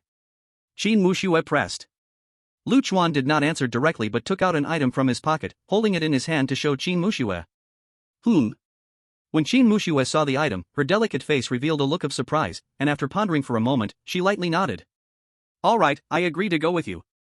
But you must plan a perfect escape route in advance. I have the silver-scaled hook that can teleport back to our residence instantly. What will you do if something happens? Hearing this, Lu Chuan smiled, his tone a bit relaxed. That's why I called you, right? Aren't you coming with me? Qin Mushui's face blushed slightly, and she reproached him. I'm not your bodyguard. Lu Chuan chuckled, spreading his arms. Don't forget, since we signed the contract, we are a team, part of a family and should help each other. Qin Mushui snorted but didn't argue further, just urging him. Stop talking nonsense, let's go quickly. The two arrived outside village head Bai's house. Before they could knock, a weary voice came from inside. Come in, the door is open. Lu Chuan and Qin Mushui exchanged glances. Pushing the door open. I was surprised to find Ningyu inside the room, seemingly just finishing a conversation and preparing to leave. Ningyu noticed the two of them entering, nodded in their direction, and brushed past them, leaving the village chief's house. Qin Mushui looked at Ningyu's back and whispered. This woman actually came before us? At this time, what is she still pretending to be mysterious about? Lu Chuan shook his head and whispered. You misunderstood. I just caught a glimpse of her holding a few silkworms. She must have come to seek help from the village chief, wanting to quickly heal Zhao Liang's injuries. Moreover, she saw our strength during the day, and she won't be an enemy to us in the short term. She is a smart person, aware of her own limitations. Qin Mushui's eyes turned cold as she clenched her delicate fist. She better think this way. Otherwise, anyone who obstructs my survival, I will eliminate them first. At that moment, the village chief, Bai, seemed anxious and asked. Lu Dao, did you come to find me so late because something's wrong? Is one of your companions injured, needing silkworms? Lu Chuan smiled and did not answer right away. Qin Muxue flushed slightly and glared at Lu Chuan. He guessed right again, how annoying. The two sat down on the wooden bench opposite the village chief. Village chief Bai enthusiastically poured them 2 cups of steaming coarse tea. Lu Chuan thanked him, placed the teacup on the table, and did not drink. Qin Muxue also followed suit and set hers down. Village chief Bai sighed, his face filled with a grateful smile. Thank you both, you really helped a lot for Shirgu village today. Without you, I wouldn't know what to do. Sai, it's strange, even if you collected some insect worms, the sacred insect shouldn't be this angry. What's going on this time? Lu Chuan met the village chief's tired eyes directly and got straight to the point. Village chief, is it possible that someone is deliberately trying to stir up the sacred insect, causing it to emerge early and starting the festival ahead of time? Upon hearing this, a flicker of agitation passed through Bai's murky eyes, and he shook his head with a tone of fatalism. No, no. For so many years, when the sacred insect descends, the festival starts, it's always followed the seasons, without any error. But you are right in one thing, it's my oversight as an old fool. I haven't gone to the ancestral hall for a long time, I should go clean it up so that the ancestors will bless us Shirgu villagers with prosperity and safety. Lu Chuan, however, turned the conversation around, his tone slightly guiding. Rather than relying on heaven and earth, it's better to rely on ourselves. The ancestors, sometimes may not be so effective. Moreover, if you really want to pray, village chief, shouldn't you pray to the Bai Nyang Yang who blesses the land? Upon hearing Bai Nyang Yang, the village chief fell silent. After a long while, he slowly spoke, his tone somewhat complicated. Bai Nyang Yang, her powers can only cover the poisonous mist forest, not reach Anil Mountain. The sacred insect comes down from Anil Mountain, and besides, Bai Nyang Yang is rarely seen, no one has truly encountered her, maybe. Maybe she really is just a legend. Lu Chuan continued to apply pressure, his tone growing heavy. Then if the sacred insect really comes down early and eats all the villagers and us outsiders, what then? Village chief Bai deeply sighed, appearing to age a few more years, he said dejectedly. Then there's nothing we can do. All of this is retribution, the consequence of our actions. We made mistakes and must face the punishment, there's no escaping it. Lu Chuan tightly seized on the contradiction in his words and pressed him. But village chief, you said during the day that you don't want everyone to die. And what exactly did you do wrong? Why must all the villagers die to atone for the sins? Qin Muxue squinted her eyes, keenly noticing. Under Lu Chuan's relentless questioning, the village chief's emotions noticeably sank, filled with guilt and pain, obviously hiding something difficult to speak. Sure enough, the village chief shook his head vigorously, his voice hoarse and resistant. You must not say it. At that moment, Lu Chuan suddenly changed his strategy, his tone softening as if he had given up on the questioning. Since you are unwilling to speak, then so be it. We came this time mainly to thank you for your care these days. I accidentally obtained a small item in the poisonous fog forest, not a worthy gift, but please accept it. The village chief forced a smile and waved his hand. Just having this heart is enough for us, our village lacks nothing. However, when his gaze fell upon the item Lu Chuan took from his bosom and gently placed on the table, his smile instantly froze on his face, turning into fear and rejection. Bang! He jumped up from the stool as if bitten by a poisonous snake, pointing at the item with a trembling voice. Where did you get this thing? Take it away. Quickly, take it away. Under the dim light of the oil lamp, Lu Chuan placed on the wooden table a bar of official silver stained with dark red marks, the bottom engraved with a blurry official seal. It was the official silver he found next to several bodies of the escorting officials at the earth slope. Village chief, are you guilty in your heart? Or are you the ghost? Chapter 118, The Truth of Shirgu Village. Take it away. Quickly take it away. Seeing Lu Chuan take out the bloody official silver and hearing his insinuating words, the village chief, Bai, lost his composure like a cat whose tail was stepped on. He trembled violently, his jaw clicking, his murky old eyes filled with fear and rejection. Guliolu. Beside him, Qin Muxue was already on high alert, her delicate body tense. Looking at her right palm, a white ice flower had silently gathered there. The ice flower was ready to burst forth. She had made up her mind that as soon as the village chief showed any strange sign, she would immediately smash the ice flower. Even if it only froze the other person for a second. She would do her utmost to pull up Lu Chuan, this audacious fool, and escape from this dangerous place. And Lu Chuan appeared calm on the surface, claiming he had full confidence. But inside, he was also making a gamble. He was betting on the village chief's deeply rooted obsession. Protecting the villagers. Based on his experiences in the Blood Feast instance and the information collected in the gray area, Lu Chuan understood that most of the anomalies were related to strong obsessions. George was obsessed with taste and honor. Jerome was obsessed with the revival of the restaurant. And the greatest obsession of village chief Bai was to let the villagers of Shirgu village live on. An obsession that exists to protect can never turn into something that only kills in the very center of the village, under the watchful eyes of many villagers. That would be like detonating a C4 in one's own bedroom. Such a self-destructive act is completely contrary to the obsession itself. So, Lu Chuan believed he had a great chance of winning this bet. Sure enough, although the village chief was terrified, he did not rise up to harm anyone. Instead, he pointed at the official silver, trembling as he begged. This is an ominous object. It was this that brought them here. Quickly throw it away. The further, the better. Lu Chuan's heart was certain. He immediately put on a clueless expression and picked up the official silver to weigh it. Village chief, this is shiny silver. 1 ingot could buy a big fat cow, and there are plenty more in the forest. I see our village doesn't raise chickens, ducks, cows, or sheep, not even a guard dog, and life is so tight. If we used that silver to exchange for food, buy livestock, wouldn't everyone in our village have enough to eat and wear, and no longer live a hard life? You son of a... I almost want to buy you some sunflower seeds. Qin Muxue watched with her mouth twitching. Especially when she saw Lu Chuan's feigned innocence, she felt this guy had an exceptional talent for playing dumb. But she understood that Lu Chuan was using this act of playing dumb to further stimulate and test the village chief. This move surely paid off. The fear on the village chief's face only increased. Almost jumping up.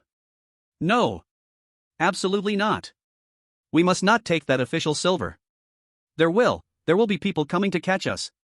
The soldiers will come to arrest us. For this silver, everyone will die. Everyone will die. This silver cannot be spent. Even if we all starve, we absolutely cannot spend a penny. Lu Chuan saw that the time was right. He put away all the performances, his gaze sharp as a knife, directly piercing the village chief's deepest fear. Word by word he asked. Soldiers? Are you referring to Dehu and Erhu? Boom. This sentence was like thunder, exploding directly in the village chief's mind. The color drained from his face instantly, turning as pale as paper, his finger pointing at Lu Chuan, trembling violently, his lips quivering but unable to make a complete sound. The biggest secret was exposed. He seemed to have had his soul sucked away, falling into shock and struggle. And what Qin Muxue did not notice was, at the moment he asked this question, Lu Chuan quietly gripped a silver-white spoon in his left hand by his side, the telekinesis spoon. Buzz. The spoon warmed slightly, an invisible wave of mental energy, accompanied by his words, flowed like a trickle, penetrating the village chief's heart. This was the active effect of the telekinesis spoon hypnosis. Lu Chuan did not hope to directly hypnotize the village chief into an obedient puppet. His goal was to use the physical stimulus of the official silver in the names of Dehu and Erhu to hint that the secret had been exposed, thus shattering his psychological defenses, inducing him to reveal the truth in a state of emotional collapse. As expected, the strategy succeeded. Sigh. Under the immense psychological shock and suggestion, the village chief seemed to age 10 years in an instant, letting out a long sigh, slumping onto the chair, his face as pale as death, mumbling. It's my fault for the 2 children, Dehu and Erhu. They were innocent, it was I who dragged them in. And these villagers, they are all innocent. If it weren't for me trying to solve everyone's famine, I wouldn't have been foolish enough to rob. And definitely wouldn't have brought upon that what? Lu Chuan pressed on, what kind of disaster? Unexpectedly. The word disaster seemed to touch the village chief's most painful, most unwilling to face taboo. He jumped up from the chair again, waving his arms like mad, his eyes starting to turn a strange blood red. No. There is no disaster. Everyone is alive. My son. My grandson. And the village children, they are all still alive. They are all doing well. You're talking nonsense. Get out. Get out of here. You filthy outsiders. Harbingers of harm. It's all you angered the holy bug, that's why. The village chief's reason was clearly on the verge of collapse, and his breath began to become unstable, the red light in his eyes growing stronger.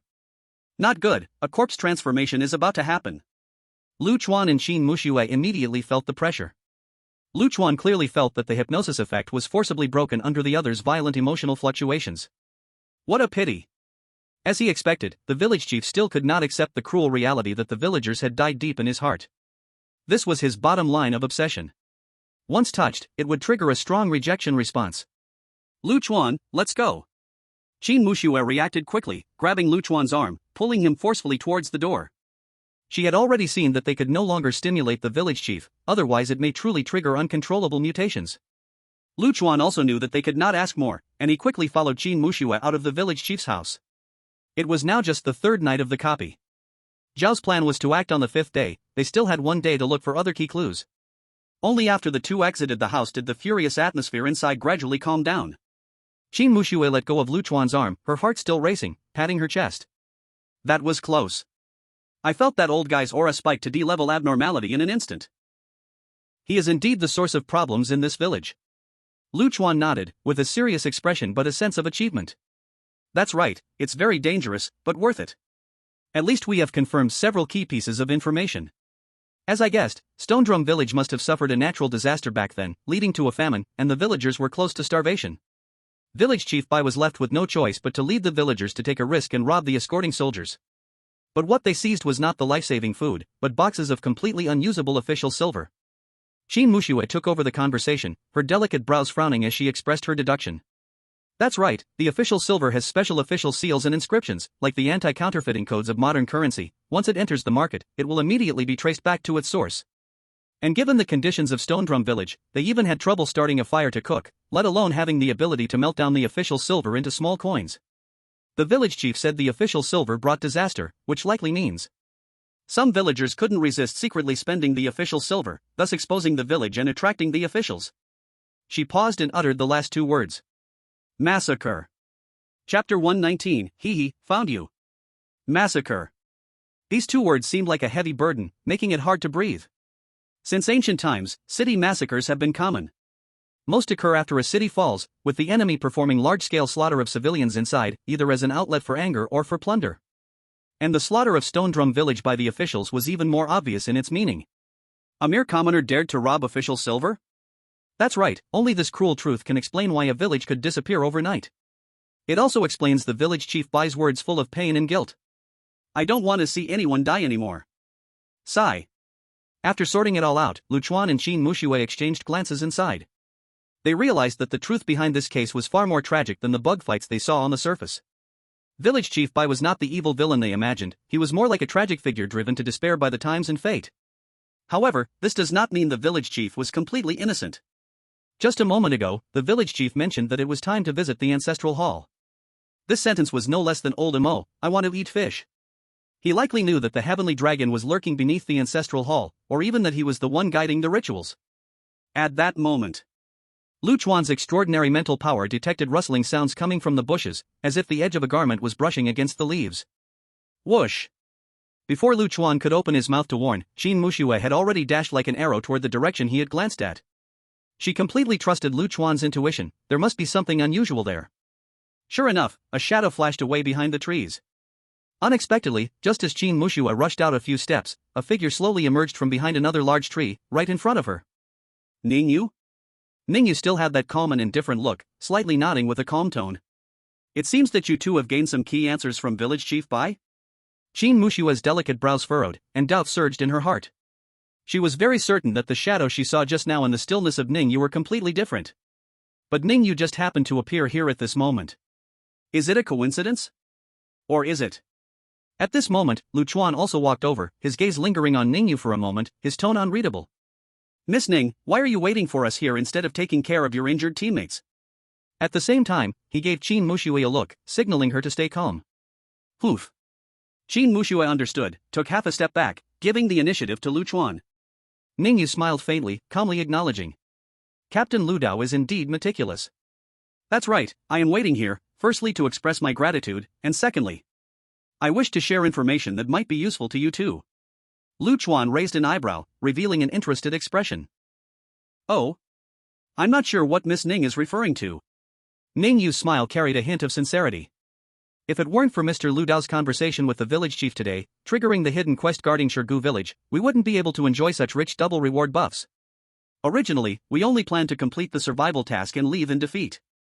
Now, thanks to you, the harvest far exceeds expectations. So, please rest assured, as long as it does not endanger our own safety, our team is willing to fully support you in the upcoming actions. Lu Chuan sneered coldly in his heart. He. So grandiose, but essentially just clinging to a powerful ally to taste the sweetness, hoping to keep riding on our coattails? He saw clearly that Ningyu's team was indeed in an awkward situation.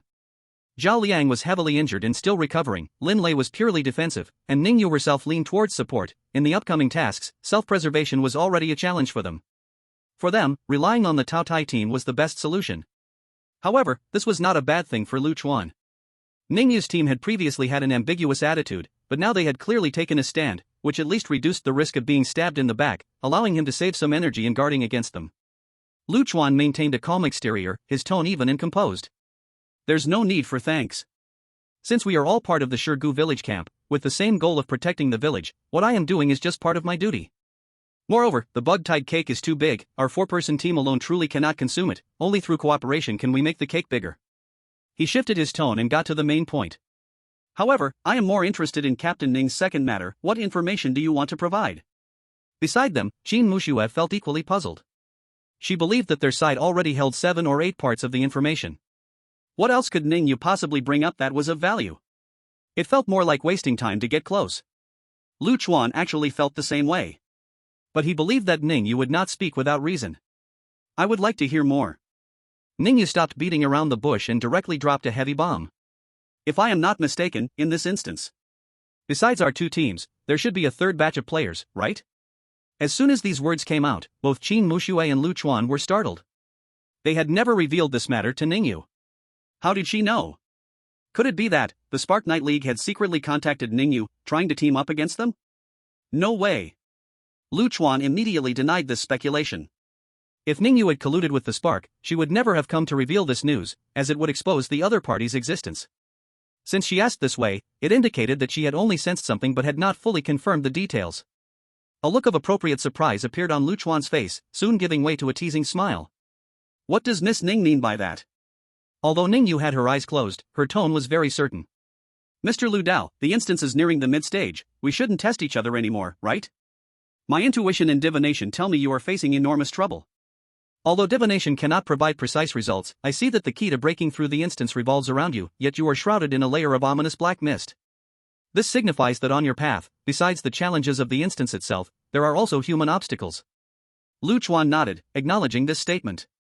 Qin Muxue, however, looked at Ningyu with even more caution. She had always despised such cryptic talk from mystics. She was about to signal Lu Chuan to be cautious and not easily share details. Unexpectedly, Lu Chuan directly smiled and spoke calmly. Miss Ning guesses correctly. Besides us, there are indeed 3 other players, and to tell you the truth, they entered this instance to hunt me down. Now, both Qin Muxue and Ningyu were surprised. Qin Muxue's eyes seemed to say, "Are you crazy? Why would you tell such a secret to an outsider?" Ningyu revealed a complex expression of appreciation after a brief moment of shock. Mr. Lu Dao is indeed someone extraordinary, doing extraordinary things. In general, for such secrets, most people would choose to keep their mouths shut in front of someone who resembles an enemy rather than a friend. But you are so straightforward.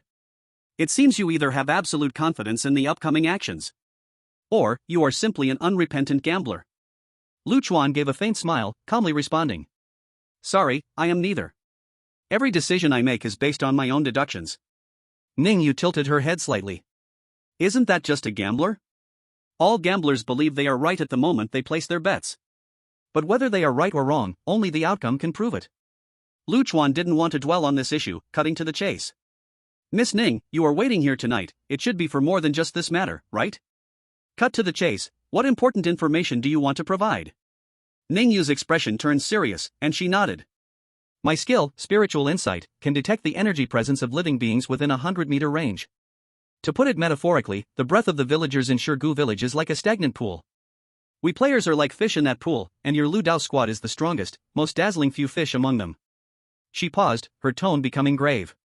However, in a corner of this village, I sense 2 slightly weaker presences, or rather, 2 big fish deliberately hiding their energy fluctuations. Their breath is completely different from the villagers, it is the living breath of players, yet they are trying hard to disguise themselves as stones. What? Lu Chuan and Qin Muxue both froze in shock. Ningyu's words implied. She actually locked onto the positions of the 2 assassins from the Starfire Knights? Where are they? Ningyu's lips curled into a faint smile. She knew that with this bait she threw out, Lu Chuan couldn't possibly resist taking it. She deliberately paused and avoided answering the specific location, maximizing the value of this information as leverage for negotiation. Lu Chuan knew very well that Ningyu was fishing. But he also understood the strategic significance of this information. Once he mastered the hiding places of the 2 assassins from the Owl Squad, he could turn the tables, changing the disadvantage of being in the dark while the enemy was in the light. If we switched roles, I would let you know what true cruelty is. For this, it is entirely worth paying some price. Before Qin Muxue, who was frowning, could open her mouth to object, Chuan directly stated his terms. Miss Ning, your performance tonight indeed makes me see you in a new light. To be honest, I have never believed in anything like divination or metaphysics, only believing that man can conquer nature. But today, you have taught me a lesson. Sometimes, this thing really has its merits. He suddenly changed the subject, his tone resolute. How about this? As long as you can find those two people, I am willing to give your team priority in dealing with D-level anomalies in the worm tide over the next 2 days. As soon as he said this, Qin Muxue frowned even tighter, her silver teeth almost grinding into dust. This was too much to concede. Anyone with eyes could see that with the current strength of the Tout Ice Squad, killing a D-level anomaly, while not easy, was not a difficult task either. A D-level anomaly could yield valuable strange coins and materials, and with double rewards, it was quite substantial. Chuan's concession was like giving away a fat piece of meat from his mouth. Ningyu indeed showed a satisfied smile, her tone becoming lighter. Mr. Lu Dao, you have great courage. It seems that my waiting here tonight was worthwhile. Chuan waved his hand, his tone honest yet pressing. Miss Ning, there is no need to be polite.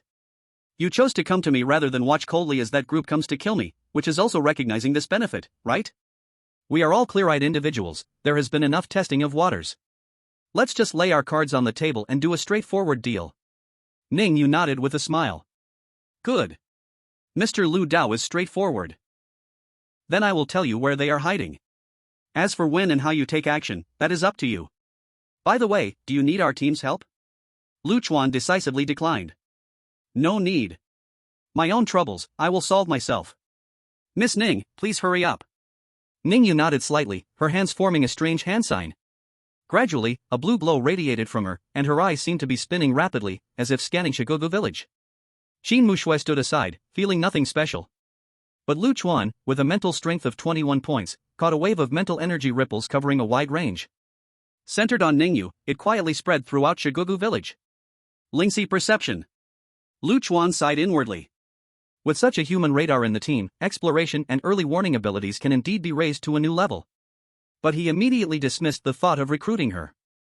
Ningyu was meticulous and ambitious, while his team members were relatively innocent. Qin Muxue didn't want to think. Su Xiaoyu didn't want to think. Wang Dong was just brainless. Forcing integration would only cause internal conflicts. Moreover, Ningyu already had her own team members, so recruiting her was unrealistic. Soon, Ningyu's delicate body trembled, as if locking onto a target. She slowly raised her arm, pointing at a dilapidated house near the foot of the mountain in the southeast corner of the village, and whispered. It's right there, which exact house, you will have to find out for yourselves. But the deliberately suppressed living breath is right there, no mistake. Chuan followed her direction, committed the terrain features to memory, and nodded. Okay, I've noted it down. I hope Miss Ning can keep tonight's conversation confidential. Ningyu nodded earnestly. Of course, I also hope Mr. Lu Dao's words are gold. After saying that, she left without lingering, her figure silently blending into the night. As soon as Ningyu left, Qin Muxue couldn't help but speak, her tone filled with confusion and a hint of blame. Chuan, why give up such a big piece of fat meat? The rewards for D-level weirdness are so generous, even if the Starfire's killer is a serious threat, we can exchange for equivalent things like the unused Ghost Cry crystals and my Howling Wind Arm guards.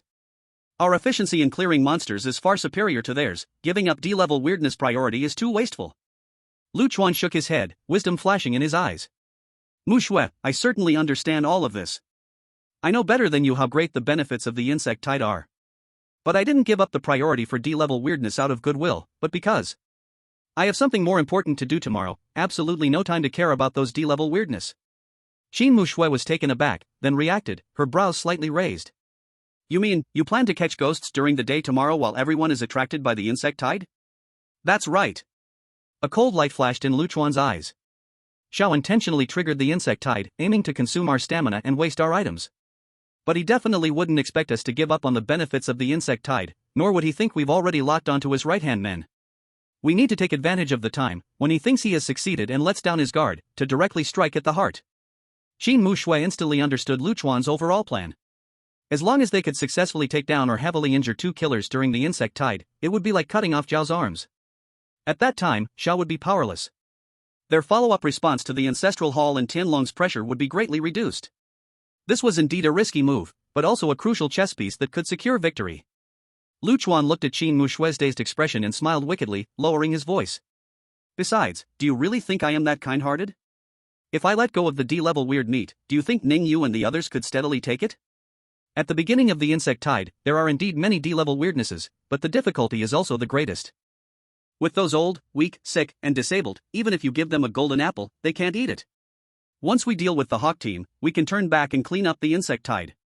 The Ning Yu A team has already held off the toughest attack for us, so we just need to steadily reap the rewards and bully the small fish. Qin Mushue's eyes lit up at the words. Indeed, with the current combat power of the Ning Yu A team, dealing with D-class anomalies will be extremely difficult, and they might even suffer a backlash. When that time comes, if they can't handle it, they will definitely turn around and beg the Tao Tai team. This move by Chuan is completely about driving away wolves and sitting back to reap the benefits. Alright, the plan is set. Now go back, rest well, and replenish your energy. Tomorrow, we just need to show our faces and put on a show. Before his words fell, Chuan glanced in the direction where Ning Yue had disappeared, speaking blandly yet meaningfully. Moreover, Mushue, you must remember. In this instance, our enemies are not just the Hawk team. Qin Mushue was taken aback. Could it be? Chuan intends to take everything? Chapter 121, Come to Deceive, Come to Ambush. As expected. The next morning, before the first ray of sunlight fell, the insect tide descended again. System notifications appeared before all players. Defend Shigazwang Village, Day 2 mission activated. Successfully repel today's insect tide, all participating players decreased their cocoon breaking degree by 25%. During the mission, killing anomalies will increase rewards to 150%. At the entrance of Shigazwang Village, seeing the familiar reward buff appear again, the three members of the Ning Yue team simultaneously let out a sigh of relief, fearing that yesterday was just a fleeting moment. Ning Yue smiled gently at the hurried Wang Dong and nodded. Ah. Wang Dong was bewildered, caught off guard by this sudden friendliness. He felt a woman with closed eyes smiling at him, which felt a bit strange, giving him goosebumps. But as he thought about it, he immediately became proud, stroking his chin and grinning. Sure enough. My charm has nowhere to go. Just after meeting twice, she's already fond of me? TSK. If Ning Yue knew his thoughts, she would definitely blast him away. Pale-faced Zhao Liang noticed that only Wang Dong from the Lu Dao team had arrived. Chuan, Qin Mushue, and Su Xiaoyu were all missing. Ning Yue also felt puzzled and asked. We have to come down early, otherwise. The village chief's words fell like a bucket of cold water on everyone's hearts, waking them up instantly. Indeed. The bug tide before them was just an appetizer. The real disaster was coming down from the Ammo Mountain on the day of the festival, the holy bug that would devour everything. That was the final boss of this challenge. They had to enhance their strength as much as possible before its arrival. Wow. Soon, the vanguard of the second wave of bugs surged forth. This time, the cursed bugs were clearly larger and even more ferocious than yesterday. Roar! A huge, striped tiger burst out from the forest, and upon closer inspection, it was horrifying to find that the tiger's head was entirely wrapped by a twisted human-faced curse, and its body was showing signs of decay, life dwindling. It was a zombie tiger. The system alert rang out urgently. Encountered D-class anomaly human-faced curse, tiger form. What the heck? Wasn't the human-faced curse E-class? Why has it become D-class? Everyone was shocked inside. It seemed that the strength of the human-faced curse was directly related to the strength of the host it possessed. This curse, which had possessed the tiger, had actually risen to D-class. Wow, how fierce! Wang Dong looked at the roaring tiger-shaped human-faced curse and the black mass of bugs behind it. His mouth twitched, and he silently groaned. Old Lu, oh old Lu. You guys better hurry up. I may be fierce, but facing so many bugs alone is incredibly stressful. Meanwhile, in a remote, dilapidated earthen house in the southeast corner of the village. Listening to the spine-chilling crawling sounds outside, along with the faint sounds of battle. Half lying on the ground, thorny vines wrapped around his bleeding bandaged body, Thorns let out a cold laugh. Hee, the bug tide is so fierce. I don't think we need to lift a finger. Lu Dao and those rookies will be wiped out here today. On a nearby stool, Liu Li was leisurely trimming her nails. Hearing this, she rolled her eyes. That won't do. Don't forget, Brother Long's bounty wants live captures. We have to leave them with a breath to take back. If he dies, our B-grade item will go down the drain. Mentioning the B-grade item reward promised by Zhou Chunlong, a greedy fire flashed in Thorn's eyes. But then he recalled his encounter that night and Lu Chuan's ferocity, and his eagerness quickly dimmed, replaced by a hint of fear. And the shame of being captured by rookies. He cursed softly. Damn it, what huge secret does that kid know? It could make Brother Long hate him so much, wanting to turn him into a human puppet to take back? What treasure could a newcomer who just cleared a challenge possibly have? Lioli smiled sweetly, yet a glimmer of shrewdness flickered in her fox-like eyes. Fool, a secret that makes Brother Long willing to part with a B-grade item worth thousands is no small secret. I guess, it's likely related to that lost challenge we've been searching for so long, the Blood Feast. Blood Feast? Oh no. Thorns was startled, trying to sit up, but the sudden movement pulled at his abdomen's wound, causing him to wince and break out in cold sweat. Lioli shot him a disdainful glance. Calm down.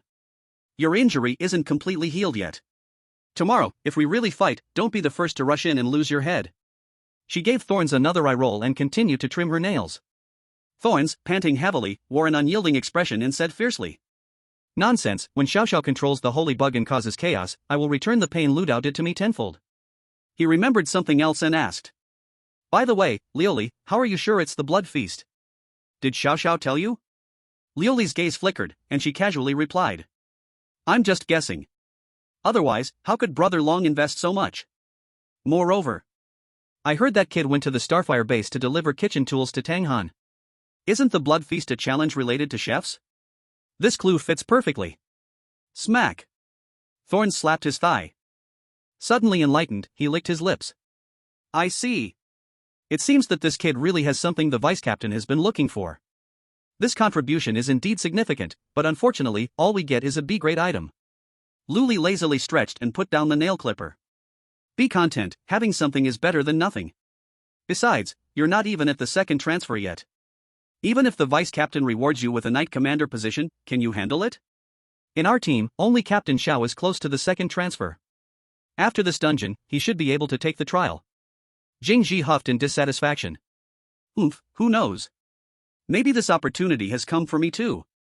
Once we take down the 6 paths and strip him of his good gear, I'll upgrade from a shotgun to a cannon. However, before he could finish his sentence. Boom!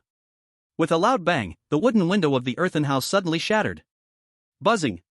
Amidst the flying wood chips, a shadow wrapped in blood-red pattern shot in like a bullet, with a sharp buzzing sound, charging straight at Jingji's face. It was Lu Chuan's Blood Rage Cerambicid. He activated the skill charge. Almost at the same moment, a frost flower exuding bone-chilling coldness followed right behind, flying in through the broken window, targeting the stunned Luli. Not good. Jingji and Luli's expressions changed drastically. Chapter 122, Mage? No, I'm a close combat mage. In the blink of an eye, the battle erupted. Buzzing. The blood rage Cerambicid, like an arrow released from a bow, rushed at Jingji, who leaned against the wall. Damn. Though Jingji was severely injured and his movements were far from swift as at his peak, he was still an assassin-type player who specialized in speed. I must dodge. He endured the excruciating pain and performed a clumsy roll to the side. At the same time, he activated the skill wind step attached to his boots, boosting his speed and narrowly avoiding the Cerambicid's charge. The shell brushed past his cheek, creating a fierce wind that stung his skin. On the other side, Lu Li's reaction was equally swift. As a seasoned player who had gone through 3 dungeons and received rigorous training in the Starfire Knight Brigade, her mental fortitude and combat skills far surpassed those of newcomers. Facing the ice flower thrown by Qin Muxue. Though startled, she remained calm. With a flip of her delicate hand, a roughly 1-foot-tall, radiant treasure pagoda, crafted from crystal by Lu Li, appeared in her palm. 3 treasure Lioli Tower, defend! Lu Li shouted, and the treasure tower shone magnificently.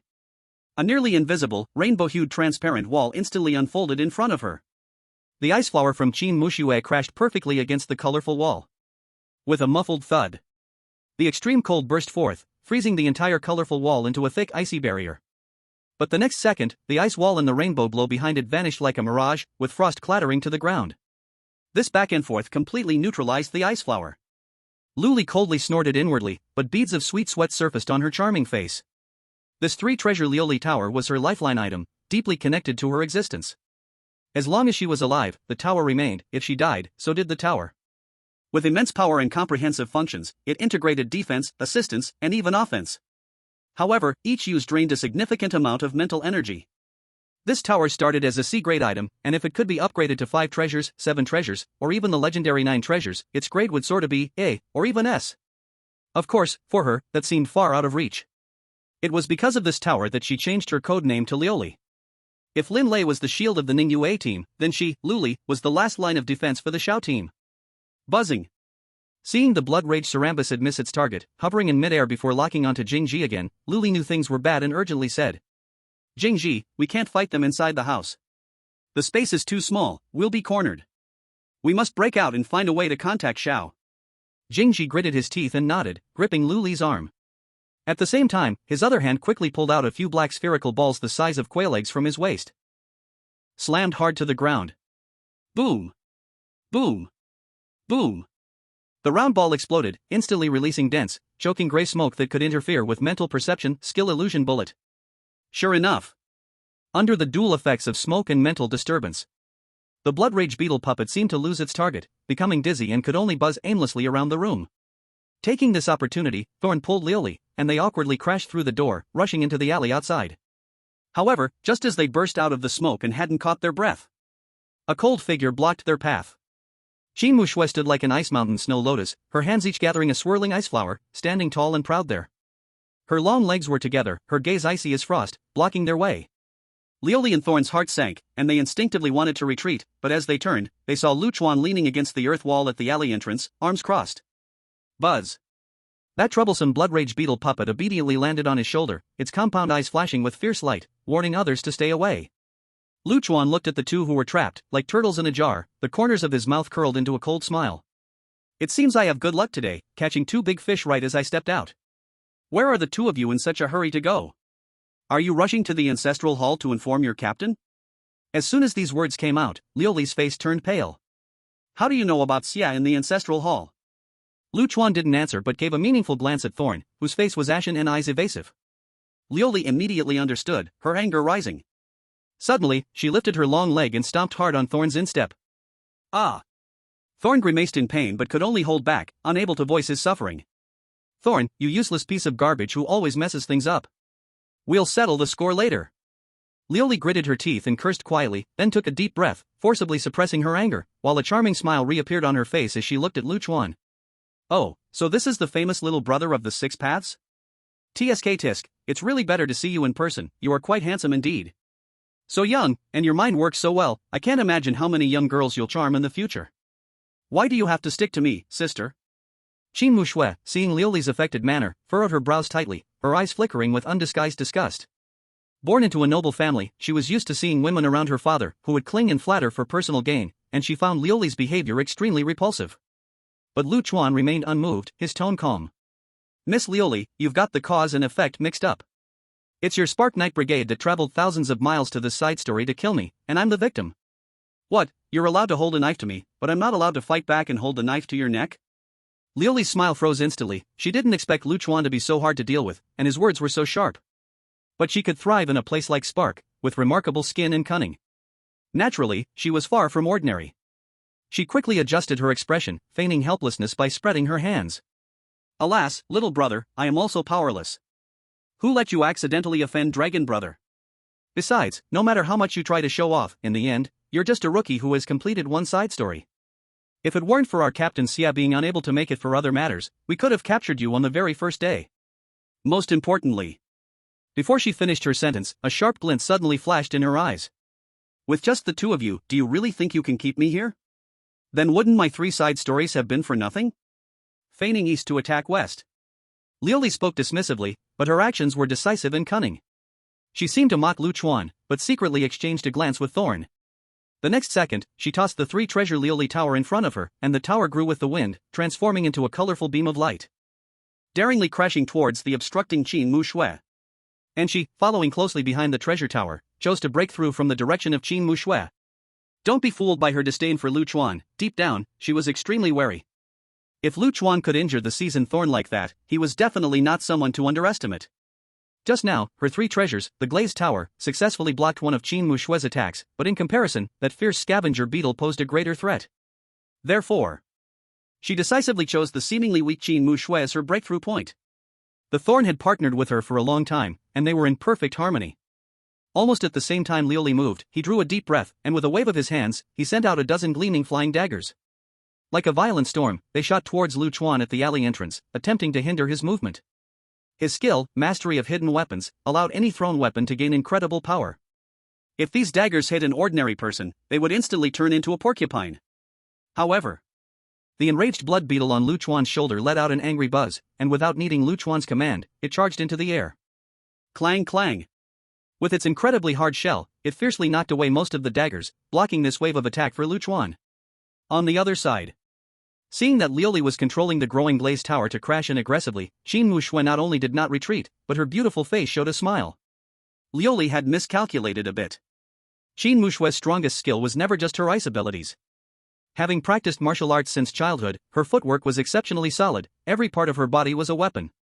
With the combination of the boots, wings of the wind, and ice blossom flash, her close combat ability could be called a human weapon. Just as the glazed tower was about to collide, Qin Mushui moved. She didn't confront the glazed tower head-on, instead, she used ice blossom flash to leap over this colorful wall. She directly found Lioli behind the tower. What? Lioli's beautiful eyes widened, her gaze reflecting the figure of Qin Mushui. She saw Qin Mushui turn sideways, twist her waist, and raise her leg.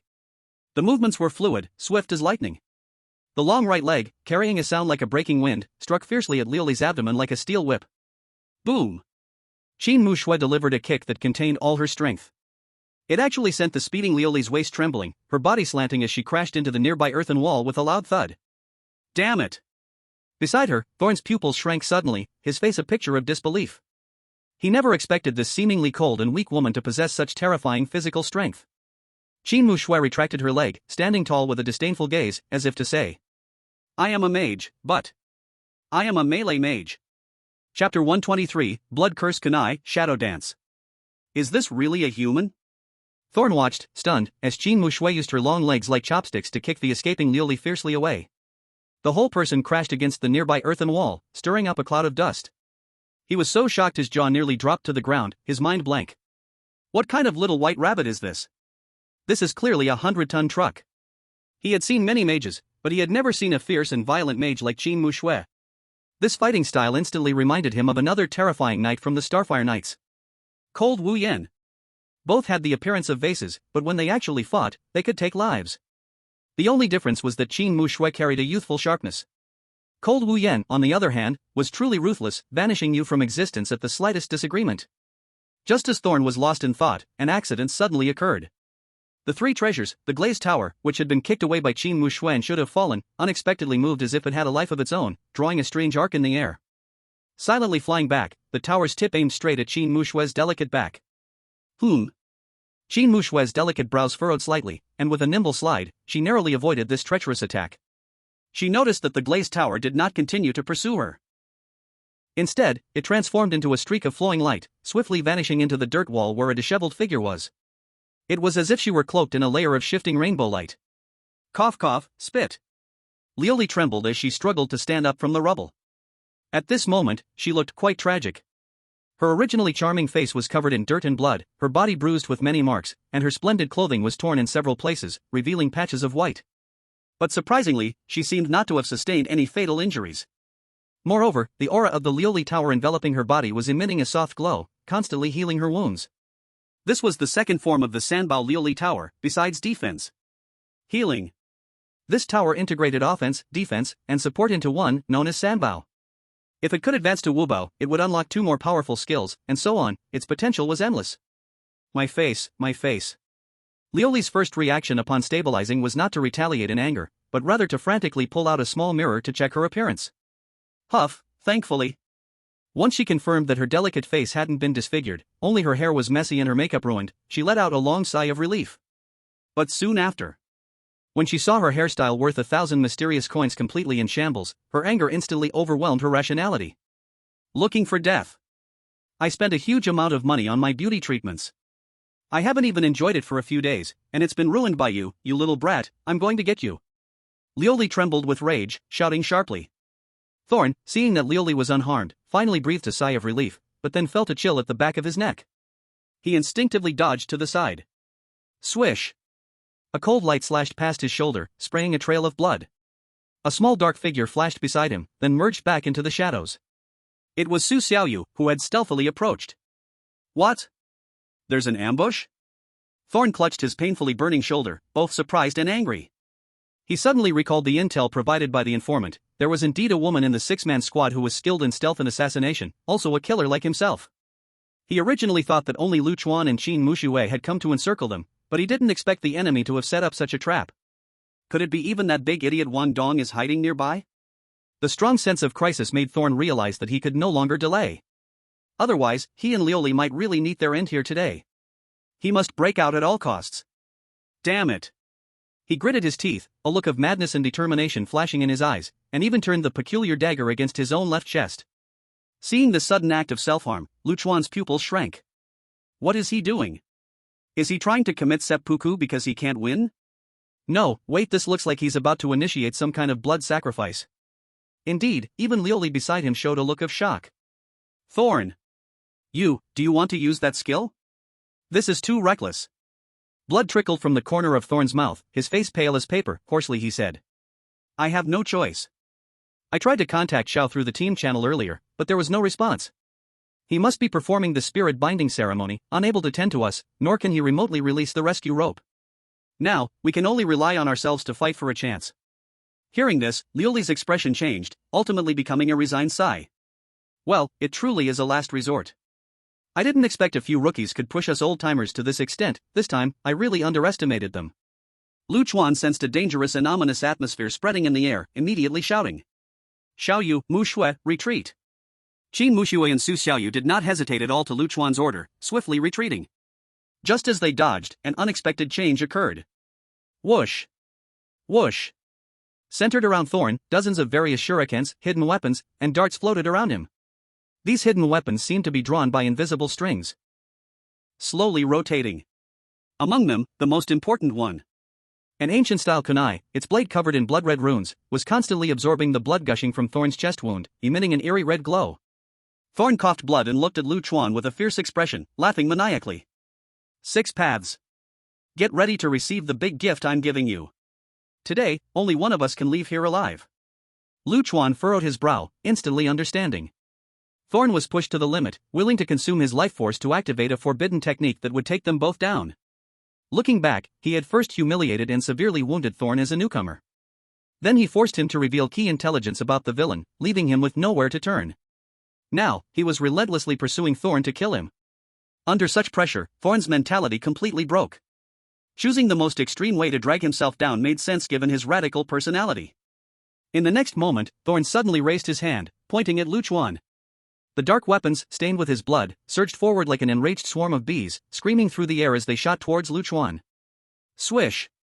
What was even more terrifying was that these weapons did not fly in a straight line, but followed a strange curve, as if locking onto Chuan's soul. Ti-on Nyo. Use blood ignite.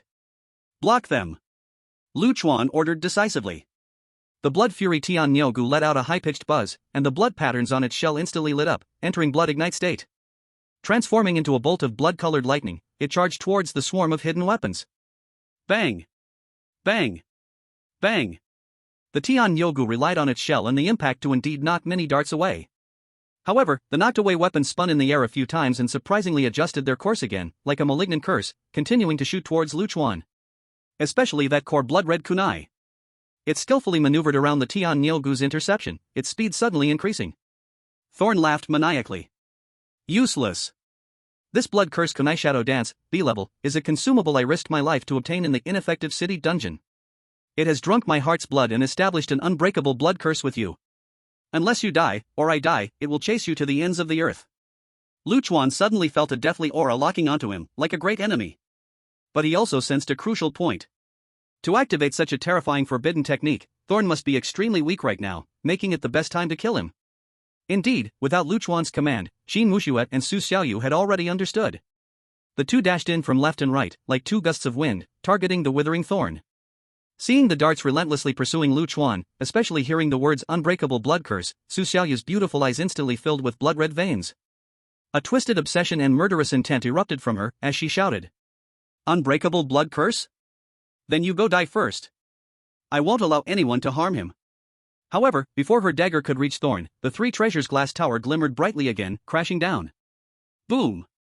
Transforming into a solid colorful shield, it firmly protected Thorn and the glass tower, blocking Qin Mushui and Su Xiaoyu's combined attack. At this moment, the glass tower showed a hint of pain on its face. But without hesitation, it poured down several bottles of energizing potion, E-level, radiating with violent energy waves. Ugh! Once the potion went down, its mental power surged violently. But the cost would be falling into a long period of coma afterward. With the support of immense mental power, the three treasures glass tower buzzed, its body glowing as it seemingly condensed two illusory tower shadows above. Though still unstable, it signaled the possibility of upgrading to the five treasures glass tower. The glass tower endured the intense consumption of mental power and the drug side effects, stating sternly, "Want to kill Thorn? You must pass my level first. You two little girls are still too young." Jean Mushue's gaze turned cold. Noisy. She condensed the ice bloom again, trying to freeze the light shield while using her legs to break through defenses. But this time, Lioli was clever. She manipulated the Lioli tower to release dense, colorful rays of light, forming a thick, colorful wall that completely wrapped her and the thorns inside, creating a solid turtle shell. Although, this way they also lost their ability to move, but Chuan and the others wouldn't be able to break through for a short time. This was exactly the most classic tactic of the Owl Squad. With Lioli as the absolute defensive shield, the Owl commanded the overall situation from the back, and the thorns became a human-shaped turret for long-range fire support. An integrated offense and defense, extremely difficult to deal with. Lioli gritted her teeth, maintaining the colorful wall while whispering to the thorns. "We can't rely on the owl for now. Now, we can only hope that the insider can arrive in time. As long as he comes, maybe there's a chance for us to break out." Her words carried a hint of hope and uncertainty. After all, the treatment and status of formal members of the Starfire Knights were too tempting for many peripheral members. Would that insider take the risk for this opportunity? Chapter 124, You Were the Spy? Swish. Swish. The blood-cursed shuriken seemed like a living black mamba. It drew weird and tricky arcs in the air, driving a storm of flying darts and shurikens, forming a net of death, enveloping Chuan. Chuan immediately ordered the Blood Fury beetle to intercept with all its might. But the blood-cursed shuriken was exceptionally cunning, hiding among numerous hidden weapons, moving much faster and far more agile than the beetle, failing to bring it down after several rounds. Worse still, the beetle was restrained by the blood-cursed shuriken, leading to a gap in Chuan's flank defense. Whoosh! A giant shuriken, the thickness of an arm, flashed with a strange black light, spinning and slashing towards Chuan's head from the gap. No way to dodge. Not good.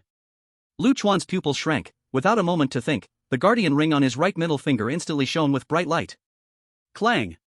The light shield appeared just in time, firmly blocking this lethal blow.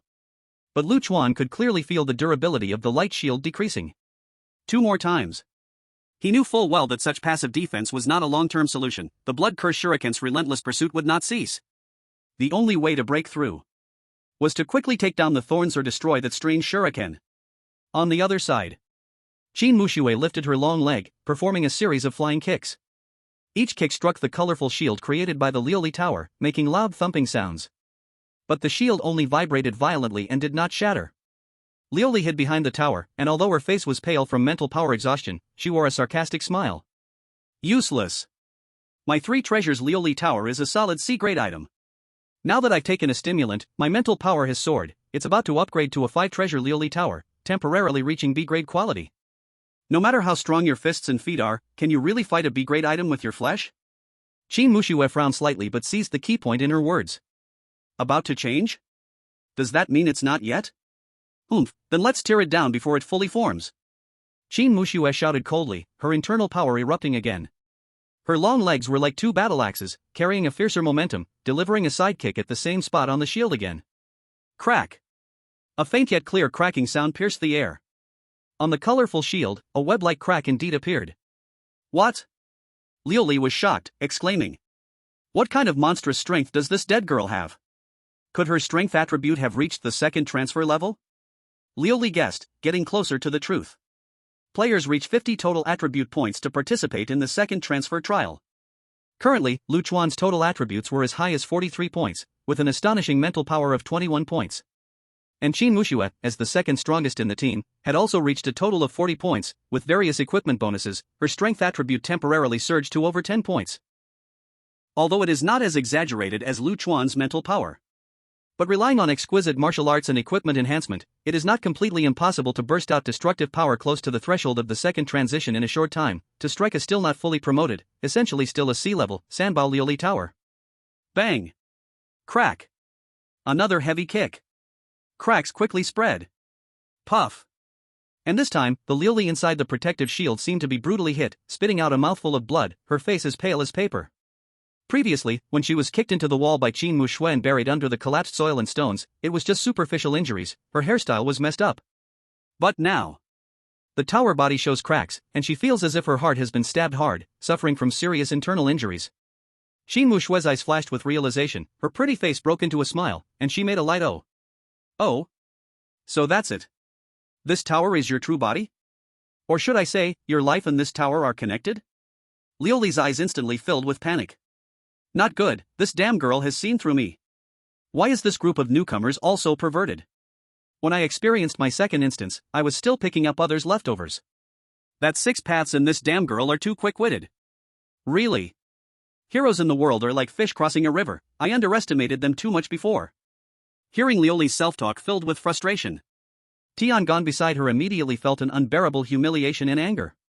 He had gone through many life and death situations to reach today, considering himself a leader below the second transition, yet he had repeatedly suffered defeats at Chuan's hands. Now even a woman in the other team was so tough to deal with. But he had no other choice now.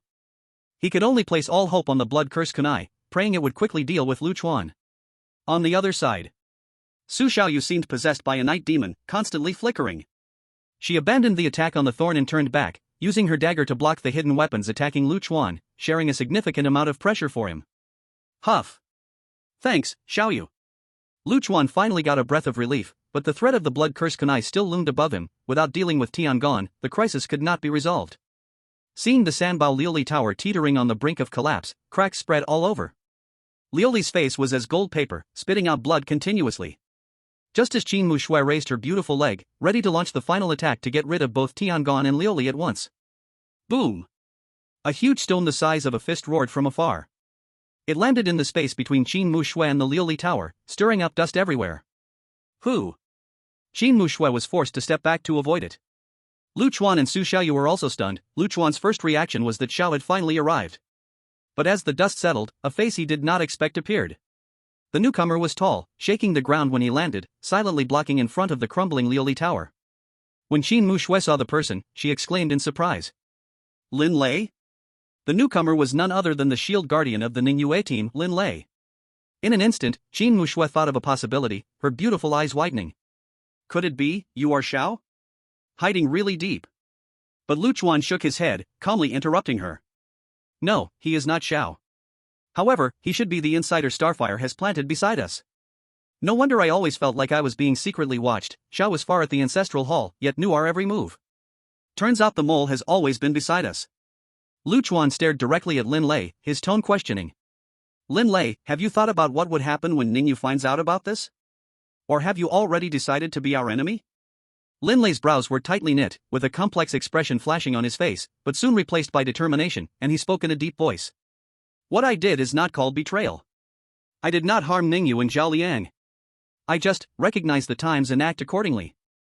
I have long had enough of being a lone player, with life at risk for information and resources, and only being able to scavenge others' leftovers. But if I join the Starfire Knights, everything will be different. Resources, information, support, all will be at my disposal. Chuan, upon hearing this, a cold laugh escaped. So that's how it is. It seems that even in a horror game, the temptation of a position is still immense. Indeed, the rewards from struggling through a C-level dungeon might not even compare to the benefits of casually teaming up with a big organization for a B-level dungeon. Hearing this, Liuli seemed to grasp a lifeline and hurriedly extended an olive branch, her voice dripping with allure and temptation. Brother Lu Dao.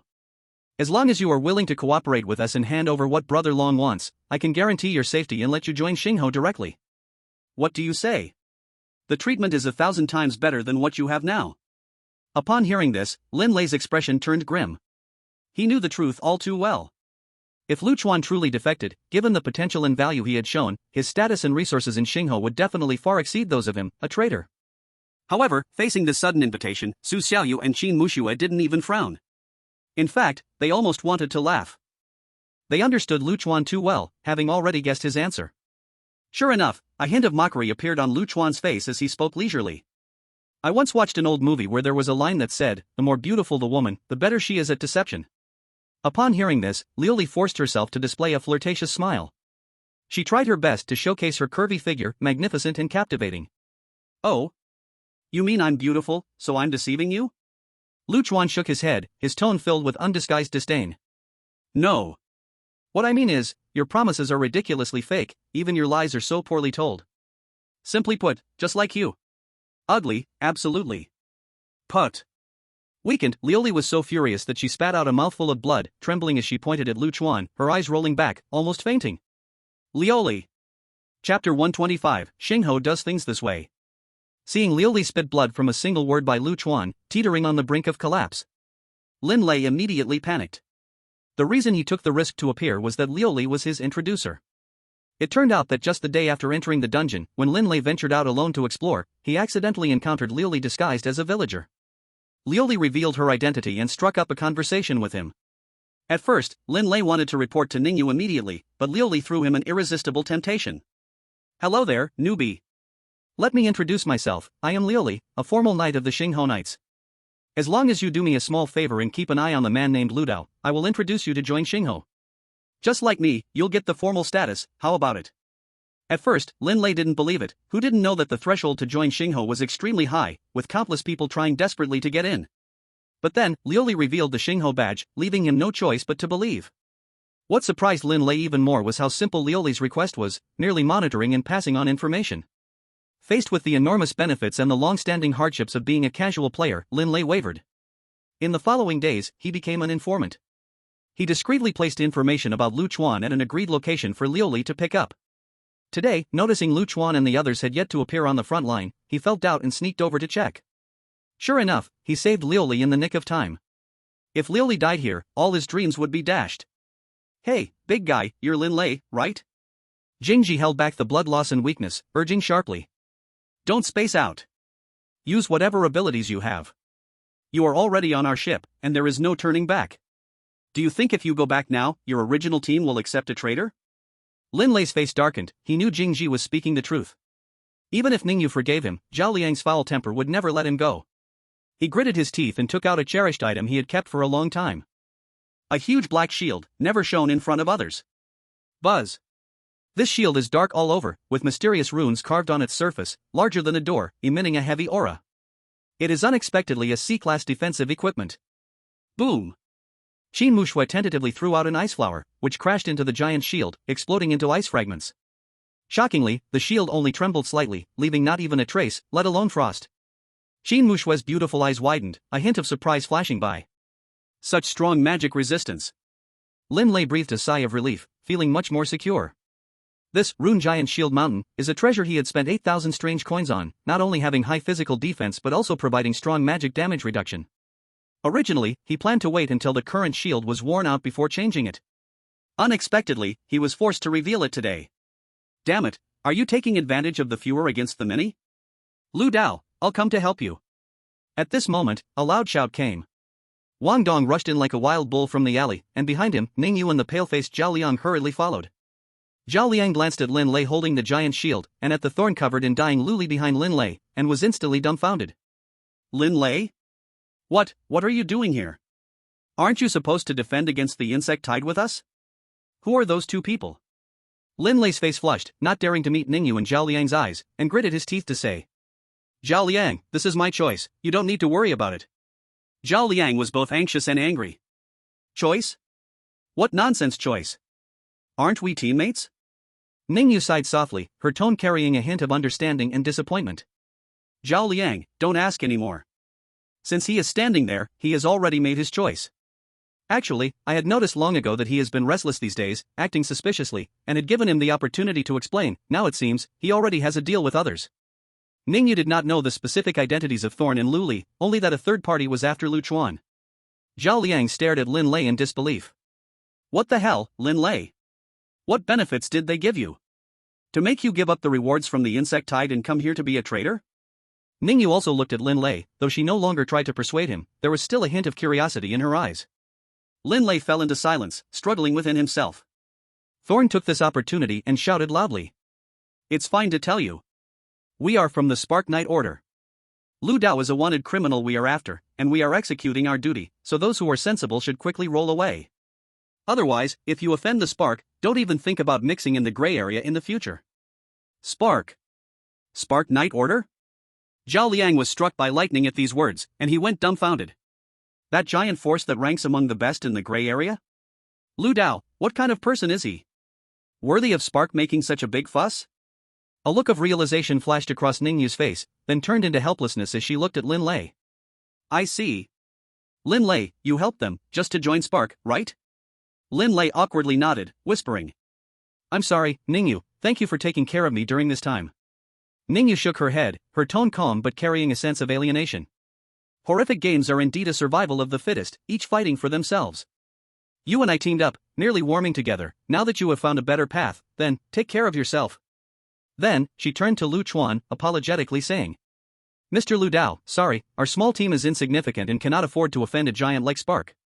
For what is to come, we will not intervene, but we cannot help. Please understand. Lu Chuan nodded, calmly saying. Your ability to remain neutral is enough. He knew that Ningyu's team choosing not to help was actually a good thing for him. Pa! What does Spark count for? I'm not afraid. Wang Dong cursed angrily, livid with rage. Dare to touch my brother, I'll chop you all into pieces. Before his words could finish, he roared as he unleashed all his strength, the bone-breaking knife creating a whistling sound in the air as a powerful and deadly slash struck towards Lin Lei's giant shield. Clang! A deafening sound echoed through the air. Although Lin Lei firmly held up his shield, his whole body was pushed back half a meter by this tremendous force. The surface of the shield was marked with a faint white line. Lin Lei's heart sank in shock. How could this guy have such terrifying strength? Thorn's eyes widened in horror. Another freak. The power of this slash is almost close to the level of a second-turn player. No. We have to retreat. If we delay any longer, we'll all die. At that moment, a strange change happened. The originally dim three-treasure glazed tower suddenly burst forth with dazzling seven-colored light, like a reflection of its former glory. Although it hadn't completely upgraded to 5 treasures. But under the last burn of glazed spiritual energy, it miraculously condensed a 4th layer of phantom. It had reached the temporary state of the 4-treasure glazed tower. Thorn was pleasantly surprised to discover that Glazed still had consciousness, and hurriedly shouted. Glazed! How are you? Glazed's weak but urgent voice came from the tower. Hurry, the last power of the glazed tower can transport us short distances. Lin Lei, take us to the mountain to find the owl. Quick! Before the words could finish, the 4-treasure glazed tower shone brightly, enveloping Glazed, Lin Lei, and Thorn. The figures of the three began to blur rapidly, looking as if they were about to disappear. Not good. They are trying to escape. Lu Chuan shouted urgently. Wang Dong, stop them. You think you can run after offending the master? Leave them here. Wang Dong's eyes were wide with fury as he poured all his strength into his arms, perfectly combining sprinting and charging, creating an unorthodox new move. The spinning slash. Although he didn't have the red hair like Guan Yu, his speed as a short-distance runner had converted into sufficient kinetic energy. This slash was enough to take a life. In the next moment, the bone-breaking knife drew a sharp arc of light, striking hard onto the brightest part of the glazed tower again. Crack! Boom! The already flickering glazed tower could no longer withstand this strike, its body shattered with a loud bang. The 7-colored light shield instantly collapsed. Puff! Glazed suffered a violent backlash, spitting out a mouthful of blood and falling unconscious. Lin Lei, quick-witted, grabbed the fainted Glazed, and their figures successfully transmitted away before the light dissipated. But distant Thorn was hit by the residual wave of the spinning slash. Ugh! Like a kite with a broken string, he flew back, crashing hard onto the ground, struggling a few times before passing out. As the light faded away, only Lu Chuan and the others remained in the alley, along with the unconscious Thorn lying motionless on the ground. Wang Dong gasped, frustratedly stamping his foot. Damn! We still let those 2 bastards run off. Lu Chuan walked over to Thorn, checked his eyelids, and calmly said. It's fine. Although 2 ran away, we still have 1 tongue left, right? Everyone's gaze turned to the unconscious Thorn. Chapter 126, You're alive, but dead. Not good, they're coming again. Before Lu Chuan's words could finish, a sound of breaking air arose again. He saw those flying daggers and shurikens that Su Xiaoyu had knocked down, seemingly pulled by an invisible thread. Buzzing and trembling, they floated up again, rushing towards Lu Chuan. Wang Dong was startled and cursed while swinging the bone-breaking knife. What the hell, is it never-ending? How can this ghostly thing be so hard to shake off? Is there still a remnant of Starfire hiding nearby? Come out. Sneaking and shooting from the dark isn't what a hero does. While Lu Chuan dodged, his brow furrowed, filled with confusion. Thorn was clearly seriously injured and unconscious, having lost consciousness. Why was the curse effect of Blood Curse Kunwo Shadow Dance still ongoing? Could it really be as Thorn said? This curse is unending, one party must die to break it? Seeing this, Su Xiaoyu anxiously shouted. Lu Chuan bro. How about we just kill him? Anyway, we've gathered enough information. Keeping him alive with this endless throwing daggers is too dangerous. Qin Mushue lightly nodded, calmly analyzing.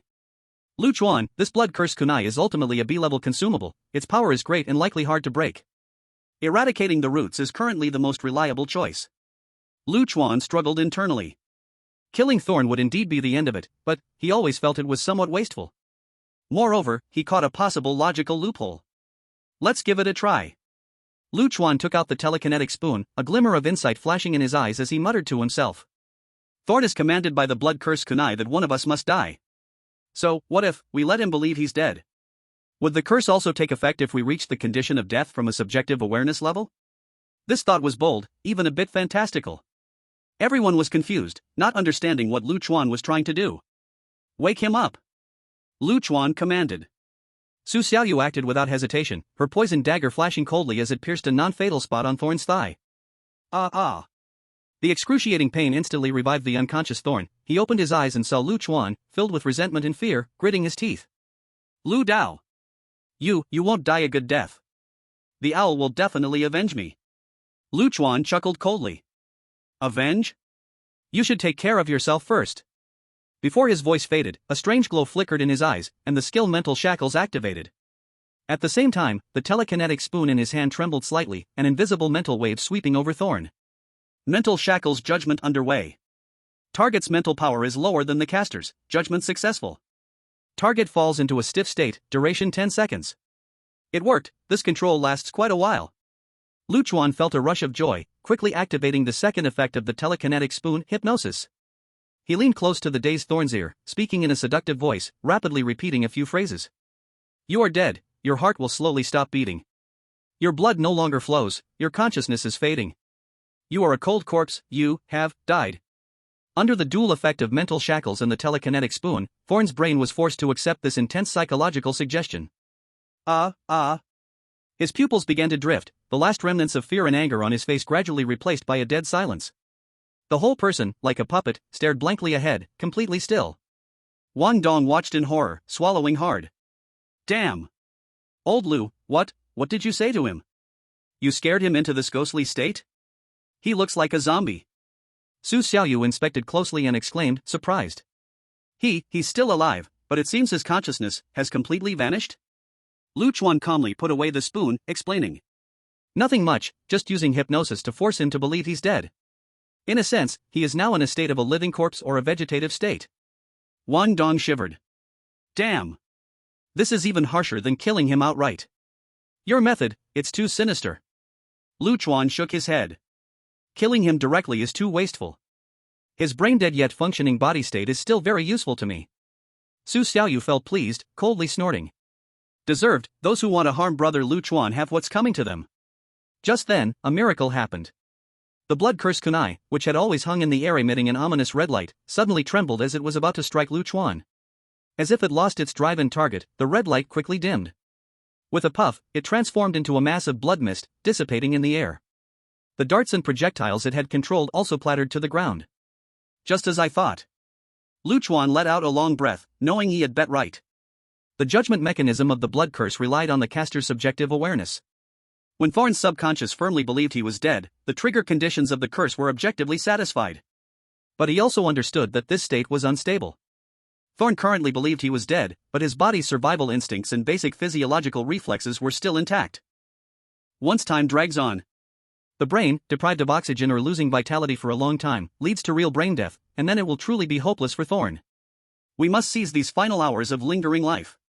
Just then, Ningyu returned with Zhao Liang, whose expression was complicated.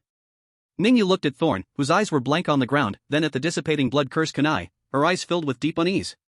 She gathered her words and spoke.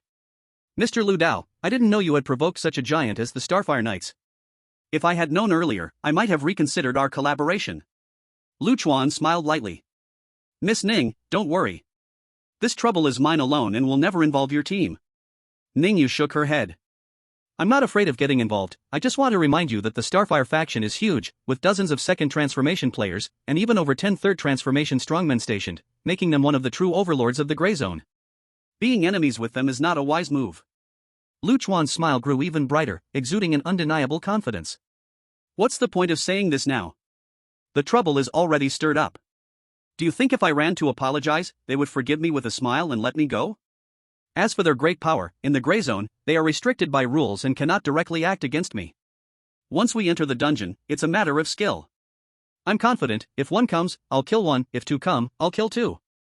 Just like this person lying on the ground. Ning Yu was shocked to the core.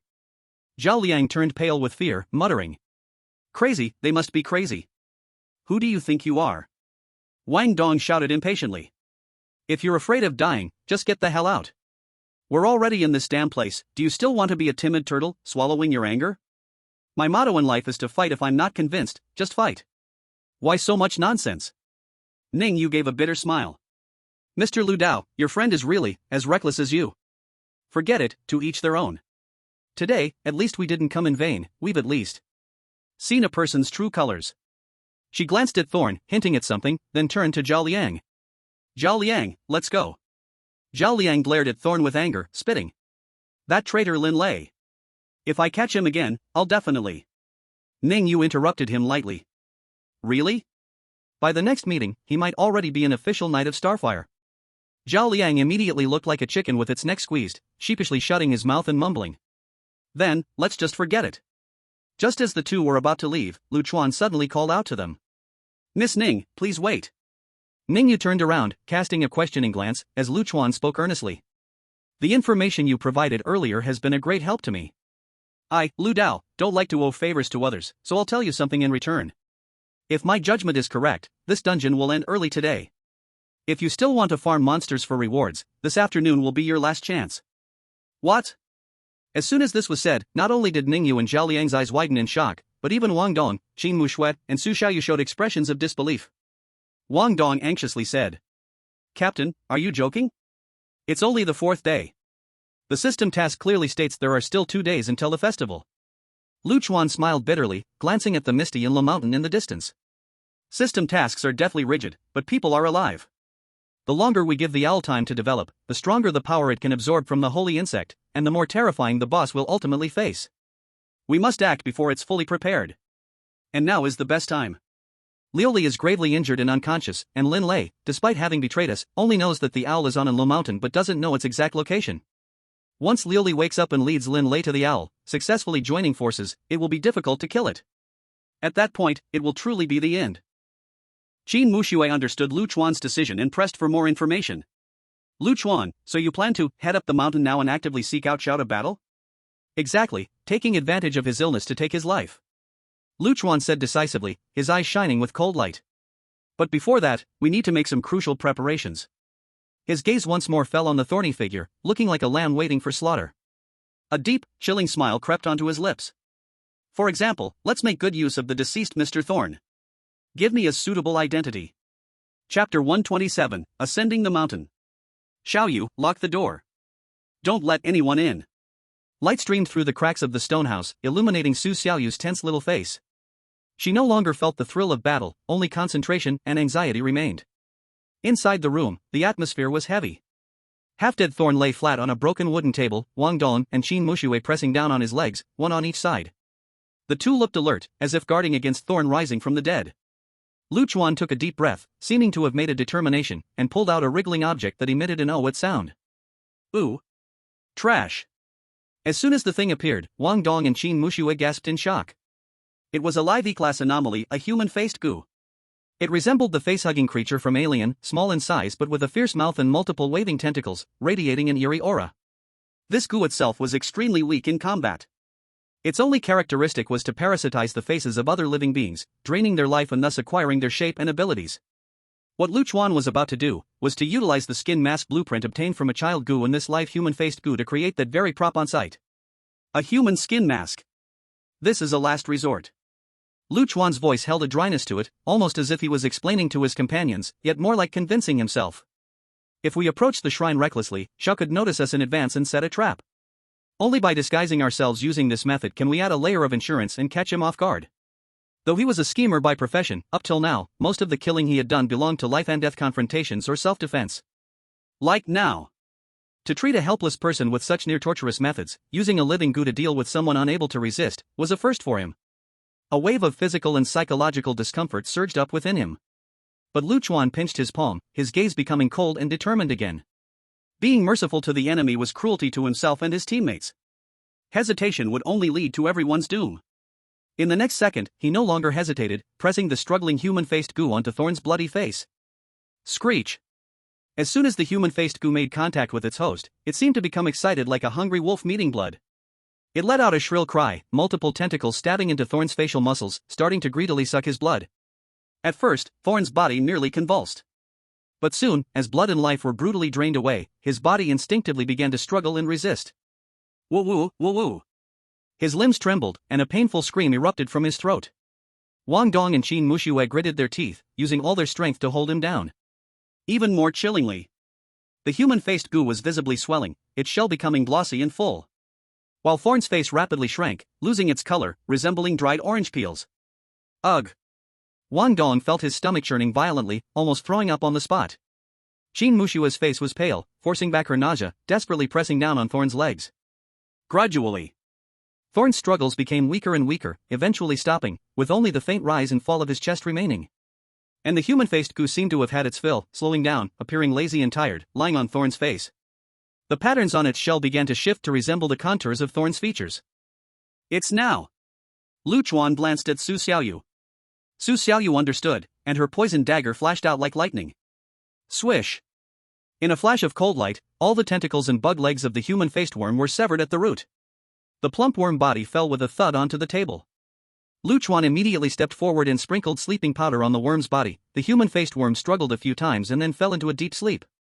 Looking at the table, the back of the human-faced worm had perfectly imprinted a face filled with thorns, pain, and distortion, lifelike, even radiating a hint of warmth. And the original Thorn face became a blur of bloody flesh, unrecognizable as human. Ugh! This time, even Qin Muxue couldn't hold back and doubled over to dry heave with Wang Dong. Su Xiaoyu, though forcing herself to stay calm, had a pale face. Lu Chuan Ge, do we need to kill him? Su Xiaoyu trembled and asked, referring to the last gasping Thorn. Lu Chuan shook his head, his tone icy. No. If we kill him now, Shao will immediately receive the notification of the team's death, alarming the snake. Don't worry, he has lost too much blood, his brain is severely damaged, he can only last for another hour at most. We are pressed for time, we must act immediately. After speaking, he forced back his stomach discomfort and began processing the human-faced worm according to the blueprint. After some nauseating operations, a mask as thin as a cicada's wing was finally completed. Acquired D-grade consumable, human skin mask, Thorn face. Effect, wearing it can perfectly disguise oneself as Thorn's appearance and voice, lasting 1 hour. After use, it will be destroyed. Note, cannot simulate memory, skills, or deep behavioral habits. Lu Chuan took a deep breath and slowly placed the mask, still carrying the odor of blood and worm, onto his face. In the next moment, a miraculous and horrifying scene occurred. Lu Chuan's facial contours and muscles began to ripple. Seconds later, a face almost identical to the unconscious Thorn appeared before everyone. Not only that, even his gaze and aura naturally carried the coldness and aggression belonging to Thorn. I can't believe it. Wang Dong stared wide-eyed, rubbing his eyes vigorously. Is this real? This is simply head-swapping magic. It looks just like him. Su Xiaoyu exclaimed in surprise. This is outrageous. Lu Chuan Ji, if we hadn't seen it with our own eyes, I would absolutely think Thorn came back to life. Lu Chuan moved his facial muscles, trying to smile with Thorn's slightly hoarse tone, and nodded. Then he sighed. It's a pity that the conditions to make the human skin mask are too harsh, it requires a living human-faced worm in specific conditions. Otherwise, I really want to prepare a few more. And this thing, after all, is crude, it can only change appearance and voice, habits and memories still depend on self-mimicking. He glanced at the real Thorn, his expression complex, but soon it was replaced by resoluteness. Let's go, time waits for no one. We need to go up the mountain now to find Shao, taking advantage of the fact that he hasn't realized that Thorn and Liuli are already in trouble, and take his life. Meanwhile, on the top of Anil Mountain, inside the ancestral hall. The place that originally held ancestral tablets was now occupied by a black coffin covered in strange runes. The hall was enveloped in swirling smoke, the originally fragrant sandalwood turned into strange purple smoke, spreading an ominous atmosphere once again. Creak! Creak! The coffin lid suddenly made a scraping sound, slowly opening a crack. A man, with 2 small braids and tactical goggles, stiffly sat up from the coffin. It was Shao. He took off the goggles, rubbed his brow, with fatigue and regret on his face. Sigh, just one last step left, just a little more. He murmured to himself. Sure enough, the willpower of a C-grade boss is stronger than I imagined. If it were just a D-grade anomaly, the binding spirit orb would have taken effect long ago. But thankfully, there's still time. As long as I complete the last part of the ritual tomorrow, I will be able to fully control Tianlong. He frowned slightly, as if recalling something. But it's strange, why do I always feel that? I face this heavenly dragon, seeming to be just part of some larger existence? According to the intelligence provided by the spark, the final boss in Shirgu village should only be this one. Is the information wrong, or is there some hidden plot in the instance that hasn't been discovered? Xiao shook his head, temporarily suppressing his doubts. The current priority is to successfully complete the spirit binding ceremony, control the heavenly dragon, and capture both the Six Paths team and the villagers of Shirgu village, maximizing task completion and getting the highest rewards. At this moment, his communicator flickered a few times, displaying unread messages. Xiao tried to call back, but no one answered. He also attempted to contact Lioli, but it was like a stone sinking into the sea. Strange. At this time, shouldn't they be resting and waiting for my signal tomorrow? A hint of unease rose in Zhao's heart. Could it be that Thorn couldn't hold back and went to grind monsters again? No. He immediately dismissed that thought. Even if Thorn is reckless, Lioli wouldn't be. She entered this instance on the orders of that person, her goal is clear, how could she care about such trivial gains? Wait, could it be? A sense of foreboding enveloped his heart. Xiao instinctively pulled out 2 glowing ropes, C-class item, life-saving rope. These 2 ropes were bound to Thorn and Lioli, allowing him to forcibly pull the bound person back to his side once every 2 days within a 1,000-meter range. This item seemed similar to Qin Mushua's silver scale hook, but the effects were vastly different. The silver scale hook allows for safe, precise transportation regardless of distance. And the life-saving rope, while limited by distance, has a simple and violent retrieval process, often leaving the rescued person bruised and hurt even more. Just like Thorn. Originally only slightly injured in the abdomen, she was almost finished when the life-saving rope pulled her back last time, crashing into trees and stones repeatedly. Xiao furrowed his brow, fingers stroking the life-saving rope, hesitating over whether to forcibly pull back Thorn and Lioli to check on the situation. If they were in danger, the life-saving rope might make things worse for them. But if he didn't pull them back, and something really happened to them? Just as he was in a dilemma. Cough, cough. Outside the ancestral hall, a sudden weak cough sounded, and staggering footsteps grew closer. Zhao's heart jolted, instantly putting on tactical goggles and directing an energy scan towards the entrance of the ancestral hall. In the light and shadow scanning, he saw 2 figures, one after the other, stepping over the high threshold of the ancestral hall. The one in front was Thorn, covered in blood, pale-faced, limping. And behind him, he was escorting a tall figure, with a sack over his head, seemingly a captive. Xiao was first stunned, then relief flooded his heart as he blurted out.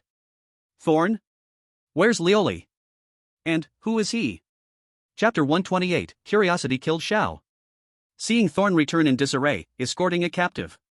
Zhao's eyes initially sparkled with surprise, but this joy was quickly replaced by doubt. He noticed that Lioli was not present, and Thorn maintained a slight distance, making him instinctively cautious, not stepping forward immediately. Damn! Zhao's heart sank, secretly cursing that this guy was indeed difficult to deal with. As the brain of the team, Zhao's caution and suspicion far exceeded that of ordinary people. He quickly adjusted his strategy, putting on a look of relief mixed with guilt, saying in Thorn's slightly hoarse and complaining tone. Boss, I'm sorry. I shouldn't have acted without permission. Damn it, we were ambushed by the Six Paths group, and Lioli fought to cover me in Lin Lei's retreat, we got separated.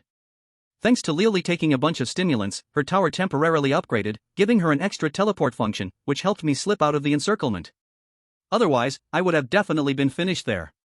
This speech was half true and half false, filled with Zhao's speculations and improvisations.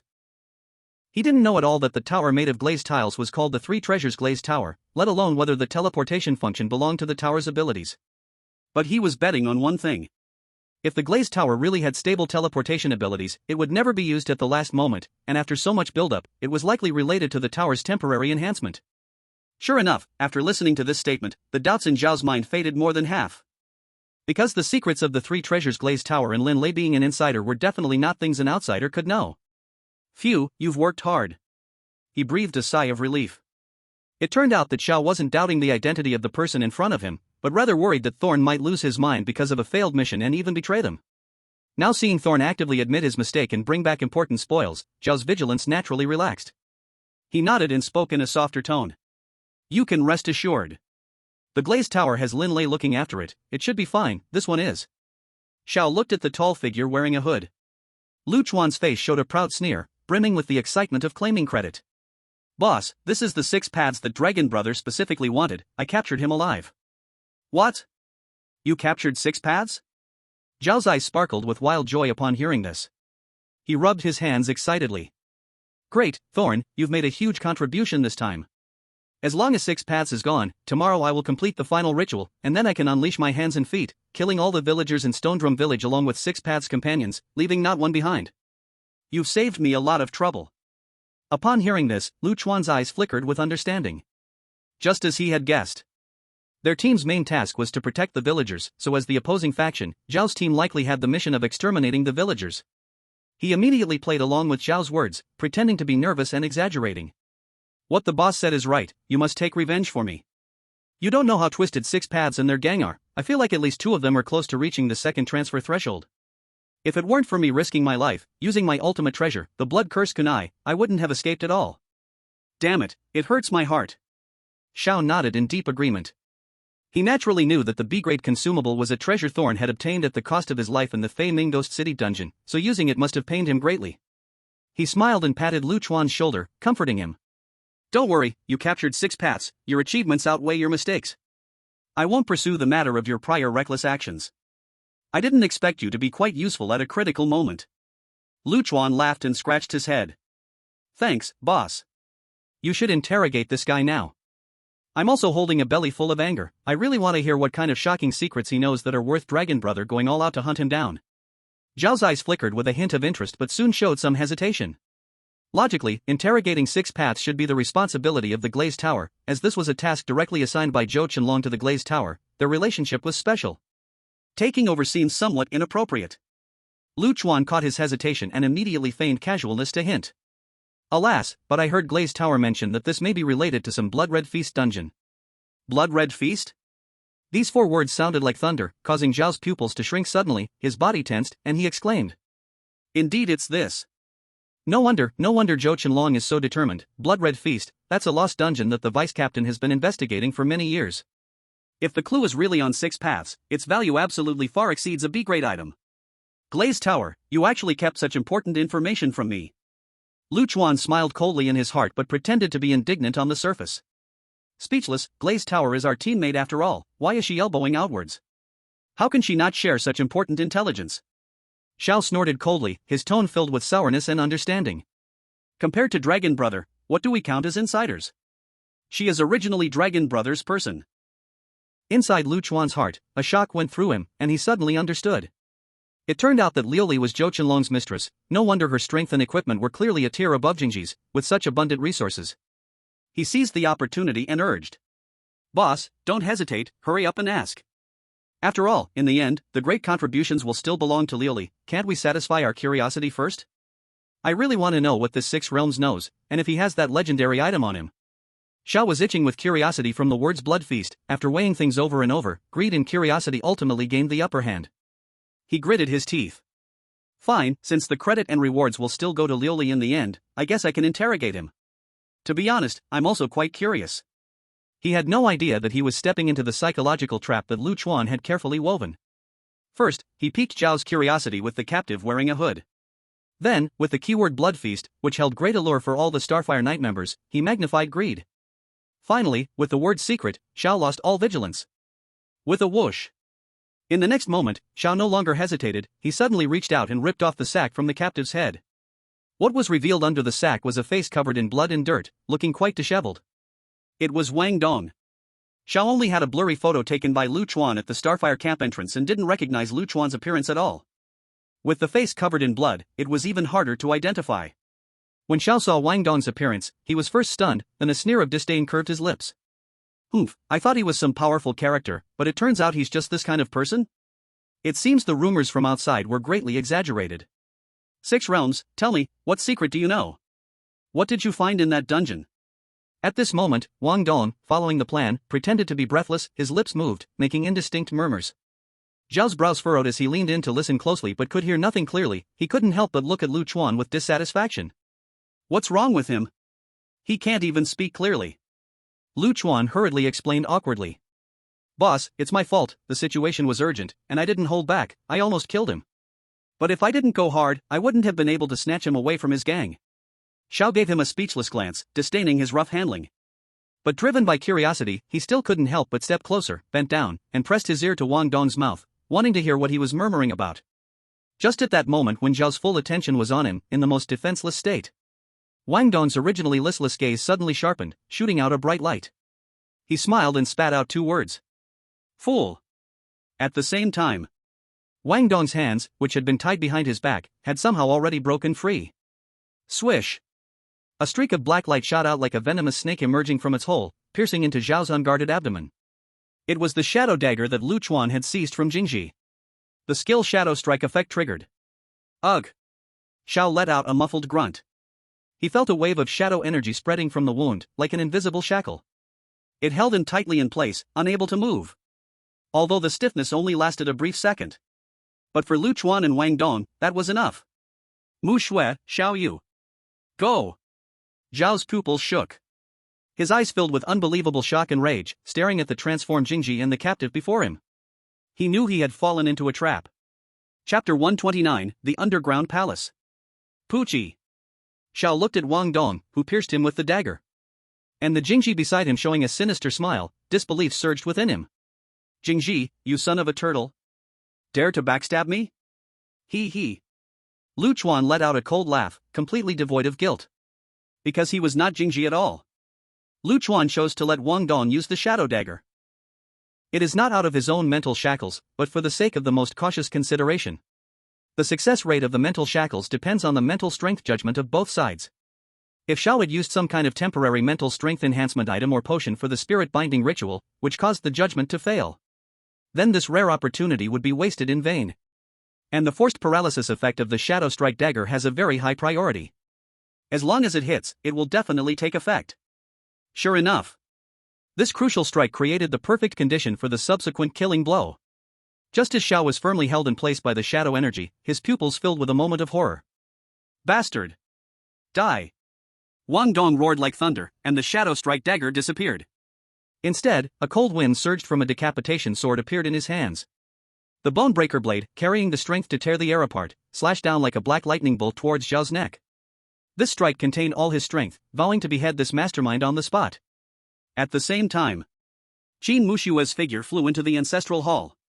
With a gentle wave of her jade hand, a brilliant and magnificent ice flower shot toward Zhao's shoulder. The ice flower exploded as soon as it touched his body. The biting cold instantly spread, and Zhao's half-body was rapidly covered in frost, freezing him completely in place. And Su Xiaoyu was like a poisonous snake, silently closing in, her poison dagger stabbing directly at Zhao's back heart. Heaven's net, the Lu family's triangle kill. Just as Xiao was about to be dismembered. At the critical moment, Zhao's eyes flashed with his final madness.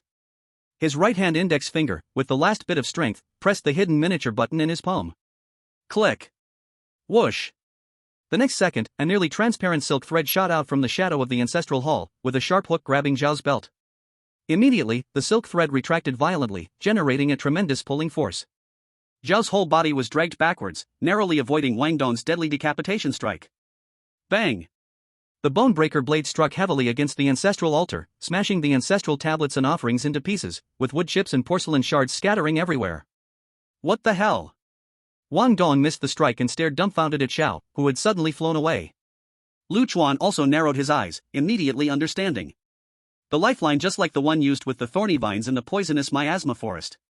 But the switch is in his own hands. He cursed Zhao's cunning in his heart, thinking how he had hidden his escape method so subtly and timely. Truly steady like an old dog. Xiao was being dragged by the lifeline like a broken sack flying through the air. Eventually, with a thud, he fell straight into the center of the ancestral hall, into the black coffin exuding ominous energy. Damn it! The cooked duck can still fly? Wang Dong was furious and jumped up. Qin Mushua calmly observed the coffin and spoke. It's fine. He's been hit by my ice bloom and his left arm is already disabled. There's also a wound from the dagger on his abdomen. He won't run far. However, this coffin might be the entrance to the heavenly dragon's lair. Lu Chuan, should we go in? Lu Chuan nodded with firm eyes. Chase. We can't give him any chance to breathe. We must deal with him here. Otherwise, it will only be more troublesome. The four of them jumped into the deep, bottomless black coffin without hesitation. Thud.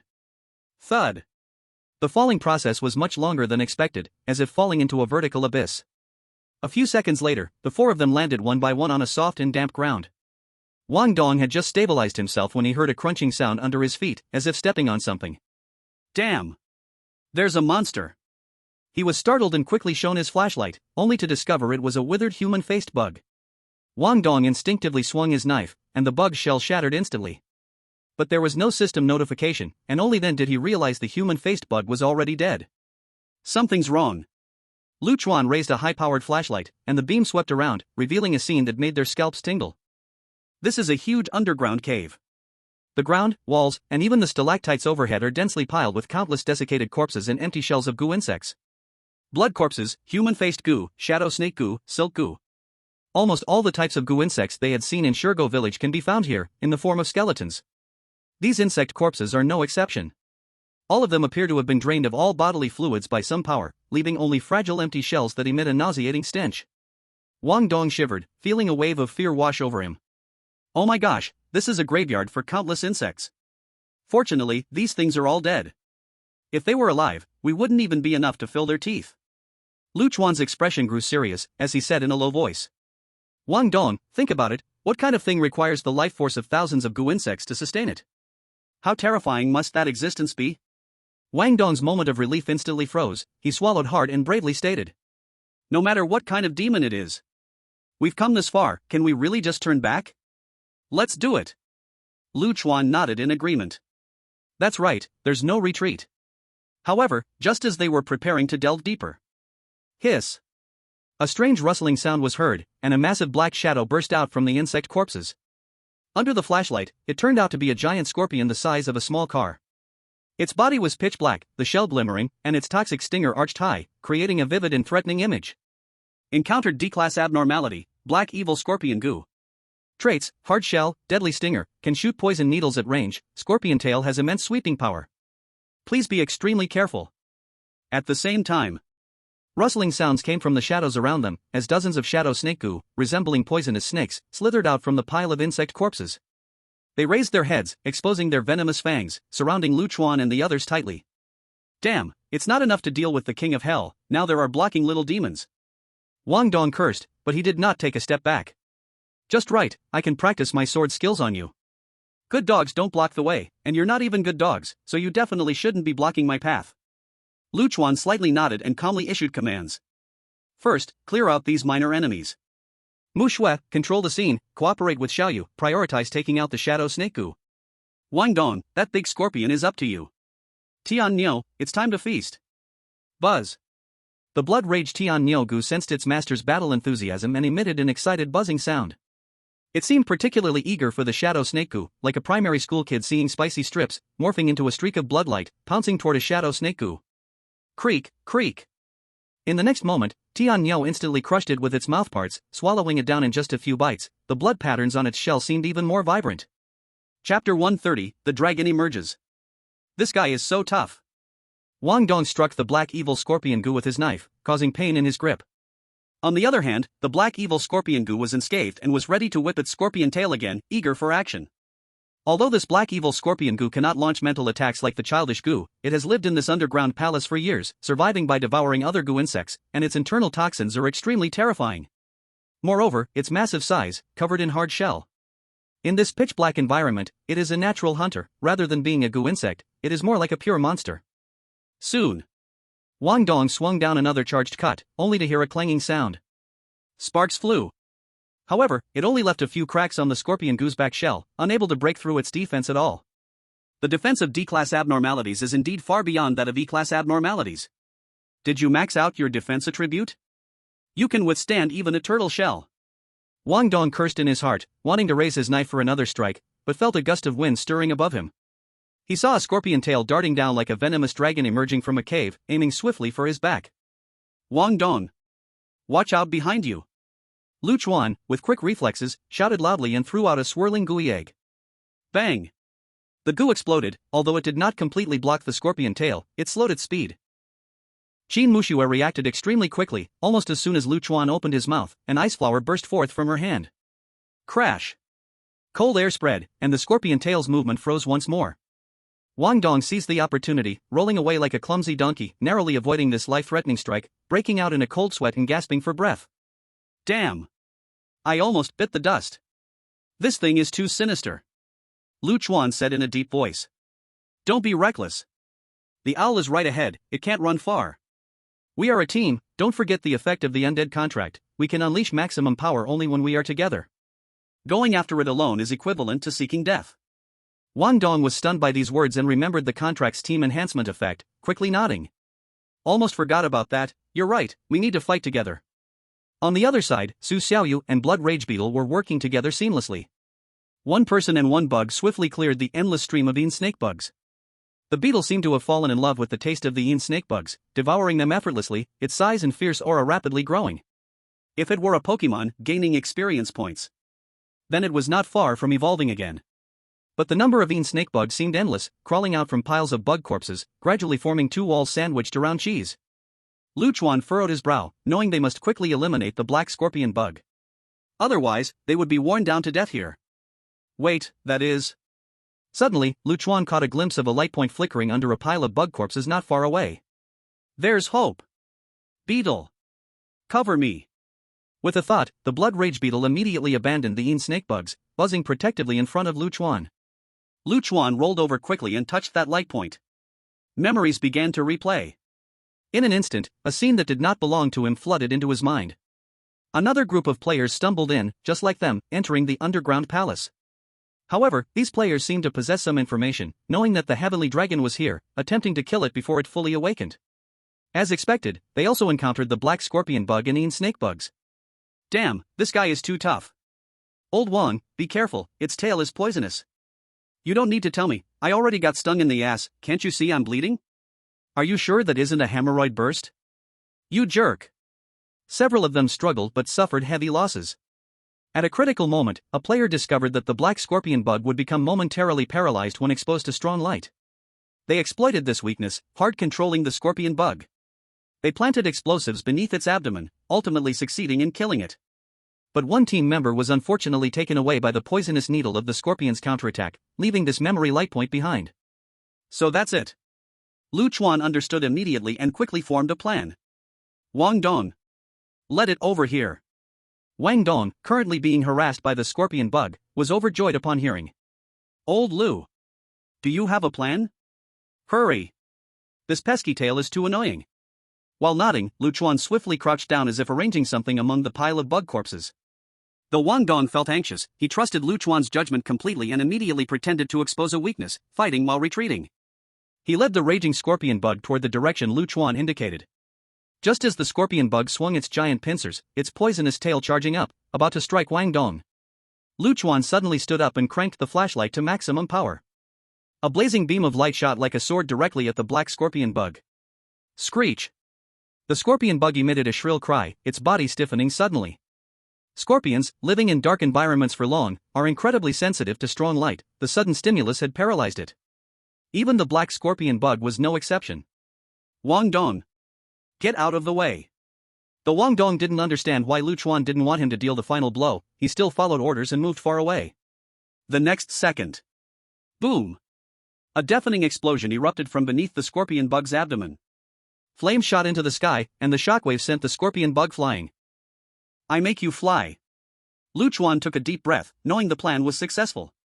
This was the effect of the dozens of explosive talismans he had laid in advance, detonating all at once. Damn! Wang Dong was startled by the explosion and shouted excitedly. Brother Chuan is amazing. Can we finish it off now? Don't rush. Let's go together. Chuan remained exceptionally calm. Because he remembered from the memory light spot that the black fiend scorpion goo would make a treacherous scorpion tail attack just before dying. Just like the pre-revised Jella, who would release a surprise attack from behind. Sure enough, at the moment when the two approached, the charged scorpion tail, as if returning to light, shot out with unbelievable angle and speed, directly aiming for the throats of Chuan and Wang Dong. Waiting for you. Before Chuan's words fell, a pure white shield appeared just in time. Clang! The scorpion's poisonous needle collided with the light shield, making a crisp sound. In the end, it failed to touch the two, while Chuan's use of the ring for today had only one time left. Wang Dong's face turned pale with fright, feeling scared. My god, I almost kicked the bucket. Old Lu, you saved my life again. In an instant, a notification sound rang in their ears. Successfully killed D-level anomaly, Black Fiend Scorpion Goo. Chuan receives 8,000 eerie coins, acquires sea-level material, Black Fiend Poison Sac, contains deadly poison, sea-level material, Black Fiend Crystal, Constitution +2. Dong receives 5,000 eerie coins, acquires sea-level equipment, Black Fiend Arm Guards, Constitution +1, slightly increases defense and toxin attack immunity. Qin Mushui and Su Xiaoyu each receive 3,000 eerie coins. Dong looked at the rewards and said excitedly. Chuan. It's all thanks to you, MVP. Otherwise we would have really fallen to this big scorpion. Chuan pat his shoulder, it's a small matter. On the other side, due to the fire and noise of the explosion, the Yin Snake Goo got frightened and crawled back into the pile of insect carcasses. Qin Mushui and Su Xiaoyu felt their pressure suddenly reduced. The four of them took a short break and continued deeper into the tomb. Passing through the mountain-like piles of goo insect corpses, the space ahead suddenly opened up. A rough altar made of countless pale beast bones and human bones appeared before everyone. Ha, ha. At the top of the altar. Cough, cough. Xiao knelt with his back to them, coughing violently, blood constantly oozing from the corner of his mouth. He held in his hands a pearl radiating ominous purple light. Binding Spirit Pearl. Facing the altar, he desperately chanted obscure incantations. With my blood, I bind your soul. Serve me as master, hear my command. With each line he chanted, his aura weakened, and the blood that he spat was more, clearly suffering from a strong backlash. Quick! Stop him. He is forcefully controlling the heavenly dragon. Chuan's pupil shrank, he shouted urgently. Leave it to me. Dong roared, like a tiger descending a mountain, swinging the bone-breaking knife with an overwhelming momentum towards Zhao's back. Puff! The blade sank into flesh. Visible white bone. Puff! Zhao's body shook violently, and he suddenly spat out a large mouthful of blood. His goggles shattered, and he almost collapsed on the altar, clearly on the brink of death. But he struggled to turn his head back, revealing a painful, crazy, and proud sneer. Cough cough, ha ha, ha ha ha. It's too late, everything is too late. You all are bound to lose. This time. I won. Puff. As if to confirm his words. Boom. The entire tomb began to shake violently, as if a magnitude 10 earthquake occurred. From beneath the bones came soul-chilling howls. Then, an enormous shadow, unimaginable in size, slowly rose from the countless piles of bones. Clack, clack. Covered with dark red hard shell, its segmented body was flanked by side-like limbs, and its fearsome mandibles opened and closed, exuding a terrifying aura of devouring everything. And Xiao was gently lifted up by this gigantic creature, standing on its head. The system prompt sounded like a death knell. Warning! Warning! Warning! Encountered final boss, Centipede Heavenly Dragon. Looking at this terrifying giant worm, as if it had walked out from ancient myths. Feeling the overwhelming pressure, Dong, Qin Mushui, and Su Xiaoyu's faces instantly turned pale as paper. Chuan's palms were also sweating, his eyes fixed on the sky dragon and the laughing owl above it, his heart cold. In the end, is it still too late? Chapter 131. I thought it was a speed bump. Roar! When the centipede sky dragon burst forth from the ground, surrounded by dust and rubble, amidst the countless white bones. The hearts of everyone in Chuan's team instantly chilled. The intimidating pressure it exuded, its thick, segment-like body resembling a train car, and the countless legs sharp like the Grim Reaper's scythe. All indicated one thing. It stood at the true pinnacle of C-rank strange beings, a catastrophic monster capable of destroying a small town. Compared to the sky dragon, George was just a little brother. He should sit at the same table as Pei Qi. Ugh. Qin Mushue's face turned pale, her small hand covering her mouth, her stomach churning violently. She already detested insects. Now, seeing the sky dragon with its hundreds of wriggling legs and the slimy drool dripping from its fierce mouthparts, she felt so nauseous that she nearly vomited. Dong swallowed hard, his voice trembling. Old Lu. What do we do now? This thing. This is truly a peak demonic skill, it's going against the heavens. Chuan frowned tightly, his heart heavy.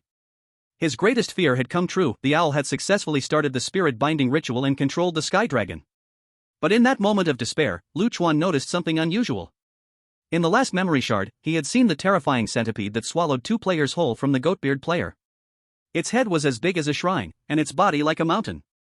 And the one before him. Although terrifying as well, its size had obviously shrunk significantly, only about the thickness of a coffin, which could be called a youthful version. No, something's wrong with it. A spark of insight flashed in Chuan's mind. As if to confirm his guess, a system notification arrived as expected. Warning! The final boss, Centipede Sky Dragon, awakened prematurely without absorbing enough life energy, and is currently in a weakened state. Its health is at 60% of its peak, and its overall destructive power is greatly reduced. Just as I thought. Chuan's spirits lifted, fists clenched tightly. Because of our interference, the ritual was forced to happen early. This guy is a premature baby, it hasn't fully developed. It only has 60% of its strength. This news acted like a shot of adrenaline, igniting hope in everyone's hearts. A C-rank strange being at 60% strength sounds terrifying, but it was no longer invincible. Puff. And standing atop the Sky Dragon, the owl's face turned even paler upon hearing the system notification, and he coughed up a mouthful of blood. He couldn't help but curse inwardly. If the Sky Dragon were at full strength, it would effortlessly crush this group below. An absolute massacre. But soon, the owl grasped a critical point. If the Sky Dragon were not in a weakened state, with his current strength and the spirit binding treasure, he simply wouldn't be able to control it successfully. Fortune lies in disaster. Sigh. The owl glanced at the purple glowing treasure in his hand, a flash of determination in his eyes. He changed his strategy. Roar. The next moment, the Sky Dragon let out a deafening shriek. Under the owl's command, its 100 legs moved in unison, kicking up clouds of dust, like an out-of-control train, charging towards Chuan and his 3 companions. The thundering sound of countless insect legs trampling the ground was enough to send chills down anyone's spine. Scatter! Chuan yelled, and the 4 immediately dodged to the sides. However, to their surprise, after the Sky Dragon charged past their original positions, it did not slow down or pursue. Instead, it sped up even more, racing toward the massive hole leading down the mountain from the underground palace. In an instant, Chuan understood the owl's intentions. His expression changed drastically. Not good, his target isn't us. He wants to bypass us and go down the mountain to slaughter the villagers, forcibly complete their main quest. What? Wang Dong and the others felt as if struck by lightning upon hearing this. With Chuan's explanation, they also figured out the key. The weak celestial dragon posed significantly less threat to the fully prepared gluttonous squad. But for the common villagers, who had an average power level of only E+ and were completely unprepared, struggling against the wave of insects, it was still an undeniable natural disaster. Once the celestial dragon broke into Stone Drum Village, it would surely be a one-sided massacre. Even more terrifying was the possibility that if the celestial dragon could restore its energy by devouring villagers, it might even surpass its peak strength, potentially skyrocketing to C+ level or higher. At that point, they would be truly beyond salvation. We must not let Zayed get away with this. Chuan steeled his heart, his eyes shining with determination. He quickly took out the shadow attack dagger he had handed to Wang Dong earlier, his gaze locked onto the celestial dragon's massive body as it moved quickly. Wang Dong! Chuan shouted. Are you willing to risk your life with me? Wang Dong was momentarily stunned, but then a fierce expression washed over his face as he wielded the bonebreaker knife and shouted back. Damn it! I've never feared anyone except for my homeroom teacher and my dad. Screw it. Let's go. The two of them, like moths to a flame, leaped up with all their strength just as the celestial dragon raced past them. Thud. Chuan plunged the shadow attack dagger between the celestial dragon's limbs, while Wang Dong slashed his bonebreaker knife into its tough shell. With the help of their enormous momentum, they managed to cling to the celestial dragon's swiftly moving body and were swept out of the underground palace. Brother Chuan! Su Xiaoyu screamed as she tried to follow.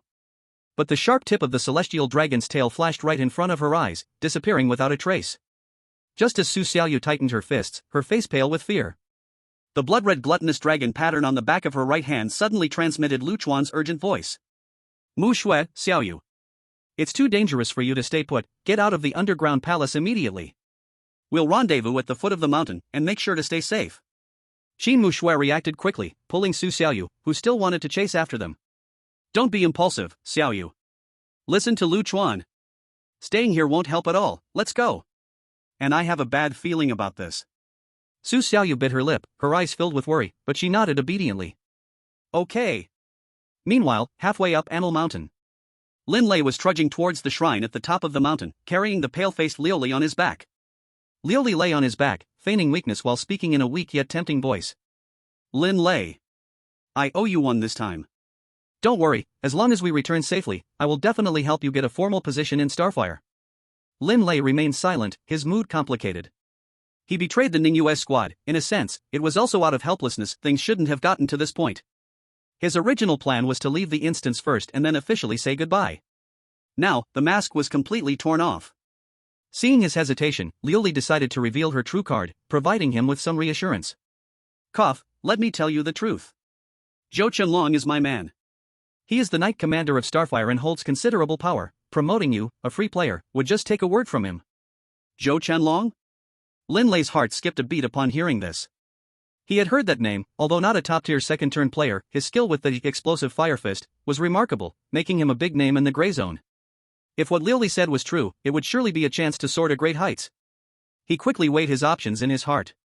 After all, his Iron Guard profession was just a dog for others wherever he went. Why not choose a bigger mountain with more resources and a stronger background? The leftovers of Starfire could probably earn more than the Ning US squad could ever struggle to make. Alright, I believe you. Lin Lei finally made up his mind. A trace of a triumphant smile appeared on Liu Li's charming face, but suddenly her gaze caught something on the mountain, her pupils constricting. What was once a tempting voice turned stuttered with fear. We can leave, but only if we can leave. What's wrong? Lin Lei was startled and followed Liu Li's gaze upward. Rumble. Before him was an enormous dark red centipede. Suddenly, a head broke through the mountain shrine, crashing down with unstoppable force, shattering all obstacles, charging downhill. And the two of them happened to be right in the path of the centipede. Not good. Lin Lei felt a chill run through him, and almost instinctively, he took out his ultimate gear. That C-class heavy shield engraved with runes, mountain. He pressed the giant shield firmly against himself, hoping to withstand this catastrophe. However, a dying camel is bigger than a horse. As a player who hasn't even reached second rebirth, where did he get the courage to hold back a moving car? More crucially, the out-of-control heavenly dragon. Or rather, the confused owl standing atop the dragon's head hadn't even noticed these two, who were like ants beneath it. The next second. Whoosh. Crack. The massive body of the heavenly dragon crushed past them. Ugh ah ah ah. Lin Lei felt an irresistible force hit him. The mountain shield let out a cracking sound under the enormous pressure. In the end, it shattered completely. Thud. He and the Liu Li on his back were sent flying like bowling pins, screaming as they landed heavily in a pile of rocks, their lives uncertain. Roar. The heavenly dragon's speed didn't decrease, continuing to rush toward Shirgu village below. The owl atop the dragon's head only felt a bit of bump as it passed something beneath. He thought it was just a speed bump. Meanwhile, Chuan and Wang Dong, clinging to the dragon's body, didn't see the scene at all. The howling wind filled their ears, and the scenery below rapidly receded. They had to hold onto their weapons tightly, or they would be thrown off. Chuan, this isn't working out. Ahead is Shirgu village. Hearing Wang Dong's trembling voice filled with wind, Chuan also noticed that Shirgu village was growing larger. They would hit it in no time. Chuan gritted his teeth and rolled over, attempting to climb from the side of the heavenly dragon to its back. However, he was just a player who focused on mental skills. This difficult movement was nothing short of risking his life for him. Fortunately, just seconds before Chuan was about to fall, a goo worm rushed over, using its head to support his arm. Buzz buzz. It was the Blood Fury beetle goo. Good Blood Fury beetle. Chuan praised the goo worm. At the same time, he felt a bit of fear and self-reproach for his nearly reckless act. If he had fallen just now, even if he didn't die, he would have shattered every bone and completely lost his fighting ability. He admitted. Seeing the heavenly dragon charging toward the village in an instant, his usually calm self lost his composure and made a reckless decision. It shouldn't be his style. He also noticed that while the Blood Fury beetle goo was eager to save him, it didn't dare to attack the heavenly dragon at all. It even curled up into a ball. Chuan quickly understood. The heavenly dragon is known as the holy insect, the absolute king of all goo worms in this dungeon. This bloodline suppression is unavoidable. Even though the Blood Fury beetle goo had evolved once, it was still far from being able to challenge the king. Huff. He took a deep breath, forcing himself to calm down, his eyes locking onto the owl standing atop the dragon's head, facing away from him. The outline of Shirgu village was rapidly approaching. They had to make a quick decision. Crack. Crack. Chuan gritted his teeth, using the Shadow Strike dagger like an ice pick, stabbing into the seams of the dragon's shell, inching closer to its head. The fierce wind howled past his ears. Every step was filled with danger. At the same time, the owl standing on the dragon's head was completely unaware of the danger behind him. Or rather, he had no mind to care about that. Cough cough. The owl, while enduring the backlash from the binding spirit pearl, immersed himself in his fantasy of impending victory, mumbling to himself. 6 paths, this time you won, but I have not lost. Although I don't know what means you used to instigate the thorns, you won't get the rewards and leave. I will control the heavenly dragon to kill all the villagers. This is the destined ending of this mission, the truest obsession deep within the village chief's heart. The destiny is with me, no one can favor you, I will leave gracefully with the highest reward. Well, I suppose this makes up for the regret of not capturing you alive. Ha, cough cough. At that moment, as the hawk gripped the pearl, looking almost insane, a cold voice suddenly rang in his ear. Do you really think you can leave? I see, not necessarily. What? The hawk shook violently, turning in horror. What met his gaze was a familiar face, now filled with killing intent. Thorn. What terrified him even more was a dagger shimmering with cold light shot straight at his throat in a flash. In his severely injured and weak state, the hawk had no time to dodge. PFF, the dagger sliced through his neck, blood gushing out. Chuan struck successfully and felt a bit relieved, thinking the battle was about to end. However, the hawk's vitality was remarkably resilient. He pressed his hand against his bleeding neck, staggering back, eyes filled with unbelievable anger and betrayal, voice bitter. Thorn, you beast, I treated you well. What benefits did the 6 paths give you? That made you dare to betray the Starfire? Do you even know, doing this will have Starfire hunt you down to the ends of the earth, never giving you peace? Chuan looked at the dying struggling hawk, smiled lightly, his tone calm. Hunt me down? Come on. If it's you kind of scum chasing me, bring as many as you want, I'll kill as many as come. It's best if that Jochin Long cleans his own neck. Deliver it to me. The hawk was stunned by these words. This tone, that disdainful attitude, was nothing like that of the lewd greedy Thorn. Just then. Tep, player Thorn has died. The system prompt crushed the hawk like the last straw. He watched helplessly as the face of Thorn in front of him twisted like water waves, changing, finally morphing into a young cold face. Those eyes were as chilling as an abyss. You are, the 6 paths? How is this possible? The hawk's pupils dilated, filled with horror and absurdity. Even he, no matter how foolish, understood that he had been tricked, and badly at that. Chuan shook the blood drops off the dagger, coldly said. Nothing is impossible, now, you can die peacefully. He stepped forward, ready to deliver the final blow.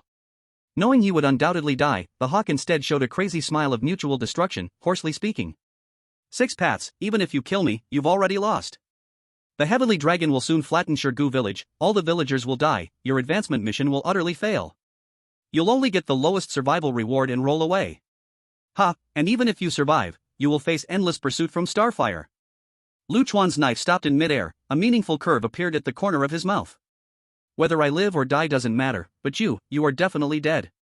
And, what makes you think my ultimate mission will definitely fail? The hawk's smile stiffened on his face. What? Chuan didn't give him time to think, providing the final answer. If you have any questions, you can go below and ask Thorn yourself.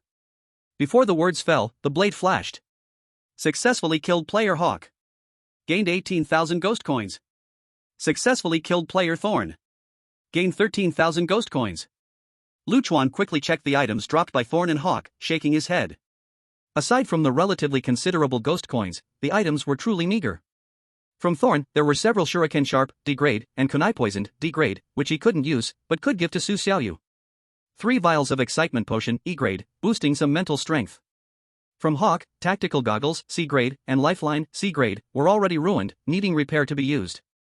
There were also 2 ordinary Starfire badges, of no value. As expected, a bunch of poor folks, the items they could buy are probably all used up in this operation. Chuan pouted. But when his gaze fell on the last dim purple pearl, a shock ran through him. The spirit binding pearl. This is it. Shao used this thing to control the heavenly dragon. Let me give it a try. In the next moment, Chuan attempted to pour his mental strength into the pearl, but it sank like a stone, with no response at all. Clearly, the pearl seemed to still hold Zhao's spiritual mark, rejecting his invasion. Boom! As he saw the heavenly dragon speed up beneath him, Shiguga village was within reach. Chuan's mind raced. If brute force won't work, then he would try a gentler approach. Since he couldn't refine the pearl in a short time, then trick it. He immediately took out the telekinetic spoon, focusing his mental energy. He wasn't trying to directly attack the pearl, but rather to hypnotize the remnants of Zhao's spiritual mark within it. Shao, listen. Shigugu village is not in that direction, the place you want to go is on the other side, that forest is Shigugu village. This was a bold and clever idea. By hypnotizing the remaining spirit of Shao, he aimed to mislead the heavenly dragon that followed the pearl's orders. Though it was just a tiny bit, if it succeeded, it would be enough to buy time. This process consumed immense mental energy, and Chuan felt his head splitting, but he gritted his teeth and held on. Finally, just as Zhao's remaining spirit was about to dissipate. Hypnosis is being determined. Your mental power is significantly higher than the remaining consciousness of the spirit binding pearl. Hypnosis succeeded. Meanwhile, at the outskirts of Shigugu village, Ningyu and Zhao Liang, leading the villagers against the tide of bugs, suddenly felt a violent shaking beneath their feet. What's happening? What shocked them even more was those originally fierce attacking bugs seemed to sense some kind of overwhelming fear from a natural enemy and instantly stopped attacking. Hiss. They all let out fearful hisses, scattering like a tide, retreating into the poisonous forest. The villagers all turned around in unison, looking towards the direction of Anil Mountain, their faces filled with terror and despair. Only village chief Bai. Upon seeing the enormous centipede dragon rushing down from the mountain, after the shock, his face showed a complicated expression. There was a helpless acceptance, a deep sadness, but in the depths of his eyes, was there a hint of expectation? Village chief. What is that monster? Zhao Liang asked with a trembling voice, nearly soiling himself. Ningyu didn't speak, but her brows were tightly furrowed, sensing an aura far more eerie than before. Village chief Bai sighed as if putting down a heavy burden, his voice hoarse. It is it, the heavenly dragon, come to end everything. This is fate, unavoidable. Outsiders, prepare to turn to dust with Shigugu village. What? Ningyu and Zhao Liang, upon hearing this, felt as if they had fallen into an ice cave. In the blink of an eye, the centipede was already 100 meters away. As long as it descended, Shigugu village would surely be destroyed. However, just when everyone thought the calamity was about to descend and the heavenly dragon would crash into the village to slaughter, a strange change occurred. The imposing giant centipede suddenly twisted violently, its head inexplicably turning to one side, as if receiving some chaotic and contradictory command. It let out a confused and angry hiss and actually rushed towards the side of the village, into the poisonous forest. Boom! The heavenly dragon crashed into the poisonous forest like a bulldozer, towering trees falling like waves of wheat, the ground roaring. Everyone was stunned by this sudden twist of fate. They stared in awe, watching the runaway giant insect rampage through the poisonous forest. Among them was village chief Bai. How is this possible? Chapter 133, by Nangyong's help. Village chief Bai leaned on his cane, hunched over, staring blankly toward the poisonous forest. There, dust and dirt flew, the earth shook. The giant centipede's shadow was wildly twisting and destroying within. His face grew darker, and the hand gripping the cane trembled slightly. Why hasn't it come? Village chief Bai's eyes were filled with confusion. Anger, even just a hint. Disappointment. Saint Bug, you should destroy everything. Destroy this wrong village, destroy these ungrateful people, this is the destined end. Why do you want to go to that forest? This unusual reaction. And his state that night when Lu Chuan and Qin Mushue pierced his heart with official silver was exactly the same. Oh no. Beside him, Ningyu sensed the negative emotions and energy fluctuations on village chief Bai through her intuition, instinctively taking a step back. She had long suspected that village chief Bai was closely related to the outcome of the copy. He might even be one of the behind-the-scenes puppeteers, but she could never be sure. At this moment, village chief Bai's horrifying gaze, almost like a corpse, filled her with unprecedented fear. Zhao Liang.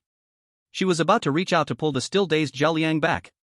Unexpectedly, Zhao Liang, who was a bit slow-witted, not only failed to notice the danger but instead stepped forward and called out anxiously to village chief Bai. Chief, is that guy the Saint Bug? It ran to the forest. While it hasn't paid attention to us, let's quickly hide everyone, the further the better. However, these words seemed to ignite a fuse. Village chief Bai suddenly turned his head, his originally murky eyes filled with bloodshot veins, his gaze fierce, as if he wanted to eat people. Hide? Where to hide? Village chief Bai's voice was hoarse, carrying a kind of hysterical despair. There is no food. No water. What good does hiding do? Starve to death? Thirst to death? Eaten by bugs? Death. There is only one way to die. This is their fate, this is our homecoming. What the hell? Zhao Liang shivered in fear, but he was, after all, the type to argue, and he stubbornly stammered. Then we can't just wait for death. We have to do something, right? What if there's a chance? We have to do something. Before his words fell, these 7 words flashed through village chief Bai's mind. His sinister expression instantly froze, and his fierce gaze became hollow. A long-sealed yet deeply etched image uncontrollably flashed rapidly before his eyes. Thin and ragged villagers surrounded him, pleading desperately.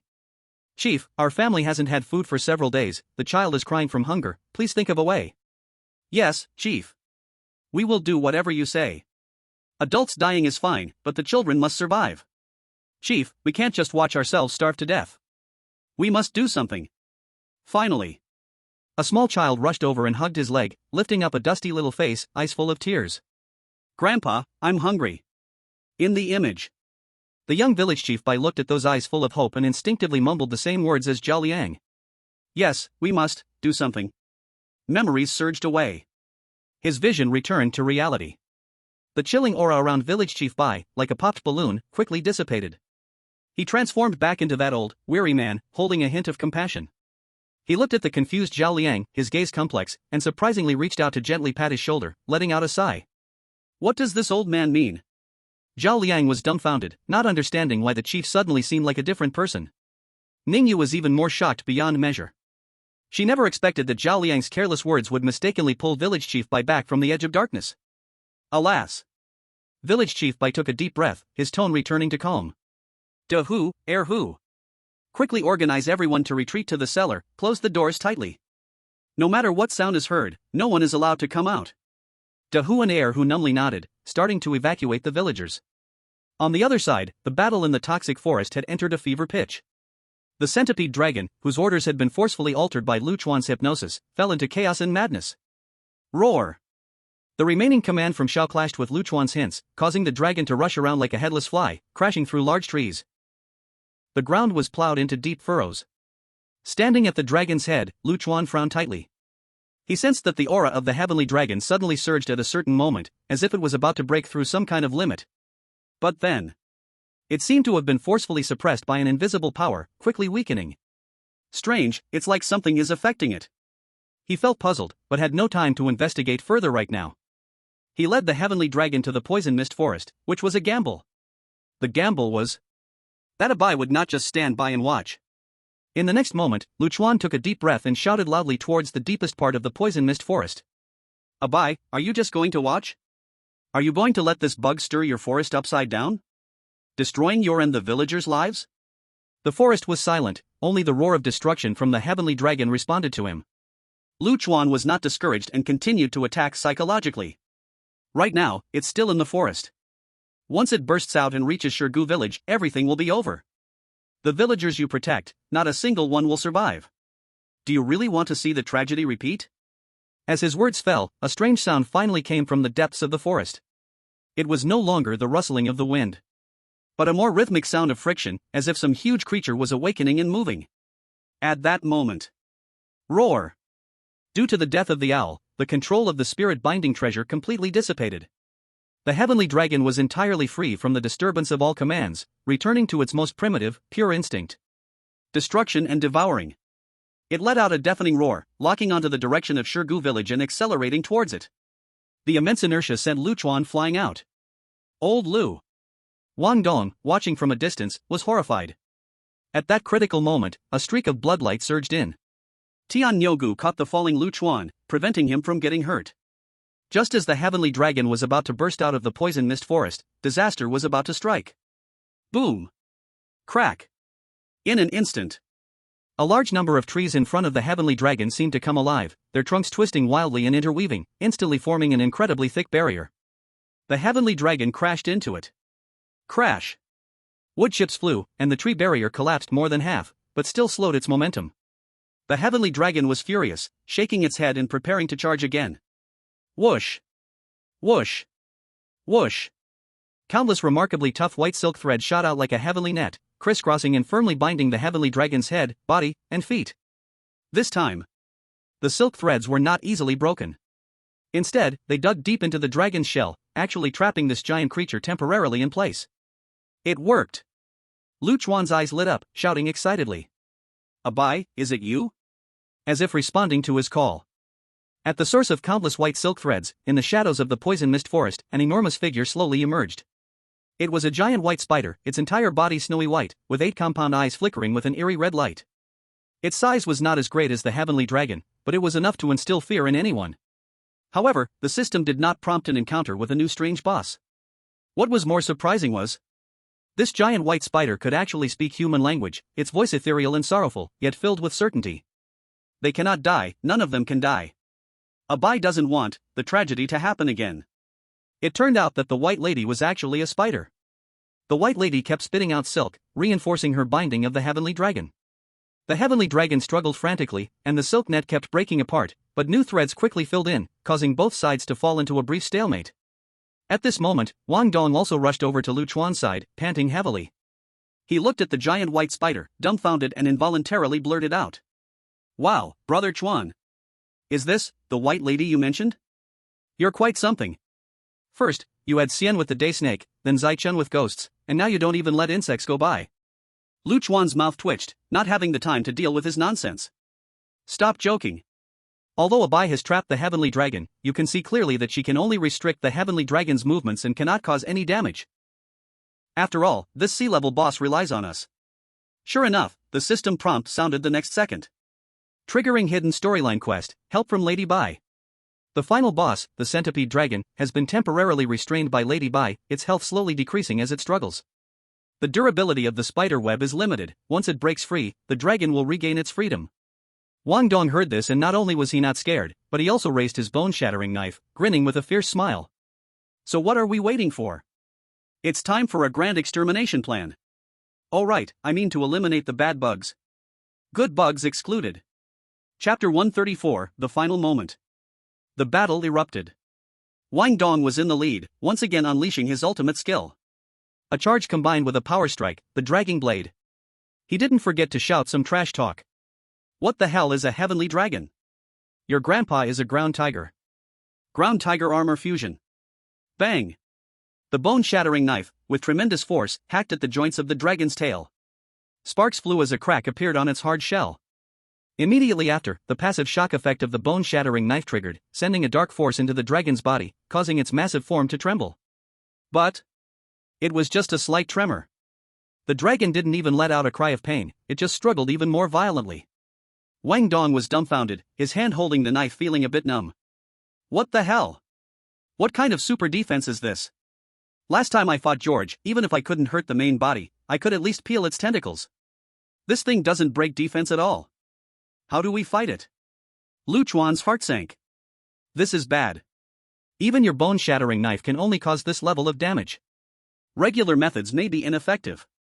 He instinctively wanted to search for memory points, but there was a blank on the dragon's body. Looking at the countless wriggling insect legs, Lu Chuan felt a wave of fear and annoyance. Wait, insect legs?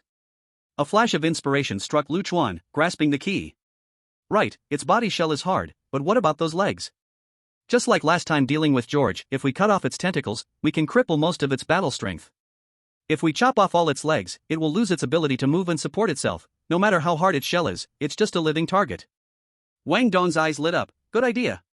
Let me try. He took a deep breath, the monstrous power gauntlets on his arms shimmering slightly, temporarily boosting his strength attributes. Again swinging the bone-shattering knife, this time Wang Dong aimed at the legs of the dragon that were threshing wildly. Crack! Crack!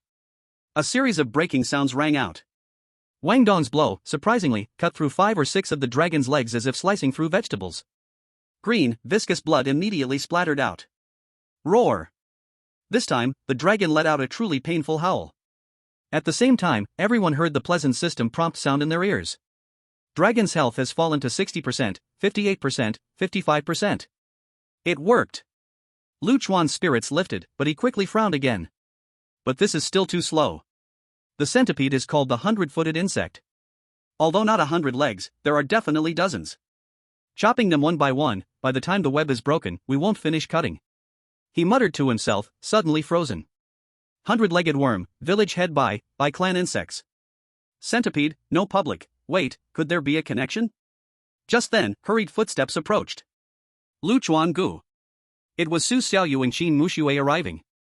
Seeing them safe and sound, Lu Chuan let out a long sigh. The two girls were also startled by the terrifying scene of the giant spider confronting the centipede.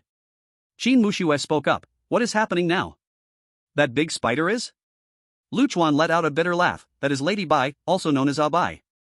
Su Xiaoyu and Qin Mushui's faces turned pale. Who would have thought that the cute little girl was actually a giant spider, but they also understood that this was an ally. Qin Mushui immediately asked, what do we need to do? Lu Chuan pointed at Wang Dong, who was frantically chopping legs. Follow him, be a foot repairman, we need to fix it properly. The two women immediately understood and quickly joined the battle. Su Xiaoyu was agile, specifically targeting the small joints to strike. Qin Mushui used Ice Bloom to slow her movements, paired with the Wind Wing kick. Soon, Ningyu and Zhao Liang, who was being supported, also arrived. Zhao Liang looked embarrassed, feeling uneasy about stepping forward. After all, there had been previous conflicts, and a traitor had emerged from the team. However, Ningyu spoke generously. Captain Lu Dao, is there anything we can help with? Just command us. Lu Chuan glanced at her, understanding in his heart that she also wanted to share in the spoils. But right now, they indeed needed manpower, and Ningyu's previous performance was commendable, so giving her a chance was fine. He smiled faintly. You're just in time, let's all attack its legs together. Everyone worked together, blades, frost, and poison daggers flying in unison, crazily clearing the heavenly dragon's insect legs. Soon, the ground was piled high with broken insect limbs, and green blood soaked the ground. The heavenly dragon's health continued to drop. 45%, 40%, 35%. However, just as its health dropped below 30%, a change occurred. Roar! The heavenly dragon let out a roar that shook the mountains and forests, entering its second phase. With the remaining dozen strong legs, it suddenly stood upright. Bang! Bang bang! The power surged, instantly breaking all the white silk threads binding it. Then, its fierce mouth opened wide, spewing out a large cloud of thick, unyielding purple poison mist. Be careful of the poison mist. Zhao Liang, who was closest, couldn't dodge in time and was swept by the poison mist, instantly turning pale and collapsing. Ningyu was quick and dragged him out of the poison mist's range, but Zhao Liang was already severely poisoned and had lost his ability to fight. Without the silk threads binding it, the heavenly dragon, though many-legged, was now a greater threat standing tall, with poison mist capable of widespread damage. Everyone was unable to approach for a moment. Bai, is there any way to trap it again? Lu Chuan anxiously looked at Bai Yang. The giant white spider emitted a sad and helpless voice. No, I can't hold it back anymore. It's the villagers who did wrong, they really deserve to die.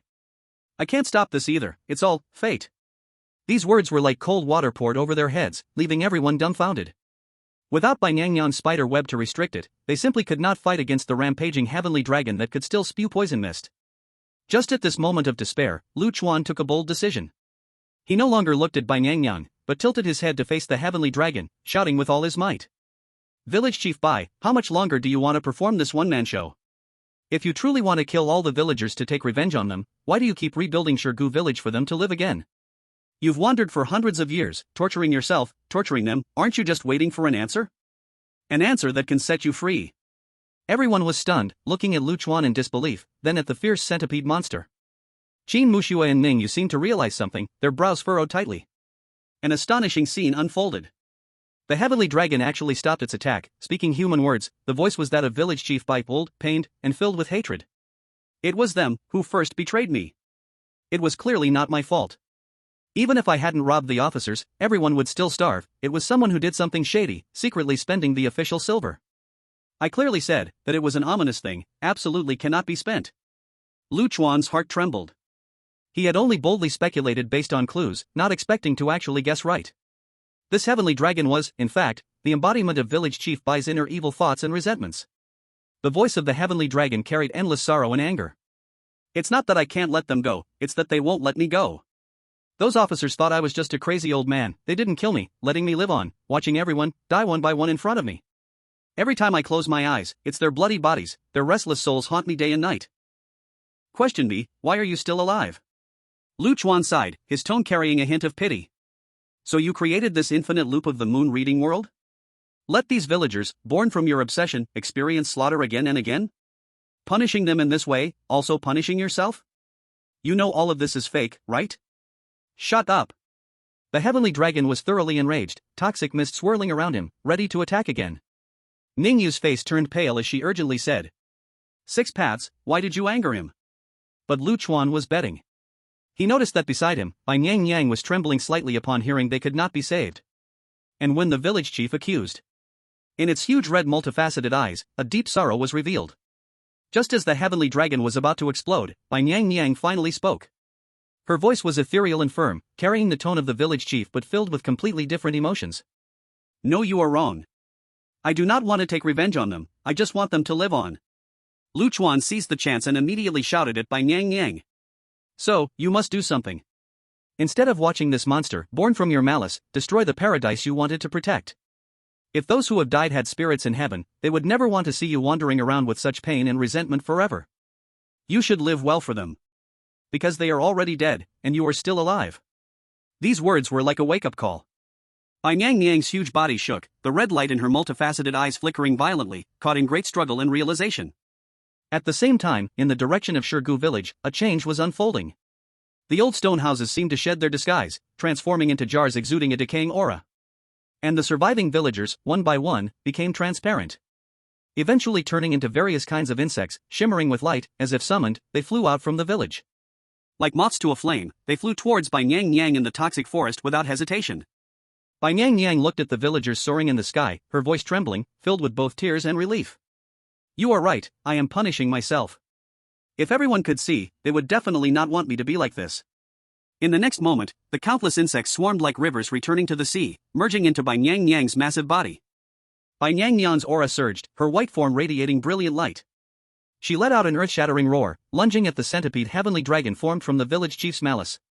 Good and evil, protection and destruction. In this moment, the final confrontation unfolded. And this tragic battle of the heart that had lasted for hundreds of years finally welcomed its ending moment. Chapter 135, By Your Life? Not enough. As Bai Nyang Nyang absorbed the insects formed from the villagers, her body actually shrank a whole circle. But this did not mean her aura weakened. On the contrary, Bai Nyang Nyang's power became more solid, her whole body glowing and exuding a restrained yet powerful aura. So that's it. Chuan watched the scene and suddenly understood, murmuring to himself. The ultimate mission requires us to protect the villagers, all for this. Only with enough villagers alive can Bai Nyang Nyang be provided with a sufficient source of power to complete the final purification. Others gradually understood as well and couldn't help but feel a sense of relief. Despite enduring a series of fierce battles, they had only lost 4 villagers, with 46 still alive, far exceeding the conditions for the ultimate reward. Roar! The heavenly dragon sensed the rising momentum from Bai Nyang Nyang, growing more frenzied and enraged, even embedding a hint of fear in its roar. No. This result shouldn't be like this. You are all deceiving me, you are all deceiving me. It seemed unable to accept the destructive obsession it represented. Suppressed by another force, the massive body twisted wildly. Don't force me. Don't force me. As soon as the words left his mouth, the heaven dragon surged with overwhelming murderous intent and slammed violently into the white lady surrounded by white light. Boom! The 2 giant insects crashed into each other, shaking the earth and mountains. Ugh! Though the white lady absorbed the villagers' strength, her essence leaned more toward protection and binding, rather than killing. Her way of attacking was still to spit out countless translucent, tough white threads, attempting to entangle and trap the heaven dragon. This represented the kindness deep within the heart of the village chief. Even with boundless resentment, her ultimate wish was still to trap this tragedy, rather than to destroy indiscriminately. Chuan saw clearly that the white lady was creating an opportunity for them, and immediately shouted. Everyone, don't freeze. Hurry up. Sure enough. The heaven dragon, standing on its hind legs in anger, exposed its relatively weak abdomen. Seeing this scene, the white lady spoke in human language, still the voice of the village chief. Attack its abdomen. That's its weakest point. Everyone understood and unleashed various attacks like a torrential rain. Bang bang bang. Qin Mushua's icy brilliance exploded continuously, trying to freeze the heaven dragon's movement with cold air. Su Xiaoyu's poison dagger searched for the gaps in the armor, piercing straight in. And Wang Dong was even more impressive, wielding a bone-crushing knife with fierce momentum. Roar! Crash!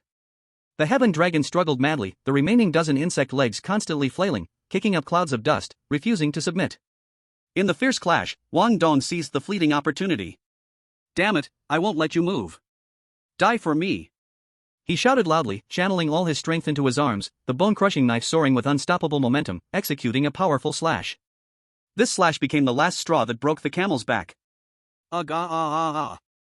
Puff. However, an astonishing scene occurred.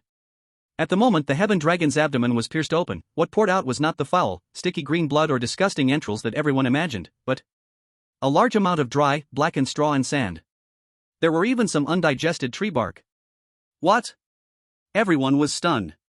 The heaven dragon let out a long howl filled with endless pain and bleakness, its massive body finally lost all strength and crashed to the ground, raising a cloud of dust. Chuan's brows furrowed tightly as he looked at the straw and soil, his heart already understanding. If he guessed correctly, these were the things that the village chief consumed to stave off hunger when he was alive. It turned out that the villagers of Shigazwang back then had reached the point of surviving on tree bark, grass roots, and earth for their lives. No wonder they dared to take risks to rob the official silver. Everyone understood this cruel truth. It was not difficult to understand why the village chief would ultimately turn dark, becoming the heaven dragon that represented devouring and hunger. Outsiders, thank you. If it weren't for you, I would still be trapped in the cage I made for myself, but now, I am free. Dahu, Erhu, and everyone in the village, will you forgive me?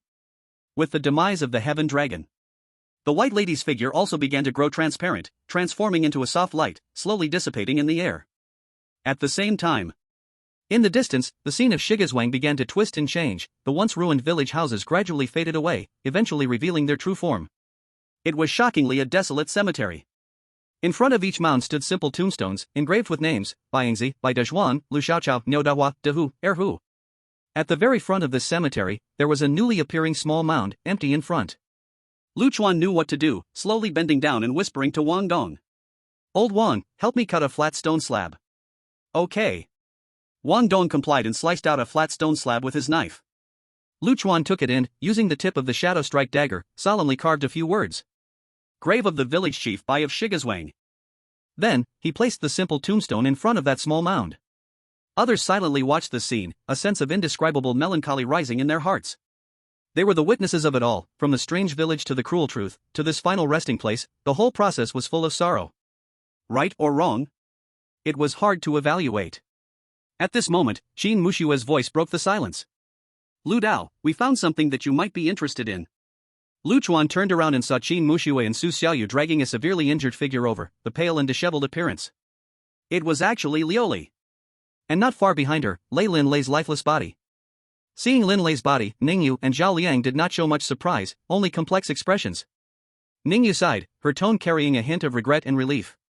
When we were fighting Tianlong, we received the notice of Lin Lei's death. This was his choice, and we could not do anything. Zhao Liang coldly snorted, turning his face away, saying stiffly. He had it coming. Who told him to betray us and leave the team? I really regret not killing him myself. But everyone present could tell that Zhao Liang's words were insincere. His tightly clenched fists and slightly reddened eyes revealed his true emotions. After all, Lin Lei was a teammate who had gone through many copies of Life and Death with them. It was impossible not to feel sad for him now ending in this way. On the other side, Lu Chuan bent down, calmly looking at the disheveled Liuli, the corners of his mouth lifted in a faint arc. Miss Liuli, right? I'm glad to see you again. Although Liuli was seriously injured, she still wore her usual charming smile. She spat out a mouthful of blood and coldly laughed. Lu Dao, I didn't expect you to be quite a character. Not only did you annihilate our team, but you also completed the ultimate task of this copy under the pressure from Shao. You should know, there are hardly any teams that can complete the ultimate task of Corpscu Village. You are indeed impressive. Lu Chuan replied in a calm tone. Thank you for the compliment, I just have a habit of thinking a bit more than my opponents. Liuli stared at Lu Chuan, trying to find a glimmer of negotiation. You had better not kill me. You have already caused the deaths of Shao and Bramble, and have offended the Starfire Knight Order. But I'm different because... Before she could finish her words, Lu Chuan directly interrupted her and revealed her trump card. Because you are Zhou Qianlong's mistress, right? Liuli's face immediately filled with shock. She could not understand how Lu Chuan had learned this secret. But thinking of the various brilliant strategies Lu Chuan had displayed in the copy, she felt that it was not surprising for him to uncover such a small matter. Liuli quickly adjusted her mindset and followed up. Although it sounds unpleasant, you are not wrong. Therefore, as long as you let me go, there is still room for negotiation. I can report to Starfire that Shao and Bramble died accidentally during the mission, and it has nothing to do with you. I can also plead for you with Brother Long. As soon as these words came out, Wang Dong beside her exploded, cursing angrily. Cut the crap. You filthy whore. You guys chased us like mad dogs, and now you want us to plead for you? You must be dreaming. Qin Mushue and Su Xiaoyu's faces also showed righteous indignation. The Starfire Knight Order's bullying and reversing of black and white were truly disgusting. Killing them 1,000 times wouldn't be enough. Lu Chuan raised his hand, signaling Wang Dong and the others to calm down. Seeing that Lu Chuan seemed to have intentions of negotiation, Liuli felt as if she had grasped a straw for survival and quickly said. Captain Lu Dao, you have the vision. I said, as long as you spare my life, I can let bygones be bygones. However, Lu Chuan shook his head and uttered 2 words. Not enough. Liuli frowned tightly. What do you mean? Lu Chuan looked at her, his gaze sharp. If you want to buy your life, that empty promise just now is far from enough. Liuli was initially shocked but soon calmed down. As long as problems can be solved with money or resources, they are not issues for her. She quickly put on a blooming smile and said, how about a B-grade item? That's a good thing worth tens of thousands of ghost coins. Chuan still shook his head, not enough. Lu Li was somewhat astonished. A B-grade item isn't enough? You're really asking too much. Forget it, then I'll add an extra 10,000 ghost coins. This is the highest price I can offer. Chuan's answer remained cold, still not enough. Lu Li was completely puzzled and even a bit angry. What do you want? Chuan leaned slightly forward, speaking each word clearly. I want information. Everything about Zhou Qianlong and the information regarding your Spark Knights. Lu Li was stunned, she had never expected Chuan would want this. But soon, a more shocking thought surfaced in her mind. Others would avoid the spark at all costs, yet Lu Dao seemed. He was not afraid, but instead wanted to seek them out? Was he looking for revenge? To actively seek trouble with the Spark Knights? This was simply courting death. Chapter 136, Now, we are accomplices. Lu Li's pupils shrank, her breath momentarily halted. She fixedly stared at Chuan's calm and unyielding face, trying to find some sign of bluster, but found nothing. Only a bottomless calmness and certainty remained. Her voice trembled, filled with incredulity and sharpness. Information? You want information about Zhou Qianlong and the Spark? Lu Dao, do you want to? Chuan leaned forward, casting a shadow over Lu Li's distressed face. His voice was not loud, but it was undeniable. I'm not asking, Miss Lu Li. I'm offering you a chance to trade your life for everything you know about the Spark Knights and Zhou Qianlong. It's fair, isn't it? You're crazy. Completely insane. Lu Li shouted sharply, the excitement pulling at her wounds and causing her to grimace in pain. But more than that, it was a fear stemming from her shaken understanding. When others hear the word spark, they run. You actually want to step forward? Who do you think you are? With your rookie team that just completed 2 side missions, you think you can shake such a huge tree as the Spark? This isn't revenge, it's suicide. Beside them, Wang Dong couldn't hold back anymore, stepping forward with the still dripping broken bone knife, the tip nearly touching Lu Li's nose as he cursed. Captain, why waste words with this woman? She's in cahoots with that phoenix, both wanting us dead. What's with the act now? Just cut her down cleanly. We already have a grudge, an extra one doesn't change anything. Xin Mushui, though also disgusted with Lu Li, was relatively calm. She cast a cold, clear gaze at Chuan. Lu Dao, the spark is powerful, revenge should be well-timed. Speaking like this now is not wise. Even if we get the information, we currently have no means to deal with it. Her words were both a reminder and a worry. Su Xiaoyu stood closely beside Chuan, the poison dagger twirling at her fingertips, her gaze icy as she locked onto Lu Li. As long as Chuan gave the command, she would strike without hesitation. To her, anyone threatening brother Chuan should not be spared. Chuan was not surprised by his companion's reactions, he raised a hand to gesture for everyone to remain calm. Whether it's wise or not, I'll decide. As for capability, the horror game will limit our enemy's strength. If it were Zhou Qianlong himself coming this time, we would indeed have little hope. Fortunately, it's the Phoenix Squad. These words pierced directly into Lu Li's most vulnerable spot. Clearly, the 3 of them were more experienced than the Ouroboros squad. The equipment was more advanced, the intelligence more sufficient, but the result was. The owl was dead. The thorn bush was dead. I was severely injured and captured.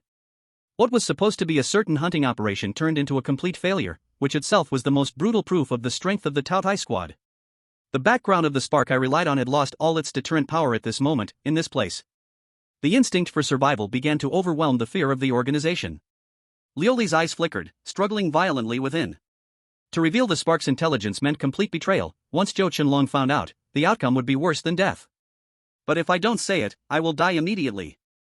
The 6 paths person, I cannot see through, but I can feel that he means what he says. How do I know if, after I say it, you'll destroy the bridge after crossing it? Liu Li tried to gain some assurance, her voice tinged with a hint of pleading. Chuan smiled, but there was no warmth in that smile. You do not have the right to bargain, believe it or not. But this is your only chance to survive. You can choose to die with the secret, or exchange the secret for a possibility. Moreover, you've made a slight mistake. I am not trying to shake the spark, at least not now. I just want to know what the future enemies will be like, to prepare in advance. This statement was half true, half false, applying pressure while lowering Liu Li's psychological defenses, suggesting that he only wanted to protect himself rather than actively provoke. Liu Li fell silent, her expression changing unpredictably. She glanced at the cold body of Lin Lei next to her, and then at the young yet ruthless opponents before her. Ningyu and Zhao Liang stood a little further away, their expressions complicated, but obviously would not intervene in 6 paths decision. Despair surged in her heart like a tidal wave. Liuli knew she truly had no other choice left. After a long time, she seemed to be drained of all her strength, slumping down helplessly, her voice hoarse as she spoke. Okay, I'll say it. But what I know is limited, Brother Long, he won't tell me everything about many things. Lu Chuan gestured for Su Xiaoyu to hand over some silkworm silk and clean water to Liuli, keeping her from losing consciousness. It's okay, just say what you know. For example, Zhou Qinlong's specific position and power range in the spark, the internal structure of the spark, major enemies and allies, say whatever comes to mind.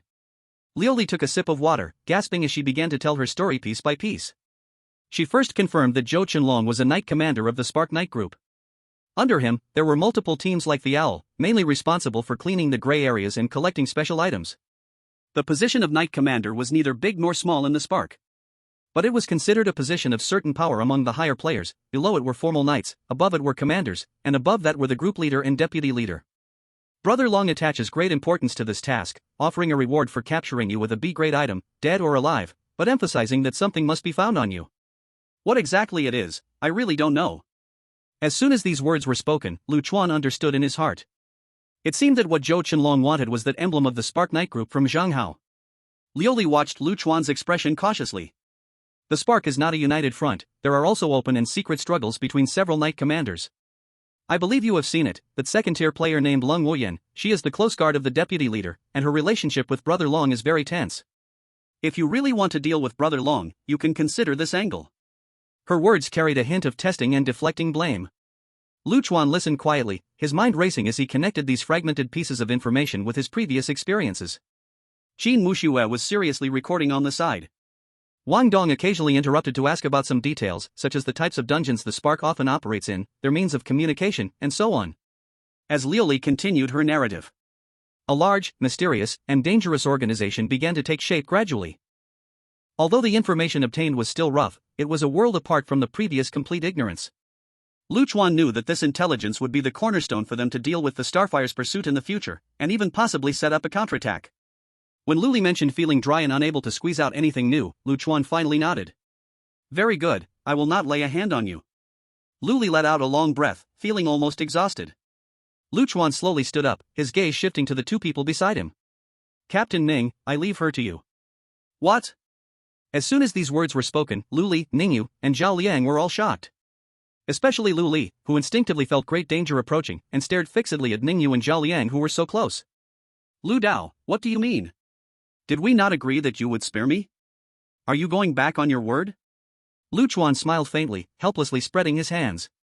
I said that the Taotai team wouldn't deal with you, but there is more than one team in this instance.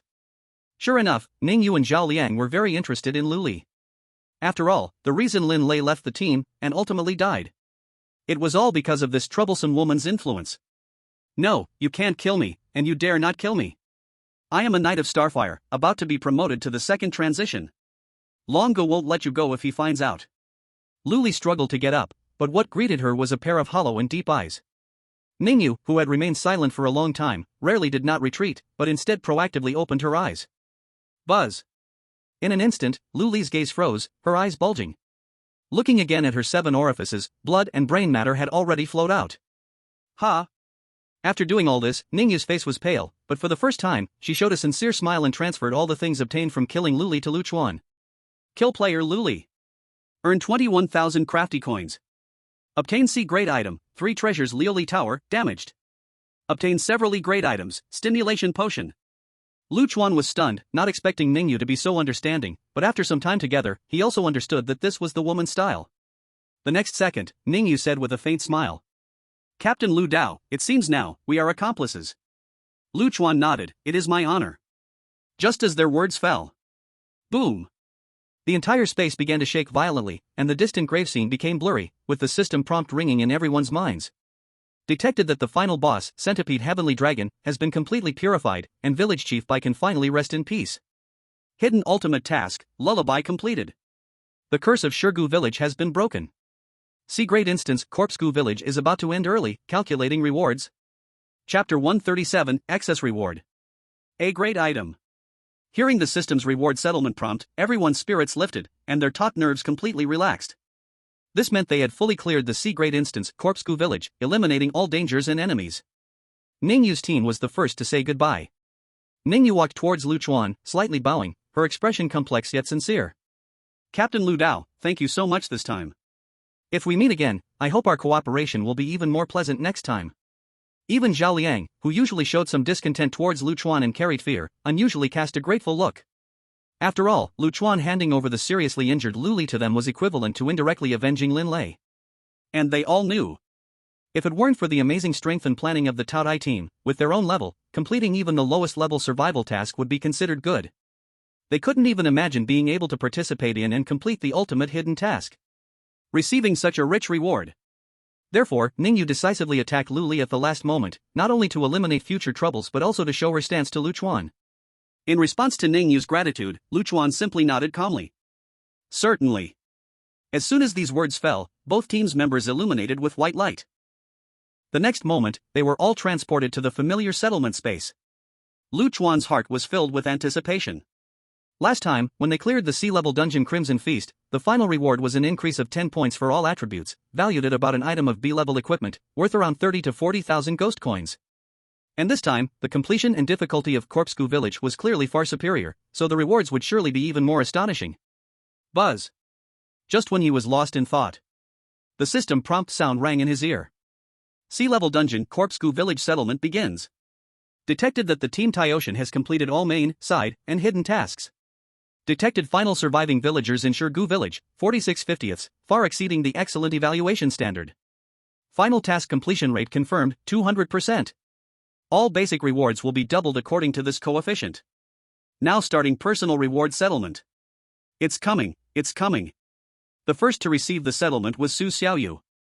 She looked up, her 10 fingers clasped, her snowy delicate little face turning slightly red. Player Su Xiaoyu base reward, strength +2, speed +2. Due to 200% completion rate, final reward upgraded to strength +2, speed +2, constitution +2, spirit +2. Total attributes +8 points. Gained reward, sea-level item micro-capsule preparation device. Due to 200% completion rate, item quality upgraded to B-level, evolved into portable capsule workshop. Effect, can produce 5 sea-level quality silk capsules daily, effect equivalent to silver painkillers, and has a chance to produce 1 B-level quality special effects silk capsule, effect equivalent to gold painkillers. Gained reward, passive skill Shadow Execute. Attacks against strange targets with health lower than 5% will trigger a direct instant kill effect. A collector's item by default? Oh my goodness. A series of prompts left Su Xiaoyu stunned, covering her mouth in disbelief and overwhelming joy. Total attributes +8 points. Plus a stable output B-level healing item and a powerful passive execution skill. This time's reward, if converted to ghost coins, would probably reach 50 to 60,000. Far beyond her imagination. Hearing the generous reward Su Xiaoyu received, Wang Dong and Qin Muxue also felt exhilarated. Wang Dong rubbed his hands, both envious and expectant, shouting. Xiaoyu's reward is too awesome. It should be my turn next, right? Bro, I was the main C at the front this time, the reward shouldn't be bad, right? Everyone was already used to his cocky demeanor. But they had to admit, during the battle with the insect tide and the heavenly dragon, Wang Dong did indeed bear the heaviest frontline pressure. Player Wang Dong base reward, strength +2, speed +2. Due to 200% completion rate, final reward upgraded to strength +4, speed +4. Total attributes +8 points. Gained reward, sea-level item elemental chest armor. Due to 200% completion rate, item quality upgraded to B-level, evolved into elemental battle armor. Effect, automatically absorbs elemental energies from the surrounding environment, such as earth, forest, water, flame, etc., forming a layer of armor on the surface with corresponding attributes, significantly increasing the resistance and defense of those attributes. Wow! Wang Dong jumped up directly upon seeing the equipment description. Elemental armor? It can adapt to the environment? I just casually said it, and it turned me into Earth Tiger Hero? No, this is the Emperor's armor. Ha ha. Skill fusion upgrade, active skill charge and power slash are merged, learning new skill drag knife slash. Effect, executes a rapid charge, dealing double physical damage to the first enemy in the path and adding a powerful knockback effect. Gained reward, passive skill steel block. Effect, when successfully blocking a physical attack with a weapon, has a high chance to completely negate that damage. Wang Dong excitedly waved his fist. Ha ha. The system is so considerate. Now my speed and attack can be perfectly unleashed. Lu Chuan nodded secretly from the side. Although Wang Dong's initial profession was the quick runner. But now it seemed, the system was guiding him towards a direction combining offense and defense, a highly mobile light armored warrior. currently in the Taiyoshan team, with himself as the tactical brain. Qin Mushui is the control mage, Su Xiaoyu is the assassin, and Wang Dong is the light-armored warrior. The team framework has begun to take shape. In the future, it only needs one reliable tank and one professional healer to become a top-notch team with an ultra-luxurious configuration. Soon, it was Qin Mushui's turn. Ha! Although she still looked cold on the surface, with her legs tightly together, her shining eyes revealed her inner anticipation. Player Qin Mushui basic reward, Spirit +2, Constitution +2. Due to 200% completion, final reward upgraded to Strength +2, Speed +2, Constitution +2, Spirit +2. Total all attributes +8 points. Reward obtained, B-grade item Lich's Crown. Effect, significantly increases the intensity and range of spell skills. Attached skill 1, Magic Barrier, after activation, gain extremely high magic resistance for a short time. Attached skill 2, Spirit Reflux, can be used once a day, instantly restores all spirit power. The next second, a witch hat emitting cold air and dark light appeared out of nowhere, landing in Qin Mushui's hands. She was slightly stunned, rarely showing a mix of surprise and joy, her fair cheeks blushing. This death hat greatly compensates for her shortcoming in sustained combat, granting her powerful explosive and survivability abilities. Reward obtained, passive skill Frost Touch. Effect, any attack you make will carry frost power, with a chance to slow the target's speed and a low chance to freeze the target. Reward obtained, active skill Frost Incarnation. Effect, temporarily part your body elementalizes into ice crystals, allowing you to evade a deadly attack, cooldown time is very long. Wow! Qin Mushui was greatly shocked in her heart. With all attributes +8 points, her total attributes would reach 48 points, just one step away from the 50-point second transfer threshold. Moreover, with Frost Touch and Frost Incarnation, combined with her already excellent combat skills, she had almost become a warrior who could fight, control, resist, and run. Sister Qin, you are invincible now. Qin Mushui, you are even more insane than me, I said it too early. Su Xiaoyu and Wang Dong were also dumbfounded at seeing Qin Mushui's gains. The settlement prompt tone paused for a moment. The three of them looked at Chuan in unison. They all knew that the reason for achieving 200% completion in this dungeon was largely due to Chuan, and his reward would definitely be the most amazing. Thump, thump. Chuan's own heart was beating faster as he waited for the system's announcement. Final settlement, player Chuan, based on your contribution in this dungeon, performance rated as MVP. Calculating your exclusive rewards? In the center of the settlement space, a more brilliant beam of light enveloped Chuan, and the system's voice became solemn. Player Chuan, based on your MVP level performance, you receive basic rewards, Strength +2, Speed +2, Constitution +2, Spirit +3. Due to 200% completion, final reward upgraded to Strength +4, Speed +4, Constitution +4, Spirit +6. Total all attributes +18 points. All attributes +18 points? My goodness! Wang Dong exclaimed, his eyes almost popping out. Su Xiaoyu and Qin Mushui also gasped in shock. Incredible! The value of this basic reward was simply shocking, equivalent to giving Chuan the total attributes of 2 or 3 other dungeons directly. Swish, swish. In an instant, Chuan felt a tremendous force pouring into his limbs and bones, both his physical functions and mental perception underwent a qualitative leap. He roughly estimated, with the influence of the C-grade item Chef's Hat providing a 40% extra boost, his spirit attribute had already reached 31 points. And total attributes even reached a whopping 65 points. Far ahead of his peers and even many seasoned players. In other words, he had perfectly met the requirements for the second transfer trial. Leading far ahead. Reward obtained, MVP exclusive reward, A-grade growth type special item, secret manuscript of sorcery, fragment.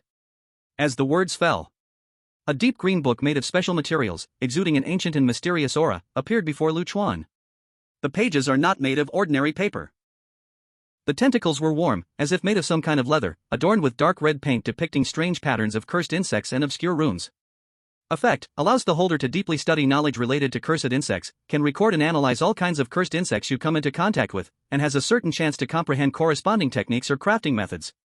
Currently a fragment, can record a maximum of 3 types, can evolve as the holder's strength increases or when other fragments are found. Chuan suppressed his excitement and gently touched the secret classics of cursed techniques. He immediately felt a resonance, and in his mind naturally floated information about several cursed insects he had encountered. Blood corpse insect, illusion insect, human face insect, silk insect, snake insect, sky beetle insect. Even the black evil scorpion insect. This means he could potentially master the methods to cultivate, control, and even create cursed insects. Its strategic value cannot be measured by ordinary currency. Obtained MVP exclusive reward, active skill mental blast. Effect, consumes a large amount of mental power to unleash a powerful mental shock on a single target, causing enormous mental damage and having a high chance to leave the target in a state of dizziness, confusion, or fear, with a long cooldown time. This is a strong single target control and damage skill. It perfectly matches Chuan's terrifying mental power of 21 points, now 31 points, making it his trump card. Obtained hidden ultimate mission lullaby unique reward, special title breaker of curses. Title effect, while wearing this title, causes a 10% damage increase to all strange creatures formed by curses, grievances, obsessions, etc., and reduces damage taken from them by 5%. May trigger special dialogues or plots in certain dungeons. The next moment, a silver phantom resembling broken chains flashed on Chuan's forehead and then disappeared. The effect of this title seems unremarkable. But against certain specific types of enemies or dungeons, it might play an unexpectedly crucial role. Detected that player Chuan has successfully tamed the strange creature iron armor sky beetle insect in the dungeon. Its existence has been certified by the system, and it has now officially been bound as your battle pet. Your battle pet Blood Fury sky beetle insect has gained a large amount of experience from shared dungeon rewards, leveling up, growing in size, and enhancing its shell hardness and strength. Buzzing. As expected, a fist-sized ferocious cursed insect appeared on Chuan's shoulder. The Blood Fury sky beetle insect emitted cheerful buzzing sounds, and its blood patterns on the shell seemed to have grown more vivid and profound, circling around Chuan. All rewards have been distributed. You have 10 minutes of remaining time. After time ends, you will automatically be teleported back to your respective safe rooms and receive 4 days of rest. The beam of light dissipated. Chuan slowly opened his eyes, feeling the surging power within him and the understanding of new items and skills. The harvest from this dungeon far exceeded his expectations. With an all-attribute increase of plus 18 points, his basic strength made a leap. The A-grade growth type item, Secret Classics of Cursed Techniques, has limitless potential. The powerful new skill Mental Blast and the special effect Title Breaker of Curses are like wings strengthening him. Old Lu, you're too abnormal, right? Are you really in the same dimension as us? Dude, the game is letting you play alone. Wang Dong leaned over, looking at Chuan with envy in his tone. Su Xiaoyu and Qin Muxue also gathered around, feeling happy for Chuan, but their eyes inevitably had a hint of daze. After all, Chuan's harvest this time was indeed astonishing. Chuan smiled and was about to say something. Suddenly, the Secret Classics of Cursed Techniques fragment in his hand flipped open on its own, quickly turning to a certain page. On that page, a blurry spider pattern made of countless fine threads was emitting white light. Beside the pattern, there were also light white characters. Chuan's pupils narrowed, and a thought surged in his mind. It's Lady Bai. Thank you, a white. Chapter 138, Walking Towards the Devil's Path. The white light faded away. Chuan opened his eyes and found himself back in the safe house. The furniture inside was old, and several review materials for the third year of high school were spread out on the desk, things like sequences, geometry, and that damn function. But the air was filled with a dead silence. There were no busy figures of parents, nor any sign of life. Buzz. A strong sense of daze hit him. Just a little while ago, he was fighting in the tombs of Corpse Bug Village amidst waves of insects. Yet now, he was in this false tranquility. Chuan instinctively wanted to go to the living room to pour a glass of water, as if he could still hear his mother nagging in the kitchen, but the moment he took a step, he froze. Everything here was an illusion. A mere inn for players to rest. He was no longer Chuan, the high school senior worrying only about the college entrance examination. But a player struggling to survive in a dungeon, where each step was on the edge of life and death, and once he died, he'd vanish in various tragic ways. Sigh. Chuan sat on the edge of the bed, letting out a sigh as fatigue washed over him. The longhorn beetle bug resting on his shoulder seemed to sense its owner's low mood, buzzing its wings and flying around him for 2 circles. Finally, it landed on the back of his hand, rubbing its hard head against his finger. Feeling the sense of dependence from the little guy, Chuan's lips curled into a bittersweet smile, and his mood lightened a bit. He took out a blood corpse crystal and held it out to the longhorn beetle bug. Creak creak. The longhorn beetle bug immediately hugged the crystal with its forelimbs, letting out happy cries as it began to nibble on it, the blood patterns on its shell becoming gradually brighter. Even though I can't raise a kitten or puppy. But having you as a little pet around seems nice too. Moreover, with the secret art of goo, perhaps in the future, I can really find you some friends. But that's all for later. Chuan didn't want to do anything now, he just wanted to empty his mind. Continuous high-intensity thinking and fighting kept his nerves tense, he needed a good sleep to recover. He counted the gains from this dungeon. Although the ultimate task reward didn't directly grant him ghost coins, But the bounty from killing the Eagle Squad, plus various equipment and items he confiscated from them, roughly estimated to be nearly 70,000. Enough to buy a B-grade item and a half. And the MVP reward he received all attributes plus 18 points, grade A growth type item Secret Art of Goo, new skill Spirit Explosion, special title Cursebreaker. Converted to ghost coins, its value would probably far exceed 100,000. This harvest was terrifying, enough to make any seasoned player envious. First sleep, if the sky falls, I will wait to wake up. Chuan shook his head and prepared to lie down and sleep. However, just as he lay down, something suddenly became scolding in his pocket. Ha! Chuan suddenly sat up, reached into his pocket, and pulled out the hot object. Looking down at his palm, his face froze for a moment. There it was, Judas's silver coin. This coin obtained from the Bloody Feast dungeon, symbolizing betrayal. At this moment, it was slightly warm, and the originally unclear embossed profile was becoming clearer. Vaguely, one could see the side profile of a man wearing a laurel wreath, with a resolute expression. This is Caesar? Chuan's mind jolted, recalling what the demon phantom had said. Could it be that the coin was really engraved with the image of Julius Caesar? Even more bizarre things happened. Before Chuan could think more, the coin in his palm suddenly flew up, emitting strange blood-red light. At the same time, the system notification sounded in his mind.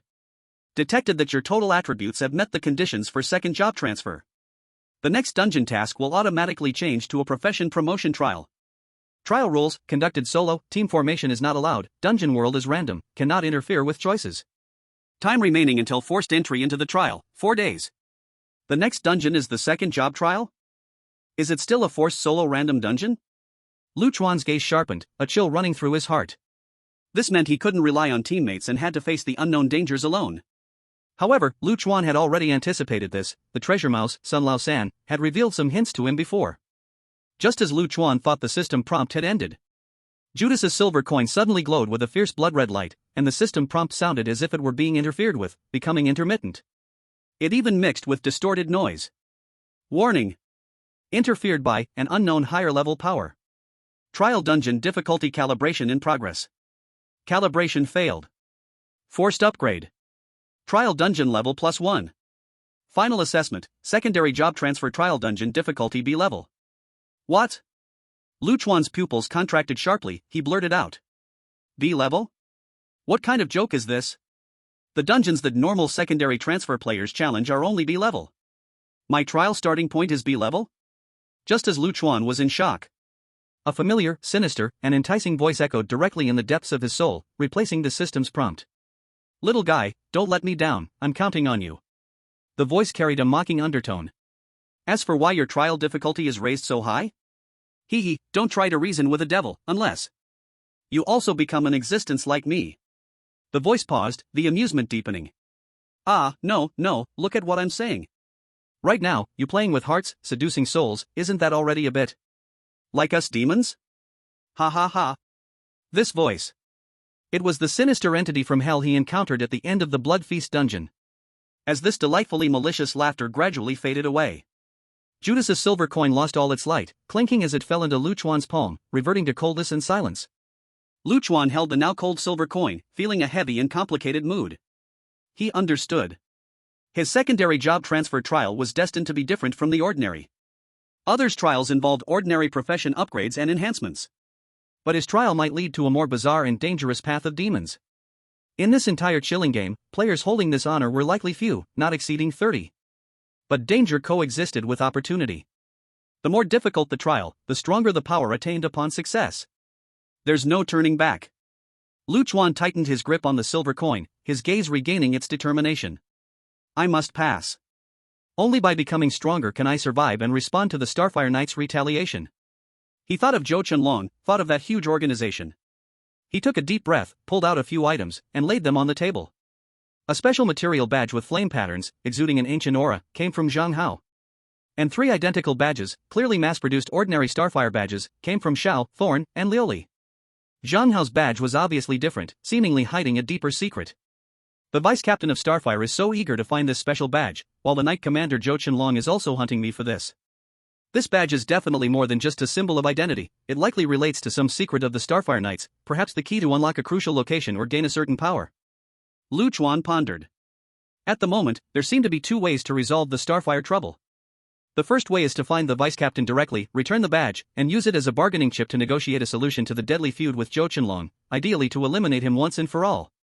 But the risk is enormous. I know nothing. Is this person trustworthy? Bargaining with a tiger could lead to being eaten without a bone left. The second way is to secretly sell this hot potato in the gray area, preferably to forces opposed to Starfire, or sell it directly to Tang Han? Doing so would swiftly shift the conflict, but it would also cut off the possibility of negotiating with the vice captain, failing to fundamentally resolve the life and death situation with Zhou Qianlong. And also, how to find buyers is a difficult problem. Lu Chuan forced a smile and rubbed his forehead. Thinking about these now is still too early. The urgent task is the B-level trial in 4 days. Forget it, let's sleep for now. This hot potato, I will ponder it slowly after surviving the trial. The system allowed for 4 days of rest. In these 4 days, he needed to recover his energy, digest his gains, and prepare completely for the difficult solo trial ahead. At the same time, at the Starfire camp, in a heavily guarded combat monitoring room, a huge light screen hung on the wall, displaying countless glowing points representing the status of different teams. Suddenly, the 3 glowing points marked as Team Owl. Without warning, they all went dark and turned gray. A formal knight responsible for the monitoring screen jumped up from his seat, rubbing his eyes in disbelief. What the hell is going on? A mere sea-level dungeon, Corpsegoo Village. How could it lead to the annihilation of a formal knight team? This news was simply unbelievable. The Starfire Knights had always been known for their efficiency and strength. The success rate of members participating in dungeon runs had long maintained over 70%, which was why countless solo players aspired to join. Yet now, a routine sea-level dungeon task actually led to the complete destruction of a formal knight team. This was simply outrageous. When the monitor saw the team number and the names of the members, his jaw nearly dropped in shock. Owl Team Owl? Their strength is no joke. Captain Owl is even a tactician close to the second transition. And wait. This Lioli, I remember she seems to be Long Ge's. Before he could finish his sentence, he felt a scorching, violent aura, like a volcanic eruption, sweeping toward him from behind. Boom! In an instant, the door of the monitoring room, forged from high-strength alloy, visibly melted and sank inwards at the center, leaving behind a fist mark glowing with a dark red light. The temperature in the entire monitoring room instantly soared to a suffocating degree. A tall man with a crew cut, his face twisted in rage, stood there like an angry lion. His tightly clenched fists were still wrapped in the lingering hot air. He was Zhou Qianlong, one of the knights leading the Starfire Knights, famous for his explosive fire fist. He stared hard at the 3 grayed-out names on the screen, especially the name Lioli. His eyes turned crimson as a low growl filled with killing intent escaped between his teeth. Investigate. Find out for me. Who exactly killed them? In a small sea-level dungeon, it's impossible to annihilate my team. I will make that person. Shatter their corpse into pieces. Chapter 139 Sea-level Intelligence? No, I want B-level. In just half a day. The news of Team Owl being annihilated in the sea-level dungeon Corpsegoo Village spread wildly through the internal communication network of the Starfire Knights. A formal knight team had fallen in what seemed like a sure-win dungeon. If this got out, it would undoubtedly be a heavy blow to the reputation of Starfire. At the Starfire headquarters, in a swordsmanship training room filled with zen, based on bamboo and wood. Buzz! The sword blade cut through the air, making a crisp sound. A young male player dressed in black tight clothing stood respectfully with his sword, addressing a middle-aged man beside him who was carefully polishing an ancient long sword. Teacher, the news has been confirmed. Zhou Qianlong's subordinate, Team Owl, has taken a huge fall in the Corpsegoo Village dungeon. They were completely wiped out. The middle-aged man, referred to as teacher, did not stop his movements, still diligently maintaining his beloved sword. His face was calm, and his gaze was deep. He was one of the senior knights of the Starfire Knights, known for his flowing cloud swordsmanship. Upon hearing this, he merely responded with a faint as if he had expected it all along. The young man, unable to contain his excitement, continued. Owl and his 2 teammates. All are veterans who have gone through several instances, and a considerable amount of resources has been invested in training the team. Especially Xia, it is said that he is just 1 step away from the second transition. This incident not only proves that Zhou Qianlong misuses personnel and commands poorly, but it will also severely affect his qualification review for applying to be a commander. Teacher, this is an opportunity. The middle-aged knight leader finally stopped his actions, glanced at his disciple, and the corners of his mouth curled up in an elusive smile. People may make mistakes, and horses may stumble. In an instance, everything changes. It's common to have a mishap, so why make such a fuss? But teacher. The young man spoke anxiously. If Zhou Qianlong falls from power because of this, then regarding qualifications and strength, the commander position that opens up is rightfully yours. Swish. Before he finished speaking, the middle-aged knight leader flicked his wrist. The long sword he was polishing turned into a streak of cold light, shooting past the young man's ear in a flash. Crack. It cut off a few strands of hair. Deeply embedded in the wall behind him, the sword hilt quivered on its own. Practice your sword well and focus on it, that is the right path. The knight leader's voice remained calm, yet held an undeniable authority.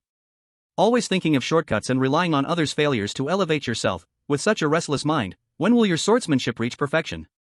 Almost, always almost, but at the critical moment, there's always just a little bit missing. The young man broke out in a cold sweat and quickly lowered his head to respond. Yes, the disciple knows he was wrong. He dared not say more, silently stepped aside, and readied himself again, but his eyes still flashed with unwillingness and scheming. At the same time, at the Night Order's headquarters, in a beautifully decorated high-end office. A woman in a smart black uniform, with silver-white long hair and wearing a veil, looked at the brief and smirked coldly.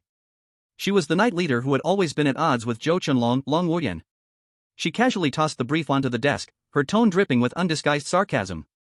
Zhou Qianlong also has today? Let him flaunt the Starfire banner outside all day, as if the Starfire can't move without him. Now, he's lost face entirely. Just then, a deep and magnetic female voice came from behind a wide office chair, breaking the silence. Wuyan, what's making you so happy? Lan Wuyan's smile instantly faded, and she turned to face the office chair, standing up respectfully. Deputy Commander. She hesitated for a moment, then reported honestly. It's about the news confirming the annihilation of the Xia team and the sea-level instance, Corpscu Village. The office chair slowly turned around, revealing a middle-aged woman in a black robe, with a graceful air but sharp eagle-like eyes. She was the deputy commander of the Starfire Night Order, wielding significant power but rarely showing herself. Her fingers lightly tapped the armrest, her tone revealing no joy or anger. Oh. The Xia team. I remember they were a team Zhou Qianlong valued quite a lot. 3 official knights lost in a sea-level instance, what do you think? Facing the deputy commander's question, Long Wuyan carefully considered her words. I believe this matter is quite suspicious. The Xia team's strength should be more than enough to handle a sea-level instance. Unless, they encountered irresistible force, or they were targeted. The deputy commander nodded slightly. Well said. For a formal night team of Starfire to be completely annihilated without even sending back any news, their opponent must be formidable. Check to see if it's those madmen from the End of Days Church causing trouble again or the Steel Gears robots crossing the line. In the gray zone, there are only those 2 families bold enough to do something so openly against us. Lang Wuyan received the order and was about to turn to leave. Yet a fleeting image of a strange 3-person team she glimpsed a few days earlier at the camp entrance flashed in her mind. Especially the calm yet unfathomable eyes of the young man with the codename 6 Paths. But this thought was quickly denied by her own mind. How could it be possible? A rookie who just passed a dungeon, how could he have the ability and courage to provoke or even eliminate the elite under Zhou Qianlong's command? This is simply a fantasy. What are you still dawdling for? The voice of the deputy leader pulled her back from her thoughts. Lang Wuyan immediately focused her mind and straightened her expression. Yes. I'll investigate immediately. At that moment, as the internal tension stirred due to the destruction of the Eagle Squad, the focus of the incident, Chuan, was still unaware of it all. He used spatial transmission to once again step into that chaotic land eternally shrouded in gray. The Gray Zone. A bustling marketplace, mixed with the sounds of vendors and bargaining. Come and take a look. Freshly baked D-grade fire explosion talismans, custom made by the Jade-Faced Grenade King, only $999. Don't miss out. C-grade Gale boots clearance sale, wear them like straw sandals, feel like you're flying. Ahem, I'm Sun Lao San, the treasure hunting rat, top quality, fair pricing. Knowledgeable buyers, come quick. In front of a familiar stall, the thin and shrewd Sun Lao San was still shouting energetically. Suddenly, a figure stopped in front of the stall, blocking some light. Sun Lao San habitually forced a smile and looked up. What would this esteemed customer like to see, When his gaze met those eyes, his smile immediately froze, words caught in his throat. Although the person was wearing a common gray protective suit, Sun Lao San immediately recognized the visitor. What, 666. Sun Lao San stammered, completely different from his earlier smooth-talking self. Chuan looked at his terrified expression, the corners of his mouth lifting into a faint smile. Boss Sun, weren't you quite talkative just now? What happened? It's only been a few days, and your speech isn't smooth anymore? Sun Laosan's expression changed, he glanced around warily, then lowered his voice, hurriedly speaking to Chuan. You come with me. Without waiting for Chuan to respond, he swiftly began packing up his stall. A look of confusion flashed in Chuan's eyes, but he didn't ask further, quietly watching as Sun Laosan astonishingly quickly put away the bottles, jars, and scroll weapons into a bag. Afterward, Sun Laosan signaled for Chuan to follow. The two of them walked one in front of the other, leaving the main street and turning into a dark alley. Sun Laosan made sure no one was following before letting out a long sigh of relief. He turned and stared at Chuan with a complicated expression. The first sentence he spoke was shocking.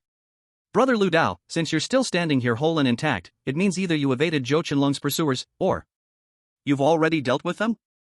Chuan didn't directly answer, just maintained an enigmatic smile and nodded slightly. Hiss. Sun Laosan inhaled sharply, his eyes bulging wide, then asked the crazy question he even thought was insane.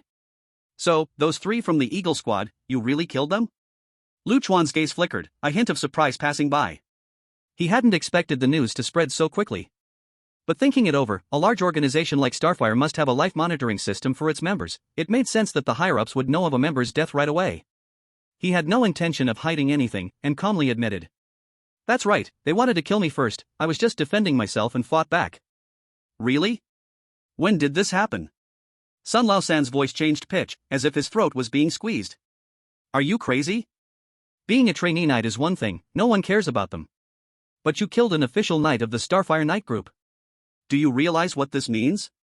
It's like Chen Haonan hijacking the Timi Aipu, declaring war on the Lighthouse Nation. You wait, clean your neck for me. What on earth is that supposed to mean? The corners of Chuan's mouth twitched, but he still answered calmly. What does it mean? It means they can kill me, but I can't retaliate? There's no such logic in this world. Sun Laosan stamped his feet anxiously. You can buy a life with money. Do you understand that spending money can ward off disasters? Going head-to-head with Xingho, you are just hitting an egg against a stone, right? Chuan's response was short and firm. I don't want to spend money, and I don't want to buy a life. My life is only in my own hands. Sun Laosan was choked by these words, unable to speak for a while. In the end, he could only helplessly give Chuan a thumbs up, not knowing whether he was admiring him or thinking he was hopeless. Fine. You're impressive. My life is mine, not determined by heaven, right? The magic pill is like this. So why are you looking for me now? You're not just here to tell me that you killed the Shao team to scare me, right? Chuan shook his head. You are in business, and of course, I am here to do business. As Chuan said this, he began to take things out of his personal space. Moreover, I still want to thank you for your previous reminder. Although Sun Laosan's warning was more for the sake of the big client, that hint about Zhou Qianlong sending people to hunt him down did indeed help Chuan significantly. Sun Laosan watched as Chuan pulled out item after item, his eyes gradually widening. Whoa! Among them were various bug materials obtained from the zombie bug village, blood corpse crystals, illusion crystals, black evil poison sacks, etc. There were also equipment and items seized from Shao, Thorn, and others, damaged tactical goggles, rescue lines, various hidden weapons, etc. These items piled together. Although many were damaged, they still emitted strong energy fluctuations, clearly worth a lot. Oh my! My 6th Dao grandfather. Sun Laosan was so scared that he staggered back, almost crashing into the garbage bin, his face completely filled with terror. No! We absolutely cannot use this. You are trying to take my life. You are now a wanted criminal by Zhou Qianlong, you've committed major crimes and serious offenses. These things, especially the gear from the Shao team, are all stolen goods. Touch even a little bit, and even if I have 9 lives, I won't be able to live. Chuan had long anticipated his reaction and said calmly. I certainly know these are stolen goods. But I also know that you, Sun Laosan, are a businessman, no profit, no early rise. As long as the profit is big enough, taking a little risk is worth it. This seems like you taught me. Sun Laosan was suddenly speechless. This was indeed his usual business wisdom, and he never expected Chuan to return it just like that. With a bitter face, he leaned closer to the pile of items and began to examine them carefully, his mouth making clicking sounds. Sigh. I can't argue with you. But this time, you really got quite a harvest. These bug materials are all in great condition, especially this black evil crystal and black evil poison sack, each worth at least 7 or 8,000 ghost coins in the market. These blood corpse crystals may be a bit cheaper individually, but the quantity is large, I'll take them at 500 per piece. This howling wind arm guard, it's average, but fully functional. Let's say 5,000 for you. His fingers trembled as he moved to the Shao team's items, and his expression fell again. As for these, the risk is too high. Although the original price might reach 40,000, given the current situation. I can only offer 20,000. No more. I need to find a special channel to clean them out. Chuan quickly calculated in his mind. Although the price Sun Lao-san offered was much lower than the market price, considering the risks of selling stolen goods and channel costs, it was reasonable.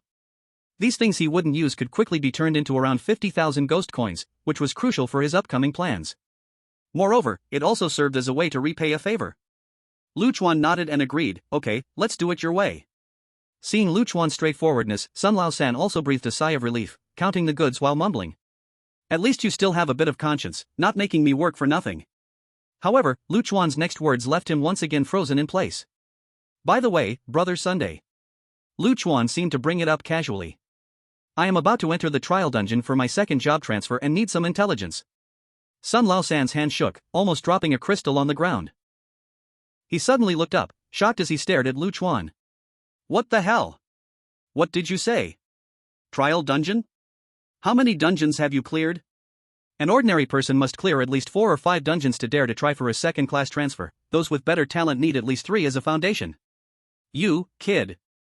Chuan smiled, not answering with a specific number. Sun Lao-san looked at his expression, a more terrifying guess rising in his heart, his voice changing tone. You can't say you've only cleared 2 dungeons? Chuan calmly nodded. Sun Lao-san patted his thigh, full of grief and indignation. My 6th lord. Didn't I sell you 4 C-class dungeon intel last time? Wasn't that enough for you to mess around with? Forget it. For the sake of this big deal, I will help you look for more. Although C-class trial dungeon intel is rare, I, old son, still have some connections. No. Chuan interrupted him, his tone calm. I don't want C-class intel, I want B-class. B-class? Sun Lao-san looked as if he had been struck by a thunderbolt, completely petrified. His mouth opened wide, and after a long time, he let out an almost despairing roar.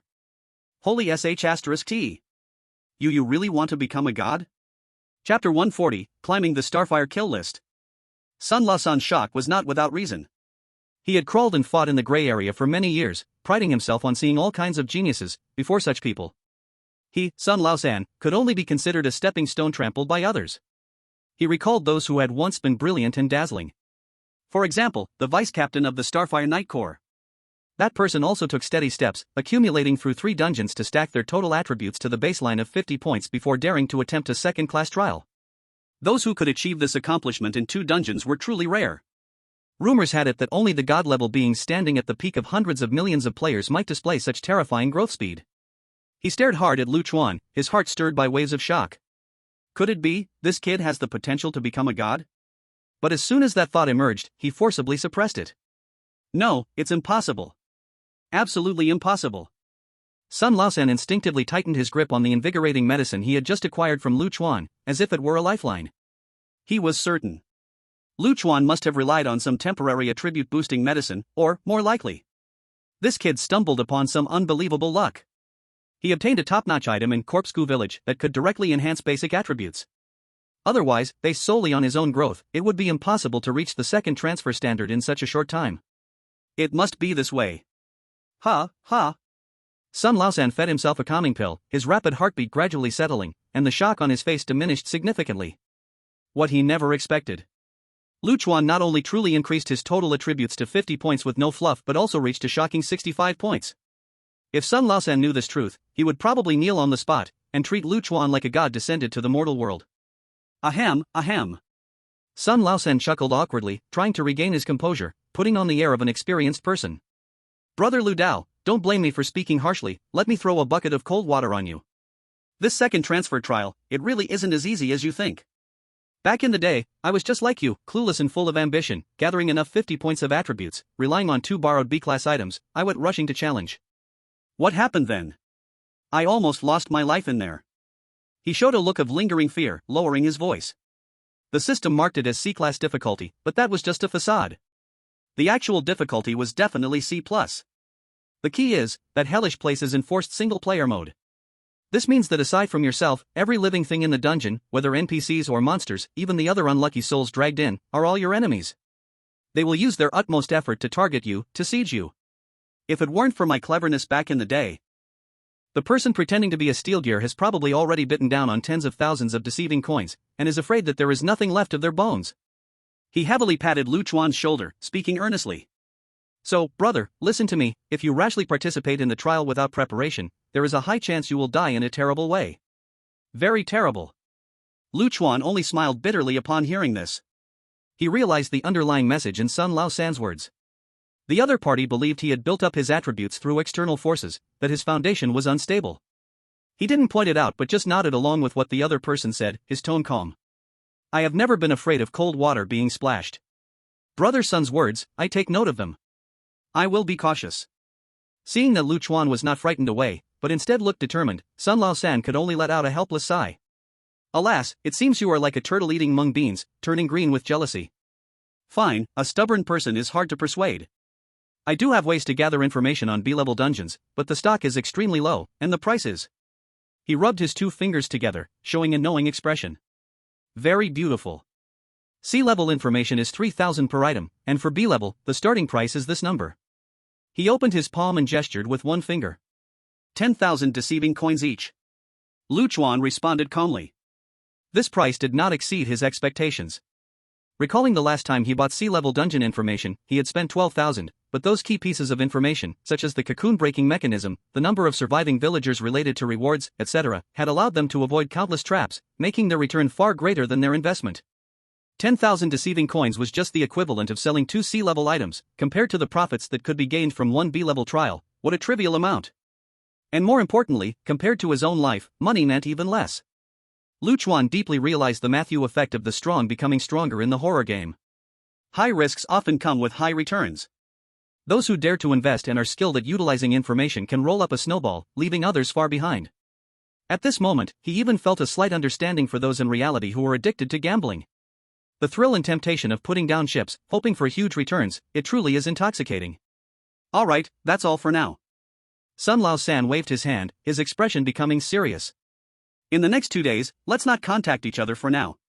You quickly find a place to avoid the wind, and I also have to hurry up and deal with these hot potatoes of yours.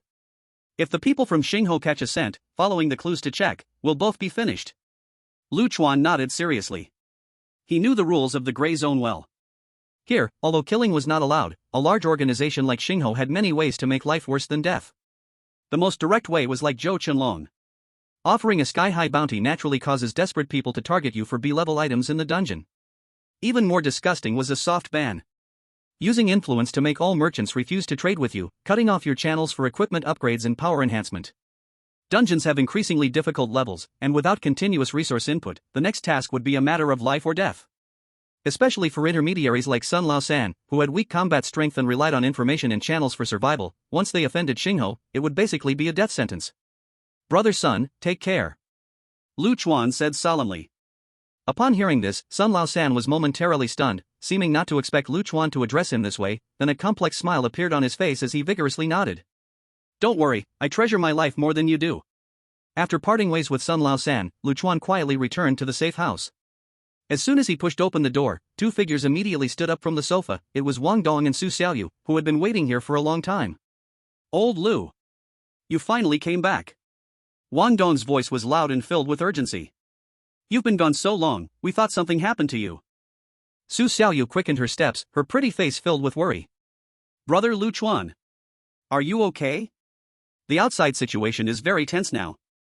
I heard that the Spark Knights are investigating something with all their might. I guess it's mostly related to us. Lu Chuan's heart stirred. He didn't expect the news to spread so fast that even Su Xiaoyu heard whispers of it. He asked calmly, Xiaoyu, where did you hear this news? Su Xiaoyu hurriedly explained, today, as you instructed, I went to the market to sell those E-level silk capsules. But I overheard some merchants discussing that there seems to have been a huge incident within Spark, and a formal night team was wiped out in a C-level dungeon. The higher-ups are furious and have ordered a thorough investigation. Lu Chuan frowned, making an immediate decision. Xiaoyu, immediately stop selling all materials brought from Corpscu village, especially the C-level and B-level silk capsules. Not a single one can be leaked out. A little E-level stock is not a big deal, but high-grade goods stand out too much and can be easily traced. Su Xiaoyu's face turned pale, a bit flustered. But, Brother Lu Chuan, I have already sold over a dozen E-level ones. It's normal for a small amount of E-level capsules to flow into the market, it shouldn't attract special attention, Chuan calmly analyzed. But from now on, everything must stop. Wang Dong, gather all the high-grade materials we got that we won't use, especially those with obvious Corpscu village characteristics, and seal them up. Don't deal with them for now. Wang Dong became anxious upon hearing this. Isn't that a waste of effort? So many good things, should we just let them rot in our hands? Of course not. Chuan shook his head. The bulk of it, I've already found a trusted channel to handle. Wang Dong was skeptical. Trusted? Old Lu, I'm not saying this lightly, but your head could be worth a B-level item. If Zhou Qinlong finds out it was you, the bounty could even double. Can that merchant resist such temptation? What if he flips and sells us out? Chuan looked at Wang Dong in surprise. He didn't expect this usually carefree guy to think of this layer too. It was like watching Zhang Fei raise his hand and say, I have a plan too. He smiled, his tone filled with a confident control of the situation. Don't worry, since I dare to find him, I must have confidence. Sun Laosan is a businessman, he values profit but is not foolish. He has seen my potential and the benefits I can bring him. Zhou Qinlong would offer at most the price of 1.5 B-level items for my life, and that would be a one-time deal. But if he collaborates with me, in the next deal or the one after, the profit I can bring him could far exceed that amount. As long as he is not foolish, he knows how to choose. Moreover, he has already started helping us sell stolen goods, he's on our ship. If Spark investigates, he can't escape responsibility. A clever businessman wouldn't cut off his own financial path and seek death. After listening to Chuan's analysis, Wang Dong and Su Xiaoyu thought carefully and found it to be true. Their racing hearts calmed down a bit, and they nodded in agreement. At that moment, the door of the safe house was pushed open again. Qin Muxue strode in with long legs, looking rushed. Everyone immediately noticed her beautiful face was unusually serious, even colder than usual, and her beautiful eyes were filled with anxiety. Chuan. Qin Mushue's first sentence brought the atmosphere in the room to an immediate freeze. Things might have escalated. Just now, Shuya came to find me and said that the higher-ups of Spark have issued a death order. At all costs, they must find out the true cause of the Xiaoxiao team's death within 4 days. Although Shuya still doesn't know we are the culprits, with Spark's intelligence capabilities. Plus, we entered the dungeon at the same time as the Xiaoxiao team, it's only a matter of time before they trace it back to us. She took a deep breath, revealing the worst news. Moreover, Shuya revealed that Spark's main force is about to enter an important B-level dungeon. They must resolve the internal instability before entering the instance, which means, find and deal with us, as a warning. We only have 4 days left. Chapter 141, Preparation for Rain. Chuan nodded slightly, his expression serious. The news brought by Qin Muxue lowered the atmosphere of the safe house to freezing point. Wang Dong and Su Xiaoyu exchanged glances, seeing disbelief and a hint of fear in each other's eyes. They had anticipated that taking down the Xiao team would bring trouble. But they never expected. It would escalate to the point of alarming the entire upper echelons of the Spark Knight Order, and they may even face a relentless, all-out pursuit. The Spark Knight Order is one of the 3 giants that stands alongside the End of Days Church and the Steel Gears, reigning over the Grey Area. With hundreds of official members, and dozens of elite players who have gone through second transfers, let alone those elusive and unfathomable third transfer powerhouses.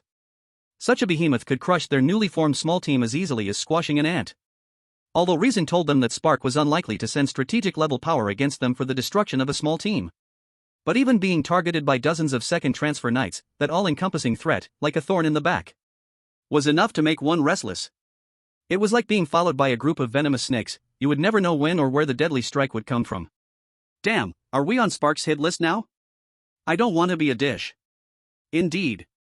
Even Wang Dong, who usually feared nothing, couldn't help but gasp, shivering slightly.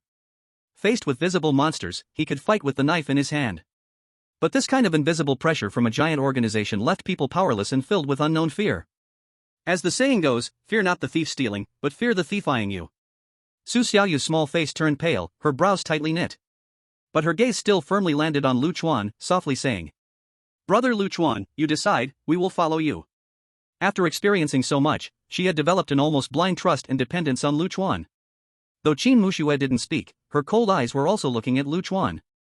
Since leaving Beijing, she had been a lone wolf, used to facing everything alone. But through the last 2 instances, Chuan had shown wisdom, judgment, and the leadership quality that could unite the team. She was already convinced. At this moment, she understood that they were all grasshoppers tied to the same string. Only by closely following Chuan could they have a glimmer of hope. Moreover, the benefits of following Chuan were tangible. After just 2 instances, her total attributes had reached an astonishing 48 points, and she had earned a powerful B-grade item, the Lich Crown. In contrast, her best friend Shuya.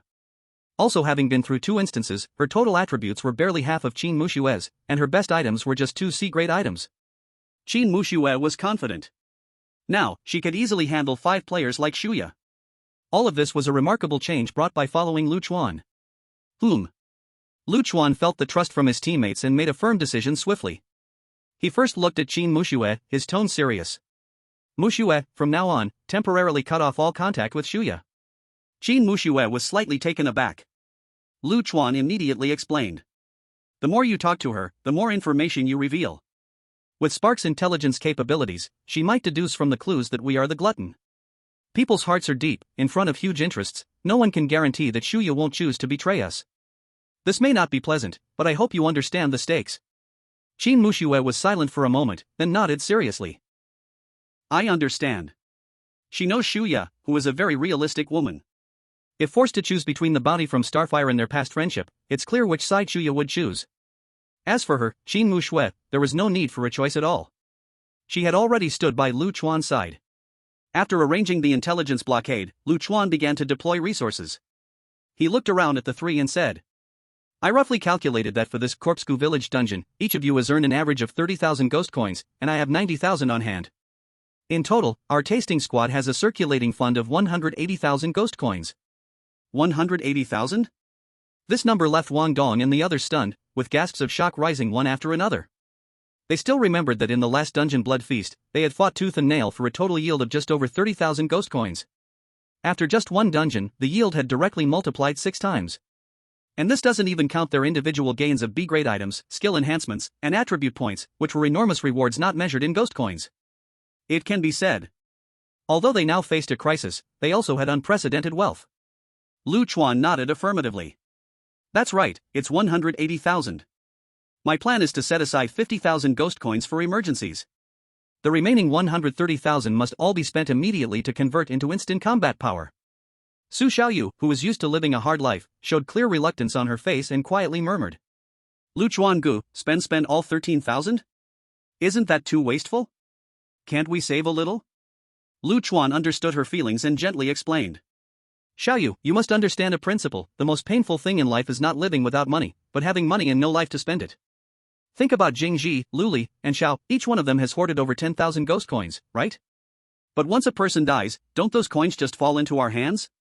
We are now being targeted by Starfire, we must use every penny to strengthen our power in these critical moments. Hesitation leads to defeat, but decisiveness doesn't mean giving away for free. Listening to Lu Chuan's analysis and looking into his calm and wise eyes, Su Xiaoyu nodded strongly. I understand, Lu Chuan Gu. Lu Chuan smiled, gently patting her hand for comfort. Don't think too much, what did Li Bai say in his poem? Heaven gave me talent for use, after scattering gold, it comes back. The more we invest, the more we'll earn back in the next dungeon. Feeling the warmth of Lu Chuan's hand, Su Xiaoyu's face instantly turned pink, and her earlier reluctance was replaced with sweetness and assurance. Beside them, Wang Dong noticed this and made a cheeky grin, teasingly saying. Exactly. Xiaoyu, our captain is a big spender. Anyone who follows him will surely eat well and live well. You better seize this opportunity. Lu Chuan felt a bit embarrassed by Wang Dong's words but also sensed Su Xiaoyu's vague affection for him. In fact, he also liked the strong yet slightly timid girl, but with strong enemies lurking, it wasn't the time to think about these things. He cleared his throat gently and changed the subject. Meanwhile, Qin Mushue watched all of this unfold, and with her cool demeanor, she should have remained indifferent. But for some reason, seeing the intimate interaction between Lu Chuan and Su Xiaoyu, a hint of awkwardness swept through her heart, nearly unnoticed by her. Fortunately, soon everyone's attention was drawn back to Lu Chuan's next words. Lu Chuan's expression became extremely serious as he spoke in a deep voice. There's one most important thing I must tell you. In the next dungeon I won't be able to enter with you. What? As soon as the words left his mouth, Wang Dong and Su Xiaoyu's expressions changed dramatically, looking at Lu Chuan in shock. In this stormy, life-threatening situation, the captain actually wanted to act alone? Could it be that he was going to abandon them in their time of need? No, this absolutely cannot be. Lu Chuan Gu is not that kind of person. Only Qin Mushue's pupils shrank, as if she thought of something, and her embroidered lips parted. Lu Chuan, could it be that your total attributes have already reached 50 points, forcing the second job transfer trial to start? Lu Chuan faced the shocked gazes of the 3, nodding calmly. That's right, and my trial dungeon level is not the usual C level, but B level. B level? Wang Dong and Su Xiaoyu were once again shocked beyond imagination. The difficulty of the second job transfer trial for ordinary players tops out at C+ level, and Lu Chuan jumped directly to B level. It was simply unheard of. But when they saw Lu Chuan pull up his personal attribute panel, all doubts turned into silence and deeper shock. Name, Lu Chuan. Occupation, schemer. Physique, 11. Strength, 11. Spirit, 31. Speed, 12. Skills, Mind Shackles, Spirit Explosion. Items, slightly. A total of 65 attribute points. Far surpassing the second job transfer threshold of 50 points, even nearing the level of many seasoned second job players. The term against the heavens is no longer sufficient to describe it. Seeing this terrifying data, Wang Dong and Su Xiaoyu suddenly felt that, for Lu Chuan, the B-level trial dungeon didn't seem that hard to accept. Perhaps, this was the height he truly deserved. Chapter 142, Tang Niu is the god of food. Suddenly, Lu Chuan remembered something. He looked at Wang Dong, his expression becoming serious. Wang Dong, there's one more thing we must prioritize. It's your bone-crushing knife. Upon hearing this, Wang Dong patted his beloved knife on his back, grinning. Don't worry, old Lu, this old buddy of mine has been with me through thick and thin, it's very handy. Lu Chuan shook his head. Just being handy isn't enough. This knife was originally B-level quality, but it's severely damaged, causing its grade to drop to C level. Didn't you say last time that you found out about a possibility of repair from the M Silver Brotherhood? Wang Dong's eyes brightened, nodding repeatedly. Yes. Those blacksmith merchants from the M Silver Brotherhood are said to specialize in weapon repair and enhancement. Last time I asked, their dwarf master looked at it for a long time, said this knife has a good base, but the needed materials are a bit rare, and the appraisal fee isn't cheap. Lu Chuan said firmly. Then let's go again. This time don't fear spending money, even if the appraisal fee is a bit high, make sure to find out exactly what materials are needed, and it's best to get a list. The goal is to elevate your bone-crushing knife to B-level equipment at all costs before the next dungeon. He looked at Wang Dong, his tone filled with expectation. Just think, if you wield a B-level battle knife and wear B-level battle armor, combining offense and defense, your combat power would definitely be 1 + 1 greater than 2. Wang Dong felt his blood boil, slapping his thigh hard. Damn. Old Lu, you're right. A B-level bone-crushing knife. Just thinking about it is badass. No problem, I'm going to find that dwarf master right now, even if I have to sell everything I own, I will get that materials list. After arranging things for Wang Dong, Lu Chuan's gaze turned to Qin Muxue. Without him saying much, Qin Muxue had already read the meaning from his eyes, and the others also knowingly focused on her. Muxue. Lu Chuan spoke, his tone calm yet firm. I will not be able to participate in the next dungeon. During this time, the team will be handed over to you, and you will temporarily take over as captain. Regarding this decision, Wang Dong and Su Xiaoyu showed no surprise or dissent, as if it were a matter of course. After 2 dungeons of collaboration, they had already accepted that Qin Muxue was the second in command of the team, the best choice for vice-captain. Although Qin Muxue was not as strategic as Lu Chuan, her on-the-spot decision-making ability, calm mindset, and powerful personal strength greatly surpassed Wang Dong and Su Xiaoyu. More importantly, her growth speed was astonishing. Having experienced the same 2 dungeons, Su Xiaoyu and Wang Dong's total attributes barely exceeded 40, while Qin Muxue was already nearing 50, just 1 step away from the second job transfer. Holding the B-level Lich Crown, with both offense and defense, her strength was unfathomable. Upon hearing this, Qin Muxue frowned, casting a charming glance at Lu Chuan. Lu Chuan, you're passing the buck. You know I don't like to think, I prefer to solve problems with my fists. Lu Chuan showed a helpless smile. No way, I don't want to either. But my second transfer trial is mandatory solo, and the difficulty is B grade. I cannot guarantee my safe return. He didn't say everything, but the risk was clear. Hearing the B grade difficulty and the possibility of never coming back, Qin Mushue's face changed slightly. She understood Lu Chuan was speaking the truth, not exaggerating. She fell silent for a moment, then sighed softly, her tone becoming gentler, with a hint of resignation. Forget it, let's assume I pity you and I'll be the captain for a while. But you have to make sure you come back alive. I don't have so many bad tricks, thinking too much makes women old. Her proud yet burden-sharing appearance eased the serious atmosphere a lot. Put. Wang Dong and Su Xiaoyu couldn't help but laugh, and Lu Chuan smiled as well, feeling relieved. With Qin Muxue in charge, he felt much more at ease. Don't worry. Lu Chuan reassured them. Although I can't be with you, I'll choose suitable C-grade dungeon information for you. With your current strength, nearly reaching the second transfer standard, each should have at least one B-grade item, with healing, crowd control, damage output, and defense. Dealing with a regular C-grade dungeon should be like playing. To be honest, our current team's overall configuration and strength might even be stronger than the Xiao team. Hearing this, everyone's confidence soared, and they nodded. Indeed, they had transformed. They were no longer that careful, nervous rookie team. All right, time is short. Chuan finally commanded. You all hurry and go shop. Muxue, Xiaoyu, don't you girls love shopping the most? This time you can go all out and spend all 130,000 ghost coins. He joked half-heartedly, then reminded them seriously. Remember one thing, absolutely do not expose the identity of the tasting team.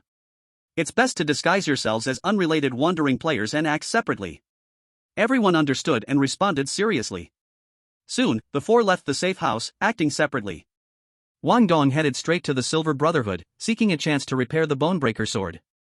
While Qin Muxue and Su Xiaoyu went to the bustling trading area to purchase B-grade items or consumables to further enhance the team's combat power. After arranging his teammates' tasks, Chuan also kept himself busy. He didn't go to the trading area but stayed in the safe house, taking out a few items and laying them on the table. They were Zhang Hao's spark badge, a fragment of the fiery blade, and a piece wrapped in oil paper, emitting a sweet fragrance and a strange energy fluctuation. A peculiar pastry. This pastry had been obtained by Su Xiaoyu after defeating the D-grade Weird King, Yalong, in Blood Feast, and the effect was to randomly and permanently increase 2 attributes. And this piece in hand was something Chuan had just bought from Sun Laosan, spending a full 8,000 ghost coins. Logically, such a treasure that could directly enhance basic attributes should either be kept for himself, who was about to face a B-grade trial, or given to Su Xiaoyu or Wang Dong for immediate strength enhancement.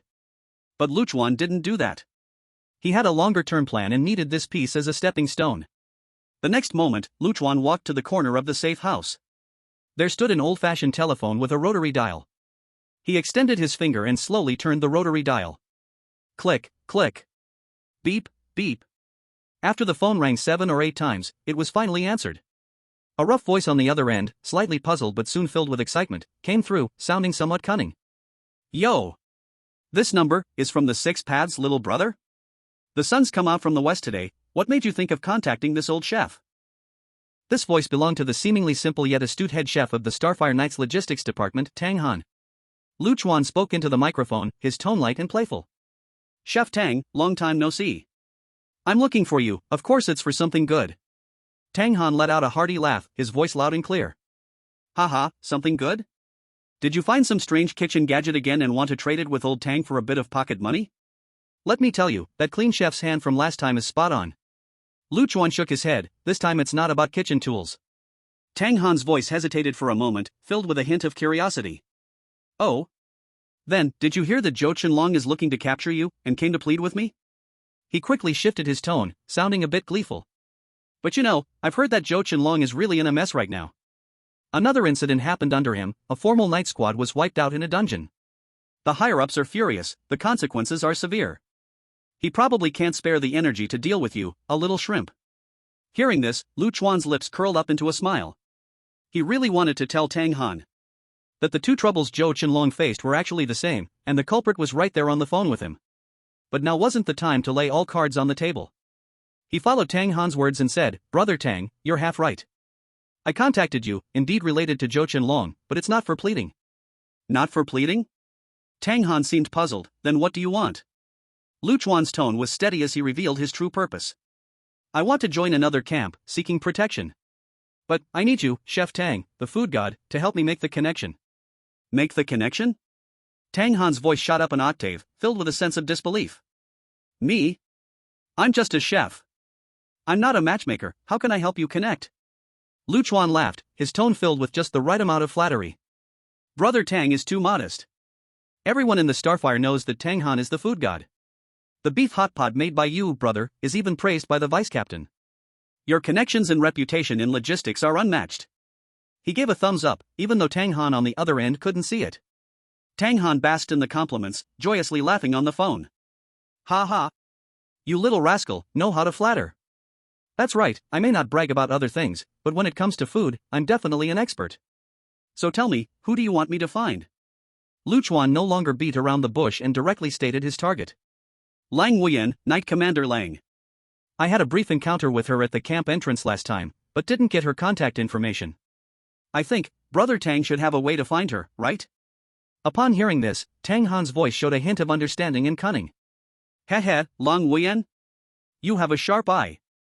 Indeed, she and Zhou Qinlong have never gotten along. Siding with her is definitely a good choice. Perhaps you can use her power to suppress Zhou Qinlong.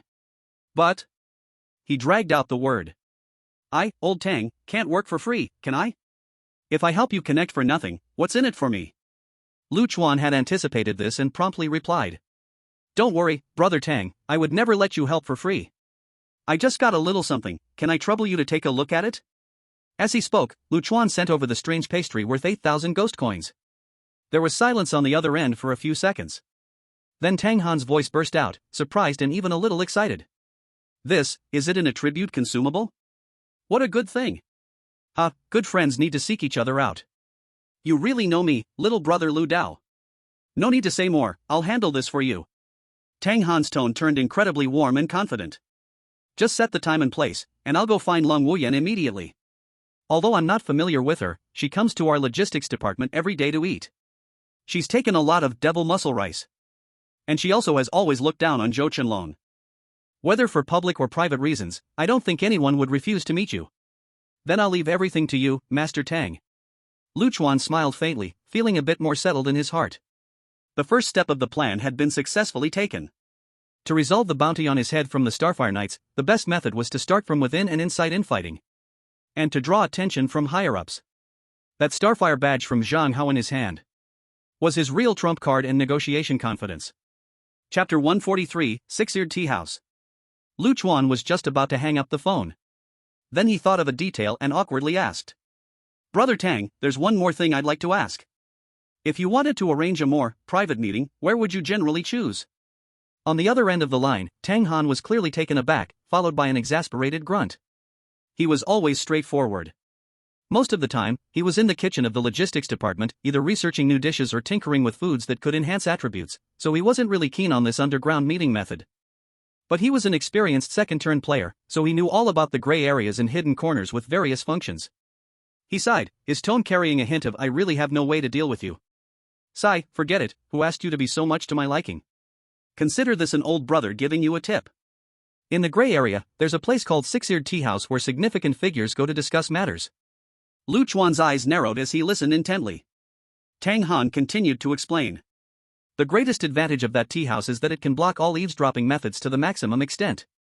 Do you know why? Because the tea house owner is a third-turn powerhouse nicknamed Six Ears. The saying goes that the law can't be passed to 6 ears, and this guy is a master of listening, so he's extremely skilled in counter-surveillance and anti-eavesdropping techniques. His establishment certainly doesn't allow others to stir up trouble on his turf and ruin his reputation. Hearing this, Lu Chuan felt a shock in his heart. This meant that, apart from the safe house with absolute system protection, once they stepped into the public areas of the gray zone, their every word and action could be exposed to risk. That thin protective suit provided more psychological comfort than actual protection. This gave him a new understanding of the dangers within the gray zone.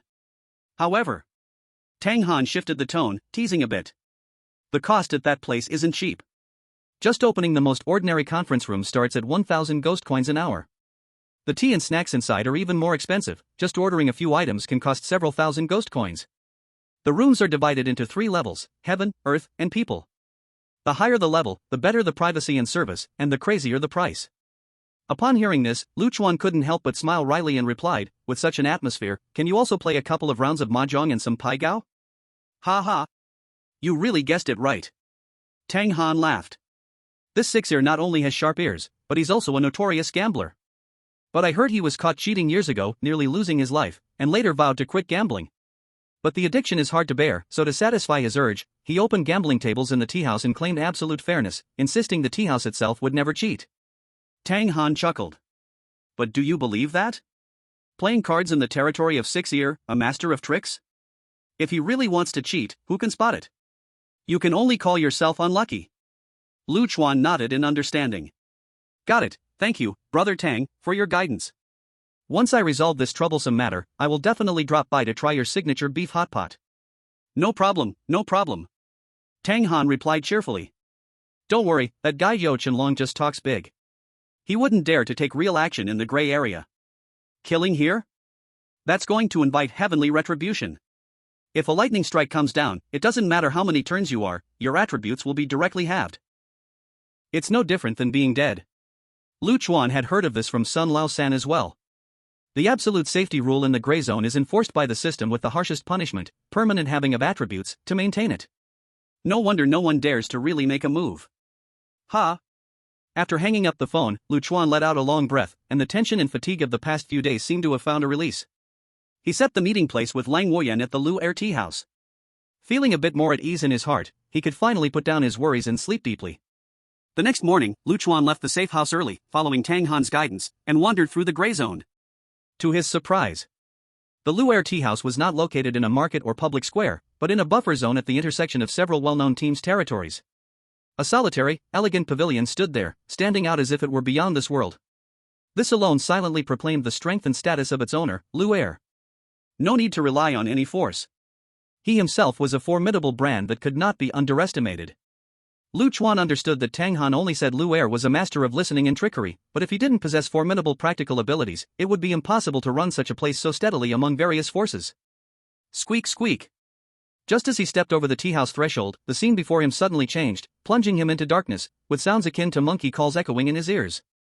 A voice, unclear in origin, rang in his mind. Are you looking for someone, or do you want to reserve a private room? Reserve a private room. Chuan replied calmly. Our private rooms are divided into 3 levels, heaven, earth, and people. For the people room, it's 1,000 tricks coins per hour. For the earth room, it's 10,000 tricks coins per hour. For the heaven room, it's 100,000 tricks coins per hour. Which one would you prefer? That voice stated the prices with no emotion. Chuan's eye twitched, the prices were practically outright robbery. He took a deep breath, thinking about how this meeting was crucial to resolving the looming crisis, and finally gritted his teeth. The earth room. As soon as he finished speaking, the surrounding darkness withdrew like a tide. To Chuan's astonishment, he found himself in an elegant pavilion perched at the peak of a mountain above a sea of clouds. Looking around. Surrounded by towering peaks, lush bamboo forests, and swirling mist, a giant stone bore the inscription, "One must stand on the top to view all others as small," with an extraordinary artistic conception. He just wondered if there was a Benz parked below with the name Yi Tiandi. What amazing illusions. Chuan thought to himself, as his 31 points of mental power noticed immediately that most of this vast sea of clouds and heavenly mountains were realistic illusions. The real space only belongs to this pavilion. It was obvious that high-level space expansion and illusion generation abilities were at work. Squeak squeak. At that moment, a clever-looking golden monkey in a red jacket swung over on a vine, with a clear earth character embroidered on its chest. The monkey surprisingly spoke human language and skillfully handed over a tea menu. Welcome, esteemed guest, I am a servant monkey under Lu Er. May I ask what tea you would like? Chuan took the tea menu and was once again shocked. The names of the teas were anything but ordinary, all being unheard-of treasures from the immortal realm. Peach Blossom Dew, 3,000 tricks coins/cup rumored to be brewed with the first blooming flower dew of the West Queen Mother's peach orchard. Drinking it can slightly boost mental power, and has a small chance to trigger a moment of insight. Laurel Fragrance Cup, 5,000 tricks coins/cup brewed with Moon Palace laurel flowers combined with cold spring snow water. The scent is refreshing and can calm the mind, slightly alleviating mental fatigue. Ginseng Fruit Tea, 8,000 tricks coins/pot made from scraps of ginseng fruits from the Faizhuang view of Wanshou Mountain. It can strengthen the constitution and slightly enhance physical condition, effect only limited to this instance or within 24 hours. Chuan looked and couldn't help but gasp. Damn! My 180,000 assets are only enough for a few pots of tea? In the end, he still ordered only a pot of the cheapest clear heart bamboo leaf tea, 1,000 tricks coins/pot, and a cup of cloud mist mountain root tea, 1,000 tricks coins/cup. Chuan was not there to enjoy himself. After passing the room information to Lang Wuyan through Tang Han, not long after, a flash of white light appeared at the pavilion. Tap tap, the sound of high heels echoed. A tall and graceful woman dressed in black knight's attire, with silver-white long hair cascading over her shoulders, strode in, her long legs stirring the wind. She wore a half-face veil that covered everything below her nose. Only her pair of icy-cold eyes and high, proud nose were exposed, her presence striking and alluring. It was none other than Lang Wuyan. Her gaze swept across the pavilion, finally landing on Chuan. The corner of her mouth beneath the veil seemed to curl into a smile, her tone laced with surprise and playfulness. Oh? So it really is you. She surveyed the lavish scenic view of the sea of clouds, her tone carrying a hint of scrutiny. In this private room, 10,000 strange coins for 1 hour.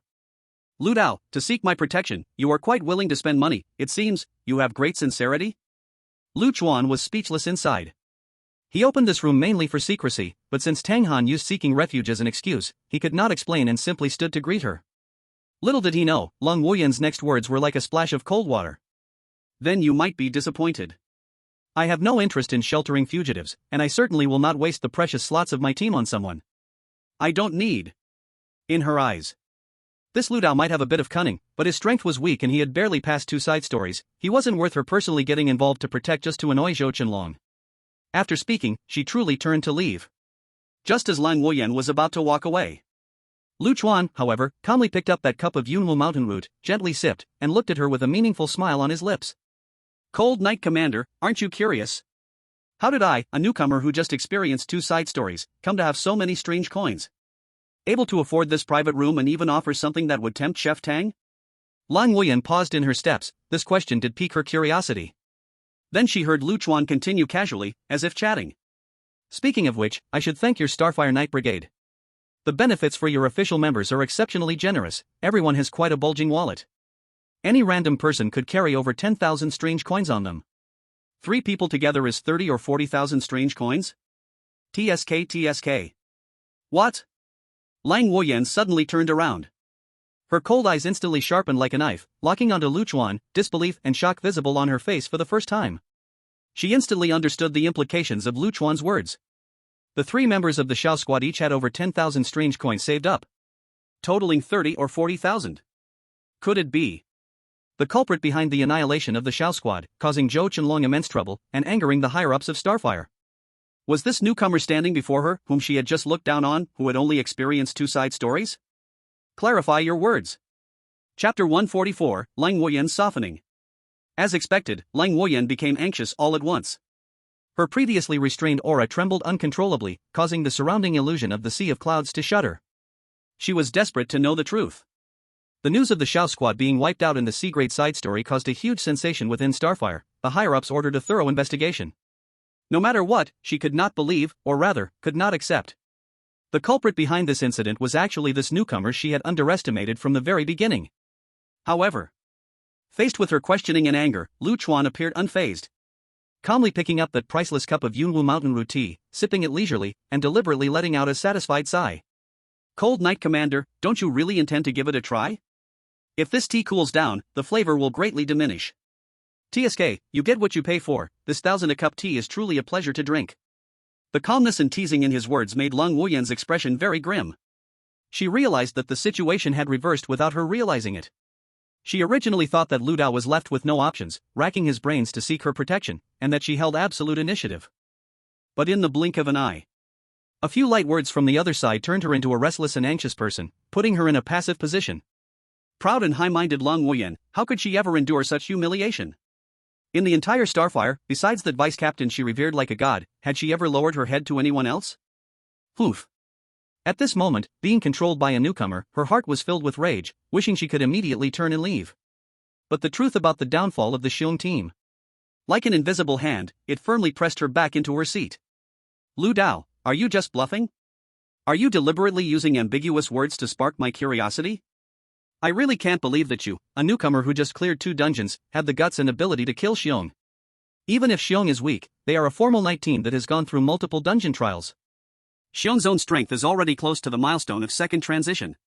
Just based on you? The more she spoke, the more she felt she had grasped the key. Her gaze regained confidence, and the corners of her mouth curled up in a mocking look that saw through everything. Oh. I see. You wouldn't have gone bankrupt and borrowed money at high interest just to set up this banquet, would you? You want to create an illusion that you are connected to the Xiong team, to attract my attention, so that I would help you deal with Zhou Qianlong, right? Lang Wuyan thought this analysis was reasonable and had exposed Lu Chuan's trick. There are indeed underground banks in the gray areas, with terrifyingly high interest. Only those pushed to a dead end would touch them. She was convinced that Lu Chuan was that desperate gambler. Listening to her reasoning, Lu Chuan helplessly shook his head and put down his teacup. Am I really that worthless in your eyes? Also, your imagination is indeed very rich. He chuckled, then abruptly changed the subject. As for the Xiong team you mentioned. As he spoke, Lu Chuan flipped his wrist. Casually taking out 3 items, he neatly placed them on the jade table. When Lang Wuyan's gaze fell on the items, the color drained from her face instantly. If earlier it was merely surprise and doubt, now, she could only express her uncontainable shock and horror. On the table, 3 badges were prominently displayed side by side. 3 official knight badges of the Starfire Knights, embedded with flame patterns and engraved with star maps. They belonged to Xiong, Thorns, and Lioli. In this cruel world where the weak are devoured by the strong, conflicts between major forces in dungeons and backstabbing each other were common, but mostly kept secret to maintain a surface balance. And someone like Lu Chuan not only killed people, but also so arrogantly displayed the symbols representing their identities like trophies in front of him. This was no longer a simple provocation. This was an insult. A slap in the face. It was a contempt and trampling on the authority of the Starfire Knights. Outrageous.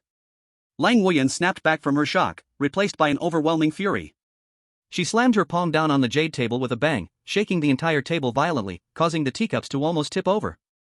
A terrifying killing intent coalesced as if it were a solid substance, sweeping toward Lu Chuan like a storm. Lu Chuan's pupils constricted, and he clenched his fists. His extraordinary mental power instantly assessed the overwhelming force fluctuations within the opponent. The total of her strength and physique attributes surely surpassed 40 points. Combined with the speed she previously displayed in the background of being a knight captain, her total attributes had likely broken 70 points. This knight captain of the Starfire. Her strength was indeed unfathomable and not empty boasts. Lu Dao. I don't care what schemes or tricks you used, whether by luck or through a partner. Now that you admit to killing the Xiong team and dare to take out the badge to show off, from this moment on, you are the sworn enemy of the Starfire Knights. Lang Wuyan's voice was ice cold, each word making one's heart tremble. Even if I don't kill you myself, there will be others who will come for your life. Faced with this pressure and warning potent enough to shatter an ordinary person's mind, Lu Chuan, however, merely smiled faintly, as if a gentle breeze had brushed against his face. All right, then I will quietly await the experts from your team to arrive. But I invited you here today with a heavy expenditure, not to wag my tail in desperation, nor to declare war.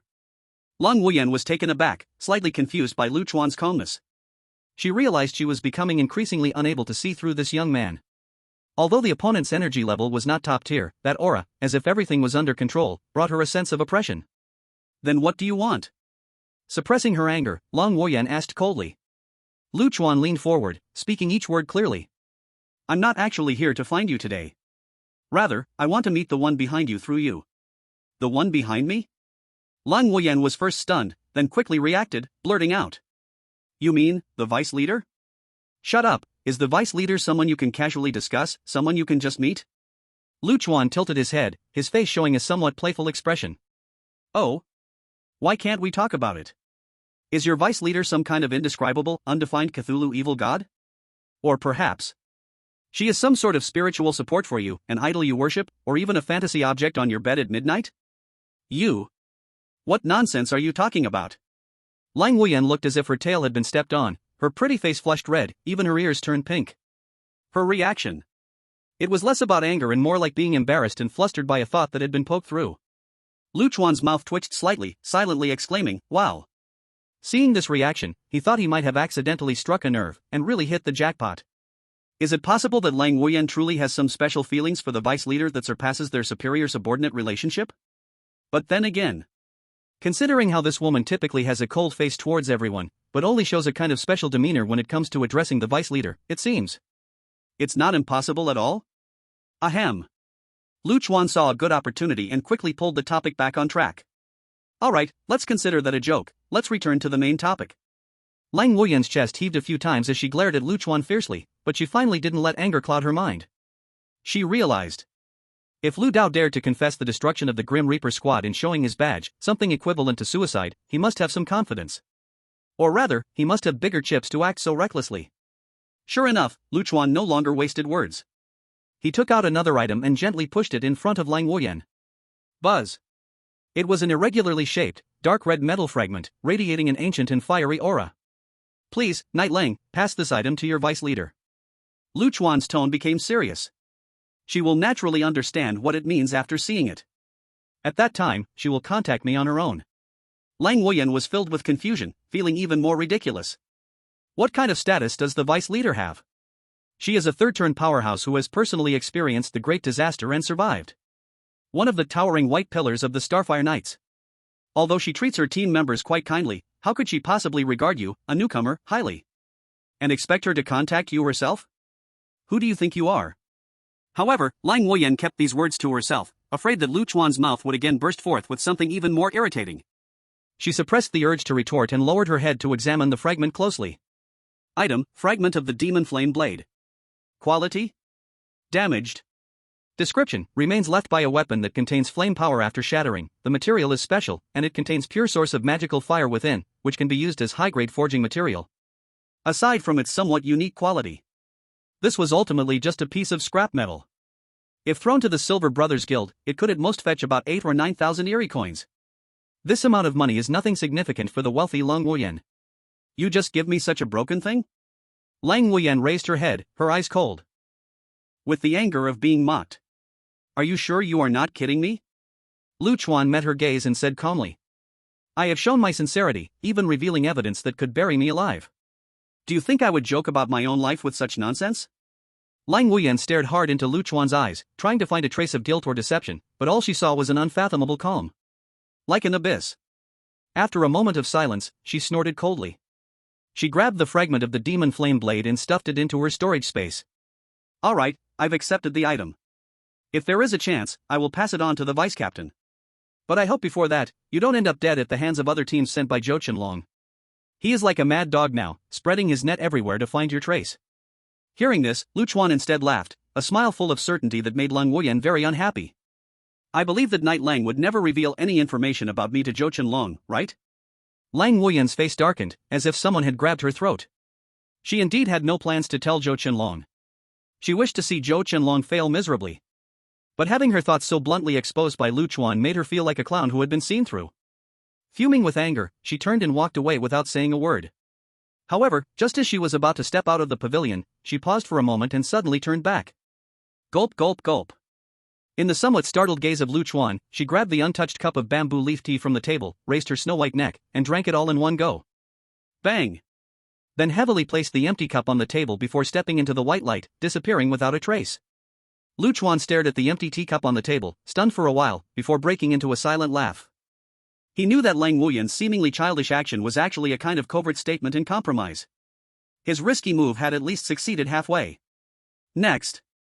It all depended on how the mysterious vice captain would react to this fragment of the demon flame blade. Phew.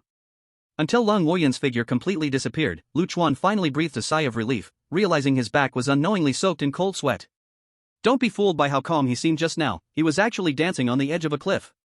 If Lang Wuyan had disregarded everything and directly reported the information to the higher-ups in the group, he would immediately fall into an inescapable situation. Those 3 Starfire badges were not only his declaration but also the sword hanging over his head. Next, I can only wait and see. Lu Chuan rubbed his forehead, just preparing to leave the tea house. At that moment, the blood-colored Taodai tattoo on the back of his right hand suddenly glowed and heated up, and he heard Su Xiaoyu's panicked voice filled with tears. Brother Lu Chuan. Something's wrong. Sister Qin and I are surrounded in the black market, being strong-armed, there are too many of them. You must come quickly. Lu Chuan's gaze sharpened, and he stood up abruptly. He had no time for further thoughts and immediately set off towards the coordinates provided by Su Xiaoyu. Chapter 145, Who Dares to Touch Me? Get lost. Lu Chuan rushed forward with lightning speed towards the black market. That place was completely different from the ordinary trading area where Sun Laosan was, it was a true treasure trove in the gray area. A mix of fish and dragons, where opportunity and risk coexisted. The goods circulating in the black market often started with B-grade items, and occasionally, A-grade treasures could even be found. Of course, the downsides were also very apparent. There were no rules, and the law of the jungle was vividly portrayed. Strong arming. Bullying the weak. Even setting traps to deceive was commonplace. Lu Chuan guessed that Qin Mushui and Su Xiaoyu must have gone to the black market for a gamble after not finding suitable B-grade items in the ordinary area. As a result, they ran into trouble. Buzz. As soon as he stepped into the black market, the atmosphere instantly became oppressive and eerie. There were no noisy cries of selling like in the ordinary area, all the stalls were silent, and the stall owners mostly kept to themselves. Some watched coldly, while others closed their eyes to rest.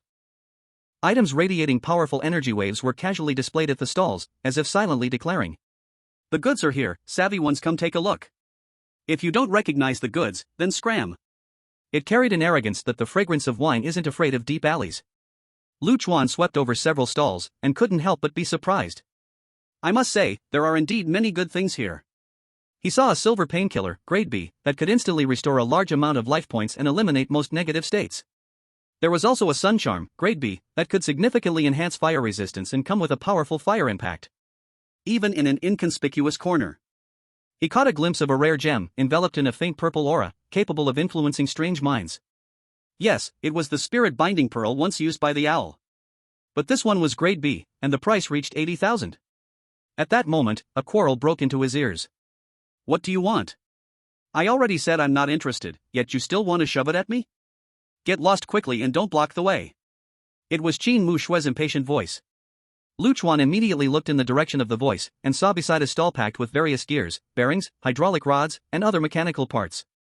4 or 5 burly men formed a semicircle around 2 figures dressed in protective suits. The surrounded individuals were none other than Qin Mu Shui and Su Xiaoyu. Chuan's gaze sharpened, noticing the metallic sheen flashing from the burly men's arms and even part of their necks. Clearly, they had modified mechanical limbs. Combining that with the prominent gear logo at their stall, Chuan suddenly understood they were from Steel Gears. Indeed, the leader, a man whose neck was thicker than his head, with his left eye transformed into a crimson electronic eye, crossed his arms. While sizing up Qin Mu Shui, he leered and said, "Beautiful lady, you've looked and touched my items, wasting my business time. Now all the other customers have left, and you say you don't want to buy? Not even a little compensation? That's not following the rules, right?" Qin Mu Shui was clearly fed up with such rogue behavior, and said coldly, "Aren't the items displayed for people to look at? Do you really charge for a glance?" Hearing this, the hefty man nicknamed Piston grinned, revealing a mouthful of smoke-stained teeth. As he moved his jaw, oil leaked from the gaps in his teeth. Rules? Here, my words are the rules. Go ask around, who dares to disrespect Steel Gears in this black market? You're making things difficult for me, and that makes me very unhappy. As soon as he finished speaking, a few other burly men with mechanical arms grinned and took a few steps closer. Although there was no direct physical contact, the encirclement became tighter. In just half a meter, they almost completely locked down Qin Mu Shui and Su Xiaoyu's space to move, bringing an oppressive feeling that was suffocating. Damn! Qin Mu Shui gritted her silver teeth in anger. Didn't she understand these people's tricks? They were just forcing her to take action first. In a gray area, the first one to act would immediately be punished by the system. Losing attribute points would be the lighter consequence. These people relied on their numbers and their mechanical modifications, with tough skins and thick flesh. They could easily stick to her like gum. They could even split into batches to surround her in turns until she was forced into the next dungeon. This kind of behavior was enough to make anyone nauseous and spit blood. In the context of online gaming, this method is called camping a corpse. They won't stop until they kill you and make you create a new account. Sigh. At that moment, Qin Mu Shui regretted it immensely. She shouldn't have brought Su Xiaoyu and recklessly entered this den of tigers and dragons. In fact, she hadn't expected that just by casually glancing at a couple of items, she would provoke a rogue like Piston. Su Xiaoyu hid behind Qin Mu Shui, gripping the corner of her clothes tightly. "Lu no, the captain should be arriving soon." The player named Piston heard the word captain. He scoffed disdainfully, nearly spitting out saliva. Nearby, several muscular men burst into belly laughs. "Captain? Ha ha ha. What a load of crap. Let me tell you, here, the Steel Gears are the law. They are the gods. Even if the King of Heaven comes today, he has to follow my rules." He arrogantly looked around. Most players watching the commotion lowered their heads or looked away. Nobody dared to speak. Everyone knew that the Steel Gears were like mad dogs. To pursue power, they had turned their bodies into half-machines, fighting recklessly, and they had strong resistance to hits. If a part broke, they just replaced it. They were typical tough meat, and no one wanted to provoke them lightly. To put it bluntly, they were just a pile of stinking dog shit. Fighting them was disgusting if you lost, and even more disgusting if you won. Just as Qin Mu Shui couldn't take it anymore, the icy energy began to gather at her fingertips, ready to fight desperately. "Get lost. A bunch of muddy legs, dare to stop me? Are you tired of living?" A brazen voice suddenly rang out from the crowd. Everyone looked in the direction of the voice. They saw a player in basic protective gear, with an unclear face, push through the crowd and walk straight towards the Piston. Although the face was unclear, the arrogance in his demeanor gave the feeling that he was not someone simple. Oh, my. The Piston was taken aback by this sudden shout. He turned his head, scanning the newcomer with his electronic eye, and found the opponent's breath was average, his protective gear was the cheapest style, and he couldn't help but laugh in anger. "Who didn't zip their pants and let you crawl out? I thought you were awesome, turns out you were just a coward hiding your head and tail. You don't even dare to show your face, pretending to be a hero saving a beauty? Who gave you the courage?" Qin Mu Shui and Su Xiaoyu were initially pleased to hear the voice. It was Chuan. But then they felt a little strange. Usually, Chuan was calm and collected, always planning his moves, and he hardly ever cursed, let alone behaving so pretentious. Today, he seemed like a different person. This contrast was too big, as if Chuan was the real thug. Chuan completely ignored the piston's taunts, walked closer, pointing at his nose with a stance like he was going to spit out his mother. Did you not hear me when I spoke? Get lost. Can't you understand human language? Damn it. The piston was furious. He was at least a secondary transfer player, and also an assault trooper of the Steel Gears. When had he ever been humiliated like this? Especially in front of his subordinates and so many spectators. If he stuttered now, wouldn't that make everyone laugh at him? The piston's face instantly turned dark enough to drip water, and he grinned sinisterly. Good. Very good. Kid, you have guts.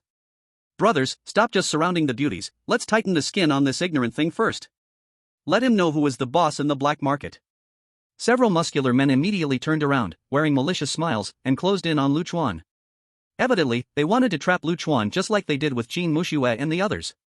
Qin Muxue and Su Xiaoyu felt a tightness in their hearts. They were safe, but Chuan was in trouble. Unexpectedly, at the moment when the several muscular men were about to close in, Chuan's gaze suddenly turned cold, no longer deliberately suppressing himself. A solid mental pressure erupted from him like a substance. Wow. The invisible mental shock swept over like a tsunami. Thud. Several muscular men who surrounded him were the first to bear the brunt.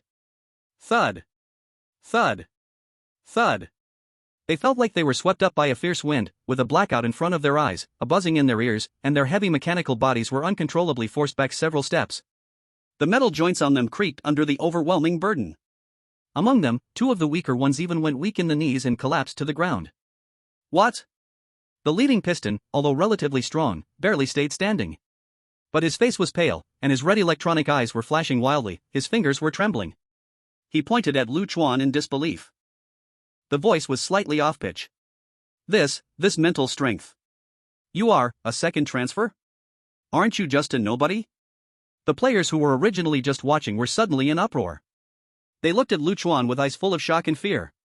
Being able to scare away several members of the Iron Gear just with mental pressure was definitely something only a second transfer expert could do. Who the hell is this kid? What they didn't know was that under the protective suit, Chuan let out a sigh of relief, glad he hadn't used too much force. If he had used just a little more strength, he would have truly caused harm. He would have faced punishment from the system. Right now, Chuan was just mimicking the cold and indifferent demeanor of Wu Yen.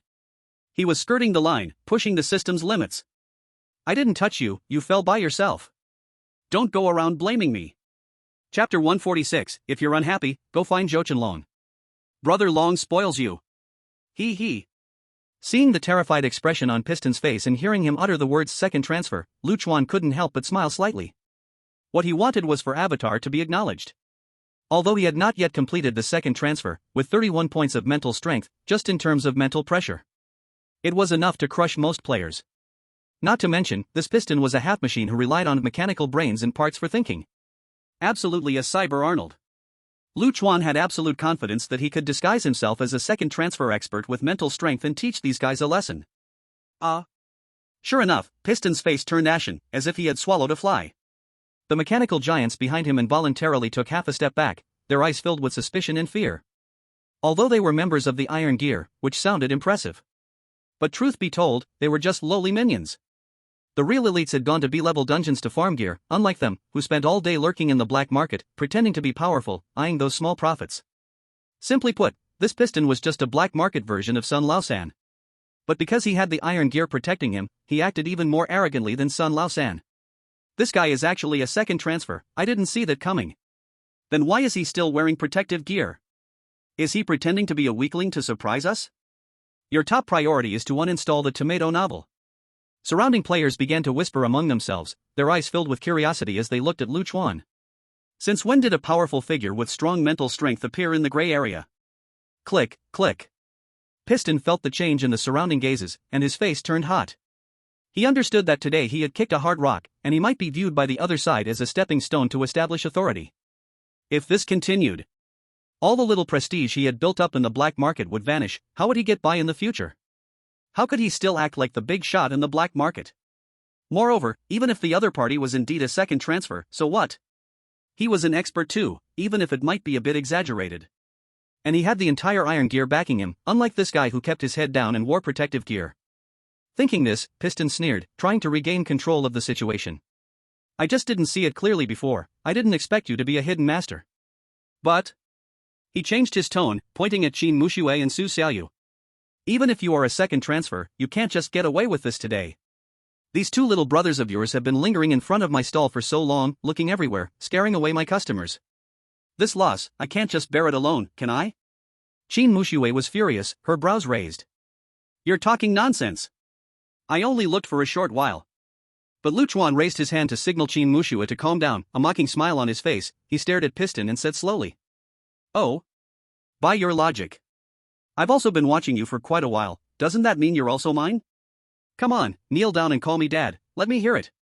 You son of a... Piston's face instantly turned the color of pig liver, nearly choking on his breath. He had lived this long and had never been humiliated like this in front of anyone. Before he could curse, Lu Chuan actually pulled out a wad of crumpled, counterfeit bills marked with Tian Bank from his pocket. Under the stunned gaze of the crowd, he raised his arm. He tossed the wad of fake money directly into the air. Clatter clatter. The paper money flew everywhere, with a few bills landing perfectly on the angry, twisted face of the Piston. Lu Chuan clapped his hands, his tone extremely frivolous. Aren't you supposed to compensate me? TSK, here's a gift for you. I think your worthless life is worth just this much. Is it enough? If not, I've got plenty more. Silence. A deathly silence. The giant men behind the Piston were nearly bulging their eyes out. They never expected that in this black market covered in steel gears, someone would dare to insult the Piston in such a way. This was an unforgivable provocation. The surrounding players gasped. They realized that the Piston had actually been a bit intimidated. He just wanted an escape route and hoped to scam some money in the process. But who could have thought? This guy was so bold, not only refusing to give way, but also tossing the table over and stomping on the Piston's head a few times. He was determined to offend him to death. You bastard. I'll fuck your grandpa. The Piston was furious. All the mechanical joints in his body creaked, the metal parts instantly becoming scalding hot, especially the cooling vents on his shoulders. They spewed out 2 jets of scalding white steam. This was a sign of intense energy running inside him. Kid. You're just a loose player, dare to talk to me like this? Do you really think my steel gears can be messed with? The Piston's eyes turned blood red, his voice angry and hoarse. Do you believe that with one word from me, the entire steel gears will hunt you down? I'll make you eat shit in the gray zones every day. Ha! Hearing the words steel gears wanted, Qin Muxue and Su Xiaoyu's hearts tightened immediately. The tasty squad had already provoked the mighty Spark Knight group. If they were also targeted by the steel gears, it would be truly overwhelming and certainly fatal. However, they believed that Lu Chuan was not a reckless person, and there must be a deeper meaning behind his actions. Sure enough. Faced with the furious threat of the Piston, Lu Chuan not only did not feel scared but instead seemed to hear the greatest joke ever and couldn't hold back. Ha, that cracks me up. Steel gears? Want to hunt me down? His laughter suddenly ceased, with a tone that revealed unhidden sarcasm. You really think you're the only one with an organization? You think you have someone backing you? Open your eyes wide and see clearly, what the hell is this? As his words fell, Lu Chuan flipped his wrist. A badge appeared in his palm. This badge had a pulsating flame in the center, surrounded by stars, radiating a sense of authority. It was the official Knight badge of the Spark Knight group. At the moment he saw the badge, the Piston felt as if he was struck by an invisible lightning bolt, his entire body froze in place. The anger on his face was instantly replaced by shock and disbelief. The giants behind him also gasped in unison. The crowd erupted in a commotion once more. Holy crap, it's the Spark badge. He is one of the Spark Knights. No wonder he's so fearless, turns out he's an official Knight of the Spark. You have backing, I'm not scared. The Piston's inflated ego, just a moment ago, deflated like a balloon pricked by a needle. The steel gears were indeed powerful. But the Spark Knight group was also one of the top powers, and was certainly not just a name. And based on the strength of spirit Lu Chuan had just displayed, he was at least close to a Knight commander within the Spark. He was not someone a small-time black market dealer could provoke. However, what Lu Chuan said next was like a giant truck crashing, shattering all of the Piston's hopes. Lu Chuan rubbed the badge with his thumb, his tone casual as he continued. Don't like me? Fine. Go to our captain, Zhou Qianlong. Brother Long spoils me. You don't agree? Zhou Qianlong? These 3 words sounded like thunder, exploding next to Piston's ears. He trembled all over, almost collapsing to his knees. Zhou Chunlong. The top knight captain in the Starfire Knights, ranked among the best. Known as the Explosive Fire Fist, he is a fierce man expected to be promoted to commander, likely to step into the third-turn realm in the future. And me, Piston, a local tyrant in the black market, not even worthy to hold Zhou Chunlong's shoes. Moreover, this person in front of me is a rare mental-type second-turn player. Wait a minute. Piston's mind buzzed as he suddenly remembered a rumor. It is said that Zhou Chunlong has a tactician under him, codenamed Owl, cunning and ruthless. Could it be? The mental-type powerhouse in front of me is that Owl? Yes. It must be. Otherwise, how could he be so arrogant, directly invoking Zhou Chunlong's name? Thinking that the other party might be Zhou Chunlong's trusted aide, all of Piston's courage and resentment evaporated, leaving only boundless fear. What a joke. I thought I was fighting Tyson. You tell me I'm fighting Taller? He squeezed out a smile more difficult to bear than crying, his mouth twitching, and stammered dryly, giving in. Bro, today it really was a misunderstanding. The flood washed away the Dragon King's temple. Your little brother, was blind, really sorry. You, with great magnanimity. Seeing Piston, who usually acted indomitably, publicly apologize, everyone around was stunned, but quickly felt it was natural. In front of Zhou Chunlong's name, it was strange if Piston did not back down. Chuan, however, snorted coldly, refusing to let it go. Misunderstanding? One misunderstanding and it's all over? You've surrounded my people for so long, scared us without end, trying to bully us. Do you think a simple apology can settle it? I have reason to suspect that your steel gears want to declare war on Starfire. Piston had already cursed Chuan's ancestors in his heart but dared not show a hint of it on his face, just gritting his teeth and swallowing his anger. He deeply understood the principle of bending down under someone's roof. Zhou Chunlong's name was like a mountain, pressing down on him so he could barely breathe. He endured the pain and took out a small, metallic glimmering gear from his pocket, handing it over while forcing a smile. Today, it's my bad luck. This little thing is not a big deal. Let it serve to calm my brother and the two beautiful ladies. Please, have mercy. Chuan took a look and found it was a disposable engineering item called Activated Gear, C-Grade. Its effect was to temporarily give power to any non-sentient mechanical creation, such as traps, mechanisms, and some items, for half an hour. A youth version of the fire source? Though this item wasn't high grade, it could yield surprising results if used well, worth at least 3,000 mystery coins in the market. But Chuan sized it up and shook his head. Not enough. Piston froze, his face turning green. But seeing Chuan's cold eyes, he bit his teeth and grudgingly took out 2 activated gears to hand them to Chuan. Is this enough now? Only then did Chuan finally accept the 3 gears with satisfaction. He wore a smile like that of good brothers, patting Piston on the shoulder. Why couldn't you do this earlier? You called me brother, what more can I say? Bringing up yesterday's matters. Alright, we're leaving. After saying this, Chuan no longer paid attention to Piston, whose face looked as if he had lost his mother. He gave a sign to Qin Mushui and Su Xiaoyu, and the 3 quickly turned to melt into the crowd and disappeared. Piston looked at their retreating backs, suddenly turned his head, and roared at the onlookers still watching the fun. What the hell are you looking at? Get the hell out of here. The crowd instantly scattered like birds and beasts. Only Piston and his group remained, furious and powerless. Chapter 147, The Two Girls' Intentions. Further improvement. On the way leaving the black market. Su Xiaoyu recalled how Piston had been humiliated earlier, unable to help but chuckle, her eyes crescent-shaped. Brother Chuan, you were amazing just now. You didn't see that Piston's face, it was a mix of green and white, and almost turned green in the end. You actually thought of impersonating the Starfire Knight, making them stun like that. Although Qin Mushui still remained indifferent, there was appreciation and a hint of helplessness in her gaze towards Chuan, gently nodding her head. Indeed, you have a lot of crazy ideas. But... Her tone paused slightly, carrying a trace of fear. Your boldness really has no bounds. You dare to impersonate the Starfire reputation, and even directly dump the blame on Zhou Chunlong. If this is exposed, the consequences would be unimaginable. As Chuan walked briskly, he cautiously observed the surroundings and smiled lightly upon hearing this. When there are too many lice, you aren't afraid of the itch, and when there are too many deaths, you don't worry. We are already entangled with Starfire, so it doesn't matter this time. Let's hurry back to the safe house. I'm worried that the Piston guy might react or have his comrades report to him. That would be really troublesome. The two women felt a chill in their hearts, immediately suppressing their smiles and quickening their pace. Following Chuan through twists and turns, they confirmed that no one was following before they returned to Chuan's safe house. Phew. Finally home. It was not until they locked the door and lay on that familiar old couch that the 3 of them truly relaxed. With the tension easing, a wave of fear and exhaustion washed over them.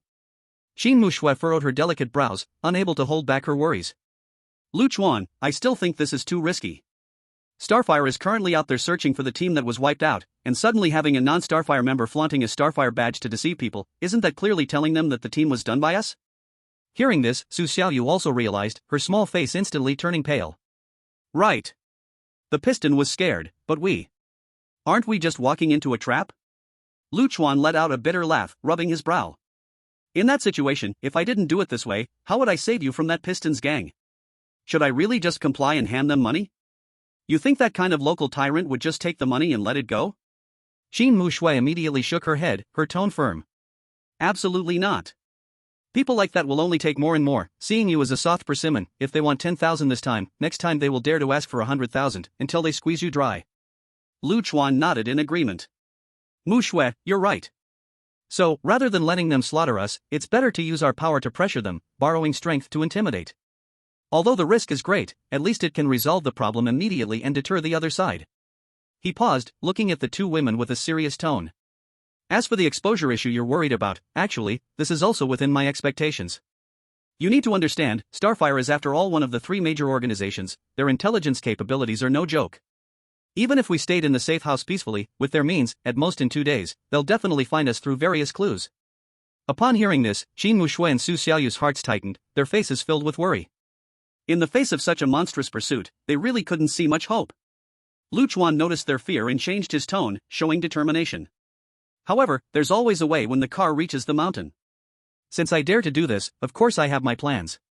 I've already contacted a powerful person, and I'm figuring out a way to mediate and see if we can completely resolve this grudge. You can rest assured, things might not necessarily develop to the worst case. Qin Mushui and Su Xiaoyu exchanged glances, both eyes filled with doubt. To get to the point of life and death, what powerful person could step in? Even bringing Zhou Qinlong's father wouldn't help, right? Lu Chuan could see their disbelief and could only smile helplessly. Let's say, in the worst-case scenario, even if mediation fails, we are not completely without a way out. The worst situation would be, we temporarily shrink back in the safe house. As long as I can successfully pass the second transition trial. Promoted to a second-tier player, strength will surely make a qualitative leap. At that time, the initiative will be in our hands, there may not be a lack of room to maneuver. This point was unanimously recognized by Qin Mushui and Su Xiaoyu. They had seen with their own eyes Lu Chuan's terrifying mental strength of 31 points and his quick-witted stratagems. A guy who could scare the local bully like Pistons to the point of almost wetting his pants before even changing jobs, how strong would he be after successfully promoting? They could not imagine. As the atmosphere eased, Lu Chuan recalled the matter at hand and asked. By the way, what did you plan to buy at the black market? How did you end up clashing with those Pistons? Qin Mushua's pretty face flushed slightly, her little hand clenched into a fist, a bit shy as she spoke. It's all my fault. We wandered around the ordinary trading area for a long time and really couldn't find anything that could enhance our combat power. I asked a few merchants, and they said occasionally good things flow out of the black market, but it's very risky. So I brought Xiaoyu along to try our luck, but we didn't expect such bad luck and ran straight into Pistons. Lu Chuan waved his hand to offer comfort. It's not your fault. Wherever there are people, there is a world, especially in a horror game. There are just too many scum like Pistons. Let's talk about your gains. Did you manage to buy anything useful? Mentioning their gains, Qin Mushua's spirit lifted, and she nodded, taking out a few items from her personal space and placing them on the coffee table. The first item was a can of something exquisitely packaged that looked like canned vegetables. Popeye's spinach can, B-level. Effect, after consumption, strength +5 and constitution +5 for the next 30 minutes, effect does not stack. The second item was a package wrapped in wax paper, emitting a faint pleasant aroma of beans. Fairy bean, B-level.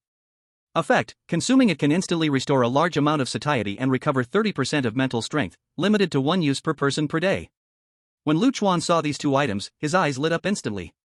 Good items, 1 Popeye, 1 Wukong, those previous E-level and D-level stimulants can't compare at all. Especially the spinach can, a whole 10 points increase in attributes. Though it only lasts half an hour. Seeing Lu Chuan's acknowledgement, Qin Mushua smiled slightly, revealing a trace of joy. Then, Su Xiaoyu timidly took out what she had purchased, her voice soft as she said. Lu Chuan, I bought this, and it might be a bit expensive. I spent a full 50,000 strange coins. Her face bore a complex expression of slight pain and anticipation. Lu Chuan's curiosity was piqued. 50,000 strange coins? What could be so expensive? What Su Xiaoyu had pulled out was a quaint-looking small cage, seemingly carved from some kind of warm jade, with the cage's surface covered in insect-shaped runes, exuding a faint wave of life. Insect breeding spirit cage, B-level. Effect, can accommodate and automatically raise up to 9 types of living goo insects. The spirit cage has a built-in space to provide a suitable living environment for the goo insects, automatically feeding specific bait and cleaning waste, aiding in their growth and recovery. Lu Chuan was first taken aback, then suddenly enlightened. A warm current surged in his heart. Xiaoyu, did you buy this, especially for me? Su Xiaoyu nodded vigorously, her cheeks flushed, her voice as soft as a mosquito. Yes. I saw that your secret art of goo techniques can cultivate battle pets, right? Also, the Tian Nyo is always flying around without a fixed place to rest. With this cage, it can have a home, and you can study the goo insects much more conveniently. Before she finished speaking. Buzz buzz. The blood fury Tian Nyo goo, which had been quietly resting on Lu Chuan's shoulder, seemed to sense something, buzzing happily, flapping its wings and flying above the spirit cage, curiously circling around it. Lu Chuan felt touched and gently stroked Su Xiaoyu's head, speaking softly. You're right, this is very timely. The personal space can only store inanimate objects. Last time, to capture the face insect, I had to rely on sleep powder to make it sleep before I could barely fit it inside. I was worried about catching living goo insects in the future. How to settle and study, this is truly a timely help. Under Lu Chuan's gesture, the Tian Nyo goo cautiously approached the spirit cage. Suddenly, the runes on the surface of the spirit cage lit up, producing a gentle pulling force. In a flash, the Tian Nyo goo was sucked in and disappeared from everyone's sight. But through their mental connection, Lu Chuan could clearly feel. The Tian Nyo goo was rolling joyfully in a small, warm, and comfortable space filled with energy that it loved, clearly very satisfied with its new home. Very good. Lu Chuan nodded with satisfaction and smiled at Su Xiaoyu. Now, you really helped me a lot. Seeing Lu Chuan happy, Su Xiaoyu smiled as well, her face flushed. Is there anything else? Lu Chuan asked. Su Xiaoyu looked at Qin Muxue, who gently sighed and added. There is one more thing. I was hesitant about buying it at the time, but I didn't have time to decide before the piston came to create trouble. She paused, seeming a bit shy to speak. I saw a basic exoskeleton mecha, B-grade, at the steel gear stall, priced at 60,000 ghost coins. The effect is that after wearing it, it can greatly enhance the user's carrying capacity, movement speed, and basic physical defense. It is quite practical for survival. She didn't finish her words, but Lu Chuan already understood. Wang Dong had elemental battle armor, Qin Muxue herself had ice embodiment, and Su Xiaoyu was going for the assassin route. It was obvious who this strong, survival-focused exoskeleton mecha was for. Lu Chuan felt warm in his heart again, looking at Qin Muxue. Qin Muxue felt a bit shy under his gaze, her delicate face reddened, and she deliberately straightened her face, trying to hide her annoyance with a hint of teasing. What are you looking at?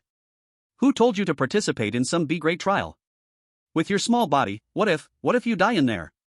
I don't want to be your captain for the rest of my life, especially Wang Dong, he can't carry you. Seeing her awkwardness, Lu Chuan couldn't help but laugh and said sincerely. Thank you, I appreciate your kindness.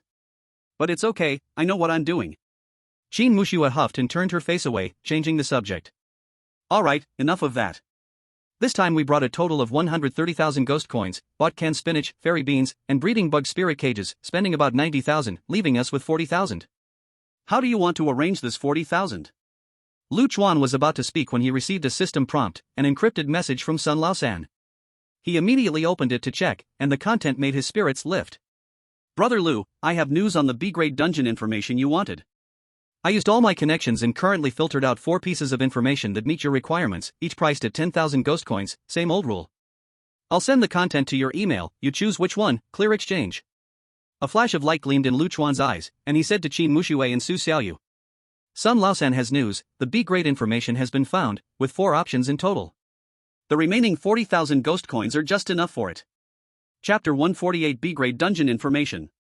Lu Chuan's words piqued the curiosity of Qin Muxue and Su Xiaoyu. Watching him operate in the air, receiving and reading the encrypted information sent by Sun Laosan, the 2 girls couldn't help but lean closer. Though they pretended to be calm, the nervousness in their eyes couldn't be hidden. Lu Chuan looked up and saw their eager but shy expressions, unable to suppress a laugh, and simply set the information to sharing mode. Alright, stop pretending, come and take a look. After all, you will also need to participate in the second turn trial after going through a dungeon, so it won't hurt to understand the difficulty of B-grade in advance. Qin Muxue rolled her eyes in annoyance and said with a hint of sarcasm. Who is like you, a freak, directly challenging B-grade difficulty for the second turn trial? Even if we are testing, it's a C-grade dungeon, okay? Lu Chuan's mouth twitched. This was indeed the truth. For ordinary players, the system typically matches them with a C-grade trial for the second turn. Only he would be favored by the demon, lucky enough to be assigned to a B-level hell at the start. Lu Chuan said nothing more and silently paid Old Sun San 40,000 eerie coins, expressing his gratitude. Soon, 4 pieces of B-level dungeon information appeared before the 3 of them. 1. Cursed Opera House, B-level. Background: a 19th century Victorian opera house, destroyed by a fire on its highly anticipated opening night. It is said that the chief soprano Christine, betrayed by her lover and partner, still haunts the ruins, forcing every trespasser to become an audience in her never-ending tragedy.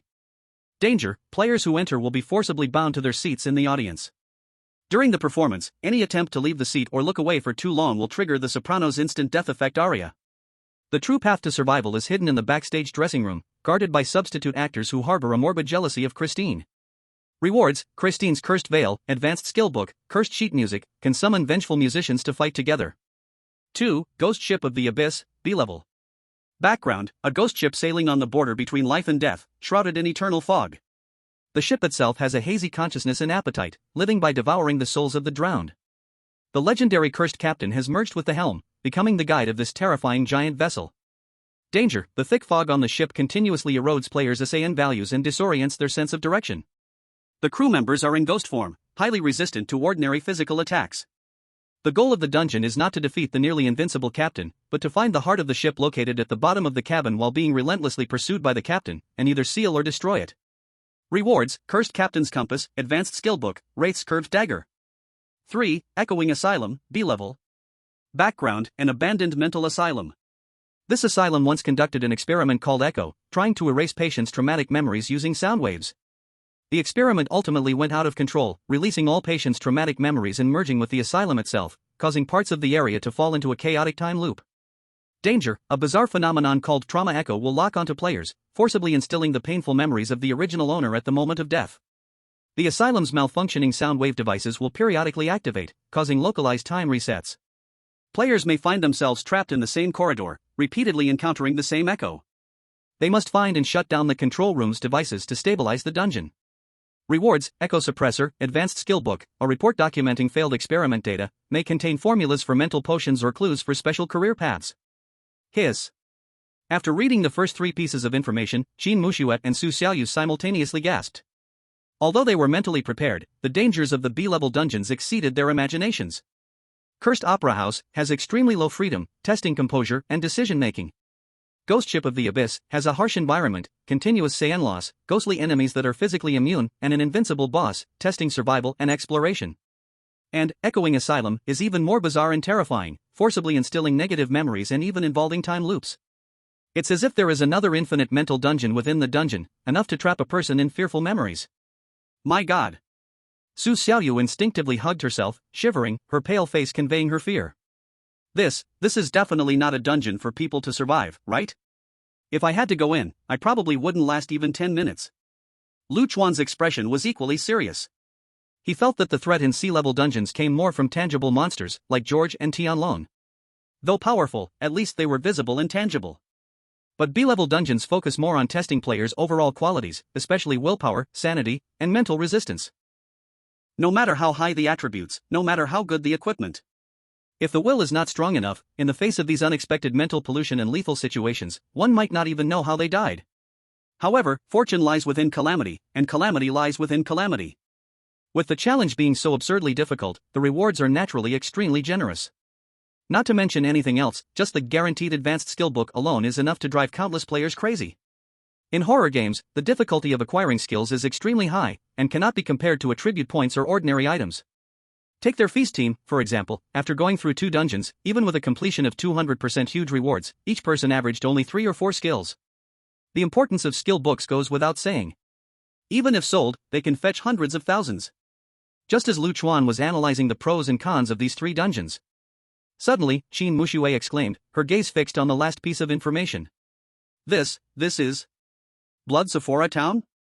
Qin Mushue's voice carried a shocking disbelief.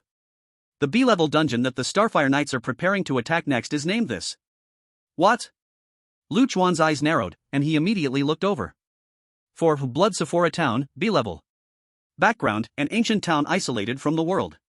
The Su family in the town has a covenant with a 1,000-year-old Sephora tree, sacrificing a direct female descendant of the Su family every 10 years in exchange for prosperity and peace for the town.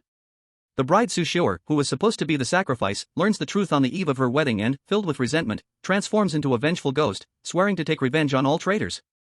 Danger: the strength of the Su family members cannot be underestimated, and they can assist in tasks.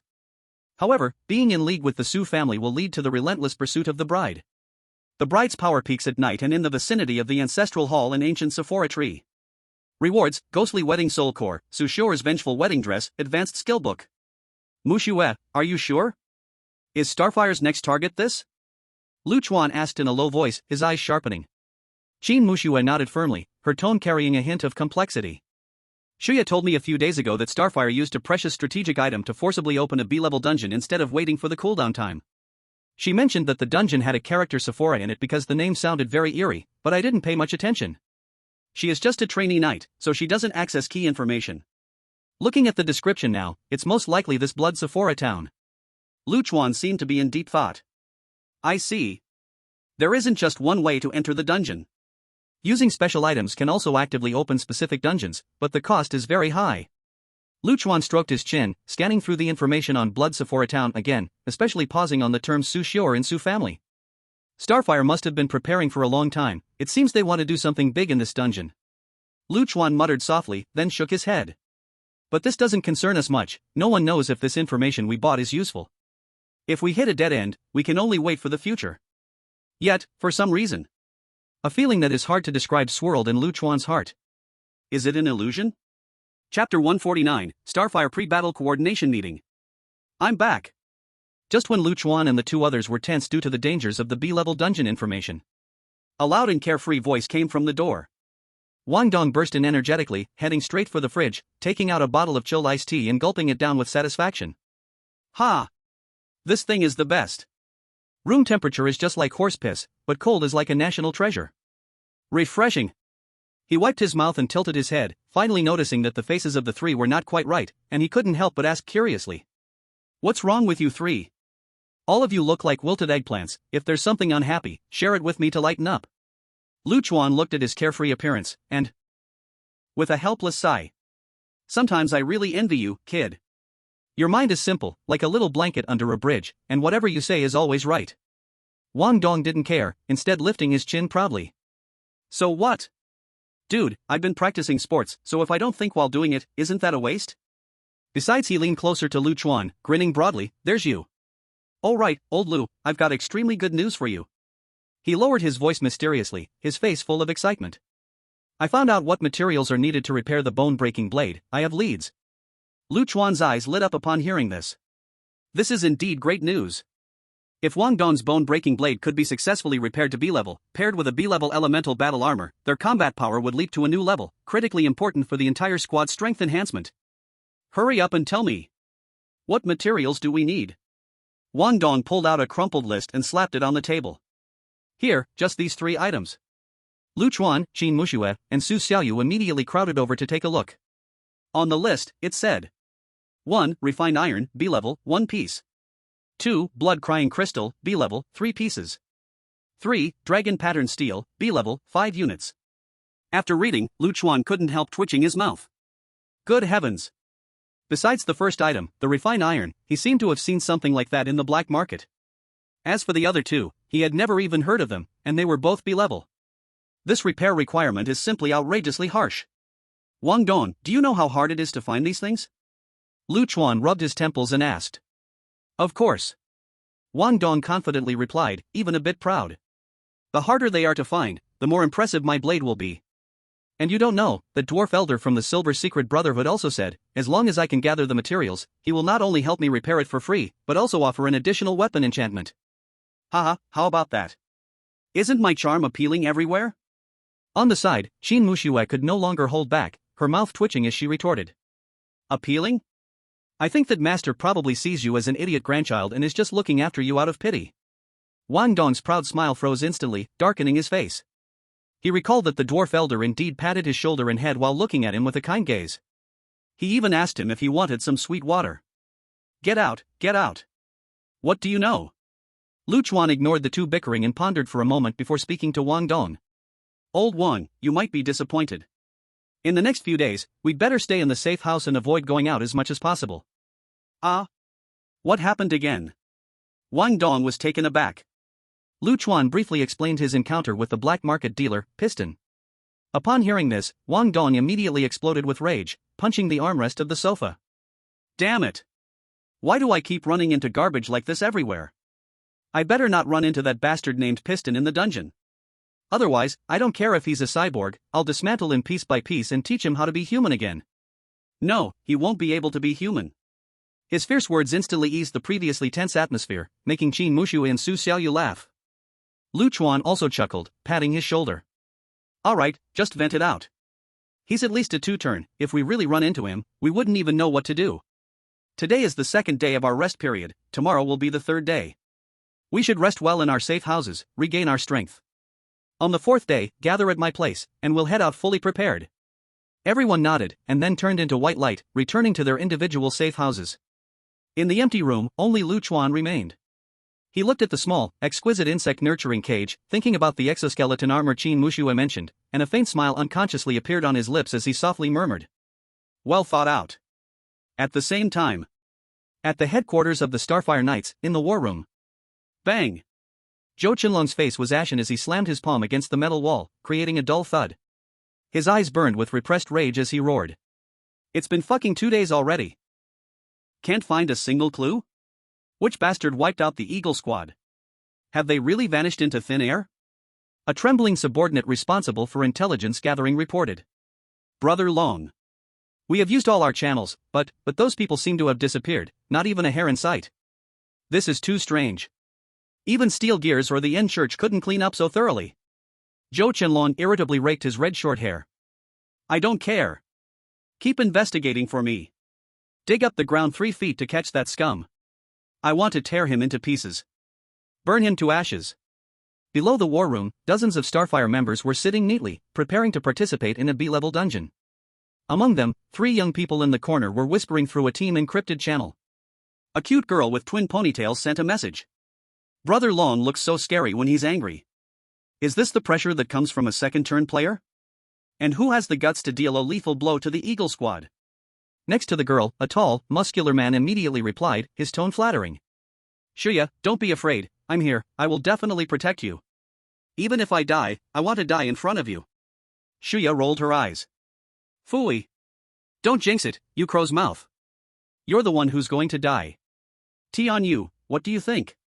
On the other side, a thin boy wearing glasses pushed up his glasses and spoke pretentiously.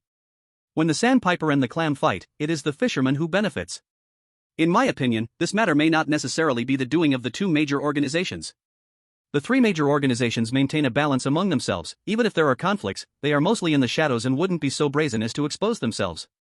This seems more like the act of some naive wandering player, or a hidden force. Shuya pondered. Makes sense who would be so stupid as to offend our Starfire? Seeing his analysis being accepted, Tian Yu added with references. When the moon halo appears, the wind will follow, and when the ground is moist, it will rain, everything must have a sign.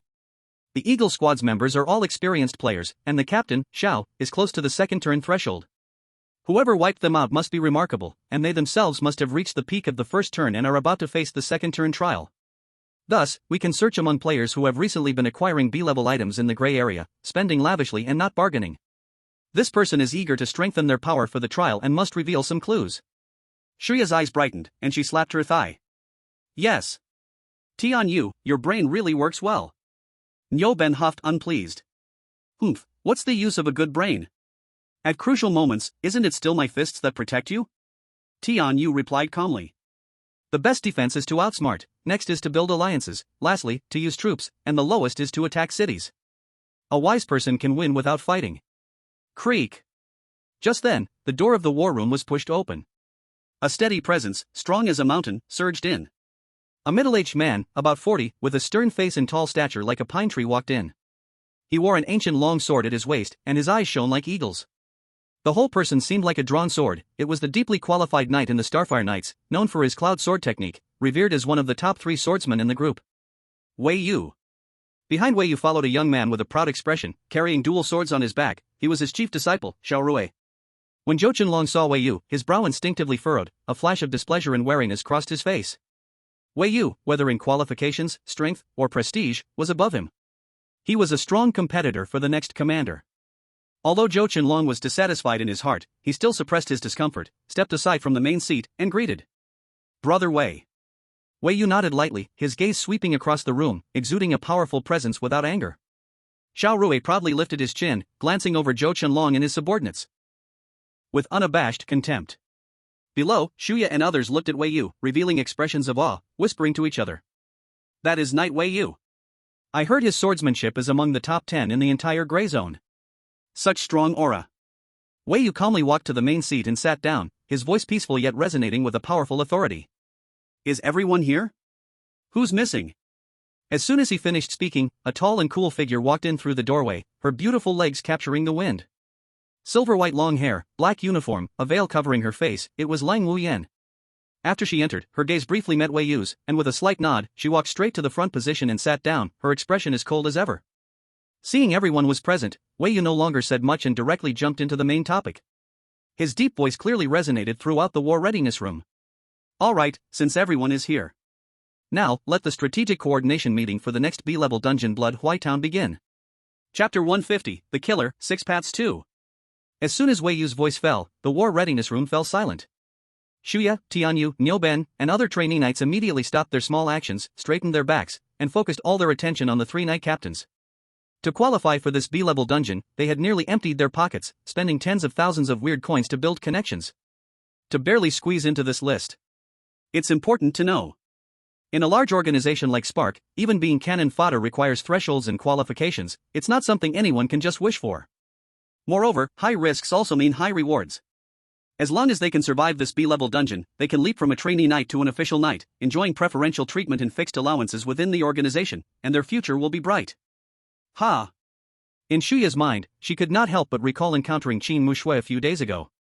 The other party looked troubled and somewhat downcast, and a sense of superiority suddenly arose in her heart.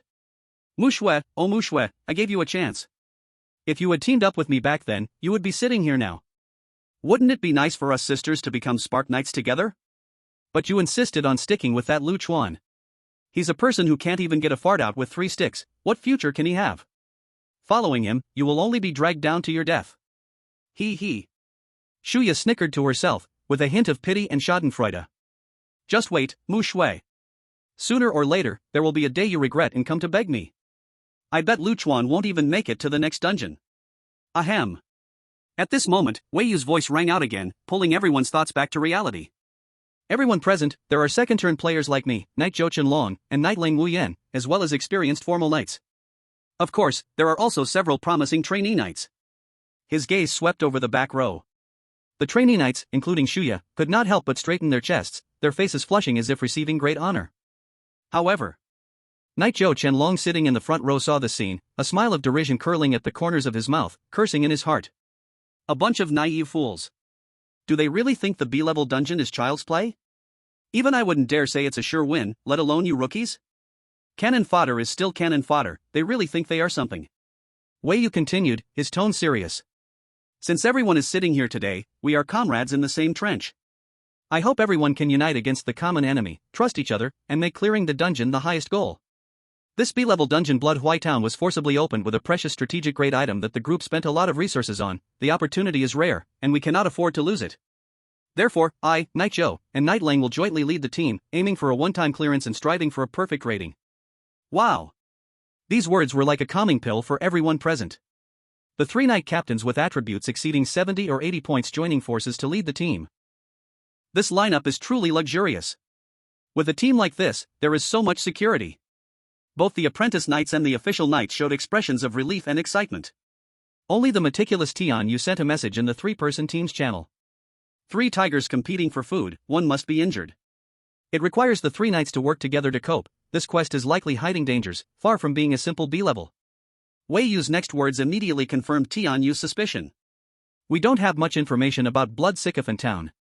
After all, second transformation players who can clear a B-level dungeon are rare, and the information that leaks out is even scarcer. However, we still paid a hefty sum to obtain a few key pieces of information. He paused, looked around at everyone, and announced the first piece of heavyweight information. First, the final boss of the dungeon has been confirmed. Her name is Su Xior. She is formed from gathered resentment and coexists with a 1,000-year-old blood sycamore at the center of the ancient town. Under normal circumstances, she will not leave the range of the sycamore to attack players. Our main task is to protect several elders of the Su clan, ensuring they all survive until the 7th-day ceremony for Su Xior begins, assisting them in completing the contract to suppress Su Xior. And our true goal this time at Spark is to seize the soul core that Su Xior has gained from the shadow marriage. Wei Yu's voice suddenly rose, filled with uncontrollable passion. According to reliable information, this soul core possesses a strange power to communicate with the dead, and even possibly revive dead players. What? Reviving players? How is this possible? As soon as the words were spoken, the crowd was in an uproar. Everyone was stunned in disbelief by this incredible news. Players can come back to life after dying? This completely overturned their understanding of horror games. However, Wei Yu's next words poured cold water on their recently ignited enthusiasm. Don't be too happy too soon. Reviving players is far from easy. Merely possessing the soul core is not enough. We also need several extremely rare materials and a complex ritual comparable to an A-level dungeon. The overall difficulty is definitely not something we can easily reach. Hearing the words A-level difficulty, everyone's heart immediately sank. An A-level dungeon? That is a place where even third transformation players dare not guarantee survival. Just having the soul core is like chasing shadows, it's visible but intangible. Wei Yu timely reassured. But everyone, don't worry. As long as we can successfully clear Blood Sycophant Town, the rewards will definitely be plentiful. Aside from the B-level item rewards from the dungeon completion, each participant in the party will receive an extra B-level item. Moreover, before entering the dungeon, a C-level item will be distributed in advance. This made Shuya and the others re-energized. For them, the revival soul core felt too distant, but real B-level items and getting C-level gear ahead of time were the most tangible temptations now. After becoming official knights, every time there is an important dungeon, they can receive gear in advance. This benefit is simply extraordinary. The known information has been sent to everyone's tactical panel. Study it carefully and prepare. Wei Yu concluded. I wish everyone, may fortune favor your weapons. However, just as the meeting was about to end, and everyone was ready to leave, bang! The war room door was abruptly slammed open. An information officer rushed in, panting, with excitement and fear on his face, shouting loudly. Brother Long! We found them! We found the group that wiped out the Xiao team. They appeared in the black market. What? Zhou Qinlong suddenly stood up, with a frightening gleam in his eyes. Everyone's gaze instantly focused on him. The information officer saw Wei Yu was also present and quickly saluted, stammering. Knight Wei, you are also here. Yes, it's like this. Someone is impersonating your name in the black market, causing a conflict with the Steel Gears Piston, and even showed our Spark's official knight badge. After the investigation, it was confirmed that our people never went to the black market during that time. What's more critical is, according to the news from the Pistons, the impersonator is a second-turn player. Very powerful. The informant swallowed hard and continued. Brothers analyzed that the Xiong squad was annihilated in Corpse Worm Village, and it is very likely that it was that person's second-turn trial instance. He only advanced to the second turn after completing the trial. Damn it, Zhou Qinlong exploded in anger. How dare he use my name to deceive others, he shouted furiously. And he has the Starfire badge. He really wants to die. Zhou Qinlong's forehead bulged with veins as he roared. What does that person look like? Is there an image? Yes. The Pistons secretly took a photo. The informant quickly operated the equipment and projected a somewhat blurry but distinctly characteristic photo onto the large screen in the operations room. In the photo was a figure dressed in the most common gray protective suit, their face unclear. Though well covered, that body shape, that posture. When Zhou Qinlong's gaze fell on that figure, he felt as if struck by lightning. His pupil suddenly shrank to the size of a pin, his face filled with shock and disbelief, he shouted. This is impossible. How could it be him? Lu Dao?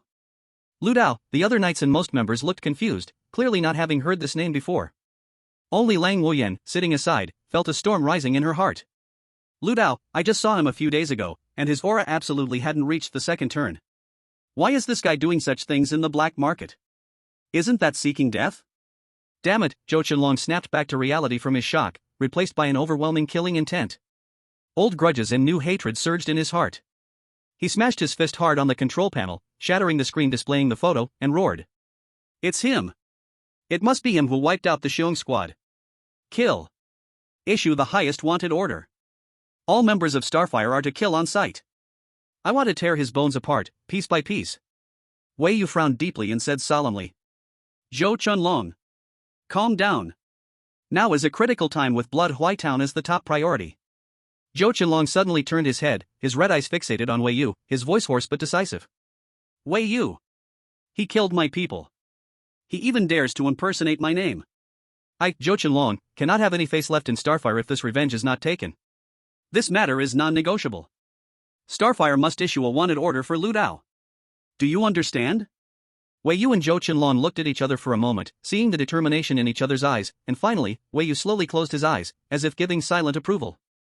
But he still added one sentence. The wanted order can be issued, but all actions must not affect tomorrow night's instance opening. Otherwise, there will be group rules consequences. Humph, no need for your reminder, Zhou Chunlong coldly snorted, agreeing, then hurriedly left. At the same time, sitting in the back, Shuya frowned tightly. This, she stared at the image on the shattered screen, feeling an inexplicable familiarity in that figure in the protective suit.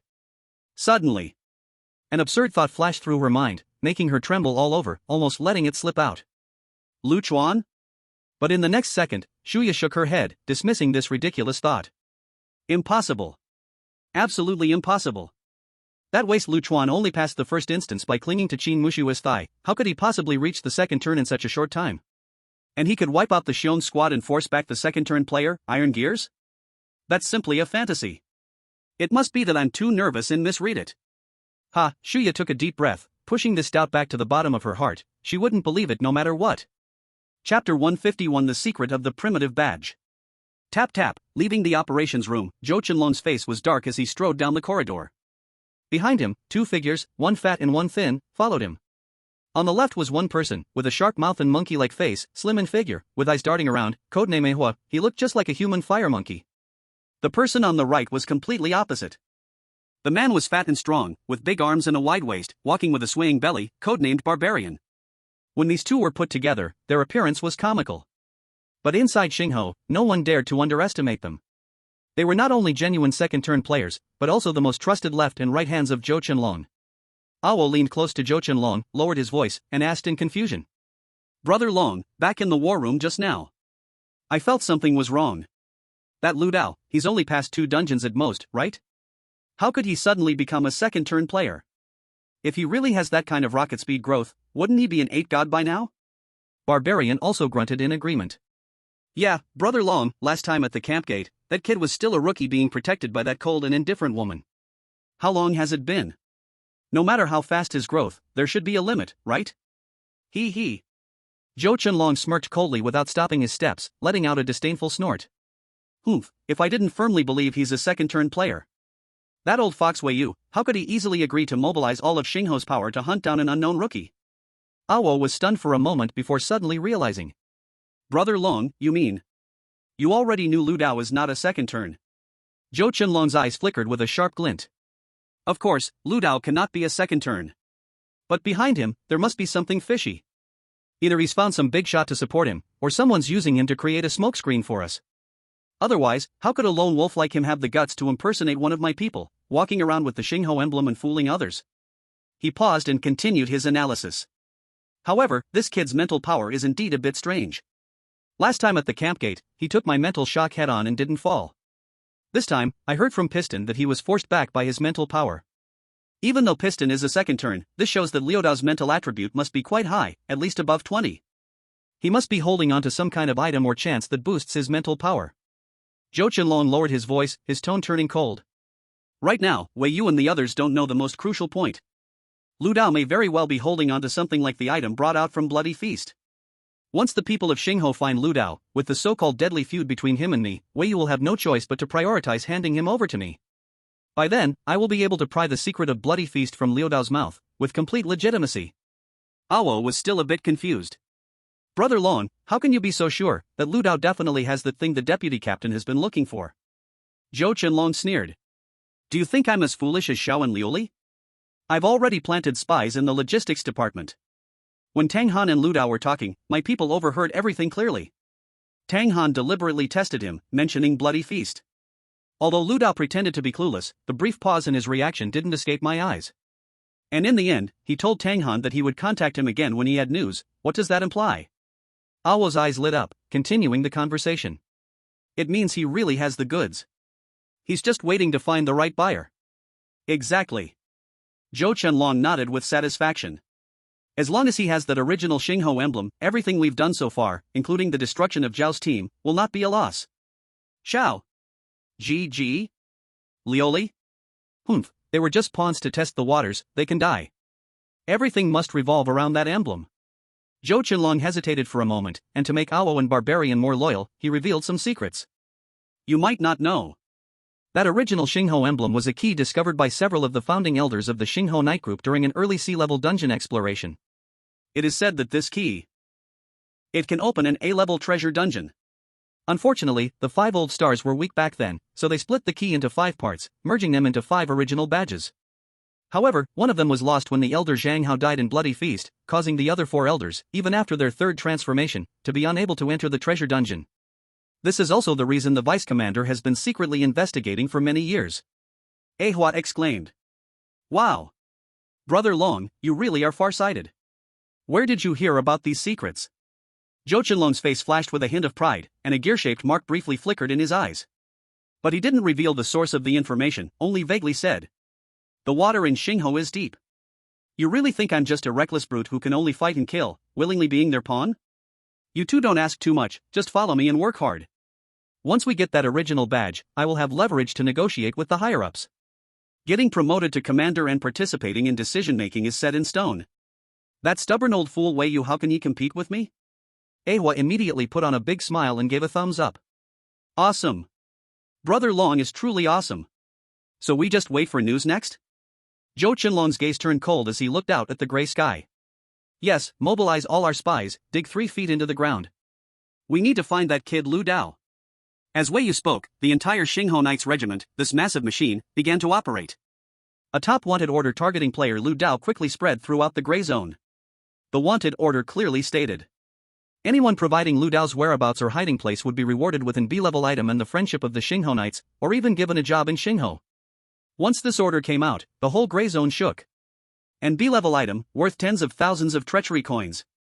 For most casual players and small teams, that was an astronomical figure. Moreover, they could connect with the great ship of Xingho. In an instant, countless eyes began searching for the figure named Lu Dao, dressed in ordinary protective gear. In the gray zone trading area, the news first reached Sun Laosan's ears. Damn! When he saw the familiar silhouette on the wanted order, he was so scared that his hand shook, almost dropping a bottle filled with rare potions. He quickly looked around to confirm no one was watching him, then wiped the cold sweat from his forehead with a bitter smile. Is it sweat? Oh no, it turned out to be a little pee. Lu Dao, oh Lu Dao, my little ancestor. This isn't like the Monkey King causing a ruckus in heaven, you're about to poke a hole in the sky.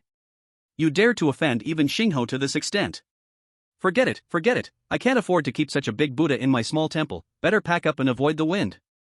Anyway, the profits from our trade this time are enough for me to enjoy for a while. In the kitchen of the logistics department at Xingho headquarters. It's a New Year party. On the first day of the Lunar New Year, the chef, Tang Han, was humming a little tune, swinging a spatula to stir-fry some oddly shaped meat. When his apprentice informed him about the wanted order, not only did he not get angry, but he laughed heartily, his fat shaking. Ha ha ha. Good kid. Courageous. You dare to slap Zhou Qianlong in the face like this? Just to my taste. As for those waste from the Xiaoxiao team, they're dead, so what? It's none of my business. Want to pry information from me? No way. What B-level item? Bah. I'm only interested in delicious food and kitchenware. At the same time. In a classical-style safe house. Zhao Liang hurriedly pushed the door open and showed the wanted order to Ningyu, who was resting with her eyes closed. Ningyu. Look quick. Big trouble. Lu Dao, he has been wanted by Xingho. Ningyu, though her eyes were closed, seemed to perceive Zhao Liang's message. She slowly opened her brilliant blue eyes, and a ripple flashed in them. But soon, she calmed down, her tone indifferent. When we fought side by side in Corpscu village, didn't we already see his audacity? This sounds like something he would do. Zhao Liang said anxiously. That's not what I mean. I'm saying he's in deep trouble now. Xingho is serious. We also participated in the killing of the Eagle team. If Lu Dao gets caught and spills the beans on us. Ningyu gently shook her head, interrupting him. Zhao Liang, do you think reporting Lu Dao would do us any good? Zhao Liang was taken aback, then his face turned red, excitedly saying, "How could I report Lu Dao? That would be like seeking death. If Lu Dao is finished, we will definitely be next. I just hope this guy's tough enough and doesn't get caught too quickly. Speaking of which, although this guy causes trouble, he's actually quite interesting." Ningyu's lips slightly curled, revealing a faint smile. "Yeah. So instead of worrying about him, we should worry about ourselves first. The cooldown time for the next instance is almost up, we should get prepared." Zhao Liang took a deep breath and nodded vigorously. "Got it. I'll go tally the supplies right now." Chapter 152, Refining Goo. Can be refined. On the third morning, Lu Chuan had just woken from sleep when the Tiaotie tattoo started to burn hot. He rubbed his brow and opened the interface. A flood of messages surged in. The first message was from Su Xiaoyu, her tone full of worry and tension. "Lu Chuan, brother. Not good. Just as you said, we have been exposed. Xingho has issued a wanted notice across the entire area. They know your name is Lu Dao. Now everyone in the gray zone is looking for you. What should we do?" Lu Chuan forced a smile and replied with 4 words. "Known, don't panic." Next was a message from Qin Muxue. "Lu Chuan, Shuya just contacted me, hinting if I know a player named Lu Dao. I played dead and didn't reply. She sent another irrelevant message and didn't pursue the matter further." Lu Chuan nodded. "Well done." Then came Wang Don's loud voice. "Damn. Old Lu. You are incredible. Now your bounty is a B-level item. Worth 50,000 ghost coins. When can I be worth that much? Outside are your wanted notices, although the face is unclear. That figure, TSK, so handsome." Lu Chuan directly deleted that message. What surprised Lu Chuan the most was the message from Long Wuyan. The content was short but carried a sense of impatience and a hint of concern. "What are you doing? Looking for death?" Seeing this, Lu Chuan found it funny and replied quickly. "Did you do what I asked you to do?" Lang Wuyan almost replied in seconds, her tone filled with anger. "The deputy captain hasn't returned. The thing hasn't been delivered. You better not be lying to me." Now the gray zone is filled with Xingho's eyes. "You're walking right into a trap." Lu Chuan smiled and replied. "Thank you for your concern." Lang Wuyan immediately retorted, as if her tail had been stepped on. "Who cares about you? I just don't want to find out that I was fooled and can't even find someone to take revenge." Lu Chuan shook his head and chuckled. This woman, still the same. Joking aside, the pressure was still heavy. "Who?" Lu Chuan took a deep breath and forced himself to calm down. He sat cross-legged on the floor of the safe house, with a green leather book exuding an ancient and mysterious aura in front of him. A-level growth item, Secrets of Goo Mastery. Time is short, I must increase my strength. Let me see which kind of goo insect to start with. He murmured, his mental power sinking into the secret book. In his mind, several types of goo insects he had come into contact with flashed through. The human face goo had the highest value. The human skin mask made was a D-level consumable, but its strategic value was comparable to a B-level item, a miraculous tool for disguise and survival. The Een snake goo was also good, skilled in ambush assassinations, extremely venomous.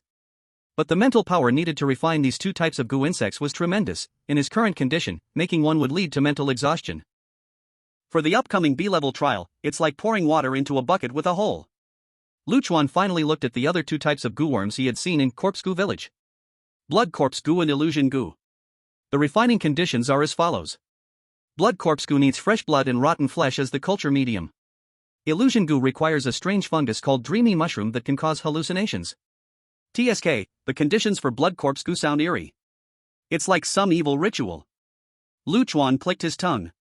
However, these 2 types of goo worms consume relatively low mental energy, so it is possible to try mass production. The problem is, where to get the materials. He is currently a wanted criminal, making it extremely difficult to move outside. Suddenly, Lu Chuan's eyes lit up as he thought of someone. He immediately picked up the old-fashioned rotary phone and skillfully dialed a number, his movements as natural as if he was ordering takeout. Beep. Beep. The phone rang for a long time before being hung up. Lu Chuan was taken aback, the corners of his mouth curling up into a knowing smile as he redialed. After repeating this 3 times, the call was finally connected. On the other end came a voice that was extremely low, filled with fear and trembling. Lu Dao. What the hell do you want? Do you know you are the #1 wanted criminal now? You don't want to live, but I still want to live a few more days. Don't drag me into this. This sneaky voice belonged to the shady businessman, Sun Laosan. Chuan spoke lightly. Brother Sun, don't be agitated. I haven't exposed you, and I'm not dying anytime soon. Sun Laosan huffed angrily, spit it out quickly. Once you're done, I'm going back to the safe house in hiding. Help me find a few materials, very simple, consumables that wouldn't even rank D-level. Chuan listed the materials he needed. Sun Laosan hesitated for a few seconds but ultimately compromised. This is the last time. Don't contact me again. Don't worry, once this matter is done, I'll enter the instance, and you won't be able to reach me even if you want to. Before long, through the anonymous logistics system in the gray area, a small package was delivered to Chuan's safe house. Chuan smiled and signed for it. Brother Laosan's delivery, fast and good, 5-star rating. Wow. Upon opening the package, a pungent stench overwhelmed him. Inside was a large mass of highly rotten meat covered in maggots. Plague pig meat, E-level. Description: even dogs won't eat it, may carry germs. Next to it was a sealed glass jar filled with dark red fresh pig blood. Room temperature human blood, E-level. Description: low-level sacrificial material, a vampire's favorite. Buzz. At this moment, the blood fury beetle goo caught a whiff of the scent and excitedly flew out, feasting on the maggots on the pig meat. Chuan smiled and pushed it away. Don't make a fuss, these are useful for daddy. The next moment, Chuan's expression turned serious as he spread open the secret classic of goo techniques before him. With his hands, he formed a complex hand seal as described in the book, while chanting obscure ancient incantations. With blood as the guide, with rot as the nest. Goo worms, heed my command, condense. He dipped his fingertips in fresh human blood, quickly tracing an eerie blood-red formation on the floor. As Chuan infused his mental power into the formation, the mass of rotten pig meat began to squirm violently. Puff puff. Following that, thumb-sized, blood-specked creatures resembling giant fleas struggled out from the rotten meat. Successfully refined E-level weirdness, blood corpse goo. Description: a low-level goo worm that uses rotten corpses as a breeding ground, capable of instinctively controlling recently dead bodies to move, hunt living creatures, and suck their fresh blood and life essence to nourish itself, while constantly seeking new hosts. These newly born blood corpse gus, although looking hideous and disgusting, emitted affectionate mental waves toward Chuan, swirling around his feet. Chuan nodded with a satisfied yet nauseated expression. This is really maggot, awesome. The beetle goo gazed at these little snacks, drool almost spilling out, eager to try. Chuan hurriedly stopped it. You can't eat them. They're your brothers and sisters. The beetle goo flew back to his shoulder, sulking. To express disappointment. Then, Chuan took out the hallucinogenic mushrooms sent by Sun Laosan, repeating the process, and started the potion-making array again. This time, after the light faded away, a small butterfly with dreamy pink wings appeared, looking quite beautiful. As it flew, the light around it began to warp. Successfully crafted E-level strange, illusion goo. Description: a goo worm that can create simple visual illusions. Its single effect is weak, only capable of causing light distortion, but the more of them there are, the more realistic the illusion becomes, and the larger the range. The illusion goo flew to Chuan's fingertip and paused, its wings fluttering adorably. Chuan smiled and said, I never expected that after fighting with the strange for so long, I would become a goo keeper myself. How interesting. For the next few hours, Chuan focused, mass-producing. In the end, he successfully crafted 10 blood corpse goo and 5 illusion goo, his mental energy nearly depleted. He put all the goo worms, including the longhorn beetle goo, into the breeding spirit cage. The internal space of the cage was divided, with only 3 types of goo worms occupying their positions. At that moment, the goo technique secret manual emitted a gentle wave. Hint: successfully analyzed and recorded the diagrams of blood rage longhorn beetle goo, blood corpse goo, and illusion goo. Subsequent crafting of the same type of goo worms will reduce mental energy and material consumption by 20%. Chuan's spirit lifted, and a smile appeared at the corner of his mouth. Very good, these goo worms will be my biggest trump card in the B-level trial. Time sped by. The last day was coming to an end. Throughout the gray zone, the hunt for Lu Dao grew increasingly tense, dark currents raging beneath the surface. Starfire Night Corps Headquarters, Deputy Commander's Office. Unlike the murderous atmosphere outside, this office was elegant and luxurious. A graceful woman lounged in a high-backed velvet armchair. She appeared to be in her 30s, at the perfect age of maturity. Her skin was whiter than snow, delicate to the touch. With an oval face, her features were exquisitely crafted like a perfect work of art by God. Her dark, arched eyebrows and delicate nose, along with full lips painted a bright red, enhanced her allure. Wearing gold-rimmed glasses added an air of intelligence and restraint, her Starfire high-ranking officer uniform perfectly highlighting her curves. She was the deputy commander of the Starfire Night Corps. At this moment, The deputy commander was reading a paper report, occasionally pushing her gold-rimmed glasses with her slender fingers adorned with a gem ring, her expression focused and charming. Suddenly, with a loud bang, the office door was pushed open rather roughly. Cold Wu Yan rushed in, her face showing a rare urgency. The deputy commander did not look up, only speaking in a lazy yet authoritative magnetic voice. Wu Yan, how many times have I told you to remain calm in a crisis? Acting so rashly, what does that look like? Where is the demeanor of a knight commander? Deputy commander. I'm sorry. The situation is urgent. Cold Wu Yan took a deep breath, trying to calm her breathing. It's about that Lu Dao. The deputy commander looked up, her beautiful eyes behind the glasses calm and unwavering. Lu Dao? Is he the one who has a deadly feud with Zhou Qinlong and is wanted by the entire corps? What's the matter? Isn't it only natural to pursue and punish someone who dares to harm Starfire members and provoke our authority? Her tone sounded official, treating Lu Dao merely as a criminal. Cold Wu Yan felt a jolt in her heart. The deputy commander's bias was evident. Cold Wu Yan originally planned to report truthfully about Lu Dao entrusting her with items, but now hesitated. If the deputy commander harbored great hostility towards Lu Dao, wouldn't mentioning her contact with him land her in trouble? She might even be suspected of having ties with a wanted criminal. Cold Wu Yan opened her mouth, but the words caught in her throat. Chapter 153, the deputy commander is shocked, quickly invite him here. Upon hearing this, the deputy commander gently closed the report in her hands. A warm smile appeared on her stunningly beautiful face. Softly asked. What's wrong, Wu Yan? You seem to have something to say just now? Lang Wuyan looked at the vice leader's knowing gaze and felt a tightness in her heart. The words that were on the tip of her tongue got swallowed back, and she gently shook her head. Nothing at all. It's just about Lu Dao. We have searched the gray area thoroughly, and he seems to have evaporated, leaving no trace at all. The vice leader leaned back lazily in the chair, picked up the teacup, took a sip, and spoke with a tone of indifference. It doesn't matter. I've seen plenty of sneaky mice like him. He probably has joined some insignificant small force, or become someone's pawn, causing no waves at all, so there's no need to spend too much energy on him. She put down the teacup, her gaze distant, as if piercing through time. Over the years, how many self-proclaimed geniuses have tried to shake the foundations of our Starfire? But what was the result? Just fleeting moments, all turned to dust. What the thrilling game lacks is not geniuses, but geniuses who can survive. These words struck Lang Wuyan's heart like a bell tolling in the evening. Yes.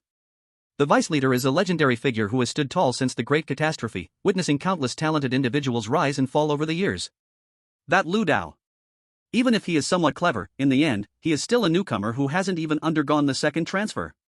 Why should she feel uneasy because of his boastful words and a broken piece of blade?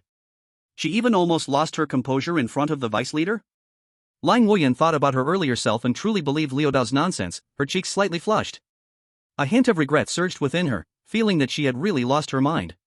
By the way, the vice leader changed the subject, caring about the important matter. You are entering Blood Acacia Town tonight, right? How is the preparation going? Lang Wuyan immediately gathered her thoughts, straightened her expression, and reported. Please rest assured, Vice Leader. Knight Captain Wei Yu has already made the strategic deployment, all participants have been adjusted, and supplies have been distributed, just waiting for the instance to open.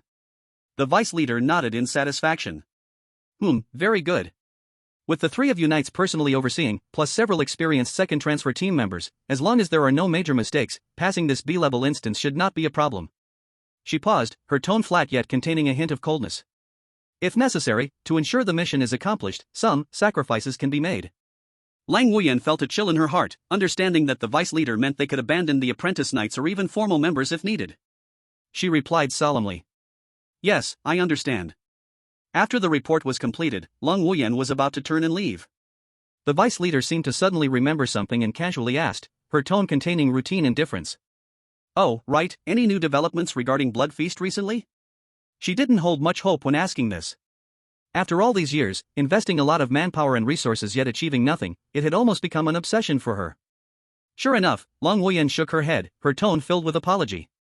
I'm sorry, Vice Leader. According to your instructions, we've been monitoring all possible players and intelligence related to Blood Feast, but we still have no results.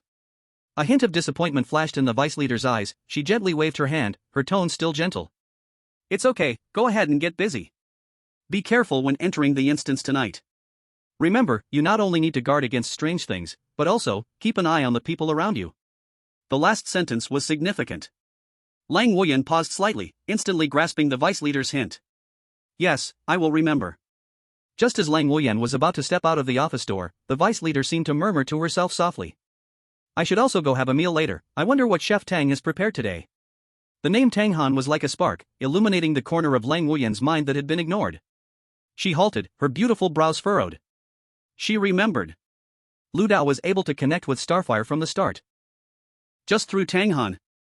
At that time, Lu Dao was allowed to enter the Starfire camp under the pretense of offering kitchen utensils, and the one leading the way was none other than her. Kitchen utensils, wait. The blood feast happens to be a chef's dungeon. Could it be that? A startling connection flashed through her mind. Lang Wuyan turned around, her face full of hesitation. She took a deep breath, as if she had made a certain decision, and spoke. Deputy Team Leader. I have something I want you to take a look at. But I hope that after you see it, you won't be angry.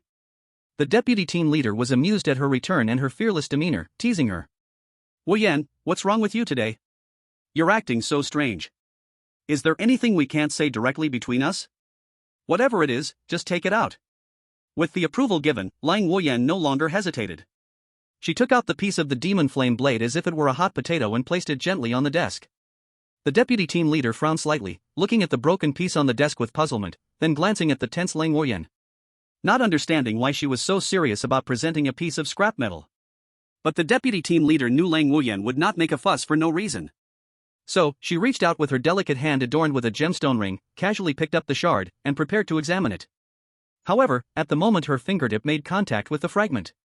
The laziness and casualness on the deputy team leader's face suddenly froze. Her pupils constricted, and her delicate body trembled as if struck by an electric current. Clang! The shard slipped from her trembling fingers and fell onto the precious carpet. She stood up immediately, her regal face filled with shock, even her voice trembling as she exclaimed. This is how GE's Demon Flame Blade? Lang Wuyan was also startled by the deputy team leader's unprecedented reaction. She had followed the deputy team leader for many years, weathering storms, yet she had never seen this towering figure lose her composure like this. She hurriedly confirmed. Yes, deputy team leader. This shard is indeed called the Demon Flame Blade. Before she could finish speaking, the deputy team leader had already stepped closer, eagerly grabbing her arms. Excitement igniting in her peach blossom eyes, she fired off questions in rapid succession. Where did you get this? No. Who gave it to you? Contact this person immediately. I want to see him. Right now. Lang Wuyan was stunned, her heart stirring with turbulent waves.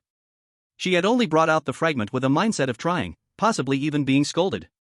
Never did she think this shard would be so important, enough to make the deputy team leader's face flush and her body tremble. That Lu Dao.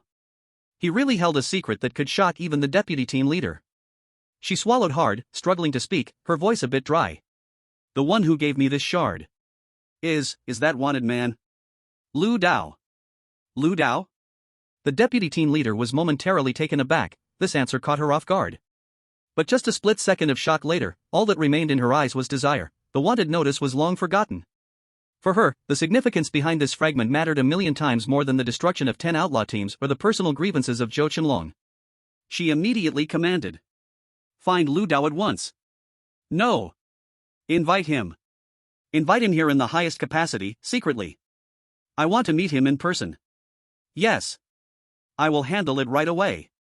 Lang Wuyan kicked off with her long legs, heading off to fulfill the orders.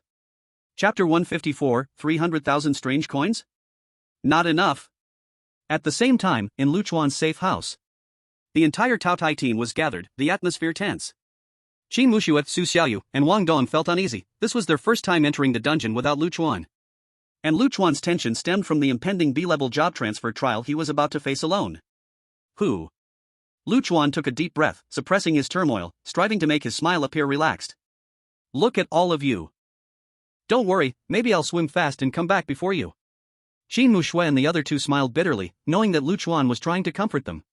With their attributes close to level 2, equipped with at least one B-level item each, completing a C-level dungeon was basically a sure win as long as they didn't make a fatal mistake. On the contrary, for Lu Chuan, to take on the B-level trial alone was truly a life-and-death situation.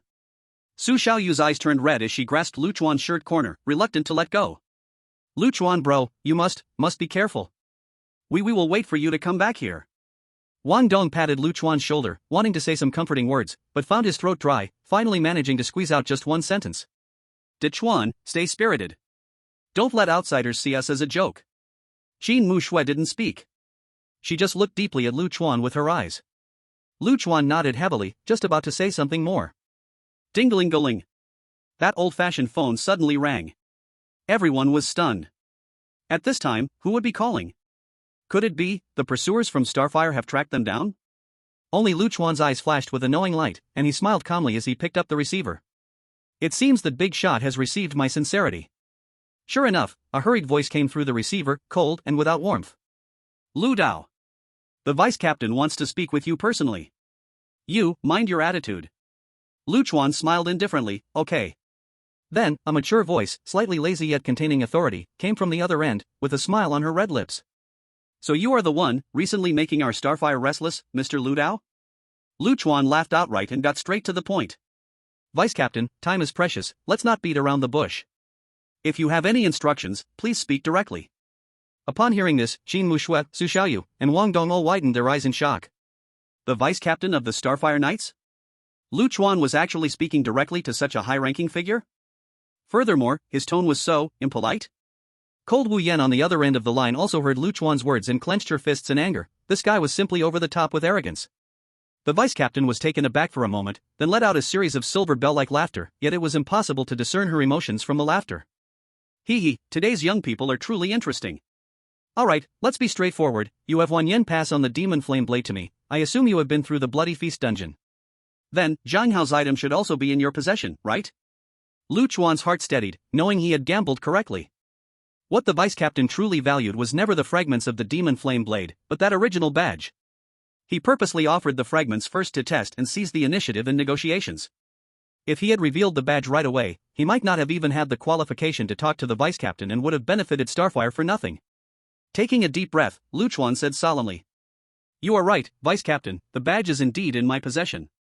Even though he had been prepared mentally. But hearing Lu Chuan's confirmation, the vice captain's breath became rapid, her ample chest heaving, her voice even trembling slightly. Heaven knows how much effort she and Starfire had put into obtaining that badge and how many years they had waited for it. Now, they finally saw hope. She, suppressing her excitement, spoke in the calmest tone possible. Great. Mr. Lu Dao, where are you now? I will immediately send someone. No, I will personally arrange to ensure your safe arrival at Starfire headquarters. As long as you are willing to hand over the badge, I can let all previous unpleasantness go. Moreover, I am willing to offer 300,000 ghost coins as compensation for you and your team. How about that? 300,000 ghost coins? Wang Dong's eyes were about to pop out. Qin Mu Shui and Su Xiaoyu also gasped, feeling dizzy from this astronomical figure. What treasure is hidden within Lu Chuan that is worth this price? However, what shocked them even more was not just this. Facing such generous conditions, Lu Chuan did not immediately agree. Instead, he let out a light, ambiguous laugh. Deputy Captain, the value of this badge, it can't be just 300,000 ghost coins, can it? Isn't it for this that Knight Zhou Qianlong sent trusted confidants to chase me down and even used the entire Starfire's power to hunt me? Is my life only worth this much? Your sincerity seems insufficient. Hearing this, the deputy captain felt a jolt in her heart. Zhou Qianlong's grandson actually knew the badge was in Liu Dao's hands all along? And he secretly acted without letting her know? A surge of anger instantly rose within her, but she was more concerned about obtaining the badge at this moment. Mr. Lu Dao, as long as you hand over the badge, I guarantee by the name of the deputy captain that I will immediately withdraw all wanted orders against you. As for the price, you can name it, feel free to ask. Yet Lu Chuan remained unmoved. Forget it, Deputy Captain. Negotiation requires equal sincerity. I think it's best to discuss this when I return from the instance. Time's up, sorry, I have to hang up. After speaking, without waiting for any response from the deputy captain, Lu Chuan directly hung up the phone. Beep. Beep. Listening to the busy tone on the phone, the safe house was silent. Wang Dong's mouth dropped open wide enough to fit an egg, and after a while, he stuttered. See, Captain, you dared to hang up on the Starfire's deputy captain? You are amazing. Qin Mushui also looked at Lu Chuan in disbelief, her voice dry. Lu Chuan, what do you have in your hands? What could make someone like the deputy captain plead with you? Lu Chuan shook his head, not explaining, only saying in a deep voice. We'll talk about these matters later. For now, let's tackle the instance first. Just then, the system's prompt echoed in the minds of the four. Time left until forced entry into the instance, 10 seconds. Please prepare, players. 10, 9, 8. Qin Muxue, Su Xiaoyu, and Wang Dong were enveloped in a white light of teleportation. In the final moment before their figures faded away, Qin Muxue suddenly stepped forward, quickly grasping Lu Chuan's hand and slipping something into his palm, then silently mouthed the words. "Come back alive." The next moment, the white light engulfed the three. Only Lu Chuan was left alone in the safe house. Lu Chuan stared blankly at his palm, where lay a shimmering silver fishhook. Scott's silver scale hook, be great item. Looking at the fishhook that carried Qin Mushue's warmth, a warm current rose in Lu Chuan's heart. Thank you.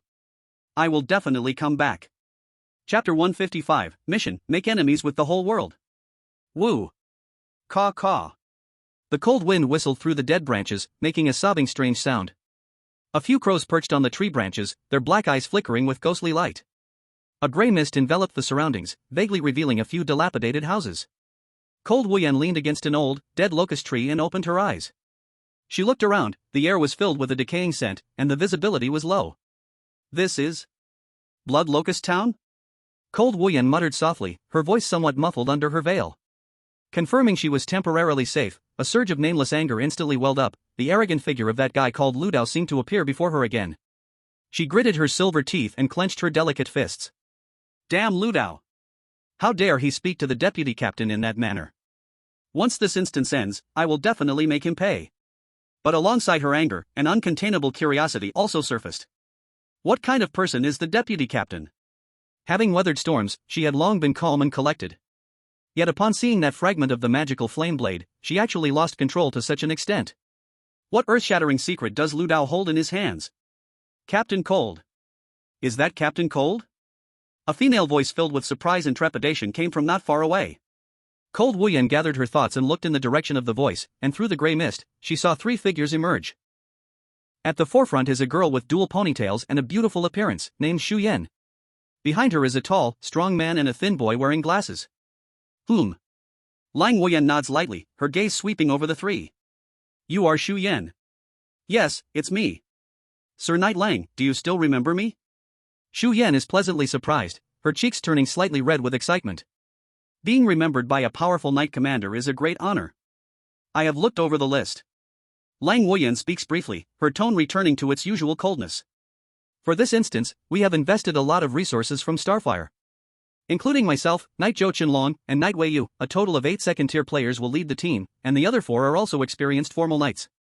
With you all, there are a total of 15 people, a powerful lineup. As long as you stay close to the team and follow orders, the chances of survival will be very high. Xu Yan eagerly nods like a little chick pecking at grain. Yes, yes.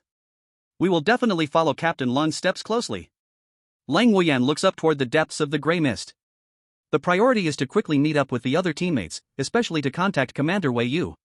This place gives me a very uncomfortable feeling. Just then, a system prompt rings in the minds of all players. Level B instance Blood Hui Town loaded successfully. Main mission updated, the Su family's plea for help. Blood Hui Town, an isolated small town, has a 1,000-year-old ancient elm tree worshipped as a sacred tree. To maintain the town's prosperity, every 10 years, the Su family must choose a direct descendant with a Yin constitution as a bride for the elm god. Su Zaire's supposed wedding, however, unexpectedly learns the truth on the eve of her wedding. Filled with resentment, she dies and merges with the elm god to become a vengeful ghost, swearing revenge. Mission goal: the Su family has recently been plagued by ominous forces, urgently recruiting capable individuals. Please arrive at the Su house quickly and gain the trust of the clan leader, Su Boyuan. Time limit: before noon tomorrow. Lang Wuyan quickly scans the information. She had memorized this background info before entering the instance. It seems the first step is to infiltrate the Su house and gain the NPC's trust. The mission is clear, let's go to the Su house.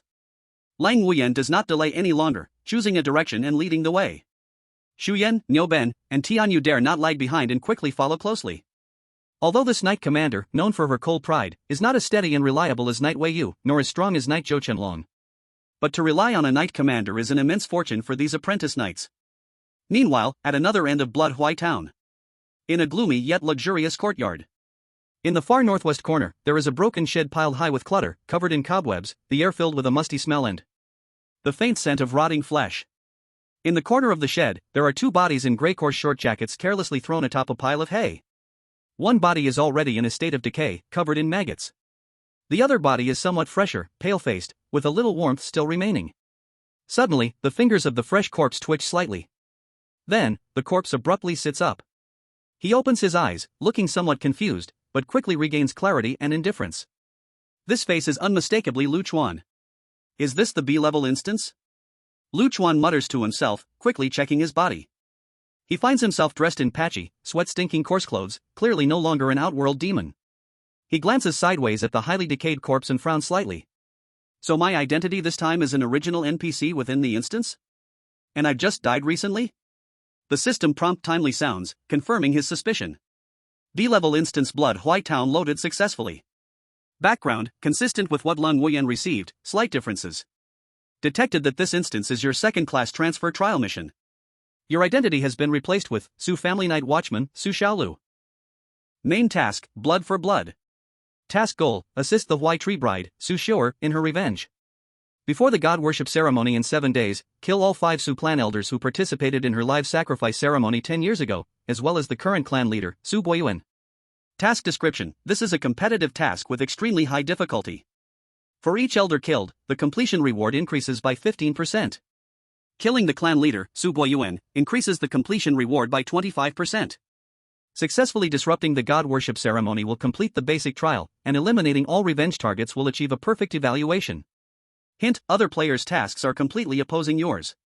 What? Blood Huai Town.